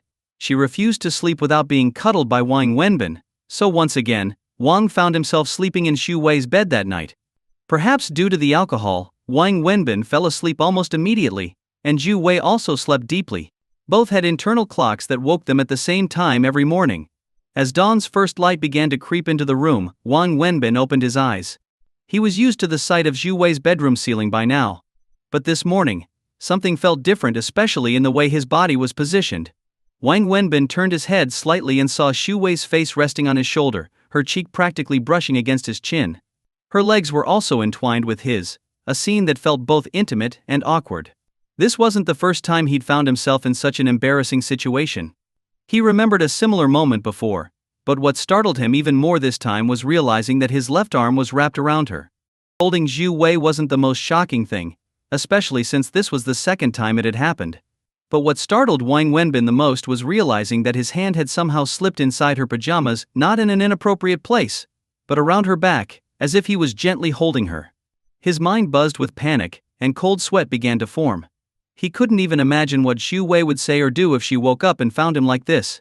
Despite his fear, he couldn't help but feel the softness of her skin, which only made his thoughts race uncontrollably. Wang Wenbin surveyed the situation on the bed. Originally he had been sleeping on the left side, with little Annie in the middle, and Xu Wei on the right. But somehow, unlike the last time when Xu Wei had moved toward him, this time, it was clear that he had crossed over to her side, essentially climbing over Annie in his sleep. Now Annie lay peacefully on the left while he and Xu Wei were tangled together on the right. His arm was beneath her, with his hand inside her pajamas, while Xu Wei's legs were wrapped around his. After calming himself for a few moments, Wang Wenbin began to slowly, cautiously, try to extract his hand from her pajamas. That hand now felt like it carried the weight of all his mistakes. If Xu Wei woke up, he was sure he wouldn't be able to explain this situation, no matter how hard he tried. He moved with great care, trying not to wake her. But just as he began to pull his hand away, Xu Wei's eyes fluttered open. She looked at him, her face just inches away, and for a few seconds both of them were frozen. Wang Wenbin saw her face flush with embarrassment before she quickly sat up in bed. He hastily withdrew his guilty hand, fumbling for words. Shuji, I don't know how I ended up over here. I swear I didn't do it on purpose. My hand, I really didn't mean for this to happen, he stammered, struggling to explain how his hand had ended up inside her pajamas. Xu Wei was silent for a few seconds before calmly asking, "You still need to go to the hospital today for your treatment, right?" Yes, that's right, Wang Wenbin replied, still disoriented by her sudden question. He hadn't expected her to shift the conversation like that. "We don't have a car today, so you'll need to take a taxi." "You don't need to go to the office, just head straight to the hospital," she said, her tone composed. "Okay. Got it," Wang Wenbin nodded, still feeling bewildered. Without saying more, Xu Wei got out of bed and left the room, heading to the bathroom. Her face was flushed as she walked away. After she left, Wang Wenbin slapped his guilty hand in frustration. "What the hell is wrong with you?" he muttered to himself. He had no idea how he had ended up on Xu Wei's side of the bed. He was usually a still sleeper, at least, that's what he thought. Scolding himself silently, he got out of bed and went downstairs to wash up. When Wang Wenbin finished getting ready and returned to the dining area, Xu Wei was already sitting at the table, eating breakfast. The housekeeper had prepared breakfast and had gone to help little Annie get ready. "Come have some breakfast. There's porridge, and I had the housekeeper warm up some milk for you," Xu Wei said casually, as if nothing unusual had happened. Wang Wenbin felt awkward, his thoughts still lingering on the morning's incident. Xu Wei, however, seemed completely composed, behaving as if everything was normal. "Okay. Thanks," Wang Wenbin mumbled, sitting down at the table to eat. "You take your time. I need to head out early," Xu Wei said as she stood up to leave. "Remember, you don't need to go to the office today. Just take care of the car at the 4S shop. Alright. But isn't it a bit early? You could eat a bit more before heading out," Wang Wenbin suggested. "It's hard to catch a taxi at this hour, and I need to get to the office early to prepare the materials for my meeting at Gwanda." "I'll be off now," Xu Wei said, grabbing her bag and heading out the door. Wang Wenbin watched her leave before finishing his porridge.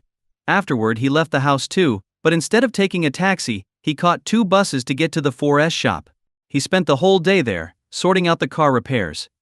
However, the cars needed another 2 days to be fully fixed. As he was wrapping up at the 4S shop, his phone rang. It was Lu Jihao. "Hey Haozi, what's up?" Wang Wenbin answered. "What are you doing?" "Flirting with girls. You wouldn't believe it," Wang Wenbin joked, glancing at the server who had just brought him some water. "Flirting? Do you even know how?" Lu Jihao laughed. "Shut up.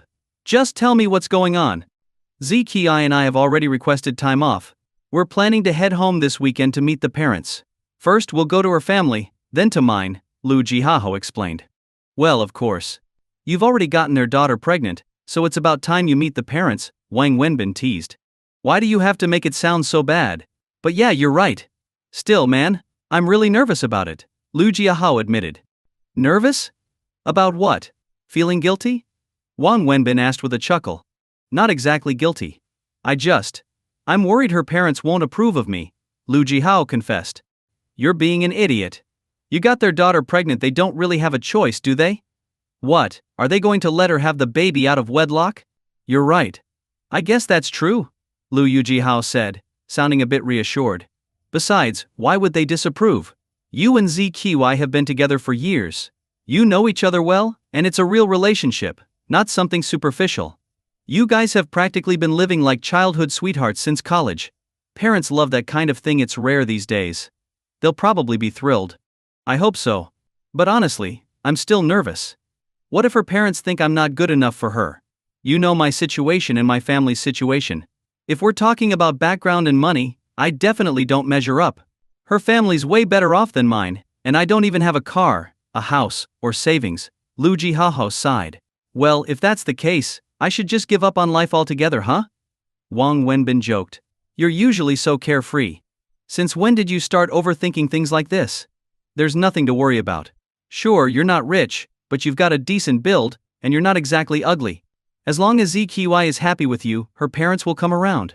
Besides, any parents who really care about their daughter's happiness will respect her choice, Wang Wenbin reassured his friend. And like I said before, what's the worst that can happen? She's already pregnant. What are they gonna do? If I were you, I'd walk into their house like a boss. They should be the ones trying to impress you. If they treat you poorly, you can just walk away, and trust me, they'll be the ones who panic, Wang Wenbin joked. You really have a way with words, Lu Jiahao laughed. But you know, there's some truth to what you're saying. Jokes aside, let me give you some real advice, Wang Wenbin continued. You've got to make a good first impression when you meet her parents. Spend some money, get nice gifts for her family. The more expensive, the better. That's how you earn their favor. You know what they say, you have to spend money to make things happen. You want to marry her?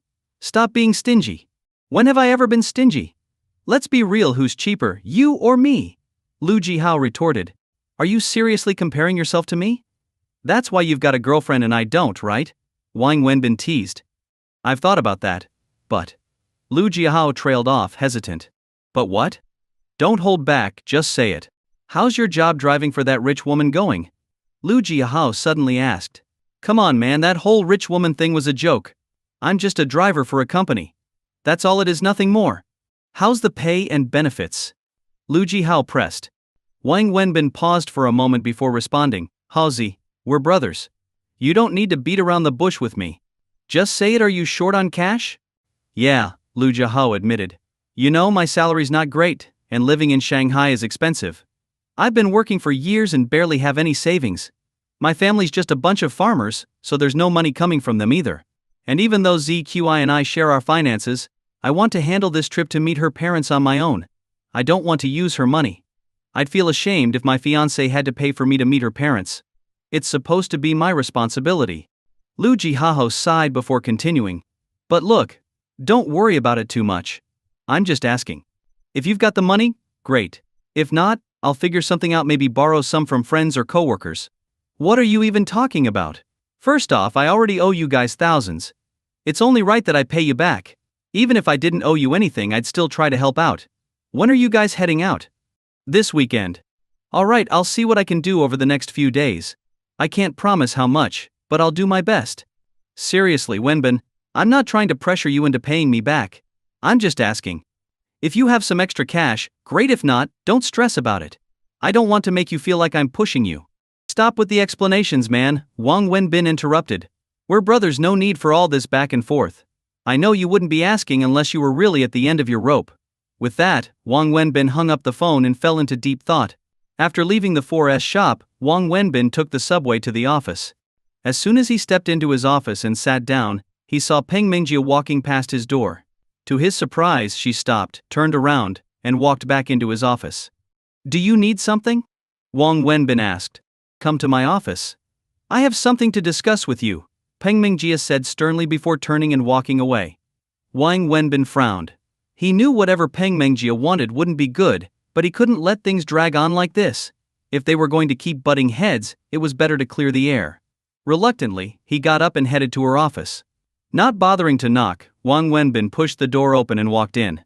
Seeing the cold look on Peng Mengjia's face, whatever desire he had to speak calmly vanished. He plopped down in the chair in front of her desk, lit a cigarette, and crossed his legs. "All right, what is it?" he asked, puffing out smoke. "What kind of attitude is that?" Peng Mingjia snapped. "Put out that cigarette, uncross your legs, go back outside, knock, and come in properly." "You're out of your mind," Wang Wenbin shot back, his temper flaring. He had originally planned to be civil, but it seemed pointless now. Peng Mingjia was impossible to deal with. Standing up, he said, "Do you actually have something to say, or can I leave?" "Hold on, Wang Wenbin. What's with your attitude? Don't forget, I'm the deputy general manager, and in this company, I'm your superior. According to company policy, I'm the one who supervises you directly." "Really?" Wang Wenbin paused, surprised. He hadn't known that. But thinking about it, it made sense his role as an assistant would logically report up to someone like her. "Want me to pull out the company handbook and show you?" she asked, her tone icy. "No need. Even if you're my boss, what does that change? Look, Peng Mingjia, let's be real. If you talk to me respectfully, I'll be respectful. But if you keep acting like this trying to throw your weight around, I'm not going to take it. It doesn't matter if you're my boss or not. So, do you actually have something to say, or am I free to go?" You think you're so tough, don't you? Fine then. Let me show you something," Peng Mingjia said, pulling out a piece of paper and placing it on the desk in front of him. "What's this?" Wang Wenbin asked, looking at the document. "See for yourself." Wang Wenbin picked it up and scanned it. It was a disciplinary notice, with his name clearly written at the top. The reason? Unauthorized absence from work yesterday. The punishment? A 20% salary deduction, in line with company policy. Wang Wenbin's monthly salary was 10,000 yuan, which meant a 2,000 yuan fine. Wang Wenbin's eyes widened in disbelief. 2,000 yuan? Just like that? "This is your doing, isn't it?" he asked, pointing at the paper. "Watch your language. What do you mean by my doing? I'm your supervisor, it's my job to ensure you follow the rules. This notice was issued by the general office and signed by me. It's already been sent to the finance department, so the deduction has been processed." Wang Wenbin clenched his jaw in frustration. "I had permission from Xu Wei to leave yesterday. I was doing work for the company. How is that unauthorized absence?" "Doing work for the company? You?" Peng Mengjia scoffed, clearly amused. "All right then, tell me, what exactly did you do for the company yesterday? What could someone like you possibly contribute?" Wang Wenbin opened his mouth to respond but ultimately said nothing about what he had been up to. "And another thing, let me make this clear." Peng Mengjia continued in a formal tone. "Yes, Xu Wei is the general manager of the company, but do you think she personally handles every little matter? The company's daily operations are under my supervision, meaning I'm your direct superior. If you want to leave the office, you need to submit a written leave request to me for approval. Did you do that? No. Therefore you were absent without authorization." Wang Wenbin knew she was technically right, and that she was clearly doing this on purpose to make his life difficult. "Wow. You're really something," Wang Wenbin nodded with a smirk. "All right, whatever makes you happy." With that, Wang Wenbin turned to leave. The fine didn't bother him much after all. He wasn't working here for the money. "Hold on. Where do you think you're going?" "I'm not done talking to you," Peng Mingjia called after him. "What now? You have more to say?" "Of course. You think that's all? Let me ask you something. What time does the company start work?" 8:30. "Why? Oh, so you do know the time. Then tell me, what time did you arrive at the office today?" Wang Wenbin hesitated, then frowned. "What, are you going to accuse me of being late now?" "Watch your tone," Peng Mengjia replied coldly. "It's not about me accusing you. The office has a face recognition system at the entrance. Your arrival time is automatically logged. If you're late, it's recorded." "Peng Mengjia, Xu Wei's car was in an accident, and I was at the 4S shop getting it fixed. That's part of my job as her driver, isn't it?" "Don't push things too far," Wang Wenbin said through gritted teeth. "You claim you were fixing the car. Did you inform me or submit a request for approval? According to company policy, if an employee fails to notify their supervisor, it's considered an unauthorized absence. If you're more than 2 hours late, it's classified as absenteeism. So yes, you were late today. I'll make sure the comprehensive office checks the logs and issues a penalty notice accordingly. I'll personally sign it." Wang Wenbin suddenly calmed down and smiled. Alright Peng Mengjia, have it your way, enjoy yourself. But don't be in a rush to leave just yet. There's one more thing I need to remind you of, Peng Mengjia continued. According to company policy, if you accumulate 3 major infractions, such as absenteeism or tardiness, you will be subject to termination. Today marks your second infraction. One more slip-up, and I'll have no choice but to proceed with your dismissal. So, you'd better be more careful in the future. Wang Wenbin stared at her, then chuckled. Instead of leaving, he walked back to her desk and sat down again, lighting another cigarette. Put that out, she demanded angrily. Does the company handbook say anything about smoking being prohibited? He asked. Blowing smoke. No. Then I'll keep smoking. It's basic courtesy. You shouldn't smoke in front of a woman. I don't care about courtesy. If I'm about to be fired, why should I bother with manners? Wang Wenbin laughed. Fine. Keep mocking me, Peng Mengjia said, visibly irritated. Tell me something, Peng Mengjia. Are you just trying to get me fired? Wang Wenbin asked. Yes, she replied, without hesitation. Why? What did I do to you? Is this because you think I'm involved with your sister-in-law? Is this your way of avenging your brother? Yes and no. What does that even mean? I hate you. But it's not about revenge, Peng Mengjia said, meeting his gaze. Not revenge? Then what do you call all this? What would be your definition of revenge, stabbing me with a knife? I already told you. My goal is simple, I want you out of the company and away from my sister-in-law and Annie, nothing more. Out? Yes. I don't care what your intentions are with my sister-in-law or why you forced your way into this company. I just want you gone from here, from her life. My sister-in-law is my brother's wife, and no other man is allowed to get close to her. This company was built by my brother's hard work, and I won't let anyone exploit it. So, you need to leave. The further, the better. Wang Wenbin sighed, realizing the extent of her determination. And that's it?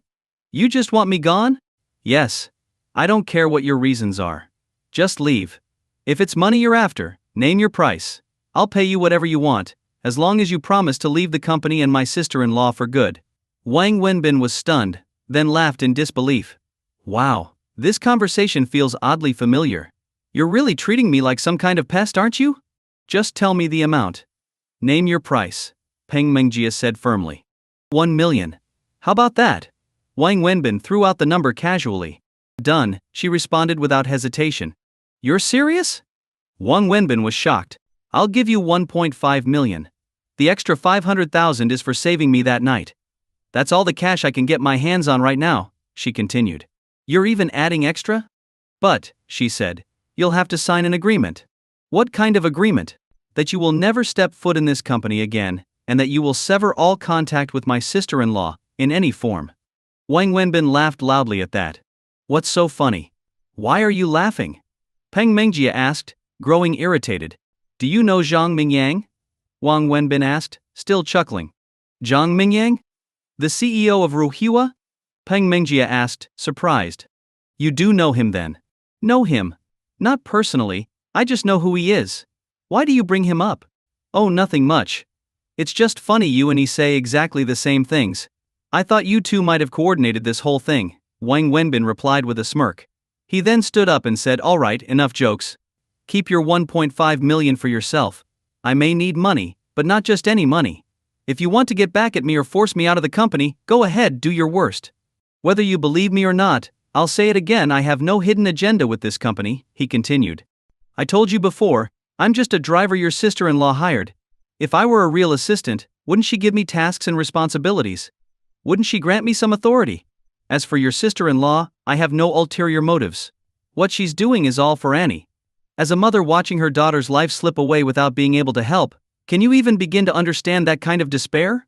All she wants is to make Annie's last days as happy and fulfilling as possible. I'm merely the tool that helps bring Annie happiness. Think of me as her favorite toy. That's all. Believe it or not, it's up to you. With that, Wang Wenbin turned and headed for the door. And you two sharing a bed is also for Annie's happiness, right? Peng Mengjia shouted angrily after him. The more you talk, the more fake you sound, Wang Wenbin. Wang Wenbin turned to face her, silent for a few seconds before he replied. Does sharing a bed automatically mean there's something inappropriate going on? Did you catch me and your sister-in-law undressed together? Did you see us having sex? Peng Mengjia, we're alone in this office right now with the door closed. By your logic, does that mean something is happening between us too? You before she could finish, she hurled a pen holder at him. Wang Wenbin quickly closed the door and left, avoiding the flying object. Even after the door shut, he could still hear Peng Mingjia's furious yelling, "You wait and see." As she angrily threw things around her office, the door creaked open again. Wang Wenbin stepped back inside. "What are you doing back here? Who said you could come in? I don't want to see you. Get out." Peng Mingjia was livid. "I just remembered I had a few more things to say. First of all, feel free to deduct my salary. If it makes you happy, go ahead. Deduct as much as you want. Heck, if you're really good at it, maybe you'll have me owing money to the company. Second, if you want to fire me, go ahead. Like I've said before, I won't hold a grudge. In fact, I'll thank you. I'll even treat you to a big dinner to celebrate." Wang Wenbin sat down again, looking calm and composed. "Third, ever since I started here, I had already planned to leave after a while. But now that you're so determined to fire me, I've changed my mind. I'm actually thinking about staying just to see how far you'll go. It could be fun, don't you think? Let's see if you really have the power to fire me. And fourth, while I don't care much about the salary, I do care when you target me like this. So, if you keep pushing, I'll let everyone in the company know that the reason you're after me is because I dumped you, and now you're holding a grudge. You're talking nonsense." Peng Mingjia shouted, losing her composure. "Really? Do you think people wouldn't believe me? Imagine how they'd see you after that. You're aware of how powerful gossip can be, right?" Wang Wenbin said, smiling. "You wouldn't dare." Peng Mingjia glared at him, seething with anger. "Want to bet? I'll tell everyone you chased after me relentlessly and even had an abortion because of me," Wang Wenbin teased. Before he could finish, a coffee cup came flying toward him. Wang Wenbin barely dodged it and left the office, pleased to see her fuming but helpless. Back in his own office, Wang Wenbin sat for a moment, thinking things through. Then, without touching Xu Wei's car, he took public transportation, knowing the car was for work and not for personal use. He arrived at a small private hospital and walked into a narrow alley behind it, heading to a cluster of old residential buildings. About half an hour later he emerged, his face pale and steps unsteady. He leaned against a wall, feeling lightheaded. After catching his breath for a while, he finally felt a bit better and made his way back to the bus stop, returning to the office. By the time Wang Wenbin sat down in his office again, he felt physically drained, dizzy and weak. As he tried to gather himself, his phone rang. "Wenbin, could you come to my office?" It was Xu Wei's gentle voice on the other end. "All right, I'll be right there," he replied, standing up. But as soon as he did, a wave of dizziness almost made him collapse. He held onto the desk for support, waiting for the sensation to pass before heading upstairs to Xu Wei's office. When Wang Wenbin entered, Xu Wei was busy signing papers. Without looking up, she said, "Have a seat. I'll be with you in just a minute." "Okay," Wang Wenbin replied, immediately sitting down. He felt too weak to stand. "Did everything go through?" he asked, trying to keep his voice steady. "Yes, it's all finalized." He wouldn't dare go back on his word now. Xu Wei smiled as she replied. "Don't be so sure. Some people break promises all the time." "True. But he can't afford to. You recorded the video last night, didn't you?" "Yeah, I did." "That's what he's scared of. If he refuses to cooperate, you can release the video and report him. Even if it doesn't prove drunk driving, the situation with the girl would be hard to explain. His biggest fear is that scandal, not just the drunk driving charge." "Why is he so bold at Guangda? He acts like he's untouchable," Wang Wenbin asked curiously. "Because his father-in-law is the second largest shareholder in Guangda. Now do you see? If his wife finds out about his affairs, his life will fall apart. That's why he's so polite now and why the contract was signed smoothly," Xu Wei explained with a satisfied smile, placing the signed documents aside. "That's great news," Wang Wenbin replied, genuinely happy for her. "You're the one who deserves the credit. This success is all thanks to you." Xu Wei smiled at him but then noticed something. Her expression changed, and she asked, concerned, "Wenbin, are you okay? You look really pale." "What? No, I don't think so," Wang Wenbin stammered, looking a bit guilty. "Your face is pale. What's going on? Did the doctor really tell you everything was fine when you went to the hospital? Did they really say your injuries have fully healed?" Xu Wei asked, clearly concerned as she studied Wang Wenbin. "It's nothing really. You saw it yourself, it's just some superficial wounds. Nothing serious. Maybe I just didn't get enough rest, so I look a bit pale." Wang Wenbin quickly made up an excuse. Then, trying to change the subject, he asked, "So, Yishuji, What did you want to talk about? Here's the thing, the company has successfully closed the deal with Gwanda Group. It's a huge win for us, something incredibly important for the company's future. And you, Wang Wenbin, are the one who made it all happen. Today I've called you here to formally thank you on behalf of the company and recognize your contribution, Yi Shu Wei said with a smile. Wait, Yi Shu Ji, that's really not necessary. I didn't do anything worth recognizing. Honestly, what little role I played was just some underhanded tactics, nothing respectable. Even after it was all done, I felt a bit ashamed of myself. So, let's not talk about it. As long as I didn't cause trouble for you or the company, I'm happy, Wang Wenbin replied quickly, waving his hand dismissively. Underhanded tactics? That's not how I see it. Someone once said, it doesn't matter if it's a black cat or a white cat, as long as it catches mice, it's a good cat. Besides, we didn't break any laws. If Gwanda had played by the rules, we wouldn't have had to take that approach. But since they didn't, we had no choice but to respond in kind. In the business world, those who stick strictly to playing by the book have long been eliminated. What counts here is having a sharp mind. You don't need to be so modest. The facts speak for themselves. Our success with Gwanda is largely due to you. And because this deal is so important to the company, we need to reward you. According to company policy, you deserve a promotion and a bonus. That's the second reason I called you in today, to discuss your reward and hear your thoughts, Yi Shu Wei said, still smiling. A promotion? A bonus. Yu Shuji, stop kidding around. I'm just a driver. You've already promoted me to your assistant. Where else could I possibly be promoted? Vice president? It'd be pretty weird to have a VP working as your driver, don't you think? Wang Wenbin laughed.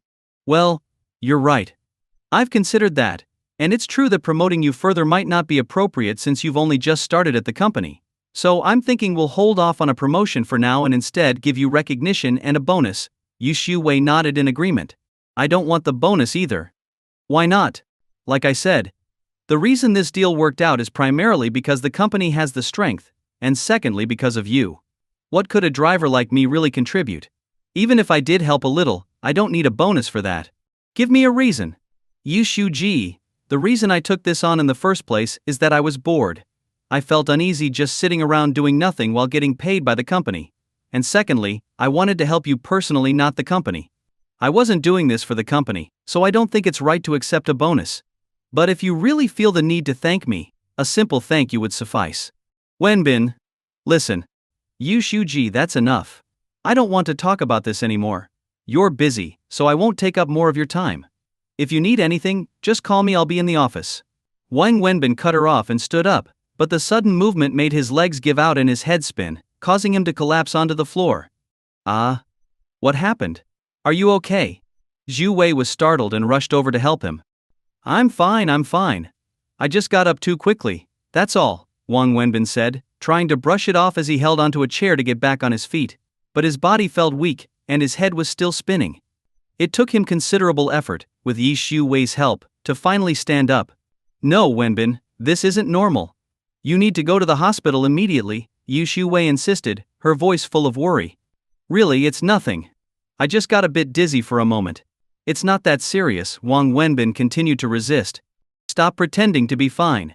Whether it's serious or not, you're going to the hospital, Yi Shu Wei's tone was firm. She picked up the phone on her desk and said, have a car waiting at the entrance for me. I have an emergency and need it right away.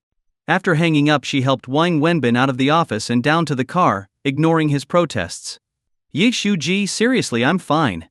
There's no need to go to the hospital, Wang Wenbin muttered as they made their way to the waiting vehicle, but Shu Wei remained resolute.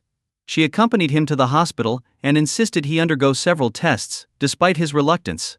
After what felt like an eternity of tests and examinations, Wang Wenbin was lying on a hospital bed, hooked up to an IV drip. Yu Wei left to speak with the doctor, and when she returned, her face looked grim as she sat down beside him. What's going on? What did the doctor say? Wang Wenbin asked nervously, sensing something was wrong. Tell me the truth. What's really going on? Yi Shu Wei demanded. What do you mean? Are you asking about my health? What did the doctor say? Wang Wenbin tried to deflect the question, looking increasingly uneasy. The doctor said you're not sick. Not sick? I told you, I'm fine. It's just a bit of dizziness. These hospitals love charging for unnecessary tests and treatments. Nurse. Pull out this IV, I'm done with it. I only used a third of it, so I'll only pay for that much. Wang Wenbin shouted, relieved, He's just talking nonsense, Yu Shu-wei told the nurse who had come over, then turned back to Wang Wenbin. The doctor said you're not sick, but you've lost a significant amount of blood. What? Blood loss? How can they tell that? Wang Wenbin asked, visibly more nervous and even more evasive. Yes, they can. So, tell me, why are you losing blood? You don't even have any visible injuries, Yu Shu-wei pressed, her tone serious. Exactly. I don't have any bleeding wounds, so how could I have lost blood? The doctor must have made a mistake, Wang Wenbin stammered. How much did you sell it for? Yu Shu-wei asked quietly. What do you mean, how much did I sell it for? I'm asking you. How much did you get for selling your blood today? What? Selling blood? Come on, you're joking. Why would I do that? I'm not crazy, Wang Wenbin adamantly denied it. Still not admitting it. Should I call the doctor in to explain? Fine. Okay, I admit it. I did go donate blood today, but it was just a little. Was it really a donation? Or did you sell it? Alright, I admit it. I got a little money for it. But seriously, how could the doctor tell whether I donated or sold blood? The doctor suspected you lost a significant amount of blood today. I guessed you sold it. Have you ever heard of anyone donating so much blood that they almost died from blood loss? What? It was that serious? What do you think? You were already injured, and had lost a lot of blood from your previous injury, and you haven't fully recovered yet. Your body is still weak, and now you go and sell blood. Are you trying to kill yourself? Are you out of your mind? Tell me, how much blood did you sell? I think it was 1,000. I'm not sure about the unit milliliters or cc, I can't remember. And how much did you get? 3,000 yuan. So for 3,000 yuan you were willing to risk your life? Is that how much you think your life is worth, Wang Wenbin? Just 3,000 yuan? It's not life-threatening.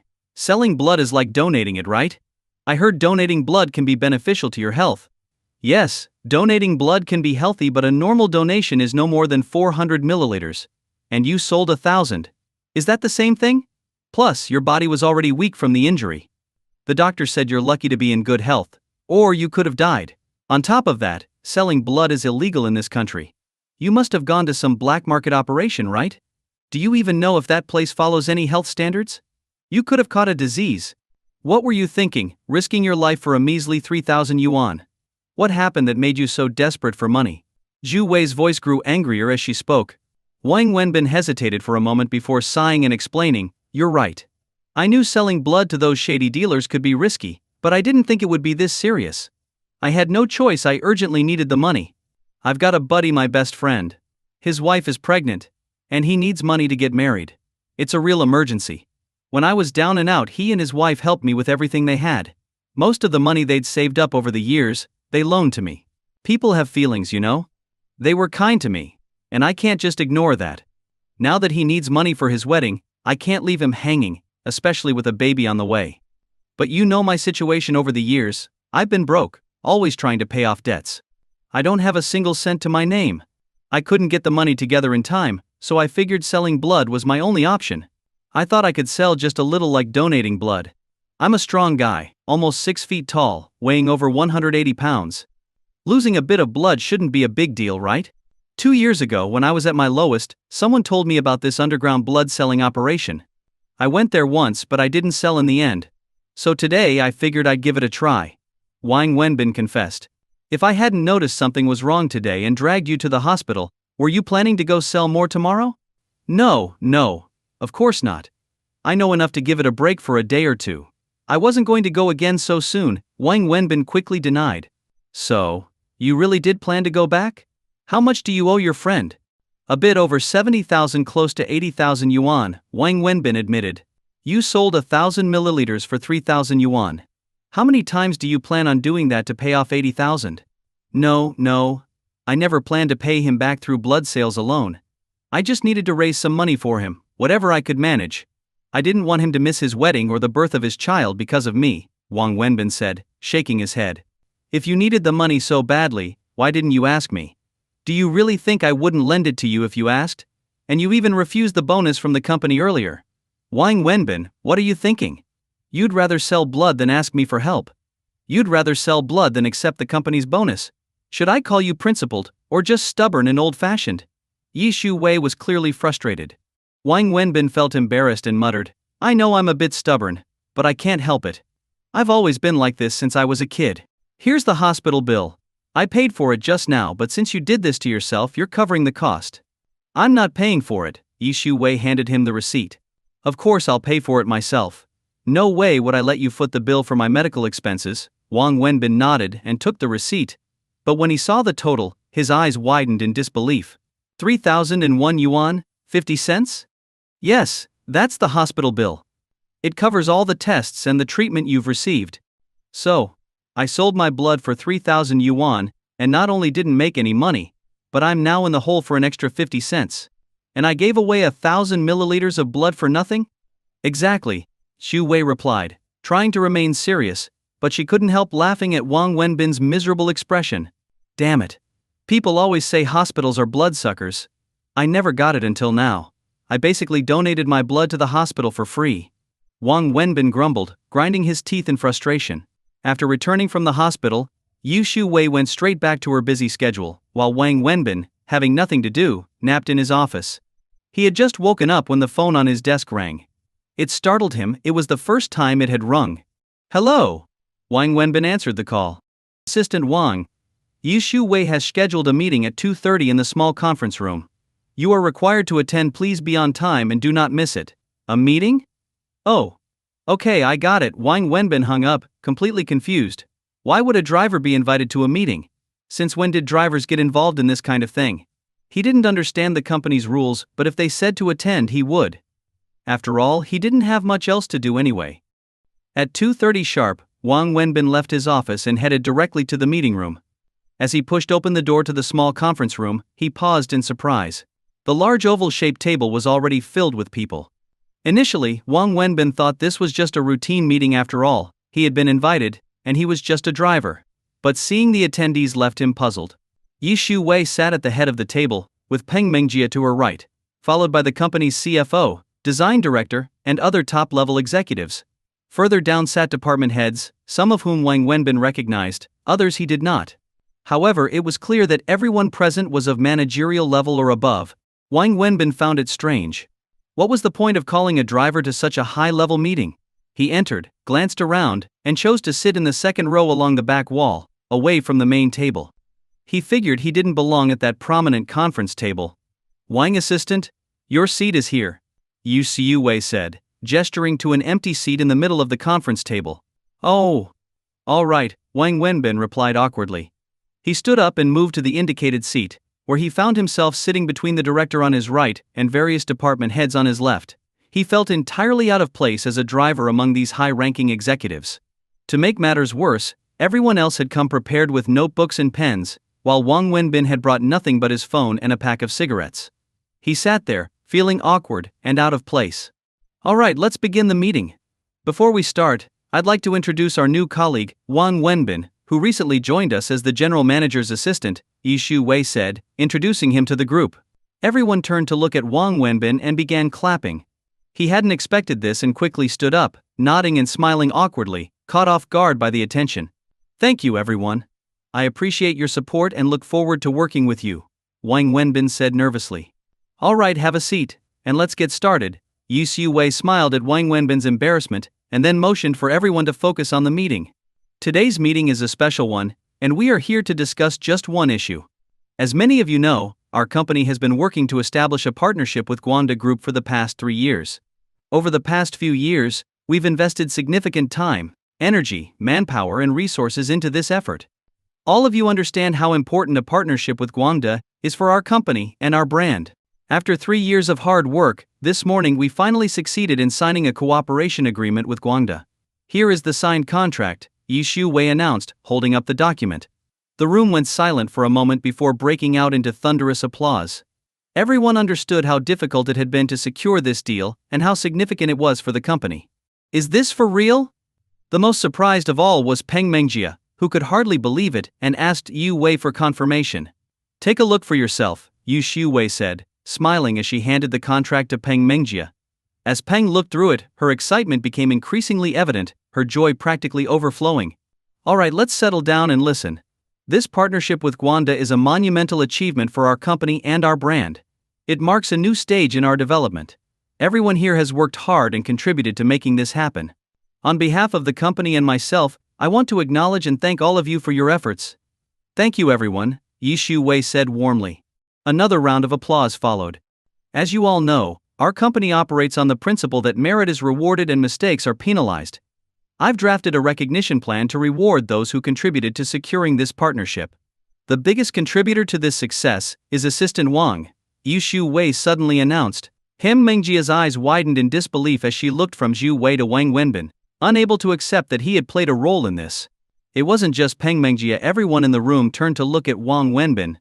No, it's not like that, Wang Wenbin stammered, completely taken aback, waving his hands in protest. It's true. You could say that the partnership with Guanda was made possible entirely by Assistant Wang's efforts. I've been working on this for 3 years, trying every possible way to secure the deal. But as you all know, countless companies with far more resources than ours are competing for Guanda's business every year.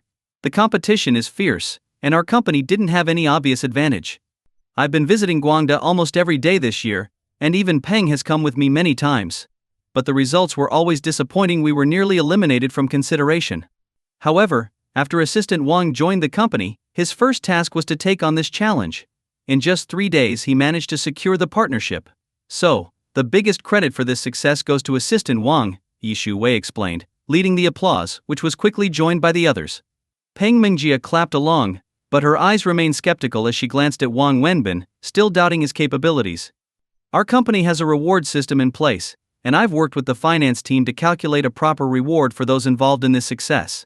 For Assistant Wang, the reward will be a bonus of 100,000 yuan. Additionally, his monthly, quarterly, and annual bonus coefficients will all be doubled. Yi Shu Wei continued, reading from her notes. 100,000 yuan? Wang Wenbin's mind went blank, overwhelmed by the figure. The meeting continued, with other employees receiving bonuses as well, though none were as high as Wang Wenbin's. Moreover, he was the only one whose bonus coefficients were doubled. What Wang Wenbin didn't realize was that those coefficient increases were actually more valuable than the 100,000 yuan bonus. But he was too stunned by the cash prize to process anything else. Before we move on to discussing the next steps in our partnership with Guanda, I'd like to announce a few changes to the company's roles and responsibilities. First, Assistant Wang will now be assisting Peng Mengjia with managing the company's daily affairs, focusing on production and market operations. Mengjia, I know your workload has been overwhelming, so from now on, Assistant Wang will help you manage it. You can delegate some of your tasks to him, Yi Shu Wei said, turning to Peng Mengjia. Him? Wang Wenbin's eyes widened in shock. All right, Peng Mengjia smiled and nodded, then turned to give Wang Wenbin a cold smirk. Great, I'm really done for this time, Wang Wenbin thought, feeling an increasing sense of dread. Yi Shu Wei had just handed him over to this woman, and he could already imagine how difficult his life was about to become. Yi Shu Wei then began discussing the company's upcoming tasks, but Wang Wenbin wasn't paying attention. He couldn't focus. His mind was still stuck on the idea of the 100,000 yuan bonus, and whether or not he should quit. The meeting dragged on for over an hour before it finally ended. Everyone filed out of the conference room, except for Shu Wei, who stayed behind to organize her documents. Wang Wenbin remained seated, waiting for her. Why aren't you leaving? Yi Shu Wei asked with a smile when she saw Wang Wenbin still sitting there. Why are you giving me 100,000 yuan? What? Is it too little? Zhu Wei teased. No, it's not that. I never expected to get a bonus, Wang Wenbin stammered. You're right, you didn't expect a bonus. You just expected to sell your blood, Yi Shu Wei said, still upset about him secretly selling his blood. Can we please drop that already? It's done, Wang Wenbin replied, feeling embarrassed. Wenbin, I know you did all of this because you wanted to help me. I know you didn't do it for any personal gain, Yi Shu Wei said gently. Exactly, which is why I can't accept the 100,000 yuan, Wang Wenbin insisted. Whether or not you accept it isn't up to you, nor is it up to me. Let me ask you, do you think you contributed to sealing the deal with Guanda? Shu Wei asked seriously. Well, maybe I had a small part in it, but then that's all that matters, Yi Shu Wei cut him off. First of all, understand that the company is separate from me as an individual. Yes, I'm the general manager, and I'm the largest shareholder, but the company doesn't equal me personally. Even if the company were 100% mine, it still wouldn't be the same. The company operates by its own rules, and everything must be handled according to those rules. Without them, there's no order. Since the founding of this company, we've strictly adhered to a reward system. Good work is rewarded, mistakes are punished. Today's bonus is being given to you by the company, not by me personally. You're an employee of this company, and because you made a significant contribution, the company must reward you. This has nothing to do with me as an individual. Besides, if we don't reward you, how can we justify rewarding anyone else? You need to understand how important your role in this deal was. Frankly, even 100,000 yuan isn't a lot for what you did. If we gave you 500,000, it still wouldn't be too much. However, the amount was determined by the company's compensation team, not by me. So, do you still have any doubts? Zhu Wei asked. No. None, Wang Wenbin replied, feeling fully convinced. He didn't know if Zhu Wei had added a personal touch to the bonus, but he had to admit she made some valid points. Good. Now, the 100,000 yuan should be just enough to cover the 80,000 you owe your friend. I've already spoken to the finance department to fast-track your payment. It should be in your account by the end of the day, and I've already signed off on it, Zhu Wei said, sitting down again. Wang Wenbin sat quietly, pulling out a cigarette as he pondered deeply. He looked like he was making a tough decision. After a long pause, he turned to Zhu Wei. Thank you, he said sincerely. He knew this bonus was awarded according to company rules. After all, he wasn't the only one receiving a bonus, and his contribution had been real. But he was also aware that the generous sum likely had something to do with Zhu Wei's personal feelings. Regardless, whether it was for business or personal reasons, he appreciated it deeply. No need to thank me. If anyone should be thanking someone, it's me thanking you. From both the company's perspective and my own, I owe you a big thank you. Is there anything else on your mind? Zhu Wei asked, noticing that Wang Wenbin still hadn't left. You mentioned that I'm just a driver. Why assign me all these responsibilities now? Wang Wenbin asked, confused. There are two reasons. The first is from the company's perspective. Since I gave you the title of general manager's assistant, you should perform the duties that come with that title. Otherwise, what would the rest of the company think? The second reason is personal. As your friend Wenbin, I don't want you to be a driver for the rest of your life. Do you want that for yourself? I want you to learn new skills through your work here. Whether you stay at this company or move on in the future, these experiences will be valuable for your life. In today's world, skills and experience are crucial. Plus, from what I've seen, you're extremely capable. You just haven't had the right platform to showcase your abilities. You're a highly intelligent person, even if you lack a degree. I have no doubt that you can handle the responsibilities of a general manager's assistant. Zhu Wei explained sincerely. Wang Wenbin had been planning to tell Zhu Wei that he wanted to resign, but after hearing how much effort she was putting in to help him, he felt touched. The words "I quit" were stuck in his throat, unable to come out. Zhu Wei was going out of her way to help him, giving him opportunities. If he insisted on resigning, it would feel ungrateful, like he was spitting on her kindness. Alright, I'll give it my best, but I know my own limits. Don't expect too much from me, Wang Wenbin replied, still hesitant. Wenbin, if you're determined to do something, I believe you'll do it better than anyone. Now that's just putting pressure on me. If I don't do well, it'll be because I didn't try hard enough, right? Wang Wenbin joked. I believe so. You're sharp, capable, and you have all the potential you need. As long as you put your mind to it, you can succeed in anything you set out to do. I've been running this company for years, and I've learned to recognize talent. I know I'm not wrong about you, Zhu Wei smiled warmly. Alright, I'll do my best not to let you down, Wang Wenbin nodded, though he wasn't feeling any excitement. Deep down, he had never intended to do much in Zhu Wei's company. He'd only agreed to work there to help her. Zhu Wei looked at Wang Wenbin, sensing his low spirits, and asked thoughtfully, Are you upset that I assigned you to assist Mengjia?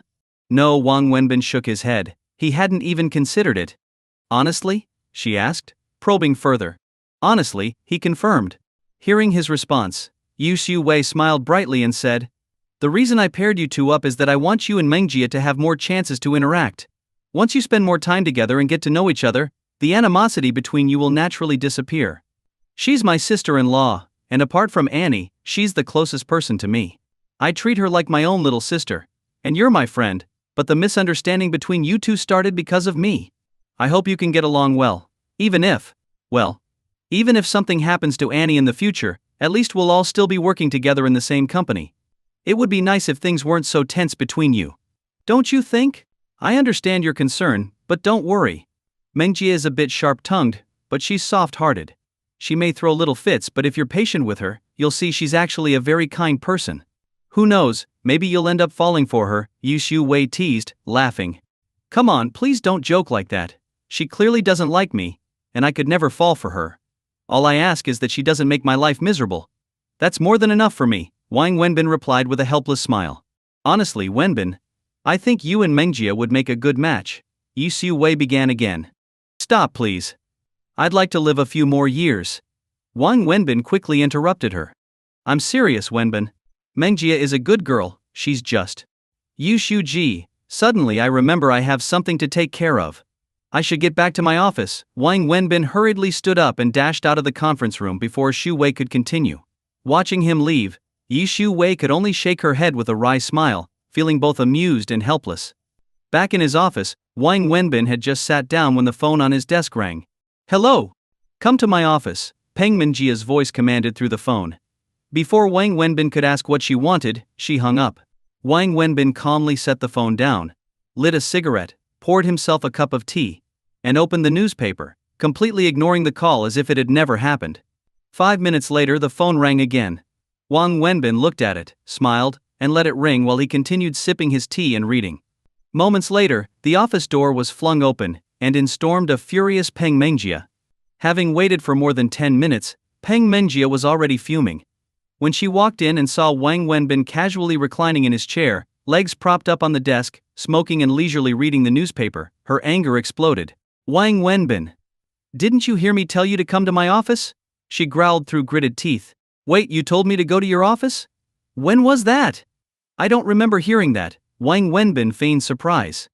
Don't play dumb with me. Should I get the ed department to pull up the phone records? She snapped. Oh, so that was you who called earlier? I thought it was a prank call. I picked up. But before I could even ask what was going on, the caller hung up. So? That was you? Wang Wenbin replied with a smile. Fine, let's say you didn't hear me the first time.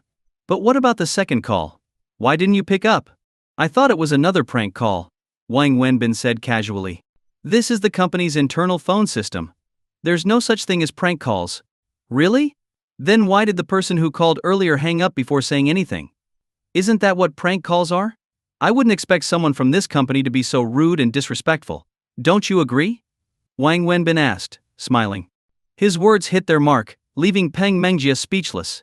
Her face flushed red, then pale, and her lips trembled with anger. But she couldn't argue because everything Wang Wenbin said was true. You. Fine. Fine. She stammered, too furious to form a proper response. All right, what do you need? Take a seat. Let's talk, Wang Wenbin gestured to the chair in front of him. You heard what my sister-in-law said at the meeting, right? Peng Mengjia asked, trying to suppress her anger as she sat down. Yes, I heard. From now on, you're going to assist me with my work. In other words, you'll be reporting to me. Do you understand? Did she really say that? Do you need to go and ask her again? No, it's fine. If you say so, then it must be true. What do you mean? If I say so. This is about principles. From now on, you'll follow my lead. You'll take orders from me. All right, we'll see how I feel, Wang Wenbin replied nonchalantly. What's with that attitude? My attitude depends on yours, Peng Mengjia. I'm older than you by a year, and I'm also friends with your sister-in-law. It wouldn't be out of line for you to call me brother. Is this how you usually treat your brother? And even if we're talking about work, while you may be my superior, a boss should act like one. Show me some respect, and I'll respect you in return. If I don't respect you, you're nothing. Wang Wenbin's voice grew cold as he spoke. Listen, I'm an easygoing guy. If someone treats me well, I'll give them my all. But if someone tries to boss me around and act superior, they're going to regret it. So, here's a warning: treat me with respect, or you'll make things hard for yourself, Wang Wenbin said sharply. Seeing the anger flare in Peng Mengjia's face, Wang Wenbin softened his tone, realizing she was still just a girl. Look, I heard what your sister-in-law said in the meeting. Yes, I'll be assisting you with your work. So, what do you need from me? Fine. Let me ask you this: what exactly can you do? What are your skills? Peng Mengjia glanced at him with disdain. Wang Wenbin could see the contempt in her eyes. I can't do anything. Except eat, he said with a wry smile. What kind of attitude is that? I'm talking to you seriously about work, Peng Mengjia said, recognizing that Wang Wenbin was deliberately being sarcastic. What's wrong with my attitude? I think it's perfectly fine. I'm just telling the truth. I don't have a degree, no real skills, and no work experience. Honestly, besides eating, I don't know how to do anything. If that's the case, then how do you justify being the general manager's assistant? Do you even understand the responsibilities of that position? Sure, you get department level benefits, but the role itself is higher than a department head and only below a director. It involves managing the company's overall operations.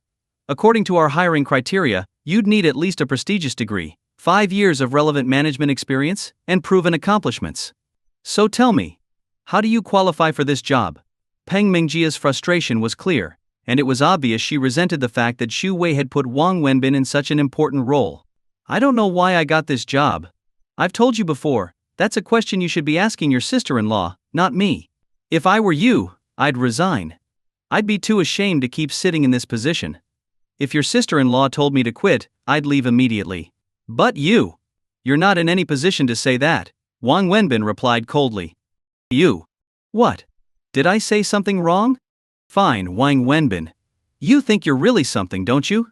You think being the general manager's assistant is easy? You want to prove yourself? Alright, I'll give you a chance to see for yourself if you're truly capable of doing this job, Peng Mingjia retorted, her anger boiling over. She tossed a report onto the desk in front of Wang Wenbin. What's this? He asked. This is a sales performance report for our company's Jenny women's clothing brand from last year to September this year. Focus on the store marked in red. It's been underperforming every single month since the start of this year. I was planning to visit that store myself to figure out what's going wrong and come up with a solution. But now, since my sister-in-law assigned you to help me, this task is yours. As the general manager's assistant, your job is to assist me. This means you have access to all departments and resources in the company. You have the authority to instruct the sales and marketing departments, and you can approve up to 100,000 yuan without needing higher level approval. But with power comes responsibility. I'm giving you 1 month. By next month, the sales from this store must at least stop declining. That means no worse results than now. And within 3 months you need to bring the store's performance back to where it was before the decline. I don't care how you do it. I only care about the final result. If you can't deliver, then I'm sorry. It just proves you're not qualified for this job, and you don't have what it takes. At that point, either you resign, or I'll report your performance to my sister-in-law. I'm sure she won't be able to protect you then. Peng Mingjia finished her rant, laying it all out. It took Wang Wenbin a moment to digest everything she had said. He glanced at the report and then chuckled. So, you've been planning this since the meeting, haven't you? Planning what? Trying to find a way to give me a task that'll justify kicking me out of the company, Wang Wenbin said with a grin. Hearing this, Peng Mingjia's face flushed slightly. He had hit the nail on the head. She had indeed been thinking about how to make his life difficult and force him out. I don't care what you think. This is your job, and it's part of your responsibility. If you really have the ability to do it, then it proves you're qualified as the general manager's assistant. Even if I wanted to get rid of you, I wouldn't be able to. But if you can't do it, then the company won't waste money on someone who's useless. That's always been our company's philosophy: work hard, earn more. But we don't waste money on slackers, Peng Mingjia defended herself. Wang Wenbin looked at the report again, smiled, and said, All right, I'll give it a try. I hope you take this seriously. The company won't tolerate freeloaders, and it certainly won't keep anyone just to practice on the job. If you succeed, great. But if you fail, I guarantee you'll be fired, no matter who supports you.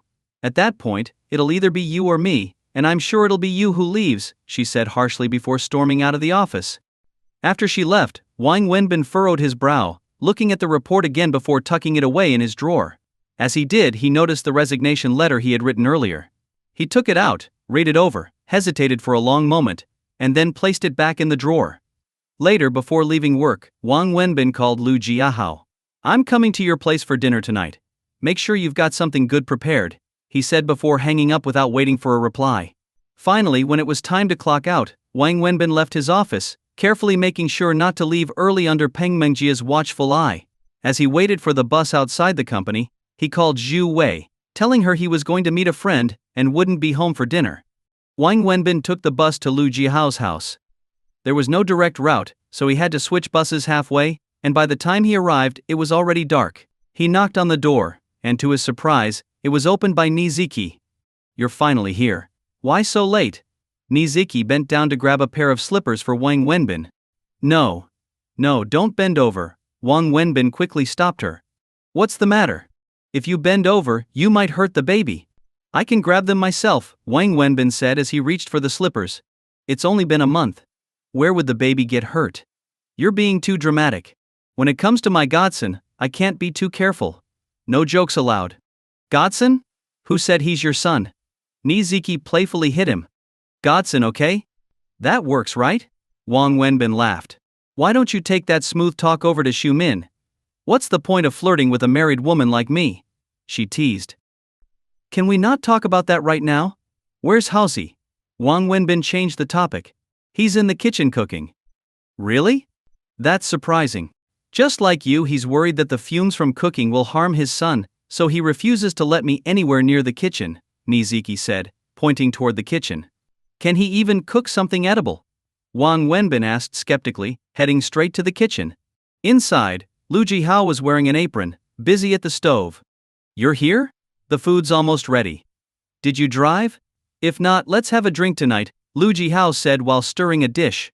Since when did you learn how to cook? Can your food even be eaten? Don't worry, it won't kill you, Lu Jihao said confidently.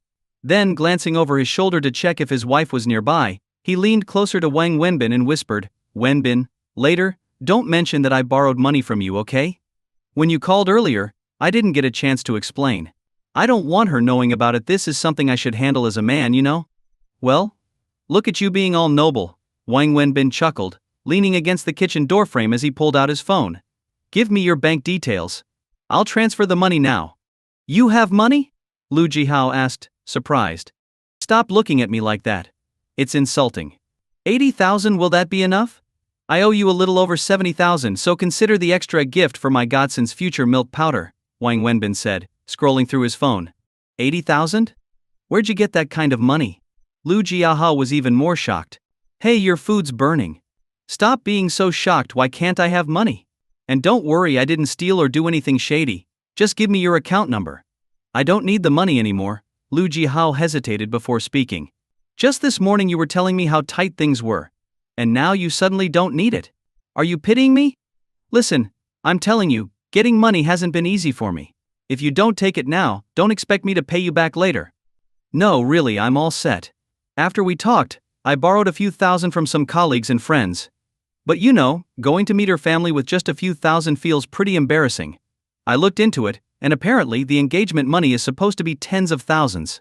I was stuck, so I figured the only person who could help was your wife, Yu Xiumin. Wife? Can you stop with that nonsense? Fine. I called Xiumin and explained the situation. She didn't even hesitate, just said she'd help. I offered to write her an IU, but she refused. Then she asked how much you owed me, and I told her it was around 70,000. She told me not to worry about the IU, and said she'd pay the debt on your behalf. A little while later the money was in my account. Lu Jihao looked nervous, knowing this would make Wang Wenbin furious. Are you out of your mind? Why did you drag her into this? Do I have any relationship with her? Wang Wenbin snapped, pointing angrily at Lu Jihao. You're going to return that money to her right now. My debt is mine to pay, not hers. Come on, Wenbin. How can I give it back now after everything? And besides, you two. Shut up. Wang Wenbin barked, cutting him off before storming out of the kitchen. Where are you going? Lu Jihao called after him. I've got something to take care of, Wang Wenbin replied coldly as he reached the front door. Wenbin, what's going on? Where are you headed? Dinner's almost ready. Niziki asked, confused, as she saw him leaving. I've got an urgent matter to deal with. I'll come by for dinner some other time, Wang Wenbin said before shutting the door behind him. What happened? Why'd he leave so suddenly? The food's almost on the table, Niziki asked, still holding a spatula, turning to a flustered Lu Jihao. It's something about his work. Seems urgent. Let's not worry about it, we'll eat, Lu Jihao stammered. Really? It feels like something's off between you two, Niziki said, eyeing him suspiciously. Leaving Lu Jiahao's house, Wang Wenbin flagged down a taxi on the street and gave the driver an address.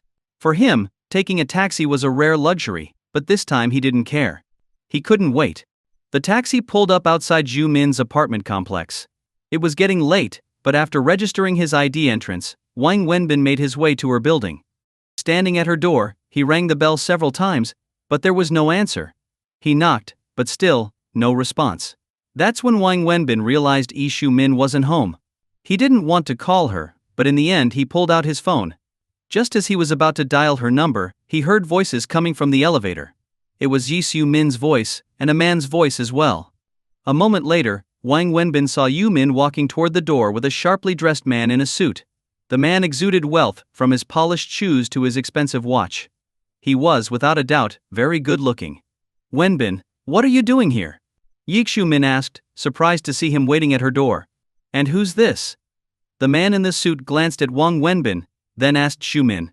"Oh, this is my boyfriend," Yi Shu-min introduced Wang Wenbin, pausing slightly before smiling at the man. After she said this, a complicated expression flashed across the man's face. "Wenbin, this is Mr. Lin," Yi Shu-min introduced the man in the suit to Wang Wenbin.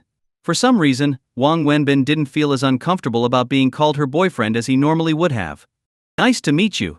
I'm Lin Xinzi," the man said, extending his hand toward Wang Wenbin with a polite, almost gentlemanly smile. "Hello," Wang Wenbin replied, shaking his hand with a forced smile. "Well, I'll be heading off now." "Don't want to intrude," Lin Xin said, his smile never fading. Although he kept smiling at Wang Wenbin, there was a clear hint of hostility and a subtle trace of disdain in his eyes. "Thank you so much, Mr. Lin. Would you like to come in for a glass of water before you go?" Shu-min asked politely. "No need, maybe another time." "Goodbye," Lin Xin waved politely and stepped into the elevator. Ju-min watched until the doors closed, then turned around and unlocked her door. As she opened it, she said to Wang Wenbin, "Don't misunderstand. There's nothing between me and him. He's a big client of our company, technically the vice president of one of our partner companies. But really it's his father who owns the company. Tonight we had a business dinner, and I had a bit to drink. He insisted on giving me a ride home, and I couldn't say no." Yi Shu-min seemed eager to explain her relationship with the man. Wang Wenbin could tell the guy had feelings for her, and it was clear Shu-min understood that as well. "You don't need to explain anything to me. This has nothing to do with me," Wang Wenbin said, trying to remain indifferent. "Then why didn't you correct me when I introduced you as my boyfriend?" Yi Shu-min asked with a smirk, handing Wang Wenbin a pair of slippers as she stepped inside. Wang Wenbin had no response to that. He didn't know why he hadn't contradicted her. "I'll stay out here. We can talk at the door," Wang Wenbin said, avoiding going in. "What? Do you think I'm going to eat you alive if you come inside?" "Don't worry, I'm not going to take my clothes off this time. Even if I did, you wouldn't care, right?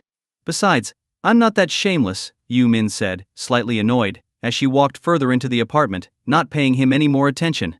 Wang Wenbin hesitated, then eventually changed into the slippers and followed her inside. "Want something to drink?" Shu Min asked. "Give me your bank account number," Wang Wenbin said abruptly. "Huh? My account number?" Yu Shu-min was momentarily confused by his sudden request. "Your bank account number," Wang Wenbin repeated. Yi Shu-min stared at him for a few seconds, understanding what he meant, but she still played dumb. "Why do you need my account number? You know what I'm talking about. Give me the number so I can transfer the money back to you," Wang Wenbin said, pulling out his phone. Yu Shu-min sat down on the sofa and looked at him. "Did Liu Jihao tell you?" "Of course he did. You helped me pay off the 80,000 yuan I owed him, how could he not? He told me he needed money to go see ZQI's parents, so I lent it to him." "I couldn't refuse," Yi Shu-min explained calmly. "Yes, lending him money is fine. You helped him out, and that's great. But why did you say you were helping me pay off my debt? That's the problem. Isn't that what happened? You owed him the money, didn't you?" "That's not the point. He asked you for money, and you lent it to him. What does that have to do with me? Why did you feel the need to pay off my debt?" Wang Wenbin demanded. Yi Shu-min went quiet for a moment, just looking at him. Wang Wenbin noticed the tears welling up in her eyes. "Wenbin, do you really have to be this cruel? Does it make you feel better to push me away, to hurt me like this? If it makes you feel better, hit me. Hit me until you've vented all your anger. I'd rather be beaten to death by you than keep enduring this. It's worse than dying, don't you understand?" Ju Min's voice cracked as tears began to fall. Wang Wenbin looked away, afraid that if he continued to look at her, his resolve would falter. "This isn't about being cruel or not. I came here to pay you back. Just give me your account number," Wang Wenbin said coldly. "What gives you the right to pay me back? You don't owe me anything," Shu Min shot back. "I owe you. You paid off the debt I owed Haozi, so of course I owe you now," Wang Wenbin insisted. "When did I say I paid off your debt? You just said it yourself, it's between me and Lu Jihao. What does it have to do with you? You keep saying you owe me. But when did you ever borrow money from me? Do you have proof? Show me the IOU. That's ridiculous. How can I show you an IO when I'm the one who owes you? If there were an IO, it'd be you writing it, not me. Exactly. And since you've never given me an IO, why are you claiming you owe me money? I never said I was paying off your debt, so why should I accept your repayment? Yu Shu Min, stop being unreasonable, Wang Wenbin said, growing frustrated. Who's really being unreasonable here? Is it me or you? You're the one who's insisting on drawing a line between us. Back when we were engaged, you gave me and my family everything you had, including your parents' savings, and the wedding didn't even happen. Then, when I left for the US, my mom got sick, and you were the one who stayed by her side. You even paid for her medical bills. And after that, your mom's condition got worse. I don't know if it was because I left, but I know it wasn't unrelated. To treat her, you borrowed over 300,000 yuan. You've spent years working hard, saving every penny, just to pay off that debt. The 80,000 yuan you owed Haozi was from that time. And you know what? I'm the one responsible for all of that. I should be the one to pay it back. Why won't you let me? Do you want me to suffer with guilt and self-blame forever? Do you really hate me that much? Yi Shumin's tears kept falling as she spoke. And even if you want to ignore all that, so what if I paid off this debt? You sacrificed everything for me, you didn't even get your degree because of me. You've suffered so much. What's wrong with me helping you repay a few thousand yuan? Why is it okay for you to sacrifice everything for me, but I'm not allowed to do anything for you? Do you think that's fair? She continued, her voice trembling with emotion. Yu Shu Min, I do hate you. But it's not because of the money or the embarrassment of the cancelled wedding. I hate you because you abandoned me. You walked away from our love, and when you left, it made me realize that everything I held onto for so many years was a lie. It shattered my worldview. I liked you. I loved you. I gave you everything because that's what love is. So no, you don't owe me anything. Whatever debt I have now, it's my responsibility. It has nothing to do with you.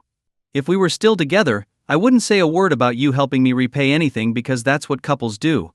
But we're not together anymore. We've been apart for a long time. So why keep getting entangled in this mess? You think paying me back will relieve your guilt, but don't you realize it just burdens me with guilt in return? You don't want to owe me anything, and I don't want to owe you anything either. Can't we just let it go and move on? Wouldn't that make things easier for both of us? Wang Wenbin's voice softened at the end, pleading for a resolution. After Wang Wenbin finished speaking, Yu Shu Min suddenly calmed down. She silently wiped her tears with a tissue, then reached into her bag, pulled out a bank card, and placed it on the table in front of Wang Wenbin. Here's the card. Go ahead and transfer the money, as you wish. We'll settle everything clearly between us. With that, Yi Shu Min turned and walked into the bedroom, leaving Wang Wenbin unsure of what she was doing. He picked up the card, took out his phone, and transferred the money into her account. Throughout the entire process, Yi Shu Min didn't come back out. When the transfer was complete, Wang Wenbin stood by the bedroom door and said, I've sent the money. I'm leaving now. He walked to the door, put his shoes on, and just as he was about to step out, Yi Shu Min emerged from the bedroom. My parents are coming to visit me, Yi Shu Min suddenly said as Wang Wenbin was halfway out the door. Wang Wenbin stopped in his tracks, surprised by the news. When are they coming? They'll arrive tomorrow night by high-speed train, Yi Shu Min replied. Treat them well. You owe them a lot. Send them my regards, Wang Wenbin said softly before turning to leave without looking back. Yu Shu Min stood at the door, watching him leave. After a while she quietly closed the door behind him. Wang Wenbin took the bus back to Xu Wei's house. On the way he bought some fried rice to fill his stomach since it was long past dinner time. When he arrived home he found Little and Anne, as usual, waiting eagerly in the courtyard for him. Xu Wei stood beside the child, always making sure to spend as much time with her daughter as possible. She cherished every moment, knowing deep down that their time together was limited. The evening unfolded like any other, with Wang Wenbin playing games with an N in the yard. The child was full of joy, and these were the happiest moments of her day. For Xu Wei too, this was when she felt the most at peace and content. Eventually, Anne grew tired, and the nanny came to take her inside for a bath. Did you manage to pay back your friend? Xu Wei asked as she handed Wang Wenbin a glass of water, noticing that he was tired from playing. Yes, I did, Wang Wenbin nodded. I forgot to ask, did Mengji give you any trouble today? Xu Wei asked with concern. Wang Wenbin hesitated for a moment, then smiled and shook his head. No, everything was fine. She didn't give me a hard time. He didn't want to burden Xu Wei by telling her about the difficulties he'd had with Mengjia. That's good. I told you once you spend more time with her, you'll realize she's actually a very kind person, Xu Wei said, smiling. Yes, she is, Wang Wenbin smiled back, though his thoughts were elsewhere. Do you have plans tomorrow? Xu Wei asked next. It's Saturday. And I'm not working. What's up? Wang Wenbin asked. I was thinking about taking An to the amusement park. I think she'd really enjoy it. Would you be able to come with us? She'd be thrilled if you could. Of course, I'll go to the 4S store in the morning to pick up the car. And then we can all go together, Wang Wenbin agreed, knowing Xu Wei wanted to give An as much happiness as possible, something he fully understood and supported. That night, after giving An a bath, Wang Wenbin lay in bed with her, as usual, helping her fall asleep. Xu Wei, wearing her pajamas, lay on the other side of the bed, chatting with Wang Wenbin until she drifted off as well. The scene was peaceful, almost like a picture of a happy family. Once both Xu Wei and An were sound asleep, Wang Wenbin quietly got up and went to the study. He took out the document that Mengjia had given him earlier in the day and began to review it carefully. Deep down, Wang Wenbin was a proud and determined person, someone who didn't like to admit defeat easily. His background in university had nothing to do with marketing or business management, making this an entirely foreign field for him. He had no professional knowledge or relevant experience. But he studied the data in the report carefully, comparing and analyzing, trying to find some pattern or insight. He wasn't sure how long he had been working when suddenly, a cup of tea was gently placed in front of him. Looking up, Wang Wenbin saw Xu Wei, wrapped in a light jacket, smiling as she handed him the tea. Thank you. Did I wake you? Wang Wenbin asked, feeling touched. No, Yi shook her head, smiling. I just couldn't sleep without hearing your snoring. I got used to it. When it was gone, I woke up and couldn't fall back asleep, so I came to see what you were up to. Embarrassed, Wang Wenbin apologized. I'm sorry. I didn't realize I snored. I'll wait until An falls asleep before sneaking out next time. I didn't mean to disturb you. Don't worry about it. If you didn't sleep next to her, An would cry and fuss, and without your snoring, I wouldn't be able to sleep either. I've grown used to it, so much so that when it's gone, something just feels off. Xu Wei laughed softly. They both laughed together. Is this what Mengjia gave you? Xu Wei asked, noticing the papers in Wang Wenbin's hand. Yes, he replied. What did she ask you to do? Xu Wei inquired, her brows slightly furrowed. After a brief hesitation, Wang Wenbin answered honestly, she asked me to figure out why this store's sales have been declining, and to come up with a way to restore its performance to previous levels within 3 months. Xu Wei frowned as she examined the report. What's Mingji up to? This is the market department's job. Why would she ask you to handle it? Our company has a well-established management system.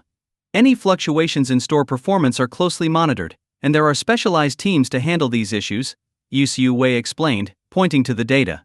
For example, if a store's sales drop significantly for 3 consecutive months, the company sends market specialists to investigate. These specialists are highly trained, with relevant qualifications and extensive experience. They can quickly identify the root causes of the decline and develop targeted strategies. There are usually 2 main types of issues: external factors, which are beyond our control, like decreased foot traffic due to changes in the area. In such cases, we may consider closing the store to minimize losses. The other type is internal factors, like management or operational problems, which can be addressed with specific plans to boost sales. But in any case, these tasks are handled by professionals. How could Mengjia expect you to deal with it? Even she wouldn't be qualified to handle this alone. Our roles are in management, not on the ground problem solving. Besides, based on the data, this store's decline is likely due to external factors, not internal ones.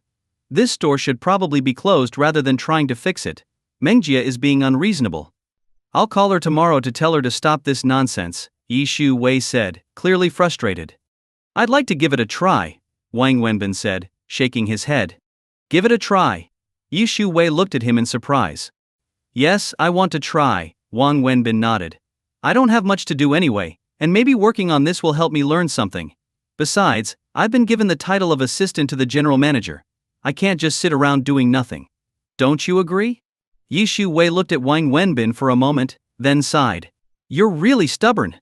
You do realize Mengjia is just trying to make things difficult for you, right? It's not her making it difficult for me, it's me, Wang Wenbin said with a smile. That's just who I am, and I can't change it. Sometimes I hate myself for it. If I weren't this way, maybe my life wouldn't have turned out so tough. The next morning, Wang Wenbin woke up early. One of the reasons for this was that he had, once again, somehow ended up sleeping on Xu Wei's side of the bed. To avoid any awkward situations, he quietly got up and sneaked into Xu Wei's study, where he spent over an hour reading. The room was filled with books on business management, marketing, and other topics. After about an hour of reading, Xu Wei finally got up. They had breakfast, and then Wang Wenbin took a taxi to the 4S store to pick up Xu Wei's car. Once he returned with the car, he drove Xu Wei and little An to the amusement park. An was thrilled, chattering and singing like a little bird the entire way. When they arrived at the amusement park and got out of the car, Wang Wenbin said, "Wait here with An. I'll go buy the tickets." "I can do it," Xu Wei offered. "Look at all those people, do you think you can push through that crowd?" Wang Wenbin pointed at the long line of people waiting to buy tickets, then headed off to join the queue. It was a Saturday, and the park was packed with families and children. After waiting in line for over 20 minutes, Wang Wenbin returned with 3 tickets. This amusement park was the largest in the country, with all the latest attractions, and the tickets weren't cheap, over 200 yuan each. "Let's go," he said. "How much were they?" "Let me pay you," Xu Wei said as she reached for her wallet. "Come on, give me some credit, will you? I'm not about to let you pay for everything in front of all these people. I'm a grown man, do you think I can let you and unfoot the bill?" Wang Wenbin said, then hoisted An up onto his shoulders and walked toward the entrance. Xu Wei stood there for a second, watching him, then smiled and put her wallet back into her bag before following him inside. The amusement park really was huge, with countless rides and attractions, a paradise for kids. An was having the time of her life, running from one ride to another. For her, the day was perfect, not just because of the fun rides but because both her parents were there to enjoy it with her. By noon they had barely scratched the surface of the park's attractions, but both Xu Wei and Wang Wenbin were exhausted, and An was visibly tired. Given her fragile health, Xu Wei suggested they head home. An, though tired, didn't fuss or complain. She happily sat on Wang Wenbin's shoulders as they made their way back to the car. They drove back to the city center and went to An's favorite pizza place for lunch. After the meal, Xu Wei tried to pay, but Wang Wenbin insisted on covering the bill. It wasn't cheap, over 800 yuan, but he paid without hesitation, even though he couldn't quite understand how a few pizzas, some drinks, and a couple of desserts could cost so much. After lunch, Wang Wenbin asked, "Shall we head home? It's rare to have a free weekend like this. I'd like to go to the mall and buy a few things, and maybe get some clothes for An. I don't usually have time to shop," Xu Wei said. Wang Wenbin nodded and drove to the mall. He already knew which one she meant. It was the same upscale mall where Xu Wei had bought him clothes last time. Once they arrived, Xu Wei led them straight to a men's clothing store. The moment Wang Wenbin realized where they were headed, he knew what was coming. Holding An in one arm, he grabbed Xu Wei with the other. "What are you up to now? I'm telling you, don't buy me any more clothes. I don't need them. Don't be so selfish. You insist on paying for our fun and meals but won't let me buy you a single outfit," Xu Wei countered. "That's not the same thing. The money I spent was nothing compared to what you're about to spend. You'll drop thousands on a single outfit. You're the one who keeps insisting that money and feelings shouldn't mix, but you're the one who keeps focusing on money.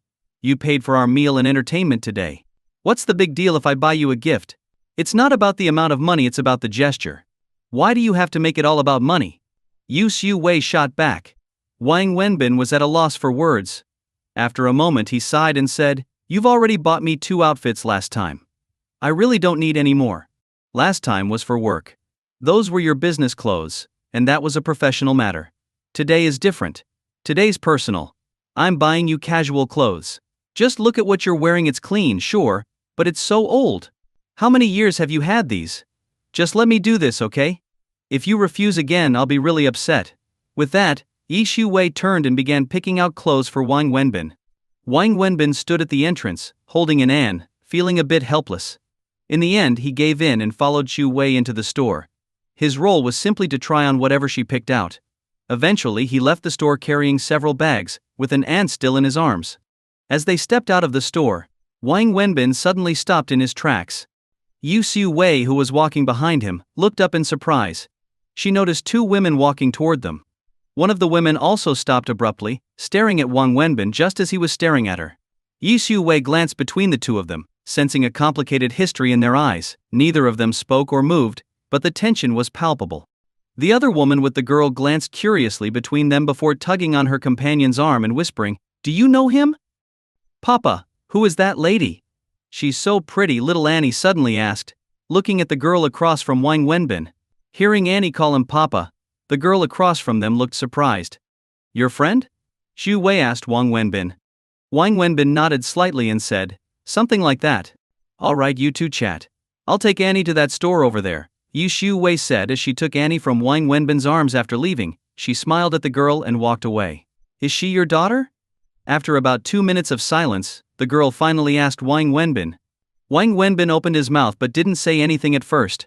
After a brief pause, he nodded yes. "And is she your wife?" the girl asked again. "Yes," Wang Wenbin replied firmly this time. He knew the girl was referring to Xu Wei. "How is that possible? I don't believe it. It's too fast. You're lying to me." The girl shook her head in disbelief. "Why would I lie to you? What would I gain from that? I got married recently, but the child isn't biologically mine," Wang Wenbin improvised. "I don't believe it. How could it happen so quickly? Can love really grow that fast?" "Love? What's the point of love?"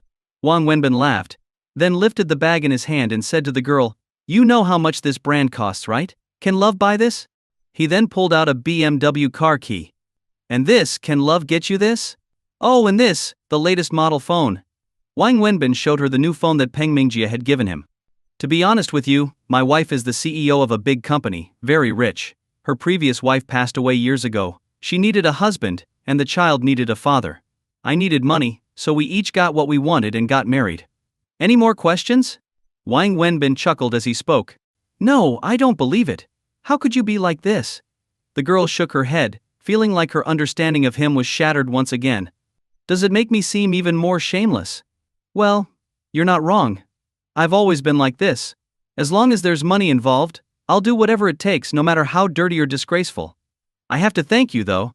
If your father hadn't given me 500,000 yuan, I wouldn't have been able to leave that barbecue stand and make something of myself. So don't look at me with that contemptuous expression. I don't care. The world mocks the poor, not the immoral. You only think I'm shameless because you don't need money.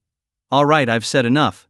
I've got to go back to my wife now, otherwise I won't get my allowance this month," Wang Wenbin said, then turned and headed toward the store where Xu Wei was. Yu Xiu Wei was busy buying clothes for Annie, who had already fallen asleep in her arms. "I'll carry her," Wang Wenbin said, as he took Annie from Xu Wei's arms. "Did your friend leave?" Yu Xiu Wei hadn't expected Wang Wenbin to return so quickly. "Not really a friend. We've met a few times, that's all. Just saying hi," Wang Wenbin replied. Yi Xiu Wei smiled without saying much. She had been through enough to read between the lines. From the look in their eyes, she knew there was more between Wang Wenbin and that girl than just casual acquaintance. But since Wang Wenbin didn't explain further, she wouldn't press him on it. She played so hard today. "I was going to buy her some toys, but she's already asleep. Let's go home," Yi Xiu Wei said as she took the shopping bag from Wang Wenbin. Then, with Wang Wenbin carrying Annie and Xu Wei holding the bags, the family of three headed toward the parking lot. "Xiao Yu, why do you think a person can have two completely different faces? How can someone change so much in such a short time? He wasn't like this before. Do you know? He's the one who risked his life to save me from that fire. If it weren't for him, I would have burned to death in that fire," the girl asked, deeply puzzled, after Wang Wenbin had left. That girl was none other than Jang Xingi. "What? He's the one you said saved your life? The man who rushed into the fire to save you and then left without a word?" Xiao Yu asked in shock. "Yes, that's him." Zhang Xinyi nodded. "How is that possible? A hero who risked his life to save you and then quietly disappeared, how could that be the same person? Are you sure you're not mistaken?" "There's no mistake. I personally investigated it. It's him, without a doubt. That's why I find it so unbelievable. How could someone change so drastically? I've been trying to figure it out this whole time, but something just doesn't add up." "I think he's lying to you," Xiaoyu said. Hearing this, Zhang Xinyi looked at Xiaoyu like she had found a lifeline, grabbing her arm. "Really? Tell me why." "Calm down. You're hurting me." Sorry. Please. Just tell me," Zhang Xinyi urged. "You've told me everything about what happened between you two, and I overheard what he just said to you. If you hadn't mentioned that he was the man who saved your life, I wouldn't have thought much of it. But now that you say it's the same person, I think there's something off. What's off? Look, he was holding a branded bag, driving a BMW, and using the latest phone. All that matches what he told you. But did you notice his clothes? His clothes? He's always dressed like that. You mean the way he dressed when he was running the barbecue stand? Yes. Then that makes it even stranger. He's hooked up with a rich woman now and seems to care a lot about material things. So why would he still wear such old clothes? Look at them, those are cheap, clearly from some roadside stall. Does that make sense to you? You're right. Why didn't I think of that? What else? Also, he said he broke up with you because your father gave him 500,000 yuan. Doesn't that sound strange? If he really wanted money, wouldn't he have just asked you for it? You're rich, and if he had asked, you wouldn't have hesitated to give him 1 or 2 million, right? I remember you once told me you secretly paid off some debt for him, and he got angry at you for it. If that's the same guy, I don't think he's the type who's all about money. Plus, I don't think he's really married to that woman, nor do I believe he's the kind of man who's just using her for her wealth. What's the reason? Did you notice how gentle and polite that woman was when she spoke to him? Do married couples really talk to each other like that? And if he truly was with her for her money, would she treat him so well? Also, does a woman like her even need a man to depend on? She's so beautiful. Even as a woman, I find her attractive. A woman like that would have plenty of suitors. Before Xiao Yu could finish, Jang Xingi interrupted her. You're right. He must have been lying to me on purpose. This has to be my dad's doing. My dad must have threatened him. But that doesn't make sense either. The things he showed you were real. And the little girl really did call him daddy. She seemed very close to him. Now I'm confused too. Why don't you just ask that woman directly? Is it really okay to ask her? Zhang Xini hesitated. Well, if you're not going to, I don't know what else to tell you. I don't believe he's that kind of person. Either the person he used to be was an act, or he's lying to me now. I've been thinking about it a lot lately. His sudden change happened after he met my dad at the hospital. I'm sure my dad threatened him, forbidding him from having any contact with me, Zhang Xini concluded after thinking for a moment. Do you really want to find out the truth? Xiao Yu asked with a smile. Yes. More than anything. I've dreamed about it. He saved my life twice. The first time, he almost died in the fire trying to rescue me. The second time, he ended up in the hospital after being beaten by a gang of thugs while trying to protect me. He's not only my savior, but also the bravest man I've ever known, Zhang Xini said firmly. Then it's simple. Leave it to me, Xiao Yu nodded and immediately stepped aside, pulling out her phone to make a call. On the drive home, Wang Wenbin remained silent. He didn't know why, but after running into Zhang Xini, his mood had soured, even though he had been feeling quite good before. Since the day he last spoke to Zhang Zhangyi at the hospital, not much time had passed, but to him, it felt like an eternity. Zhang Xini had called him twice since then, but he hadn't answered, and eventually, he blocked her number. By the time he got home, it was already afternoon. Wang Wenbin showered, changed his clothes, and sat in the study to read while Zhu Wei and little Annie slept. Sister Xu, I've got something to do this evening, so I won't be home for dinner, Wang Wenbin told Zhu Wei in the early evening. Okay. In the future, if you're not having dinner at home, just let the housekeeper know. You don't need to report to me, Zhu Wei replied. Wang Wenbin smiled and said, here are the car keys, just in case you need to go somewhere. You're not driving? Zhu Wei asked, surprised. No need. I'll take the bus, Wang Wenbin shook his head and left. Zhu Wei stood there holding the keys, watching him go. She felt a mix of emotions but ended up smiling helplessly. She knew this was just Wang Wenbin's way. Not long after Wang Wenbin left, Zhu Wei's phone rang. She glanced at the screen. It was an unfamiliar number. Since she often received work-related calls from unknown numbers, she answered without much thought. Hello? Hello, is this Miss Zhu Wei? A girl's voice came through the phone. Yes, this is Zhu Wei. Who's speaking? I'm a friend of Wang Wenbin's. A friend of Wenbin's? Zhu Wei was surprised. Are you looking for him? No, I'm not looking for him. I'm calling to talk to you, the voice on the other end said quickly. Me? Zhu Wei was even more puzzled. Yes, I'm the girl you saw at the mall today. Zhu Wei paused, remembering the girl Wang Wenbin had run into earlier. But why was this girl calling her, and how did she get her number? Oh, hello. What can I do for you? Zhu Wei asked politely. I'd like to invite you to dinner. Do you have time? Zhang Xini said over the phone. Invite me to dinner? Do you want me to bring Wenbin as well? Zhu Wei grew more confused. No, don't bring him. I just want to have dinner with you, and please, don't tell him, Jang Xingi said quickly. Zhu Wei frowned, remaining silent for a moment, unsure what Jang Xingi was up to. All right, where should we meet? Zhu Wei eventually agreed. Meanwhile, Wang Wenbin had taken the bus and headed straight for the train station. By the time he arrived, it was already getting dark. He walked to the exit of the station, where he saw Yu Xiumin standing. Although there were quite a few people at the exit, Wang Wenbin spotted her right away. She stood out. Her beauty was striking, and she was far more eye-catching than anyone else around. Yu Xiumin, a woman from the north, had traveled a long way to Shanghai. After returning from the US, she hadn't had time to go home because of her work schedule and her eagerness to see Wang Wenbin. She had flown directly to Shanghai instead of visiting her family. Even after starting work, she didn't have time to go back, and with work being so demanding, she hadn't been able to visit her parents. She planned to go home for the new year.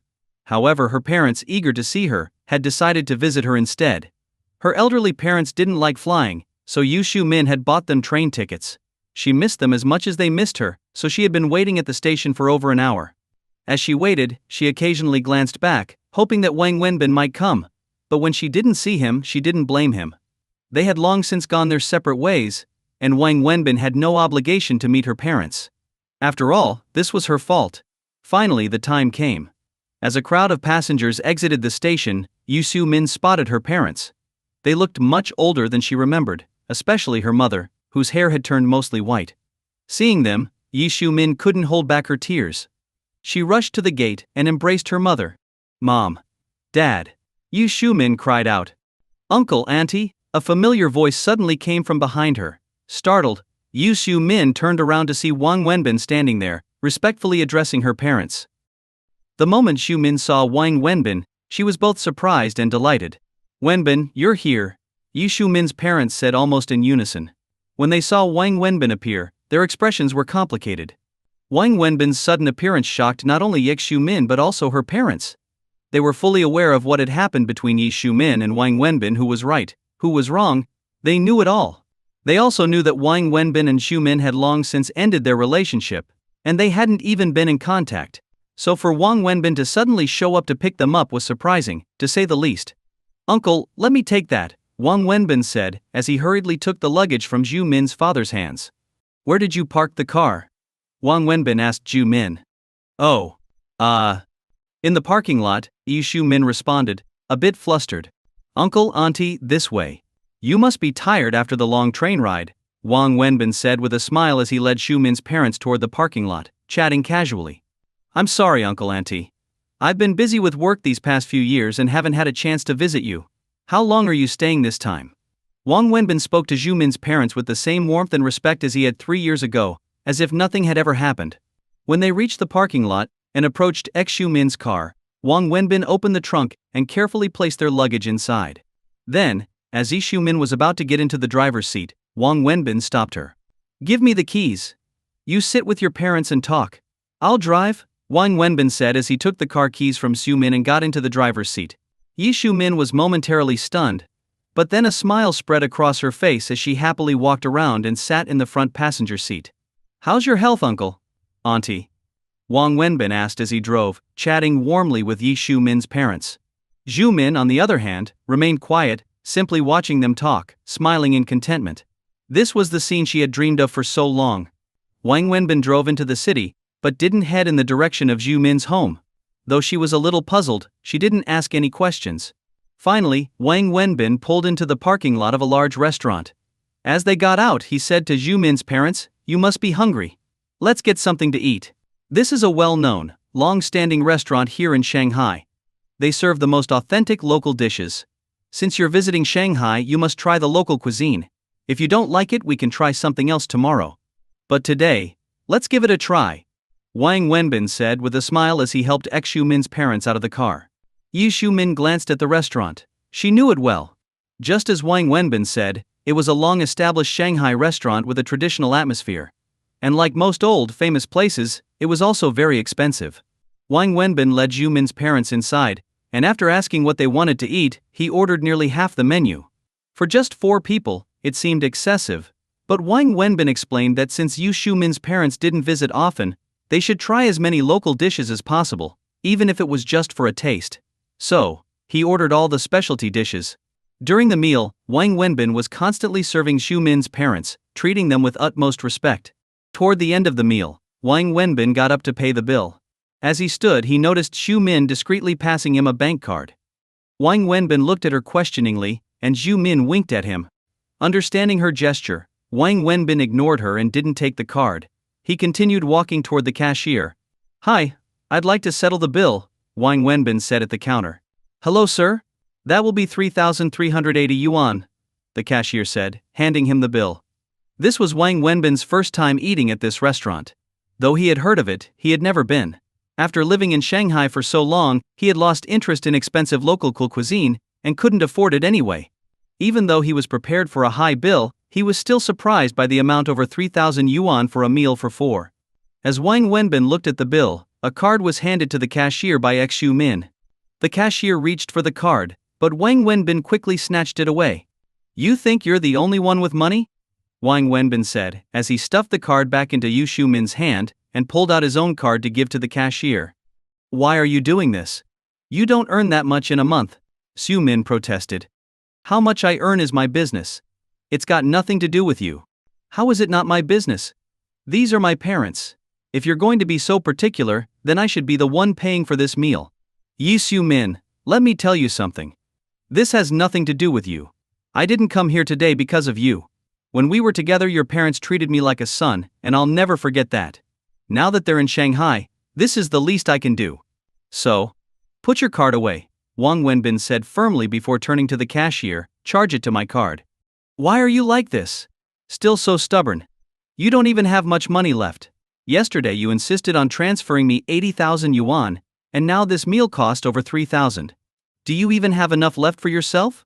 And don't forget, you still have debts to pay," Xu Min said, clearly concerned.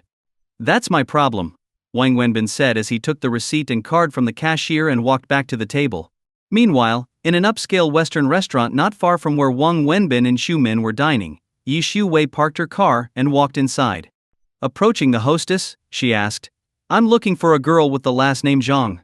"Right this way," the hostess said. Leading Xu Wei to a quiet, elegant spot by the window on the second floor, an expensive place that most couldn't afford.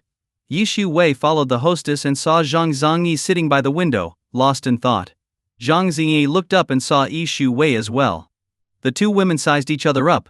Both couldn't help but silently admire each other, one impressed by the other's youth, the other struck by her grace and elegance. "Hello, please sit," Jang Xingi said first. Xu Wei smiled and nodded before sitting down across from Jang Xingi. They ordered their meals, and a pianist began playing. The space on the second floor was quiet, with only 4 tables, creating an intimate atmosphere. Jang Xingi had many questions she wanted to ask Xu Wei, but now that Xu Wei was here, she wasn't sure how to begin. Yi Shu Wei glanced at Jang Xingi, smiled, and asked, "You want to talk about Wenbin, right?" Jang Xingi blushed, realizing Xu Wei had seen right through her. She nodded yes. "What do you want to talk about?" Xu Wei asked, still smiling. Jang Xingi hesitated but finally gathered the courage to look at Xu Wei and ask, "Are you his wife?" Yi Shu Wei was surprised and asked, "Why would you ask that? Did he tell you this?" "Yes," Jang Xingi nodded. Yi Shu Wei frowned, confused about why Wang Wenbin would say such a thing and unsure why this girl was asking. "Let me ask you something first, Ms. Zhang. Before I answer your question, what is your relationship with Wenbin?" Xu Wei asked after thinking for a moment. We're friends," Zhang Xinyi replied. "Just friends?" Yi Shu Wei asked, seeking confirmation. Zhang Xinyi thought Xu Wei was interrogating her, assuming Xu Wei was Wang Wenbin's wife. She quickly said, "Please don't misunderstand. I absolutely don't have a romantic relationship with him. I invited you here today without any ulterior motives. As for me and him, how should I put it? I'm not good with words, but I just want to repay him." "Repay him?" "Miss Zhang, I'm a bit confused. I don't quite understand what you mean," Yi Shu Wei said, looking puzzled. "I don't know how to explain it either. Let me just tell you everything that happened between us," Zhang Xinyi said. Worried that Xu Wei might misunderstand, she then recounted the entire story, from how Wang Wenbin saved her from the fire to the conversation they had at the hospital, sharing every detail, including her current doubts. It was a long story, and they talked as they ate. As Yi Shu-wei listened to Zhang Yi's story, she was surprised to learn two things. First, when Wang Wenbin had told her he lost her ring while rescuing someone from a fire, she thought he was making excuses. But now, she realized he had been telling the truth. Second, Wang Wenbin hadn't gone back to his hometown as he had said. Instead, he had been hospitalized after getting into a fight, all because of this girl. After hearing everything, Yi Shu-wei fell into deep thought. Can you tell me now if you and he are married? I don't mean anything by it, I just want to confirm. Please don't misunderstand, Jang Xingi asked cautiously.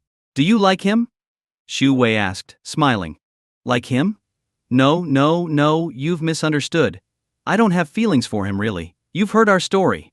I just want to repay him, but now he's so distant, and I just want to understand what's going on with him, Jang Xingi quickly explained. You don't need to explain anything to me.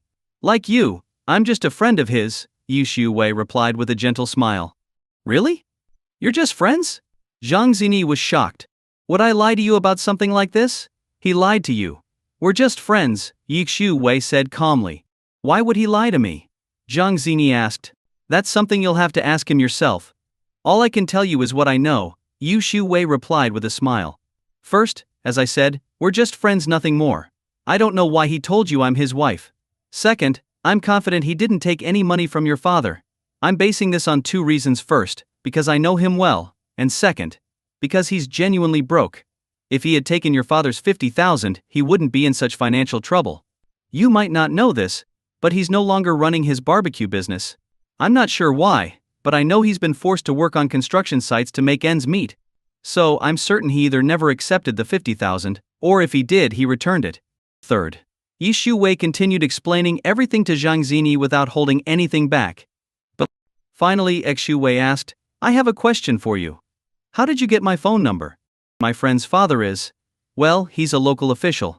She used her connections to get the surveillance footage from the mall parking lot. That's how we found your car's license plate, and through that, we tracked down your contact information. I didn't mean any harm, Zhang Xinyi said, feeling embarrassed. Yi Shu-wei couldn't help but smile wryly. Rich kids truly had their ways. Meanwhile, Wang Wenbin drove Xu Min's parents to her apartment, carrying their luggage upstairs himself. After chatting with Yu Xiumin's parents for a while, Wang Wenbin said his goodbyes. Yu Xiumin's parents were unsure of the exact nature of Wang Wenbin and Xu Min's relationship, so they didn't say much. As Wang Wenbin stepped out and headed toward the elevator, Yi Xiumin came out of the apartment. What are you doing? Wang Wenbin asked. I'm driving you home, Xu Min said, holding her car keys. Are you crazy? This is your parents' first time visiting you from so far away. They don't know their way around here. Instead of staying with them, you're coming out to give me a ride? Don't you think I can manage to catch a cab? Go back and spend time with them, Wang Wenbin scolded. You're right. Here, take the car keys. Drive yourself home, Xu Min said, handing the keys to Wang Wenbin. No, I moved to a new place, and there's no parking. I'll just take a cab. Go back, Wang Wenbin said, pressing the elevator button. Yu Xiumin didn't insist, but she was touched. Thank you, Wenbin. Thank me for what? I already told you this has nothing to do with you. I came to pick up your parents for their sake, not yours. Whether you admit it or not, I understand. I won't walk you out. Be safe on your way home, Xu Min said softly. Wang Wenbin looked at Xu Min for a moment without saying anything, then stepped into the elevator and left. Jang Xinyi drove her sports car home. As soon as she walked through the door, she angrily asked her mother, Mom, is Dad home yet? No, your dad said there's a banquet tonight, so he'll probably be back late. What's the matter? Why are you so upset? Her mother asked. Nothing, Zhang Xinyi replied, storming off to her bedroom and shutting the door. Around 10 o'clock, Zhang Mingyang's Maybach pulled into the driveway of their villa. The driver opened the door, the butler greeted him at the entrance, and the servants had already prepared tea and a foot bath for him. That's how life was for the wealthy. Zhang Mingyang had just settled on the sofa, ready to soak his feet, when he saw his daughter, Zhang Xinyi, coming downstairs from her bedroom. Sweetheart, why aren't you asleep yet? Zhang Mingyang asked, smiling at his daughter. Zhang Xinyi didn't respond, her face dark as she descended the stairs. What's wrong? Who upset you? Was it a colleague or a parent? Tell me, and I'll sort it out for you, Zhang Mingyang offered. Come to the study, I need to talk to you, Zhang Xinyi said bluntly before walking into his study. What's with the attitude? Is that how you talk to your father? Zhang Mingyang said, annoyed, but despite his words, he pulled his feet out of the footbath and had the servants dry them before following Jang Xingi into the study. What's going on? Who made you this upset? Zhang Mingyang asked. His daughter was his treasure, and apart from the 2 times she had been in danger, he rarely ever got angry with her. Dad, I want you to be honest with me. Did you threaten Wang Wenbin? Zhang Xinyi asked directly. Wang Wenbin? Who's that? Zhang Mingyang frowned, momentarily forgetting who Wang Wenbin was. He met so many people and dealt with so many things that it took him a moment to recall. Your memory is really something. You've already forgotten who Wang Wenbin is. Fine, let me remind you. He's the man who saved me from that fire the first time, and got beaten up saving me the second time. Ending up in the hospital, Zhang Xinyi said, clearly upset that her father didn't seem to care about Wang Wenbin. Oh, now I remember. What about him? Zhang Mingyang said. Did you threaten him? Did you tell him not to see me or contact me? Zhang Xinyi demanded. What nonsense are you talking about? Did that kid tell you I threatened him? Zhang Mingyang asked. Doesn't matter who told me. Just tell me, did you threaten him or not? Zhang Xinyi pressed. What? You think your dad is that kind of person? Zhang Mingyang was starting to get irritated. Did you or did you not give him 50,000 yuan to stop seeing me and cut off contact? Zhang Xinyi asked bluntly. Yes, I did give him 50,000 yuan and told him to stay away from you. Morally speaking, it wasn't right, especially since you two were friends and he saved you multiple times. But as a father, I don't think I did anything wrong. Besides, I didn't hide this from you. You asked me about it before, and I gave you the same answer. Zhang Mingyang admitted. Dad? I need to know the truth. Did he actually take the money? You have to tell me the truth, Zhang Xinyi insisted. Zhang Mingyang looked at his daughter. Despite all his success and power, he found himself cornered by this seemingly trivial issue. Xinyi, why do you need to know this? Did he contact you?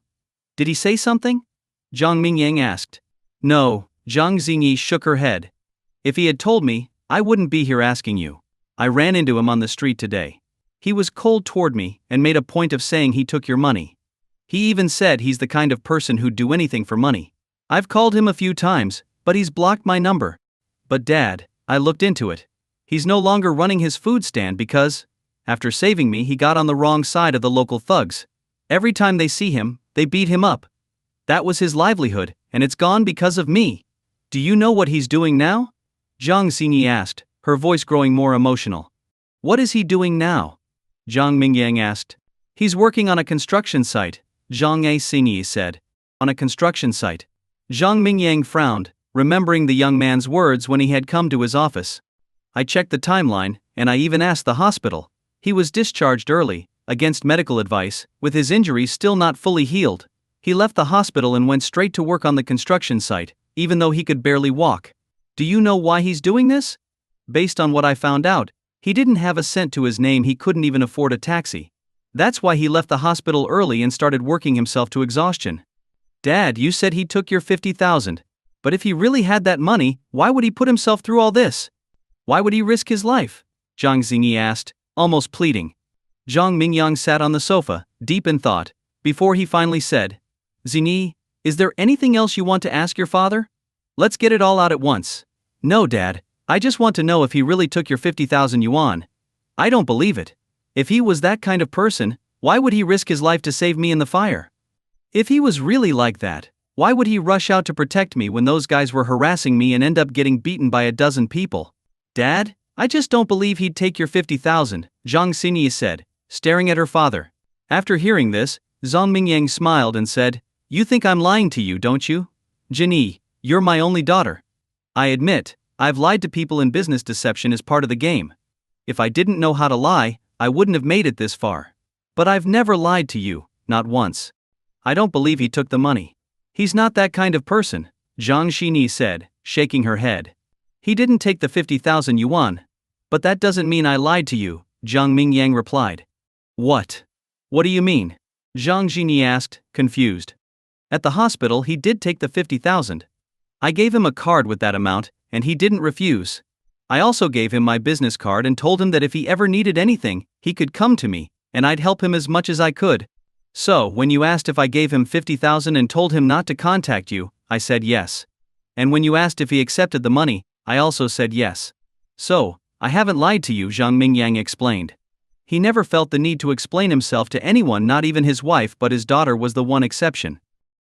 After a few days, he came to my office and returned the card. Zhang Mingyang continued. Really? Jang Xingi jumped up excitedly. It wasn't about the 50,000. What mattered to her was that this proved Wang Wenbin's integrity. Not only that, but he also gave me the hospital bills and reimbursed me for his medical expenses, down to the last cent, Zhang Mingyang added, leaving nothing out. What? Where did he get the money? He didn't have any. Jang Xingi exclaimed. He was very insistent, and I couldn't refuse. In the end, he even returned my business card. I'm sure he understood its value, but he still gave it back. I was quite surprised at the time. It's rare for a young man to show such character. But hearing you say today that he's in financial trouble, that really surprises me, Zhang Mingyang said thoughtfully. Jang Xingi was stunned. She looked at her father and asked, Dad, why did you do that? Do what? Why did you tell him not to contact me? What's wrong with him? There's nothing wrong with him. In fact, after hearing about him today and reflecting on what happened before, I think he's a man of integrity. I admire him. There aren't many young people like him nowadays, Zhang Mingyang replied. Then why did you do it? Zhang Xingi asked, growing emotional. Because I'm your father. And you are my daughter. What does that have to do with anything? Xingi, the world isn't a fair place. People are divided by class and status. Throughout history, families have always sought a good match. No matter how good he is, he's not from our world. Even if he's a great person, that doesn't guarantee a good life. You wouldn't be happy with him, and I won't allow my daughter to end up with someone who runs a barbecue stand, Zhang Mingyang said firmly. What are you talking about, Dad? When did I ever say I wanted to be with him? We're just friends, nothing more. I was once your age too. Do you think I don't know what's going on in your heart? That young man is tall, good-looking, and has a lot of backbone. Most importantly, he saved your life. Can you honestly say you don't have feelings for him? Even if you don't now, can you guarantee you won't fall for him later? I only have one daughter. Whether you like him or not in the future, I won't let you continue spending time with him, Zhang Mingyang said, his tone serious. Dad, this is so unreasonable. I have the right to decide who I befriend. It's my life. Not this time. Zhang Mingyang's face grew stern. I've indulged you in everything else, but on this matter you don't get a say. I've worked hard my entire life to build this business, and it needs someone to inherit it. I don't have a son, only you. You've always been rebellious and have no interest in the company. I've accepted that. But if you won't take over the company, then your future husband must. That means your marriage is my decision, Zhang Mingyang said firmly. Dad, I'm a person, not a tool, Zhang Xingi replied angrily. I don't care how you feel about it. Hate me if you want. But on this issue, there is no room for negotiation. Zhang Xingi's hands trembled with anger.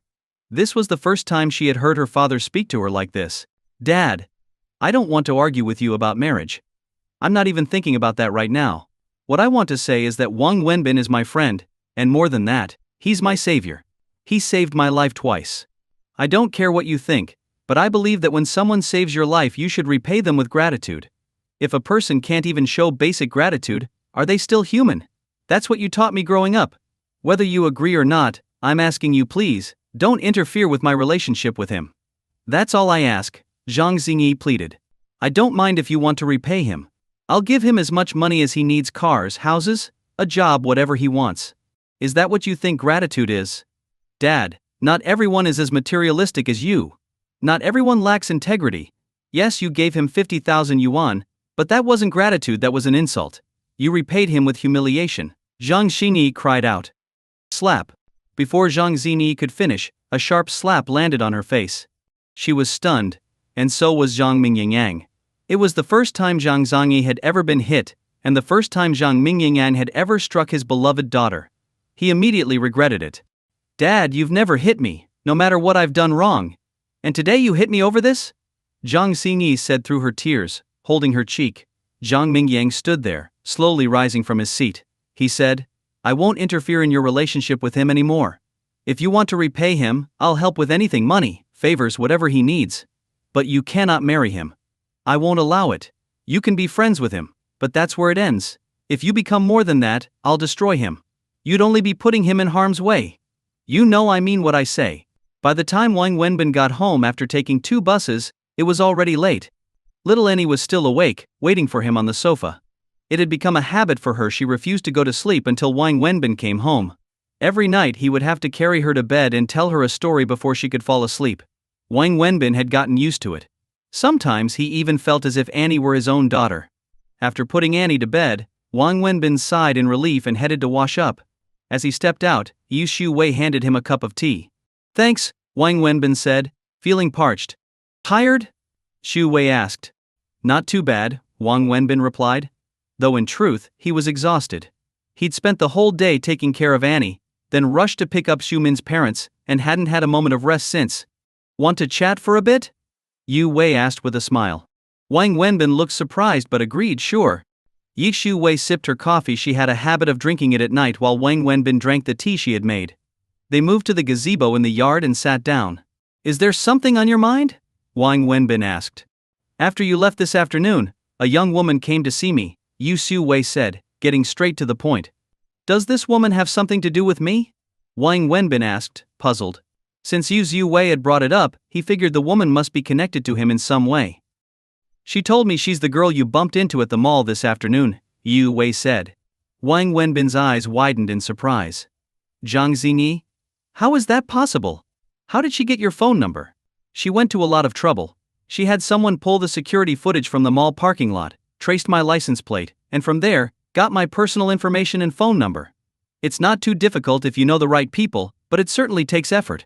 This shows how much she cares about this," Yi Shu Wei replied with a smile. "Why did she contact you?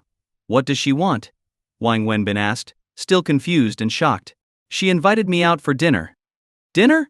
"Yes, she asked me to join her for a meal." "And you went?" "I did. She said she was a friend of yours, so of course I went." "What on earth does she want? Has she lost her mind?" Wang Wenbin was completely bewildered. "She's not crazy. She's just very concerned about you," Yu Shu Wei said with a soft smile. "Concerned about me? Come on. That doesn't make any sense. The first question she asked me was if I was your wife. She said you told her that I was," Yu Shu Wei continued, still smiling as she looked at Wang Wenbin. Wang Wenbin's face flushed red with embarrassment, a mix of shame and awkwardness. "Sister Shu. Let me explain. I didn't mean anything by it. I just..." "You don't need to explain. I'm not upset with you. I understand why you said it. But don't you think it's wrong to lie to a girl like that? What if she likes you? Saying something like that could really hurt her feelings, don't you think?" "What? No. It's not like that at all. We're not that close. You know everything, don't you?" "Yes, she told me everything, how you met, what happened between you two, and even the part where her father gave you 50,000 yuan to stop seeing her. That girl has no filter, spilling everything like that. She wanted to confirm two things with me. First, whether I was really your wife. Second, if you actually took her father's 50,000 yuan and whether you're truly the person you've been pretending to be lately," Yi Shu Wei explained. "She has way too much time on her hands," Wang Wenbin muttered, unsure how to respond. "You might think it's trivial, but to her it's very important. Otherwise she wouldn't have gone to such lengths to find me. Why did you lie to her?" "Lie to her? About what?" "About taking her father's money and making yourself out to be some heartless, money-hungry scoundrel. Why are you so sure I was lying? What else could it be? If you really were that kind of person, would you be living this difficult life, constantly struggling?" Yu Shu Wei asked pointedly. Wang Wenbin paused, then smiled bitterly. "You're right. If I wasn't the way I am, I wouldn't be in such a mess. Not only do I not believe it, but neither does she. Otherwise she wouldn't have gone through all the trouble to find me and ask." Wang Wenbin sighed. "There's really no need for all of this. She's a good girl, pure and kind, but she's naive. She doesn't understand how harsh the world can be. But I didn't lie to her. I did take her father's 50,000 yuan. He gave it to me at the hospital and told me not to contact her again, and I agreed. And later you returned the money, along with the hospital bills," Zhu Wei said with a knowing smile. Wang Wenbin looked surprised. "How did you know? Did she tell you? If she knew that, would she have gone to all this trouble to verify things with me?" Zhu Wei replied. "True, that wouldn't make sense. I figured it out." Wang Wenbin was taken aback, impressed by how accurate Yi Shu Wei's guess had been. "Yes, when her father gave me the card, I was stuck in the hospital bed and couldn't do anything, so I had no choice but to accept it. After I was discharged, I went to her father and returned the card. I never touched the money. I also paid him back for my hospital bills, Wang Wenbin admitted. Yi Shu Wei smiled. I figured as much. But what I don't understand is why, after returning the money, you still cut off contact with her. If you didn't take her father's money, why ignore her? Do you not like her? She's a beautiful girl, hardly someone a man wouldn't like. Why does everything have to be about liking someone? You know how we met. We barely know each other. I just happened to be passing by that night when the fire broke out and I saved her. After that, she came by my barbecue stand and helped me out for a few days. That's it, there's no romantic connection. Then why are you avoiding her? Yi Shu Wei pressed. Wang Wenbin fell silent, unsure of how to answer. Is it because of her father? Yi Shu Wei asked, trying to piece it together. Wang Wenbin pulled out a cigarette, took a couple of puffs, and laughed. Not exactly. Her father's words did make sense. We're not from the same world. Someone like me shouldn't be in her life. She wouldn't have faced the danger of that fight if she hadn't been hanging around me. She's not meant to experience those kinds of things, and I don't want her to get dragged into my mess. And yes, part of it is because of her father. But I get where he's coming from. If you had a daughter, would you want her spending all her time with a guy like me, a guy with nothing to offer? Wang Wenbin asked Zhu Wei. To her father, I'm no different from a beggar. Giving a beggar a bit of bread to make him stay away from his daughter seems like a good deal, doesn't it? Wang Wenbin said with a self-deprecating smile. From his perspective, I understand. But from my own, I can't accept it. I wasn't begging for anything from them, I was just helping return their lost child. But he thought I was a beggar, tossing me a piece of bread and telling me to leave. I didn't know if the person I saved was male or female, and I certainly didn't know if she was attractive or wealthy. I wasn't looking for any reward, I only saved her out of a sense of conscience. The second time I saved her, it was simply because I'm a man, and she's a woman. Besides, she had helped me before, so I felt a certain responsibility to protect her. She's very pretty, but I've never had any improper thoughts toward her, and though her family is wealthy, I never intended to gain anything from her. So, when her father offered me 500,000 yuan to leave her, I felt both angered and wronged. I felt insulted. Maybe I'm just sensitive about these things, but I was genuinely upset. She never saw me as worthy of her, so why would I shamelessly throw myself at her?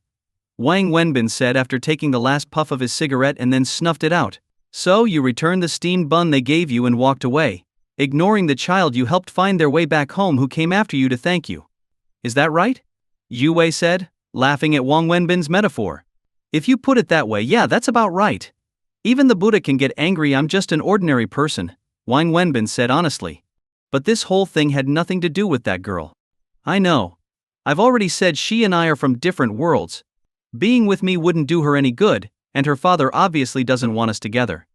I also don't want to get anything from her. Rather than dragging things out, it's better for us to part ways. I don't like getting tangled up in messy situations, and I don't have the time or energy for it. Wang Wenbin shook his head. But she likes you. Isn't it unfair to her for you to do this? Sister Xu, can you stop teasing me? Isn't it a bit much to pull me out here late at night just to have fun at my expense? Wang Wenbin said, smiling. When have you ever seen me joke around? I'm a woman, a married woman with children, so I understand exactly what's going through that girl's mind. I could see from the way she looked at you at the mall today that she likes you. And I'm not one to gossip. I brought you here tonight not out of curiosity about your relationship with her but to encourage you. You're not getting any younger, so maybe you should start thinking about your personal life. This girl likes you and she's genuinely a great person, beautiful and kind-hearted. Set aside your doubts and give her a chance, who knows, it might work out, Yi Shu Wei suggested. Wang Wenbin looked at Xu Wei stunned. He hadn't expected her to say this. Sister Xu, I really appreciate it. I know you mean well, but she couldn't possibly like me. She's like a swan. I've never heard of a swan willingly landing in a toad's mouth. Besides, right now, personal matters aren't on my mind. There are more important things for me to handle. And what could be more important to you than personal matters? Paying off debts. Wang Wenbin replied, then added, and making Annie happy. Hearing the second thing Wang Wenbin considered important, Yu Shu Wei froze, looking at him with slightly misty eyes. After a long silence, she said softly, thank you. No need to thank me. Wang Wenbin shook his head and added, she calls me dad, so I have to fulfill the responsibilities of a father. It's both a right and a duty. Their conversation ended as they heard little Annie calling for her dad from the other room. The two shared a look and smiled knowingly, then got up together and went to the room. Lying in bed that night, Wang Wenbin couldn't fall asleep for a long time. So much had happened that day, and his emotions were a tangled mess. Faces flashed through his mind like a slideshow: Yi Shu-min, Jang Xingi, and Zhu Wei lying next to him.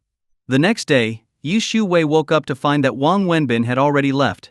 By then, Wang Wenbin was already on a bus, holding an authentic breakfast from kebabs.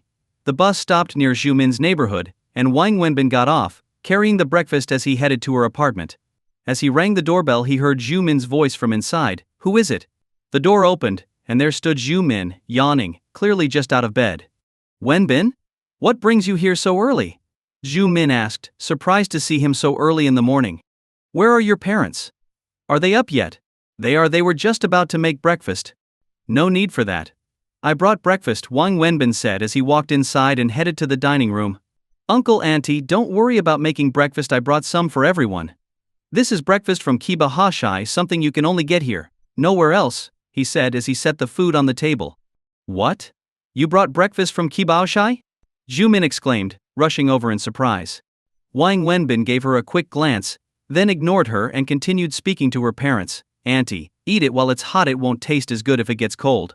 Try this, see if you like it. Mom, Dad, you should eat up. This breakfast is a special treat, and you may not know this, but kebabs is the only one of its kind in all of Shanghai. It's a century-old establishment, originally reserved for nobility. Now, even an ordinary breakfast there costs over 300 yuan per person," Yu Shu-min explained. "That much?" her parents asked, startled. "The cost isn't the real issue, it's that you can't get it even if you have the money. They limit the number of each item daily, so once they're sold out, that's it. People flock there every day, so he must have gotten up around 4 in the morning to queue, as kebabs is quite far. By bus, it's over an hour's ride," she explained, casting a look at Wang Wenbin. "Uncle, auntie, don't listen to her exaggerations, it wasn't that hard. Since this is a rare trip to Shanghai, I thought you should try a local specialty. Eat it while it's hot, and when you're finished, I'll take you to see a few famous sights in Shanghai," Wang Wenbin said warmly.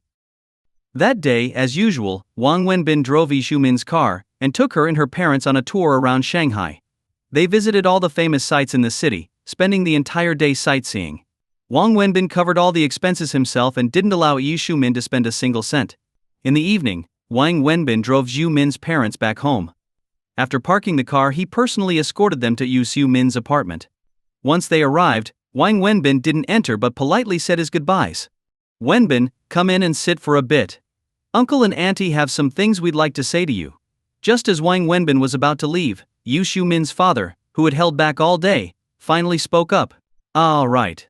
Wang Wenbin was momentarily surprised but nodded and stepped into the apartment. "Have a seat." Yi Shu-min's father gestured for Wang Wenbin to sit on the sofa. "I'll pour some tea for everyone," Yi Shu-min offered. "You sit down too, the tea can wait," her father replied. Yi Shu-min hesitated but then obediently sat down on the sofa as well. The four of them sat together on the sofa, waiting for Yi Shu-min's father to start speaking. "Wenbin, this time, auntie and I are truly happy. It's not because we ate good food or saw beautiful sights in Shanghai, but because we saw the two of you together. It came as a pleasant surprise to us. As parents, we don't expect you to spend money on us or take us to exciting places. We just hope you two can find happiness together," Yi Shu-min's father said earnestly. Wang Wenbin frowned slightly but didn't interrupt. Yi Shu-min, feeling uneasy, stole a glance at him. "Wenbin, auntie and I have always liked you. You're a sincere, responsible young man and a good partner to Yi Shu-min. We have always supported your relationship. However, 3 years ago, Yi Shu-min did something that made us very upset. It caused a lot of pain for you and your family. I personally went to apologize to your parents. Back then, I thought there would be no possibility for you two to be together again, so we stopped interfering in the matter. When auntie and I talked about it, we often felt regret, thinking you were truly a good person. We never expected to see you two together again, and as her parents, we're very happy. But I have to say this in front of you, Yi Shu-min. Young people have every right to pursue their careers, but you must be mindful, know when to let go, and most importantly, learn to respect and cherish each other. Wenbin is a good man, and you must treasure him. Don't do anything foolish again. Do you understand?" Yi Shu-min's father reprimanded her directly. "Yes." Yi Shu-min nodded without denying it. Wang Wenbin remained silent, unsure how to respond, especially seeing Yi Shu-min's parents looking so pleased. "Uncle, auntie, actually." Wang Wenbin finally gathered the courage to speak. But as soon as he opened his mouth, he found himself at a loss for words.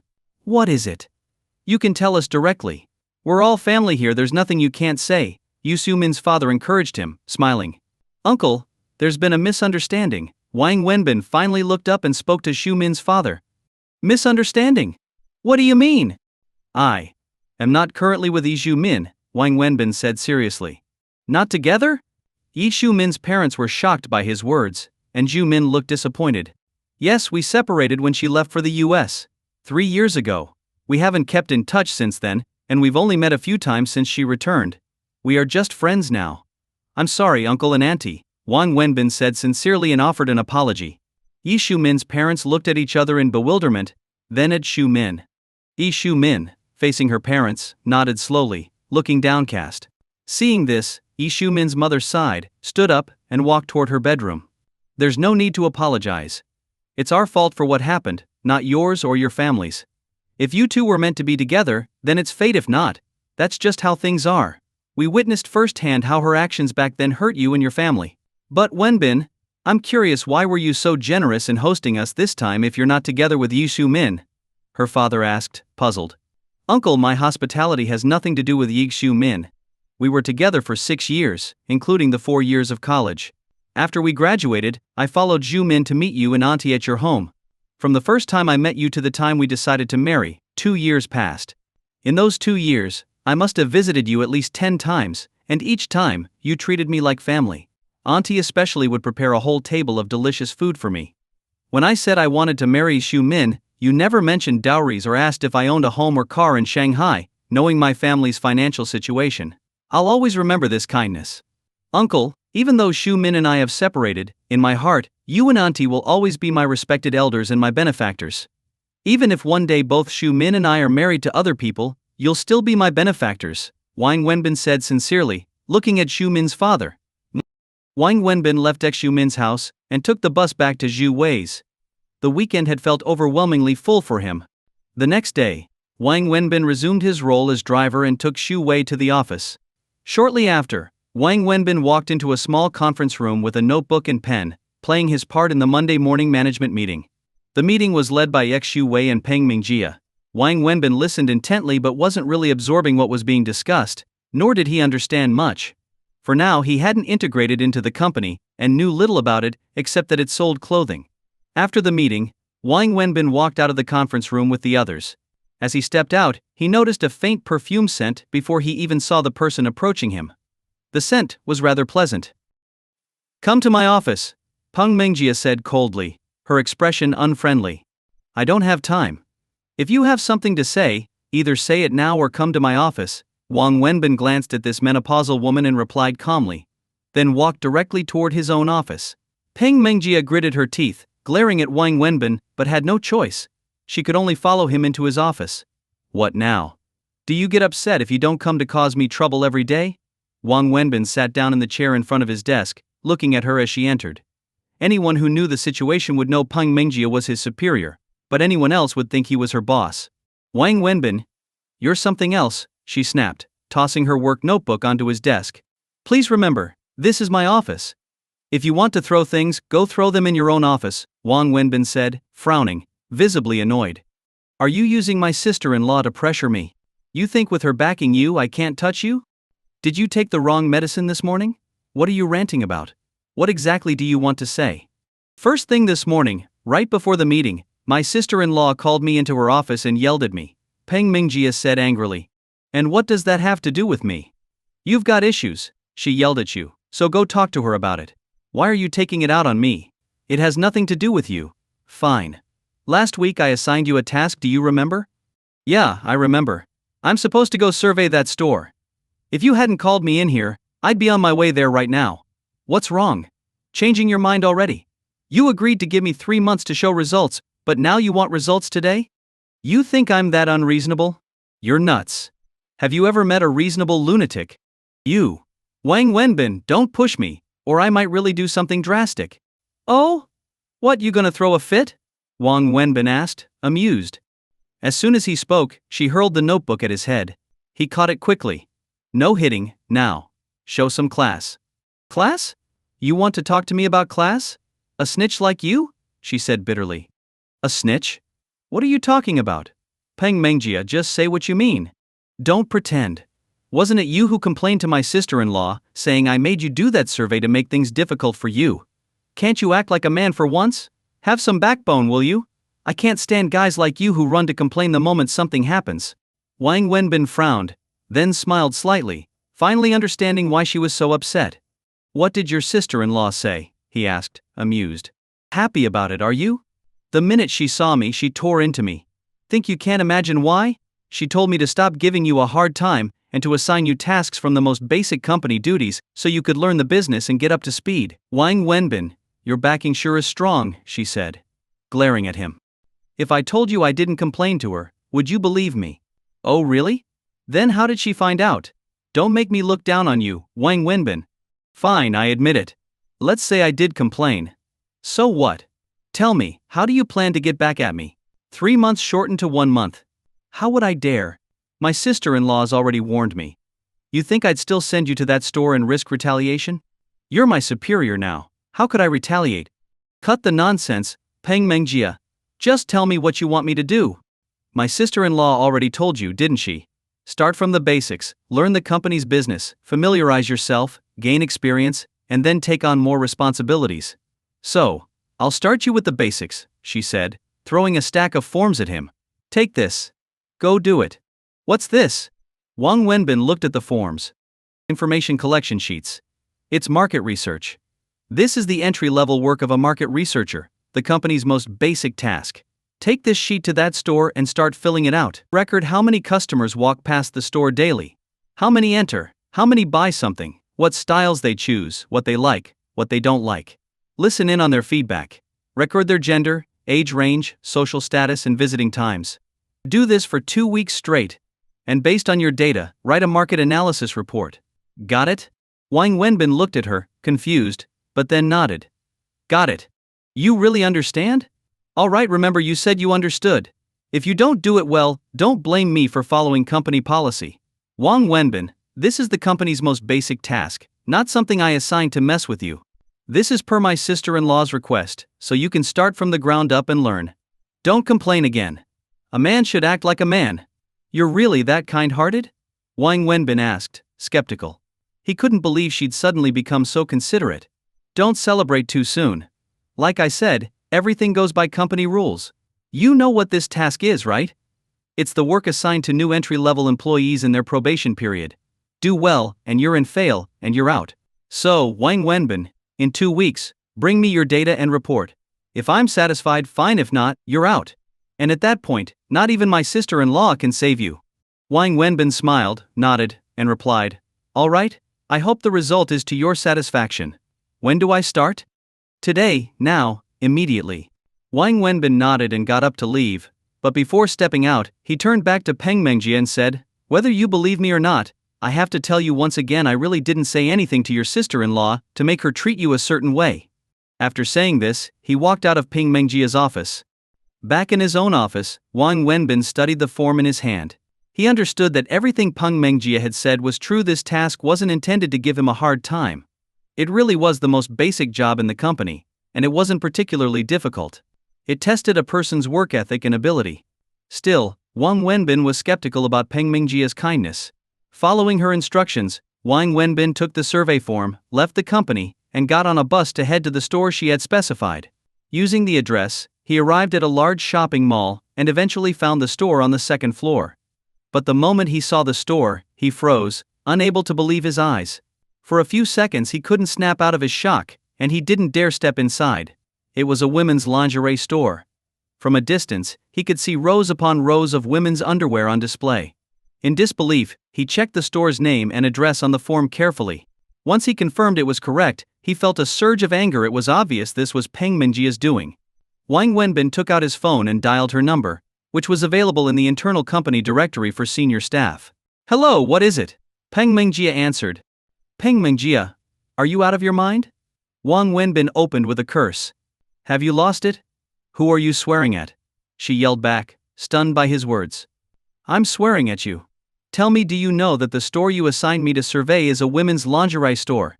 I know. So what? You know? And you still sent me? What's the problem? The problem? You're asking what the problem is. I'm a man and you want me to hang around a lingerie store every day, observing which styles women choose, whether they prefer lace or cutouts, asking them why they don't like lace or certain straps, finding out which styles feel uncomfortable. Are you insane? Listen, you can dislike me, even play pranks, but there are limits. Don't take it too far, Wang Wenbin said, genuinely angry this time. Show me any company rule that says a man can't survey a lingerie store, or a national law that states this. If you find one, let me know. Otherwise, you can either do the job as assigned or come back here and resign. And let me tell you, this lingerie brand belongs to our company, and most of our market researchers are men. Does that mean we shouldn't conduct surveys in lingerie stores? Should all our production and logistics staff for women's lingerie be women too? Many male employees conduct market research in lingerie stores. If you feel uncomfortable, that's just your mindset. Remember, this is your job, it's not spying. And let me repeat one last time. You can either swallow your pride and do the job properly, carefully documenting everything and submitting a market survey report that accurately reflects consumer trends, or you can quit. Which will it be? Peng Mingjie finished, smiling as she spoke. Do you really find this amusing? Wang Wenbin asked through gritted teeth. No, I don't. I'd rather not go this far. Wang Wenbin, I've told you, if you leave the company voluntarily, I'll help you find another job, even provide a good recommendation. I have a lot of contacts, classmates and friends in management roles across major companies in Shanghai. I could easily find you something with equal or better pay. But you refuse, so I'm forced to resort to this. If you hate me for it, so be it. Peng Mingjie. Is this really necessary? What's my presence here to you? Just because you think I'll try to take over the company? You really believe I'm capable of that? Are you that confident in me or that insecure about yourself? I'm not afraid of you taking the company, I'm worried you'll take my sister-in-law and niece, she replied. How many times do I have to say it? Nothing is going on between your sister-in-law and me. What will it take for you to believe that? Leave the company, leave my sister-in-law, and I might believe it. Until then, I can't sleep well at night. Wang Wenbin, ask anyone on the street if they'd believe that a widow who's been alone for years and a single guy like you, 26 years old and unmarried, who spend all their time together, even sharing a bed, have no relationship. I'm begging you, just leave her. Peng Mingjie, you're hopeless. Go get checked at the hospital, maybe there's still time. Wang Wenbin cursed and then hung up. After hanging up, Wang Wenbin stood in the corner and smoked a cigarette. When he finished, he walked toward the mall entrance. But just as he reached the door, he stopped, turned back, and headed toward the lingerie store. He stood about 10 meters away from the store, staring at the rows of various lingerie styles and the women going in and out. He felt his scalp tingle. He didn't even dare get any closer, afraid people would think he was a creep. If anything, Wang Wenbin was a bit thin-skinned, and he knew it. Finally, he worked up the courage to approach the store while it was empty, but after taking just a few steps, he saw someone passing by and immediately changed direction, afraid they'd see him heading into a women's lingerie store. He stood at the entrance of the lingerie store for the entire morning, unable to muster the courage to go in. He was too embarrassed, there was no way he could bring himself to do it. In his mind, he cursed Peng Mingjie repeatedly. At first, Wang Wenbin just peeked into the store from outside, but then he started circling around it, losing track of how many times he'd gone around. Eventually, 2 mall security guards stopped him, led by a female sales assistant from the lingerie store. It's him. He's been hanging around outside our store, looking in, and now he's been circling around the whole morning, looking shifty. I suspect he's either a thief or some kind of pervert. The sales assistant pointed at Wang Wenbin as she spoke to the guards. Come with us to the security office, one of the guards said as they moved to take him by the arm. Wait. This is a misunderstanding. Wang Wenbin, feeling utterly embarrassed, quickly said, pulling out his company ID card and handing it to the sales assistant. Take a look, I'm with the company. The sales assistant took his ID and, after reading it, asked in confusion, Assistant to the general manager? Yes, I'm the general manager's assistant. I came down today to conduct a survey and inspect the store. My main goal was to observe the attitudes of the frontline staff, so I didn't come in but stayed outside for a closer look. I never expected it to cause a misunderstanding, Wang Wenbin hurriedly explained, trying to find an excuse to ease the awkwardness. Oh, Assistant Wang, I'm so sorry. I had no idea. I'm really sorry. The sales assistant turned pale and quickly apologized. 10 minutes later, Wang Wenbin was seated in the small storage room at the back of the lingerie store. The room served as both a storage area and a tiny office, furnished with a desk and a couple of chairs. The sales assistant brought him a glass of water, placing it in front of him. Assistant Wang, sorry about the lack of tea. No problem, thank you. Assistant Wang, I'm really sorry. I didn't know it was you. When a staff member told me someone had been looking into the store, I just assumed. Because we had an incident before with a man sneaking in to steal lingerie when the staff weren't paying attention, so. Not that I'm saying you're like that. I just. My mouth. Assistant Wang, I didn't mean that at all. The sales assistant's nervous apology only made the situation funnier, and Wang Wenbin couldn't help but chuckle. It's not your fault. Honestly, it's my fault for not handling it properly. I probably should have just come straight into the store to check on things. But since there were customers around, I didn't feel comfortable coming in as a man. I thought I'd wait until there were no customers to avoid disturbing anyone and save myself some embarrassment. But I never found the right moment, so I stayed outside observing. I didn't expect it to cause such a misunderstanding. By the way, are you the store manager? Wang Wenbin asked. Yes, I am, the store manager nodded. How long have you been working here? This is my 6th year. That's a long time. Yes, I've been here since the store opened. My home is nearby, so it's convenient. Since you've been here for so long as the manager, you must know a lot about the store and our brand. I'd say I know it fairly well. I interact with customers daily. What kind of customer demographic do we usually serve? What's their age range? Social background? How's the traffic distribution? Wang Wenbin asked a series of questions, not out of professional expertise but out of a straightforward understanding that all marketing boils down to satisfying customers. Therefore, customer feedback was the most valuable. As he couldn't gather opinions from the customers in this store, he chose to ask the store manager, who had 6 years of experience. She knew this store, brand and customer base better than any company expert. The store manager spoke, and Wang Wenbin carefully took notes. He asked detailed questions, and after over an hour, he closed his notebook, feeling he had gained a thorough understanding of the store's situation. Could I ask for your help with something? Consider it a task from the company, Wang Wenbin said to the store manager. Of course, Assistant Wang. Just let me know. This is a market survey form. Previously, this work was handled by market researchers from the company, but I personally believe it's more suitable for you here. After all, it's the frontline staff who truly understand customer preferences, not the company's researchers. So, would you be willing to complete this survey form for the next 2 weeks, documenting daily observations based on these criteria? I'll come back in 2 weeks to collect it. How does that sound? Wang Wenbin smiled. Of course, I'll fill it out carefully. The store manager nodded eagerly. It won't be too much trouble? Not at all, it's just part of our routine work. Also, I told the company I'd be here for survey work, so. I understand. If anyone asks, I'll say you're here daily conducting research. Ha ha ha, thank you. Wang Wenbin shook hands with the store manager and left the store. Trying to mess with me, huh? Thinking of Peng Mengjia, Wang Wenbin couldn't help but laugh to himself. Leaving the lingerie store, Wang Wenbin didn't return to the company. Instead, he took another bus, carrying a different survey form. This form was the original one that Peng Mengjia had given him. Following the address on it, he found another store on a busy commercial street lined with various clothing brands. After a few minutes, he reached the entrance of the store, which looked upscale, but there wasn't a single customer inside. A few sales assistants stood around chatting. Looking at the store's brand, Wang Wenbin confirmed it was indeed the right place. This brand was the company's flagship, specializing mainly in women's clothing, with lingerie as a subsidiary line. Once he confirmed the store, Wang Wenbin walked straight inside. The sales assistants in the store were surprised to see a man enter alone, which was rare for a women's clothing store. They stopped chatting, and one of them enthusiastically approached him. Sir, is there a particular style you're interested in? I'm just looking around, Wang Wenbin replied casually. Here are our new arrivals.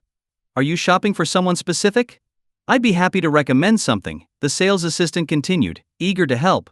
Wang Wenbin said nothing, glancing through some clothes.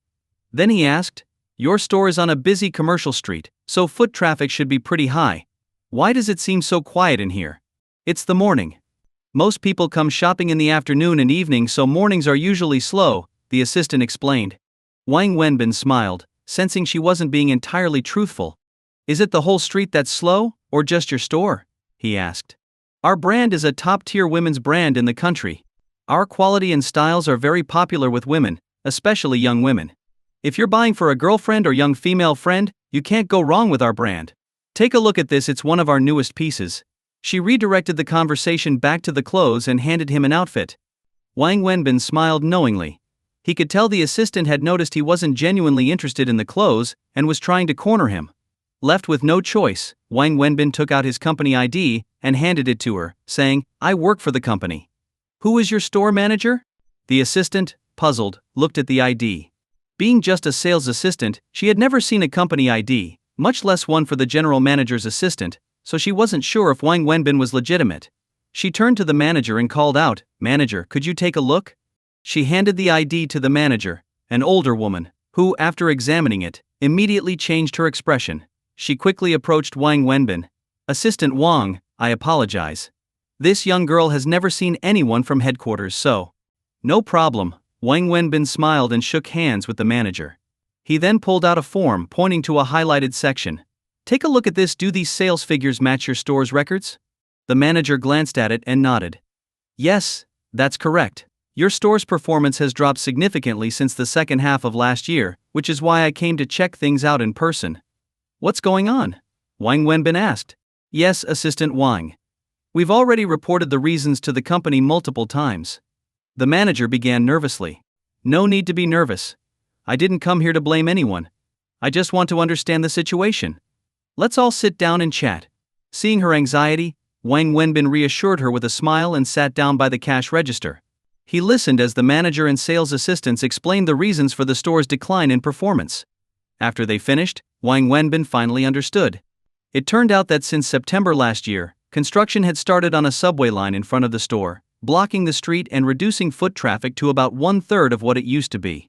The most frustrating part was that the company had known about this issue from the start. Even Peng Mingjie had come to inspect it herself, and had suggested only cutting costs and waiting until the construction ended. The answer was clear: Peng Mingjie was deliberately setting him up, looking for any excuse to get him fired, though her plan had been unexpectedly interrupted by Xu Wei. Wang Wenbin spent the rest of the morning talking with the store's staff and, noticing the time, saw it was already noon. Smiling at the women who had spent the morning with him, he said, "Since we can't change the situation, let's leave it at that. You've all kept me company all morning, so let me treat you to lunch." "Wow, really? Lunch with the boss?" The sales assistants cheered happily. "Don't get too excited," the manager scolded gently. Then she stood up and said, "There's no need for you to treat us, Assistant Wang. Since you came here on a work visit, we should be treating you instead." The manager left one sales assistant to watch the store and then invited Wang Wenbin and the remaining 2 assistants to a nearby restaurant. Seeing that a senior company representative had come, the manager ordered plenty of dishes to make a good impression. But when she went to pay after the meal, the server informed her that the bill had already been settled. Wang Wenbin had secretly paid while excusing himself to use the restroom. The meal wasn't cheap, costing over 1,000 yuan. "Assistant Wang, we'll head back to the store from here." "Thank you for the meal," the manager said as they stepped out of the restaurant onto the street. "Back from here? Didn't we come from the other direction?" Wang Wenbin asked, confused. "Yes, we did, but going this way leads us to the store's back entrance, which is much closer. Also, the construction area on the other side is messy, with piles of building materials and uneven ground, so we usually take this route now." "Did you drive or will you take a taxi?" the manager explained. "Oh."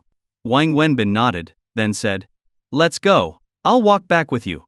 It was clear he hadn't paid attention to the manager's question, and he motioned for her to lead the way back to the store.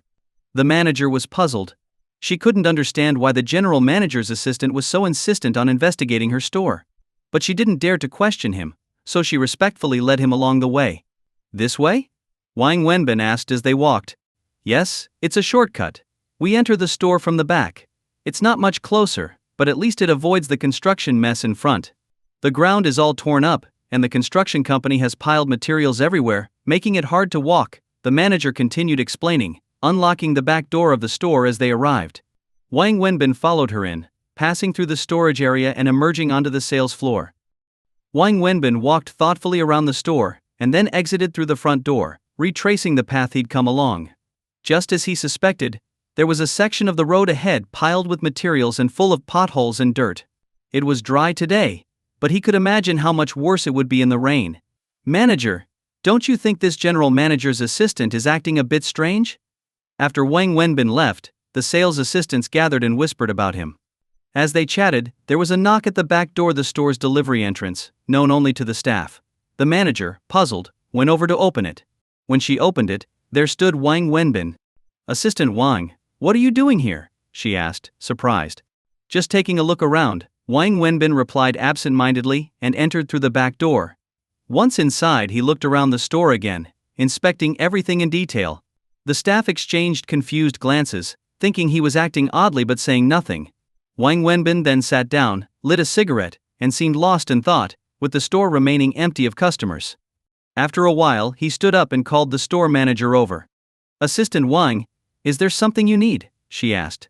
"File a report to the marketing department, stating that due to the subway construction outside, foot traffic has decreased significantly, impacting sales, and request approval for store renovations and upgrades," Wang Wenbin instructed. "Ah? But The manager hesitated. "Are you confused? Don't worry about it, just file the report as a formality, and I'll handle the rest," Wang Wenbin said with a smile. The store manager didn't understand what Wang Wenbin was up to, but she didn't dare ask further. She simply followed his instructions and filed the report, which Wang Wenbin then took and left the store. Once he was gone, the store became lively again.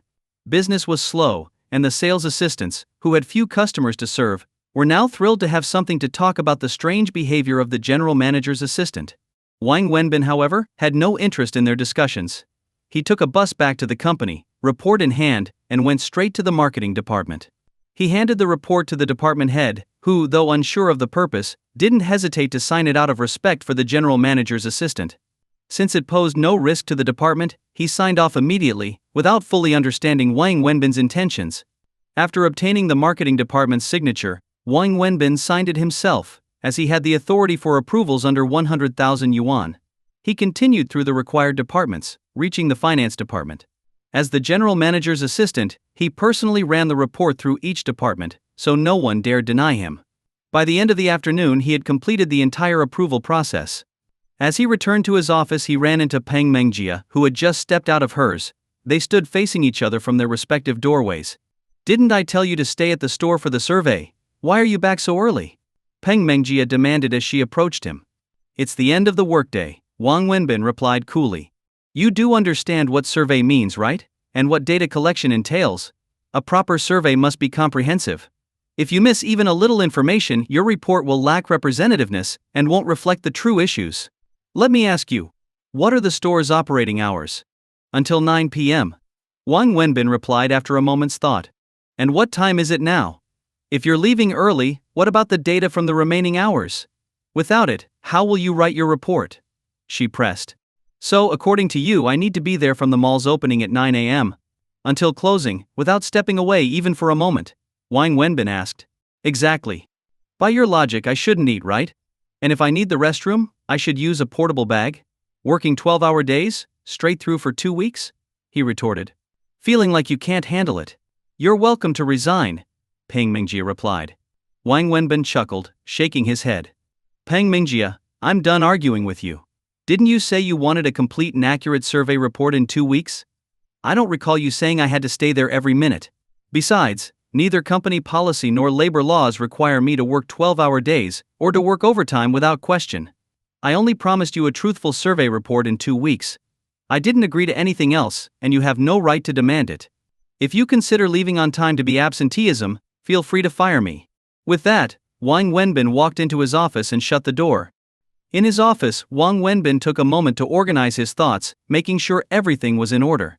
Seeing that it was time to clock out, he left the office and headed downstairs. Wang Wenbin drove Xu Wei's car from the parking lot to the office entrance, fulfilling his duties as her driver. "No need to pull up here anymore.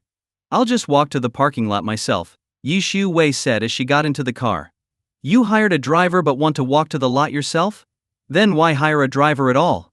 Wang Wenbin responded with a smile as he drove. "Don't forget you're not a driver, you're the general manager's assistant," Xu Wei reminded him. "But you told me that the title of general manager's assistant is just for show. In reality, I'm just a driver." Xu Wei laughed and said, "Since when did you start pretending not to understand? What, are you blaming me for tricking you onto this pirate ship?" "Don't be too good to me, I get moved easily," Wang Wenbin said with a smile. Xu Wei smiled back without saying anything. Taking advantage of checking the rearview mirror, Wang Wenbin stole a glance at Zhu Wei's charming smile, and almost got lost in it. Don't head home. Take me to the XXX hotel, Zhu Wei said after they'd driven for a while. Got a meeting? Wang Wenbin asked. Something like that, Zhu Wei replied vaguely. Wang Wenbin found her answer a bit odd but didn't think much of it, so he drove toward the 5-star hotel. Did Mengjia assign you to work on that store performance improvement plan again today? As he drove, Wang Wenbin tapped his fingers on the steering wheel and, after a pause, said with a smile, No, she sent me to another store for some market data collection. Just data collection? No extra trouble, right? No, just simple data collection. She said it was to help me learn a few things, Wang Wenbin answered, shaking his head. Did she say anything else? No. That was it. Nothing more, he said, shaking his head again. Good. If she starts any other nonsense, let me know. Sometimes she's just childish, Zhu Wei said with a satisfied smile. Wang Wenbin parked in the underground lot of the XXX hotel and said to Zhu Wei, All right, you can head up. I'll wait for you here. What? You're not coming up? Me? Why would I go up when you're meeting someone? It wouldn't be appropriate. How many times do I have to tell you, you're not just a driver, Wenbin? Did I ever once call you my driver? Even if I'm not technically a driver, it wouldn't make sense for me to go with you. I'll just wait here. If you need anything, call me, and I'll come up right away, Wang Wenbin replied. Come with me. It's not a meeting, just meeting a friend. And you know this friend, Zhu Wei said, getting out of the car. One of your friends? That I know. Wang Wenbin was confused. He couldn't recall knowing any of Zhu Wei's friends. But since she'd said so, Wang Wenbin got out and followed her to the elevator. Are you sure I know them? He asked again in the elevator. What's wrong? Worried about going up with me? Afraid I'll eat you up, Zhu Wei laughed. No, that's not it. I just don't remember knowing any of your friends, Wang Wenbin explained quickly. You'll see when we get there, Zhu Wei replied with a mysterious smile. Zhu Wei led Wang Wenbin upstairs to a private room. A server opened the door, and Zhu Wei walked in, with Wang Wenbin following. The moment Wang Wenbin entered, he saw someone sitting on the sofa. Jang Xingi. Shocked, he widened his eyes and asked, It's you? Seeing Zhu Wei and Wang Wenbin come in, Jang Xingi quickly stood up from the sofa. All right girl, I brought him here for you. I'll leave you two to chat. I'm heading out, Zhu Wei said with a smile to Jang Xingi in the room. Stay for dinner, sister. You're already here, Jang Xingi pleaded. No, I'm going home. You two should talk alone, it's better this way. Plus, my daughter's at home waiting for me to have dinner with her. I'll take the car, and if it works out, you can give him a ride back later, Zhu Wei said, turning to Wang Wenbin, who frowned slightly. Give me the car keys, I'm heading back. Sister Shu, isn't this a bit of a setup? Wang Wenbin said, frowning as he handed her the keys. Do you really think such a pretty girl is a setup? Don't be stubborn, seize the opportunity. You'll thank me later, Zhu Wei replied with a smile, took the keys, and left the room. Wang Wenbin watched her leave, then turned to see Jang Xingi standing there, looking at him. Wenbin, Jang Xingi said softly, unsure what else to say. Wang Wenbin glanced at her, and his heart softened. It was clear that Jang Xingi had asked Zhu Wei to arrange this meeting. Although he had been tricked, he couldn't feel angry when he looked at her. After a moment, Wang Wenbin walked further into the room, pulled out a chair at the dining table, and sat down. So you had Zhu Wei trick me into coming here, didn't you? Wenbin, I didn't mean to deceive you, but I had no choice. You blocked my number, and I knew if I tried to contact you, you'd ignore me. I had no choice but to resort to this. I'm sorry, please don't be mad at me, Jang Xingi apologized, her eyes welling up with tears. Why did you want to see me? Wang Wenbin turned away, avoiding her gaze, knowing he couldn't stay indifferent if he looked at her directly. Wenbin, I just wanted to apologize and invite you to dinner to make it up to you, Jang Xingi said earnestly, stepping closer to him. What do you need to apologize for? Why would you say sorry to me? Wang Wenbin had an idea of what she wanted to say, but pretended he didn't know. I'm sorry I wrongfully accused you. You never took the 500,000 yuan from my dad, but I thought you did and got angry with you. I'm so sorry. Who told you I didn't take it? Zhu Wei? How would she know whether I took it or not? She didn't even know about this in the first place, so how could you trust her word? Jang Xinyi, only two people know if I took that money, me and your dad. If you want to verify, ask your dad, he's the one who would know best. Besides, Jang Xinyi, you've put me in an awkward position by tricking me into coming here. Your dad and I agreed. I signed an agreement with him. I accepted his 500,000 yuan on the condition that I wouldn't see you or have any contact with you. So by bringing me here, you're making me breach that agreement. Please, don't do this again. Wang Wenbin spoke coldly and then turned to leave. He understood clearly that Zhang Mingyang wanted him to stay away from his daughter, so he'd likely told her that Wang Wenbin had indeed taken the money. It was my dad who told me you didn't take the 500,000, Jang Xingi called out to him as he was leaving. Hearing this, Wang Wenbin stopped in shock, frozen in place. Wang Wenbin, how long are you going to keep lying to me? Why are you deliberately deceiving me? Do you really dislike me that much? Zhang Xinyi, who had been apologizing just moments before, suddenly broke down emotionally. It's not. Why are you crying all of a sudden? Wang Wenbin turned around to see Zhang Xinyi standing there with tears streaming down her face. His carefully maintained cold facade crumbled, and he hurried over to grab a tissue from the table, offering it to her. I don't need you pretending to be nice. Don't you hate me? Zhang Xinyi pushed his hand away. Alright, it's my fault, all my fault. Can we stop crying now? Wang Wenbin said hurriedly, trying to wipe Zhang Xinyi's tears with a tissue. We're alone in this private room. If someone sees you crying like this, they might think I did something to you, and I won't be able to explain it. I don't need your help. I'll do it myself, Zhang Xinyi said, taking the tissue from his hand. She sat down at the table, turning her back to him, clearly showing her frustration. What's going on here? Wang Wenbin muttered to himself, half laughing. One moment you're apologizing to me, and the next it's all my fault, and I'm the one apologizing. Just then, a line of servers came in, setting down more than a dozen dishes on the table, each one looking like a work of art. Wang Wenbin stared in shock, speechless. Are you sure it's just the two of us eating this? He asked, turning to Zhang Xinyi. Originally, Sister Xu Wei was going to join us, but she left, Zhang Xinyi replied. Sis, I know your family is well off, but isn't this a bit excessive? This is just showing off, Wang Wenbin said, gesturing to the table full of food. What's wrong? I remembered these were all dishes you liked, so I ordered them especially for you. Look, they're all your favorites. When did you ever see me like these dishes? Last time. Last time when I took you to that other restaurant, you really enjoyed them. I remembered, so I ordered them for you, Zhang Xinyi explained. Listening to her explanation, Wang Wenbin was both amused and touched. Sis, it's not that I like these dishes. I was just eating them because they were so expensive. It would have been a shame to waste them. To be honest, this type of restaurant is all about appearances. For taste, nothing beats street food like fried rice. Ah. So what should we do? If you don't like them, we can go somewhere else, wherever you want, Zhang Xinyi offered. Wang Wenbin took a deep breath and sighed. Truly the definition of rich. No, I was just kidding. I do like it. Let's eat, I'm hungry. He knew that Zhang Xinyi's thinking was on a completely different level from his, and if he didn't eat, she really might drag him off to find somewhere else. Are you sure you like it? She asked, half doubtful. Of course. Just think about it, food this expensive has to be good, right? Wang Wenbin took big bites, trying to make her feel better. Great. Eat as much as you like, and if it's not enough, we'll order more, Zhang Xinyi said happily, watching him eat with a smile. Wang Wenbin choked a little at her words, coughing uncontrollably. Zhang Xinyi quickly handed him a glass of juice, which he drank in big gulps, nearly choking at her generosity. Please, have mercy on me. This is more than enough. If you pack this up, I'd be eating it for the whole week, Wang Wenbin said after catching his breath. No need to pack it. If you like it, I'll take you here again next week, Zhang Xinyi said with a silly grin. Sis, is that what I meant? Wang Wenbin sighed in defeat. Wenbin, I really am here to apologize.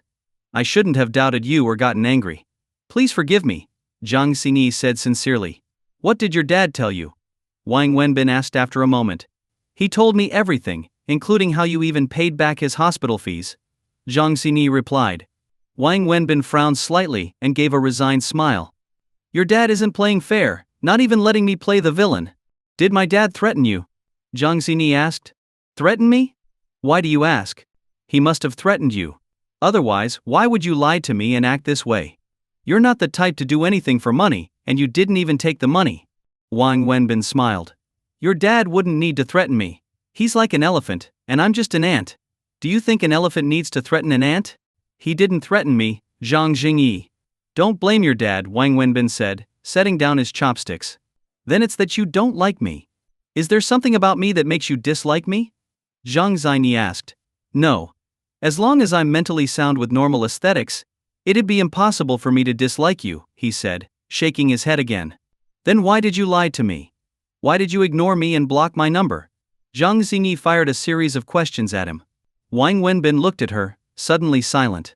He didn't know how to explain his actions to the girl in front of him. He himself couldn't quite understand why he had treated her this way. It's not that I ignored you. We hardly know each other, he said, leaning back in his chair and reflexively taking out a cigarette. But you saved my life, Zhang Xinyi said, looking directly at him. Just forget about it. Pretend I never saved you. You did save me. How could I forget that? For you maybe it was a trivial thing, but for me it was life and death. If it were you, could you forget? What do you want then? To repay me? Didn't you already work at my barbecue stand for a while? Where even now you don't owe me, and I don't owe you. So my life is only worth a few days of helping out at a barbecue stand? Zhang Xinyi asked, a bit angry. Then what else do you want? To marry me as a way of saying thanks? Wang Wenbin replied, half jokingly. You're such a rogue. Zhang Xinyi's face instantly turned red, glowing and alluring after Wang Wenbin's words. Exactly, Wang Wenbin replied. So this really isn't as serious as you're making it out to be. Just saying thank you is enough. Besides, you already helped me out for several days really, or even now. He tried to persuade her sincerely. Even if my life were only worth a few days helping out at a barbecue stand, can't we still be friends? Do I not even deserve to be friends with you? It's not that you don't deserve to be my friend, it's that you've got it backward. I'm the one who doesn't deserve to be your friend. Why? Why wouldn't you deserve to be my friend? Do you really need to ask? Isn't it obvious? I don't see any reason why we couldn't be friends. Isn't it clear as day? Look at this table, do you think I could ever afford to take you out to eat here? Wang Wenbin interrupted her. Why wouldn't we be equals or similar people? Why wouldn't you be able to treat me to a meal? It's not like you haven't before. Remember the few times you invited me to eat on the street where you set up your barbecue stand? You paid, and I thought it was great. That's different. I didn't know your dad was so wealthy back then. So, the reason you don't want to be friends with me is because my dad is rich. Fine, starting today I won't take a cent from my dad. I'll just be myself, just Zhang Xinyi. That should be enough to be friends with you, right? And if it bothers you that I treated you to such a fancy meal, fine. From now on, I'll only take you to street food stands. Will that make you feel better? Zhang Xinyi said firmly. Now you're just being unreasonable. Who's being unreasonable, me or you? I just want to be friends with you, so why does money have to be involved? Are money and friendship really so inseparable? If they are, fine, I won't take a single cent from my dad from now on. I have a job, I earn a salary, and I'll only spend my own money from now on, she continued. Wang Wenbin was at a loss for words. He had to admit she made sense. Do you really think your dad would let you be friends with someone like me? Why would I need my dad's approval to choose my friends? When you make friends, do you have to get your parents' permission? I'm an adult, and making friends is my own business. I don't need anyone's permission, Zhang Xinyi declared firmly. You're usually so shy and quiet. And now you've suddenly become so eloquent, Wang Wenbin said, shaking his head in defeat. But why do you even want to be friends with me? What good does it do for you? Look at me, what's there about me that makes you want to be friends? I don't know why. I just want to be friends with you. Being around you makes me happy, Zhang Xinyi said, pouting. That's not a reason. I don't care. I just want to be friends with you. So, I can't get rid of you, can I? Nope. After they finished eating, Wang Wenbin strode toward the exit, with Zhang Xinyi running to catch up.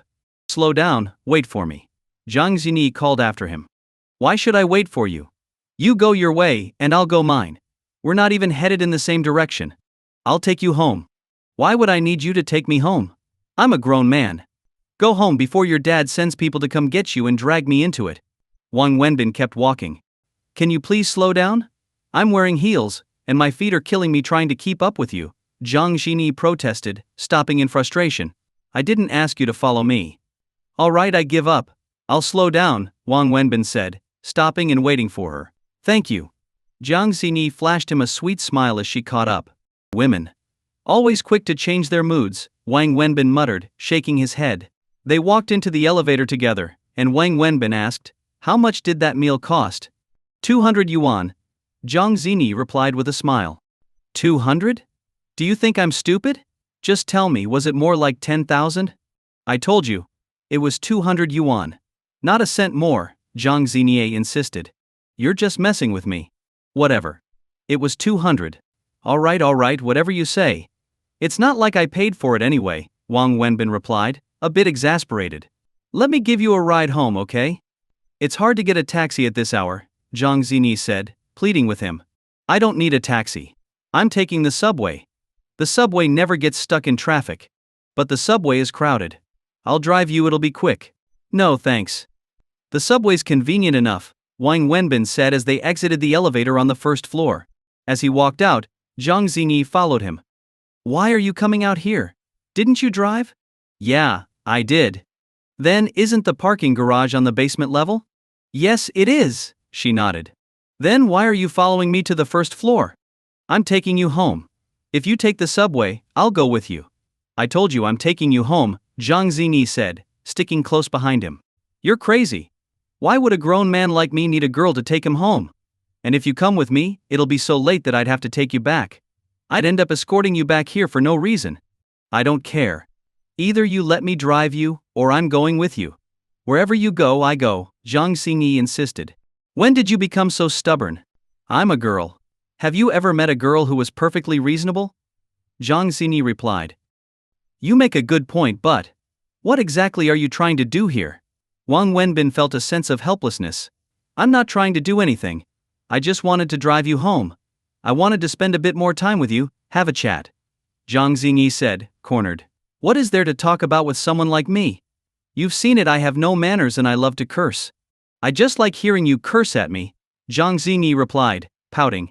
Wang Wenbin was left speechless, once again shocked beyond words. 10 minutes later, a sports car pulled out of the parking lot. But it wasn't Jang Xingi who was driving, it was Wang Wenbin. Wang Wenbin was a bit impatient by nature and couldn't bear to sit next to a woman while she drove. Jang Xingi was especially bad at driving among the women he knew. So, as soon as he got into the car, he took the driver's seat, while Jang Xingi happily sat beside him, as the car only had 2 seats anyway. I really don't understand you rich people. A sedan is so much more comfortable and can seat 5 or 6 people. But this thing, it's expensive, low to the ground, and only fits 2 people. You say it can go 200 or 300 miles per hour, but what's the point? In this city, you're lucky if you can drive at 50 miles per hour without hitting traffic. Wang Wenbin complained as he drove. Though he couldn't deny the driving experience was fantastic, a good car is a good car. I feel the same way, Jang Xingi agreed. So why did you buy it then? I didn't buy it. My dad gave it to me. I don't know much about cars. He got me one, so I drove it. I thought it was just an ordinary car. It wasn't until I'd been driving it a while that I realized it's called a sports car, while everyone else drives sedans, but I've gotten used to it, so I'm too lazy to switch. Wang Wenbin had no response. If someone else had said that to him, he would have thought they were trying to show off. But coming from Jang Xingi, it didn't feel odd at all. She genuinely had no need to pretend she was truly rich, and just didn't know better. But it's not completely useless. The handling is incredible, and driving it feels genuinely enjoyable, Wang Wenbin said as he drove. So? You like this car? Of course I do. Who wouldn't like such an expensive car? Plus, I'm a guy. Let me tell you, men have 2 eternal loves: beautiful women and good cars. It's just in our nature. Then let me lend you this car to drive. My family has a few sedans, I'll just switch to one of them. Jang Xingi looked at Wang Wenbin seriously. Wang Wenbin looked at her in shock. What? What did I say wrong again? Jang Xingi looked at him nervously, afraid she'd said something to make him angry. It's nothing. You're just way more generous than your dad. He'd give me at most $500,000, with strings attached, but here you are offering me a car worth several million with no conditions attached. Wang Wenbin chuckled. I didn't say I'd give it to you. I just said you could borrow it. I don't really like driving it, and it gets annoying when people keep staring. Since you like it, you can borrow it. Isn't it true that cars need to be driven regularly or they break down? So you'd actually be doing me a favor. What do you say? Jang Xingi explained. With reasoning like that, it's hard to turn you down. Great. Then you can drive it away later. Taking the subway and buses all the time is inconvenient, right? Consider it a way to get around. Driving a car worth millions just for getting around this must be the peak of my life. But do you think my salary can even cover the gas for this thing? Thanks for the offer, but I really can't afford to drive it. You'd better keep it for yourself. Wang Wenbin smiled. Jang Xingi pouted after being turned down. Are you Are you really living with her? Jang Xingi suddenly asked Wang Wenbin. Who? With whom? Wang Wenbin was caught off guard. Sister Xu Wei. Wang Wenbin turned to look at her, surprised. She told you that? What else did she tell you? Sister Xu Wei told me about her daughter. She said her daughter is sick and doesn't have much time left, so you're pretending to be her father to comfort her daughter. That's why you're living together, but you're just friends and you're helping them. Do you believe that? Wang Wenbin asked casually. I believe it. Jang Xingi nodded. You believe a story that far-fetched? Wang Wenbin turned to look at her. I believe it. Jang Xingi nodded again. Sister Xu Wei wouldn't lie to me. I trust her. And I trust you. If it were anyone else, I wouldn't believe it sounds too fake. But since it's you, I believe it, Jang Xingi added. Why do you believe it? Wang Wenbin asked curiously. I don't know. I just do. One day someone's going to trick you badly. You wouldn't. Wouldn't. Why are you so sure? One day I might betray you, and you'd even help me count the money I got for selling you. You saved my life. Why would I be afraid of you betraying me? If you really wanted to harm me, why would you risk your life to save me? Jang Xingi retorted. Once again, Wang Wenbin was at a loss for words. He couldn't quite understand her logic. Do you? Jang Xingi started but hesitated. If you have something to say, just say it. Don't hold back. Do you like Sister Xu Wei? Jang Xingi gathered her courage to ask. What goes on in your mind all day? Wang Wenbin laughed, then asked. What do you think? Do I like her? I don't know, but I have a feeling you probably do. Why? Wang Wenbin asked with a smile. Sister Xu Wei is so beautiful, so classy. How could you not like her? That's your reason? And also Sister Xu Wei seems like she can see through everything, so gentle, so smart, and so charming. Even I, as a woman, like her. So how could you not? Men all like women like that, don't they? Jang Xingi asked, sneaking a glance at Wang Wenbin.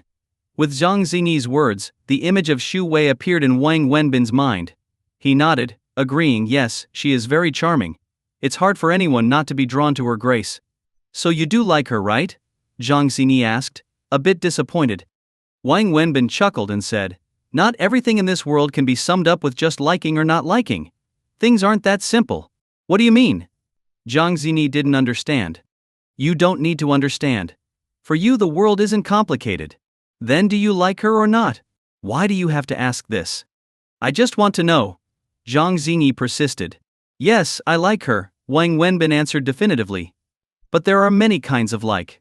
Then what kind of like is it for you? Jang Xingi pressed on. Are you ever going to stop?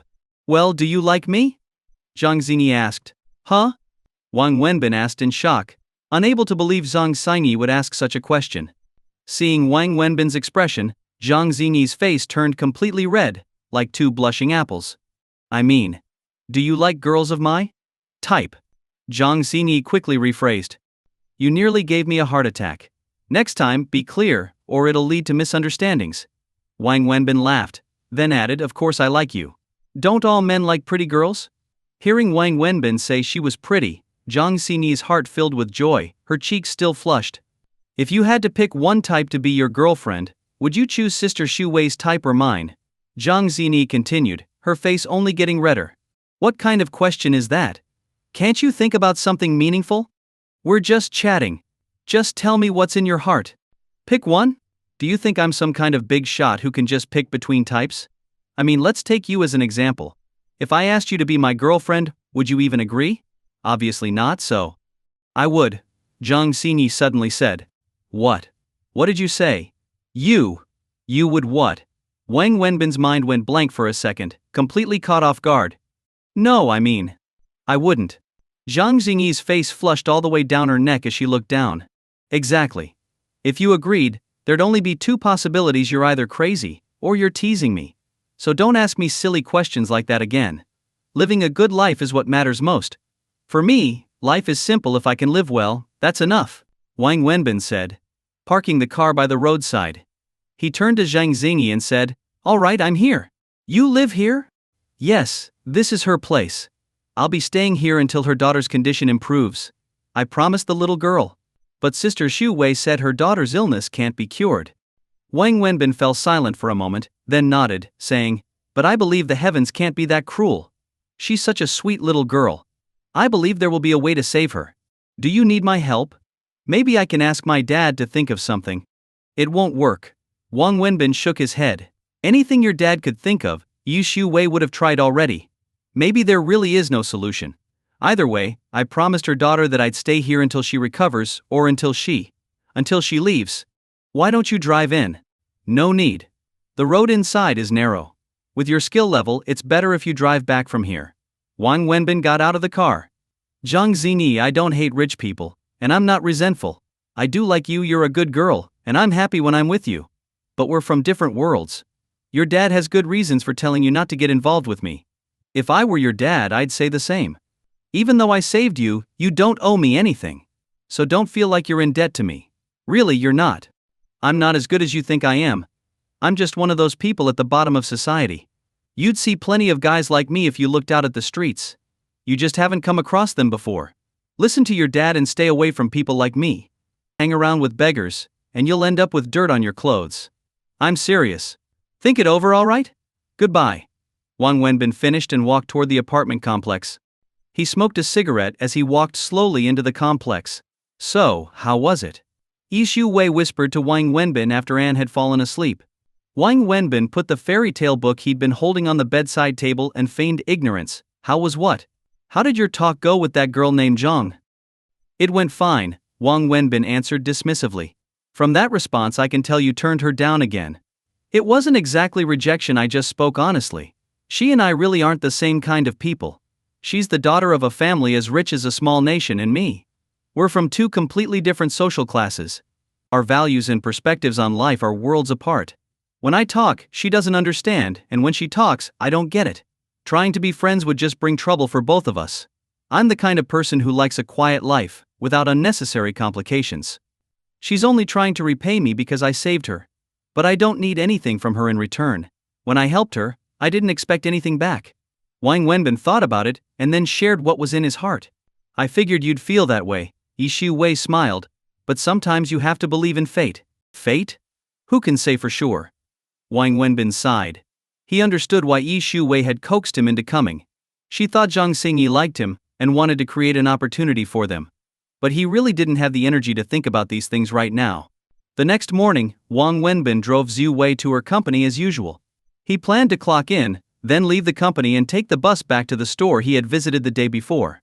Assistant Wang. Good morning. The store manager was surprised to see Wang Wenbin return so early. Wang Wenbin glanced at the few female sales associates in the store and said, Manager, don't open the store today. Put up a sign at the entrance saying the store is closed for renovation and will be closed for 5 days. What? The manager's eyes widened in shock. Give the employees 5 days off. They don't need to come to work. All benefits and pay remain the same. I've already arranged everything with the company, so everyone can relax and come back in 5 days. Wang Wenbin directed his words to the employees in the store. The employees cheered with excitement, while the manager remained confused. Assistant Wang, what exactly is going on here? Why suddenly close the store? Is the company planning to shut us down? The manager asked anxiously. If the company were planning to shut down this store, you wouldn't be taking a 5-day break, you'd be getting laid off. Wang Wenbin chuckled. Then what's going on? I already said, store renovations and upgrade. The approval paperwork from the company is very clear. Wang Wenbin handed the official document to the manager. But our store just finished renovations last year. It's practically new. Why are we renovating again so soon? The paperwork explains that it's to increase store sales performance. Just take care of the closure and leave arrangements. You'll understand soon enough. Wang Wenbin directed the manager to proceed. The manager, full of doubts, began making arrangements while Wang Wenbin sat at the cashier counter, smoking a cigarette. About 10 minutes later, a few sales associates left the store with their bags, chatting excitedly about how they'd spend their days off. All set? Wang Wenbin asked the manager. Yes, but Assistant Wang, I still don't really understand what's going on, the manager replied. Don't worry, you're about to find out. Wang Wenbin smiled as he looked at the group of men entering the store. Is this Mr. Wang? I'm from Chiba Decor. The leading man glanced at Wang Wenbin, then introduced himself. Hello. Come with me. I'll explain our objectives and the desired outcome. Wang Wenbin led him around the store and said, Our goal is to modify the layout to create a pathway from the front entrance of the store to the back street, so people can pass through without going outside. The idea is to make it convenient for pedestrians without disrupting the store's operations or damaging the brand's image due to increased foot traffic. Half an hour later, Wang Wenbin and the renovation team finalized the plan. The renovation team confirmed they'd start that afternoon, expecting to complete the work in 3 to 4 days since the workload was minimal. After they left, Wang Wenbin turned to the manager and asked, "Now do you understand what I'm doing?" "Yes, but Assistant Wang, is this really okay?" The manager had already figured out Wang Wenbin's objective during the walkthrough.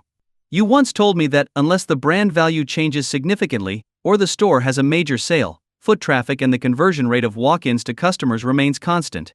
Walk-in traffic directly correlates with the customer base, and without new products or big discounts, the conversion rate of walk-ins to buyers is stable.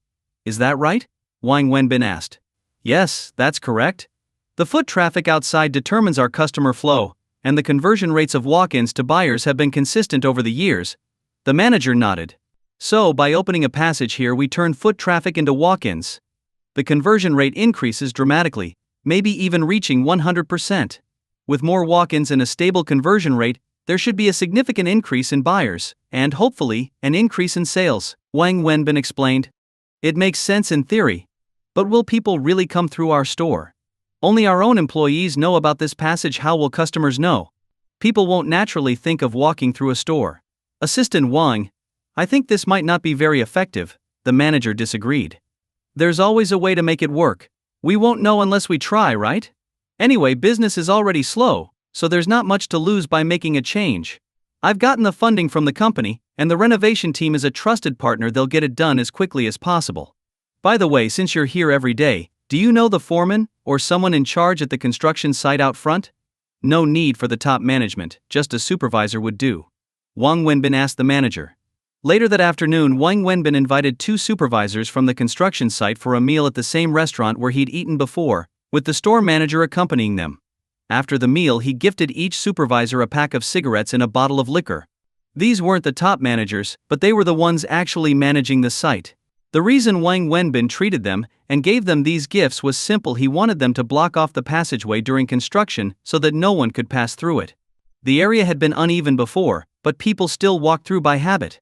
Now, Wang Wenbin needed them to intentionally disrupt that path, whether by shifting materials, making slight changes with the excavators, or simply blocking the passage altogether. His goal was to stop pedestrians from using that route. If he did this himself, it would be a violation, but the construction team could easily do it since it was already their designated work zone. After the meal, the store manager looked at Wang Wenbin with admiration, thinking that she would never have come up with a plan like this. Wang Wenbin sent the store manager on her break, then went back to the store to speak with the workers from the renovation company, instructing them to follow his directions precisely. After spending a bit more time in the store, he checked the time and headed out, stopping by a supermarket to pick up some local Shanghai specialties. Everyone knew that anything labeled as a local specialty usually came with a hefty price tag. With bags of these items in hand, Wang Wenbin boarded a bus heading for the high-speed rail station. Wang Wenbin waited outside the station's entrance for over half an hour until he finally saw Xu Min and her parents approaching. Walking ahead of them was a man in a suit carrying their luggage, Lin Jinzi's, whom Wang Wenbin had met outside Xu Min's home that evening. "Uncle, Auntie," Wang Wenbin greeted Xu Min's parents respectfully. "Wenbin, you came all this way? You're going out of your way for us." Xu Min's parents were surprised and felt apologetic at the sight of Wang Wenbin. "Wenbin, you didn't tell me you'd be here," Xu Min said, feeling genuinely pleased to see him. "Mr. Wang, hello, we meet again." Lin Xin set down the bags he was holding for Xu Min's parents and extended his hand to Wang Wenbin. "Hello." Wang Wenbin nodded at Lin Jinzi, shaking his hand briefly before turning to Xu Min's parents. "Uncle, Auntie, I'm sorry I didn't have time earlier, I was at work. Here are some local specialties from Shanghai. I wasn't sure if you'd like them, but I thought you might want to take some home." "Oh, Wenbin, you shouldn't have. You've already spent so much on us these past days. This is the least I can do. Besides, it's nothing," Wang Wenbin said politely. After a bit more small talk, and as the train's departure time approached, Xu Min's parents took their things and entered the station. Since they didn't have much luggage and high-speed rail security was strict, they didn't go through the trouble of going inside to see them off. The 3 of them stood at the entrance, watching the 2 elderly figures pass through security and disappear from view. Wang Wenbin turned and prepared to walk to the bus stop. "Wenbin, where are you going?" Yu Xiumin hurried after him, with Lin Jin's following close behind. To work, Wang Wenbin replied calmly. Let me give you a ride. No need. Wang Wenbin shook his head. Why don't you take my car, Mr. Wang? I can give you a lift, Lin Zins offered. No, thank you. The bus is fine, it's convenient enough. Wang Wenbin politely declined. Public transportation is great too, eco-friendly. Lin Xins looked slightly surprised at Wang Wenbin's choice but commented anyway. I'm not really that noble. I take the bus not for the environment but because I'm broke and can't afford a car. Anyway, I have things to do, so I'll be off. See you next time. Wang Wenbin nodded at Lin Jinzi, gave a slight smile, and headed decisively toward the bus stop. Lin Jins looked awkwardly at Xu Min, who continued watching Wang Wenbin's retreating figure. Mr. Lin, thank you very much for seeing my parents off personally, Yi Xu Min said politely to Lin Zins. We're friends. Your parents are like family to me. Of course, I had to come. But you should have told me they were visiting earlier, so I could show them some hospitality. I only found out when they were leaving, that's on you, Lin Xinzi reproached her gently. Wang Wenbin sat on the bus, not in a good mood. He didn't know if it was because Xu Min always seemed to have Lin Zins by her side. He told himself that it wasn't a reason to feel this way since he believed he had no feelings left for her. If he no longer loved her, it shouldn't matter who she spent her time with. There was no reason for him to feel this way. While he was deep in thought, his phone rang. Seeing the number, he hesitated, but eventually he picked up. Hello! What's the matter? Wang Wenbin asked rather coolly. Are you upset? Xu Min's voice came from the other side. Do you have something to say? If you called just to ask me this trivial question, I'll hang up. Wang Wenbin understood what Xu Min was implying, but he didn't want to answer, feeling somewhat irritated instead. I didn't ask him to come. On my way here with my parents, he called me about a work matter. I told him I was driving, and that I'd call back once I reached the office. He asked where I was, and when I told him I was dropping my parents off at the station, he came. I couldn't refuse. So please don't misunderstand. I don't even consider him a friend, Yu Xu Min explained once again to Wang Wenbin. What does that have to do with me? Wang Wenbin replied coldly. Yu Xu Min had so much she wanted to say, but Wang Wenbin's words instantly made her feel hopeless. Wenbin, why do you always have to be so heartless? Why do you purposely say things to hurt me? Xu Min held back her tears. Wang Wenbin opened his mouth, wanting to say something, but in the end, he couldn't bring himself to, choosing silence instead. Both ends of the line went quiet. Then, unexpectedly, Wang Wenbin's phone emitted the busy signal. Xu Min had hung up. Wang Wenbin stared at his phone, lost in thought. He knew Xu Min was hurt, and that he had wounded her. He let out a long sigh, staring out the window, lost in his thoughts. What he was thinking about, even he wasn't sure. Wang Wenbin took the bus back to the company. Not long after he arrived, the workday ended. As usual, he drove Yi Shu Wei's car and parked it in front of the office building, waiting for her.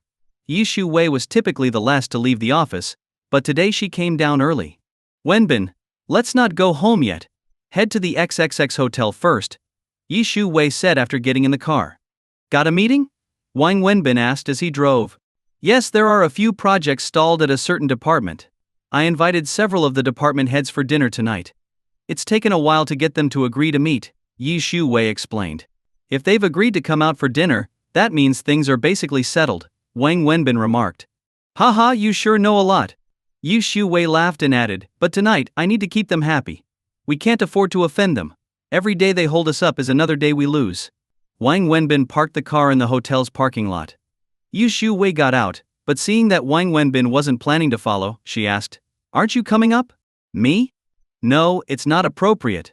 These are high-ranking officials, and if you bring a driver to dinner, they might think you're not showing them respect. Besides, you know my personality, I have a bit of a temper, and I'm not good at currying favor.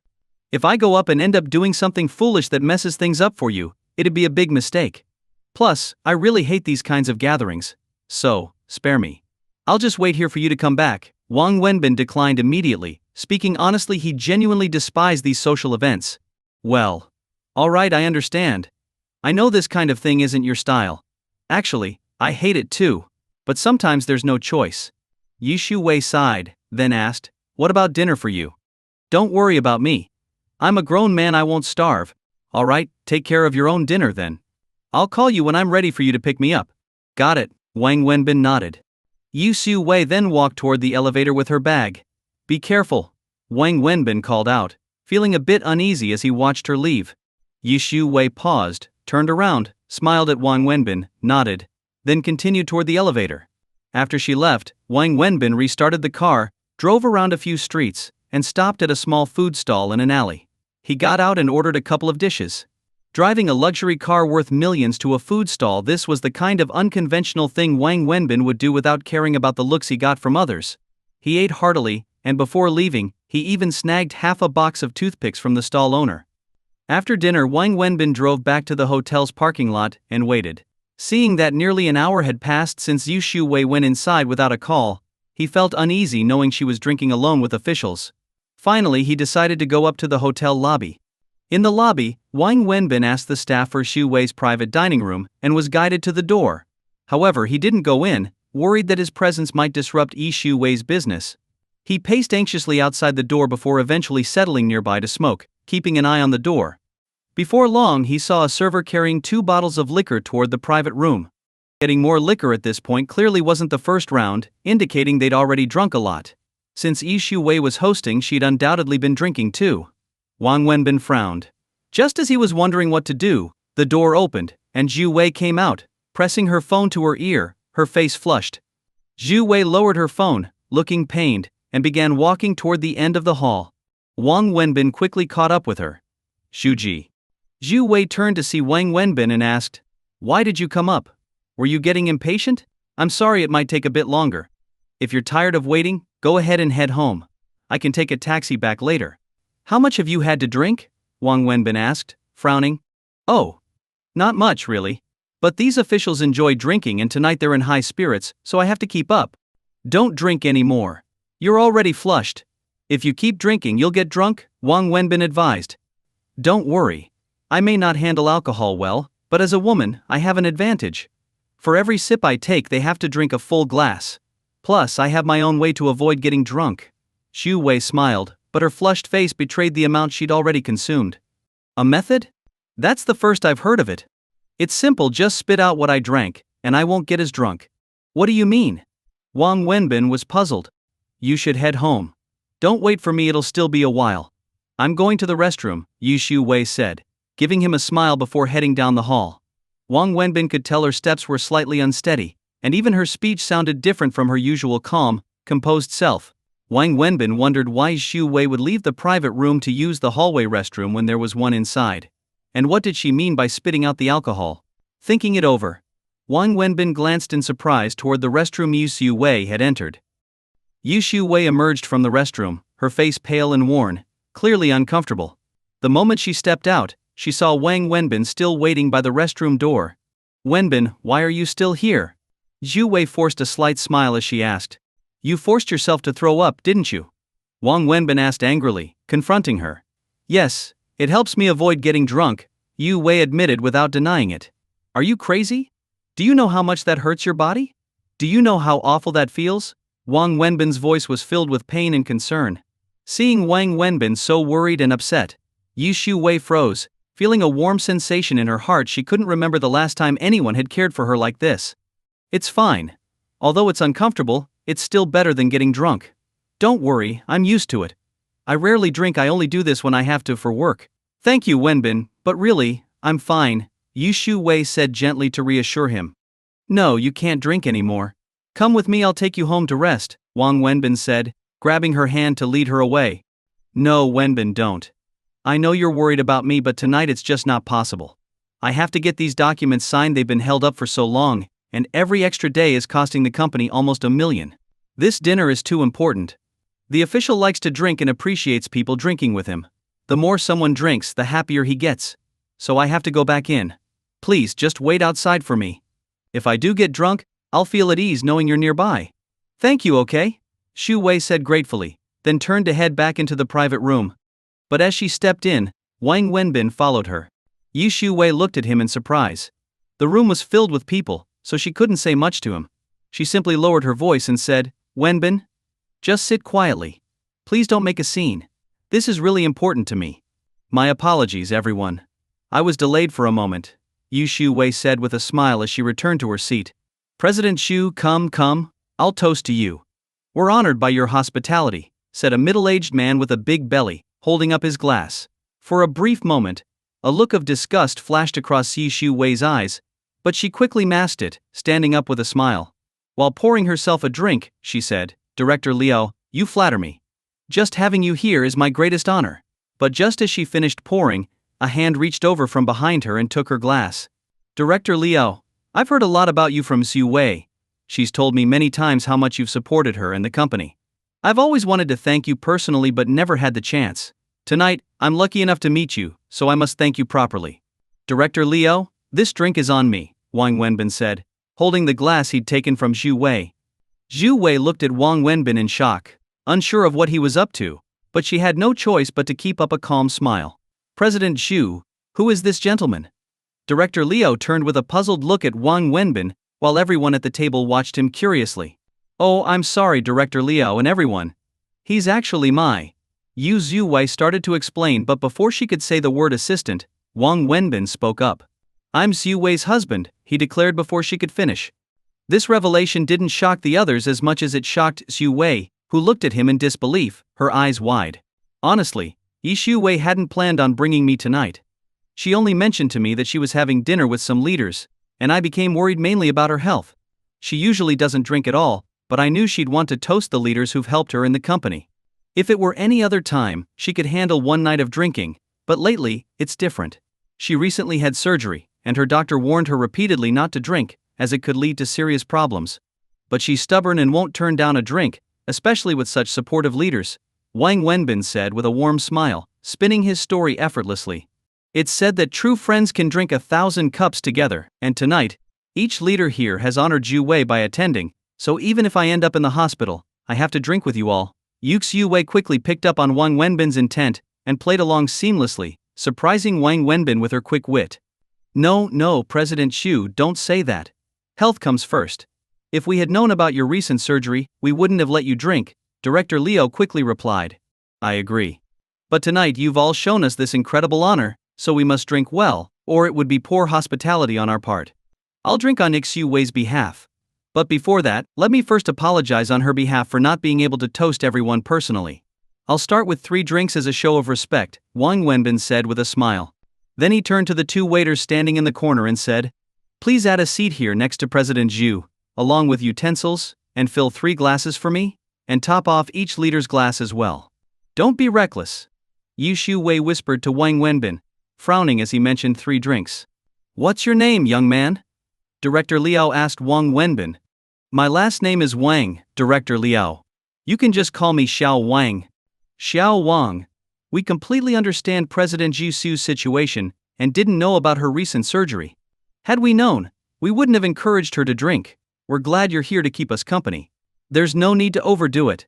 Just 1 drink as a penalty for arriving late will do," Director Liao said with a smile. But Xu Wei could sense from his tone and expression that he wasn't entirely pleased. No, Director Liao and all leaders, these 3 drinks have nothing to do with the usual rules. They're my way of showing respect. The first drink is to thank you for supporting Xu Wei. The second is to apologize on her behalf for not being able to drink with you tonight. And the third is a personal gesture of gratitude from me to all of you." Wang Wenbin stood up, smiling as he lifted each glass in turn, downing all 3 shots of strong Beiju without even flinching. While he managed to drink the 3 shots with apparent ease, the high-proof liquor burned like fire from his mouth down to his stomach, each sip searing with intensity. "All right, after all, you're a young man, not bad. I like this kind of straightforward young person," said the so-called Director Liao, clapping his hands in delight after Wang Wenbin drank 3 cups in one go. "I should learn from Director Liao," Wang Wenbin smiled as he sat down. "Are you okay?" After Wang Wenbin sat down, Yi Shu Wei asked him with concern. Wang Wenbin smiled at Zhu Wei, then stood up again. He grabbed a bottle of wine and poured himself a glass, walking over to Director Liao. "Director Liao, Yi Shu Wei has mentioned you many times. Today I must thank you properly. I sincerely appreciate all the care you've given to Xu Wei and the company over the years." Wang Wenbin toasted Director Liao, then continued to go around, toasting each leader at the table. The nearby servers simply stood by, refilling his glass. Yi Shu Wei, seeing Wang Wenbin drinking so recklessly, could only furrow her brows and worry. She was very concerned about his health but couldn't say anything or do anything. While she kept chatting with the leaders, her attention was entirely on Wang Wenbin. She was deeply worried about him. Since Wang Wenbin entered, the atmosphere at the banquet had completely changed. Originally, Yi Xiu-wei was supposed to be the host, but now, Wang Wenbin had become the only host and the center of attention. Wang Wenbin went around, toasting while chatting. By the time he finished his round of toasts, he had already drunk 6 or 7 cups, plus the 3 from earlier, making it 10. Yi Xiu-wei silently kept count in her head. She also noticed that, with Wang Wenbin's arrival, the atmosphere at the table had changed dramatically. What had been a somewhat quiet event was now filled with lively chatter, as everyone seemed to be drinking more freely, encouraged by Wang Wenbin's reckless drinking style. Wang Wenbin didn't stop for a moment, nor did he eat anything. After finishing his round of toasts, he pulled Zhu Wei's hand and dragged her over to Director Liu. Director Liu, let's toast you together. Zhu Wei, you drink juice. Here, Director Liu, let's toast to you, and we hope you will continue to take care of Zhu Wei in the future. Wang Wenbin smiled as he spoke. Yes, Director Liu, we're truly grateful. Without your support, the company wouldn't be where it is today, and neither would we. Zhu Wei also stood up, holding a glass of juice, and respectfully said to Director Liu. All right, you can rest assured. I'll take care of your company's matters, and as for your personal matters, they'll be mine to handle, Director Liu said happily. After that, Wang Wenbin kept his focus on Director Liu. He guided Zhu Wei to discuss the issue that required Director Liu's help, while at the same time, he kept toasting Director Liu at the right moments, one cup after another. Director Liu was indeed a big fan of drinking and a man who enjoyed drinking with gusto. Not long after, he and Wang Wenbin were calling each other brothers. Director Liu agreed to the matters Zhu Wei had brought up on the spot and directly told another department head to resolve it for Zhu Wei by the next day. The outcome exceeded Zhu Wei's expectations. She was a bit surprised by how smoothly things had gone. She knew that banquets were good for business networking, but she hadn't expected such direct results. While feeling surprised, she also smiled. However, after a smile, her brows furrowed again. She had lost count of how much Wang Wenbin had drunk. By the time the drinking came to an end, most of the men at the table, 7 or 8 of them, had passed out, most of them having been knocked out by Wang Wenbin's drinking alone. Director Liu was one of the last 2 who still had some awareness. His drinking capacity was not to be underestimated, but now, he was completely gone, with his arm slung around Wang Wenbin's shoulder, calling him bro and repeatedly saying to Zhu Wei, Yi Xiu-wei, this little brother of yours, he's a real man. Good, really good, very good. Yi Xiu-wei smiled gently, nodded, and said, Thank you for the compliment, Director Liu, with a face full of happiness. This happiness felt genuine, as if they truly were a married couple, and anyone who saw them would have believed it. The banquet ended when Director Liu passed out drunk and was carried away by his driver. The others who were drunk were also helped by their colleagues or hotel staff to get taxis. When everyone left, only Wang Wenbin and Zhu Wei remained in the dining room. Once everyone had left, Wang Wenbin, who had been smiling so calmly, suddenly changed his expression and ran straight to the restroom in the private room. Before Zhu Wei could react, she heard him vomiting inside. Yi Xiu-wei was startled, quickly running in to find Wang Wenbin hunched over the toilet, vomiting violently, as if he were tearing himself apart. She hurried to pat his shoulder, tears welling up as she looked at him in such discomfort. We should go to the hospital, let's go to the hospital, Yi Xiu-wei said as she patted his shoulder. Wang Wenbin continued to vomit, feeling like he had emptied his insides. He knew he had drunk too much tonight. Though he had a good alcohol tolerance, the amount he drank had far exceeded his limit. He had kept going, focusing on Zhu Wei's matter, holding on until the others left, but now he couldn't hold it in any longer. Anyone who has been drunk knows how unbearable it is to vomit when you're that drunk. Wang Wenbin's tears were flowing as he continued to vomit. After a while, when he finally finished, he waved his hand weakly and said with slurred speech, No need to go to the hospital, it's not that serious, just drank too much, I'll be fine after a rest. Tomorrow. Why did you drink so much? Why push yourself like that? Don't you know that drinking like this could kill you? Yi Xiu-wei scolded him while wiping his face with a tissue. You said. This wine is very important to you? You had to drink? Drink happily? I'm a man, how could I let you, a woman, drink? Wang Wenbin, still hunched over the toilet, said in a broken voice. I don't want to see you. So uncomfortable. Wang Wenbin continued, then threw up into the toilet again. He was truly drunk now. At this point he was completely disoriented and had no idea what he was saying. If it weren't for the alcohol, he would never have said these things. After Wang Wenbin finished speaking, Yu Shu-wei's face was already covered in tears. She had forgotten how long it had been since she felt this kind of care and love. She was a woman, and no matter how strong she appeared on the outside, her heart was soft. Every woman wants someone to share life's hardships with, someone who understands their pain and helplessness, someone who cares for them and protects them. Women, no matter how strong their exterior, need a man they can rely on that's in their nature. Yu Shu-wei appeared strong on the outside, but it wasn't that she didn't need love, it was that she needed it more than anyone. She wasn't strong by nature, and she didn't want to be strong, but she had to be. Wang Wenbin's drunken sweet talk hit Shu-wei's softest spot, and at that moment, all the years of bitterness, loneliness, grievances, and helplessness broke down. She cried uncontrollably, as all the pain of the years shattered under Wang Wenbin's effort and sweet words. Yu Shu-wei cried while continuously wiping Wang Wenbin's mouth and face with a tissue. I'm fine. Let's go. Back, Wang Wenbin struggled to get up from the toilet, but almost fell. Luckily, Yu Shu-wei caught him. Let's go to the hospital, okay? Yu Shu-wei said with concern. No, it's fine, I'm not drunk. Wang Wenbin waved his hand, but his gestures were exaggerated. When someone who's drunk says they're not drunk, they're 100% drunk. At this point, Wang Wenbin couldn't even walk steadily, feeling like he was floating in the air. Slow down, there's a step. Yu Shu-wei held onto the swaying Wang Wenbin as they moved outside. The hotel staff helped Xu-wei support Wang Wenbin. After paying the bill, Yu Shu-wei called for a taxi to wait outside.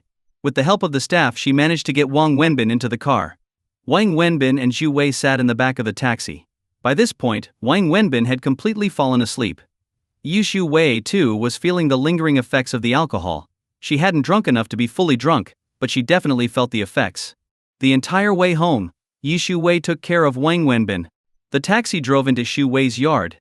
Yu Shu-wei called the maid to help carry Wang Wenbin inside.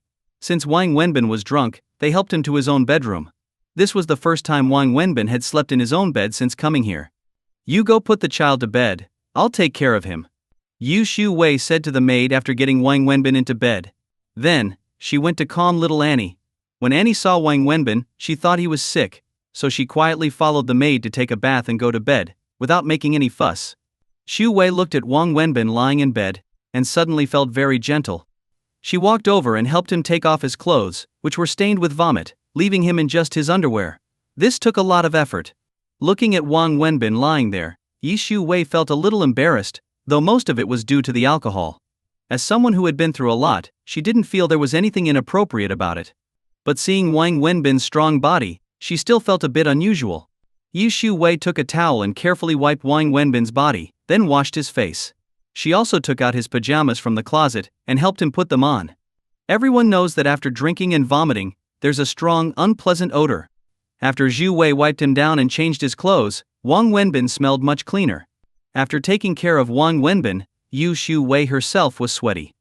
More importantly, she felt the alcohol's effects grow stronger. She went to the bathroom to take a shower, and when she came out, she felt a little more awake. After showering, Yu Shu-wei checked in on little Annie. She had already fallen asleep, and the maid was sitting by her side, so Shu-wei felt reassured. Then she went to Wang Wenbin's room. He was sleeping soundly. Looking at the peaceful man lying in bed, Yu Shu-wei suddenly had the feeling that this man was hers, which made her feel very warm and familiar. Water. As Yu Shu-wei was lost in thought, she suddenly heard Wang Wenbin tossing and turning, muttering, "Okay, I'll get you some." Yu Shu-wei quickly ran out, brought him a glass of water, and sat by his head, holding it up for him to drink. Wang Wenbin gulped down the entire glass.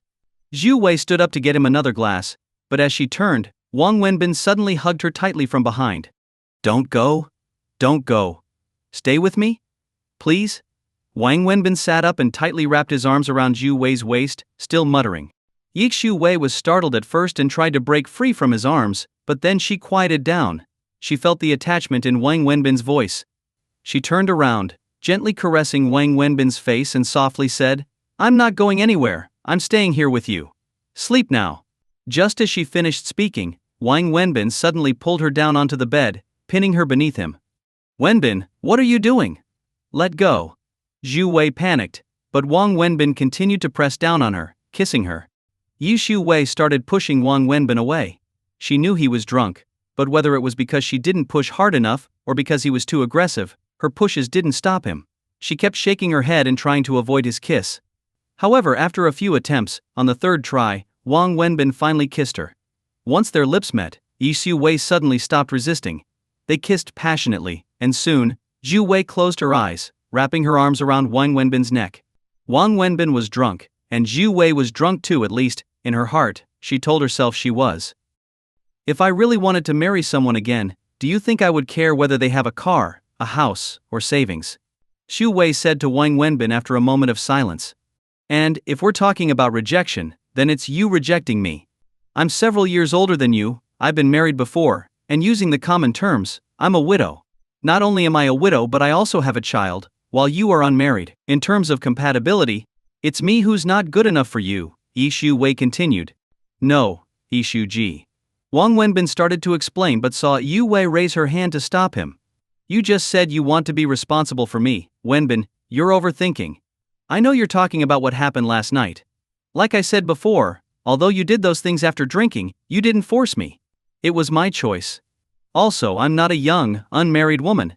It's normal for adults to have some chaotic, impulsive moments. Don't take it so seriously. What happened was mutual, so you don't need to feel guilty or think you have any responsibility toward me. Remember my words, forget everything that happened last night. Nothing happened. You call me Zhu Ji Yan, to me, you're like a younger brother. What happened yesterday is over. Today is just like yesterday and tomorrow will be the same. Understand? Alright, I've eaten enough. I'm going to the office now.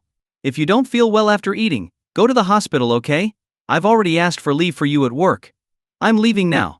Xu Wei smiled faintly at Wang Wenbin, stood up, grabbed her bag, and walked out the door.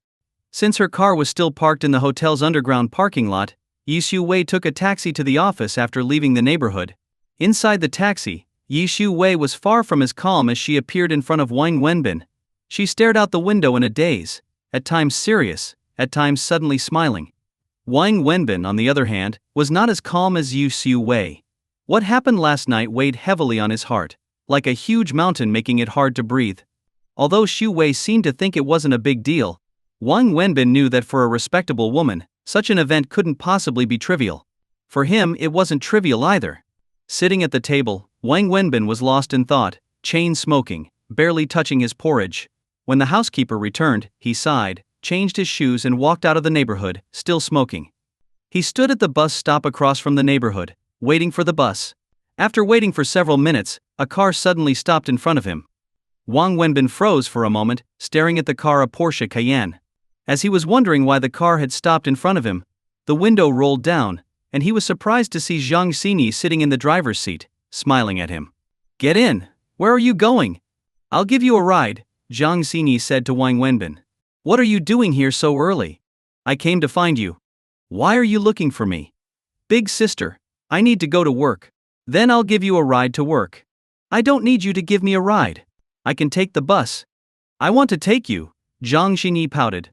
At that moment, a bus approached and tried to park, but Jang Xingi's car blocked the way, and the bus kept honking. Can you move your car? This is a bus stop. You're blocking the bus from coming in, Wang Wenbin urged. No, I'm not moving. If you don't get in, I won't move, Jang Xingi said stubbornly. Wang Wenbin was puzzled, feeling like this scene seemed somewhat familiar. Seeing two more buses coming, Wang Wenbin helplessly opened the door to Jang Xingi's car, got in, and fastened his seatbelt. Let's go, I'm really afraid of you women, he said. Who? What's going on? Jang Xingi asked curiously as she started driving. It's none of your business. I'm asking if you're so bored that you have nothing else to do. Why are you here so early? Is this on your way home? No. I live in the north part of the city, not here. Then why come here so early? To find you. I tried calling your phone, but you put my number on your blacklist, so I couldn't reach you. The only thing I knew was that you lived here after I dropped you off that night. I also knew you would be going to work this morning, so I've been coming here at this time the past couple of days, waiting for you. I didn't catch you yesterday, but today I finally did, Jang Xingi said with a smile. If the car hadn't been parked at the hotel yesterday, you would have waited forever and still not seen me. Wang Wenbin said helplessly. He usually drove Zhu Wei's car to work, so Jang Xingi wouldn't have been able to catch him. Are you going to work? I'll take you, Jang Xingi asked. Why are you so free? I'm really bored, and no one's around to keep me company, so I came to find you. Big sister? I don't have your kind of life to be playing around. I have to work. Well, then how about I give you a ride to work every day? Is that okay? Jang Xingi said with a grin. You're crazy. Wang Wenbin didn't want to talk anymore. I'm really bored. You can go to work, I won't hold you up. I'm just offering to give you a ride, Jang Xingi said. What do you want from me? I just want to talk to you.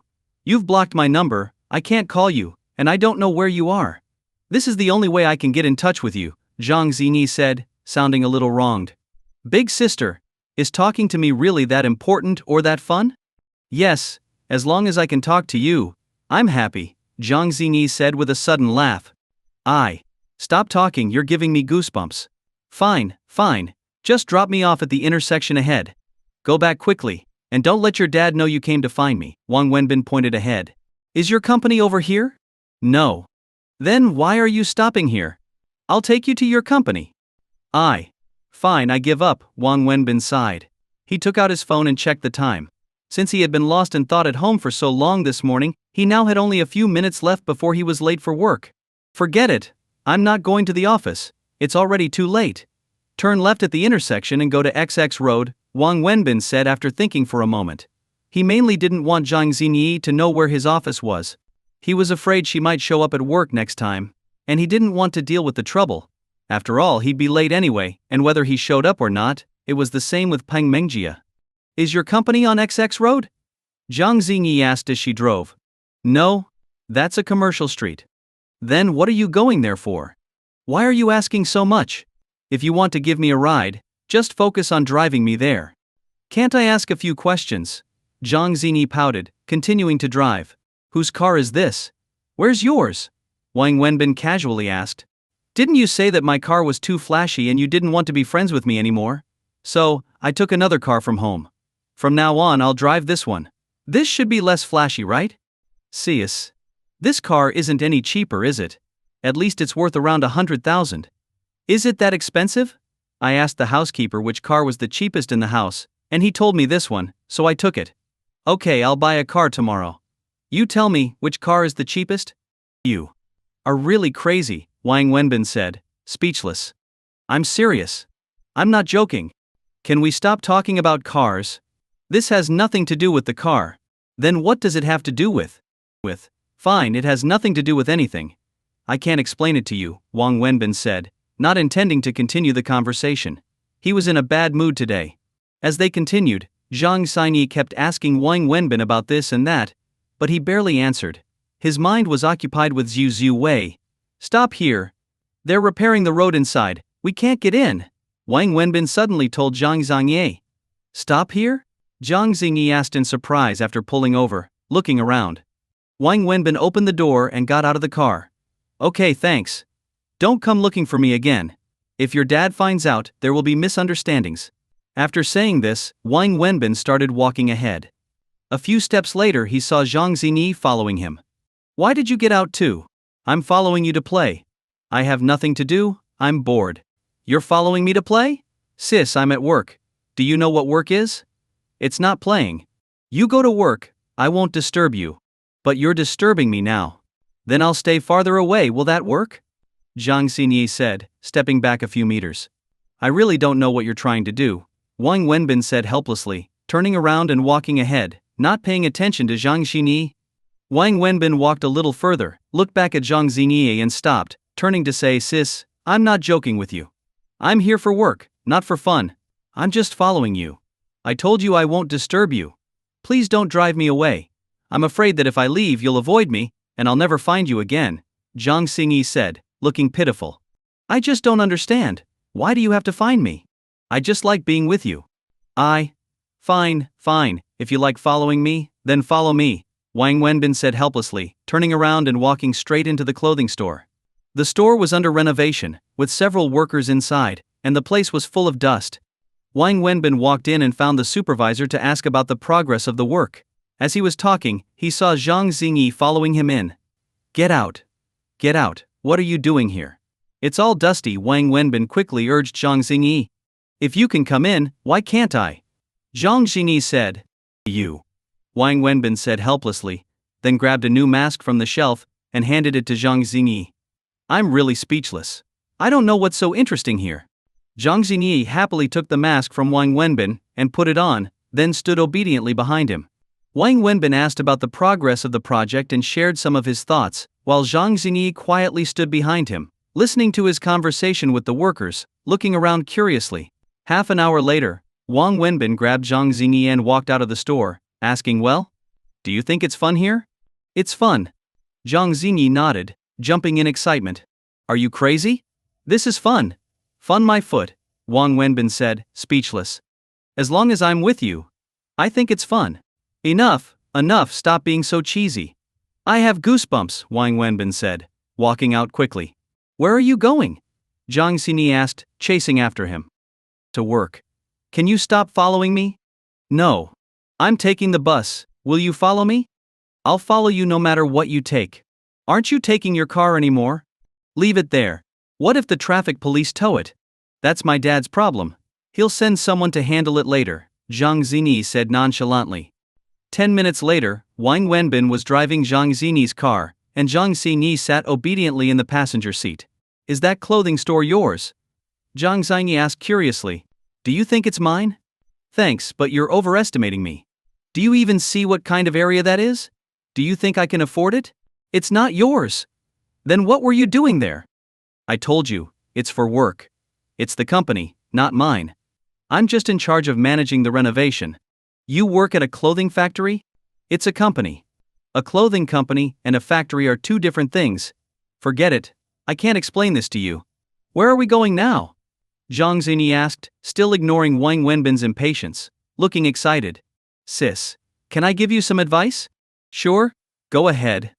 Zhang Xini nodded seriously. "Although your family has money, it's best if you go find a job. Not for the money, but to pass the time. If you keep being this bored, you'll get sick one day, you know?" "I have a job." "You have a job? That's new. I'm curious, what kind of job allows you to be so free?" "I'm a dance teacher." "A dance teacher? Did I hear that right?" "Don't believe me. I can dance for you." Enough, we're in the car." "Where are you going to dance? You're a dance teacher and still have so much free time. How do you manage that?" "I teach dance at an art training institution for kids. We don't have regular working hours, only weekends and school holidays when the kids are off," Zhang Xini explained. "But you're really being too idle." "Yeah, I'm pretty free. The main thing is, we teachers get paid by the class hours. Other teachers want to teach more to earn more, since many of them have a lot of financial pressure, so whenever they ask me, I give them my classes." "So you don't really teach many classes, right?" "Not exactly. I don't give away the classes I'm in charge of. That's being responsible for the kids." "Then how much do you earn a month?" "My salary is the lowest in the whole school, just the basic pay." Wang Wenbin nodded, smiled and said, "Anyway, you don't care about that small amount of money." Zhang Xingi being a dance teacher was quite a surprise for Wang Wenbin. In his impression, Zhang Xingi was just a typical rich second generation, staying at home all day with nothing to do. Wang Wenbin then drove Zhang Xini's car to a real estate agency. He thought Zhang Xingi would leave, but she still followed him closely. Wang Wenbin knew he couldn't shake her off, so he stopped trying and just let her follow. Wang Wenbin spent more than half an hour talking to the agent, and Zhang Xini kept following him. When Wang Wenbin left, she followed him out as well. Just as Wang Wenbin stepped out of the agency, his phone rang. When he saw the phone number, he frowned. It was a call from Peng Mengjia, and he knew it was probably trouble. "Hello. Where are you?" Peng Mengjia asked on the phone, and Wang Wenbin could tell from her tone that it wasn't good. "I'm at the store," Wang Wenbin said after thinking for a moment. "Which store?" "Where else?" "The lingerie store." "Really? Then tell me, where exactly are you in the store? Are you using some invisibility spell or am I blind?" Peng Mengjia asked coldly. "What do you mean? I've been here for almost 10 minutes. You told me you were at the store, Wang Wenbin. Is this your attitude towards work?" Wang Wenbin frowned but didn't reply. "I don't care where you are. I'll wait for you for 20 minutes. If you're not in front of me in 20 minutes, then sorry, don't blame me for being ruthless." Peng Mengjia said and hung up the phone. "Who is that?" So fierce, Zhang Xingi, standing beside him, overheard part of the conversation. "A tigress," Wang Wenbin said, then turned to Zhang Xinyi. "You should head back, don't follow me. This isn't something good. Just drive my car. Can you make it there in 20 minutes by taking a taxi?" Where is it? Wang Wenbin thought about it and realized that she was probably right. So, Wang Wenbin drove Jang Xingi's car again and took her to the mall. Then they walked toward the lingerie store, with Jang Xingi still following behind. When they reached the store, they saw Peng Mengjia standing inside, along with the female store manager. Seeing that there were still customers in the store, Wang Wenbin stopped outside the store, not entering. He took out his phone and called Peng Mengjia. "You've got 2 minutes," Peng Mengjia said, as soon as she answered the phone. "Well, I'll give those 2 minutes to you. I'm outside the store. If you want to see me, you come out." "Come inside," Peng Mengjia said. "There are customers inside, a bunch of women shopping for lingerie. Do you think it's appropriate for a big man like me to go in? Even if I don't feel embarrassed, what will the customers think? Won't it affect the business? Don't give me excuses. This is work. Your job is in the store, not outside the mall. Come in now." "Peng Mengjia, don't go too far. If you want to find me, come out. I'll give you 2 minutes. If you don't come out, I'm leaving. I still have business to finish," Wang Wenbin said, and hung up the phone. After hanging up, Wang Wenbin saw Peng Mengjia staring at him coldly from inside the store. From this distance, Wang Wenbin could still feel the murderous intent in her eyes. "Is that her? Is she your boss? What did you do? Why is she treating you like that?" Jang Xingi, following Wang Wenbin's gaze, asked. Wang Wenbin smiled slightly and said, "She finally found my weak spot. Of course she's going to seize the opportunity." While they were talking, Wang Wenbin saw Peng Mengjia walk out from inside the store, directly coming up to him. She glanced at Jang Xingi, who was standing behind him, and asked, "Who is she? Does it matter to you? Do you know her, if I tell you who she is?" Wang Wenbin responded. "What kind of attitude is this?" "I think my attitude is quite good, actually better than yours toward me," Wang Wenbin said, lighting a cigarette. "Remember this. I am your boss. So what? Do you expect me to kneel and call you my superior? What's your problem? Do you have anything to say or not? I don't have time to waste on nonsense with you," Wang Wenbin said impatiently while taking a puff of his cigarette. Fine, Wang Wenbin, you want to get to the point, right? Okay, then let's get to it. What did I ask you to do? Didn't I ask you to do a survey in this store?" "Yes, that's right." "Then where are you? Where are you? You skipped work and ran out to flirt. Tell me, what kind of attitude is this? Don't you want to work anymore? If you don't want to, you can quit yourself," Peng Mengjia said angrily. "You really have too much free time, don't you? A VP of such a big company leaving so many things unattended to personally check up on a small store to see if I'm on duty. You really think highly of me," Wang Wenbin said with a smile. Peng Mengjia blushed a little at Wang Wenbin's comment. "Stop talking like that. How I handle things is my business. What I need from you now is an explanation for why you're not on duty during work hours and instead are out here flirting," Peng Mengjia demanded. "Do I have to explain everything to you? You're the boss, aren't you the one who decides? If you ask me how to handle this, I'd say don't handle it. Can you accept that?" Wang Wenbin asked with a smile. "Am I firing you, or are you resigning yourself?" Peng Mengjia asked directly. "I don't care if you fire me. I'm just curious. What makes you think you can fire me? Because you're absent today, this is the 3rd time. The company's rules are very clear, 3 times of absence and you get fired. The punch card record for today doesn't show you clocking in. Don't say I'm making this up, there's concrete evidence. You asked me to come here to do a survey. How could I clock in at the company? According to you, I should clock in at the company every day before coming here to do the survey?" Wang Wenbin responded. "Did you do the survey here? Where are you? You're outside flirting," Peng Mengjia pointed at Zhang Yi and Seng Yi and said directly. Peng Mengjia repeatedly referred to Zhang Xingi as chasing girls, causing Zhang Xingi to blush, and Wang Wenbin also felt embarrassed. "Focus on the issue. Stop talking nonsense." "This is my friend," Wang Wenbin glared at Peng Mengjia and said. "Who she is to you has nothing to do with me. I'm asking you now, are you absent from work?" Peng Mengjia continued questioning Wang Wenbin. Wang Wenbin didn't immediately answer, took a few puffs of his cigarette, then said, "I'll say it again. The task you gave me was to submit a real information survey and a report reflecting the true situation after half a month. I promised you I would deliver a real information survey and a report that would satisfy you in half a month. At no point did you specify that I had to personally conduct the survey in the store, and I never agreed to that. What you wanted was the result, and who did the work wasn't specified. The deadline hasn't passed, so what gives you the right to say I haven't completed your task? You're just making excuses." "Fine, Let's assume you're right. But how do you explain being absent from work? Even if you're not doing the survey in this store, shouldn't you be at the company? You're neither at the company nor here, you're out there with this girl. Don't tell me this is work. Tell me, are you absent or not? By now, a crowd had gathered. Chinese people have a habit of gathering when there's drama. Upon hearing the quarrel between the two women and one man, they immediately thought of affairs, cheating and so on, so they all crowded around. Fine, if you say I'm absent, then I am. If you want to fire me, go ahead. Don't embarrass yourself here, this is really boring. Wang Wenbin, feeling embarrassed with so many people staring at him, grabbed Jang Xingi and was ready to leave. Wasn't you working just a moment ago? Why are you? Jang Xingi quickly grabbed Wang Wenbin's arm in confusion. What's the point in arguing with a crazy person? Crazy people can even murder without being punished. How can you argue with a crazy person? Wang Wenbin pushed Jang Xingi and said, No, I can't just let her bully you like this. Jang Xingi suddenly pushed Wang Wenbin aside and walked towards Peng Mengjia angrily. Hey, where are you going? Seriously, you're just causing more trouble. Wang Wenbin helplessly turned around to follow Jang Xingi. Stop right there. Jang Xingi caught up to Peng Mengjia, her tone hostile. This was the first time Wang Wenbin had seen Jang Xingi speak like that to someone. Peng Mengjia was a bit surprised.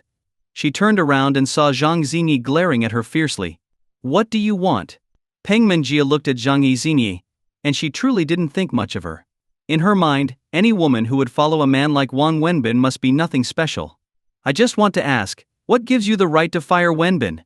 Even if you are his superior, you can't just fire him without reason, right? Wenbin has been working hard. I've been with him all day, and he hasn't stopped for a second. He's been working so hard, and you still want to fire him? Where's your sense of reason? And who are you? What does this have to do with you? What's your relationship with him? Peng Mengjia looked at Jang Xingi with disdain. I'm his friend. Friend? His girlfriend maybe? Peng Mengjia said with a laugh. Jang Xingi immediately blushed at this remark, but didn't deny it. Shut your mouth. Let's go, don't stoop to her level. Wang Wenbin walked over, glared at Peng Mengjia, and then tried to pull Jang Xingi away. Young lady, let me give you some friendly advice. He's just a scumbag. I really don't know what you see in him. Don't let him deceive you. No money, no degree, no education, and no class. And here's something you might not know, he's not just with you. He's a total liar, living off cheating women for their feelings and money. Peng Mengjia snorted and said, What did you say? He's cheating women for their feelings and money. Jang Xinyi, who had been pulled away by Wang Wenbin, turned around furiously and glared at Peng Mengjia. Yes, you don't believe me? Ask him yourself. Let's see if he dares to deny it. I don't need to ask him, because I know he's not that kind of person. You say he's cheating women for their money. That's ridiculous. He wouldn't even try to cheat me, so why would he cheat anyone else? You? Peng Mengjia looked Zhang Zhangyi up and down, then said with a sneer, Young lady, I'm just giving you some advice. You should stay away from this man. That's my business. And it's none of your concern. Right now I just want you to apologize to him. Apologize? Why should I apologize to him? Because he's been working hard, and you're trying to fire him. That's ridiculous. I'm his superior, and firing him follows company rules. Why should I apologize? What gives you the right to fire him, just because you said he wasn't in the store? But this is a women's clothing store. Wouldn't it be unreasonable to make him work here? This is work. It doesn't matter what the store sells. As long as the store is open, he has to work here. Otherwise, he's absent, and I have the right to fire him, Peng Mengjia said aggressively. Alright, fine, according to you, as long as the store is open, he has to work here.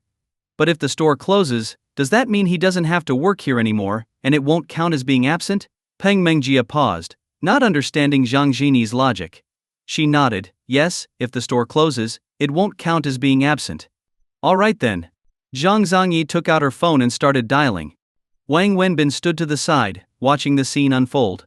He had never seen the gentle, harmless Zhang Xinyi argue with someone like this before. It was quite amusing, so he didn't interrupt, just watched the drama unfold. When he saw Zhang Xinyi dialing her phone, he became a bit puzzled and asked, What are you doing? I'm making sure she apologizes to you. I won't allow anyone to bully you, Zhang Xinyi said angrily, then held the phone to her ear and said, Secretary Lin, I'm at XX Mall, the one on Jifang Road.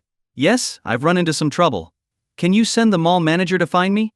I'm on the 3rd floor, right outside the lingerie store. Have him come immediately. After Jang Xingi hung up the phone, Wang Wenbin looked at her in surprise, while Peng Mingjia also sensed something was wrong and looked at Jang Xingi with confusion. You don't tell me this shopping mall belongs to your family? Wang Wenbin asked in surprise. Yes, all the malls with this name are subsidiaries of my father's company.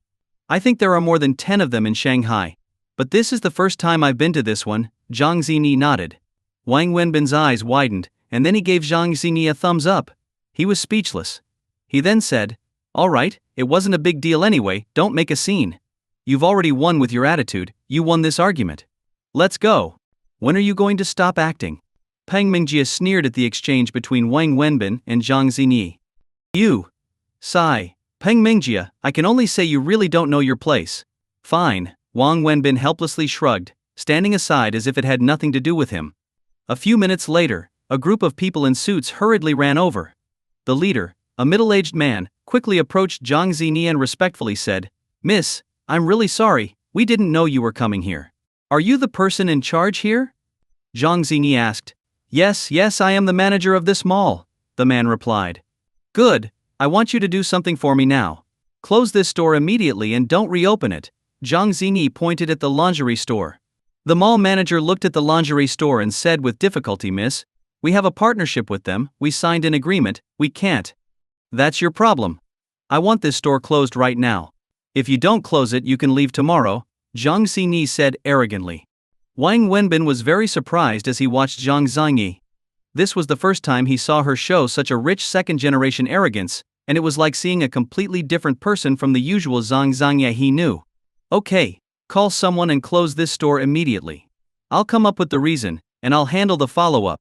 The manager quickly nodded and immediately instructed his staff. "You dare!" Peng Mingjia finally snapped out of her shock and yelled angrily. But no one paid her any attention. A group of security guards from the mall headed straight toward the lingerie store, preparing to close the doors. Stop. Wang Wenbin hurriedly walked up to Zhang Xinyi and said, "That's enough, don't make things worse.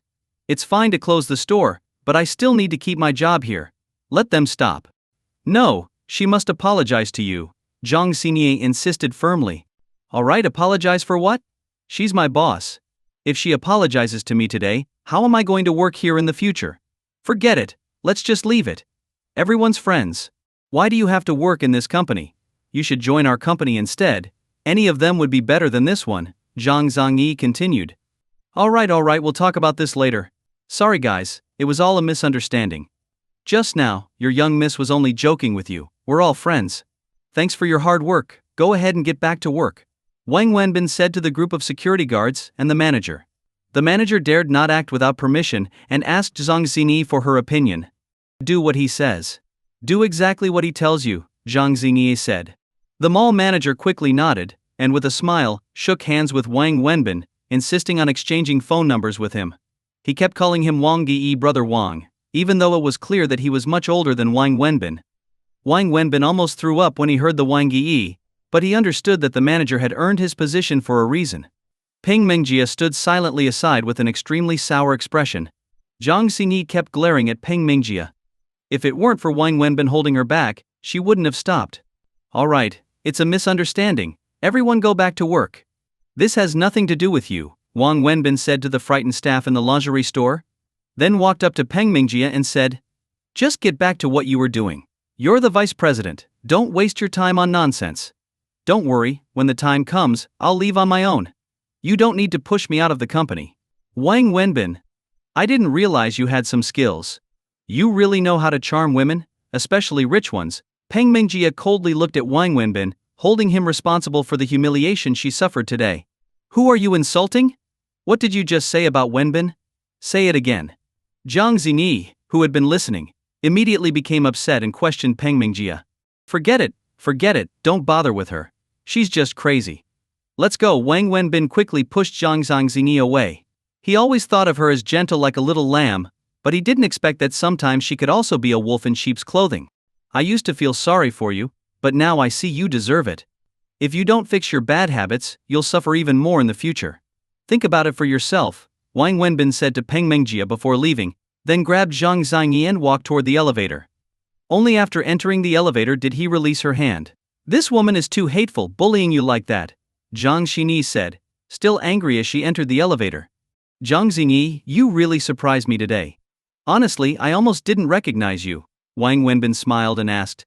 Jang Xingi blushed instantly. She knew what Wang Wenbin meant. With a red face, she said, "Stop teasing me. I was just too angry. How could she bully you like that? I won't let anyone bully you like that." Jang Xingi was indeed not this kind of person. She had been a well-mannered and kind girl since childhood, very different from other rich second-generation individuals. Today was the only time in her life she had acted arrogantly, as she put it. The reason she was so angry was because she saw Peng Mengjie bullying Wang Wenbin. Seeing Wang Wenbin being bullied made her feel very upset. Who's bullying? You're making it sound so serious. She's my boss. Isn't it normal for her to say a few things to me? Wang Wenbin replied. She even said that you flirt with women to scam money. How could you possibly be that kind of person? You! People can say whatever they want, their mouths are theirs. Why care so much about what others think? He said casually. She can say that about me, but she can't say that about you. I won't let anyone talk about you like that, Jang Xingi said stubbornly, pouting. Seeing Jang Xingi's expression, Wang Wenbin felt a little touched. You've been working all this time. Why didn't you say anything? Why did you let her bully you like that? Jang Xingi couldn't help but ask. There was no need. Even if I said something, it wouldn't have mattered. Why wouldn't it matter? Isn't she your boss? She said you weren't working. But you were clearly working, right? Jang Xingi didn't understand. She finally found something to hold against me. Do you think she'd let me off just because I gave her an excuse? Don't look at how angry she acted today, she was actually happy inside. Ah. You mean she did that on purpose? Why? Jang Xingi asked curiously. Because. She likes me, but I rejected her, so she got embarrassed and angry and wanted to take revenge on me, Wang Wenbin said jokingly. Jang Xingi widened her eyes and stared at Wang Wenbin. You really believe me? I was just joking, Wang Wenbin said, laughing at Jang Xingi's surprised look. You're about to be fired, and you still have time to joke around. Fired? Not likely. But she clearly said she would fire you. If she could have fired me, she would have done it a long time ago, since the first day I joined the company. She's my boss, the vice president of the company. If she wanted to fire me, she could have found any excuse to do so. Why would she go through all this trouble, setting up so many schemes? Besides, think about it, if she could really fire me, she would have just done it directly. Why make such a scene? She doesn't dare fire me, Wang Wenbin said with a smile. Then why does she do all this? She can't fire me, but she doesn't want me in the company. So she's trying everything she can to make my life miserable, to make me feel like staying in the company is worse than dying. The goal is to make me so uncomfortable that I'll quit on my own. That's why she's doing this, Wang Wenbin said casually. He had long guessed what Peng Mengjie was up to. He understood that as long as Yu Wei was around, Peng Mengjie couldn't and wouldn't dare to kick him out of the company. Yu Wei was the person Peng Mengjie respected the most, so she didn't dare fire Wang Wenbin. But she was eager to get him out of the company, so she was trying every possible way to make his life hard and get him to leave on his own. But she's your boss. Isn't it uncomfortable for her to treat you like that? Why don't you just quit? Don't stay in this company, go work at my dad's company. He owns many companies, and you can join any of them. I know the CEOs of those companies. If I say something, they definitely won't make things difficult for you, Jang Xingi said seriously to Wang Wenbin. Would your dad agree? Wang Wenbin asked with a smile. I won't let my dad know. He's very busy every day, so he won't know about these things. But if I agree to work at your dad's company, doesn't that make it the same as when I took the 500,000 from your dad?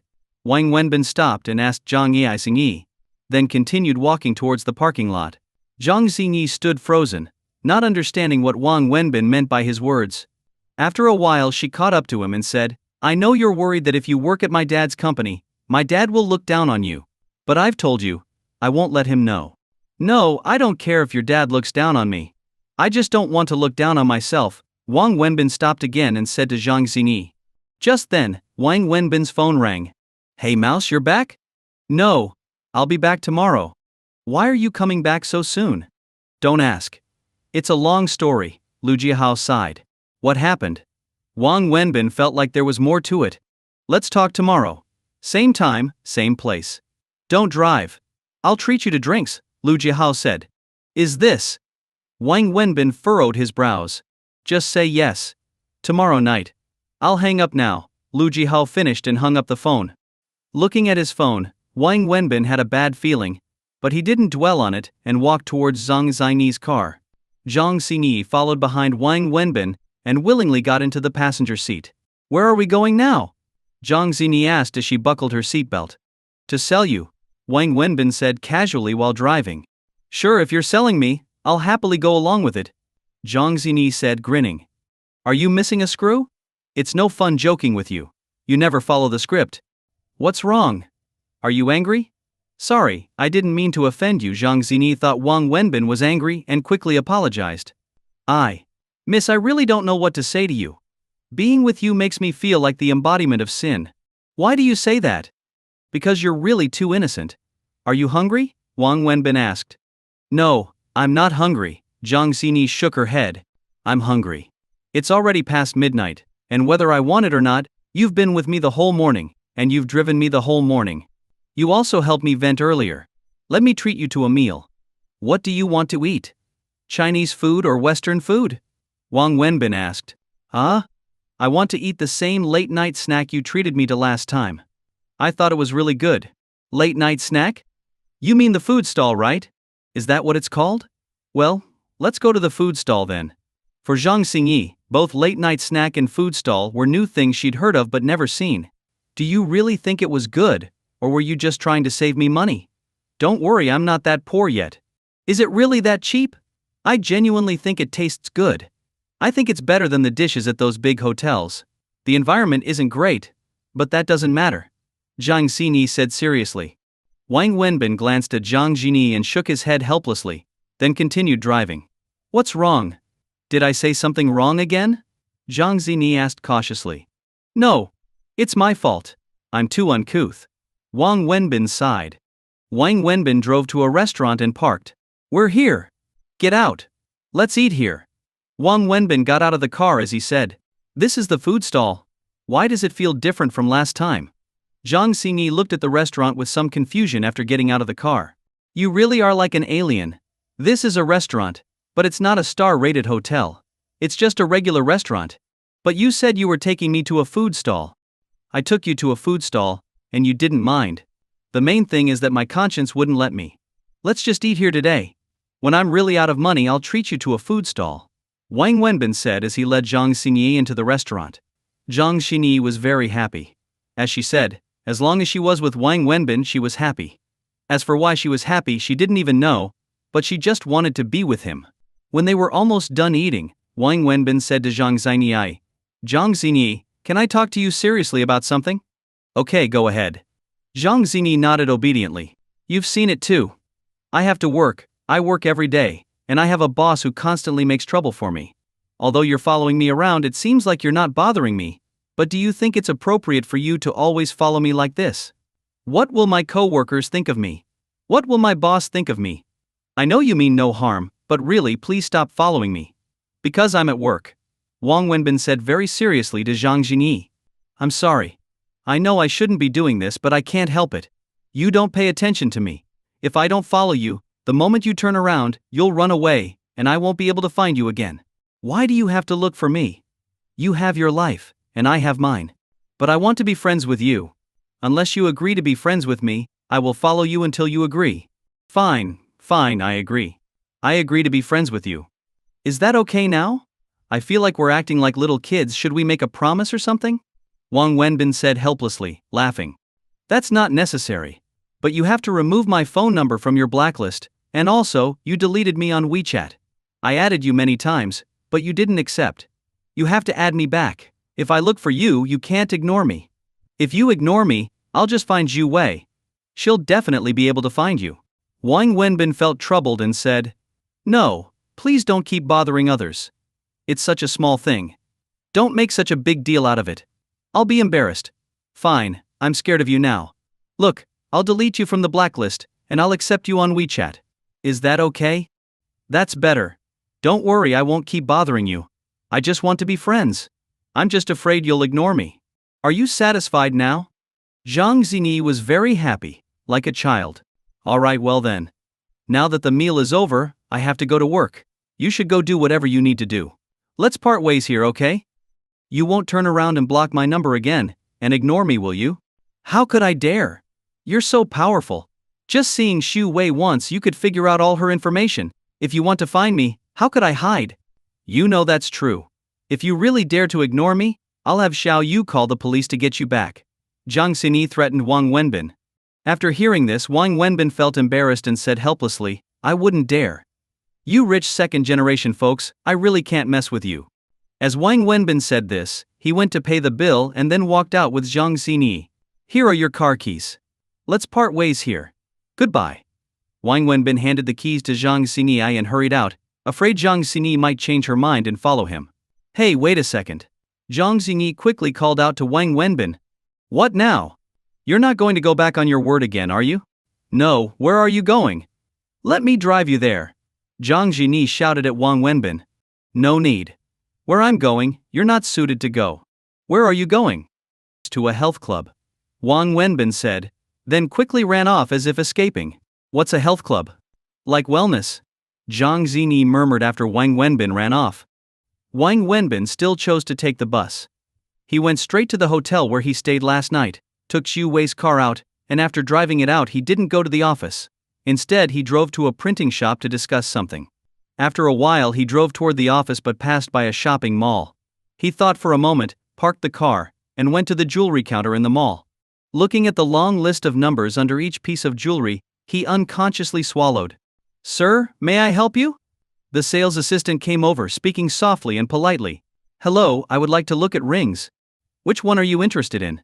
Our rings are all designed by master jewelers. How about this one? The sales assistant pointed to a ring. Seeing the large diamond sparkling on the ring, Wang Wenbin swallowed again. How much is this one? 88,800 yuan. We are having a promotion right now, and if you buy it, we can give you a 2% discount, which is very good value. The sales assistant continued to promote the ring. It's beautiful, but it's too expensive. Do you have anything a little cheaper? Wang Wenbin asked awkwardly after hearing the price.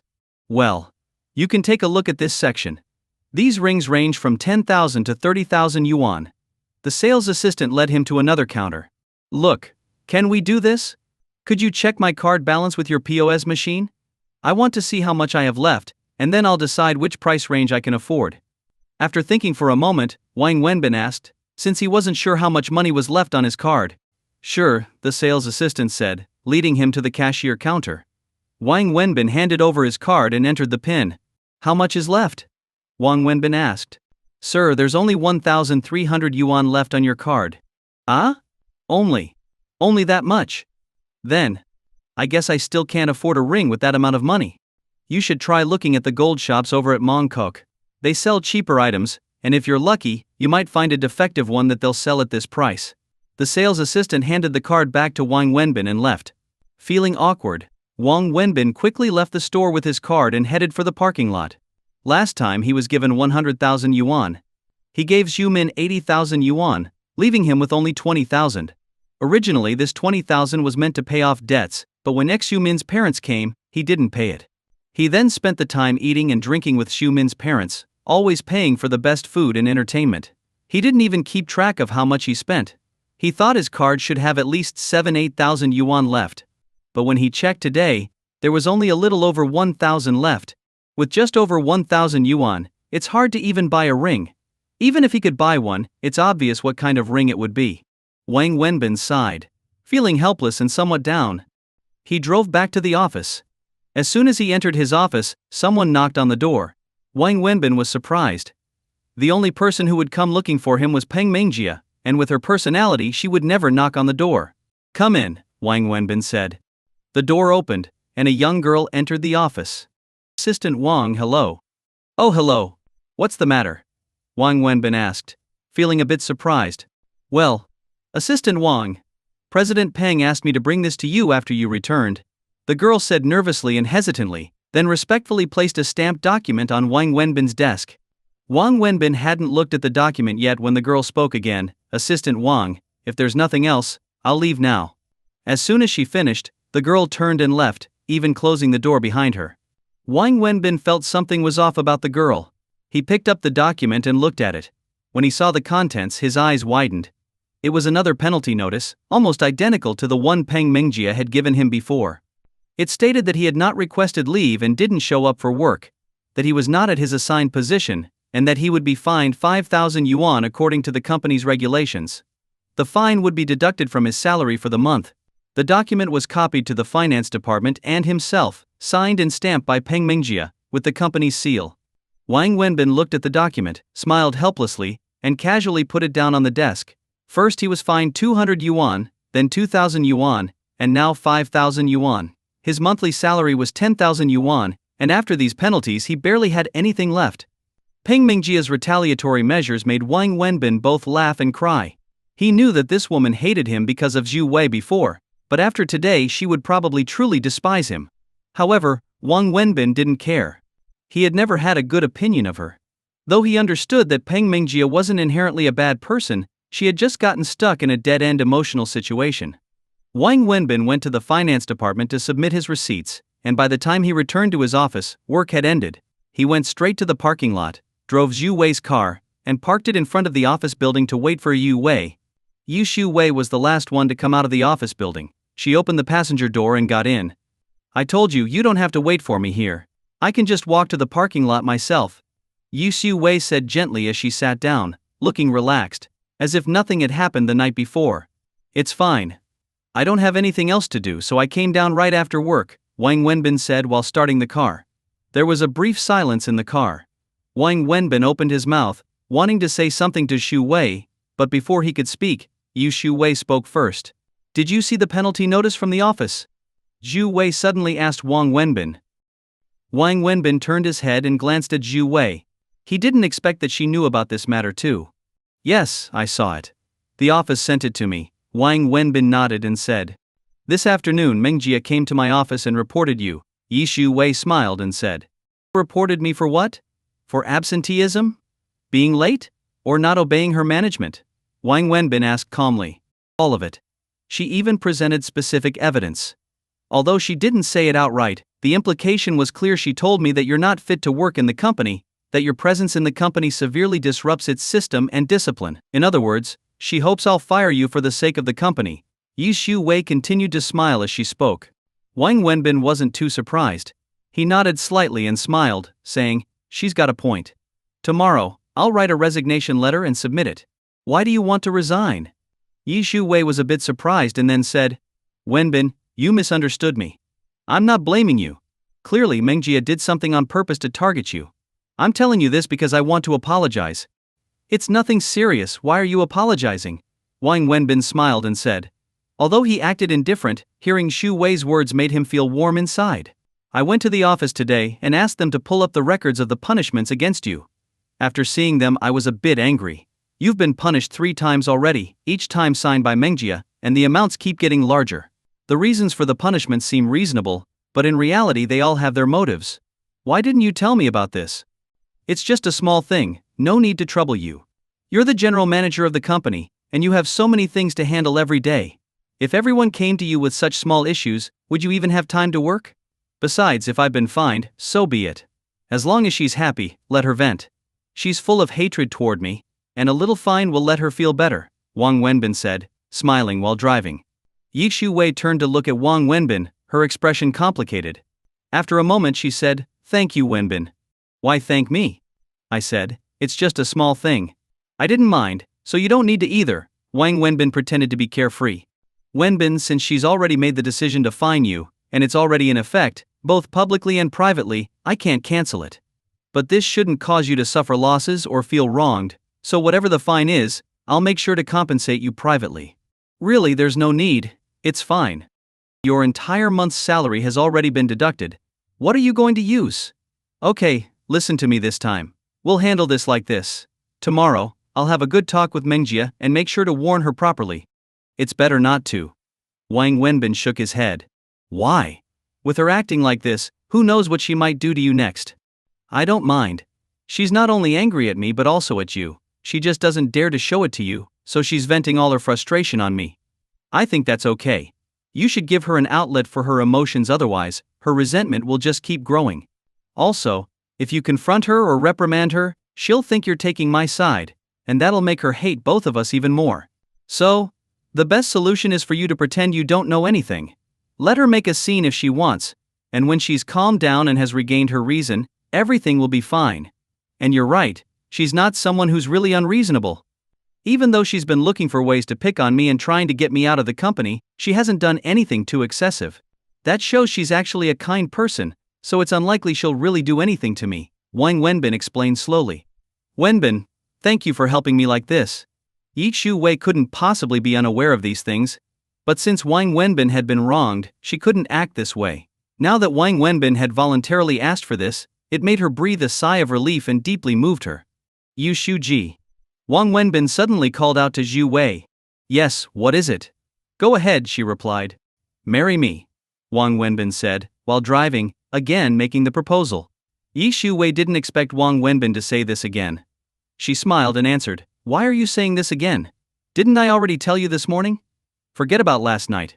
It was just a dream. Nothing happened between us. I'm serious, Wang Wenbin said stubbornly. Zhu Wei fell silent. After a long pause, she turned to look at Wang Wenbin and asked, Okay, you say you're serious. Fine. But let me ask you, why do you want to marry me? Is it just because we had sex last night, and you want to take responsibility? If that's the only reason, I think this decision is too hasty and irresponsible. Marriage is a lifetime commitment. A marriage without a foundation of love will end in tragedy.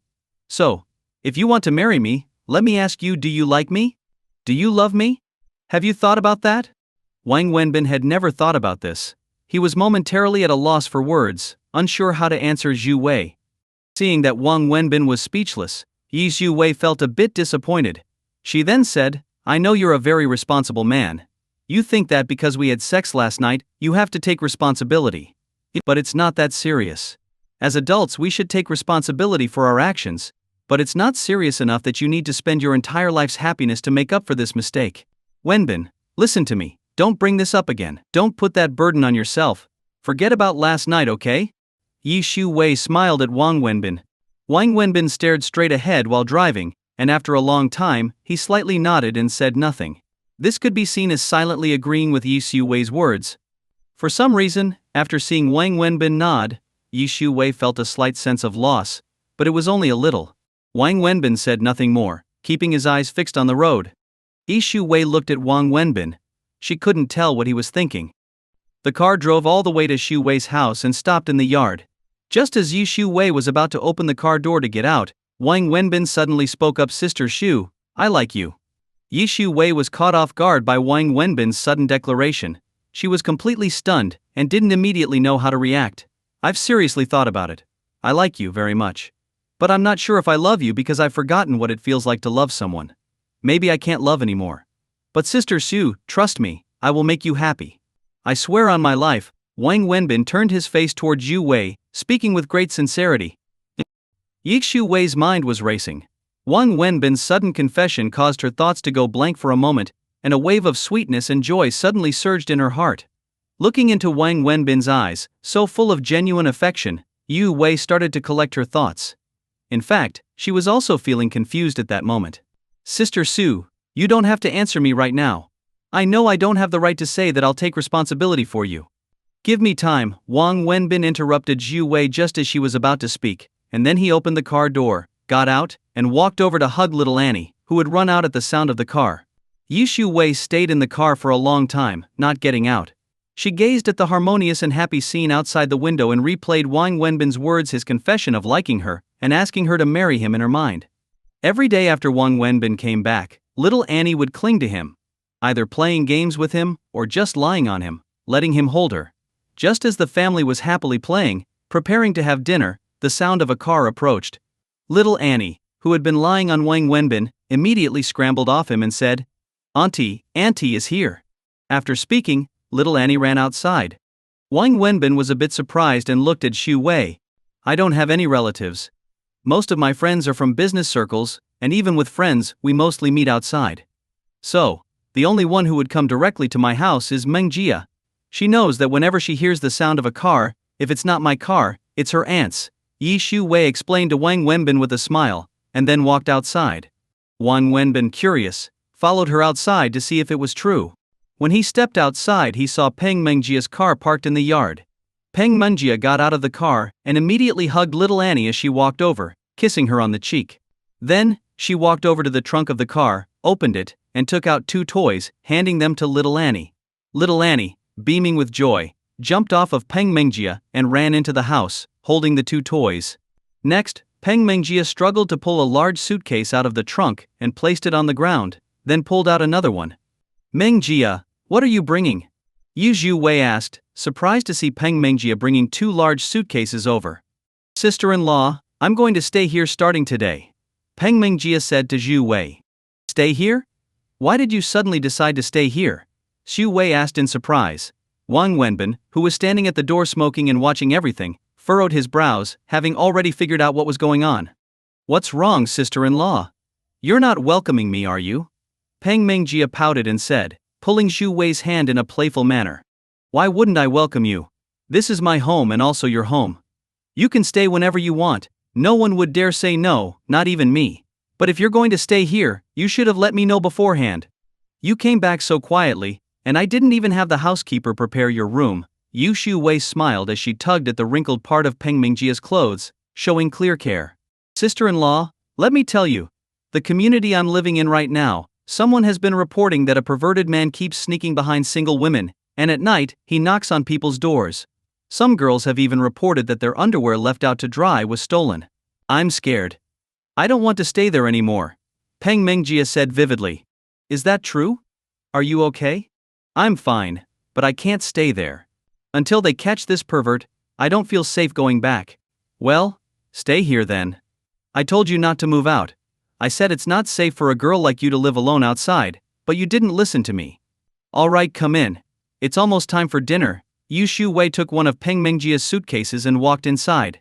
Peng Mengjia gave Wang Wenbin, who was standing at the door, a cold smile and dragged the other suitcase into the house. I'll do it, Yu Zhu Wei said. And as she passed by Wang Wenbin, he reached out and took the suitcase from her. Yu Zhu Wei didn't refuse and handed the suitcase to Wang Wenbin. Yours too. Give it to me, Wang Wenbin said, taking the suitcase Yu Wei was carrying, and then spoke to Peng Mengjia, who was following them. No need, I can carry it myself.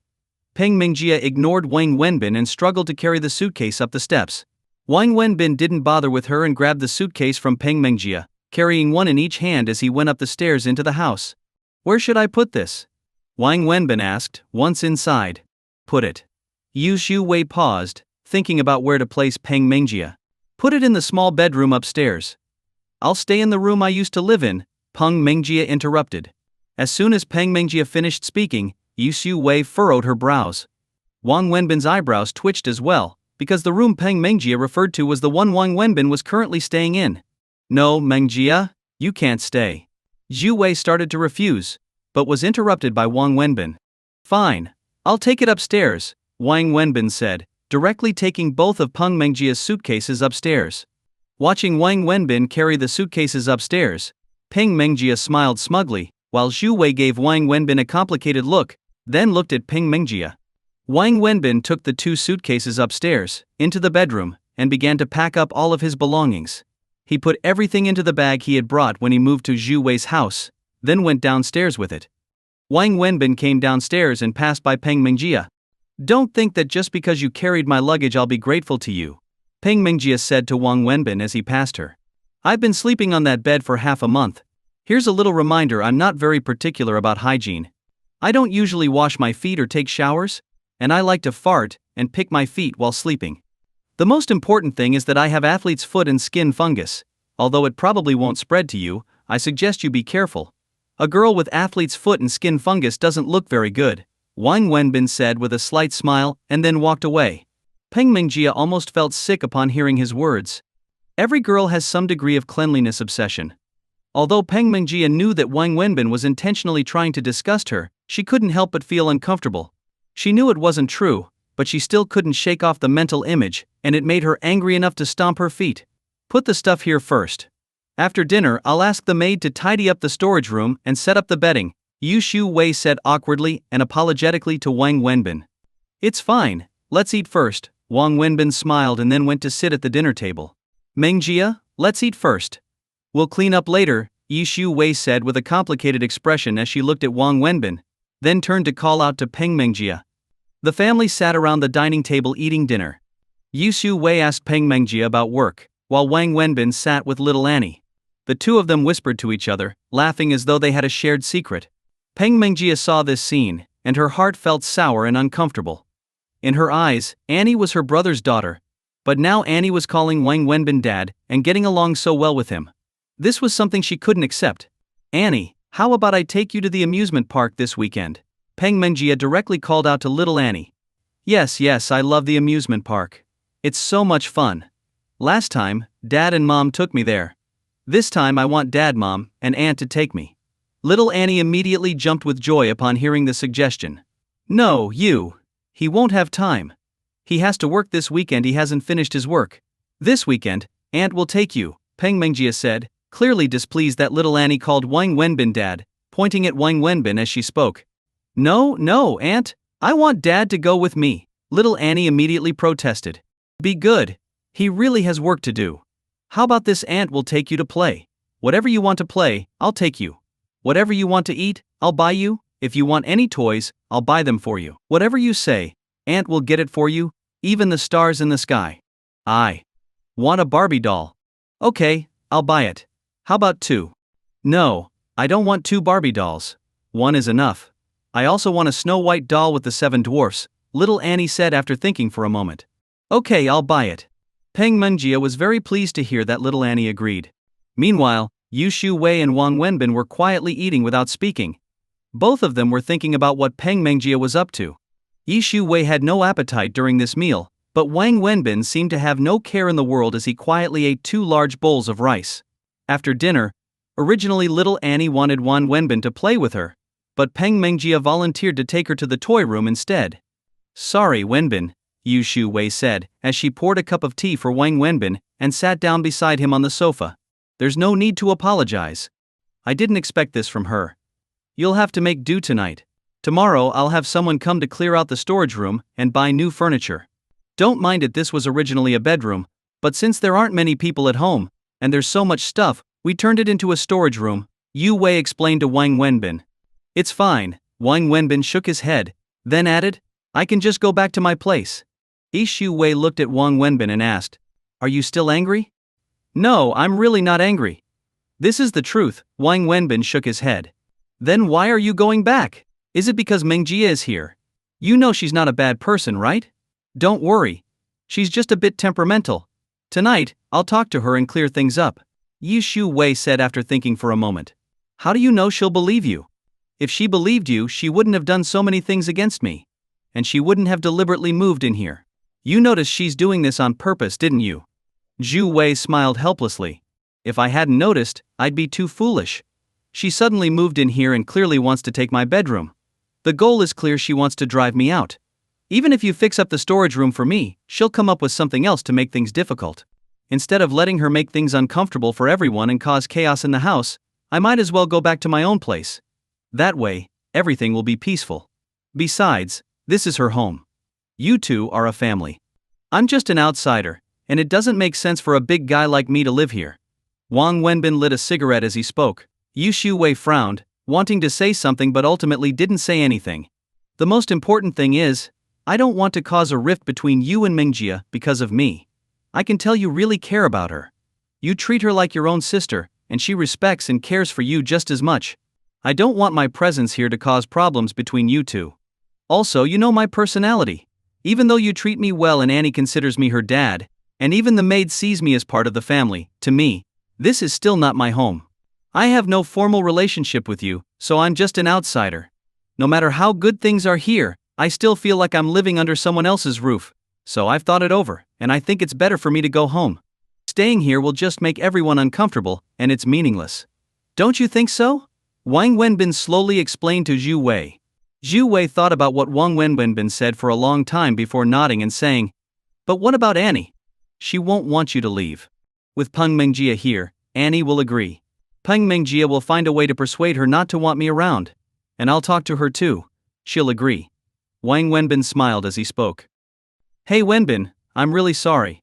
I can only make do with what we have. You're right, although Mengjie is my sister-in-law, she's like my own sister. You know her family background and upbringing, she seems like a strong girl, but she's actually very fragile inside. The reason she does these extreme things is because of her weak mental state, and maybe even a bit of distortion. So a lot of times, I can only try to guide her slowly. If I force it, I'm afraid I might hurt her. Like you said, if I scold her, it might distort her feelings toward me. Ye Shu-wei said helplessly. I know, so just pretend you don't know anything, let her do her thing slowly. It's fine. Thank you really. Thank you so much, Yu Shu-wei sincerely said to Wang Wenbin. Don't thank me. Actually I should thank you and Annie. It's been many years since I've felt the warmth of a home, but during the time I've been here, because of you and Annie, I've felt like I have a home. Although this isn't my home, I feel a sense of belonging here, Wang Wenbin smiled and said. Then stood up, grabbed the bag he had packed earlier, and said to Shu-wei, I'll go say goodbye to Annie. I'm leaving now. Drive the car out, Yi Shu-wei told Wang Wenbin. No need. I'll take a taxi back, Wang Wenbin replied. Drive back. It's hard to get a taxi at night, and your place is far from the office. Besides, Mingji is here, so I can carpool with her to work. I don't need the car, Yi Shu-wei insisted. Wang Wenbin shook his head. You know where I live. It's not suitable to bring the car there. The car would have to be left outside, and who knows if the wheels will still be there the next morning. Thinking about Wang Wenbin's living situation, Yu Wei frowned again. You can go back, but find somewhere else to live. Tomorrow, I'll arrange for you to rent an apartment near the office. How? You want to keep me? Wang Wenbin smiled and asked. Yi Shu-wei was stunned for a moment, then smiled and said, Well, it's not impossible. It just depends on whether you're willing. Wang Wenbin laughed out loud, then suddenly became serious and said to Zhu Wei, I'm not willing. I just want to marry you. Give me some time. While Zhu Wei was stunned, Wang Wenbin turned and walked towards Annie's toy room, pushed open the door, and saw Mengjia lying on the floor, playing with a pile of unknown toys with little Annie. What are you doing here? Do you have no manners? Why don't you knock before entering? Mengjia glared at Wang Wenbin. Wang Wenbin ignored Mengjia, smiled at Annie, and said, Annie, Daddy has something to tell you. Daddy has to go on a business trip for a while. When I come back I'll buy you some toys, okay? No Daddy, don't go. I don't want you to go, little Annie immediately cried out, running towards Wang Wenbin. Wang Wenbin felt a bit heartbroken as he hugged Annie. She didn't want him to leave, and neither did he want to leave her.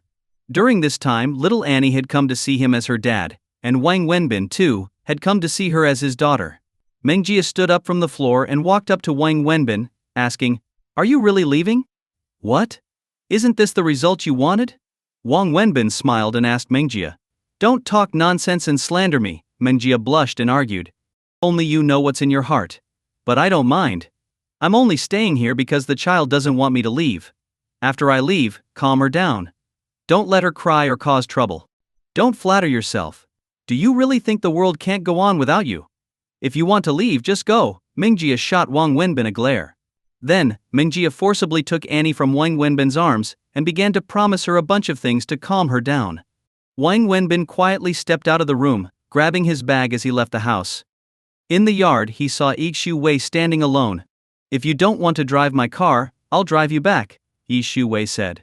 Do you think I'd feel comfortable letting you drive alone at night? Anyway, I'm leaving. Goodbye, Wang Wenbin smiled, waved to Zhu Wei, and left, not looking back. Yi Shu-wei just watched Wang Wenbin leave without stopping him, remaining silent for a long time. After Wang Wenbin left, a feeling of sadness rose in his heart. It felt like being driven out of the house. He laughed bitterly and scolded himself. When did I become so soft? Did I really start thinking of this place as home? Do I even know my own place? Wang Wenbin left the neighborhood, and by this time, there were no more buses. Even taxis were rare. He waited for nearly half an hour before he managed to get one. He took it back to the slum where he hadn't been for some time. When he opened the door, a musty smell greeted him, almost making him gag. It was unavoidable, it was on the first floor, and it was very damp. If the place wasn't aired out every day, it would easily get moldy. From frugality to luxury is easy, from luxury to frugality is hard. I've really gotten used to a good life, Wang Wenbin cursed himself again, then opened the windows to let in some fresh air. He grabbed a towel and started tidying up the worn-down apartment, finishing around 11 p.m.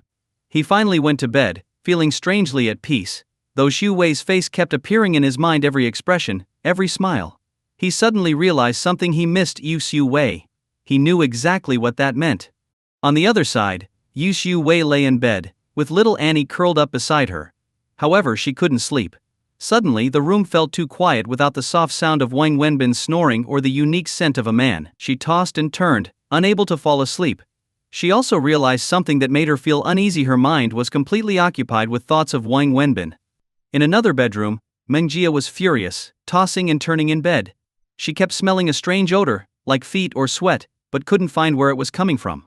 The bed and everything on it had been replaced with fresh new things. She even had the housekeeper check the smell, but after smelling everything, the housekeeper confirmed there was no odor. However, whenever Mengjia lay down, she could still smell the feet. Finally, she grabbed some perfume and sprayed it everywhere, filling the room with a sweet scent, but when she lay down again, she still smelled feet. That night, Mengjia fought a battle of thoughts against the foot odor and couldn't sleep, while on the other side, Yishu Wei also stayed awake the entire night.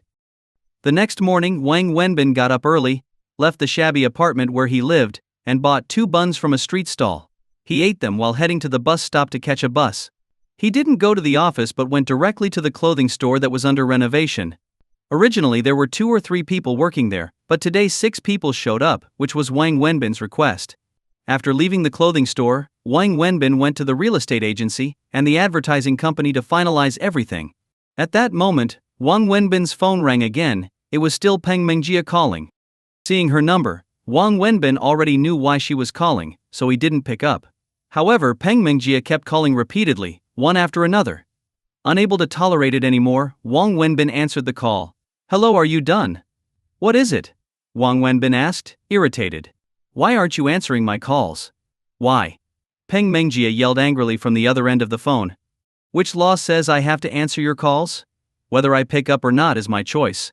Now, tell me what's going on. If not, I'm hanging up," Wang Wenbin said while walking towards the bus stop. "Wang Wenbin, what do you mean by this? Do you even want to keep working here? Why didn't you show up at the office today to clock in? I also checked with the lingerie store, you didn't even go there. Do you really think I won't fire you? I never said you wouldn't fire me. Whether you fire me or not is your business," Wang Wenbin responded. "Wang Wenbin, I'm warning you, I'll give you half an hour. Get to my office in half an hour and I'll pretend I don't know anything. Otherwise, do you believe I'll fine you 10,000 yuan? 10,000? You can fine me 100,000, it doesn't matter. Anyway, there's hardly anything left of this month's salary. And by the way, don't wait for me. I won't make it in half an hour. Alright, the bus is here, I'm hanging up. Do whatever you want with the punishment. No need to ask me." Wang Wenbin hung up the phone. "I'm the one punishing you, not asking for your opinion." Peng Mengjia yelled at the phone, but Wang Wenbin had already hung up. After getting off the bus, Wang Wenbin quickly grabbed a meal at a fast food restaurant before heading to the lingerie store. Assistant Wang, the manager. "The manager, Miss Peng, called me to ask if you were here in the store, and I didn't dare lie to her, I'm sorry," the store manager said nervously when she saw Wang Wenbin.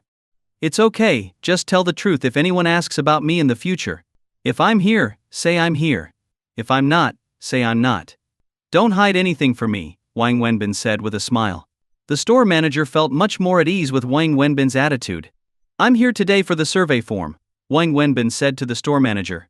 "Assistant Wang, I've been filling out that form every day. All the information is truthful," the store manager said quickly. "I know that. But today I'm here because I need you to fill out the whole form in advance." The store manager picked up a pen and started filling it out. In less than 10 minutes, she handed the completed form to Wang Wenbin. Wang Wenbin then asked the store manager a few more questions while taking notes. Afterward, he left the lingerie store and took the bus back to the office. Once back at the office, Wang Wenbin went straight to his office, shut the door, turned on the computer, and began typing.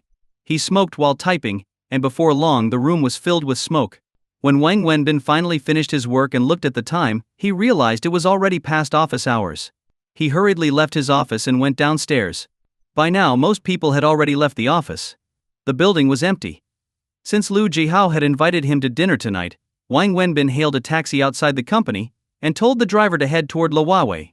When they were almost there, Wang Wenbin received a call from Lu Jihao. He had already arrived and was waiting for Wang Wenbin. When Wang Wenbin arrived at the restaurant and was about to go in, someone suddenly tapped him on the back.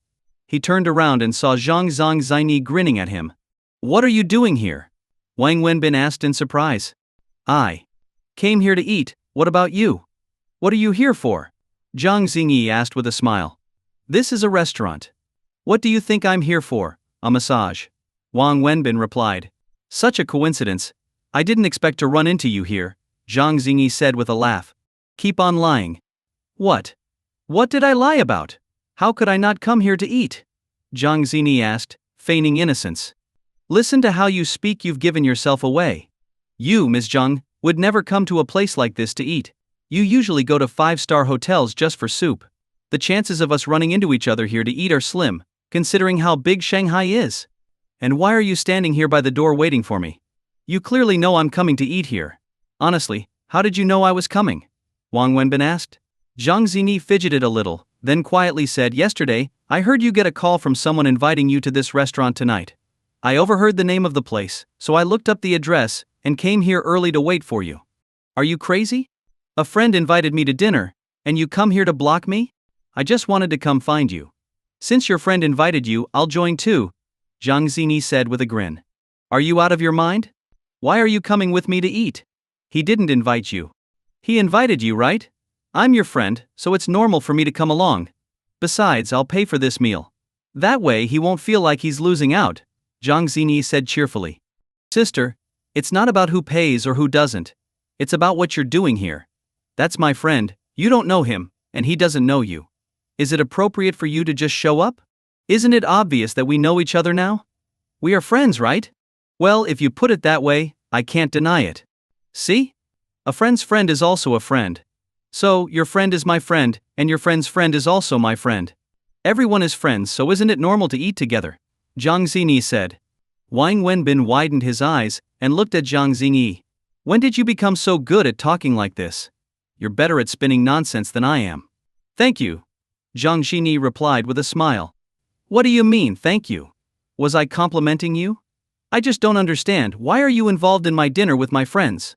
Why are you making a big deal out of it? Wang Wenbin said, looking confused. I just want to meet your friends. They're my friends. Why do you need to meet them? What does that have to do with you? And again, are you not embarrassed to go? Doesn't it feel awkward? No, it's not awkward. Why should it be awkward? Well, if you're not embarrassed, I'm embarrassed, all right? Please, I'm asking you, can you just go do your thing? People are waiting for me. I don't have time to waste talking to you, Wang Wenbin said, trying to walk in, but as soon as he moved, Zhang Xinyi grabbed his arm. What are you doing? Let go of me. You're a girl? In public? Let go. Is this appropriate? Wang Wenbin quickly tried to shake her off, but Zhang Xinyi held tightly to his arm and wouldn't let go. I don't care. I've already come, and I'm going to eat with you. If you don't take me, then you don't go either. Are you crazy or what? Why does my dinner with friends involve you? What does it have to do with you? Your family is rich, don't you have food to eat? Here's what I'll do, I'll owe you one. You stay here and eat whatever you want, order whatever you like, I'll pay for it later, how about that? No. It's not about the food, Zhang Yizini pouted. I know it's not about that, but I have no idea what you actually care about, Wang Wenbin replied, frustrated. I told you, I just want to meet your friends. But why do you want to meet them? I just want to fit into your social circle, so you can't avoid me anymore, and I won't have to worry about you disappearing again, Zhang Xinyi admitted. It was because Wang Wenbin had been avoiding her, and it made her feel insecure, always thinking that he would disappear again. Big sister, I'm begging you, alright? Today's just not the right time to bring you along. I don't care. I'm going whether you like it or not. I told you if you don't take me, then you're not going either, Zhang Xinyi insisted, holding on to Wang Wenbin's arm tightly. Just then, Wang Wenbin's phone rang again. He looked at the number, it was still Lu Jiaho calling. Wang Wenbin looked at his phone, then at Zhang Xinyi, who was still holding his arm tightly. With a helpless sigh, he said, Alright, I'll take you. But you have to promise me, don't say anything random, especially not about me saving you or the time I was hospitalized. Not a word about it, okay? Okay, Zhang Xinyi nodded obediently. Let's go, Wang Wenbin said reluctantly and walked inside. He ignored Lu Jiahao's call since his friend was already there, and he was still holding on to Zhang Xinyi, who refused to let go. Wang Wenbin didn't want to bring Zhang Xinyi along because he was afraid she might say something inappropriate. He had never told Lu Jihao or his wife about his hospitalization. Of course, bringing Zhang Xinyi to dinner with them didn't seem like a big deal to him, given his relationship with Lu Jihao. It was fine to bring anyone. When Wang Wenbin opened the door to the private room where Lu Yujihao had told him to meet, he was stunned. Inside the room were 3 people: Lu Jihao, Niziki, and Zhu Min. The moment he saw Xu Min, Wang Wenbin froze. Reflexively, he tried to pull his hand from Jang Xingi's grasp. Jang Xingi, afraid that Wang Wenbin might suddenly run off, had been holding on to his arm tightly. But as soon as the door opened and she saw everyone staring at them, she realized it wasn't appropriate to cling to his arm like that. She blushed slightly and let go. The 3 people inside the room watched as the door opened. They saw Wang Wenbin walk in, and then a girl came in, closely linking her arm with his. Lu Jihao and Niziki immediately felt something was wrong. Both of them instinctively turned to look at Zhu Min, who was sitting quietly beside them. When Xu Min saw Wang Wenbin and Jang Xingi enter, her expression changed several times. Especially when she recognized that the girl with Wang Wenbin was the rich girl who had once helped him sell barbecue. However, she didn't say anything and chose to look down and drink her tea. The atmosphere in the room was awkward and tense. Wang Wenbin and Jang Xingi stood at the door. Wang Wenbin was so stunned he forgot to walk in. Since Wang Wenbin didn't move, Jang Xingi had no choice but to stay by his side. "Hello everyone." Jang Xingi cheerfully greeted them. She hadn't recognized Zhu Min yet, so she didn't sense the awkwardness and greeted Lu Yujihao and the others. "Hello, hello, come in, please sit." Lu Jihao greeted her enthusiastically. But soon, he was sharply nudged by Niziki under the table. "What's wrong?" Lu Yujihao whispered to Niziki. "Stop acting so eager." "Xu Min is here," Niziki whispered back with gritted teeth. "Sit down." Wang Wenbin noticed Lu Jihao and Niziki's reaction and glanced at Xu Min, who was still drinking tea. He walked over and pulled out a chair for Jang Xingi. "Thank you," Jang Xingi said with a smile and sat down. After she sat, Wang Wenbin sat beside her. "Who is this beauty? Aren't you going to introduce her? Is she your friend or colleague?" Niziki asked, her gaze pointed and sharp, as if to tell Wang Wenbin, "If you dare say she's your girlfriend, I'll tear you apart today." Wang Wenbin looked down in silence. Just as Zhang Xinyi was about to introduce herself, he suddenly reached out and wrapped an arm around her waist. Looking directly at Zhu Min, he declared firmly, "This is my girlfriend, Zhang Xinyi." As soon as Wang Wenbin spoke, Niziki and Lu Jiahao's eyes widened in shock. Even Zhang Xinyi, who was rigid in his embrace, stared at him in utter disbelief.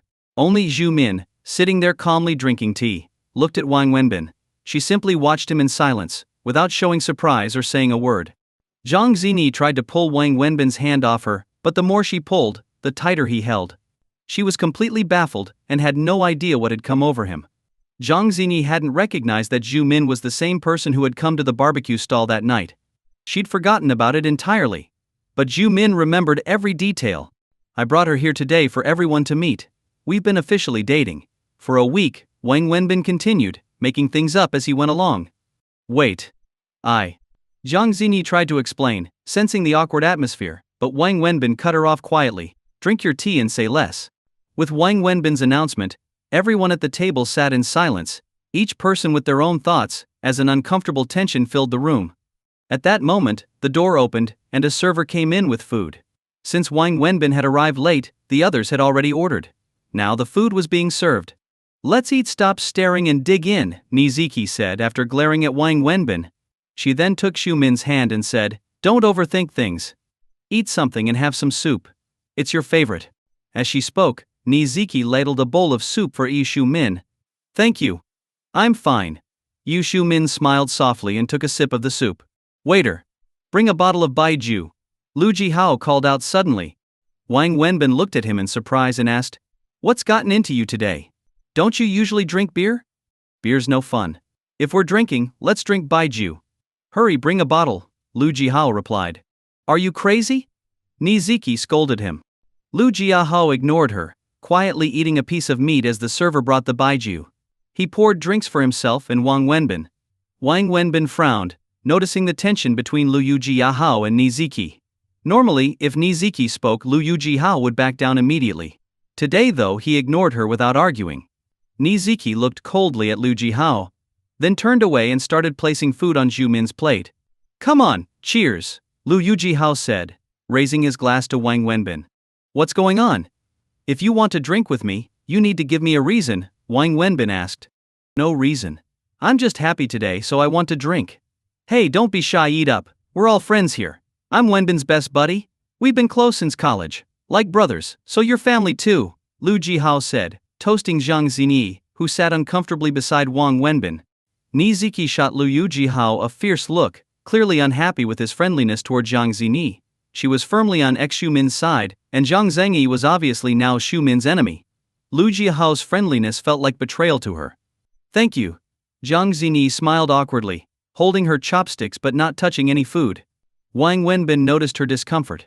After a sip of his drink, he put food in her bowl and said, "Eat up. Since you're here, don't be so shy. If you sit there being polite, you'll go hungry. Don't blame me then." "Thank you," Jang Xingi replied, happy that he was serving her food. Though Wang Wenbin's words seemed harsh, Niziki and Xu-min saw it as him flaunting his relationship. Annoyed, Niziki put a piece of fish in Xu-min's bowl and said, "You eat too. Don't hold back. Some people are like this fish, they're dead fried, boiled, beyond saving, no need to worry about them. Just eat up." Everyone but Jang Xingi understood who Niziki meant. "Thank you. But I never liked fish," Xu-min said quietly, then added, "I'm full. I have some things to take care of, so I'll head out now." "Leaving already? We haven't really started eating yet. Have a little more," Lu Jihao urged. "No, I'm really full." "You all keep eating," Xu-min said, picking up her bag and walking out. She didn't spare a glance for Wang Wenbin, who kept sipping his drink, his face expressionless, as if he hadn't heard her at all. "Wait for me. I'm full too, I'll go with you," Niziki said, grabbing her bag and pointing at Wang Wenbin. "Keep messing things up. I'll deal with you tomorrow." Then she followed Xu-min out. Lu Jihao stayed, drinking quietly, saying nothing. Jang Xingi finally noticed something was wrong. Seeing the two men drinking, she asked Wang Wenbin, "Was it a mistake for me to come?" "It's not you, they're all on diets, skipping dinner," Wang Wenbin replied casually, clinking glasses with Lu Jihao. "Now that they're gone, let's talk. You look miserable, what's bothering you?" "Wenbin, I don't know where to begin. It's complicated," Lu Jihao sighed. "If it's complicated to explain in one sentence, try two. You're clearly not planning to leave anytime soon since you brought this all the way here. So, what happened this time at your future father-in-law's house?" Wang Wenbin asked, pointing to the bottle of baijiu. Jang Xingi sat there quietly, listening to the conversation between Wang Wenbin and Lu Jihao. She was interested in Wang Wenbin's life, so she was curious about his friends too. "Bro, I never should have gone. Do you get that?" Lu Jihao suddenly became agitated, slapping the table as he spoke. Hey, calm down. There's a lady here, don't scare her," Wang Wenbin quickly called out. Sorry, Ms. Zhang. My apologies," Lu Jihao finally realized and apologized to Jang Xingi. "It's fine, no problem. Go on, don't mind me. My name is Jang Xingi, just call me Xingi." "Alright, go on. What happened? Why do you say you shouldn't have gone? Ziki's pregnant, and you still think you shouldn't have gone. So when do you plan on going then?" Wang Wenbin asked again. "Was I going to see my future father-in-law? It was more like going there to be humiliated. I felt like dirt, traveling all that way just to have my dignity trampled and my soul insulted." As he spoke, Lu Jihao got emotional again. "What's going on here? Was it really that bad? What did they do to you?" Wang Wenbin asked, frowning. "Before I left, I borrowed 80,000 yuan from you, right?" "Yeah, what about it? Is this about the money?" "No. It's not about the money. I took 80,000 from you, had a little over 10,000 myself, so altogether I had close to 100,000 yuan. I secretly bought Ziki a diamond ring, not a super fancy one, but it still cost me almost 20,000. Then, I got gifts for her parents, all high-end stuff. I spent more than 20,000 on just gifts. That's reasonable, right? And I plan to give the remaining 60,000 to her parents, because Ziki told me that in her family's tradition, there's a custom of a betrothal gift from the man to the bride's parents as a gesture of commitment to the marriage. Ziki said that around 60,000 would be appropriate. So Wenbin, tell me, was I not doing this with sincerity? I was genuinely going there to talk about marriage with her parents. Ziki and I have been together for years, we're even having a child now, how could I not take it seriously? Come on, who goes to see their future father-in-law without sincerity? Get to the point before we run out of drinks, and you still haven't reached the climax, Wang Wenbin urged. We took a train together, traveled an entire day and night to reach her family's place. From the moment her parents first saw me, they barely even looked me in the eye, let alone gave me a warm welcome. Why? I mean, you might not be that good looking, but you're not that bad. At this point, Jang Xingi couldn't bear it and lightly slapped Wang Wenbin, feeling bad for Lu Jiahao. Why? Because I have no money. During dinner, her dad directly asked me about my job, my monthly income, and whether I have an apartment or a car in Shanghai. What did you say? I wanted to be honest with my future father-in-law. I couldn't lie, right? So, I told him the truth. There's nothing wrong with that. Exactly. But do you know what her dad said after that? He asked me why I was even thinking about proposing with my financial situation. He said I didn't even have a house and asked where I planned to have his daughter live. He pointed to their big house and an old Audi and said he only has one daughter, whom he's always protected from hardship, and asked if I intended to give her a miserable life after marriage. Finally, he told me to leave first thing the next morning and never see his daughter again. He also said that his daughter would never go to Shanghai again. Lu Jiahao said, taking a sip of baijiu. Your future father-in-law is quite overbearing. What happened next? What happened next? Ziki had a huge fight with her parents, arguing intensely. From what I could tell, her parents had already lined up someone else for her, a wealthy guy, the son of some high-ranking official. But Ziki never told me about this. And you know Ziki's temper, she can be fierce. She even said some harsh things to her parents. Eventually, her dad got so angry that he threw all the gifts I bought out of the house and told me to get lost, Lu Jiahao said, pouring more baijiu into his and Wang Wenbin's glasses. Bro, tell me, when has a grown man like me ever been so humiliated? If you were in my shoes, could you stand it? Sure, I don't have a house, a car, or money. But does that make me unworthy of life? In Shanghai, how many people actually have cars and houses? Half the population doesn't. Does that mean they don't deserve respect? I was sincere toward his daughter, and I came to him with genuine intentions for marriage. He could refuse, he could look down on me, but did he have to treat me like that? Just because I lack money, does that make me a dog? He treated me like a dog. Lu Jihao's voice grew more emotional, and tears welled up in his eyes. That's just awful. Jang Xingi was clearly upset by his story. Go on. Wang Wenbin's face had become somber as he listened. When he told me to leave, I wasn't going to stay there like an idiot. I told him that if I ever went back to his house, I'd be his grandson. Then, I walked out, threw all the gifts in the trash bin downstairs, and spent the night at a hotel. Come on, drink. Lu Jihao poured them both another drink. What about Ziki? Didn't she try to stop you? Stop me? Do you not know her temper? Later, she told me she ended up smashing their TV. Around 2 a.m, she showed up at my hotel room with her suitcase, saying she'd had it with her parents and was ready to run away with me. We stayed another day, met up with a few of her friends, and then came back yesterday, Lu Jihao concluded. Don't be so angry. You're marrying your wife, not your father-in-law. If he's a bit harsh, so what? As long as Ziki treats you well, isn't that enough? What more do you want? Ziki already ran away with you, Wang Wenbin tried to console Lu Jihao. Yeah, I was moved when she showed up that night. But you know, ever since we left her house, these past 3 days she's been unhappy with me, constantly blaming and scolding me. We've been arguing non-stop, Lu Jihao said, downing a big gulp of his drink and laughing bitterly. What happened? Why are you fighting? What else could it be? Just like her parents, she's upset that I don't have money. I don't believe it. Ziki isn't that kind of person, is she? I didn't believe it either, but that's exactly how she's acting. Since we got back, she's been yelling at me, saying I disrespected her dad, asking if I even want to be with her in the future.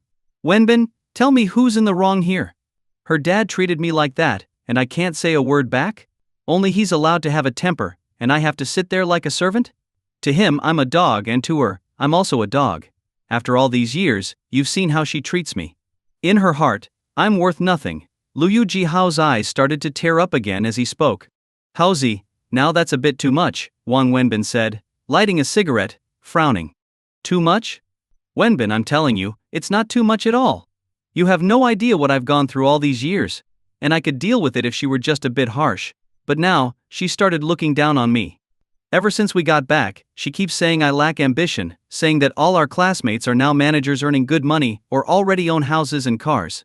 And here I am, years into my job, still a low-level employee, making 5,000 or 6,000 a month. Wenbin, do you think I want to be like this? You think I don't want to earn big money, to be in charge? Look at this, society is making money that easy. Do you think you can just decide to make a lot of money and get it? Or that you can just aim for a leadership position and have it? Lu Jihao spoke, drinking heavily. Wang Wenbin sat there, quietly smoking, listening to Lu Jihao without interrupting, the entire drink now left for Lu Jihao alone.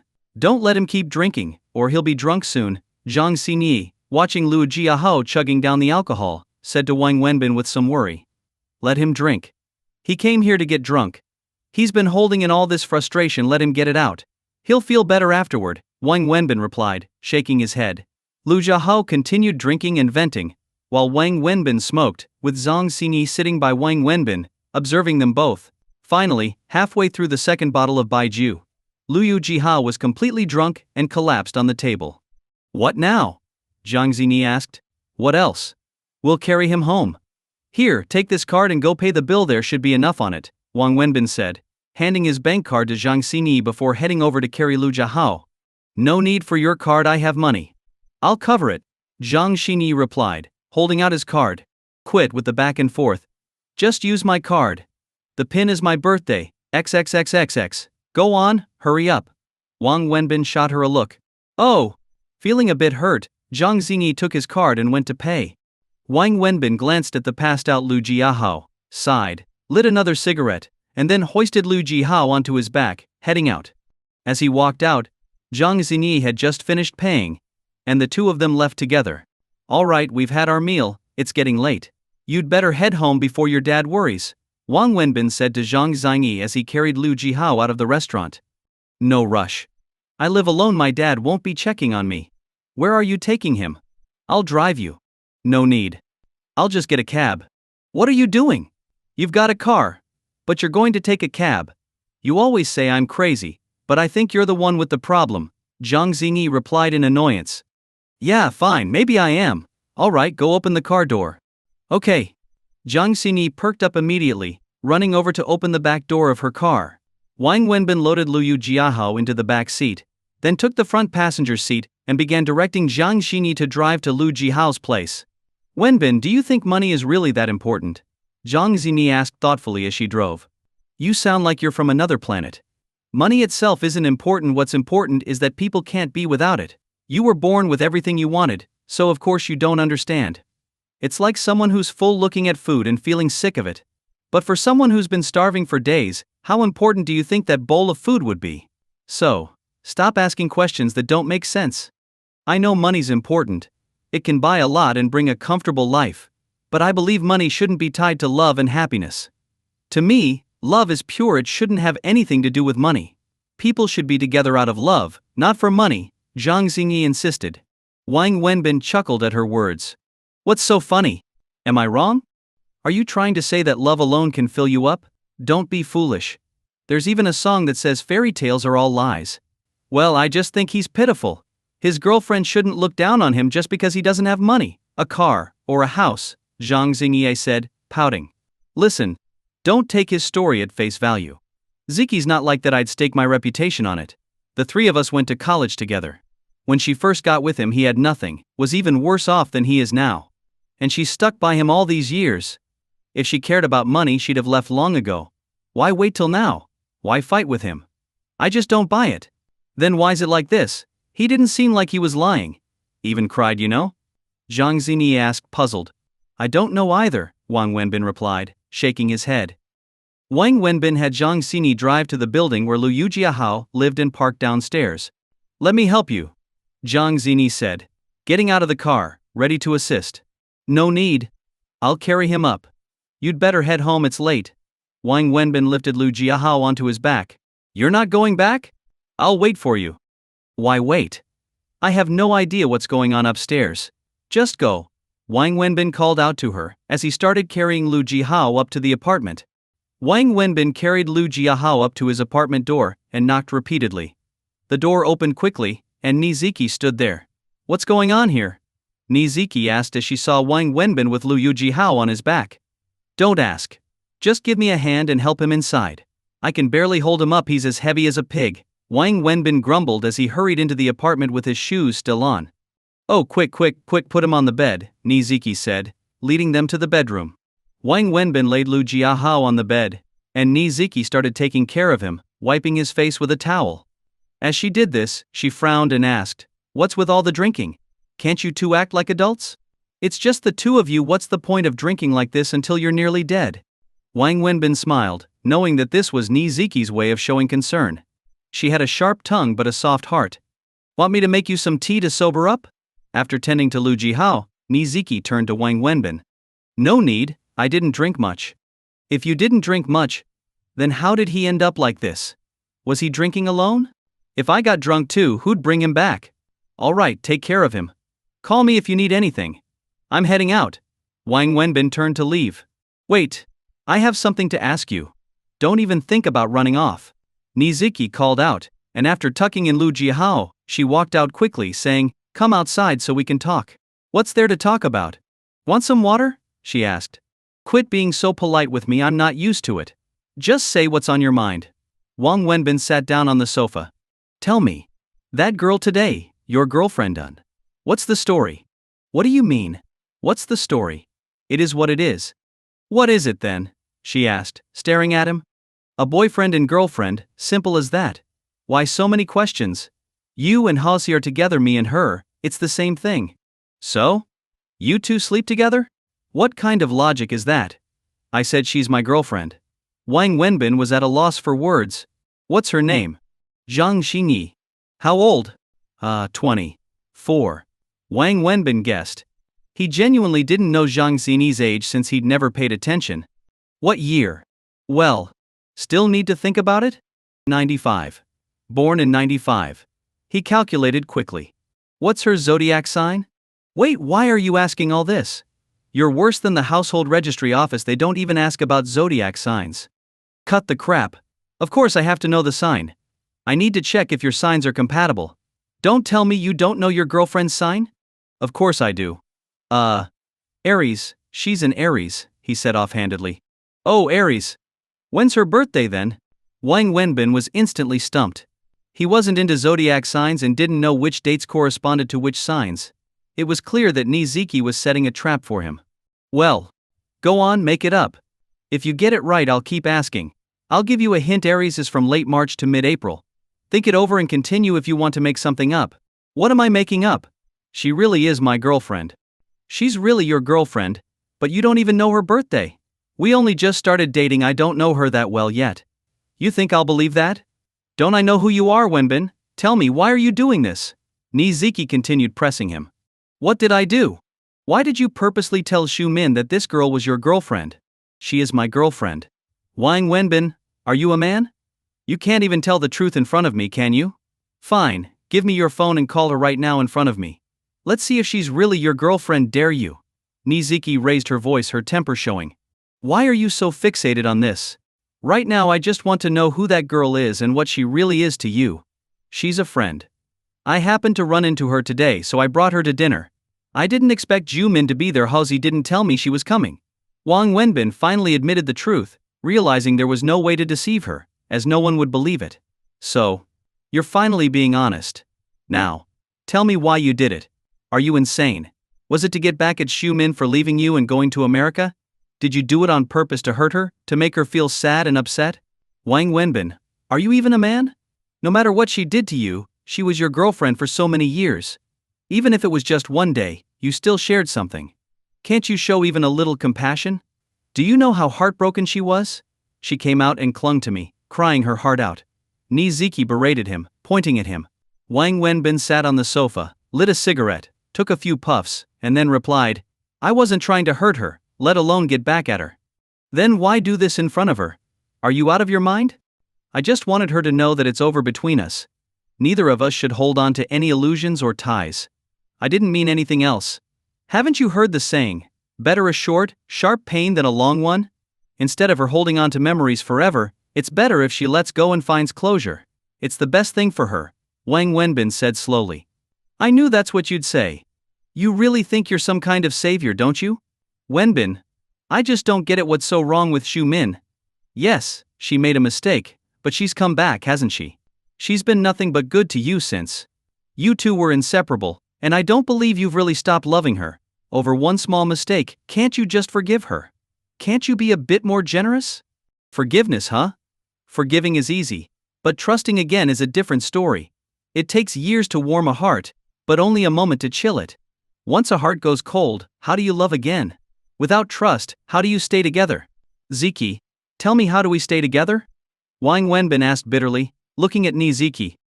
Ni Ziki fell silent. After everything Wang Wenbin had said, she didn't know how to continue persuading him. Ah, it's just such a shame if things really end between you two after all these years, she said regretfully. Enough about me. You should focus on yourself. What's going on with you and Haozi? Did you two have a fight? Wang Wenbin asked, leaning back on the sofa.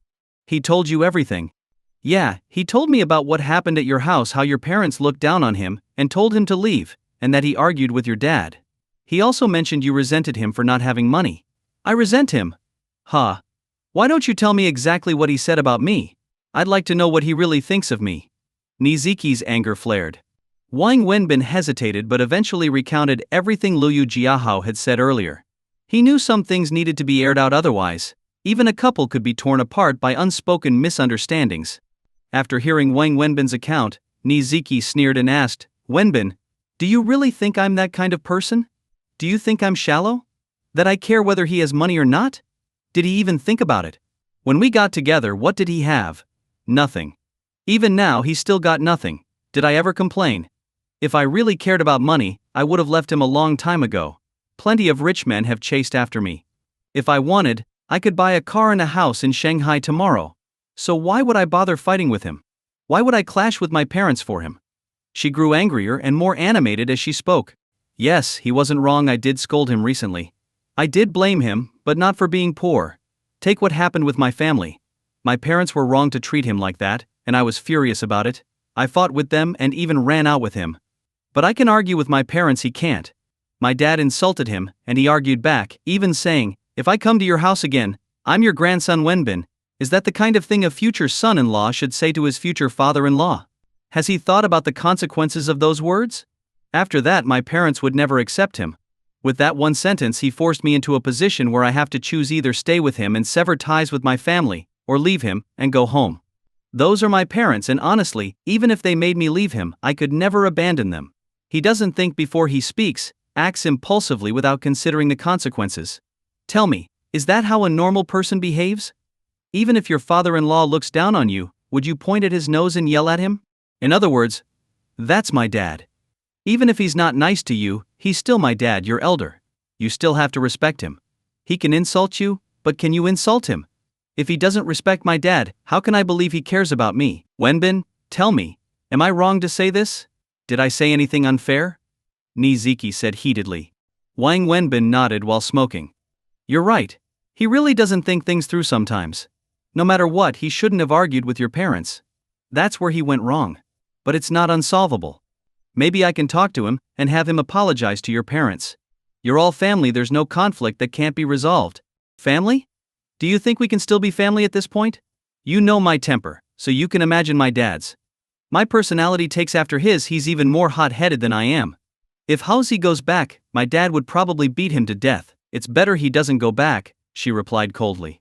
I may have fought with my parents and run away with him, but that doesn't mean I agree with how he handled things. When I tried to talk to him about it, he said I was just like my dad, looking down on him and not treating him as a person. Wenbin, do I look down on him? Am I being unreasonable? I'm a woman, but I still understand these things. How does he, a grown man, not get it? He keeps saying he's been wronged, but so what? What's wrong with enduring a bit for his wife and kid? Where's his sense of responsibility? I feel wrong too. Those are my parents and I'm more upset than he is. And then he says I resent him for not having a car or a house. Yes, I did say those things, but was I wrong? Someone who joined his company at the same time as him is now a sales manager with a salary of $700,000 or $800,000 a year, and him? He barely makes $6,000 a month. Another one who joined a year before him and used to be a close friend of his is now the vice president. That guy's already bought a house and a car in Shanghai, and him? He's still a bottom-level employee after all these years. Don't even compare him with others, just compare him with me. I'm already a department head with a salary of over $10,000. I'm not saying this to criticize him for being poor. I'm frustrated because he has no ambition, no drive. He just coasts along day by day, never thinking about achieving anything. In the past, I never said a word because I didn't want to hurt his pride. We got by however we could. If we had a little more money, we spent a little more. If we had less, we made do. It didn't matter. But now it's different. I'm pregnant. We're going to get married, And once the baby's born, we need to support it. I can live a hard life, but I can't let my child live a hard life. He's going to be a father, shouldn't he act like one? Shouldn't he work a little harder and think about the future? If he keeps going like this, what will happen to the child? Live on air? He can't expect me to support the whole family by myself, can he? Ni Ziki poured out her frustrations, venting to Wang Wenbin. Wang Wenbin stayed at her place for over an hour, listening. That night, first it was Liu Jihao pouring his heart out to him, and now it was Ni Ziki. He didn't know whose fault it was in the end. But he came to realize one thing: poverty brings sorrow in a marriage. If they had money, there wouldn't be any of these conflicts. The conflicts between husband and wife often start at the head of the bed and in reconciliation by the foot. As an outsider, it wasn't right for him to say too much. Still, Wang Wenbin felt that Ni Ziki wasn't wrong. Laziness and lack of ambition had always been Liu Jiahao's flaws, and now that Ni Ziki was pregnant, it was time for him to start acting more responsibly as a man and a father. Wang Wenbin lit a cigarette and walked out. As he reached the street, he saw Jang Xingi's car still parked there, which surprised him. It was already 11 p.m. He walked over to the car and saw that she had fallen asleep inside. Seeing this, Wang Wenbin was filled with mixed emotions. He quickly knocked on the window, waking Jang Xingi, who opened her eyes and saw Wang Wenbin standing outside. She quickly rolled down the window. "Why are you still here? Why didn't you go home?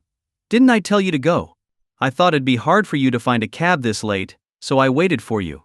Wang Wenbin was speechless, his heart full of gratitude. He knew Jang Xingi wasn't the type to lie. "So you just waited here, and since you got bored, you fell asleep?" Wang Wenbin asked. "I didn't nap at noon, so I got a bit sleepy and nodded off. How's your friend doing?" "Who?" "Your friend Haozi. Forget about him, you should worry about yourself." "What's wrong with me?" "You're a young woman, sleeping alone in a car at night. Don't you know how dangerous that is?" Wang Wenbin said, a bit angrily. "I got it. I won't do it again." Jang Xingi grinned at him. "You're still smiling. If something happened to you waiting for me, your dad would kill me," Wang Wenbin said, rolling his eyes, then opened the passenger door and got in. Jang Xingi was delighted when he got in, and she started the car and drove off. "Where are we going?" "Are you staying at Sister Su Wei's place or your own?" she asked. "I have my own place, but I'm not going home." "Not going home?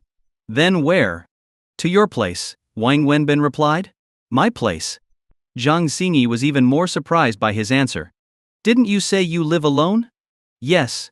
"Then let's go to your place. I'll check it out, see how you're living." "You don't mind, do you?" Wang Wenbin asked. "Oh. No, I don't mind at all." She was taken aback but thrilled inside. Unlike Jang Xingi's excitement, Wang Wenbin felt heavy-hearted. He couldn't stop thinking about the issues between Liu Jihao and Ni Ziki, and he also felt some regret for being so cold toward Zhu Min. Hearing from Ni Ziki that Zhu Min had cried after leaving, he felt a pang of remorse. As they drove, Wang Wenbin suddenly received a message. He casually looked at his phone and was surprised to see it was from Zhu Wei. "Are you asleep?" The message contained just 3 words. Seeing her message made Wang Wenbin smile, and his previous gloom vanished. "Not yet." "You!" he replied quickly. Yi Shu Wei lay on her bed with little Annie sleeping beside her.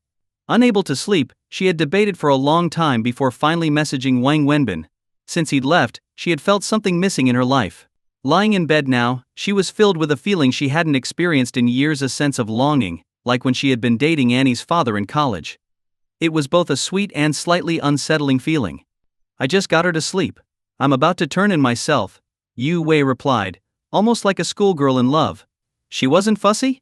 Wang Wenbin asked, thinking of little Annie.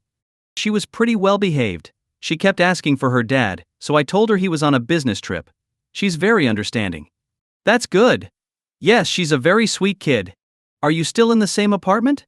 Yu Shu Wei asked. "Yes, my lease isn't up. I paid for a full year. That place is too basic, and it's damp. You should either come stay here or let me find you a new place tomorrow. You can't stay there any longer." Reading her message, Wang Wenbin felt warmth and sweetness but wasn't sure how to respond. "Okay, in a few days, I'll find a new place," he replied after some thought. "All right, it's late. Go to bed early." "I'm going to sleep now, good night."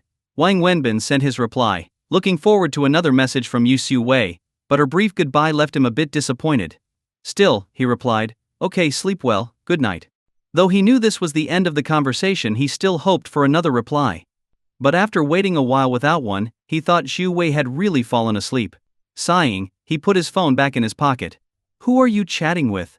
You seem so happy," Jang Xingi, who had been silently observing, finally asked. "A friend told me a joke," Wang Wenbin said, embarrassed, feeling caught since he had indeed been very happy just now. "Why are we driving this way?" "I said we're going to your place," Wang Wenbin asked, recognizing the area. "Huh? You live around here?" Zhang Xingyi asked, surprised. Wang Wenbin then remembered that Zhang Xingyi didn't actually know where he lived, as she'd never been there. Thinking of his living conditions, he explained, "No, I don't live here. I was just curious why you're driving to the area where I used to have my barbecue stall.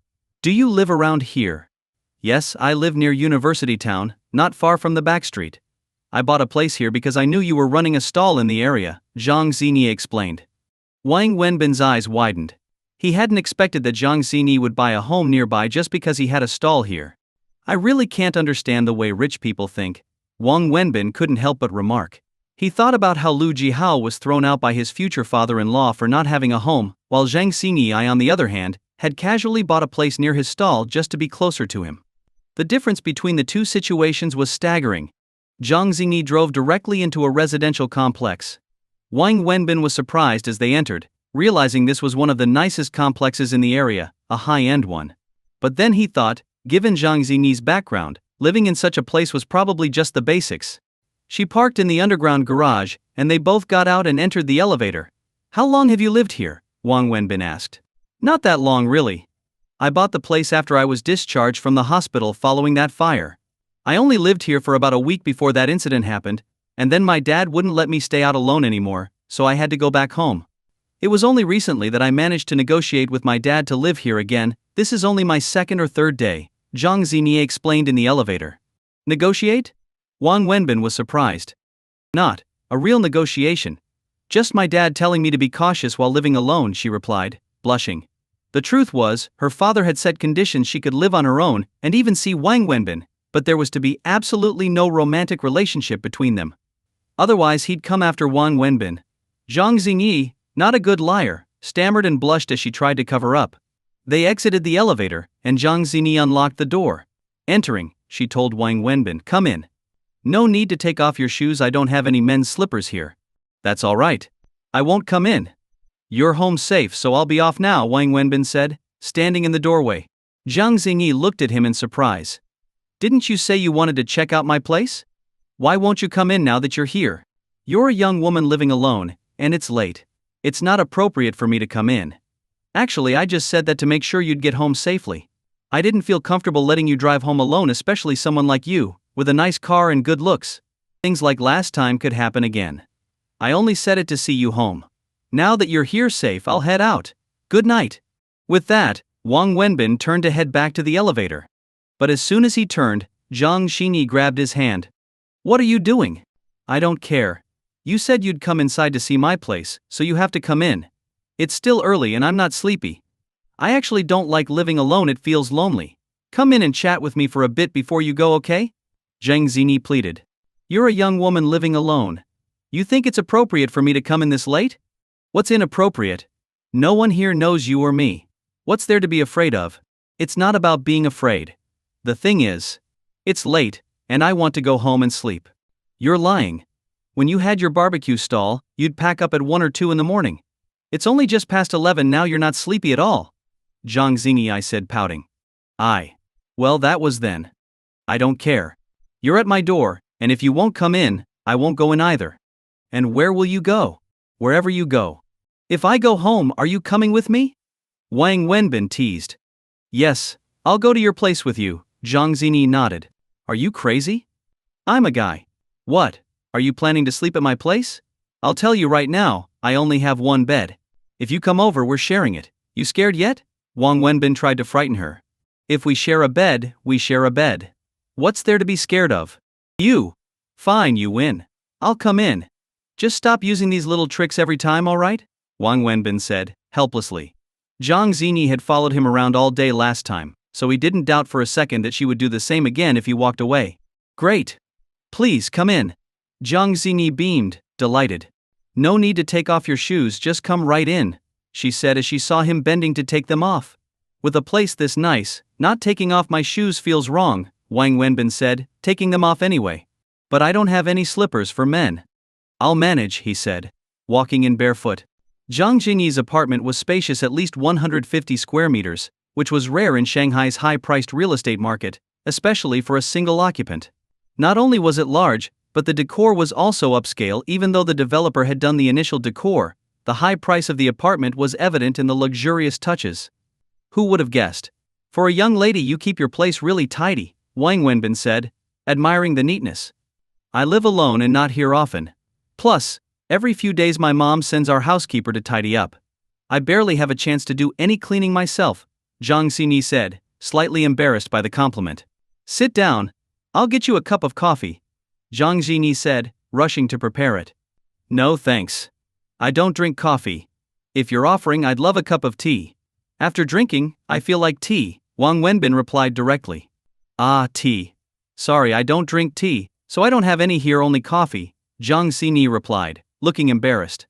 Oh right. Just a glass of water then, Wang Wenbin said, casually glancing around the apartment. Got it. Jang Xingi happily went to get him a glass of water. Doing anything for him made her feel joyful. What's this room with the big mirror? Wang Wenbin asked as he saw a room with a large mirror on the wall. Oh, that's my practice room. Come take a look, Jang Xingi said happily, opening the door and turning on the lights. Oh, I forgot you're a dance teacher. Hearing it was her dance space, Wang Wenbin immediately understood. Inside, one wall was entirely covered in mirrors, and in the corner there was even a piano. Why is there a piano here? Wang Wenbin asked casually, thinking it was just for decoration. After all, wealthy people often like to display things like that.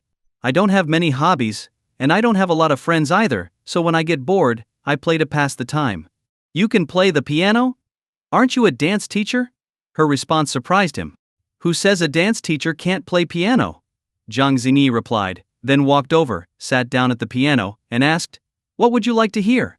I'll play for you. Me? Do you know the moon reflected on second spring? Wang Wenbin asked. Huh? Jang Xingi was momentarily stunned. I'm kidding. I wouldn't even know anything about a refined instrument like the piano. Just play whatever you like, I don't know the names of any pieces. Wang Wenbin laughed. Jang Xingi chuckled, thought for a moment, then began to play. Her fingers danced across the keys with a grace that made it seem like she was a sprite, leaping among the notes. As the melodious tune filled the room, Wang Wenbin felt his heart immerse itself in the music. Music truly had a unique power to move people. Leaning against the wall, Wang Wenbin lit a cigarette. Listening as he watched Jang Xingi play with complete concentration. For a moment he felt as if she wasn't Jang Xingi at all, but a celestial being, so serene, so beautiful. Jang Xingi was entirely absorbed in her music, and Wang Wenbin couldn't deny it. He felt a flutter in his heart watching her like this. He stood quietly, captivated by the music and mesmerized by her beauty. When the piece ended, Jang Xingi lifted her hands and returned to reality, looking at Wang Wenbin with a satisfied smile. Well? How was it? That was amazing. So beautiful. This is the first time I've really felt the beauty of Kiss the Rain in its full meaning. Wang Wenbin applauded, truly impressed. You know this piece? Jang Xingi asked, surprised, then continued, This Kiss the Rain is one of my favorite piano pieces. Every time I play it, I feel like I'm lost in a night sky filled with stars, with a sudden rain falling. I didn't expect you to play so well. Isn't piano playing something you need to be certified in? What grade are you? Wang Wenbin asked, curious. Me? I'm a grade 0, Jang Xingi replied with a smile. Grade 0? No way. Do you think I know nothing about the piano? Your skill level has to be higher than that. Really, I've never been graded. I started learning piano at 7 and stopped at 16. But even after I stopped formal lessons, I kept playing because I love it. Why didn't you get certified? Because I didn't see the point. Most kids learn piano for school admissions or to become musicians, but I never had any intention of getting into a particular college or becoming a pianist. I just love the piano, so I learned it for fun. I never wanted to pursue certifications. I don't even know the different levels of the exams. But I can confidently say my skill level isn't any worse than that of students majoring in piano at music academies, Jang Xingi said, self-assured. Wang Wenbin nodded. You're right. You don't need certification. For most people, the piano is about achieving something, but for you, it's just about genuine love. Now I'm starting to wonder about your dance teacher title. Are you really a piano teacher instead? Or did you get it mixed up? What, you don't believe me? Wait here. Jang Xingi said as she opened a door along the wall of the dance room and went inside. Where are you going? You'll find out soon, she replied, shutting the door behind her. Wang Wenbin wandered around the dance room, eventually sitting at the piano. Bored, he used one finger to poke at the keys, managing to play a broken version of Two Tigers, with several missed notes. Not bad, you're playing quite well, Jang Xinyi said as she emerged, now dressed in a form-fitting dance outfit that perfectly accentuated her figure. Wang Wenbin was momentarily stunned, entirely captivated by her appearance. Are you making fun of me? And is that a dance outfit? What are you planning to do? Wang Wenbin asked once he snapped out of it. Didn't you question whether I'm really a professional dance teacher? I'll show you, Zhang Xinyi replied, smiling as she walked over to a tablet and tapped it. I'll perform a popular dance that's been trending online lately. Soon music filled the room. From the sound quality alone, Wang Wenbin could tell the audio system was expensive. The acoustics were superb. Just as he was marveling at the sound quality, Zhang Xinyi stood motionless in the middle of the room. When the music started, her entire presence seemed to transform. Then, she began to dance. As Zhang Xinyi danced, Wang Wenbin found himself completely absorbed, enchanted by the music, her graceful movements, and the story she conveyed through her expressions and gestures. For the first time, Wang Wenbin felt deeply moved by dance. Growing up, he had always loved music but was indifferent to dance. To him, dance was just something in the background on a stage. He didn't understand it and didn't care for it. But today he was astonished. For the first time he realized the powerful, emotional impact that dance could have and how beautiful it could be. Accompanied by the soulful lyrics, "There's a beautiful flower in the world that's the bloom of youth, with iron will and fierce blood nourishing it." Wang Wenbin was utterly lost in her dance. He felt as though he'd been transported to another era, meeting a stunning, unforgettable girl. Zhang Xingyi's skill as a dancer was undeniable. Even someone like Wang Wenbin, a complete novice, could see her elegance and control in every movement. Especially in the sequence where she had to spin rapidly over a dozen times. He was in awe. Zhang Xingyi's dance completely changed his impression of her. The music stopped, and Zhang Xingyi, slightly out of breath, walked over to Wang Wenbin with a smile. Wang Wenbin was still deeply captivated by her beauty. Well? Do you believe I'm a dance teacher now? I'm telling you, when it comes to dancing, I can be very professional, Zhang Xingyi said proudly, seeing the dazed expression on Wang Wenbin's face. Yes, it's beautiful, truly beautiful. This is the first time I've felt that dance can be so moving. You've changed my whole perception of dance, Wang Wenbin said sincerely. This dance is from that popular recent movie, Youth. It's been re-choreographed and it's pretty challenging. It requires a solid dance foundation. I danced it well, but that's only part of it. The choreography itself is really well done. And I love this song and the feeling of that era, Zhang Xinyi said, taking a sip of water and sitting beside him. Wang Wenbin nodded without speaking. Have you seen this movie? It's very popular right now. Watching movies? Wang Wenbin paused, thinking. I think the last time I watched a movie was 4 years ago. What? You haven't seen a movie in years? Zhang Xinyi couldn't understand it. Everyone's life is its own movie. Instead of watching someone else's story, I'd rather spend the time working on my own, Wang Wenbin said with a smile, then turned to leave. Well, it's getting late. I should go. Oh, stay a bit longer, Zhang Xinyi said, grabbing his hand as he was about to go, trying to persuade him. It's almost midnight. Are you planning to keep me here overnight? Sure. There's an extra bedroom here. You can stay if you want, she said eagerly. Are you out of your mind? Wang Wenbin said with a laugh, then waved her off, saying, Get to bed early. I'm leaving. I'll drive you home. Zhang Xinyi called after him, but he didn't respond. Wang Wenbin walked straight to the door, closed it behind him, and left. Though a bit reluctant, Zhang Xinyi didn't try to stop him this time. She knew it was already quite late, and it wouldn't be appropriate for him to stay. But she felt happy, truly happy, because tonight, Wang Wenbin had watched her dance and had been enchanted by it. She could see that look in his eyes when he watched her. After leaving her apartment and taking the elevator down, Wang Wenbin lit a cigarette and walked slowly outside, still immersed in the memory of Zhang Xinyi's performance. Tonight, his impression of her had changed a lot. He had always thought of her as a typical rich girl, good only at spending money. But now, he saw she was talented and dedicated, at least when it came to dance and piano. And what unsettled him was how much he kept recalling her beauty, her peaceful expression while playing piano, and the captivating beauty she displayed through her dance. Wang Wenbin left the complex and, instead of catching a ride, started walking back to his place. It wasn't too far, but it would take about 20 minutes on foot. By the time he got home, it was midnight. Lying on his bed, he found himself unable to sleep, his mind filled with many faces and a mix of emotions. Thinking of Yu Xiu Wei brought him warmth, and remembering Zhu Min's departure at dinner filled him with a pang of heartache. But whenever Jang Xingi came to mind, he saw her playing the piano and dancing, a beauty so alluring that it seemed almost untouchable. After a restless night, Wang Wenbin got up early as usual, went to a small stall near the alley, bought 2 buns and a cup of soy milk, and headed for the bus stop while eating. Wang Wenbin didn't go to the office instead, he went straight to the clothing store.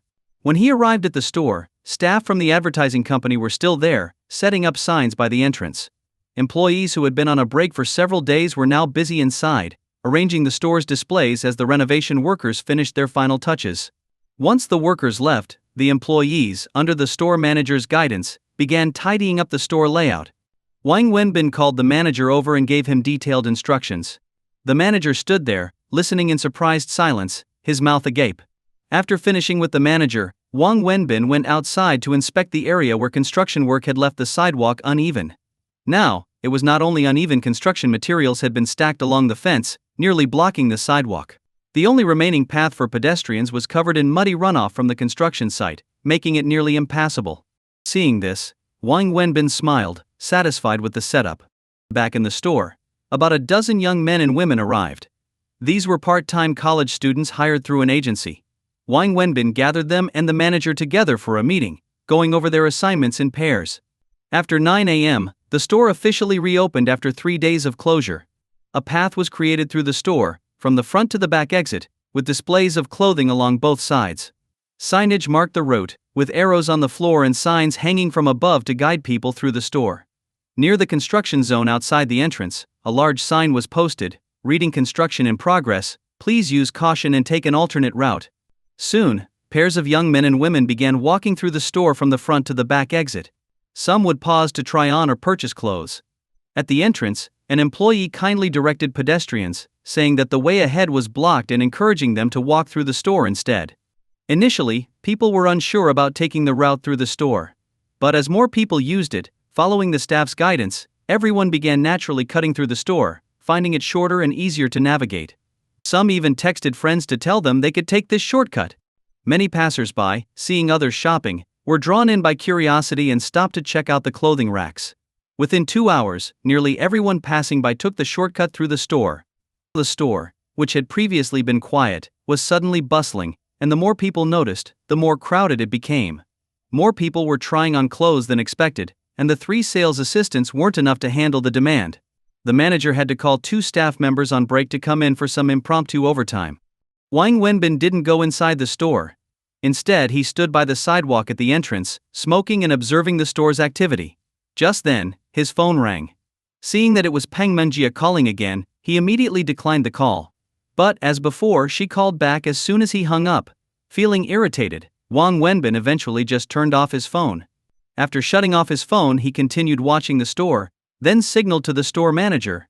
The manager quickly approached and respectfully greeted him. "Assistant Wang. How's it going? Any sales yet?" Wang Wenbin asked. "Yes, in just 2 hours since opening we've made 4 sales. Normally we're lucky to get 2 sales in an entire day."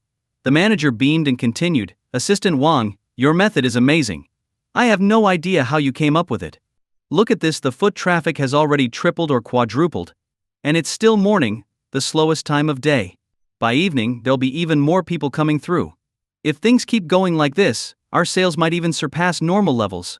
Don't get too optimistic. There are a few key points you need to keep in mind," Wang Wenbin advised. First, keep in touch with the person in charge at the construction site. Make sure this path stays unusable. You know what to do, you were at dinner with us last time. Yes, I know what to do.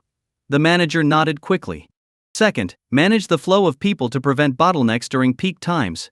Staff should be strategically positioned to guide customers. If the store gets overcrowded and people can't move smoothly, they'll get a bad impression of the store, which will hurt sales. Also, maintain good customer service. Whether they're here to buy something or just passing through, Everyone should be greeted with a smile. On hot days, you can even offer complimentary drinks and watermelon, and on rainy days, umbrellas if needed. Remember, giving always pays off. Understood. I often remind the team about the importance of good service. The manager nodded. Third, about the part-time students from the agency, monitor the flow closely. If the store's traffic is steady, you can send them away. If traffic starts to drop, call them back. Remember, people tend to follow the crowd. Those part-timers are here to create that initial crowd. Wang Wenbin continued explaining to the manager. Finally, Wang Wenbin said, "All right, I've done what I can. From here on, it's all up to you. The store's success is in your hands." With that, he waved to the manager and turned to leave, walking back the way he'd come. He kept his phone off through lunch, stopping at a fast food place to eat, and then took the bus to the office. When Wang Wenbin got back to his office, it was almost time for the afternoon shift. He turned his phone on, and the screen lit up with missed calls, most of them from Peng Mingjia, who seemed to have called repeatedly. To his surprise, there were also 2 missed calls from Xu Wei. Wang Wenbin lit a cigarette, thought for a moment, and then smiled. He took out a prepared report from his desk, left his office, and went directly to Peng Mingjia's office next door, pushing the door open without knocking. Inside, he saw Peng Mingjia sitting with a department manager, who looked up, surprised at Wang Wenbin's sudden entry. Especially startled was Peng Mingjia, who glared at Wang Wenbin with a look of anger. "Assistant Wang," the department manager greeted him, standing up. "Oh, hi there. Go ahead, keep talking, I'll come back later," Wang Wenbin said, starting to turn around to leave. "Stay right there," Peng Mingjia said sharply, then turned to the department manager. "We'll finish this discussion later. I need to speak with Assistant Wang." "Understood, Miss Peng." "Assistant Wang." The manager nodded and left, closing the door behind him. With the manager gone, Peng Mingjia fixed Wang Wenbin with a cold stare, not saying anything, just glaring. "Why are you looking at me like that? What, do you want to eat me?" Wang Wenbin joked, sitting down casually in front of her. "Do you know how many times I called you?" she asked through clenched teeth. "No idea. I just glanced at it a dozen times maybe," Wang Wenbin answered nonchalantly. "Why didn't you answer? Why did you turn off your phone? And don't tell me you ran out of battery." "No, it wasn't that. My phone had plenty of battery, actually it still has 90%. The battery on this phone is pretty good," Wang Wenbin said, glancing at his phone. "Then why did you turn it off?" "I want a reasonable explanation." "Because I didn't want to answer, so I turned it off," Wang Wenbin replied, spreading his hands. "You." Furious, Peng Mingjia stood up, her face flushed. "Are you mad? I'm sorry, but I'm not good at lying, so I just tell it like it is." "Fine. You're something else. I'm done trying to manage you. Today marks your 4th absence this month. I have no idea how to handle you anymore, so I reported it all to my sister-in-law. Whatever happens next is up to her. Now, get out of my office," she said, clearly furious. "Don't worry, I'm leaving. If I didn't have to be here, I wouldn't stay a second longer," Wang Wenbin said as he handed her a report. "Here's the research report you requested for the lingerie store." "Research report? Are you kidding me? It's only been 4 or 5 days, not even a full week, and you're giving me a report? What data did you base this on?" "A real market research report needs at least half a month's worth of data, sometimes even 6 months or a year for accuracy. And in these few days you haven't even been there consistently. Now you're handing me this so-called research report. Do you think I'm stupid? Or do you just have no basic understanding of common sense?" she said, not even glancing at the report. "The length, accuracy, and continuity of the data used in the research report are my concerns. All you need to do is read the report. If it turns out that the report is highly inaccurate or fails to reflect reality, you can hold me responsible for any losses. But if there's no issue, then I'd ask you to keep quiet," Wang Wenbin said. "What kind of attitude is that?" she retorted. "This is my attitude, Peng Mingjia. As a leader, when you assign tasks to me, you're only asking for results. So, all I'm giving you is the result. The process is my business, not yours. You should neither interfere nor have the right to interfere. Now, look at this report. If you find any issues with it, I'll bear the consequences. I've made that clear." Wang Wenbin pointed to the report again. Peng Mingjia shot him a glance, picked up the report, and flipped through it. Her expression turned to surprise as she looked back at him. "Did you really write this? There's a draft on my computer. Would you like to check it?" "I don't believe it. I don't believe you wrote this. First, without proper data, how did you reach these conclusions? Where did you get the figures you've listed here? Second, writing a research report requires specific expertise, not only an understanding of market fundamentals but also experience with market trends. You haven't received formal training, nor do you have relevant work experience. How could you have possibly written this? I told you, that's none of your concern. Just tell me, are the data and conclusions in this report consistent with the company's internal research? Are there any fundamental errors? Wang Wenbin questioned, then continued, don't assume I don't know. I checked, and each store has already conducted its own market research. So just tell me, is what I presented here consistent with those internal figures? Peng Mengjie remained silent for a moment, then finally asked, did you get someone else to write this? Did you have a company employee do it for you? You're welcome to investigate. If you can prove someone else helped me write it, that's your skill. If not, then, well, I wrote it myself. Wang Wenbin replied with a smirk. Fine, I will investigate thoroughly. I'll get to the bottom of this, you just wait, she said, gritting her teeth. Okay, I'll wait for your good news. Now, the second matter. Wang Wenbin took out another piece of paper and handed it to her. This is my resignation letter. Take a look and sign it. Resignation letter? She was startled and quickly took the paper, seeing that it was indeed a resignation letter, complete with his signature and date. Are you really resigning? She asked, looking at him in disbelief. Is the resignation letter a joke? I've already signed it, Wang Wenbin said with a smile. But why are you resigning? She asked again. It's all in there. I feel unqualified for the position and have personal reasons. Haven't you been trying to push me out of the company all along? Now that I'm resigning on my own, you seem reluctant. Let me remind you, this is your one chance. Once it's gone, it won't come back. All you need to do now is sign it, and I'll leave immediately. If I change my mind, it'll be hard to get me out next time. Wang Wenbin laughed and lit a cigarette. Peng Mengjie looked at the resignation letter, then at him. She picked up a pen, but after a moment she didn't sign. I don't have the authority to sign your resignation. If you want to resign, you'll need to see my sister-in-law. It's her decision, she said, handing the letter back to him. Wang Wenbin chuckled as he took back the letter. He knew that, despite her tough facade, Peng Mengjie was actually kind-hearted. You're my direct supervisor. If I don't submit my resignation to you, then who? At the last meeting, your sister-in-law made it clear that you have full authority over me. So I'm submitting it to you. Now, please sign it so I can leave, Wang Wenbin said with a grin. I told you. I don't have the authority to sign. If you want to resign, go talk to my sister-in-law, she repeated. What, getting soft-hearted now? Haven't you been dreaming of getting rid of me? Why so hesitant now that I'm resigning? Wang Wenbin teased. Yes, I admit it. I have been trying to push you out. And yes, I'm feeling soft-hearted now. I know you're not a bad person. When I assigned you to the lingerie store, I was deliberately making things difficult for you. I even nitpicked about your lateness a few times on purpose. But if I really drove you out over these issues, I'd feel guilty. So, I won't sign this letter, she admitted. Fine. I won't push you. You can keep the resignation letter. Whether you sign it or not, I'll be leaving the company. If you sign it, I'll resign formally and settle my final pay with accounting, which won't amount to much anyway, so there's no difference. You wanted me to stay away from your sister-in-law's home in Little Annie. I've respected that and moved out. You wanted me out of this company, I'll leave now, just as you wanted. I want you to understand that I have no interest in your sister-in-law's money, or this company. Goodbye.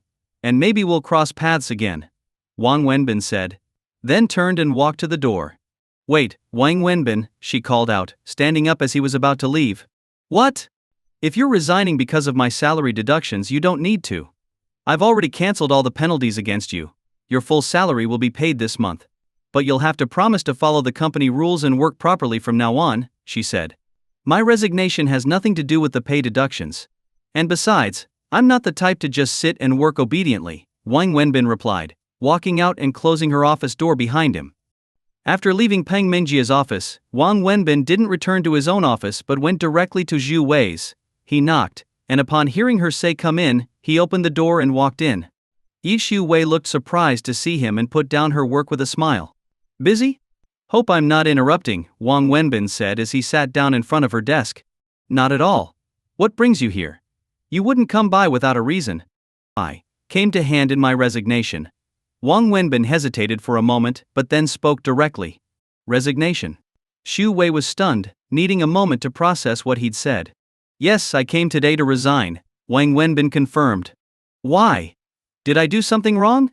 Xu Wei asked, frowning. No, Yi Shuji, it's not because of you. You've been very kind to me, and I'm grateful for that. Is this because of Mengjia? She came to me today and complained that you didn't show up to work again, and that you hung up and turned off your phone. Today I asked her about your assignments, and she finally told me she had assigned you to a lingerie store. I'm sorry, Wenbin. I didn't know she put you in the lingerie department. I didn't mean to make things difficult for you. I put you under her supervision so you could get to know each other, thinking that more interaction might ease tensions. Clearly I didn't think this through. How about this moving forward, you'll be in charge of internal company matters. How does that sound? Yu Shuji, I think you misunderstood. I'm not resigning out of frustration, nor am I here to pressure you.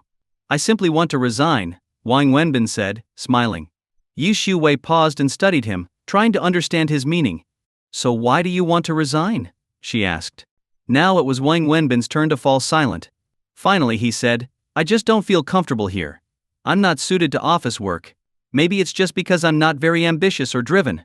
I'd like to hear the real reason, Yi Shuwei said, clearly unconvinced. Wang Wenbin sat there, awkwardly taking out a cigarette and slowly lighting it. Yi Shuji, I never intended to work here in the first place. I took this job because, at the time, Annie was sick. You had to care for her, and also manage the company. I was worried you'd be too tired, that you might get distracted and have an accident.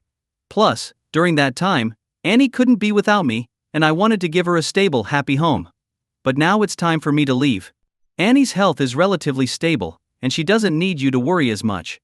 And with Peng Mingjia around, Annie doesn't seem to need me as much either, so there's no reason for me to stay in the company. Besides, I didn't join the company under normal circumstances.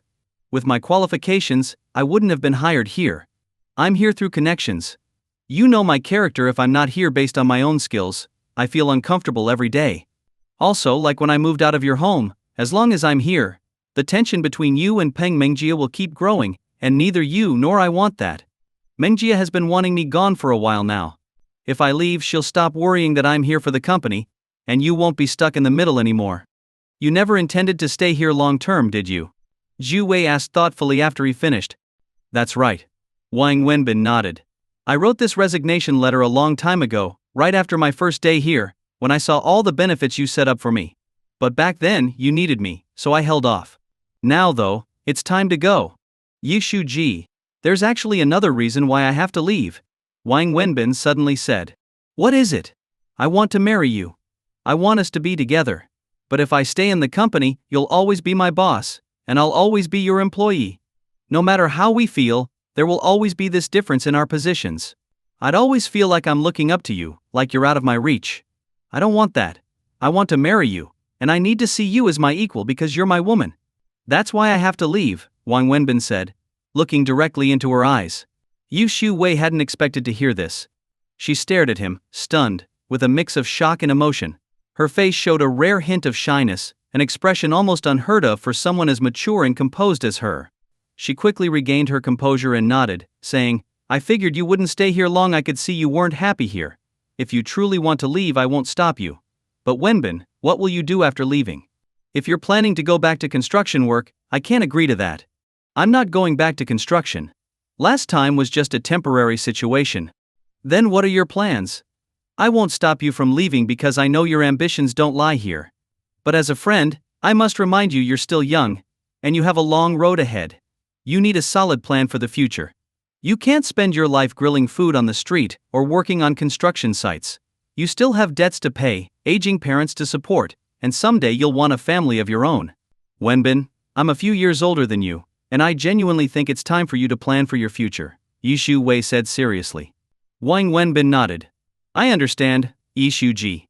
Actually, I've been thinking carefully about this recently. I'll come up with a good plan for my life.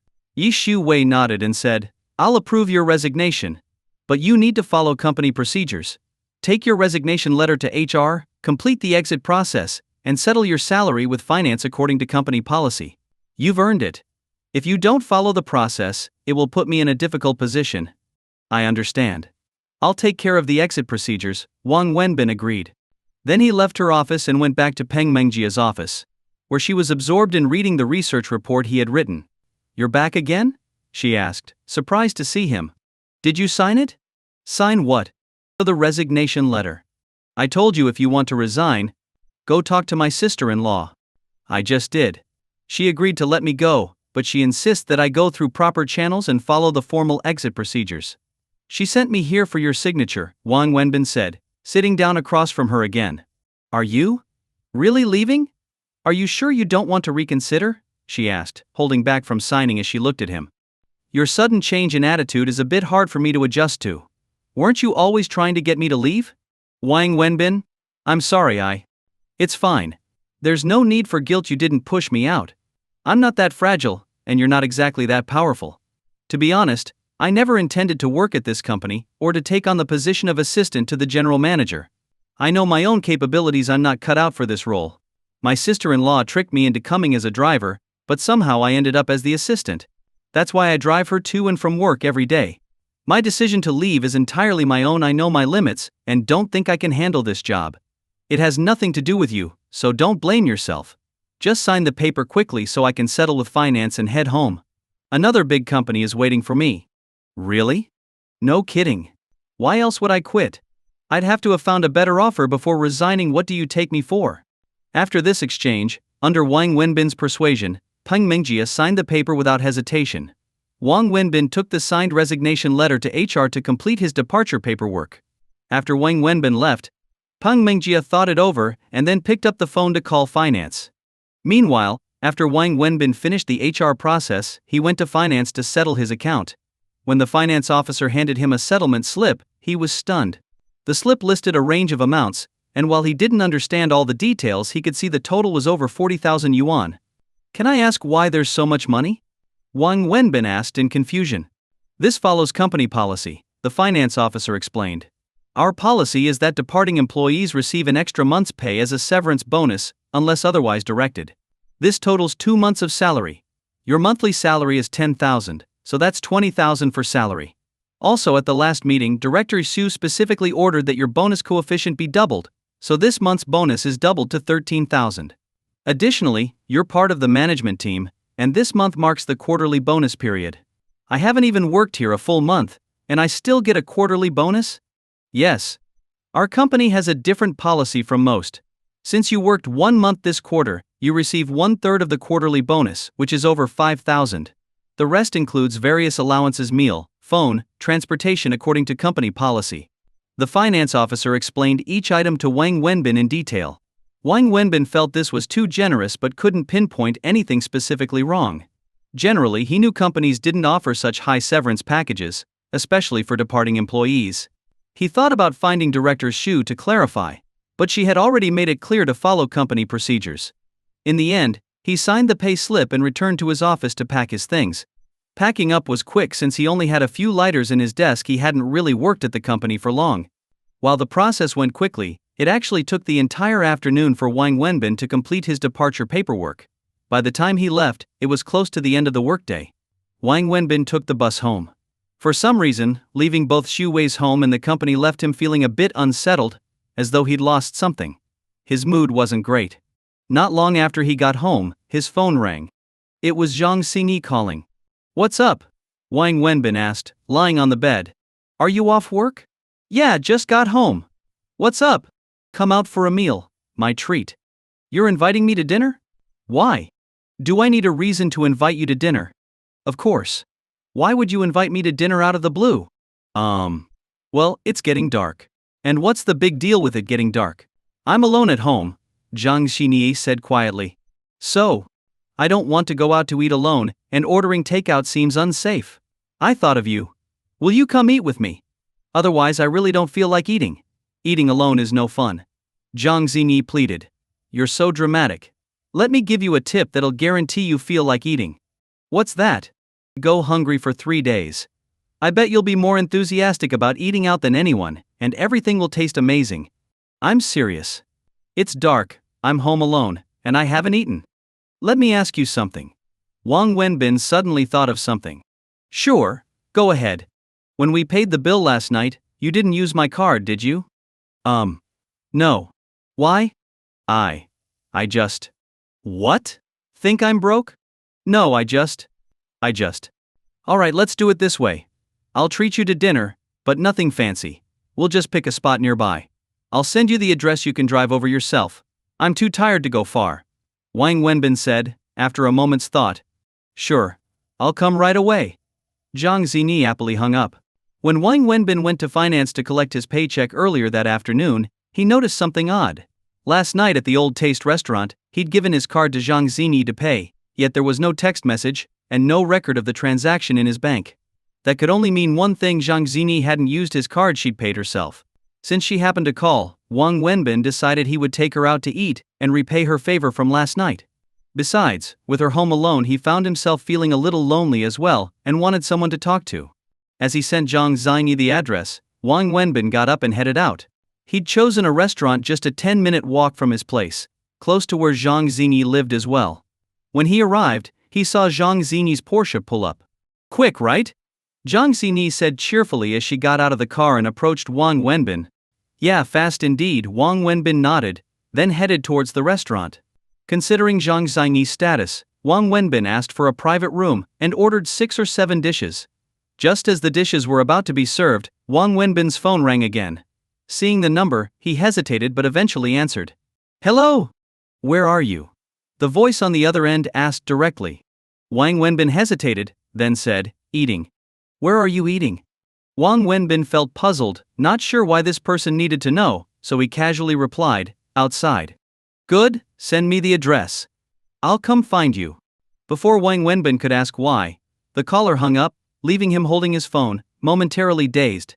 Who was that? Are they coming to join us? Jang Xingi asked. Wang Wenbin leaned back in his chair, smoking a few puffs, then finally said, A friend. After that he started typing on his phone, sending the address. He then called the waiter over. Excuse me, could we swap a few dishes? Take these 2 off and add these instead. And let's also add this one. Flipping through the menu, Wang Wenbin ordered specific dishes, clearly ones that his friend liked. Is this friend of yours a man or a woman? Jang Xingi asked, slightly nervous about upsetting him, but her curiosity got the best of her. Wang Wenbin ignored her question, just continued smoking silently. Seeing his expression, Jang Xingi decided not to press further and stayed quiet. Jang Xingi, when she arrives, just like last time, pretend to be my girlfriend. Wang Wenbin suddenly looked up and told her. Huh? Pretend. Again. Jang Xingi was surprised. No matter what she asks, just remember that you're my girlfriend and make her believe it. Aren't you a dancer? Dancers need to know how to act, don't they? I trust you can do it, Wang Wenbin reminded her. But why do you want me to pretend to be your girlfriend? Jang Xingi was still curious. If you help me with this, I'll treat you to a late-night snack. Wang Wenbin dodged her question. Fine. But take me to the place where you first took me for a late-night snack. Jang Xingi thought about it and figured it was a fair deal. The first place? Sure, wherever you want, Wang Wenbin said, barely paying attention to her words. Not long after, the dishes were served. If you're hungry, you can start eating, Wang Wenbin said to Jang Xingi, though he himself didn't touch his chopsticks. I'm not hungry, let's wait for your friends so we can all eat together. It'd be rude to start without them. Wang Wenbin nodded, silently smoking. Are you okay? Are you worried about something? Or maybe going through some trouble? Jang Xingi looked at him, unable to hold back her concern. Wang Wenbin smiled at her and shook his head. If you're in trouble, tell me. We're friends, we can figure it out together. Isn't that what friends are for? Jang Xingi continued. Hearing this, Wang Wenbin felt a warmth in his heart and smiled. I'm just an ordinary guy. What kind of big problems could I have? Just a bit tired. As he spoke, he lit another cigarette. Don't smoke so much, it's bad for your health, Jang Xingi reminded him. Alright, sit over here. Wang Wenbin gestured to the spot beside him. Huh? Jang Xingi didn't understand his meaning. I mean, come sit here, Wang Wenbin repeated, blushing a bit, feeling a little embarrassed. Oh. Jang Xingi finally understood, moving to sit beside him without giving it much thought. She then asked, What's up? Nothing, just thought sitting here. Makes talking easier, Wang Wenbin replied with a random excuse. Just then, the private room door opened, and Zhu Min appeared at the doorway. The moment Zhu Min saw Wang Wenbin sitting next to Zhang Yi, a wave of complex emotions surged within her, mirroring what she had felt the previous night when she saw them holding hands. She hadn't expected Wang Wenbin to be with Jang Xingi then, and she didn't expect it again today. She knew Wang Wenbin hadn't just called Jang Xingi over after receiving her call. She'd been driving nearby when she called him and got there quickly. Jang Xingi couldn't have arrived so fast if she'd been called over on short notice. The table full of dishes further proved that they'd already been eating together. These realizations made Zhu Min feel even more bitter and angry. However, she forced herself to suppress her emotions. She didn't speak as she walked over, sitting across from Wang Wenbin and Jang Xingi without greeting either of them. Jang Xingi, thinking it was a male friend of Wang Wenbin, was taken aback to see Zhu Min. She recognized this beautiful woman from the previous night and had noticed some unusual tension between her and Wang Wenbin then. Now, that tension seemed to have returned. Seeing that Zhu Min hadn't greeted Wang Wenbin, and that he hadn't greeted her, Jang Xingi found it odd. Out of politeness, she smiled at Zhu Min and said, "Hello, we met last night." Zhu Min glanced at Jang Xingi. Although she felt no warmth toward her, she forced a slight smile and replied, "Hello." Zhu Min's response was polite but cold, and Jang Xingi sensed it, feeling slightly uncomfortable and deciding not to speak further. Silence fell over the room, creating an awkward atmosphere among the three. "Let's eat, the food's getting cold." Wang Wenbin finally broke the silence. It wasn't clear whether he was addressing Jang Xingi or Zhu Min, but he picked up his chopsticks and started eating on his own. Jang Xingi picked up her chopsticks, sneaking a glance at Zhu Min across the table. She noticed that Zhu Min hadn't even touched her chopsticks and was just watching Wang Wenbin, while Wang Wenbin kept his head down, eating quickly. "Eat up, you like fish. Have some more."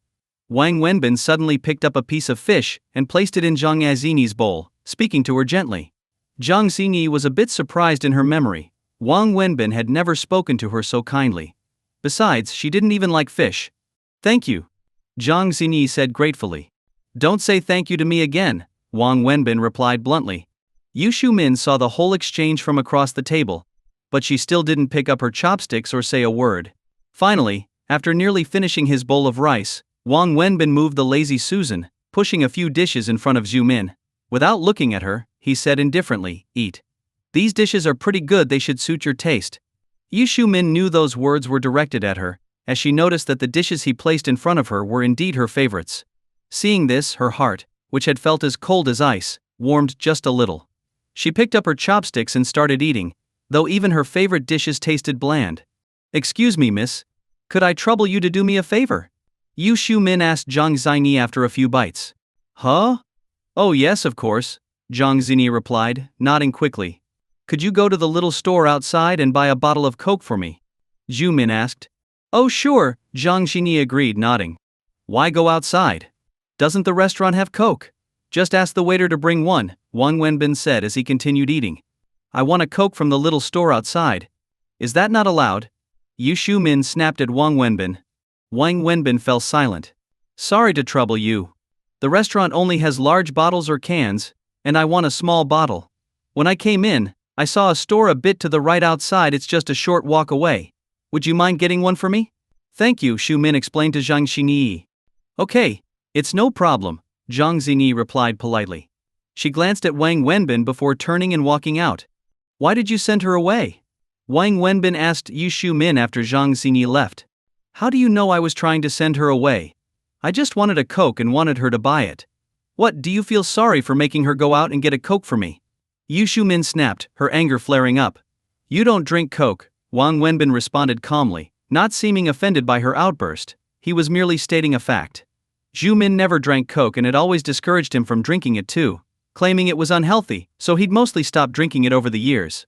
That was in the past. "I like Coke now. Didn't you always tell me to go to America and drink capitalist milk and coffee? Well, in my 3 years in America, I picked up a taste for Coke. Isn't that allowed?" Zhu Min retorted angrily, her inner rage clearly burning. "Do as you like," Wang Wenbin said, unwilling to argue with her or stop her from venting her anger. "There's a Porsche parked outside. Is it hers?" Zhu Min continued, her eyes fixed on him. "Yes," Wang Wenbin admitted. The restaurant was fairly ordinary and not located on a main street. Few people drove expensive cars here. "Not bad. Looks like her family's really wealthy," Zhu Min sneered. Wang Wenbin didn't respond, neither confirming nor denying her statement. "Is she your girlfriend?" Zhu Min pressed on. "Is that why you came today? Just to ask this question?" "Yes. I couldn't sleep at all last night, and I got nothing done at work today. I just wanted to ask you this face to face." Wang Wenbin, Look me in the eyes and tell me, is she your girlfriend? I want you to tell me the truth, Yu Xiumin demanded, her gaze fixed on him. Wang Wenbin sat in his chair, avoiding eye contact. He lit another cigarette, hesitated, then said, yes. Yes what? I told you yesterday. She's my girlfriend, Wang Wenbin replied firmly. Yu Xiumin laughed a loud, bitter laugh, but Wang Wenbin couldn't see a trace of happiness in her expression. What's so funny? Wang Wenbin asked, slightly annoyed. Don't you think it's funny yourself? Don't I know what kind of woman you like? I'm telling you, she's not your type at all. Then tell me, what type do I like? Wang Wenbin shot back, continuing, why wouldn't I like her? Isn't she pretty? Isn't she young? What's wrong with her looks or figure? Plus, her family's wealthy, very wealthy. Give me one reason why I wouldn't like her.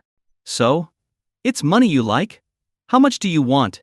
If we get married, I'll give you all my money, and everything I earn in the future will be yours to control. You're crazy. I'm not crazy. You said you like money, didn't you? I may not have as much as she does, but I can still make $1 million or $2 million a year, and if I work harder, I can earn even more, Yu Xiumin said, a touch of desperation in her voice. Can you calm down? Does saying all this even make sense? Who's the one being unreasonable here? You're the one who's intentionally using her to hurt me. Hurting me once last night wasn't enough today, you came back for a second round. Enjoying yourself? Seeing me hurt over you, is that some kind of satisfaction for you? Feel like you've finally gotten back at me for going to America? Wang Wenbin, I came here today to ask you, is your revenge complete? Are you satisfied? I can't take it anymore. I'm at my limit. Give me a time frame, when will this end? I can't go on like this, constantly suffering. Every day feels like torment, do you understand? Xiumin said, her voice breaking as she started to cry. Wang Wenbin stayed silent, looking down at his bowl, not daring to look at her. He knew Xiumin was crying, so he didn't dare meet her gaze. I'm not trying to hurt you, and I'm not lying to you. She really is my girlfriend, Wang Wenbin said quietly.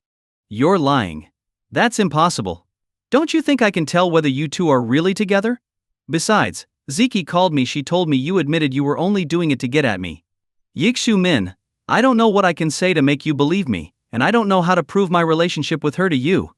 I don't feel the need to prove it to you either. Yu Xiumin, let go. We're truly in the past. It doesn't matter who was right or wrong, it's all over. I have a new life now. Please, don't come to disrupt me anymore, and I won't disrupt you either. Let's each go our own way and live in peace, alright? Wang Wenbin finally gathered the courage to lift his head and say to Xiumin. Separate peacefully, each of us living well, huh? Xiumin suddenly laughed and nodded. Living well separately, right? Fine, Wang Wenbin, just don't regret it. With that, Yu Xiumin stood up, grabbed her bag and walked toward the door. As she opened it, Jang Xingi entered, holding 2 bottles of Coke, and looked a bit confused as she saw Yu Xiumin leaving. Thank you. How much was it? Yu Xiumin took a bottle from Jang Xingi and asked. Oh, just a few yuan. It's fine, Jang Xingi said quickly. I asked you to buy it, so I should pay you back. Yu Xiumin replied, opening her wallet and looking for change. Not finding any, she took out a 100 yuan bill and handed it to Jang Xingi. No, that's way too much, it's really fine. Jang Xingi tried to refuse. Keep the change and give the rest to him. Consider it my share of the meal. I don't want him paying for my dinner, Yu Xiumin said coldly, casting one last look at Wang Wenbin before turning and closing the door behind her. Jang Xingi stood there, holding the 100 yuan bill and the extra bottle of Coke, looking puzzled at Wang Wenbin. She gave it to you, so just keep it. Think of it as a fee for running the errand. You didn't run all the way out there for nothing, Wang Wenbin said, picking up his chopsticks and continuing to eat. A fee? What's going on? She asked me to get her a Coke, and I was only gone a few minutes. Why'd she leave? Jang Xingi asked, still confused, as she sat down next to Wang Wenbin. Wang Wenbin kept eating, and after a while he finally answered, she had something to take care of at home. Something at home. But last night, she also had something at home. Isn't that too much of a coincidence? Her family's been busy recently, Wang Wenbin replied nonchalantly. Jang Xingi didn't believe him, but she could tell he wasn't about to explain more. She was curious though, really wanting to know what was going on. Come on, eat, you haven't even started yet. Wang Wenbin gestured for her to eat while calling to the waiter, waiter, bring me a few beers. Don't drink. There's Coke here, I got it for you. Jang Xingi said, handing him the Coke. I don't drink Coke. Oh, I don't actually drink it either. Just throw it away, Wang Wenbin said indifferently. The beers arrived, and Wang Wenbin began drinking them in large gulps. Jang Xingi ate a little but kept watching him, curiosity bubbling inside her. She wanted to ask about him and Zhu Min but worried he'd be upset, so she held back. Eventually she couldn't hold back any longer. Wenbin actually. I think I know who she is, Jang Xingi finally said. Wang Wenbin looked up at her and, while drinking, asked, "Who is she?" "She's your ex-girlfriend, isn't she?" Jang Xingi asked cautiously. "What made you think that?" "She looked familiar the first time I saw her yesterday, like I'd seen her somewhere before. Seeing her again today, I had the same feeling, even stronger. On the way to buy the Coke, I kept thinking, and then it hit me. Back when I was working with you at the barbecue stand, she came to find you and spoke to me. She said she was your fiancé, and you told me she was your ex. Is that right?" Zhang Xinyi asked. Wang Wenbin thought for a moment, recalling the incident. "Yes, that's right. So, what's going on between you two now?" Zhang Xinyi asked, voicing her biggest question. "Have you finished eating?" Wang Wenbin asked. "Yes, I'm full." "All right, if you're full, let's go." Wang Wenbin stood up and headed toward the door. Zhang Xinyi hesitated, then quickly followed him, calling after him, "You haven't answered my question." Wang Wenbin paid the bill and walked out of the restaurant, with Zhang Xinyi following behind. "You haven't answered my question yet," she persisted. "What question?" "I know about you and her. What's going on between you two?" "Who are you talking about?" Wang Wenbin played dumb. "Your ex-girlfriend, the one we just had dinner with," Zhang Xinyi said impatiently. "Why are you so nosy? What does it matter to you? Can't I care about you? Who cares about someone by asking about their ex? Anyway, ex-girlfriend means a former lover, right? What's there to ask? It's just that simple," Wang Wenbin said, walking ahead, with Zhang Xinyi close behind. "So, why did you two break up? She's so beautiful, why'd you break up with her? What kind of logic is that? Just because she's beautiful, I shouldn't break up with her. Besides, who said I was the one who broke it off?" "Oh? So she dumped you? But it doesn't seem that way." "Do I look like the type to be dumped?" Wang Wenbin forced a smile to save face, then admitted with a bitter smile, "But you're right. I was the one who got dumped. It's late. Are you going home? If not, you can walk with me for a while. If you're tired, you can drive back. It's still early." "I don't want to go home, I'll just be alone there anyway," Zhang Xinyi replied quickly. "All right, then leave the car here and walk with me." "I ate a lot, I need a walk to digest," Wang Wenbin said, walking ahead, with Zhang Xinyi keeping close. They strolled along the dimly lit road, side by side. "She and I were university classmates," Wang Wenbin said suddenly as they walked. Zhang Xinyi was momentarily surprised but quickly listened attentively, curious about his story, especially about his love life. "We were in the same class," Wang Wenbin began, smoking as he walked along the edge of the road, recalling his past with Zhu Min. It wasn't that Zhang Xinyi had pushed him to share, rather, he felt an overwhelming urge to talk to someone. His heart was full of complicated emotions, and he wanted someone by his side to confide in. Though he'd acted strong in front of Zhu Min, watching her leave in tears had left his heart bleeding. He realized he still couldn't completely let her go. His deep love over the years couldn't simply vanish. Wang Wenbin spoke slowly to Zhang Xinyi, as if telling a long story, filled with sweetness, bitterness, and even tears. Rather than explaining his story to Zhang Xinyi, it seemed he was reminiscing. After finishing, Wang Wenbin felt much lighter. "Do you still love her?" Zhang Xinyi asked him quietly when he was done. "I've decided to reopen my barbecue stand in a couple of days. Be sure to come by and support me on opening day," Wang Wenbin replied suddenly, giving an answer completely unrelated to her question. "Sha." Zhang Xinyi was caught off guard. Wang Wenbin wasn't one to share his feelings easily. The only reason he had talked to Zhang Xinyi about Zhu Min was that he really needed someone to confide in. "I've resigned. Now I'm unemployed and planning to return to my old line of work." "Are you really going to start selling barbecue again?" "Yeah, why not? What's wrong with selling barbecue?" "Nothing's wrong. I think it's great, it's a lot of fun," Zhang Xinyi quickly replied. "Fun?" Wang Wenbin smiled wryly. "Where are you going to set up?" "Same place as before. I was pretty popular in that area. As soon as I set up the stand, my old customers will definitely come around. You know that." "But didn't you get into trouble with those gangsters because of me last time? Didn't they forbid you from setting up there?" "Maybe it's better not to go back," Zhang Xinyi asked, worried. "How do you know about that?" "Sister Xu Wei told me last time." "She sure told you everything." What? Are you afraid I'll get beaten up if I go back? Wang Wenbin joked. Well, there were a lot of them, and you were alone, Jang Xingi replied, genuinely concerned. She felt guilty because, after all, it had been her fault. Don't worry, it's been over a month. They're probably over it by now. Besides, I've got a plan, Wang Wenbin said confidently. He'd thought it over carefully. Returning to the barbecue stand had been on his mind for a while. As he spoke, Wang Wenbin led Jang Xingi to the street where he used to set up his stand. Jang Xingi, following him closely, hadn't noticed where they were going until they arrived. Why did you bring me here? Market research, plus I owe you that late-night snack. Remember I promised to take you to the place where I first treated you. Well, it's right here. Come on, let's take a look around. Whatever you see and want to eat, I'll treat you. I know everyone here, so we can eat some snacks for free, Wang Wenbin said, walking ahead with large strides. But as Wang Wenbin looked around the street, he stopped in surprise, standing there, staring blankly. What's wrong? Jang Xinyi asked curiously. Didn't you notice anything different about this street? It does look different. It feels wider and cleaner. Wider and cleaner? Look, all the street vendors are gone. There are city inspectors everywhere. What's going on here? Wang Wenbin frowned as he took in the tidy street. Yeah. What happened? Maybe they banned street vending here. If they have, what are you going to do? Zhang Xini asked, finally understanding. Let's find someone to ask. Wang Wenbin looked around, then walked over to a nearby snack shop where he used to set up his stand. He greeted the owner, who was busy cooking. Brother Chun, busy? How's business been lately? Hey Wenbin. Long time no see. How's your injury? All better. Better ages ago. Wasn't even a real injury, Wang Wenbin replied, handing the owner a cigarette. By the way you look, business must be good. Made a good bit lately, haven't you? Not too bad. Business is a bit better than it used to be. What's going on with the street? So many city inspectors, and the vendors are gone. Where did they all go? Wang Wenbin asked. You haven't heard?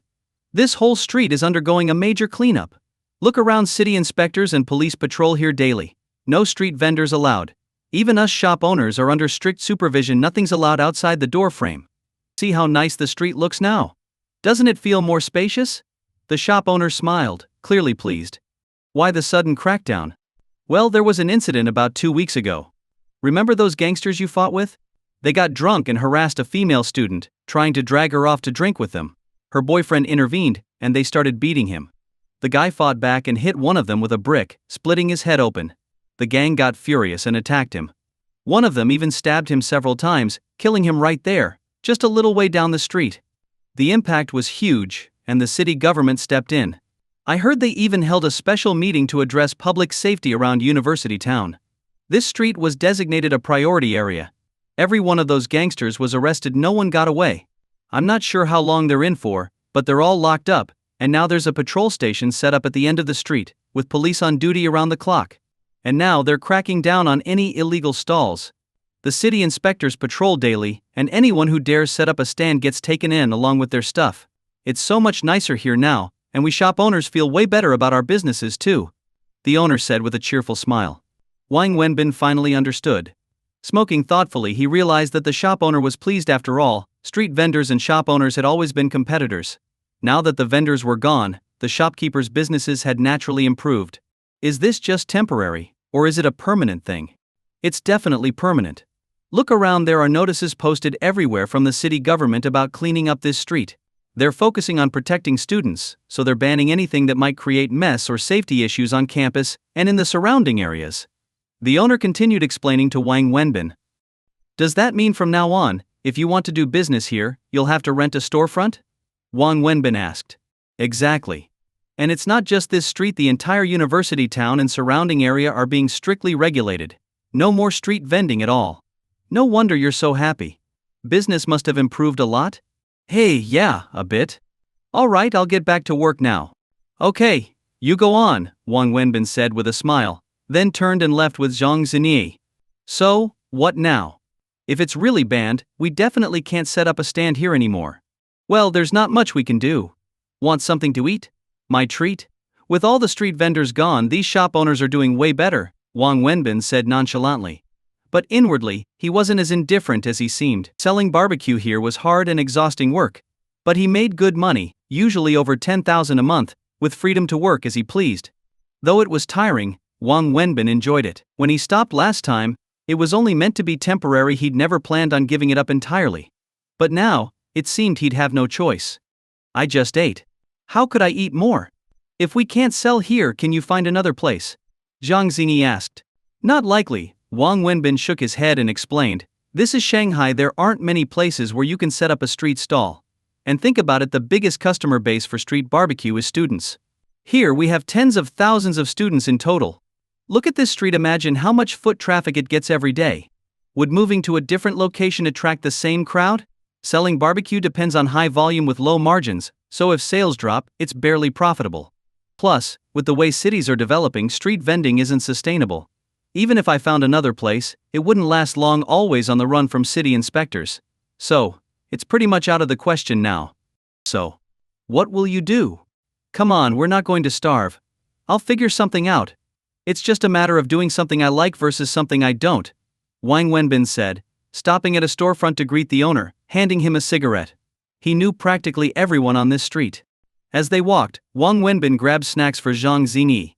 Like he'd said, most snacks were free for him on this street, though full meals weren't. Why don't we open a shop ourselves? Jang Xingi suggested when they stepped outside. A shop? Me? Yeah, why not? If you can't set up a stand, just open a shop like the others. I think it'd be better, you could have air conditioning so customers would be comfortable, and you'd be cooler while grilling. Way nicer. You've got the mindset of a rich kid, you don't know the cost of running a business, Wang Wenbin laughed, shaking his head. What do you mean? Did I say something wrong? No, you're not wrong, but you missed one big thing. What's that? Money. Money? What does this have to do with money? Zhang Xinyi was confused. Oh my dear, you're so clueless. How could it not involve money? Running a stand is illegal, so there's no need for licenses, rent, or equipment. Practically no overhead. But a shop? Just the rent alone would break most street vendors. Do you know how expensive rent is here, with all this foot traffic? Don't be fooled by these small storefronts. Even for a modest 20 to 30 square meter shop, rent is at least 20 or 30,000 a month. 20 or 30,000 is expensive? Zhang Xinyi blurted out, a little clueless. Well, yes. Actually, based on the foot traffic here, 20 or 30,000 isn't unreasonable. Shops here are thriving despite the high rent, so with good management, it's profitable. But think about it, does a street vendor have the capital to open a shop? Who are these street vendors? People like me, without a penny to spare. Where would we get the money to start a business? Let me break it down. Every shop here has a transfer fee minimum 70 or 80,000, and prime locations go for over 150,000. Rent is paid 6 months in advance, with a deposit. Then there's licensing, equipment, renovations. By the time it's all set up, even a small shop of 20 to 30 square meters would require around 500,000. Think about it, could a street vendor have 500,000 just lying around? Plus, look around, are there any vacant shops on this street? With such high foot traffic, everyone wants a spot here, so, even if you had the money, finding an available shop is nearly impossible. In short, opening a shop here is unrealistic, Wang Wenbin concluded. But, as I said, based on my time here and what I know about these student customers, if you manage things well, pricing, food quality, service, then opening a shop here could be profitable. The foot traffic alone is enough, Wang Wenbin explained as he walked back with Zhang Xinyi, telling her about the local business environment. So, as long as you open a shop here, you can make money? Zhang Xinyi asked, walking alongside him. You're adorably naive. Do you think it's that simple? Returns always come with risks. Plenty of shops make money here, but many also lose money. Like I said, you could profit here if your management is on point because of the foot traffic. But there's no guarantee your shop will do well. There's a lot to it, and the risks are high. That's why most street vendors don't open shops, it's too risky. A street stand has almost no risks because it's low cost, but a shop is different.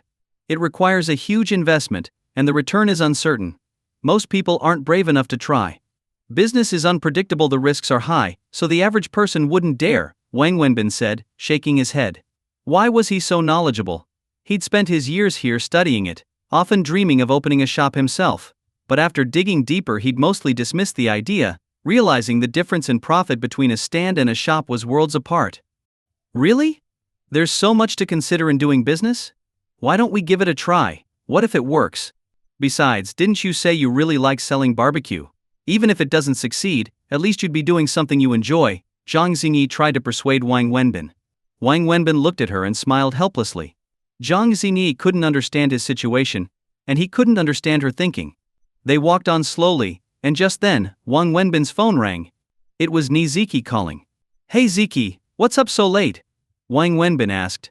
"Wenbin, is my boyfriend with you?" Ziki asked, sounding worried. "How's he?"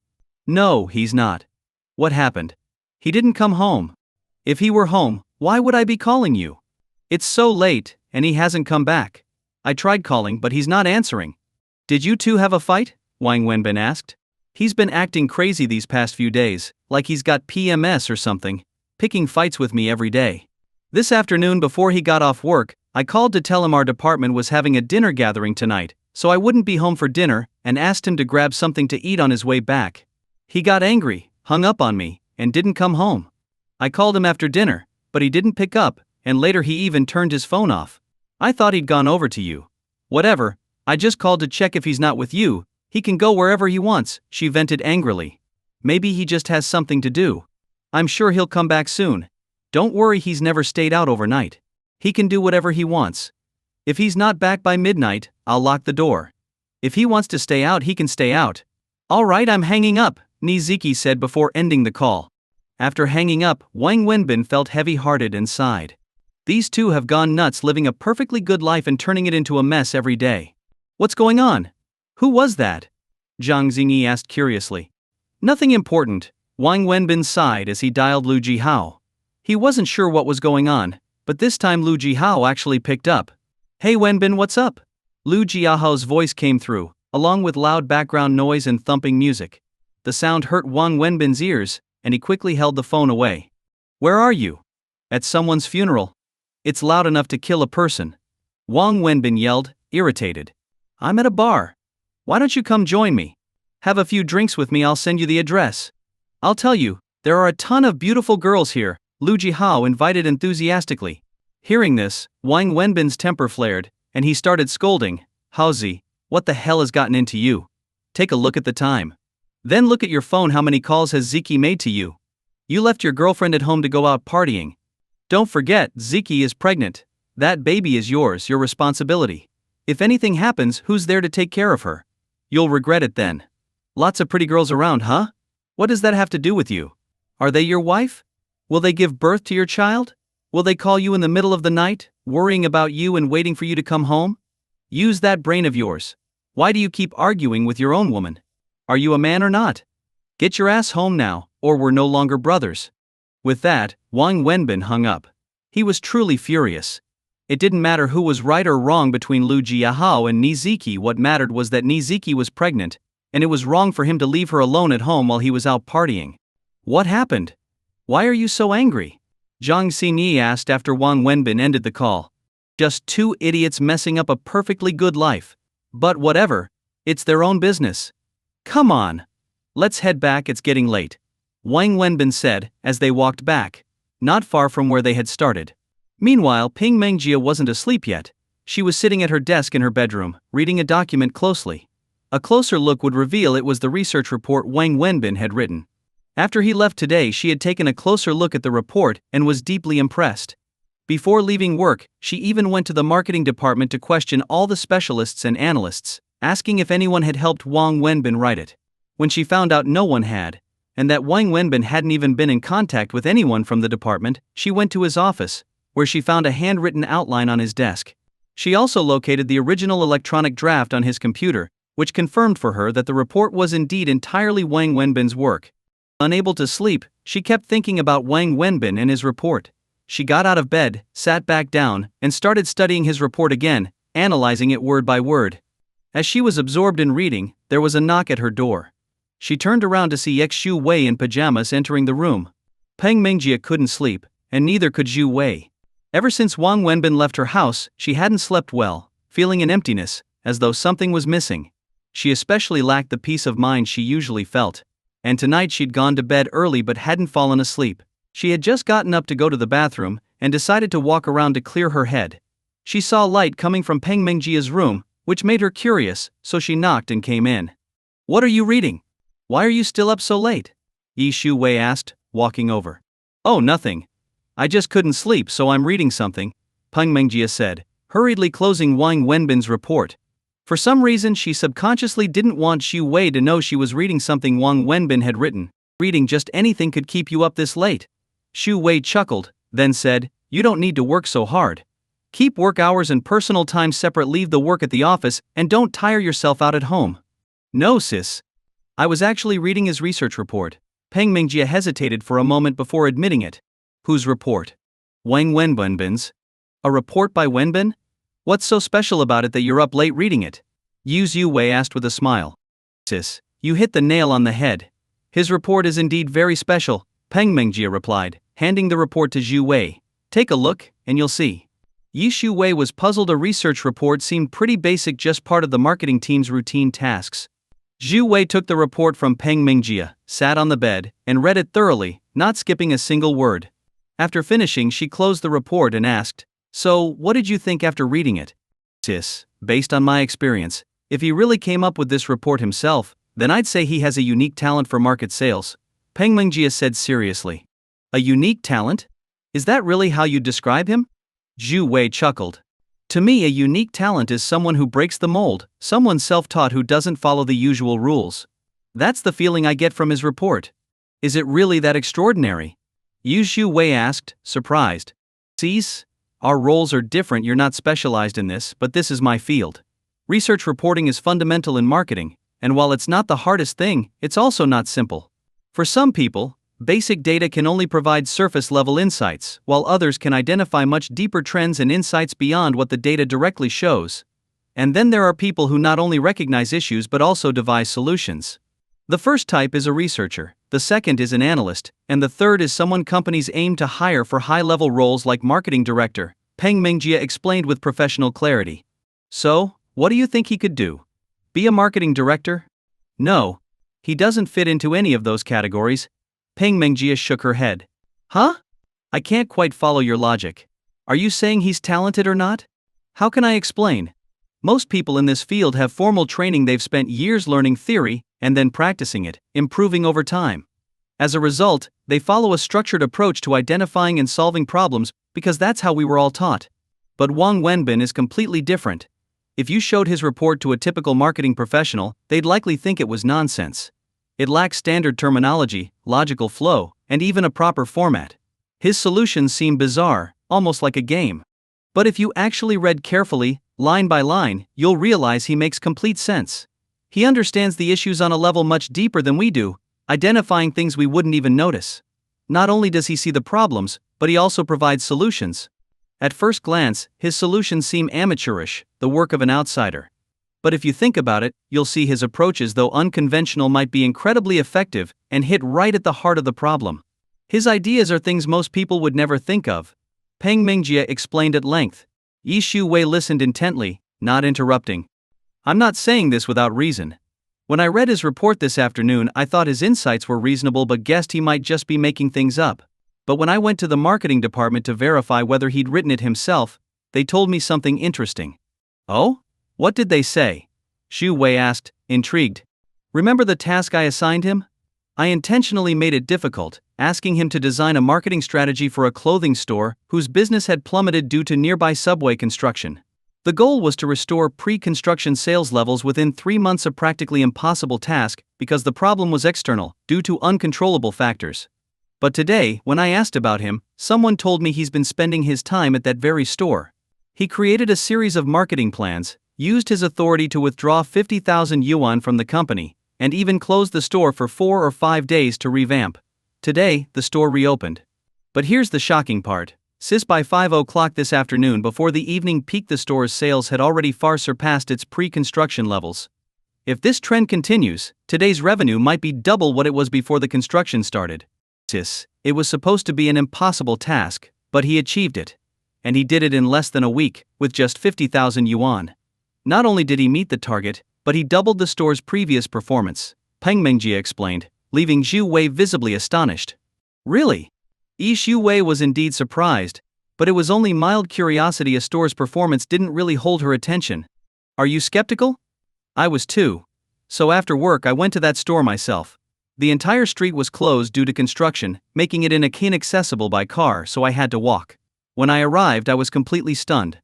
Normally, construction would mean very little foot traffic, and the whole street was quiet except for this one store, which was packed. I was floored just standing at the entrance.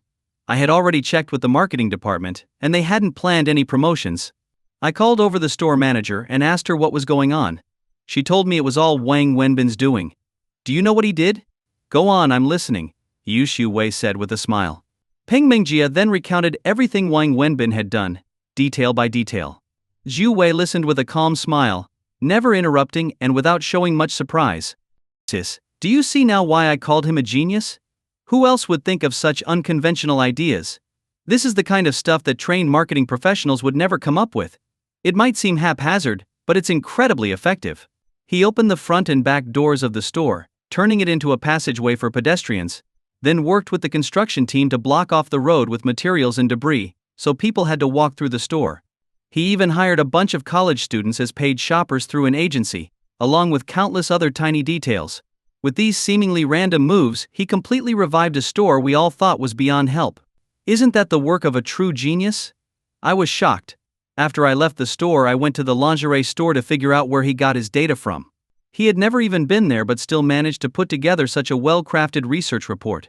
When I asked the store manager, she told me that he hadn't done any actual research but simply had her fill out a data form based on her experience. From that data, he created the report.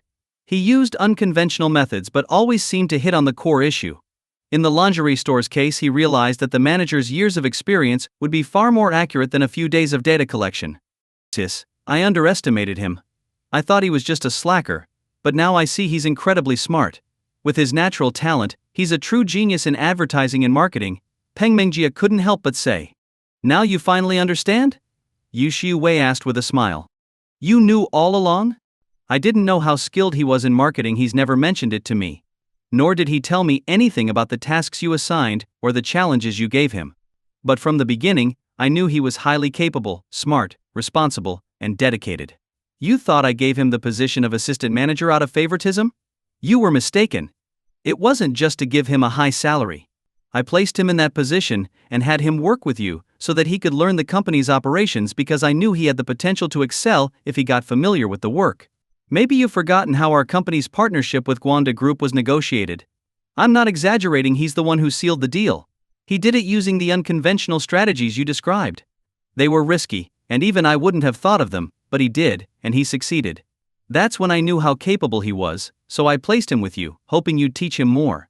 But instead, you only focused on ways to push him out. And by the way, do you really think he's uneducated or lacking in qualifications? You're wrong. He was a top student at a prestigious university, just like you. He got expelled shortly before graduation for physically confronting a professor who sexually harassed his girlfriend, which is why he doesn't have a diploma. But in reality, he has a much stronger academic background than most of our employees, Yu Xiu-wei explained. Peng Mingjia was genuinely shocked by this. Sis, I was wrong.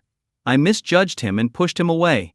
I'll go apologize to him tomorrow and invite him back to work, she said regretfully. He won't come back, Yu Xiu-wei shook her head. But I'll go apologize to him. That's not the point. He never wanted to work here in the first place. I pressured him into it. He only agreed to be my driver to help me out. Even staying at my home was at my request because Annie loves having him around. He left because you arrived, and Annie, after spending time with you, has become less attached to him. That's why he left. His leaving had nothing to do with your efforts to push him out. Even if you invite him back, he won't come. Don't blame yourself, he won't hold it against you. Just know that he's not the person you thought he was. Don't dwell on it, get some rest. Yu Xiu-wei gently patted Peng Mingjia on the head, then left to return to her room. But Peng Mingjia couldn't sleep that night, thinking over everything about Wang Wenbin. Wang Wenbin returned with Jang Xingi to the restaurant, and after watching her drive away, he walked home alone. Once home, he lay awake, his mind occupied with his conversation with Xu Min and worries about his future and the crushing weight of his debt. Early the next morning, Wang Wenbin got up, washed, put on the suit Yu Xiu-wei had given him, and headed to the job market by bus. It was his fourth time going. He had thought over Yu Xiu-wei's words and decided that, while he was still young, he needed to find stable, long-term work. But another reason he was job hunting was that his barbecue stand was no longer an option. However, this trip to the job market was no different from the previous ones. Aside from sweating through his clothes and enduring disapproving looks, he gained nothing. In an era when even college graduates struggled to find jobs, It was nearly impossible for someone like him, without a diploma. Wang Wenbin returned home, tossed his bag on the floor, and lay down on the bed, feeling exhausted, mainly mentally exhausted. Every time he went to the job market, he felt like a piece of meat on a butcher's block, just waiting for others to inspect, slice, and discard. Too tired to go out for food, he bought some instant noodles on the way back, boiled a pot of water, and started eating. This kind of life was what he expected as a lonely old bachelor. Just as he was halfway through his noodles, his phone rang. He looked at the caller ID and saw it was Peng Mingjia. He was a bit curious as to why she was calling him now that he'd already left the company. "Hello, what's up? Let me say this up front, I've officially quit. You can check with the company if you don't believe me. I'm no longer connected to you or the company, so please don't bother me with questions about why I didn't show up to work today, or about any absences. Let's avoid any unnecessary arguments," Wang Wenbin blurted out as soon as he answered. "Is that how you see me? Do you think every time I call you, it's to cause you trouble?" Peng Mingjia sounded a bit irritated. "Well, let's be honest. Think about it, every single time you've reached out to me, hasn't it been to cause some kind of hassle? You? Just tell me, what do you want this time? Where are you? Come to my office. I want to meet with you," Peng Mingjia said directly. "Lady, let's be clear, I've quit. I'm not just no longer your subordinate, I'm not even a company employee anymore. What gives you the right to ask me to come to your office?" Wang Wenbin replied with a laugh. "Then, let's meet somewhere else. I'll treat you to a meal," she said after a moment's thought. "No thank you. I've already eaten. What do you want? Can't you just say it over the phone?" "I can't explain it over the phone. I need to talk to you in person. Let's meet up," she insisted. "I'm really tired today, and don't feel like going out. If it's urgent, I'll send you my location, and you can come find me," Wang Wenbin replied, ending the call and sending her his address before continuing to eat his noodles. When he finished, he lay on his bed, thinking about what he should do next with his life, smoking cigarette after cigarette. He knew deep down that he couldn't keep living like this. Wang Wenbin didn't take the call seriously, assuming Peng Mingjia was just looking to hassle him. He doubted she'd actually come. But while he lay there smoking and lost in thought, his phone rang again. It was Peng Mingjia. "What now?" he asked impatiently. "I'm here. What kind of place is this? How do I get in?" she asked, sounding frustrated. "You're here? Where exactly are you?" Wang Wenbin was surprised, getting up and looking out the door. "I'm near the location you sent me, but the path ends here." "Where are you exactly?" Wang Wenbin quickly walked to the entrance of the alley and saw a car parked outside, with Peng Mingjia standing next to it, looking around in confusion. Clearly she didn't realize she could drive down the narrow alley. "Over here. Just drive in," he shouted, hanging up the phone. Seeing him, she got back in her car and drove into the alley, parking next to him. "You live here?" she asked, wrinkling her nose as she took in the shabby surroundings. "Yeah, come on in." Wang Wenbin nodded, leading her inside. The moment she stepped in, she looked around in surprise. She hadn't expected him to live in such a run-down, bare space. Wang Wenbin cleared the instant noodle container off his only table, wiped down the single chair with a paper towel, and offered it to her. "Have a seat." "I don't have anything to offer you to drink here," he said, sitting down on the bed. Peng Mingjia glanced around once more before sitting on the chair. "Why are you living in a place like this?" She couldn't help but ask. "Too shabby for you." "I think it's fine. It's just a place to sleep. I'm a bachelor, why should I care?" Wang Wenbin replied indifferently. "Maybe, but this place is hardly decent. Even the dorms for our company's security and janitorial staff are better than this. Having a roof over my head is enough for me. I don't ask for much. So, what did you come here for?" Wang Wenbin changed the topic. "I'm sorry," she said, looking at him. Wang Wenbin stared at her, shocked. "You're apologizing to me? Have you lost your mind? What did you even do to need to apologize?" "I misjudged you. I read the research report you wrote, it was excellent. I've already sent it to the marketing department, and they'll be using it to develop a strategic plan. The plan will be piloted at the lingerie store you researched. If it performs well for a month, we'll implement it across all our lingerie brand stores. The company has approved a budget of 1.2 million for the plan," she explained. Wang Wenbin was stunned. He hadn't expected her to take it so seriously. Although he kept a calm expression, he felt a surge of pride inside. It's only natural to feel good when your work is appreciated. "You'd better be cautious. If it doesn't work out, don't come blaming me," he said, lighting a cigarette. "It won't fail. I can guarantee that. Your plan is thorough, And your analysis is spot on. There are insights in it that we'd never considered before. I've asked the entire marketing department to study it. After years in this industry, I know good work when I see it. And by the way, your clothing store strategy was highly effective. Yesterday's sales figures were released. They were 2.5 times the pre-construction levels, and everyone was amazed, including me, she continued. 2.5 times? That's reasonable. Based on the foot traffic I counted yesterday, it could have reached 3 times. If it only hit 2.5, it means some people were still just passing by, or there's something in the process that needs improvement. But there might still be a way to push it to 3 times. Of course, that's just my feeling, no data to back it up, Wang Wenbin said, nodding. So, I came today to ask you to come back with me, Peng Mingjia said. Ask me to come back? To your company? Wang Wenbin chuckled in disbelief. Yes. I came today mainly to apologize sincerely. I'm sorry, Wang Wenbin. I misjudged you. I thought you were just coasting at the company because of my sister-in-law, contributing nothing. But I was wrong. You've shown real capability and have made valuable contributions to the company in a short time. And despite my giving you a hard time, you worked wholeheartedly. Most importantly, you demonstrated real skill. Please come back with me. The company needs you, truly, she said earnestly. Woo, Peng Mingjia, that's laying it on a bit thick. I'm practically getting goosebumps here. I know myself well enough, don't make me out to be something I'm not, Wang Wenbin replied, shaking his head. I'm telling the truth every word. Wang Wenbin sighed and continued, yes, I went to college, but I didn't graduate. And even if I had, my major has nothing to do with marketing. I've never had a job remotely related to it. I don't have a degree, I don't have experience, so I don't know where you think my ability comes from. Sure, I can come up with the occasional quirky idea, but I'm definitely not cut out to manage a big company as an executive.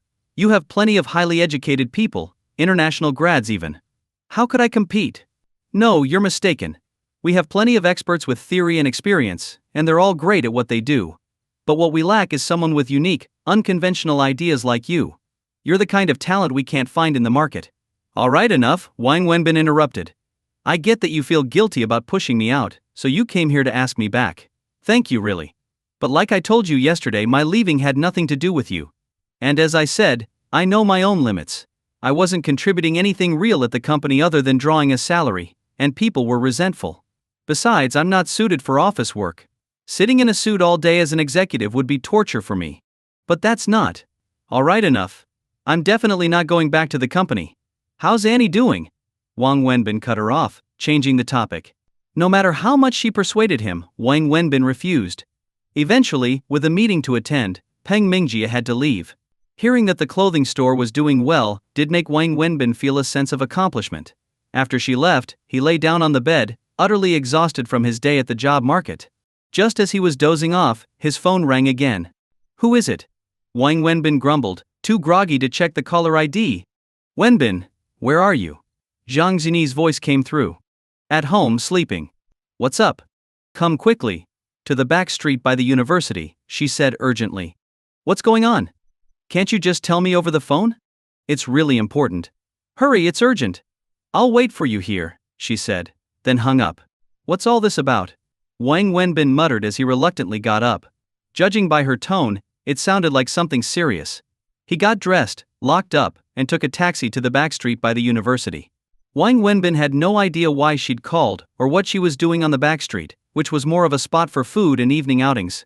He arrived, got out of the taxi, and called Jang Xingi. Hey, are you here? She asked. Yeah, I'm here. Where are you? I'm at the old XXX place, she said, naming a restaurant. Wang Wenbin knew exactly where that was. This restaurant on the back street hadn't been doing well, mostly because of poor management and high prices. Since it was in a university area with mostly students, the high prices had pushed away much of its target customer base. When he arrived at the restaurant's entrance, he was surprised to see it bustling, with a moving truck parked outside and workers carrying things in and out. Not seeing Jang Xingi, he was about to call her again when he spotted her car parked nearby. Confused, he walked into the restaurant and saw Jang Xingi talking to a middle-aged man in the center of the room. As soon as she saw him, she hurried over and pulled him toward the man. This is the new owner, Jang Xingi introduced. Oh, it's you, Wenbin. The man exclaimed, quickly shaking his hand. Hello, Mr. Liu. What's going on here? Wang Wenbin asked in confusion. Ha ha ha, Wenbin, I'm handing the place over to you. Wishing you a prosperous business. Don't forget about me when you're raking in the cash. I've cleared everything out, so I'll be on my way. Take care. Mr. Liu said cheerfully before hurrying out with the moving truck. Hey, wait. Mr. Liu, what's this about? What do you mean, handing it over to me? Wang Wenbin shouted in bewilderment, but Mr. Liu was already gone. What's going on here?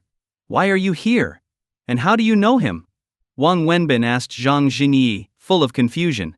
Look around. What do you think of this place? Zhang Yi asked proudly, gesturing at the interior of the restaurant. What do you mean? What do I think? What are you talking about? This restaurant. What do you think of it? It's pretty big, right? I think the decor is quite nice too, Zhang Xingi said. But I don't get it. What does any of this have to do with you? And what does it have to do with me? You're confusing me. What are you up to? Wang Wenbin was completely baffled. Here. Look at this. Zhang Xingi grinned, pulling out a contract and waving it in front of him. Wang Wenbin took the contract and glanced at the title sublease agreement. His eyes widened as he saw his own name listed as one of the parties. The signature at the bottom looked like his name, but it was clearly not his handwriting. He skimmed the contract, which stated that he was subleasing this storefront from the previous owner. The place was 62 square meters, with a monthly rent of 50,000 yuan, and the lease term would run through the end of the year. As he stood there, dumbfounded, Zhang Xinyi handed him another agreement. This one is separate from the deal with Mr. Liu. I signed a new 3-year lease with the landlord to avoid hassle in the future. Wang Wenbin scanned the document, then stared at her in disbelief. He finally understood what was going on. He opened his mouth a few times, trying to find words, but was too stunned. He pointed at Zhang Xinyi, then pulled out a chair at a nearby table and sat down, lighting a cigarette. Did I do something wrong? Zhang Xinyi asked, sitting across from him carefully. How much did you pay for the transfer fee? He finally asked. No transfer fee? No transfer fee? Are you kidding me? On this street there's no way you'd get a storefront without a transfer fee. And I only mentioned it yesterday, yet here you are, the next day, with the place rented and the previous owner gone. You think all that happened without paying a transfer fee? And all this equipment he left behind, do you think that came free? Look, seeing how happy he was to hand this place over and then run off, I'd bet you paid a hefty transfer fee. Tell me honestly, how much was it? Wang Wenbin asked, almost like an interrogation. Zhang Xinyi looked at him and held up 5 fingers. 50,000? Not bad, that's actually reasonable, Wang Wenbin nodded. No, 50,000, Zhang Xinyi corrected. What? 50,000? Wang Wenbin's eyes nearly popped out, and he jumped out of his chair. Is that too much? He told me that a 200,000 transfer fee is standard for this street.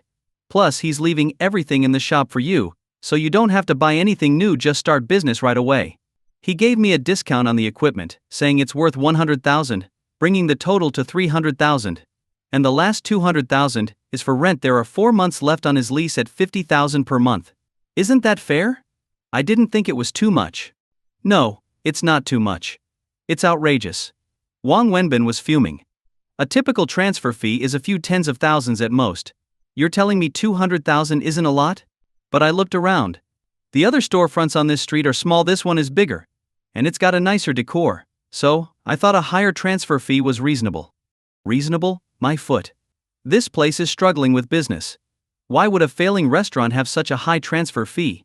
If anything, with the decor, it might have been worth around 80,000. But you threw down 200,000. So generous. And this equipment here, even brand new, wouldn't be worth 100,000? These tables and chairs? I'm telling you, he couldn't sell them for even 3,000 at resale value. The kitchen equipment, it's all for cooking stir-fried dishes. If I were to open a barbecue place here, none of this would be usable. So you paid 100,000 for stuff that's worth maybe 10,000, tops, Wang Wenbin said, getting angrier by the minute. Huh? Really? All this stuff? Zhang Xinyi stared in disbelief. And that 50,000 monthly rent? It's overpriced. Even the busiest places around here don't pay that much. This place has been open for almost a year with poor business. You could have bargained it down probably to 40,000, maybe even 35,000. But no, you went right for 50,000, Wang Wenbin said, barely containing his frustration. Well, I guess it's not that much more, Zhang Xinyi said, looking relieved. Not that much? Lady, it's a huge difference. Do you have any idea how much a business makes in a month? There's a chance you wouldn't even earn enough to cover the rent. Wang Wenbin almost spat. Really? You can't make 50,000 a month? I did the math. 50,000 a month means about 2,000 per day. When you were running your stall, you could make over 1,000 a day, so with a whole store, 50,000 should be achievable, right? Lady, that's the revenue, not the profit. Revenue still has costs, don't you know that? You have to buy supplies, pay employees, pay for utilities. After deducting all that, what's left is profit. If you're lucky, you'll have a third left after expenses, and even then, that's to cover rent. I think that's realistic? Wang Wenbin said, practically choking on his own words. Oh, I see. Jang Xingi finally began to understand. And you've already shelled out 300,000 for the transfer fee and equipment. Plus, this place will need another 2 or 3,000 in kitchen upgrades. Even if I scrape by on rent, when am I ever going to earn back the 300,000 initial investment? Wang Wenbin added. Yeah, that makes sense. Jang Xingi nodded.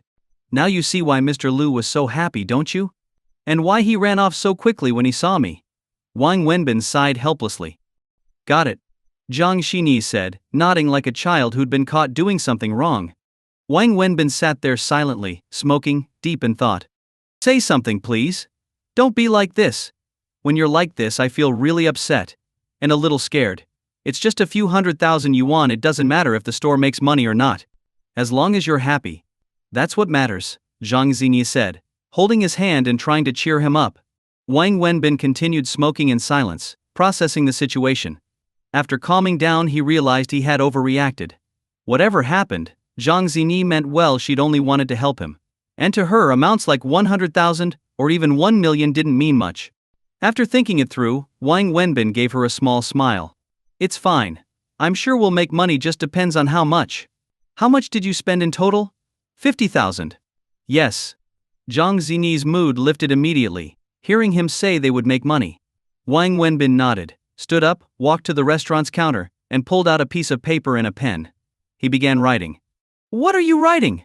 Jang Xingi asked, curious. An IO?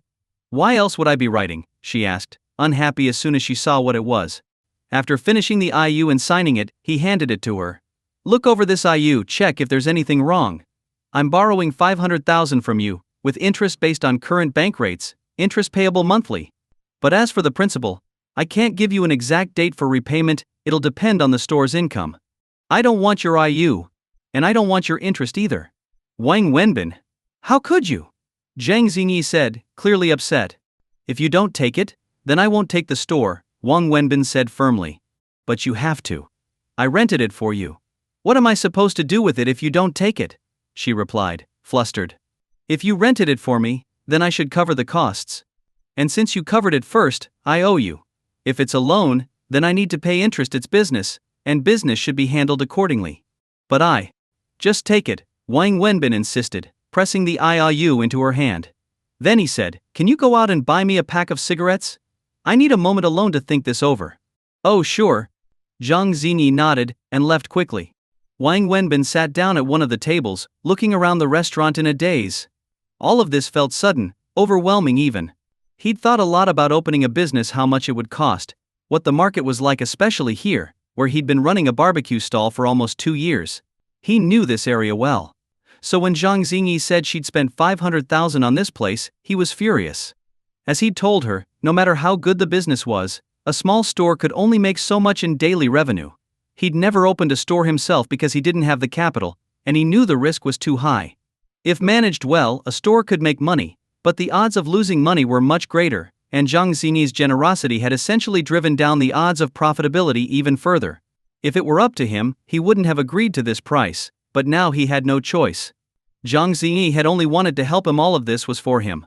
Regardless of the result, her intentions were genuine. Even if it looked like a loss, he felt he had to go through with it. He couldn't hurt her feelings by backing out. Wang Wenbin smoked quietly, planning out his next steps. Since he was now committed to the store, he had to make it work. Given the high initial investment, he'd have to be extremely careful. But his head was swimming. He hadn't even started thinking about running a restaurant, and suddenly he was thrust into ownership. It left him bewildered. He paced around the 60 square meter space, cigarette in hand. This place was relatively large for this street, where businesses focused on small, cheap eats and high volume. Larger storefronts meant higher rent, which ate into profits, so small spaces were the norm here. This store, however, was larger and had decent decor, which must have been why Jang Xingi chose it. The store was divided into a small 10 square meter kitchen, leaving about 50 square meters for customer seating. The interior decor was geared toward a chic aesthetic, clearly targeting students with a bit of money to spend. There were coffee shop style sofas and dining chairs, air conditioning, and a nice looking bar at the entrance. In terms of decor, this was one of the best spots on the street. Wang Wenbin smoked and began jotting down a list in a ledger he found behind the bar. Just then, Jang Xingi returned with 2 packs of cigarettes. Naturally, they weren't cheap, each one cost 100 yuan. Wang Wenbin was surprised, but he didn't say anything. For her, this was normal, and he knew that offering to pay her back would only make her unhappy. It was a small thing, and he couldn't be bothered to argue about it. "What are you writing?" Jang Xingi asked, watching him closely. Just being around him made her happy, even if she was just tagging along. "I'm making a list of supplies we'll need." "Why rush? You could do that tomorrow." "Lady, this place costs 50,000 yuan a month in rent. That's over 1,600 yuan a day. Every day we're closed is 1,600 yuan down the drain.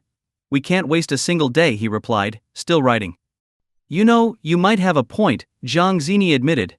"But why are you writing down tables and chairs? There are already tables and chairs here. When I rented this place, I thought through everything. I chose it because it came with a nice setup, which would save you a lot of hassle." Wang Wenbin looked up at her, smiled a little, then went back to his list as he explained, "The other stuff can stay. But these tables and chairs have to go. Not a single one can be left. We need to replace them all with simple, cheap wooden tables." "Huh? Why? Won't the other tables be uncomfortable for people to sit on? Aren't these sofas more comfortable?" Jang Xingi was completely baffled. "Don't get it, do you? Let me ask you something. How many tables are in this place right now?" 10, Jang Xingi counted. "Right, 10. Technically, each table has 2 sofa seats, and each seat is supposed to fit 3 people, meaning a table could theoretically seat 6 people. But realistically, can each sofa seat really fit 3? Most likely, a table ends up seating just 2 people. So how many people can you fit in here with only 10 tables? And with that few customers, how much can you expect to make in a day? By my calculations, we could fit 10 of those small square tables like the kind you see outside at barbecue stands, plus 2 or 3 large round tables. Each small table can fit 4 or 5 people without a problem, and a large round table could seat up to 10. That way we could easily fit 3 times as many people as we can now. Also, these sofa tables are fine for groups of 4, but it starts feeling cramped if there are 5 or 6. You've probably felt that yourself when you're at a coffee shop or a Western-style restaurant. You don't want to squeeze 6 people onto sofas. And people who come out for barbecue rarely come alone. They're usually in groups of at least 3 or 4, so these sofas just don't work. Do you know why the previous owner was so eager to sell you this place? Because he's been losing money. This setup is way too fancy for what people want here, and look at the price list on the wall. It's out of most students' price range. To succeed, you first have to consider your customer base and get the positioning right. Here, it's all about catering to students, so we have to match their spending habits. Our barbecue place needs to be like the way we ran our street stall: cheap, high volume, low profit per item.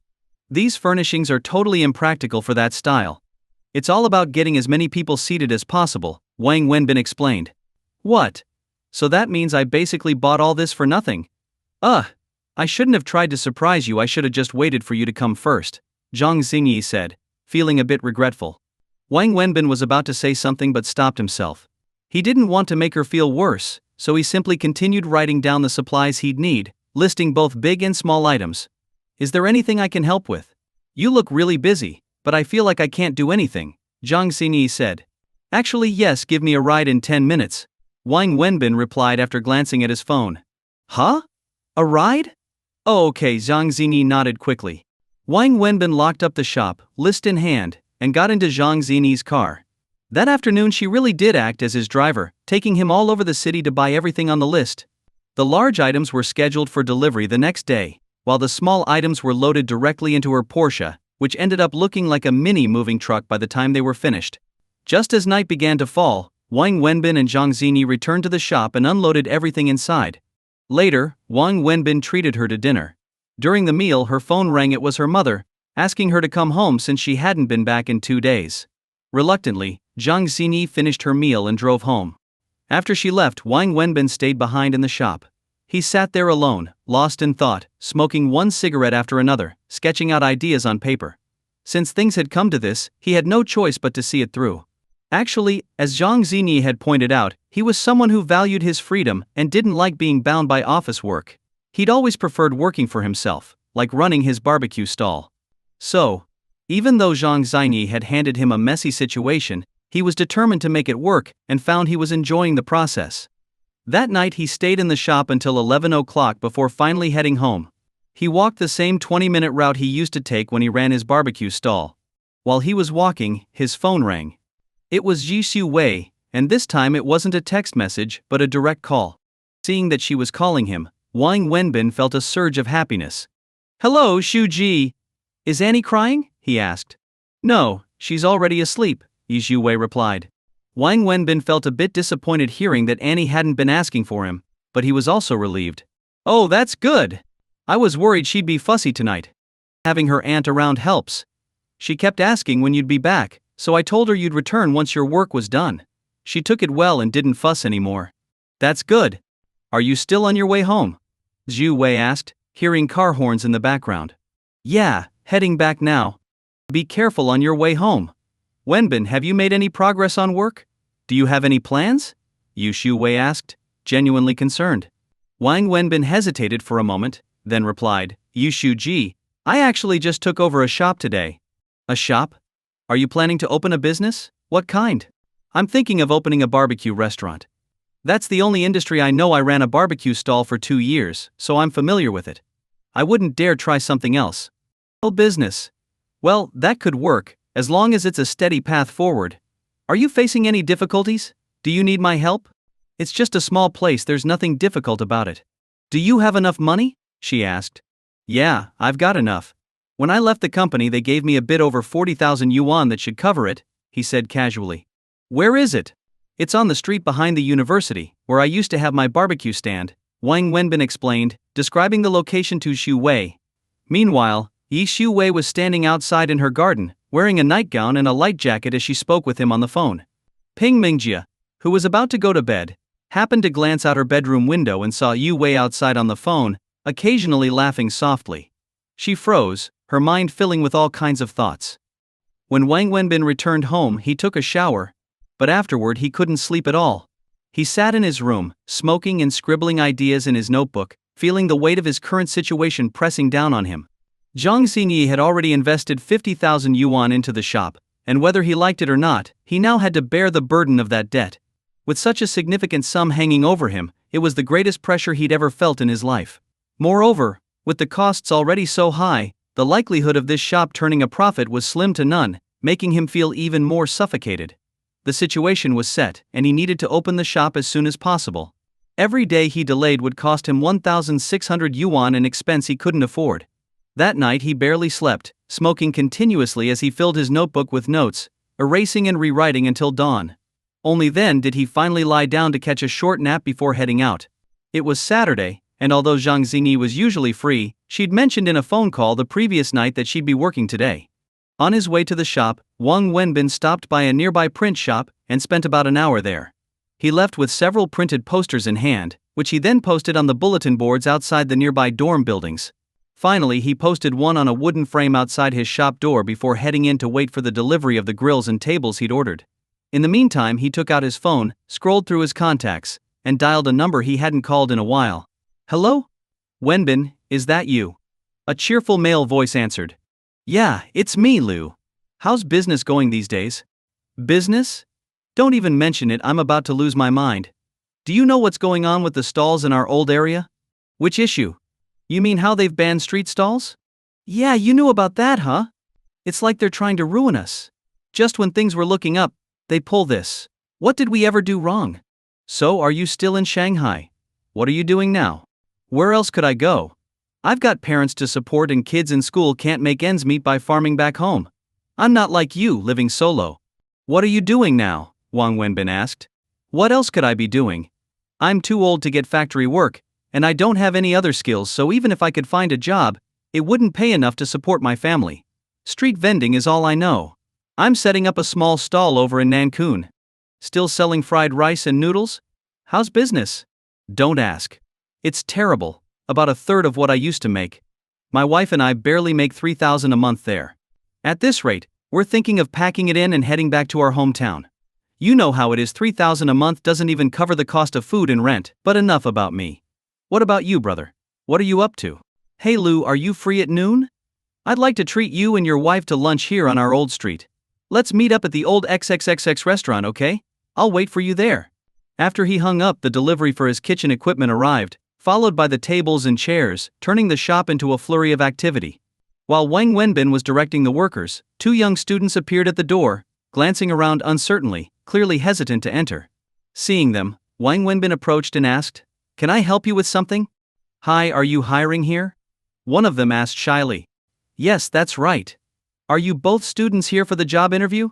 "Come on in," he said, leading them into the shop and asking them a few simple questions. For each student, he had some specific requirements in mind. First, he wanted to assess whether they were truly from low-income families, starting with whether they'd received a scholarship or financial aid. Generally, receiving aid indicated genuine need. Secondly, he looked for qualities like resilience and a willingness to follow rules, gauging these from their answers and mannerisms. By late morning, after he'd met with the last group of applicants, an older couple walked into the shop. They were about 40, with a straightforward, rural look about them. "Hey Lou and sister-in-law. You made it. Let's go get some lunch, I've been waiting for you guys," Wang Wenbin greeted them warmly. "Wenbin, what's all this?" Lou asked, surprised to see Wang Wenbin inside a shop.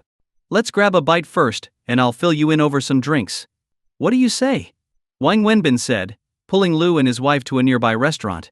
He ordered a table full of dishes, and as soon as the food started arriving, they opened a bottle of baijiu and began to drink. "Lou, we worked side by side with our stalls for so many years, and you and your wife have helped me more times than I can count. The first'll just get straight to the point, we're all trying to make a living with what skills we have, and when they banned street stalls, I had nowhere to go. So after looking around, I figured I'd have to stay in this area one way or another. I borrowed 50,000 from a friend, and took over this place, planning to keep running my barbecue business. But the truth is, I called you here today because I'm hoping you'll help me run it," Wang Wenbin explained directly. "Help you? What do you mean by that?" "Lou, you make the best fried rice on the whole street. Even with so many stalls competing, you and your wife could still pull in over 10,000 a month, while others barely made half that. I want you to bring that skill here and help me make this place a success. If you had other opportunities, I wouldn't even think of asking. But you told me things aren't going well for you, and I don't want to see you struggling either. I was thinking we could run it as a small operation. Just the two of us in the kitchen," Wang Wenbin explained his plan. "I'll handle the grilling, and Liu, you can focus on the fried rice dishes." The reason Wang Wenbin was so eager to bring in old Liu was simple. Liu's fried rice was top-notch on this street, and he had a loyal following of students who adored his cooking. Students, as he knew, loved inexpensive and flavorful food, with fried rice being a top favorite. For Wang Wenbin, taste was everything, and he had high standards in this regard. He was confident in his own grilling skills but had little experience with fried rice, so he didn't want to risk ruining the shop's reputation over it. Liu was his first choice, especially since he was also struggling after being banned from street vending. As they ate and drank together, Wang Wenbin talked openly with Liu and his wife. The couple was from a rural area, straightforward and kind, with a hardworking spirit and no hidden agendas. Wang Wenbin proposed a basic monthly salary of 5,000 yuan for Liu, plus a 10% share of the monthly profits, a condition Wang Wenbin insisted on himself. Liu had only one request: he would help run the shop, but his wife had to work alongside him. Wang Wenbin agreed, realizing he would need another person in the kitchen since he'd likely be busy with other tasks. He offered Liu's wife a salary of 3,000 yuan. They agreed Liu would get 5,000, his wife 3,000, and they would also receive 10% of the monthly profit. Wang Wenbin chose Liu and his wife because of Liu's skill in cooking and their straightforward personalities. They had been good friends when they worked together as street vendors. After a full day of interviewing students, Wang Wenbin followed through on his plan and hired 3 out of all the applicants, a boy and 2 girls. He noted that most students who applied were from lower-income families and genuinely wanted to earn their own money. The 3 he selected came from rural areas with tough economic conditions, and they seemed responsible, hardworking, and polite. Wang Wenbin had carefully calculated that he only needed 3 students. They would work part-time and couldn't be there all the time, so his primary requirement was that at least 2 of them would be available from 6 p.m. to 12:30 a.m. each night. One would handle orders and serving, another would manage the cash register and drinks, and the third would rotate shifts so they could take a day off every 2 days, arranging their schedules around their studies. Wang Wenbin offered a base wage of 1,500 yuan a month, plus a 2% share of the shop's monthly profits. Though this percentage might seem small, it could be significant for a student, and was a strong motivation. The students wouldn't have to miss any daytime classes, as the shop was nearby, and Wang Wenbin also promised free dinner and a late-night snack during their shifts, which pleased them. Though Wang Wenbin wanted to offer higher wages for both Liu's family and the students, he had no idea how well the shop would perform financially. He was under a lot of pressure, so he had to keep his expenses as low as possible. His profit-sharing plan was a way to motivate everyone and potentially supplement their incomes if the shop did well. After arranging everything with Liu and the students, Wang Wenbin felt exhausted. He was dizzy and weak from a sleepless night, an early morning of work, and several drinks with Liu at lunch. He planned to wait at the shop for the sign company to deliver the shop's new signage, but he ended up dozing off on the table. He had no idea how long he slept, but he was startled awake by his phone ringing. As he opened his eyes, he saw someone smiling at him from across the table. It was Yi Xiu Wei. He was both surprised and a little embarrassed to see her. Without asking any questions, he answered his phone. It was a call from the sign company, asking for the shop's exact location. After giving them directions, he turned back to Zhu Wei and asked, "When did you get here?" "It's Saturday, and I didn't have much to do. Annie went out with Mengjia, so I thought I'd come check out your new place." "How long have you been sitting here? Why didn't you wake me up? You look exhausted." "It's good to work hard, but don't overdo it. You don't want to wear yourself out." "No, it's nothing. I was just feeling a bit tired this afternoon after having some drinks at lunch." He looked around, and, a bit sheepishly added, "I only have water here for now, nothing else." "Don't worry about me," she said with a smile. "Is this the place you took over? Looks good. It's bigger than most on this street." "Yeah, most businesses here cater to students, so it's mainly quick bites and snacks at affordable prices. This street is full of small places because students have limited budgets, and small shops mean lower rent. This one is bigger than most, aside from a few restaurants. I've been watching the flow of people here for a while now. I think choosing this place was a wise decision. I'm no expert in the restaurant business, but I trust you. You know this market, understand the customer base, and with this kind of foot traffic, if you can match your offerings to the students' tastes, I think you're going to do well." Yu Zhuwei glanced out the window as she spoke. "No matter what, since I've decided to do this, I'm going to give it my best effort. Whatever the outcome, I'll leave it to fate," Wang Wenbin said with a smile. "Don't put too much pressure on yourself," Yi Zhuwei replied with a reassuring smile. "Of course, success would be ideal, but even if it doesn't work out, it's fine. You're young, and as they say, failure is the mother of success. Treat any setbacks as valuable experience. In life, you have to take a long view. You can't just focus on the present," she added. "Is there anything I can do to help?" "No, really, Yu Shuji, your support is already a huge help. Honestly, since taking over this place, I felt pretty uneasy. The cost is just so high, and I borrowed everything from a friend. You know my situation. I already owe a lot. I feel tremendous pressure, and I'm really worried about failing because, if I lose, I may never recover. It's not even about my own suffering. I'm more worried about not being able to repay my friend. But listening to you today, I feel a lot more grounded," Wang Wenbin said sincerely. "What are you afraid of? Go all in, and remember we're friends. No matter what happens, you have us behind you. You're not alone." "I trust your abilities, Wenbin," Yi Xiu Wei encouraged him warmly. "I know you're not the type to ask for help unless absolutely necessary. But I'm sure this new venture must have you financially stretched, especially with everything on your mind. You were even frowning in your sleep. So, I took the liberty of setting up a card with 10,000 yuan. The password is 6 zeros. Take it when you need it. If it's not enough, let me know." Yi Xiu Wei handed the card to Wang Wenbin, not even waiting for him to respond. "I know you too well. If I'd sent the money directly to your account, you'd never accept it, so I brought this card instead." "Thank you so much, Yi Shuji," Wang Wenbin said, deeply touched. She was right. He was down to his last few thousand yuan after yesterday's purchases and the advertising expenses earlier that day. And there were still many expenses ahead. "There's no need to thank me. The only way I can help is financially. I'm clueless about the restaurant business. If you need more funds, just ask. Don't be too proud. Friends should help each other, so don't think you have to shoulder everything alone. There's a saying, even the best heroes need allies. Don't wear yourself out trying to do everything on your own. Just look at you now, dark circles under your eyes," Yi Xiu Wei said. genuinely concerned. Wang Wenbin smiled sheepishly. I'm fine, really. Just didn't sleep well. Yu Shuwei smiled back. Look at you, smiling like a fool. She suddenly felt the warmth between them was a bit too intense, so she changed the subject. When's the opening? The day after tomorrow, I think. So soon? Can't be helped, the rent is way too high here. Every day we're closed means more loss, so I have to get it up and running. Any fine-tuning can happen once we're open, Wang Wenbin sighed. Just then, a van pulled up outside. Wang Wenbin glanced over. Yi Shuji, have a seat, the advertising people are here.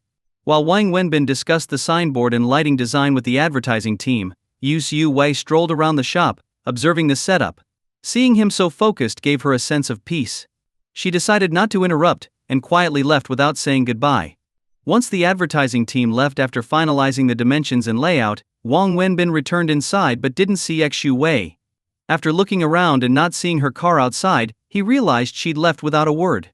Just as he was about to call her, 3 students arrived for their shifts, as he had instructed them to come by 5 p.m. Come in and sit down. What's your name? He asked the only boy in the group. Why don't you take these 2 ladies over to the mini-mart and pick up some drinks and snacks? He handed the boy 200 yuan.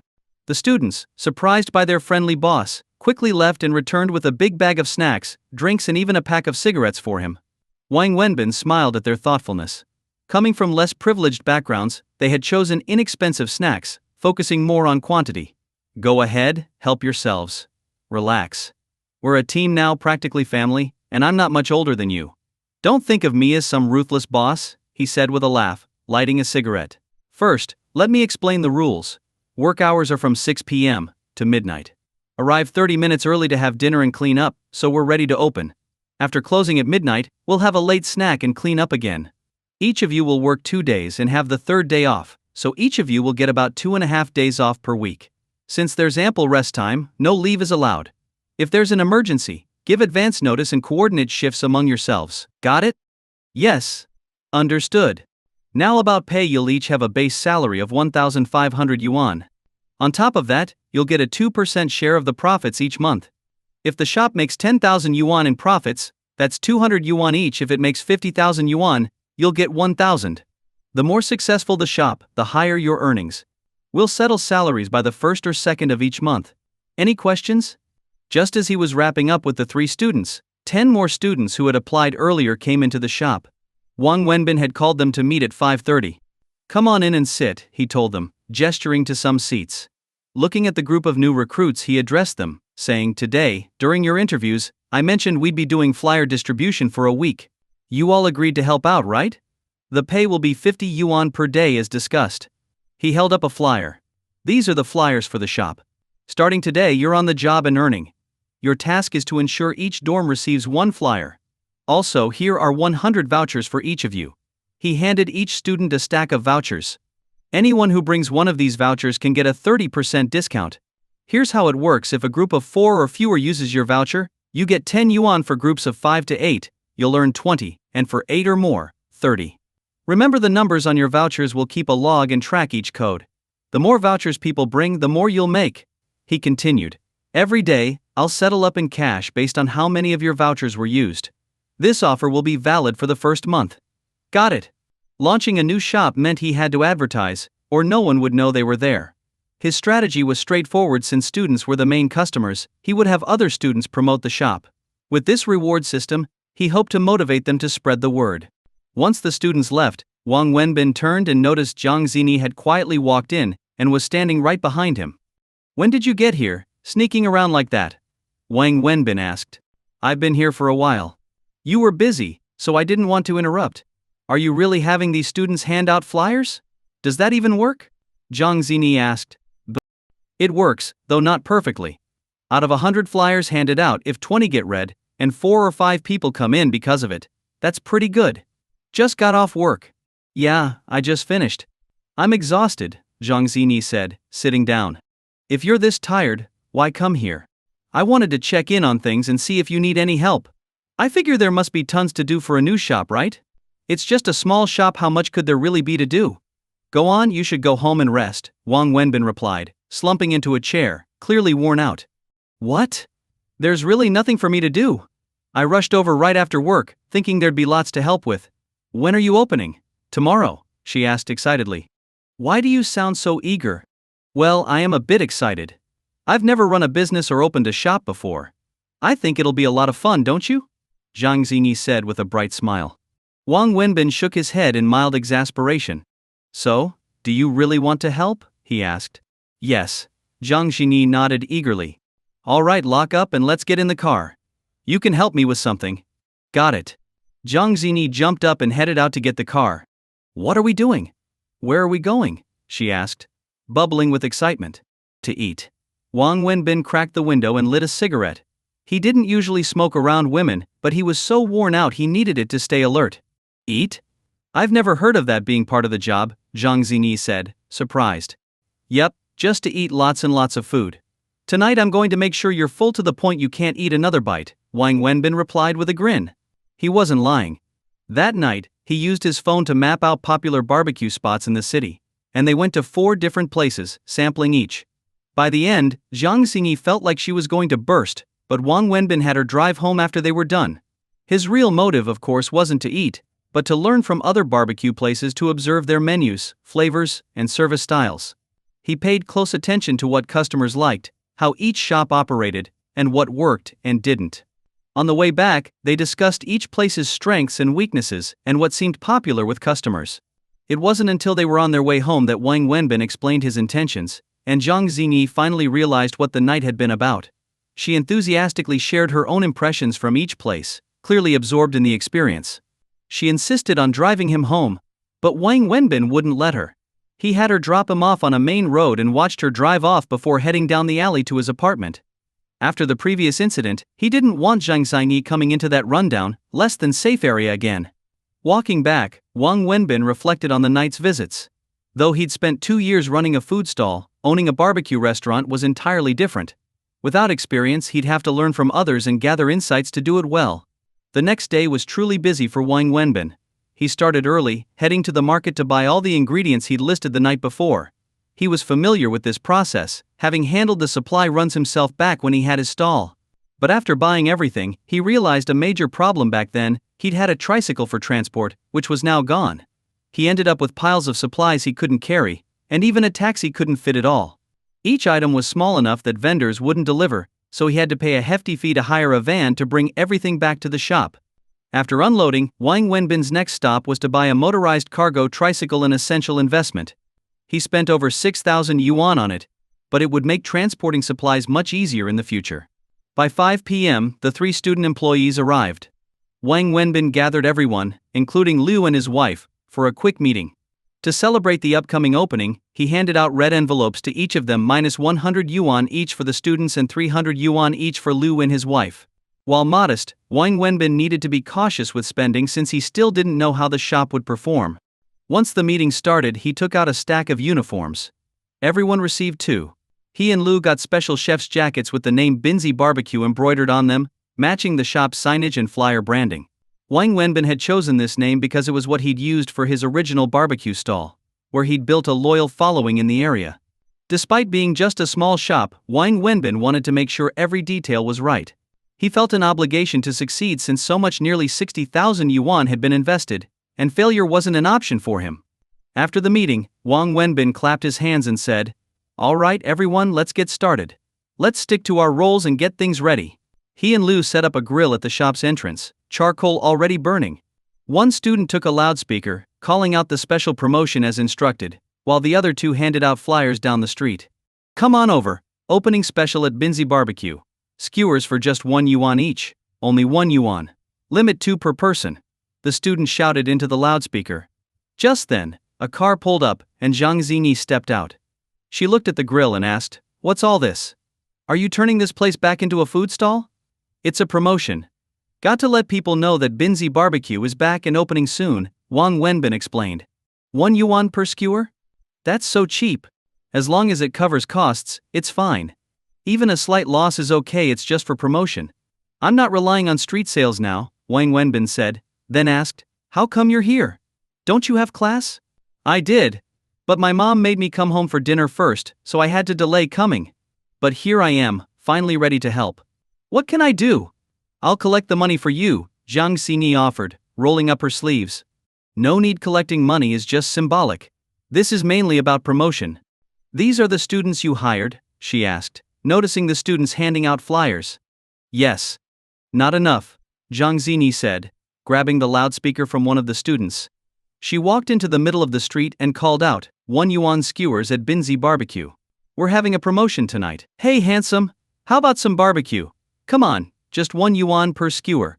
She practically pulled in a group of young men, calling out to them with her megawatt smile and charming persistence. With her looks, few people could resist her. You guys, come on over. Want some barbecue? No? Even if you don't, try it out. Where else will you find 1 yuan skewers? Go ahead, each person is limited to 2. As soon as Jang Xingi started calling people over, a crowd gathered, and within moments she had attracted 7 or 8 people. More people gathered around, and soon Wang Wenbin decided to bring out fried rice and noodles for 3 yuan a serving. Nighttime was already the busiest time on this street, and the crowd quickly packed around the shop so tightly that Wang Wenbin couldn't keep up with grilling orders. Eventually he ran out of everything he had prepared. Even though he'd anticipated a busy night and stocked up for taste testing and this promotional sale, he hadn't expected such a turnout and was caught off guard. Finally he had to apologize to the crowd, letting them know the store would officially open the next day, and that they could come by any time then. By 10:30 p.m., he had to close the doors because everything was sold out. Despite his exhaustion, Wang Wenbin was thrilled.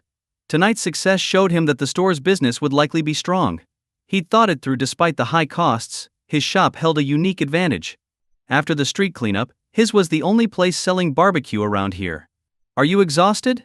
Jang Xingi asked, noticing how tired he looked as he slumped in his chair, smoking. Wang Wenbin nodded. He was so worn out that even lifting his eyelids was a challenge. He was exhausted, barely able to stand or even speak. You'd better go home and rest. Let me take you home, Jang Xingi said, standing up. No need. You go on ahead, I'll drive myself back, he replied, shaking his head. He knew he needed rest since he had to get up early to buy supplies. He could feel he was on the verge of collapsing from exhaustion. Drive? You have a car? Yeah, the one out front. Which one? The tricycle. A tricycle? You bought a tricycle? Jang Xingi looked surprised. Wang Wenbin nodded, too tired to explain. Why'd you buy a tricycle? Are you addicted to riding those now? It's for grocery runs. But you could have bought a car. A tricycle is such a hassle, you have to pedal and everything. It's electric. You just charge it. Didn't you see I plugged it in to charge? Wang Wenbin replied. Oh well, that's better. But what will you do if it rains or gets cold in the winter? Why don't I lend you my car for grocery runs? The trunk is pretty spacious, probably just as good as your tricycle. I can bring my other car from home, Jang Xingi suggested, nodding at her Porsche parked outside. Wang Wenbin shot her an exasperated look. He was too tired to argue further. Standing up, he told her, all right, I'm going. I'm beat, I need to go home and get some sleep. You head home too. And don't come here too often, it's not safe. If your dad finds out you're always here with me, it won't look good. I'll see you later, and drive safely, Wang Wenbin said, climbing onto his tricycle. With that, he started up the tricycle and headed home. Hey! I could give you a ride. Jang Xingi called after him, but he was already gone. When he got home, Wang Wenbin took a shower, then collapsed onto his bed and fell asleep almost immediately. He was simply exhausted. At 5 a.m., his alarm went off. Wang Wenbin groggily got up, checking his phone as he dressed. There was a message from Zhu Wei. Are you still awake? Wang Wenbin checked the time. It had been sent while he was already asleep. Seeing Zhu Wei's message warmed his heart. He wanted to reply, but he didn't want to disturb her sleep. He got up, freshened up, and rode his tricycle to the market to buy supplies, munching on a steamed bun he'd picked up at a street stall. When he pulled up to the store, he was surprised to see Jang Xingi waiting at the door. What are you doing here so early? Don't you have work today? Wang Wenbin called as he parked the tricycle. It's Monday, I'm off today. And isn't this the grand opening? I'm here to help. Why isn't the shop open yet? It's already after 9. Miss, this is a barbecue place. Who do you know that eats barbecue first thing in the morning? We open at 11, still 2 hours to go, Wang Wenbin said as he opened the door and started hauling supplies into the kitchen.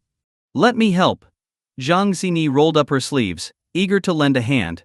No, please just sit and relax. Letting you do this would make me feel guilty, Wang Wenbin protested, gently stopping her. Why feel guilty? I'm strong, I can carry things, just watch. I believe you. but making a princess like you do heavy lifting would make me feel terrible. If you really want to help, how about going to the print shop to pick up our new menus? Wang Wenbin suggested, giving her a task to keep her from getting in the way. Hearing she had a job to do, Jang Xingi's face lit up with excitement as she dashed off to her car. She was far more excited than he was. As Wang Wenbin was busy in the kitchen, he heard someone calling from outside, "Wenbin? Wenbin?" He looked up to see Lu Yujihao, cigarette in hand, standing at the door. "How's over here? Come on in." Wang Wenbin waved him over. "So, this is the shop you opened. Not bad. Much better than a food stall. You should have done this ages ago," Lu Jihao said, looking around as he walked into the kitchen. "Where's your wife? Couldn't she get away from work?" Wang Wenbin asked, noticing he'd come alone. "She. Who knows? Doesn't matter if she comes or not." Mentioning Niziki made his expression change. "What's going on?"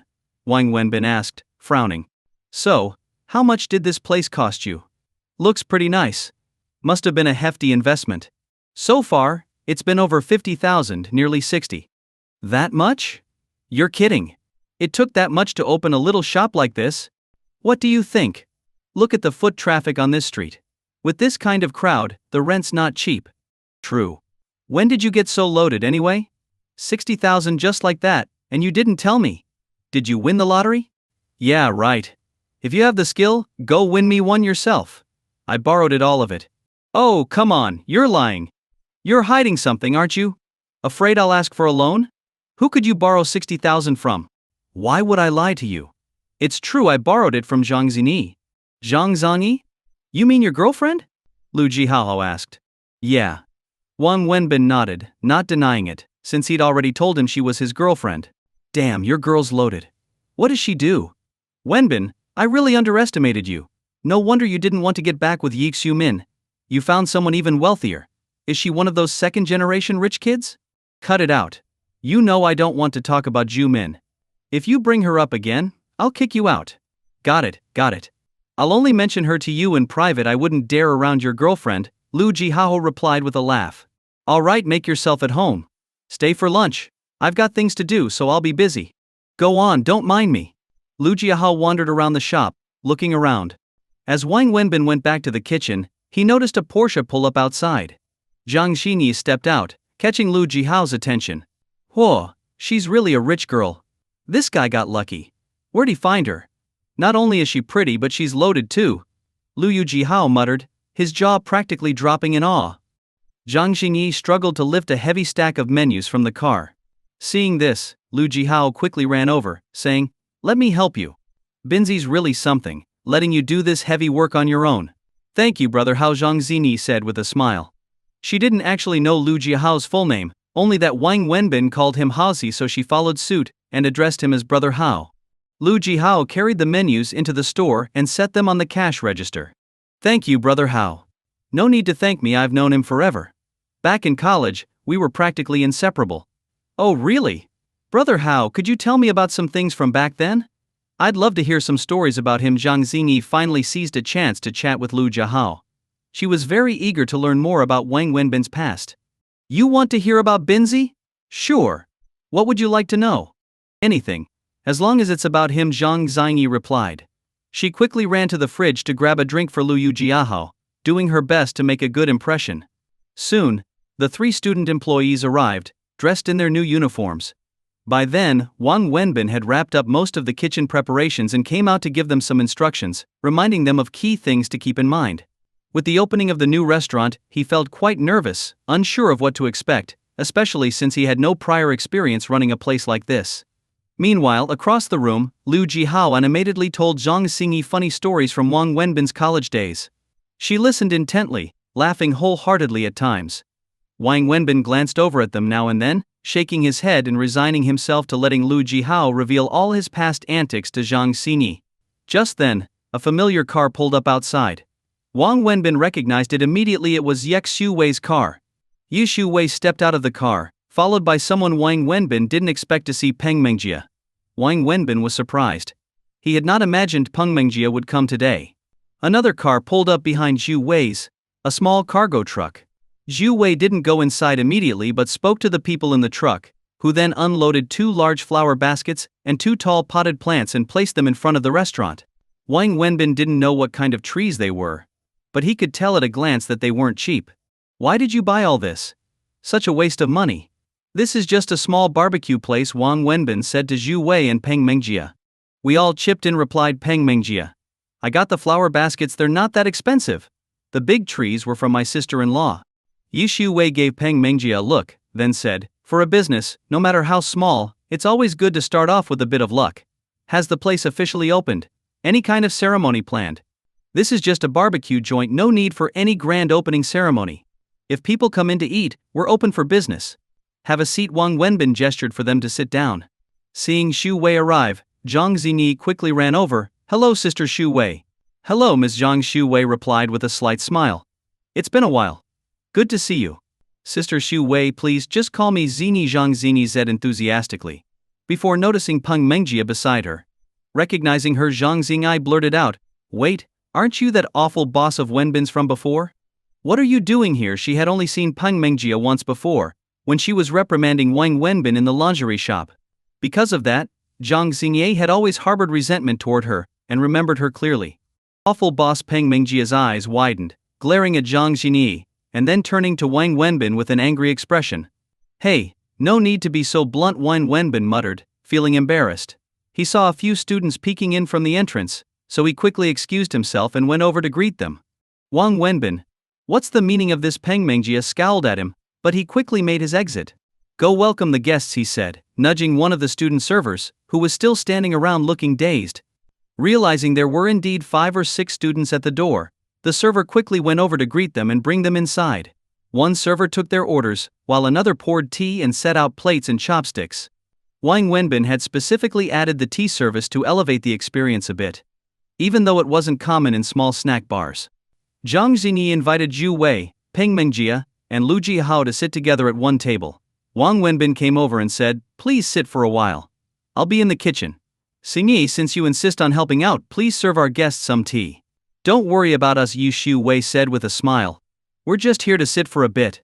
Dream Jia and I have lunch planned with the director of Guangda later today. Oh well. Then let me treat you both to a meal another time. I'll get back to work, Wang Wenbin said, noticing more students had arrived at the door, each holding one of the promotional vouchers.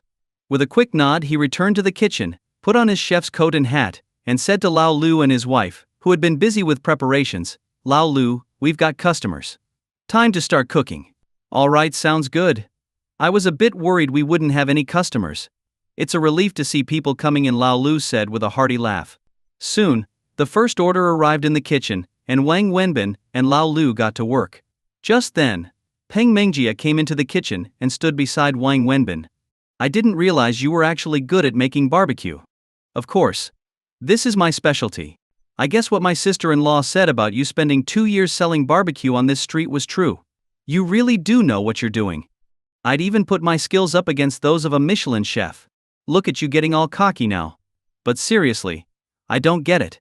Isn't working as a manager in the company easier than doing this? You're only going to make $3,000 or $4,000 a month here, at best. Working at the company, you could easily earn over $3,000 each month. What are you thinking? Peng Mengjia asked, truly puzzled by his decision. Wang Wenbin didn't answer her question. Instead, he handed her a skewer he had just grilled and said, here, try this. It should be just right.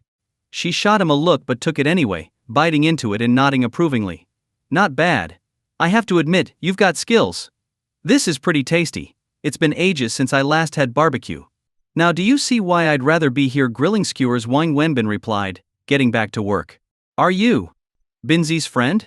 After staring at Zhu Wei for a long time, Lu Jihao finally couldn't help but ask. Today had been an eye-opener for him, and he felt a bit overwhelmed. Zhang Xinyi alone had already been a shock, but then a BMW 7 Series had arrived, and out stepped 2 stunningly beautiful women, especially Zhu Wei. From the moment Zhu Wei entered, her beauty and refined aura left him breathless. Just from the way she had arrived to congratulate Wang Wenbin on his opening and bring him gifts, it was clear that her relationship with Wang Wenbin was far from ordinary. Lu Jihao was baffled as to how Wang Wenbin had come to know so many beautiful and wealthy women. Hello, yes? I'm Wang Wenbin's friend, Zhu Wei said with a polite smile. Nice to meet you. I'm Lu Jihao, Binzi's college classmate and close friend. Lu Yujihao quickly reached out his hand in greeting. Oh, Wenbin has mentioned you, Yi Shu Wei replied. Really? He actually talked about me? What did he say? Lu Jihao asked, clearly surprised. Sister Shu Wei, here's some tea. Jang Xingi, looking every bit like a hostess, brought a teapot over to pour tea for Shu Wei. Just then, another car pulled up outside, and two women stepped out, Zhumin and Niziki. The shop had already seated 2 tables of guests, and Wang Wenbin was busy in the kitchen, while Peng Mengjia joined Xu Wei. Zhumin and Niziki came inside, glancing around. Since Jang Xingi was the only one acting as the host, she quickly went over to greet them. Sister Ziki, Sister Min, welcome. Please have a seat over here. Why are you here? Niziki frowned as she looked at Zhang Yi. She had never liked Jang Xingi from the first day Wang Wenbin introduced her as his girlfriend. She'd harbored resentment towards her, being a straightforward person. I came to help out. Please sit, he's in the kitchen, Zhang Xingi replied, feeling a bit awkward. Yu Shu Min, noticing how Zhang Xingi behaved like the lady of the house, felt a mix of emotions. She gave Zhang Xingi a polite smile before sitting down with her at the table. Niziki walked over and saw Lu Yujihao sitting there. I thought you were dead, she said coldly. Oh, you'd love for me to be dead, wouldn't you? Too bad for you. I'm still alive, Lu Jihao shot back. Seeing this exchange, Yi Shu Wei and Peng Mengjia exchanged puzzled looks. They didn't know either Lu Yujihao or Niziki, so they didn't understand the dynamics. Yi Shu Wei, however, quickly noticed Yu Shu Min. She remembered her as the woman who had argued with Wang Wenbin at his place that night, the one in tears. Yi Shu Wei realized this was Wang Wenbin's ex-girlfriend, which made her take a second look at Shu Min. Yu Shu Min also noticed Shu Wei, and she couldn't help but stare, shocked to see such a strikingly beautiful woman with an extraordinary presence here for Wang Wenbin's opening.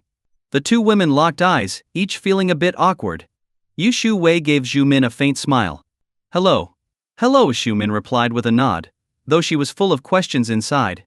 Yu Shu Wei then stood up and said, We'll be going now, we still have an appointment. We'll meet again soon, I'm sure. With that, she and Peng Mengjia prepared to leave, not bothering to say goodbye to Wang Wenbin, who was still busy in the kitchen. Zhang Xinyi, who had just come over with tea for Shu Min and Niziki, quickly tried to persuade Shu Wei to stay. She really had begun to see herself as the lady of the house. This display didn't go unnoticed by Yi Shu Min, whose discomfort only grew. Here's your tea, Zhang Xinyi said, pouring tea for Niziki and Shu Min. I can pour it myself, Niziki snapped, annoyed without really understanding why. Seeing Lu Jihao here had only made her irritation worse. Zhang Xinyi awkwardly pulled back. Why are you so hostile? She's just being polite and offering you tea. Did she offend you somehow? Lu Jihao couldn't hold back. Why does it matter to you? Oh, look at you, Lu Jihao. Acting all high and mighty now. Do you think I'm just a bitter woman?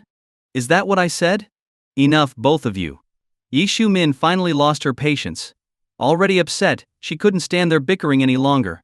If you're going to argue, do it at home. Don't embarrass yourselves here. Silenced, Lu Jihao and Niziki both looked away, refusing to acknowledge each other. Zhang Xinyi was left feeling even more awkward. Her hostess role for the day felt more difficult than she'd anticipated. Sister Min, here's your tea, Zhang Xinyi said, politely offering Shu Min a cup. Yi Shu Min managed a slight smile and murmured a thank you. Why did he decide to open a barbecue shop?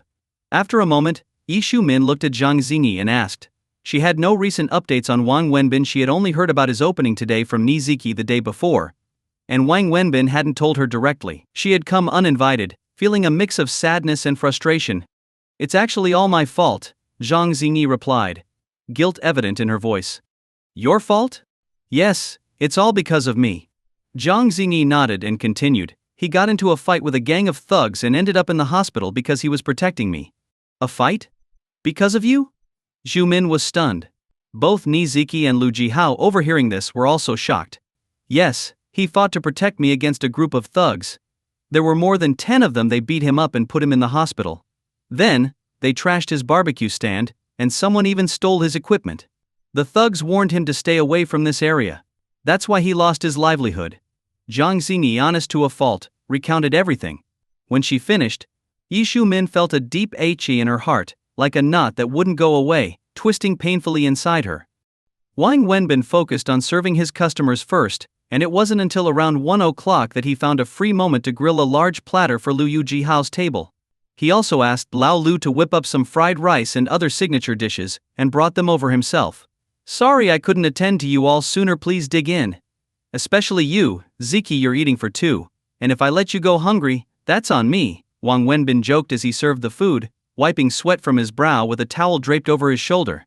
Go wash your face, you're drenched in sweat, Jang Xingi said with concern. Hearing Jang Xingi's caring words to Wang Wenbin, Yu Xiumin, sitting nearby, clenched her fists tightly but stayed silent. Wang Wenbin shrugged. What's the point? Running this place isn't much different from the food stall. It's one customer after another, and I'll be back in there soon enough anyway. Why are you all staring at me? Eat up. Jahao, what are you drinking? Beer or something stronger? Beer, I have to work later, Liu Jihao replied. Oh really? You still have a job? I thought you'd quit by now, Niziki said, snidely interjecting. Why would I quit? And why? Are you two off your meds lately, or what? Wang Wenbin cut them off. If you want to argue, take it home. Today's my opening day. Can you give me a bit of face? He walked to the fridge, grabbing drinks to put on the table, and called Lao Liu and his wife, along with the 3 servers, over to join them for a bite. They declined politely, feeling it was better to have Lao Liu's wife cook up a simple employee meal instead, given that Wang Wenbin's friends were there. Wang Wenbin didn't push it.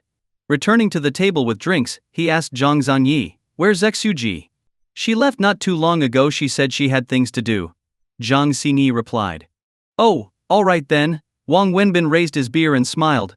Let's eat. I'm making a toast to you all, especially you, Ziki.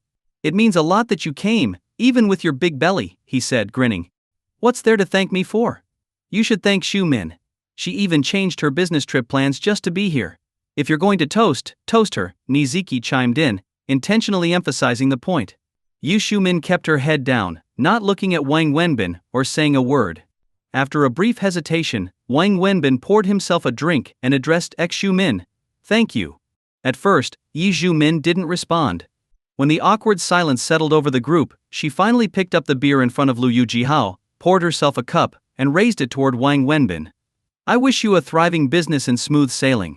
Without waiting for Wang Wenbin to respond, Yu Xiumin lifted her cup to drink. But as she was about to take a sip, Wang Wenbin suddenly stood up, grabbed the cup from her, and downed it himself. Then he gulped down his own cup of beer as well. What are you doing? Xiumin demanded, visibly annoyed. You're not good with alcohol, and you drove here. Drunk driving isn't something to play around with.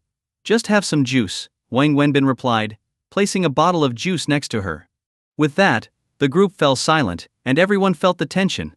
Zhang Xinyi, now aware of Wang Wenbin and Xiumin's past, kept quiet but felt a pang of sadness and a hint of jealousy. She could see that Wang Wenbin still cared for Xiumin. Cheers to you, Binzi. Wishing your business success, Niziki said, pulling out a red envelope she had prepared for Wang Wenbin. Oh come on. Isn't this a bit much? Wang Wenbin hesitated to accept it. What?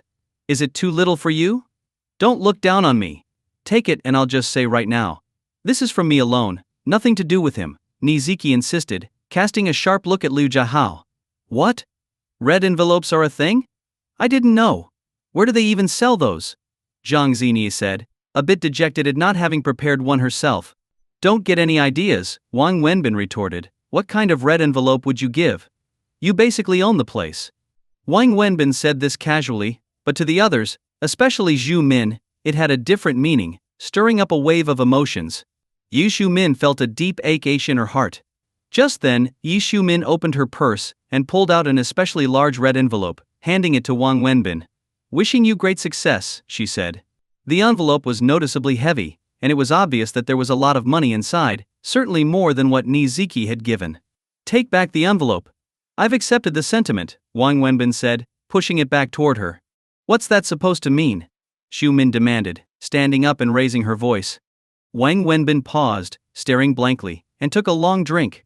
Yu Xiumin, sit down. It's his opening day. Don't make a scene, Niziki urged, tugging her sleeve. I'm not making a scene. Am I making a scene? I've been back all this time, and have I made a scene even once? No matter how he treats me, I take it because I know I owe him, and I deserve it. But Wang Wenbin, you took 50,000 from her without hesitation. Why won't you take a single envelope from me? Why? What is it? Is my money somehow dirty? Do you think it's stolen or something? Is her money real, and mine fake? Ju Min's voice trembled, and tears started falling as she finished. That's not what I meant. I'll accept the envelope. Thank you, Wang Wenbin said quietly, lowering his head as he slowly reached for her envelope. Are you coming to work with me or going back with him? Zhu Min asked Niziki without looking at her. Of course I'm going to work. Who else is going to support me? Niziki replied. Then let's go. I'll drop you off on my way to the office, Yi Shumin said, picking up her bag and walking out. Niziki stood up and followed her. Hey brother, come on, have a drink, Lu Jiahao said, patting Wang Wenbin on the shoulder and raising his glass. Wang Wenbin went back to work, and before long, Lu Jiahao finished his beer and left too. The whole meal had left everyone feeling uneasy. Jang Xingi suddenly found herself without much to do. She wandered around, going from the front area to the kitchen, but every time she entered the kitchen, Wang Wenbin quickly sent her back out. It was too hot and smoky inside. Eventually she found something. She was excited to do the cashier's job. After asking one of the servers about the process, she took it upon herself to handle the cash register and was visibly thrilled. Out of everyone there, Jang Xingi was the most excited about the new store, even more than Wang Wenbin himself. Finally, around 2:30 in the afternoon, there were no more customers. Wang Wenbin and the Lao Liu couple took a break, and he sent the 3 student workers back to rest before coming in again at 5:30 p.m. Even Lao Lu and his wife couldn't sit idle and started tidying up the kitchen. Wang Wenbin was fairly pleased with how things went on this first lunch shift. At least there weren't any major problems, though there were bound to be minor issues. As he wiped away sweat, he walked over to the cash register and said to Zhang Xinyi, "All right, you can go back and rest now." "I'm not leaving," Zhang Xinyi replied, pouting. "If you're not going, then what are you planning to do here?" "I'll handle the cash register." "You? Handling the cash? Please don't make things worse." "Why? You don't believe in me? What's wrong with me handling the cash? I double-checked everything. I'm telling you, not a single penny is off," Zhang Xinyi protested, clearly not ready to back down. "You've already tallied it up? All right, let's double-check together." Wang Wenbin sat down at a nearby table, wiping sweat off his forehead while lighting a cigarette. Grinning, Zhang Xinyi brought over a notebook and a stack of money. "It's easy. Everyone's been paying with their phones, so I don't even need to count or give back change. Super convenient." She held up her record book proudly. "Look, these are all the orders for today and the amount each one paid. I have a record of each order and the amount paid, so it's easy to check if there's a mistake." "You really went all out, huh?" "Of course." She beamed with pride at Wang Wenbin's praise. "So, how much did we make in total today?" "I already did the math. Altogether, it's 852. One of the orders was paid in cash minus 110 yuan, rounded down a bit. The rest were all mobile payments which went straight to your phone. So on your phone, you should see a total of 742 yuan in payments. Here, let me add it up for you," Zhang Xinyi explained, looking very professional. Seeing that number, Wang Wenbin suddenly grew quiet and kept smoking, lost in thought. "What's wrong? Are we losing money?" Zhang Xinyi asked, noticing his concerned look. "Help me calculate something. How many total orders did we have today? How many tables ate here, and how many did takeout?" Wang Wenbin asked. "Let me count." Zhang Xinyi started tallying. Altogether there were 17 orders. 3 tables ate here, and 14 were takeout. For the dine-in tables the total was 370, while takeout was 472. I rounded down for all the dine-in orders so they'd be even amounts. Is that okay? 370. 14 orders. So that means the average takeout order was a bit under 30 yuan, Wang Wenbin murmured. "You mean for the takeout orders?" "Yeah," Wang Wenbin continued, mentally calculating. "So, did we profit or lose?" Zhang Xinyi asked anxiously. "I kept track of the cost of ingredients. I bought close to 1,000 worth of supplies today, of which about 1/3 was used this lunchtime. So the cost of ingredients would be around 400 yuan. That means we made about 400 yuan in profit, so we did make some money." "That's great." Zhang Xinyi cheered, visibly happy. "You can't calculate it like that. Our average daily rent is over 1,600, which means that aside from ingredient costs, we'd have to make 1,600 just to cover rent. Then, there's the cost of labor. If we don't include myself or you, the daily labor costs still average out to over 400 per day. Plus there are other costs: utilities, small supplies, kitchen seasonings and so on. Altogether fixed costs are about 2,300 a day. So, We need 2,300 in profits each day, just to break even, Wang Wenbin explained slowly. What? So much? And we only made 400 this lunchtime? Jang Xingi's mood instantly deflated. This is actually better than I expected. We're doing better than I thought. First, the store just opened, so not many people know about us yet. The initial promotions must have worked well. Second, because of opening day promotions, some customers used discount vouchers which reduced our profits a bit. Third, for a barbecue place, the real peak hours are in the evening. I expect evening sales to be double those of lunch. Double? So, even if we make 800 at night, that's only about 1,200 total. We're still short by about 1,000, Jang Xingi calculated. Of course, we'll lose money at the start. It takes time to build up business. Maybe our prices are too low? They're only slightly higher than when you were running the stall. We could raise them, couldn't we? Absolutely not. I've thought this through. The prices here are about 20% higher than at my stall. Yes, they're cheaper than most barbecue places, but our customers are students, not working adults. We have to stick to a volume-based strategy. Raising prices would turn customers away. Don't worry, these are actually very good results for a new business. The shop is off to a solid start, Wang Wenbin assured her. Really? That's a relief. I think running a shop is pretty fun, Jang Xingi said, relaxing. Wang Wenbin smiled at her, but in truth, he wasn't feeling optimistic. He didn't know how the evening shift would turn out. Even if business doubled, he'd still be short by more than 1,000 after factoring in labor. He was just saying all this to reassure Jang Xingi, not wanting her to get downhearted. He sat there, smoking as he went over the numbers in his head, feeling the weight of it all. Jang Xingi, on the other hand, was cheerfully organizing the cash register. To her, it wasn't about the money, she was only interested because of Wang Wenbin. Seeing him pleased with the day's turnout made her just as happy. Wang Wenbin had predicted that evening sales would be twice that of lunch, but he had been far too conservative. The evening business was far better than lunch and much more than he'd expected. The busiest time was between 8 and 9 p.m. At its peak, the shop had 5 full tables, with additional customers taking their orders to go. A line even formed out the door as customers waited for takeout. The evening was so busy that everyone, even Jang Xingi, was exhausted by the end of it. When the shop finally closed, everyone sat in silence, too tired to speak. Even Jang Xingi, who had been energetic all day, was visibly drained. So, how'd we do today? What's the final tally? Wang Wenbin asked, sipping a beer and lighting a cigarette. One moment, let me add it up, Jang Xingi replied, tapping on a calculator. After a while she announced our total revenue for the day was 2,685. Based on your calculation of fixed costs, the daily expenses are about 2,300, which means we made a profit of nearly 400 today. Wang Wenbin chuckled. It's not quite that simple. We didn't really make a profit today. For one, we haven't subtracted ingredient costs. Even if we break even on fixed expenses, there are still all the other costs, like the initial 300,000 transfer fee you paid, daily promotion costs, and the discounts we give out to attract customers. The day's total revenue was 2,685, and ingredients cost around 1,000, so the gross profit is only about 1,700. Accounting for all expenses, we're still short by nearly 500. Oh, I guess it's all my fault. If I hadn't overpaid for the shop transfer, the fixed cost wouldn't be so high. Jang Xingi felt guilty, thinking back to the 300,000 transfer fee and the 50,000 monthly rent. It's not your fault.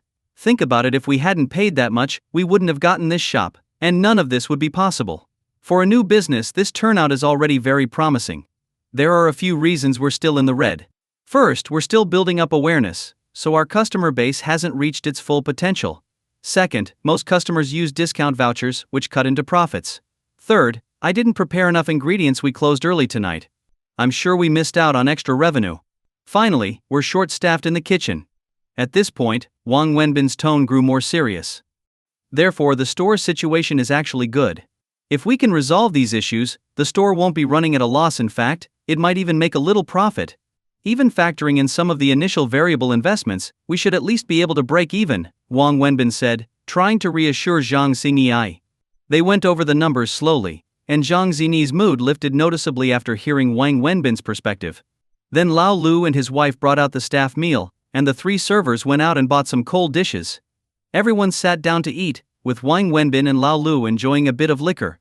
Alright, today I'm raising a glass to everyone here, from myself and on behalf of the store. You've all worked hard, and I'm really grateful for your great performance, Wang Wenbin said, toasting the group. As everyone ate, Wang Wenbin continued talking. First, today's business exceeded my expectations. It's only our first day, but I can see that our business will keep getting better as more people find out about us. As long as we keep the food tasty, prices fair, and service good, more customers will come. That means we'll all have to be prepared to work hard, so just keep that in mind.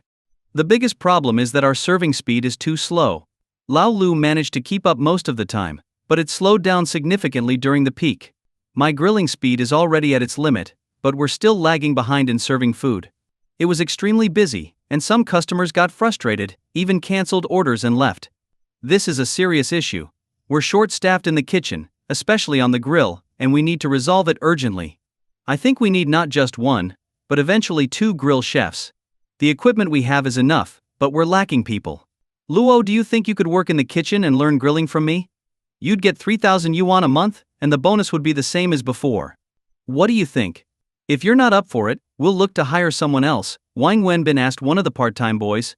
I'd like that, but boss, I don't know how to do it, the boy replied. That's fine, I'll teach you. It's not too hard. I'll give you all the tips, and I'll be right there to supervise you, Wang Wenbin said. Alright, sounds good. The boy's face lit up at the prospect of higher pay. Great, that's settled then. Starting tomorrow you'll be in the kitchen, but there won't be any breaks. I'll find another server for the front, it won't impact the others, Wang Wenbin said, deep in thought. Boss Wang, I have a nephew. Do you think he could work here? Are you still hiring? Lao Lu's wife asked, joining in the conversation. Don't go talking nonsense, Lao Lu chided his wife. Sis, if it's your nephew, and he doesn't mind the pay, of course I'd be willing. Even with Luo coming to the kitchen, I'll still need another staff member for the long term. If he's hardworking and listens well, then there's no problem, Wang Wenbin replied. My nephew is an honest kid. He only finished 2 years of high school because the family is poor, and he wasn't great in school, so he stopped, and has been working at construction sites with his father. But he's young, that's really tough work for him, Lao Liu's wife explained. I can vouch for him, he's reliable and can handle tough work, Lao Liu added. Alright, here's what we'll do, Lao Lu, have him come over as soon as he can. He can learn the ropes here at 3,000 a month during training, with meals included. Once he's trained, he'll have the same pay as you, but his bonus won't be as high. As for everyone's salary, we've only just opened, so I don't know how things will go yet, but if we start making good money, I promise I won't shortchange anyone, Wang Wenbin said. Great. I'll call him and have him take the bus here tomorrow, Lao Liu's wife said happily. Now, back to the service issue. When there's a delay as servers, you should try to reassure the customers instead of just standing there. Going forward, let's all be proactive in this area. There's one more thing. Did anyone notice that throughout the day, we had way more takeout orders than dine-ins? So we should consider focusing more on takeout in the future. I haven't figured out the specifics yet, but I'm thinking about getting some sort of number system. We'll assign a number to each order or table to avoid today's kind of chaos, Wang Wenbin said, sipping his drink while outlining solutions to each problem. With a new business, everything was still in the trial phase. There were many issues to resolve, and Wang Wenbin knew the store would require a lot of improvements. Once they'd finished eating, everyone worked together to clean up the shop, and they closed a bit earlier, before 11. Jang Xingi, exhausted and eager to wash off her sweat due to her neat freak tendencies, quickly left in her car without even needing Wang Wenbin to tell her to go. By the end, only Wang Wenbin was left in the shop. Though he was tired, he didn't leave right away. Instead, he sat there, thinking and reviewing the day's earnings. He knew better than to keep the calculations as simple as Jang Xingi's after all. There were drink costs and some expenses that couldn't be calculated on a daily basis. In the end, Wang Wenbin concluded that they had still lost around 500 to 600 yuan today. Still, he felt optimistic. These numbers weren't bad, and as long as he could improve the flavor and service, he was confident they wouldn't keep losing money. They had a huge advantage being the only barbecue place on the street, surrounded by thousands of students, a prime location. Once he'd gone over all the issues in his mind, he finally closed up the shop and rode his three-wheeler home, feeling worn out. After a shower, he lay down on his bed, just before midnight. As he tossed and turned, the person who kept popping into his mind was Yi Shu Wei. After a bit of hesitation, Wang Wenbin finally sent her a message. It was simple. Are you still awake? On the bed. Not asleep yet, Yi Shu Wei replied quickly. After thinking a moment, Wang Wenbin asked, Is Annie asleep? Can I give you a call? Sure, give me a second. I'll go downstairs to the yard and call you, Yi Shu-wei replied. In fact, with the new shop opening and business exceeding his expectations, Wang Wenbin, as a man, had a lot on his mind he wanted to share. He wanted someone to celebrate his success with, to talk about his joy as well as the exhaustion and struggles. The only person he could think of was Yi Shu-wei. Not long after, his phone rang, and he quickly picked it up. Hey, am I bothering you? No, not at all. I've actually been having trouble sleeping lately and have been going to bed late. So what's up? You're done with work early tonight. Didn't you say the store usually stays open until midnight? Shu-wei asked, sounding curious. Oh, don't get me started, it pains me just thinking about it. What happened? It's all because I miscalculated and made a big mistake. Lying in bed, Wang Wenbin began telling Shu-wei about everything that had happened at the shop, sharing all the little details, the issues he'd encountered, and the solutions he'd come up with, as well as his long-term plans for the store. Yi Shu-wei mostly listened, but occasionally offered some advice. After nearly an hour on the phone, Wang Wenbin finally hung up, aware that Shu-wei had work in the morning. To his surprise, he felt a little reluctant to end the call. He hadn't felt this kind of soft-hearted attachment in years. After the call, he checked his messages, hearing the chat notifications that had gone off a few times earlier. Upon opening them, he saw a message from Xu Min, with a photo attached. When he tapped to view it, he saw a selfie of Xu Min and another man he recognized, Lin Xinzi's. The two of them had their heads close together, smiling sweetly in dim lighting. The next photo was of 2 movie tickets for that night. Following the photos was Yi Shu Min's message, this is what you wanted, let's part ways, each to our own piece. I'm giving you what you wanted. Seeing this, Wang Wenbin felt a wave of bitterness. He got up, lit a cigarette, and struggled with a mix of emotions, like something precious to him had been taken away. After a long time he picked up his phone, wanting to reply. He typed out a message, I wish you both happiness, but ultimately deleted it, placing his phone aside and lying back down. That night he lay awake for a long time before he finally managed to fall asleep. The next morning, Wang Wenbin was up early as usual, heading to the market with his tricycle for supplies. Drawing on his experience from the day before, he purchased more efficiently this time, buying almost twice as much, over 2,000 yuan worth of ingredients, filling the entire tricycle, which he then drove to the store. He began unloading everything into the kitchen alone, working up a sweat. By the time he was nearly done, Lao Liu and his wife arrived well before their scheduled start time, which touched Wang Wenbin. After handing the kitchen duties to Lao Liu and his wife, he rushed out again. As planned, he went to buy a smartphone, then stopped by a print shop to order a large batch of items according to his specifications. When Wang Wenbin returned to the store around 11 a.m., Jang Xingi was already there, happily stationed at the register. Seeing Jang Xingi there, he felt a mix of emotions. On one hand, he was moved, a wealthy girl, raised in luxury, now helping out at his small shop every day. He knew she was doing it purely for his sake. But on the other hand, he felt unsettled, still convinced that he and Zhang Xiangji came from 2 different worlds, and that they shouldn't be involved, especially after what had happened with her father. Wang Wenbin wanted to tell Zhang Xinyi not to come anymore, but he struggled to say it. Seeing how happy she was, he couldn't bring himself to speak. He knew such words would hurt her deeply. Plus, there was a sense of obligation. She'd financed the shop, and was even working there daily without asking for anything in return. How could he ask her to leave? Zhang Xinyi, you really don't need to work here. I could hire someone else to help out. A part-time student wouldn't cost much, he finally said, unable to hold back. Are you saying you don't want me around? She pouted. No, that's not it. It's just.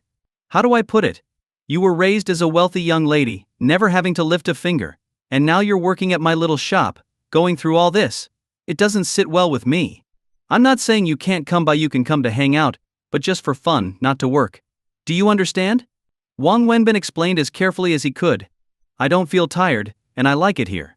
It makes me happy. Wenbin, as long as I can help you, as long as I see you making money, I'm happy. Zhang Xinyi said with a cheerful smile. Wang Wenbin was speechless, unable to say anything else. He wanted to thank her, but even those words felt difficult to utter. Resigned, he handed her the new phone and said, I bought this phone, as you suggested yesterday. Do you know how to set it up? Yes, leave it to me. Go take care of your other tasks, Zhang Xinyi replied, waving her hand confidently. Wang Wenbin went into the kitchen and saw that Luo, the part-time boy he'd arranged to help in the kitchen, was already in a chef's uniform, busy working alongside Lao Liu and his wife. The kitchen has a lot of work to do every morning, mainly handled by Lao Liu's wife. The assistant chef's main job in a barbecue restaurant is prepping ingredients before service, so there isn't much for them to do during mealtime itself, nor are there many cleaning duties afterward. However, unlike other barbecue places, Wang Wenbin's restaurant uses only fresh ingredients, not pre-frozen ones, which adds a bit more work for Lao Liu's wife. When Wang Wenbin entered, most of the ingredients were already prepared. Lao Lu was teaching Xiao Luo how to handle the barbecue, though Lao Lu himself had only been learning from Wang Wenbin for 2 days, and wasn't yet very skilled. Wang Wenbin started demonstrating to Xiao Luo, grilling a few different items, and explaining the specific requirements for grilling each type of skewer. "Order for takeout, here's the ticket," Jang Xingi said, handing him a slip from the front. Only then did Wang Wenbin realize an oversight. Thinking there wouldn't be much business at lunchtime, he had planned to keep costs low by not scheduling any servers for the midday shift. As a result, Jang Xingi was handling everything outside on her own.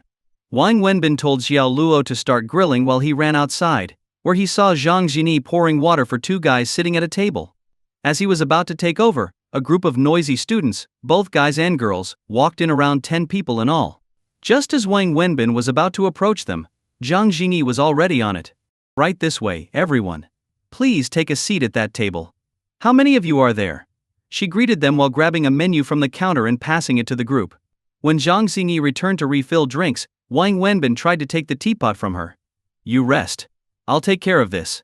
This isn't your job. Why are you here?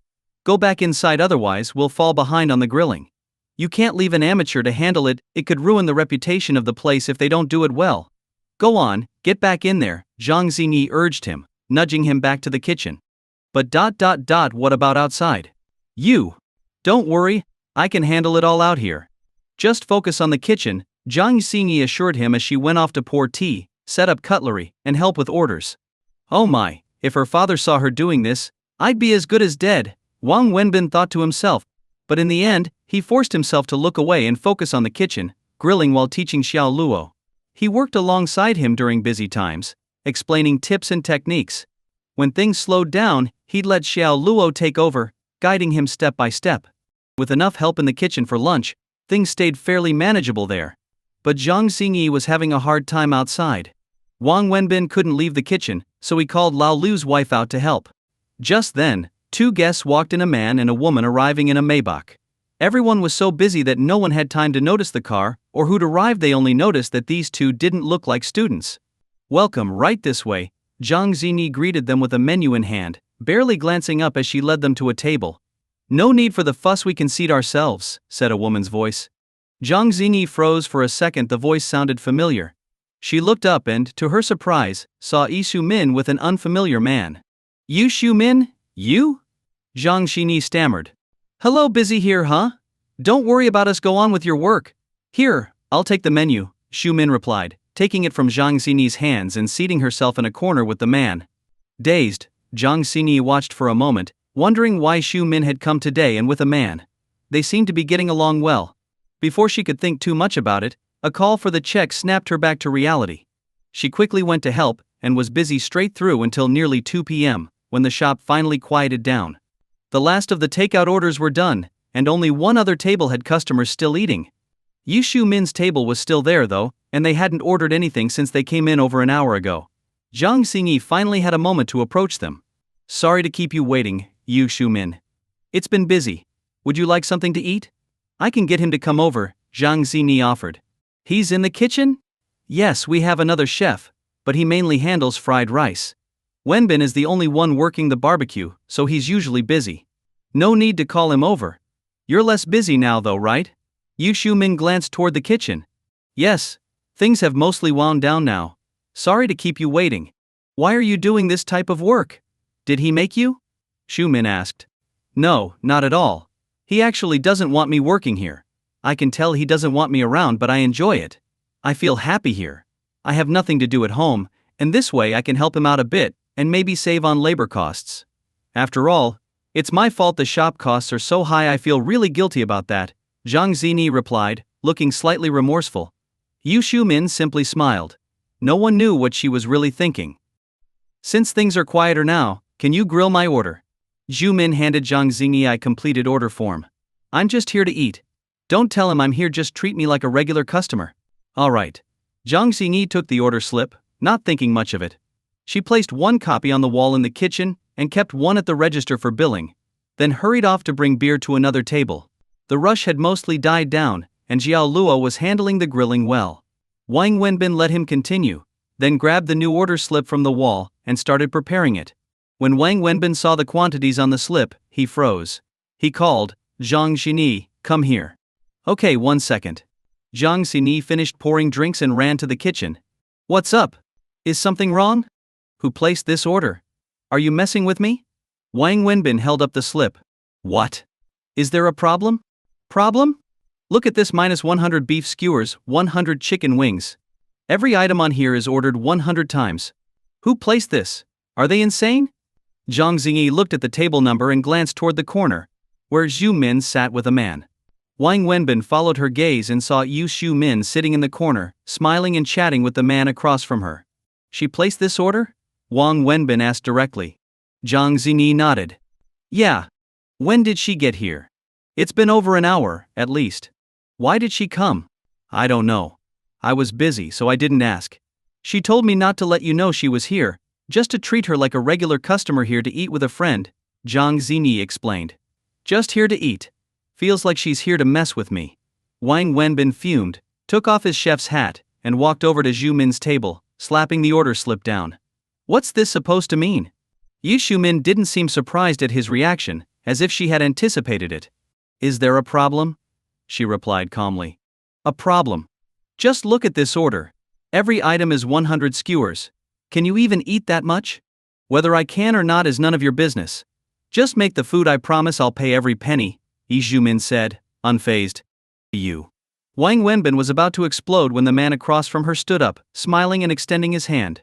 "Mr. Wang, it's been a while." The man's sudden move interrupted Wang Wenbin's words. He looked over and recognized Lin Xinji. Seeing him, Wang Wenbin remembered the picture Shu Min had posted the night before. Now she was here, bringing him to his restaurant on purpose, and a rage flared up within him. He fought to keep his composure. "Sorry, my hands are greasy, I wouldn't want to get your hands dirty," he replied to Lin Xinji, then turned back to Shu Min. "If you're here to eat, place a reasonable order and I'll prepare it. But if you're here to mess with me, then leave. I'm exhausted, and I don't have time for games. I don't want to make a scene in front of my staff. I don't have time for games either. I'm here to eat, and this is what I ordered. If I can't finish it, I'll take the rest to go." "What kind of restaurant doesn't let customers order?" Yu Shu Min countered. Wang Wenbin gritted his teeth, ignoring Lin Xinji, and pulled Zhu Min by the arm toward the door. "Come outside if you want to talk." "What are you doing?" "Let go." Zhu Min shook off his hand as soon as they got outside. "What are you trying to do?" Wang Wenbin asked, his voice tense. "Nothing. I'm just here to eat. Is that a problem? Are you out of your mind? It's midday and you're here for barbecue. Is this food even your style?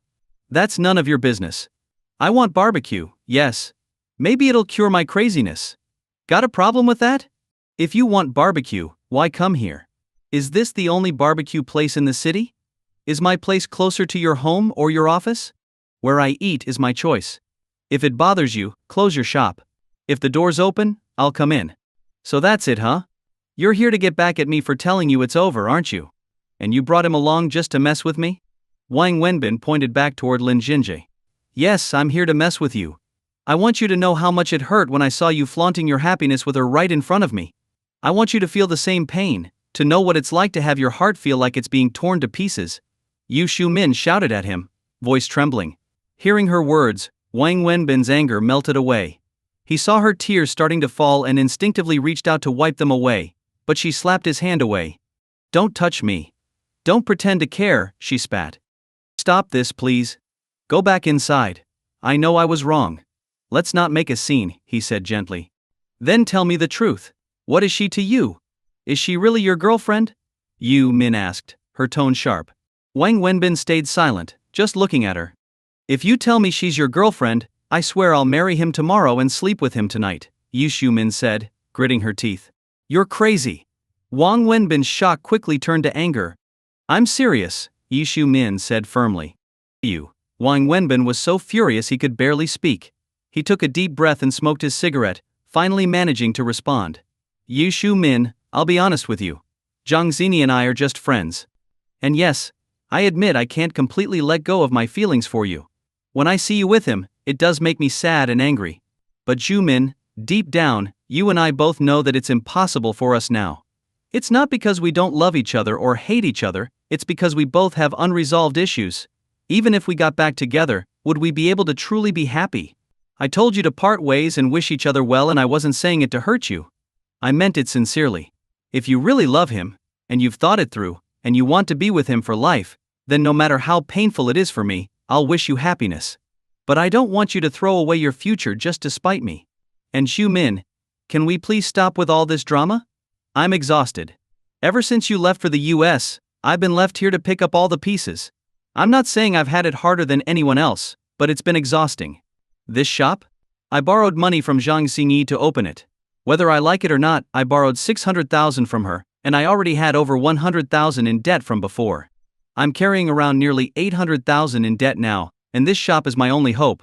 I'm under a lot of pressure, Ju-min. I just don't have the energy for fights or arguments right now. His voice trailed off, sounding utterly defeated. Ju-min looked at Wang Wenbin, noticing his dark circles, the exhaustion in his eyes, and his sweat-soaked chef's coat. She could tell he was telling the truth. Her anger shifted to a deep pang of sadness and regret. Why are you trying to carry everything yourself? I told you, I can help you. We could share the burden. You don't have to exhaust yourself like this, Ju-min said, her eyes welling up, this time with tears of sympathy. This isn't about being strong, it's about being a man. My dad taught me that a man doesn't always have to be a hero, but he has to stand tall. Wang Wenbin's voice was calm. At that moment, 2 students entered the shop. Go on inside. I'll get you something to eat. I need to go back to work, he said, glancing at the new customers and heading back into the kitchen, his exhaustion clear in every step. Once back in the kitchen, he picked out some premium skewers to grill, and had Lao Liu prepare some fried rice and noodles. He asked Lao Liu's wife to serve the food to Ju-min's table. It was quieter now, with only a few students coming by for takeout. Wang Wenbin stayed focused on his work, barely noticing the time pass. Finally, around 3 o'clock, when the shop had completely emptied, he stepped outside to find that Ju-min and Lin Jings had already left. Where did they go? When did they leave? They left a while ago. I tried not to charge them, but Ju-min insisted on paying. Jang Xingi answered. How much did she pay? 500. Des? Wang Wenbin lit another cigarette, and nodded. Keep it. Okay. Jang Xingi obediently returned to the register. Seeing her work so diligently, Wang Wenbin felt a pang of guilt. He went over, gently pulled her from the register, and had her sit at a table. Jang Xingi, we need to talk, he said seriously. Okay, what is it? Starting now, you're not allowed to do any more work in the shop. You can come here if you want, I can't stop you. But no working. If I catch you working in here again, I'll throw you out and never let you come back. What did I do wrong? Did I mess something up? Jang Xingi asked, looking hurt. No, you've done everything really well, too well. That's why I can't let you keep doing this. I opened this shop with money you lent me. I'm already incredibly grateful. But to have you here every day working so hard, I can't accept that. Besides, do you know what this looks like? You, from a well-off family, here waiting on customers. Just think about what your father would say, let alone how it makes me feel. I feel awful watching you work here. So from now on, don't touch a single thing in this shop. If you do, I won't open tomorrow. But, no more buts, it's decided. I already called back a few of the students who applied. Yesterday I planned to hire 1 today, I've decided to hire 2. There will be 4 total, working shifts. The early shift will be from 11 to 8, and the late shift from 6 to midnight. There will be 1 early shift and 2 late shifts each day, with 1 on rotation. So we're fully staffed now. But what am I supposed to do? Coming here and not doing anything would be so boring. You could spend time with your parents, go shopping, do anything but come here and work. You don't belong in a barbecue shop every day. And remember, don't keep showing up here. If you keep this up, I'll shut the shop down. Wang Wenbin looked at her with a mix of firmness and concern. Jang Xingi pouted, clearly unhappy but unable to argue with him. No matter whether Jang Xingi was willing or not, Wang Wenbin still kicked her out of the shop that afternoon. After making adjustments to the issues that came up on the first day, the second day went much smoother in the shop. The only problem that wasn't fully resolved was the speed of serving dishes. Since Wang Wenbin was still the only one grilling, the output speed couldn't be increased. Xiao Luo still wasn't skilled enough to work independently and could only help out as an assistant. The business on the second day was noticeably better than the first, which was to be expected if there aren't any big problems. A shop's business should improve over time. That day, they worked until midnight before closing. Afterward, everyone had a late night snack at the shop, cleaned up, and headed home. As the owner, Wang Wenbin was, as usual, the last to leave. Once everyone else had left, he sat alone in the shop and began tallying up the day's revenue. As he sat there adding up numbers on his calculator, he suddenly missed the way Jang Xingi used to handle things. Jang Xingi was far more responsible and thorough in her work than the students, who only focused on not making mistakes and getting the right amounts but didn't care about anything else. After tallying, he saw that the second day's revenue was significantly higher than the first, totaling around 3,800 yuan, about 1,000 more than yesterday, not including the 500 yuan from Xu Min. Estimating the cost of the day's ingredients, Wang Wenbin calculated that the profit was around 2,600 yuan. After covering the shop's fixed daily expenses, he was left with roughly 200 or 300 yuan, breaking even. Accounting for other small expenses, he estimated that if this level of sales continued, the shop would roughly break even. Wang Wenbin had a series of plans for the barbecue shop that he originally wanted to start implementing right away. However, seeing the many issues that arose during the first day's operation, he decided to put these plans on hold and focus on ensuring the shop's stable operation before moving forward. Now, most things were running smoothly except they were still short on grill staff. He needed to wait a few more days until Xiao Luo could handle grilling independently, and Lao Liu's nephew arrived.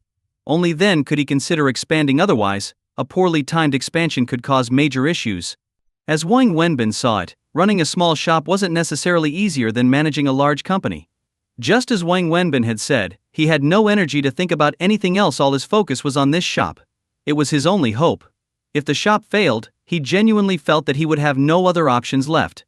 Fortunately, life has a way of rewarding hard work. Wang Wenbin's group of students continued promoting the shop every day. Discounts and cashback offers continued, gradually increasing the shop's popularity. By the fifth day, a Friday, the shop's daily revenue was nearing 5,000 yuan. With around 30% of that going to ingredients, the daily profit was approximately 3,000 yuan. After deducting all fixed and incidental expenses, he was making a net profit of around 500 to 600 yuan each day. While that seemed good, Wang Wenbin knew that the shop's potential had not been fully tapped. When he was running his stall on this street, his daily revenue averaged over 1,000 yuan. Back then, there were 8 or 9 other barbecue vendors, and he estimated the total daily barbecue revenue for the street was over 10,000 yuan. For fried rice, there were around 15 or 16 stalls, and their daily revenue was likely no less than 7,000 or 8,000. So, in terms of market demand, the combined daily market for takeout alone was over 20,000 yuan. His shop was now making around 5,000 yuan per day, with less than 3,000 coming from takeout. There was still a huge portion of the market he hadn't captured, and he'd been thinking of ways to address this since the shop's opening. On the fifth day, Lao Liu's nephew arrived, and Xiao Luo was finally able to handle the grill on his own. Though his skills weren't on par with Wang Wenbin's, the taste was close enough. By the sixth day, all 3 grills in the kitchen were up and running. Wang Wenbin took the center grill, with Xiao Luo on one side and Lao Liu's nephew on the other. Once Xiao Luo was up to speed, Wang Wenbin began teaching Lao Liu's nephew, and the speed of serving dishes improved significantly. Even though customer numbers continued to rise, the issue of slow service had been effectively resolved. Jang Xingi still came by every day, but she didn't dare to work anymore. She only showed up during Wang Wenbin's morning or afternoon break and stayed by his side, often bringing him snacks. Wang Wenbin never said anything, but he was deeply moved. Every day he worked himself to the bone, often falling asleep as soon as he lay down. But every night before bed, he made it a habit to call Xu Wei, which had become the highlight of his day. He would tell Xu Wei about the day's events in the shop, share the daily revenue, and calculate his earnings. Though the money meant little to Xu Wei, not even enough for a fancy dinner, she always shared in his joy, offering encouragement and gentle concern. Each time he hung up the phone, Wang Wenbin felt as if her warmth and patience were like an addiction, one he couldn't resist and one he was sinking deeper into with each passing day. After a week, Xiao Luo had become something of a semi-skilled grill master, and Lao Liu's nephew turned out to be a very obedient, hard-working kid. Upon learning that as a trainee he would only earn 3,000 yuan a month, but that he'd earn 5,000 once he became proficient, he poured all his effort into learning the art of barbecue. He was always the first to arrive, usually waiting at the door when Wang Wenbin returned from the market, and he didn't waste any time immediately helping with tasks or setting up the grill to practice. Wang Wenbin told him that he could use all the ingredients he needed, and it would be covered by the shop. So Lao Liu's nephew grilled tirelessly, and in only 3 days he'd improved significantly. Wang Wenbin decided he was ready for the job. When Wang Wenbin asked him why he worked so hard, he explained that he had a younger brother and sister who were still in school. Having left school himself, he hoped his siblings wouldn't have to drop out. Hearing this, Wang Wenbin simply patted his shoulder and told him he'd start calculating his pay at the full salary rate from that day forward. With Xiao Luo and Lao Liu's nephew both handling the grill, Wang Wenbin's workload lightened considerably. He no longer needed to be in the kitchen during the lunch rush, as the two of them could handle it independently. This meant that from the morning supply run until 5 in the evening, Wang Wenbin was free to focus on other tasks. The first thing he did was introduce set meal options, mainly geared toward takeout customers. These set meals were based on the shop's most popular dishes over the past 10 days, especially those frequently ordered by students. The set meals were slightly cheaper than ordering each item separately and were designed to be just enough for one person to feel satisfied. The response was excellent. Almost everyone ordering takeout opted for a set meal. With the set meals being more convenient, varied, and affordable, the shop's revenue increased immediately. After launching the set meals, Wang Wenbin took the next step by listing his shop on popular food delivery platforms like Meituan. From the beginning, Wang Wenbin saw this as a huge potential market. Once the set meal series was established, he registered the shop on the platforms and even invested 20,000 yuan in promotional ads on the top 2 platforms. The results were immediate. Orders surged the day after the ads ran, with delivery drivers queuing up to collect orders. The lunch rush was so intense that Wang Wenbin had to step into the kitchen to keep up. With business booming and sales growing rapidly, Wang Wenbin's efforts paid off, and the shop's revenue steadily rose. Wang Wenbin's plans didn't stop there. Over several days he visited all the internet cafes near the university, making deals with the owners to add his shop to their in-house ordering systems. His shop would pay a small commission for each order delivered to the cafes, providing the cafe owners with a source of passive income they were happy to accept. Playing games at internet cafes was one of the most popular pastimes for students, as shown by the constant business at these cafes. Many stayed there day and night, relying entirely on food delivery. After 2 years on this street, Wang Wenbin knew this market very well and had targeted it from the start. After nearly a month of non-stop work and improvement, the shop's daily revenue had reached over 8,000 yuan, occasionally nearing 10,000. During this time, Wang Wenbin also upgraded the shop's systems, installing a PO system to handle ordering, billing, and kitchen coordination. When customers placed an order, the waitstaff entered it into the computer, sending it directly to the kitchen while automatically calculating the total cost. Delivery orders were also integrated into the system. This streamlined workflow prevented miscalculations and reduced labor needs. Although it required an initial investment, it would save money in the long run.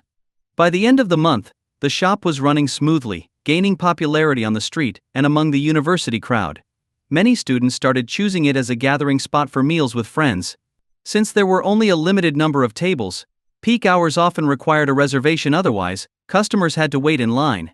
Expanding the delivery service was one way Wang Wenbin tried to address this demand. On the first day of the new month, Wang Wenbin once again headed to the market on his tricycle.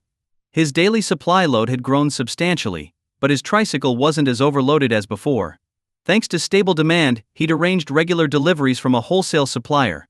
Every morning, the supplier delivered most of his stock to the shop, with billing settled weekly. This only left Wang Wenbin needing to buy smaller items, reducing his daily workload significantly. After delivering the supplies to the shop and opening up, Wang Wenbin carried the food into the kitchen and then headed to a nearby bank. By the time he returned, most of the employees had arrived. This was a special day. He had notified everyone 2 days in advance about a meeting at 9:30 in the shop. He was going to distribute wages. The night before, Wang Wenbin had stayed up after closing to finalize the month's financials. The total revenue for the previous month was just over 246,000 yuan. Ingredient costs totaled 91,000 yuan, rent was 50,000 yuan, salaries amounted to 22,000 yuan, and other expenses came to around 17,000 yuan. Excluding the initial advertising and marketing investments, the net profit was 66,000 yuan. Wang Wenbin was thrilled with this outcome, having initially aimed only to break even. Now the shop was performing far better than expected. Much of this success came from his strategic planning without the heavy promotion and the expansion into delivery. Breaking even would have been a challenge, and the first month likely would have ended in a loss. After gathering everyone around a table in the dining area, Wang Wenbin, holding a folder and a large bag, sat at the head of the table, lit a cigarette, and smiled. Just like that, it's been a month since we opened. I want to thank all of you for your hard work and dedication. Today's the first, so let's get straight to business and pay everyone's wages for last month. Since we're just a small shop, we don't have a corporate account, nor do we have an accountant. After talking with all of you, I've decided we'll stick to cash payments for wages. I've printed out a list with everyone's names and their wages. I'll call each of you up to collect your pay. Just sign here to confirm. Wang Wenbin then began distributing salaries, starting with Lao Lu, who received 5,000 yuan. Next was Lao Liu's wife with 3,000 yuan, then Xiao Guo, who received 5,000. The remaining 5 part-time students also collected their wages. Finally, Wang Wenbin spoke to the group. That wraps up last month. Once again, thank you all for your hard work and support. I want to assure you that if you treat this shop like your own, and support me, I will make sure you're all taken care of in return. We'll make a few changes moving forward. From now on, the shop will be divided into 2 departments: front of house and kitchen. Lao Lu will be in charge of the kitchen, including managing the kitchen staff, coordinating dish prep and service speed, maintaining flavor consistency, and handling ingredient inventory. His salary will be raised to 6,000. Lao Lu, the kitchen is all yours. No problem, Lao Lu replied with a broad smile. The front of house will be managed by Xiaowen. She will oversee everything in that area, including staffing, with her salary increased to 3,000. But Xiaowen, remember our agreement, you'll need to be here every day without any days off. Whether you're physically present or not, I'll be looking to you if any issues arise in the front of house. Are you up for it? He asked Xiaowen. Absolutely, boss, she replied confidently. Wang Wenbin chose her for her attention to detail and quick thinking. Among the staff, she was not only diligent but demonstrated leadership skills. Over the past month, Wang Wenbin had been working from dawn until late at night, managing every aspect of the shop himself. Although it wasn't a huge operation, the constant stream of tasks was wearing him down. He'd lost over 10 pounds in the last month, with dark circles to prove it. So, he had finally settled on this management setup to reduce his own workload. He knew he wouldn't be able to keep up at this pace forever. Even an Iron Man would eventually break down.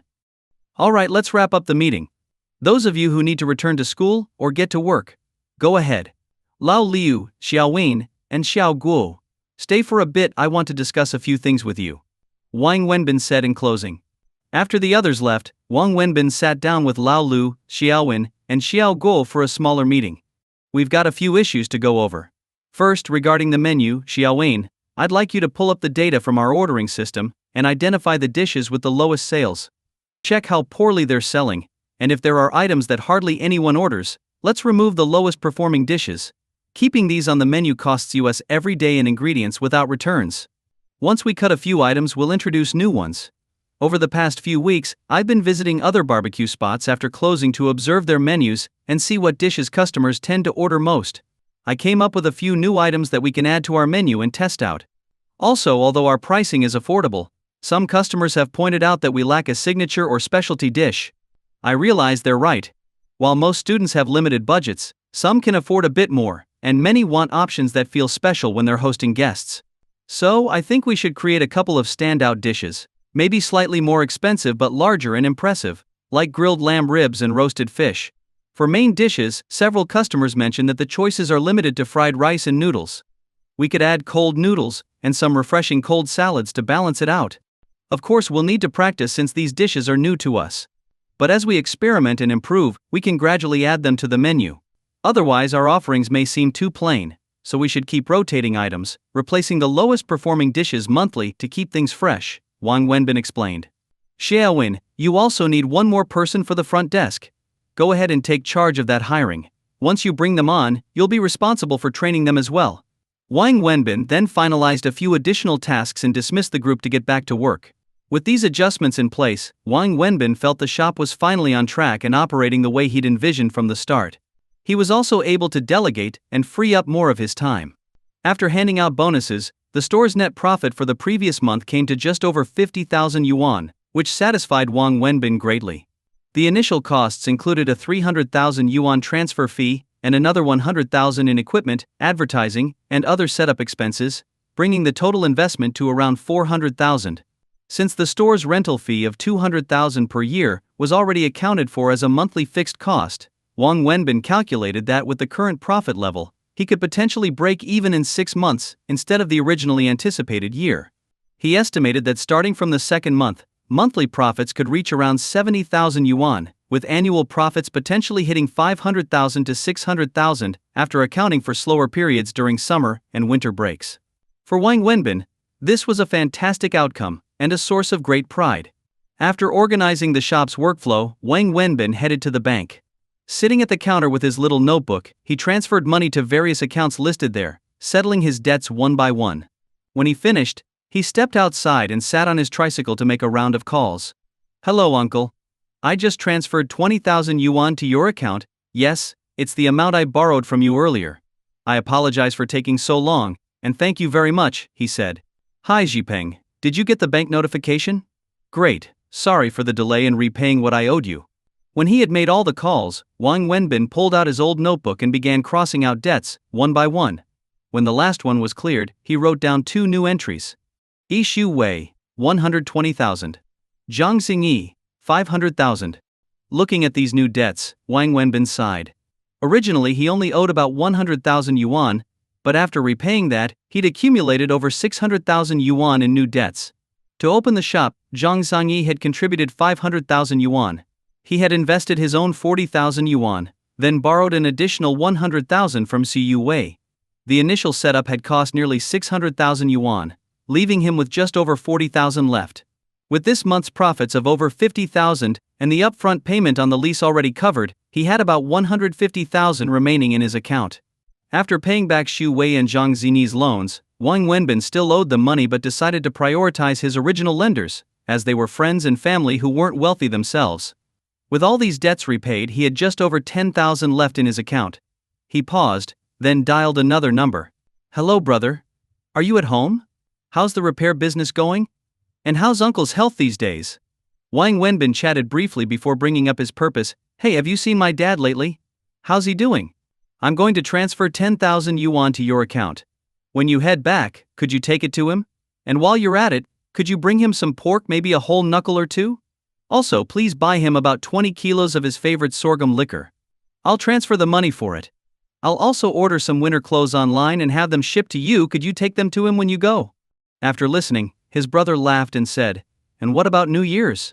Are you coming home then?" "Not sure yet. I'll come if I'm not going to be chased off with a pitchfork." Wang Wenbin laughed and said goodbye. After finishing his calls, Wang Wenbin sat on his tricycle, smoking a cigarette. The person he'd just called was his cousin. Since the day his father threw him out, they had cut off all contact. His father never picked up his calls and even changed his phone number later on, so sometimes Wang Wenbin couldn't even send him money. It had been over 2 years since he'd left home. Last year, just before the new year, he went back once. He hadn't exchanged many words before his father came after him with a hoe, forcing him out and locking the door. Left with no other option, he stayed outside the house until nightfall, climbed over the wall, and spent the night in his old bedroom. Before dawn, he quietly left, leaving 10,000 yuan on the table for his father to celebrate the holiday, then returned to Shanghai. Wang Wenbin knew his father had realized he'd come home that night. He knew his father didn't truly want to cut ties with him but couldn't bear to look at him because it only reminded him of his mother, whom he blamed Wang Wenbin for. His father couldn't forgive him, and he didn't want to burden his father by coming home and causing him grief. So after that he stopped trying to go back. Every few months he'd save some money and transfer it to his cousin's account, asking him to take it back to his father. It was the only way he could support him now. After finishing his cigarette, Wang Wenbin went back into the bank, transferred over 10,000 yuan to his cousin's account, and left himself with only a little over 3,000 yuan. Fortunately, running a restaurant meant he didn't need much cash flow since he could rely on daily income to keep things going. Leaving the bank, he rode his tricycle back to the shop.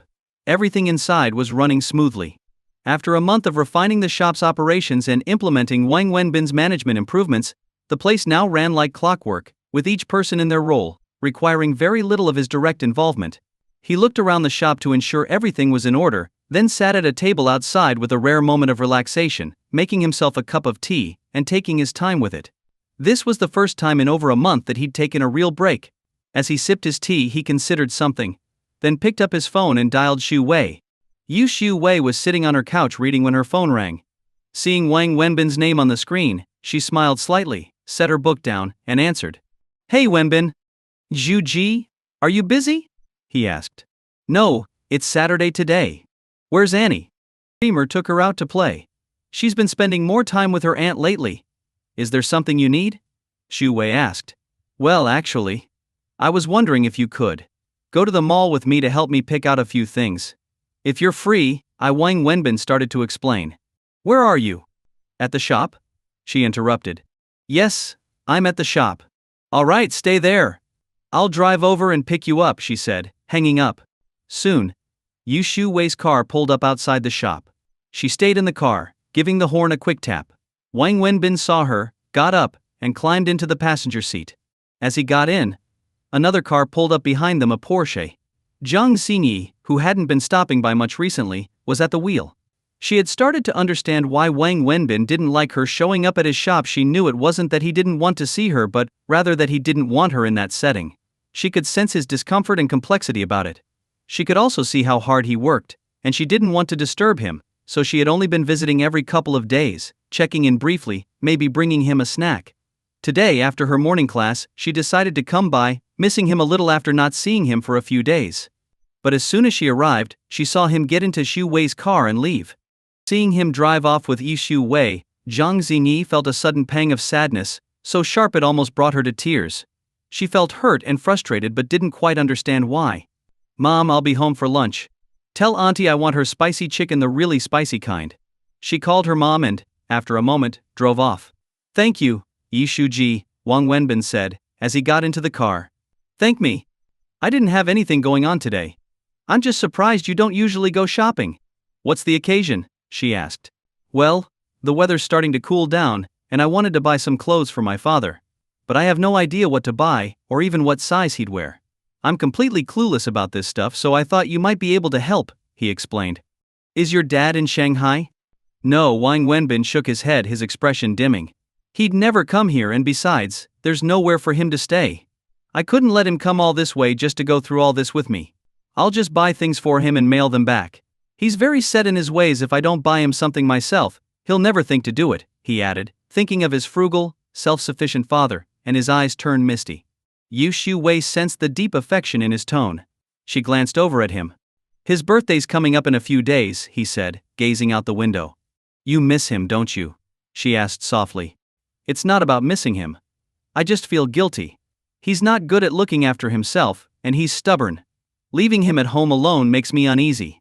I don't even know how he's doing, Wang Wenbin replied in a casual tone, though his words were heavy. I once read an article about the unique emotional bond between fathers and sons. It talked about how their relationship differs from father-daughter or mother-son bonds, because men and women express their emotions differently. Women tend to show their feelings more openly, while men usually keep theirs hidden, expressing them through actions. In father-daughter or mother-son relationships, women's openness makes these connections feel warmer and closer. But between fathers and sons, both tend to be more reserved, which is why some fathers and sons go months without calling each other. Even if they meet after years apart, they might barely speak, giving an impression of distance. But it's just an impression. Deep down, men show love through their actions. For instance, when you go home, a father will always prepare your favorite dishes or work tirelessly to save up for his son's future wedding or house. And a son may not say much, but he'll often bring back things his father likes. Xu Wei smiled gently, adding, You say you don't miss him, but if you didn't, would you have asked me to help you buy clothes for him? Since I've known you, I've never seen you buy anything for yourself. Hearing Xu Wei's words, Wang Wenbin fell silent. He carefully reflected on her perspective and reconsidered his own relationship with his father. It did seem to make sense. Why don't you go back to see him? Xu Wei asked. Go back. Wang Wenbin paused at her suggestion, sighed, and said, I don't have the time. I'm tied to the shop here. During the day I have a bit of time, but I can't leave at night. Going back and forth would take a week. I can't leave here for even a day. Besides, he doesn't want to see me. Doesn't want to see you? Xu Wei was surprised. Yeah, he'd rather not see me. If I showed up it would just annoy him, so it's better if I don't go back. Maybe in a few years, when his anger has faded, I'll try. What happened between you two? How could a father not want to see his own son? It's a long story. Wang Wenbin said as the old memories came rushing back. I'm from the countryside, not a completely destitute place, but definitely not well off. My parents are both simple farmers, and I'm their only child. My father had high hopes for me from a young age, especially him. He would scrimp and save, working from dawn until dark, putting everything he had into my education so I could attend college one day. And I didn't disappoint him. I was accepted into East China University with excellent scores. In our village, this was a huge, celebrated event. Since the national college entrance exam resumed, I was only the third person from my village to make it to college and the only one to attend a prestigious university. When I got accepted, my father was overjoyed. He held a 3-day celebration at home and drank with pride every day.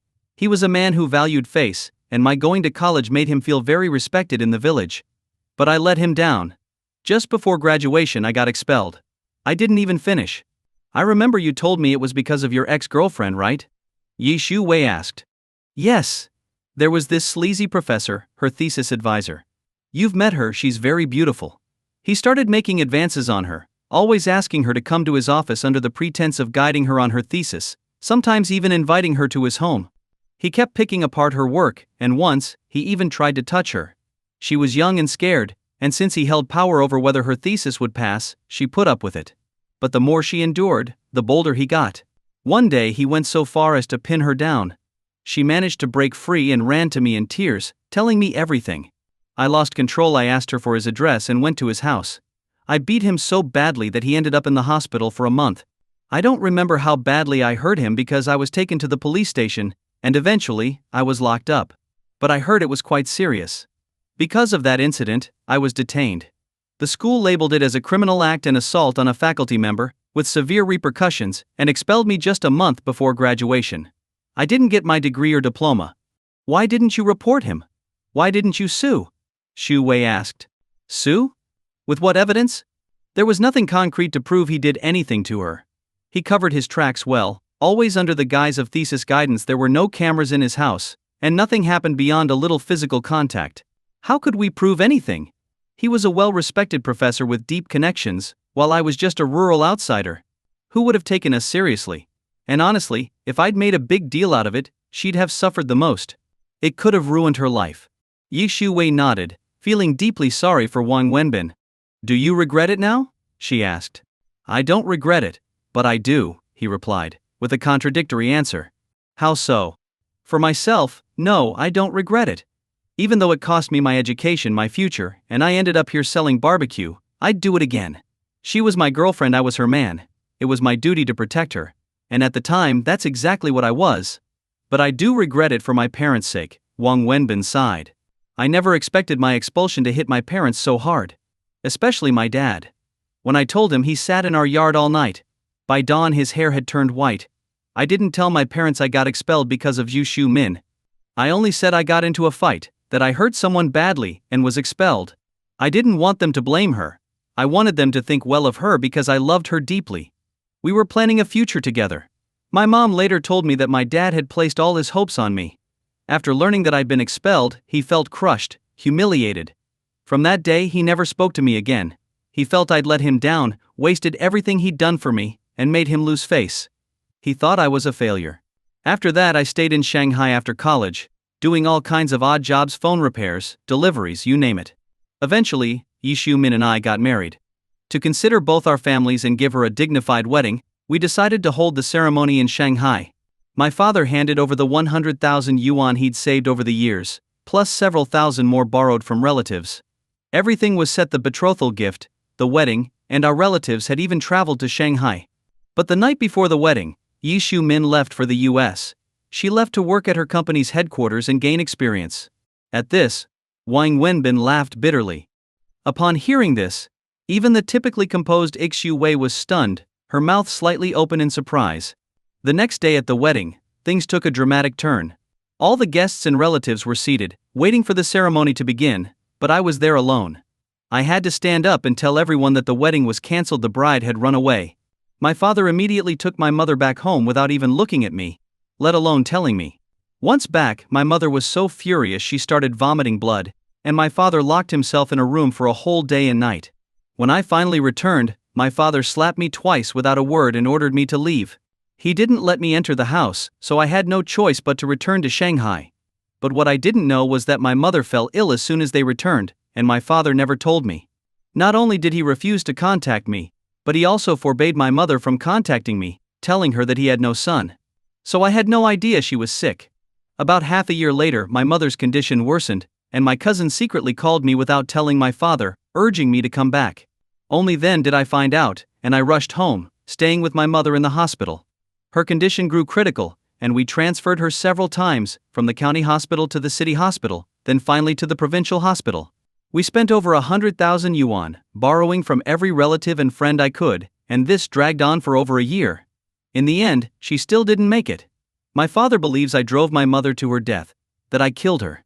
After we buried her and the relatives left, he grabbed a kitchen knife and drove me out of the house. If I hadn't reacted quickly, he might have actually attacked me. I know his temper well. He pointed at me and told me to never return, that he had no son, and that if he saw me again he would beat me again. Since then, I went back to Shanghai and haven't seen him since. The last time I went back was right before last New Year's. He chased me out with a hoe before I could say much, and then locked the door. I had no choice but to stay outside until nightfall, then climbed over the wall to sleep in my old room. Early the next morning, I left quietly and went back to Shanghai. So now you understand why my father doesn't want to see me, Wang Wenbin said, pulling himself together and giving Zhu Wei a faint smile. Do you resent him? Zhu Wei's heart felt heavy as she looked at him. She felt deep sympathy for him. No, I don't resent him. I resent myself. I feel a profound guilt because I was unfilial, and it's my fault that I brought so much harm to my parents. They worked tirelessly, putting everything they had into me so that I could go to college, have a promising future, and make something of myself. But I was expelled for getting into a fight, throwing away their lifelong efforts and turning their hope into despair. They spent their life savings to give me a grand wedding, only for the bride to flee the night before. Not only did they lose their money, but they also became a joke among relatives and neighbors. I know that my mother's death has a lot to do with me, so yes, I am unfilial, and I let them down. They are the only people I've truly wronged. If my father really wanted to hurt me, I wouldn't blame him for a second. Wang Wenbin looked out the window again, his voice trailing off. The debt you're carrying, is it all from your mother's illness? Zhu Wei asked. Yes, Wang Wenbin nodded. My father is only in his 50s, not even 60, but because of me his hair has turned completely white. He's back home working hard to repay my debts, even though he can barely make any money in a year, no matter how hard he works. I know I've been a terrible son. When it comes to being a burden to one's father, I doubt anyone could match me. He gave a bitter smile, filled with sorrow. Zhu Wei said nothing, letting the weight of his story settle in her mind. Wenbin, could you let me say something? Zhu Wei spoke up suddenly. Of course, Yishu Ji, he said. Take the money you need to pay off those debts from me first. You can repay me later. The difference is, if you clear those debts at home, your father won't have to keep working so hard to cover for you. Isn't that right? Yishu Wei said softly. Wang Wenbin was touched by her words. After a pause he said, Thank you Shuji, you're right. But there's no need for that. I mentioned it yesterday, I was able to pay off all the old debts with what I earned this month. I'm only left with what I owe you and Jang Xingi. Oh, that's good. Then, she said. Your father is just angry right now. He'll get over it. From what you've told me, I can tell he loves you, he just doesn't show it. I know. I've always known that, Wang Wenbin nodded. Do you hate her? Zhu Wei asked. Who? Wang Wenbin knew who she meant but hesitated to answer. You know who I mean. But if you'd rather not talk about it, just pretend I didn't ask. Yishu Wei gave a gentle smile. I don't know. I never blamed her for what happened at college. She was the victim, after all. I was expelled and ended up in detention, but I knew the harm done to her was far greater. I felt guilty for not protecting her as her boyfriend at the time. But as for the wedding, if I said I didn't resent her, I'd be lying. I'm not a saint, I'm not that forgiving. Even now, it's a knot in my heart that I just can't untangle, Wang Wenbin said quietly. As he spoke, Wang Wenbin suddenly felt a hand holding his. He turned and saw Zhu Wei, who was holding his hand as they waited at a red light. She looked at him and said, I can see how much you've endured over the years and how tough it's been. But everything is in the past. Things will get better from here. Thank you. I believe they will, Wang Wenbin replied gratefully, and hesitantly, he held Zhu Wei's hand in return.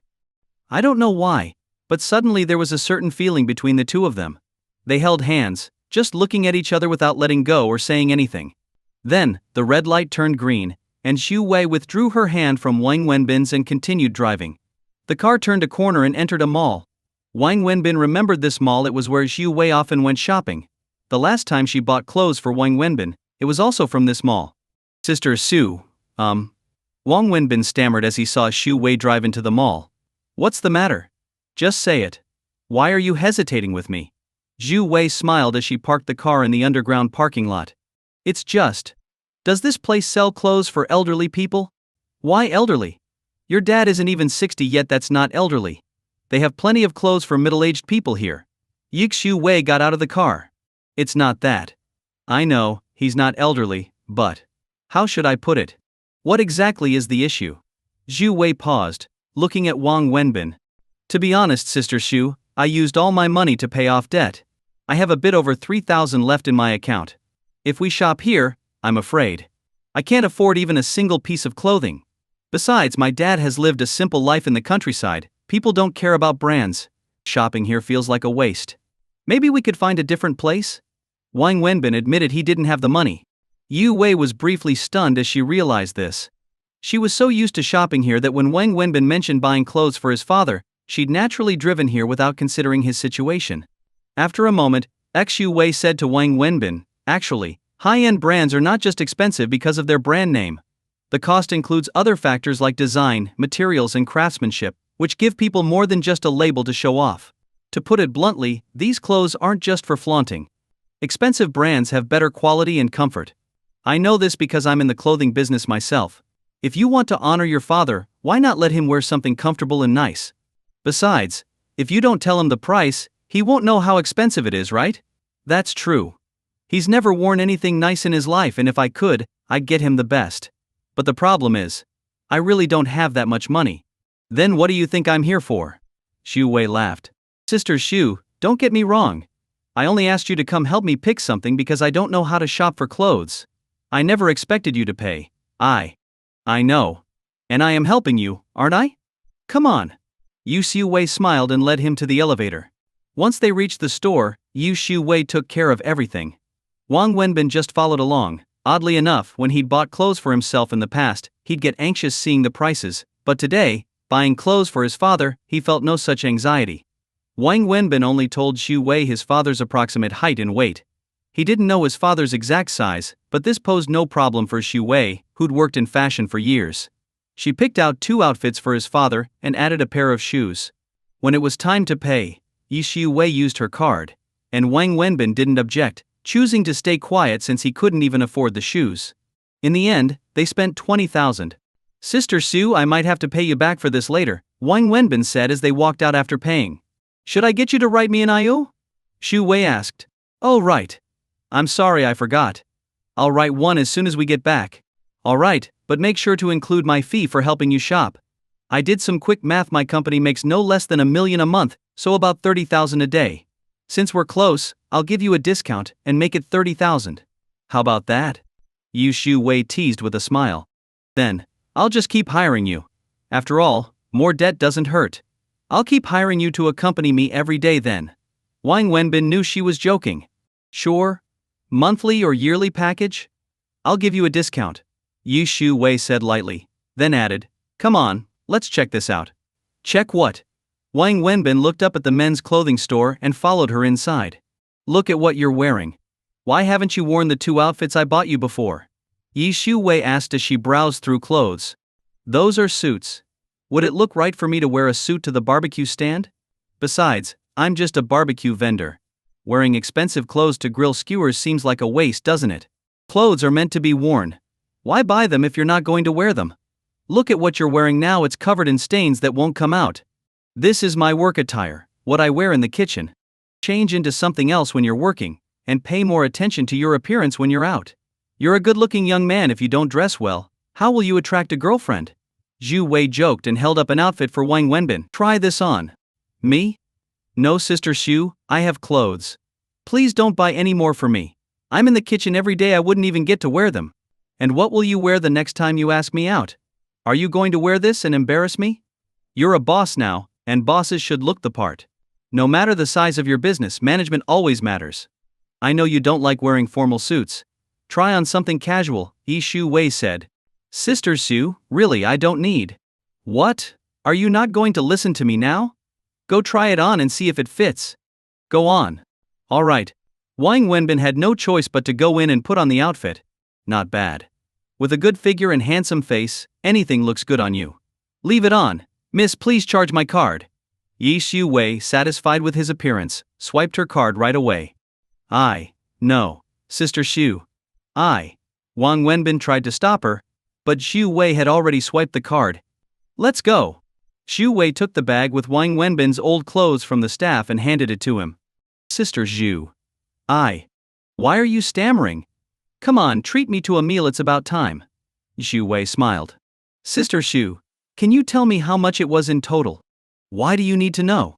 I need to keep track of how much I owe you, Wang Wenbin asked seriously. Owe me money? For what? For the clothes. The ones for my dad and the ones you bought for me. Wenbin, sometimes being too serious can hurt people. Aren't we friends? Yu Wei asked Wang Wenbin. Yes. And isn't your father my elder? It's his birthday, so it's only natural I buy him a set of clothes. If you hadn't told me it was his birthday, I wouldn't have known. But since you told me, don't you think I'd feel bad if I didn't get him anything? Basic courtesy, right? And as your friend, there's nothing wrong with me buying you a set of clothes, right? If you insist on paying me back, don't you think that's a bit too much? You've come over so many times in the middle of the night to keep me company for Annie. Have I ever said anything about that? Every time we take Annie out, you pay, and I've never fussed over it. You bought so many toys for her, have I ever kept a tab? You always say that talking about money can ruin friendships, but don't just apply it to yourself, am I wrong? Shu Wei spoke slowly to Wang Wenbin. I bought you clothes, you treat me to a meal. Is that fair enough? Fair enough. Wang Wenbin nodded. Then let's go. Yu Wei smiled and walked ahead in her high heels. Where should we eat? I'll treat you to a fancy meal. Alright, I won't hold back then, Yi Shu Wei said as she stepped into the elevator. Shu Wei had joked about getting a big meal out of Wang Wenbin but ended up taking him to a Japanese restaurant, where they spent about 800 yuan, not much compared to the money she'd spent on his clothes. Wang Wenbin didn't know what Japanese food cost, having never eaten it before, so it wasn't until he paid and saw the bill that he felt uneasy. Zhu Wei had spent nearly 30,000 yuan on him today, yet he only spent about 800 on her. This imbalance made him feel guilty. When they left the restaurant, he seemed downcast. What's wrong? Didn't like the food? Why so gloomy? Shu Wei asked with a smile. Sister Zhu, how about I take you to a movie? Wang Wenbin suddenly blurted out. He didn't have any hidden intentions, just wanted to do something more for her, but couldn't think of anything else. When Shu Wei asked, the idea just slipped out. He immediately regretted it, thinking a movie was too simple, too cheap, especially given her social status. Plus, going to a movie could easily imply something else. A movie? Yi Shu Wei was taken aback. The idea felt so foreign to her she couldn't even remember the last time she'd been to a movie. Sister Shu, I didn't mean anything by it. Just forget I said it, Wang Wenbin quickly added, worried she might be offended. Sure. Let's go, Shu Wei said with a sudden smile. This time, it was Wang Wenbin who was caught off guard. Where to? I haven't been to a movie in years, Shu Wei said.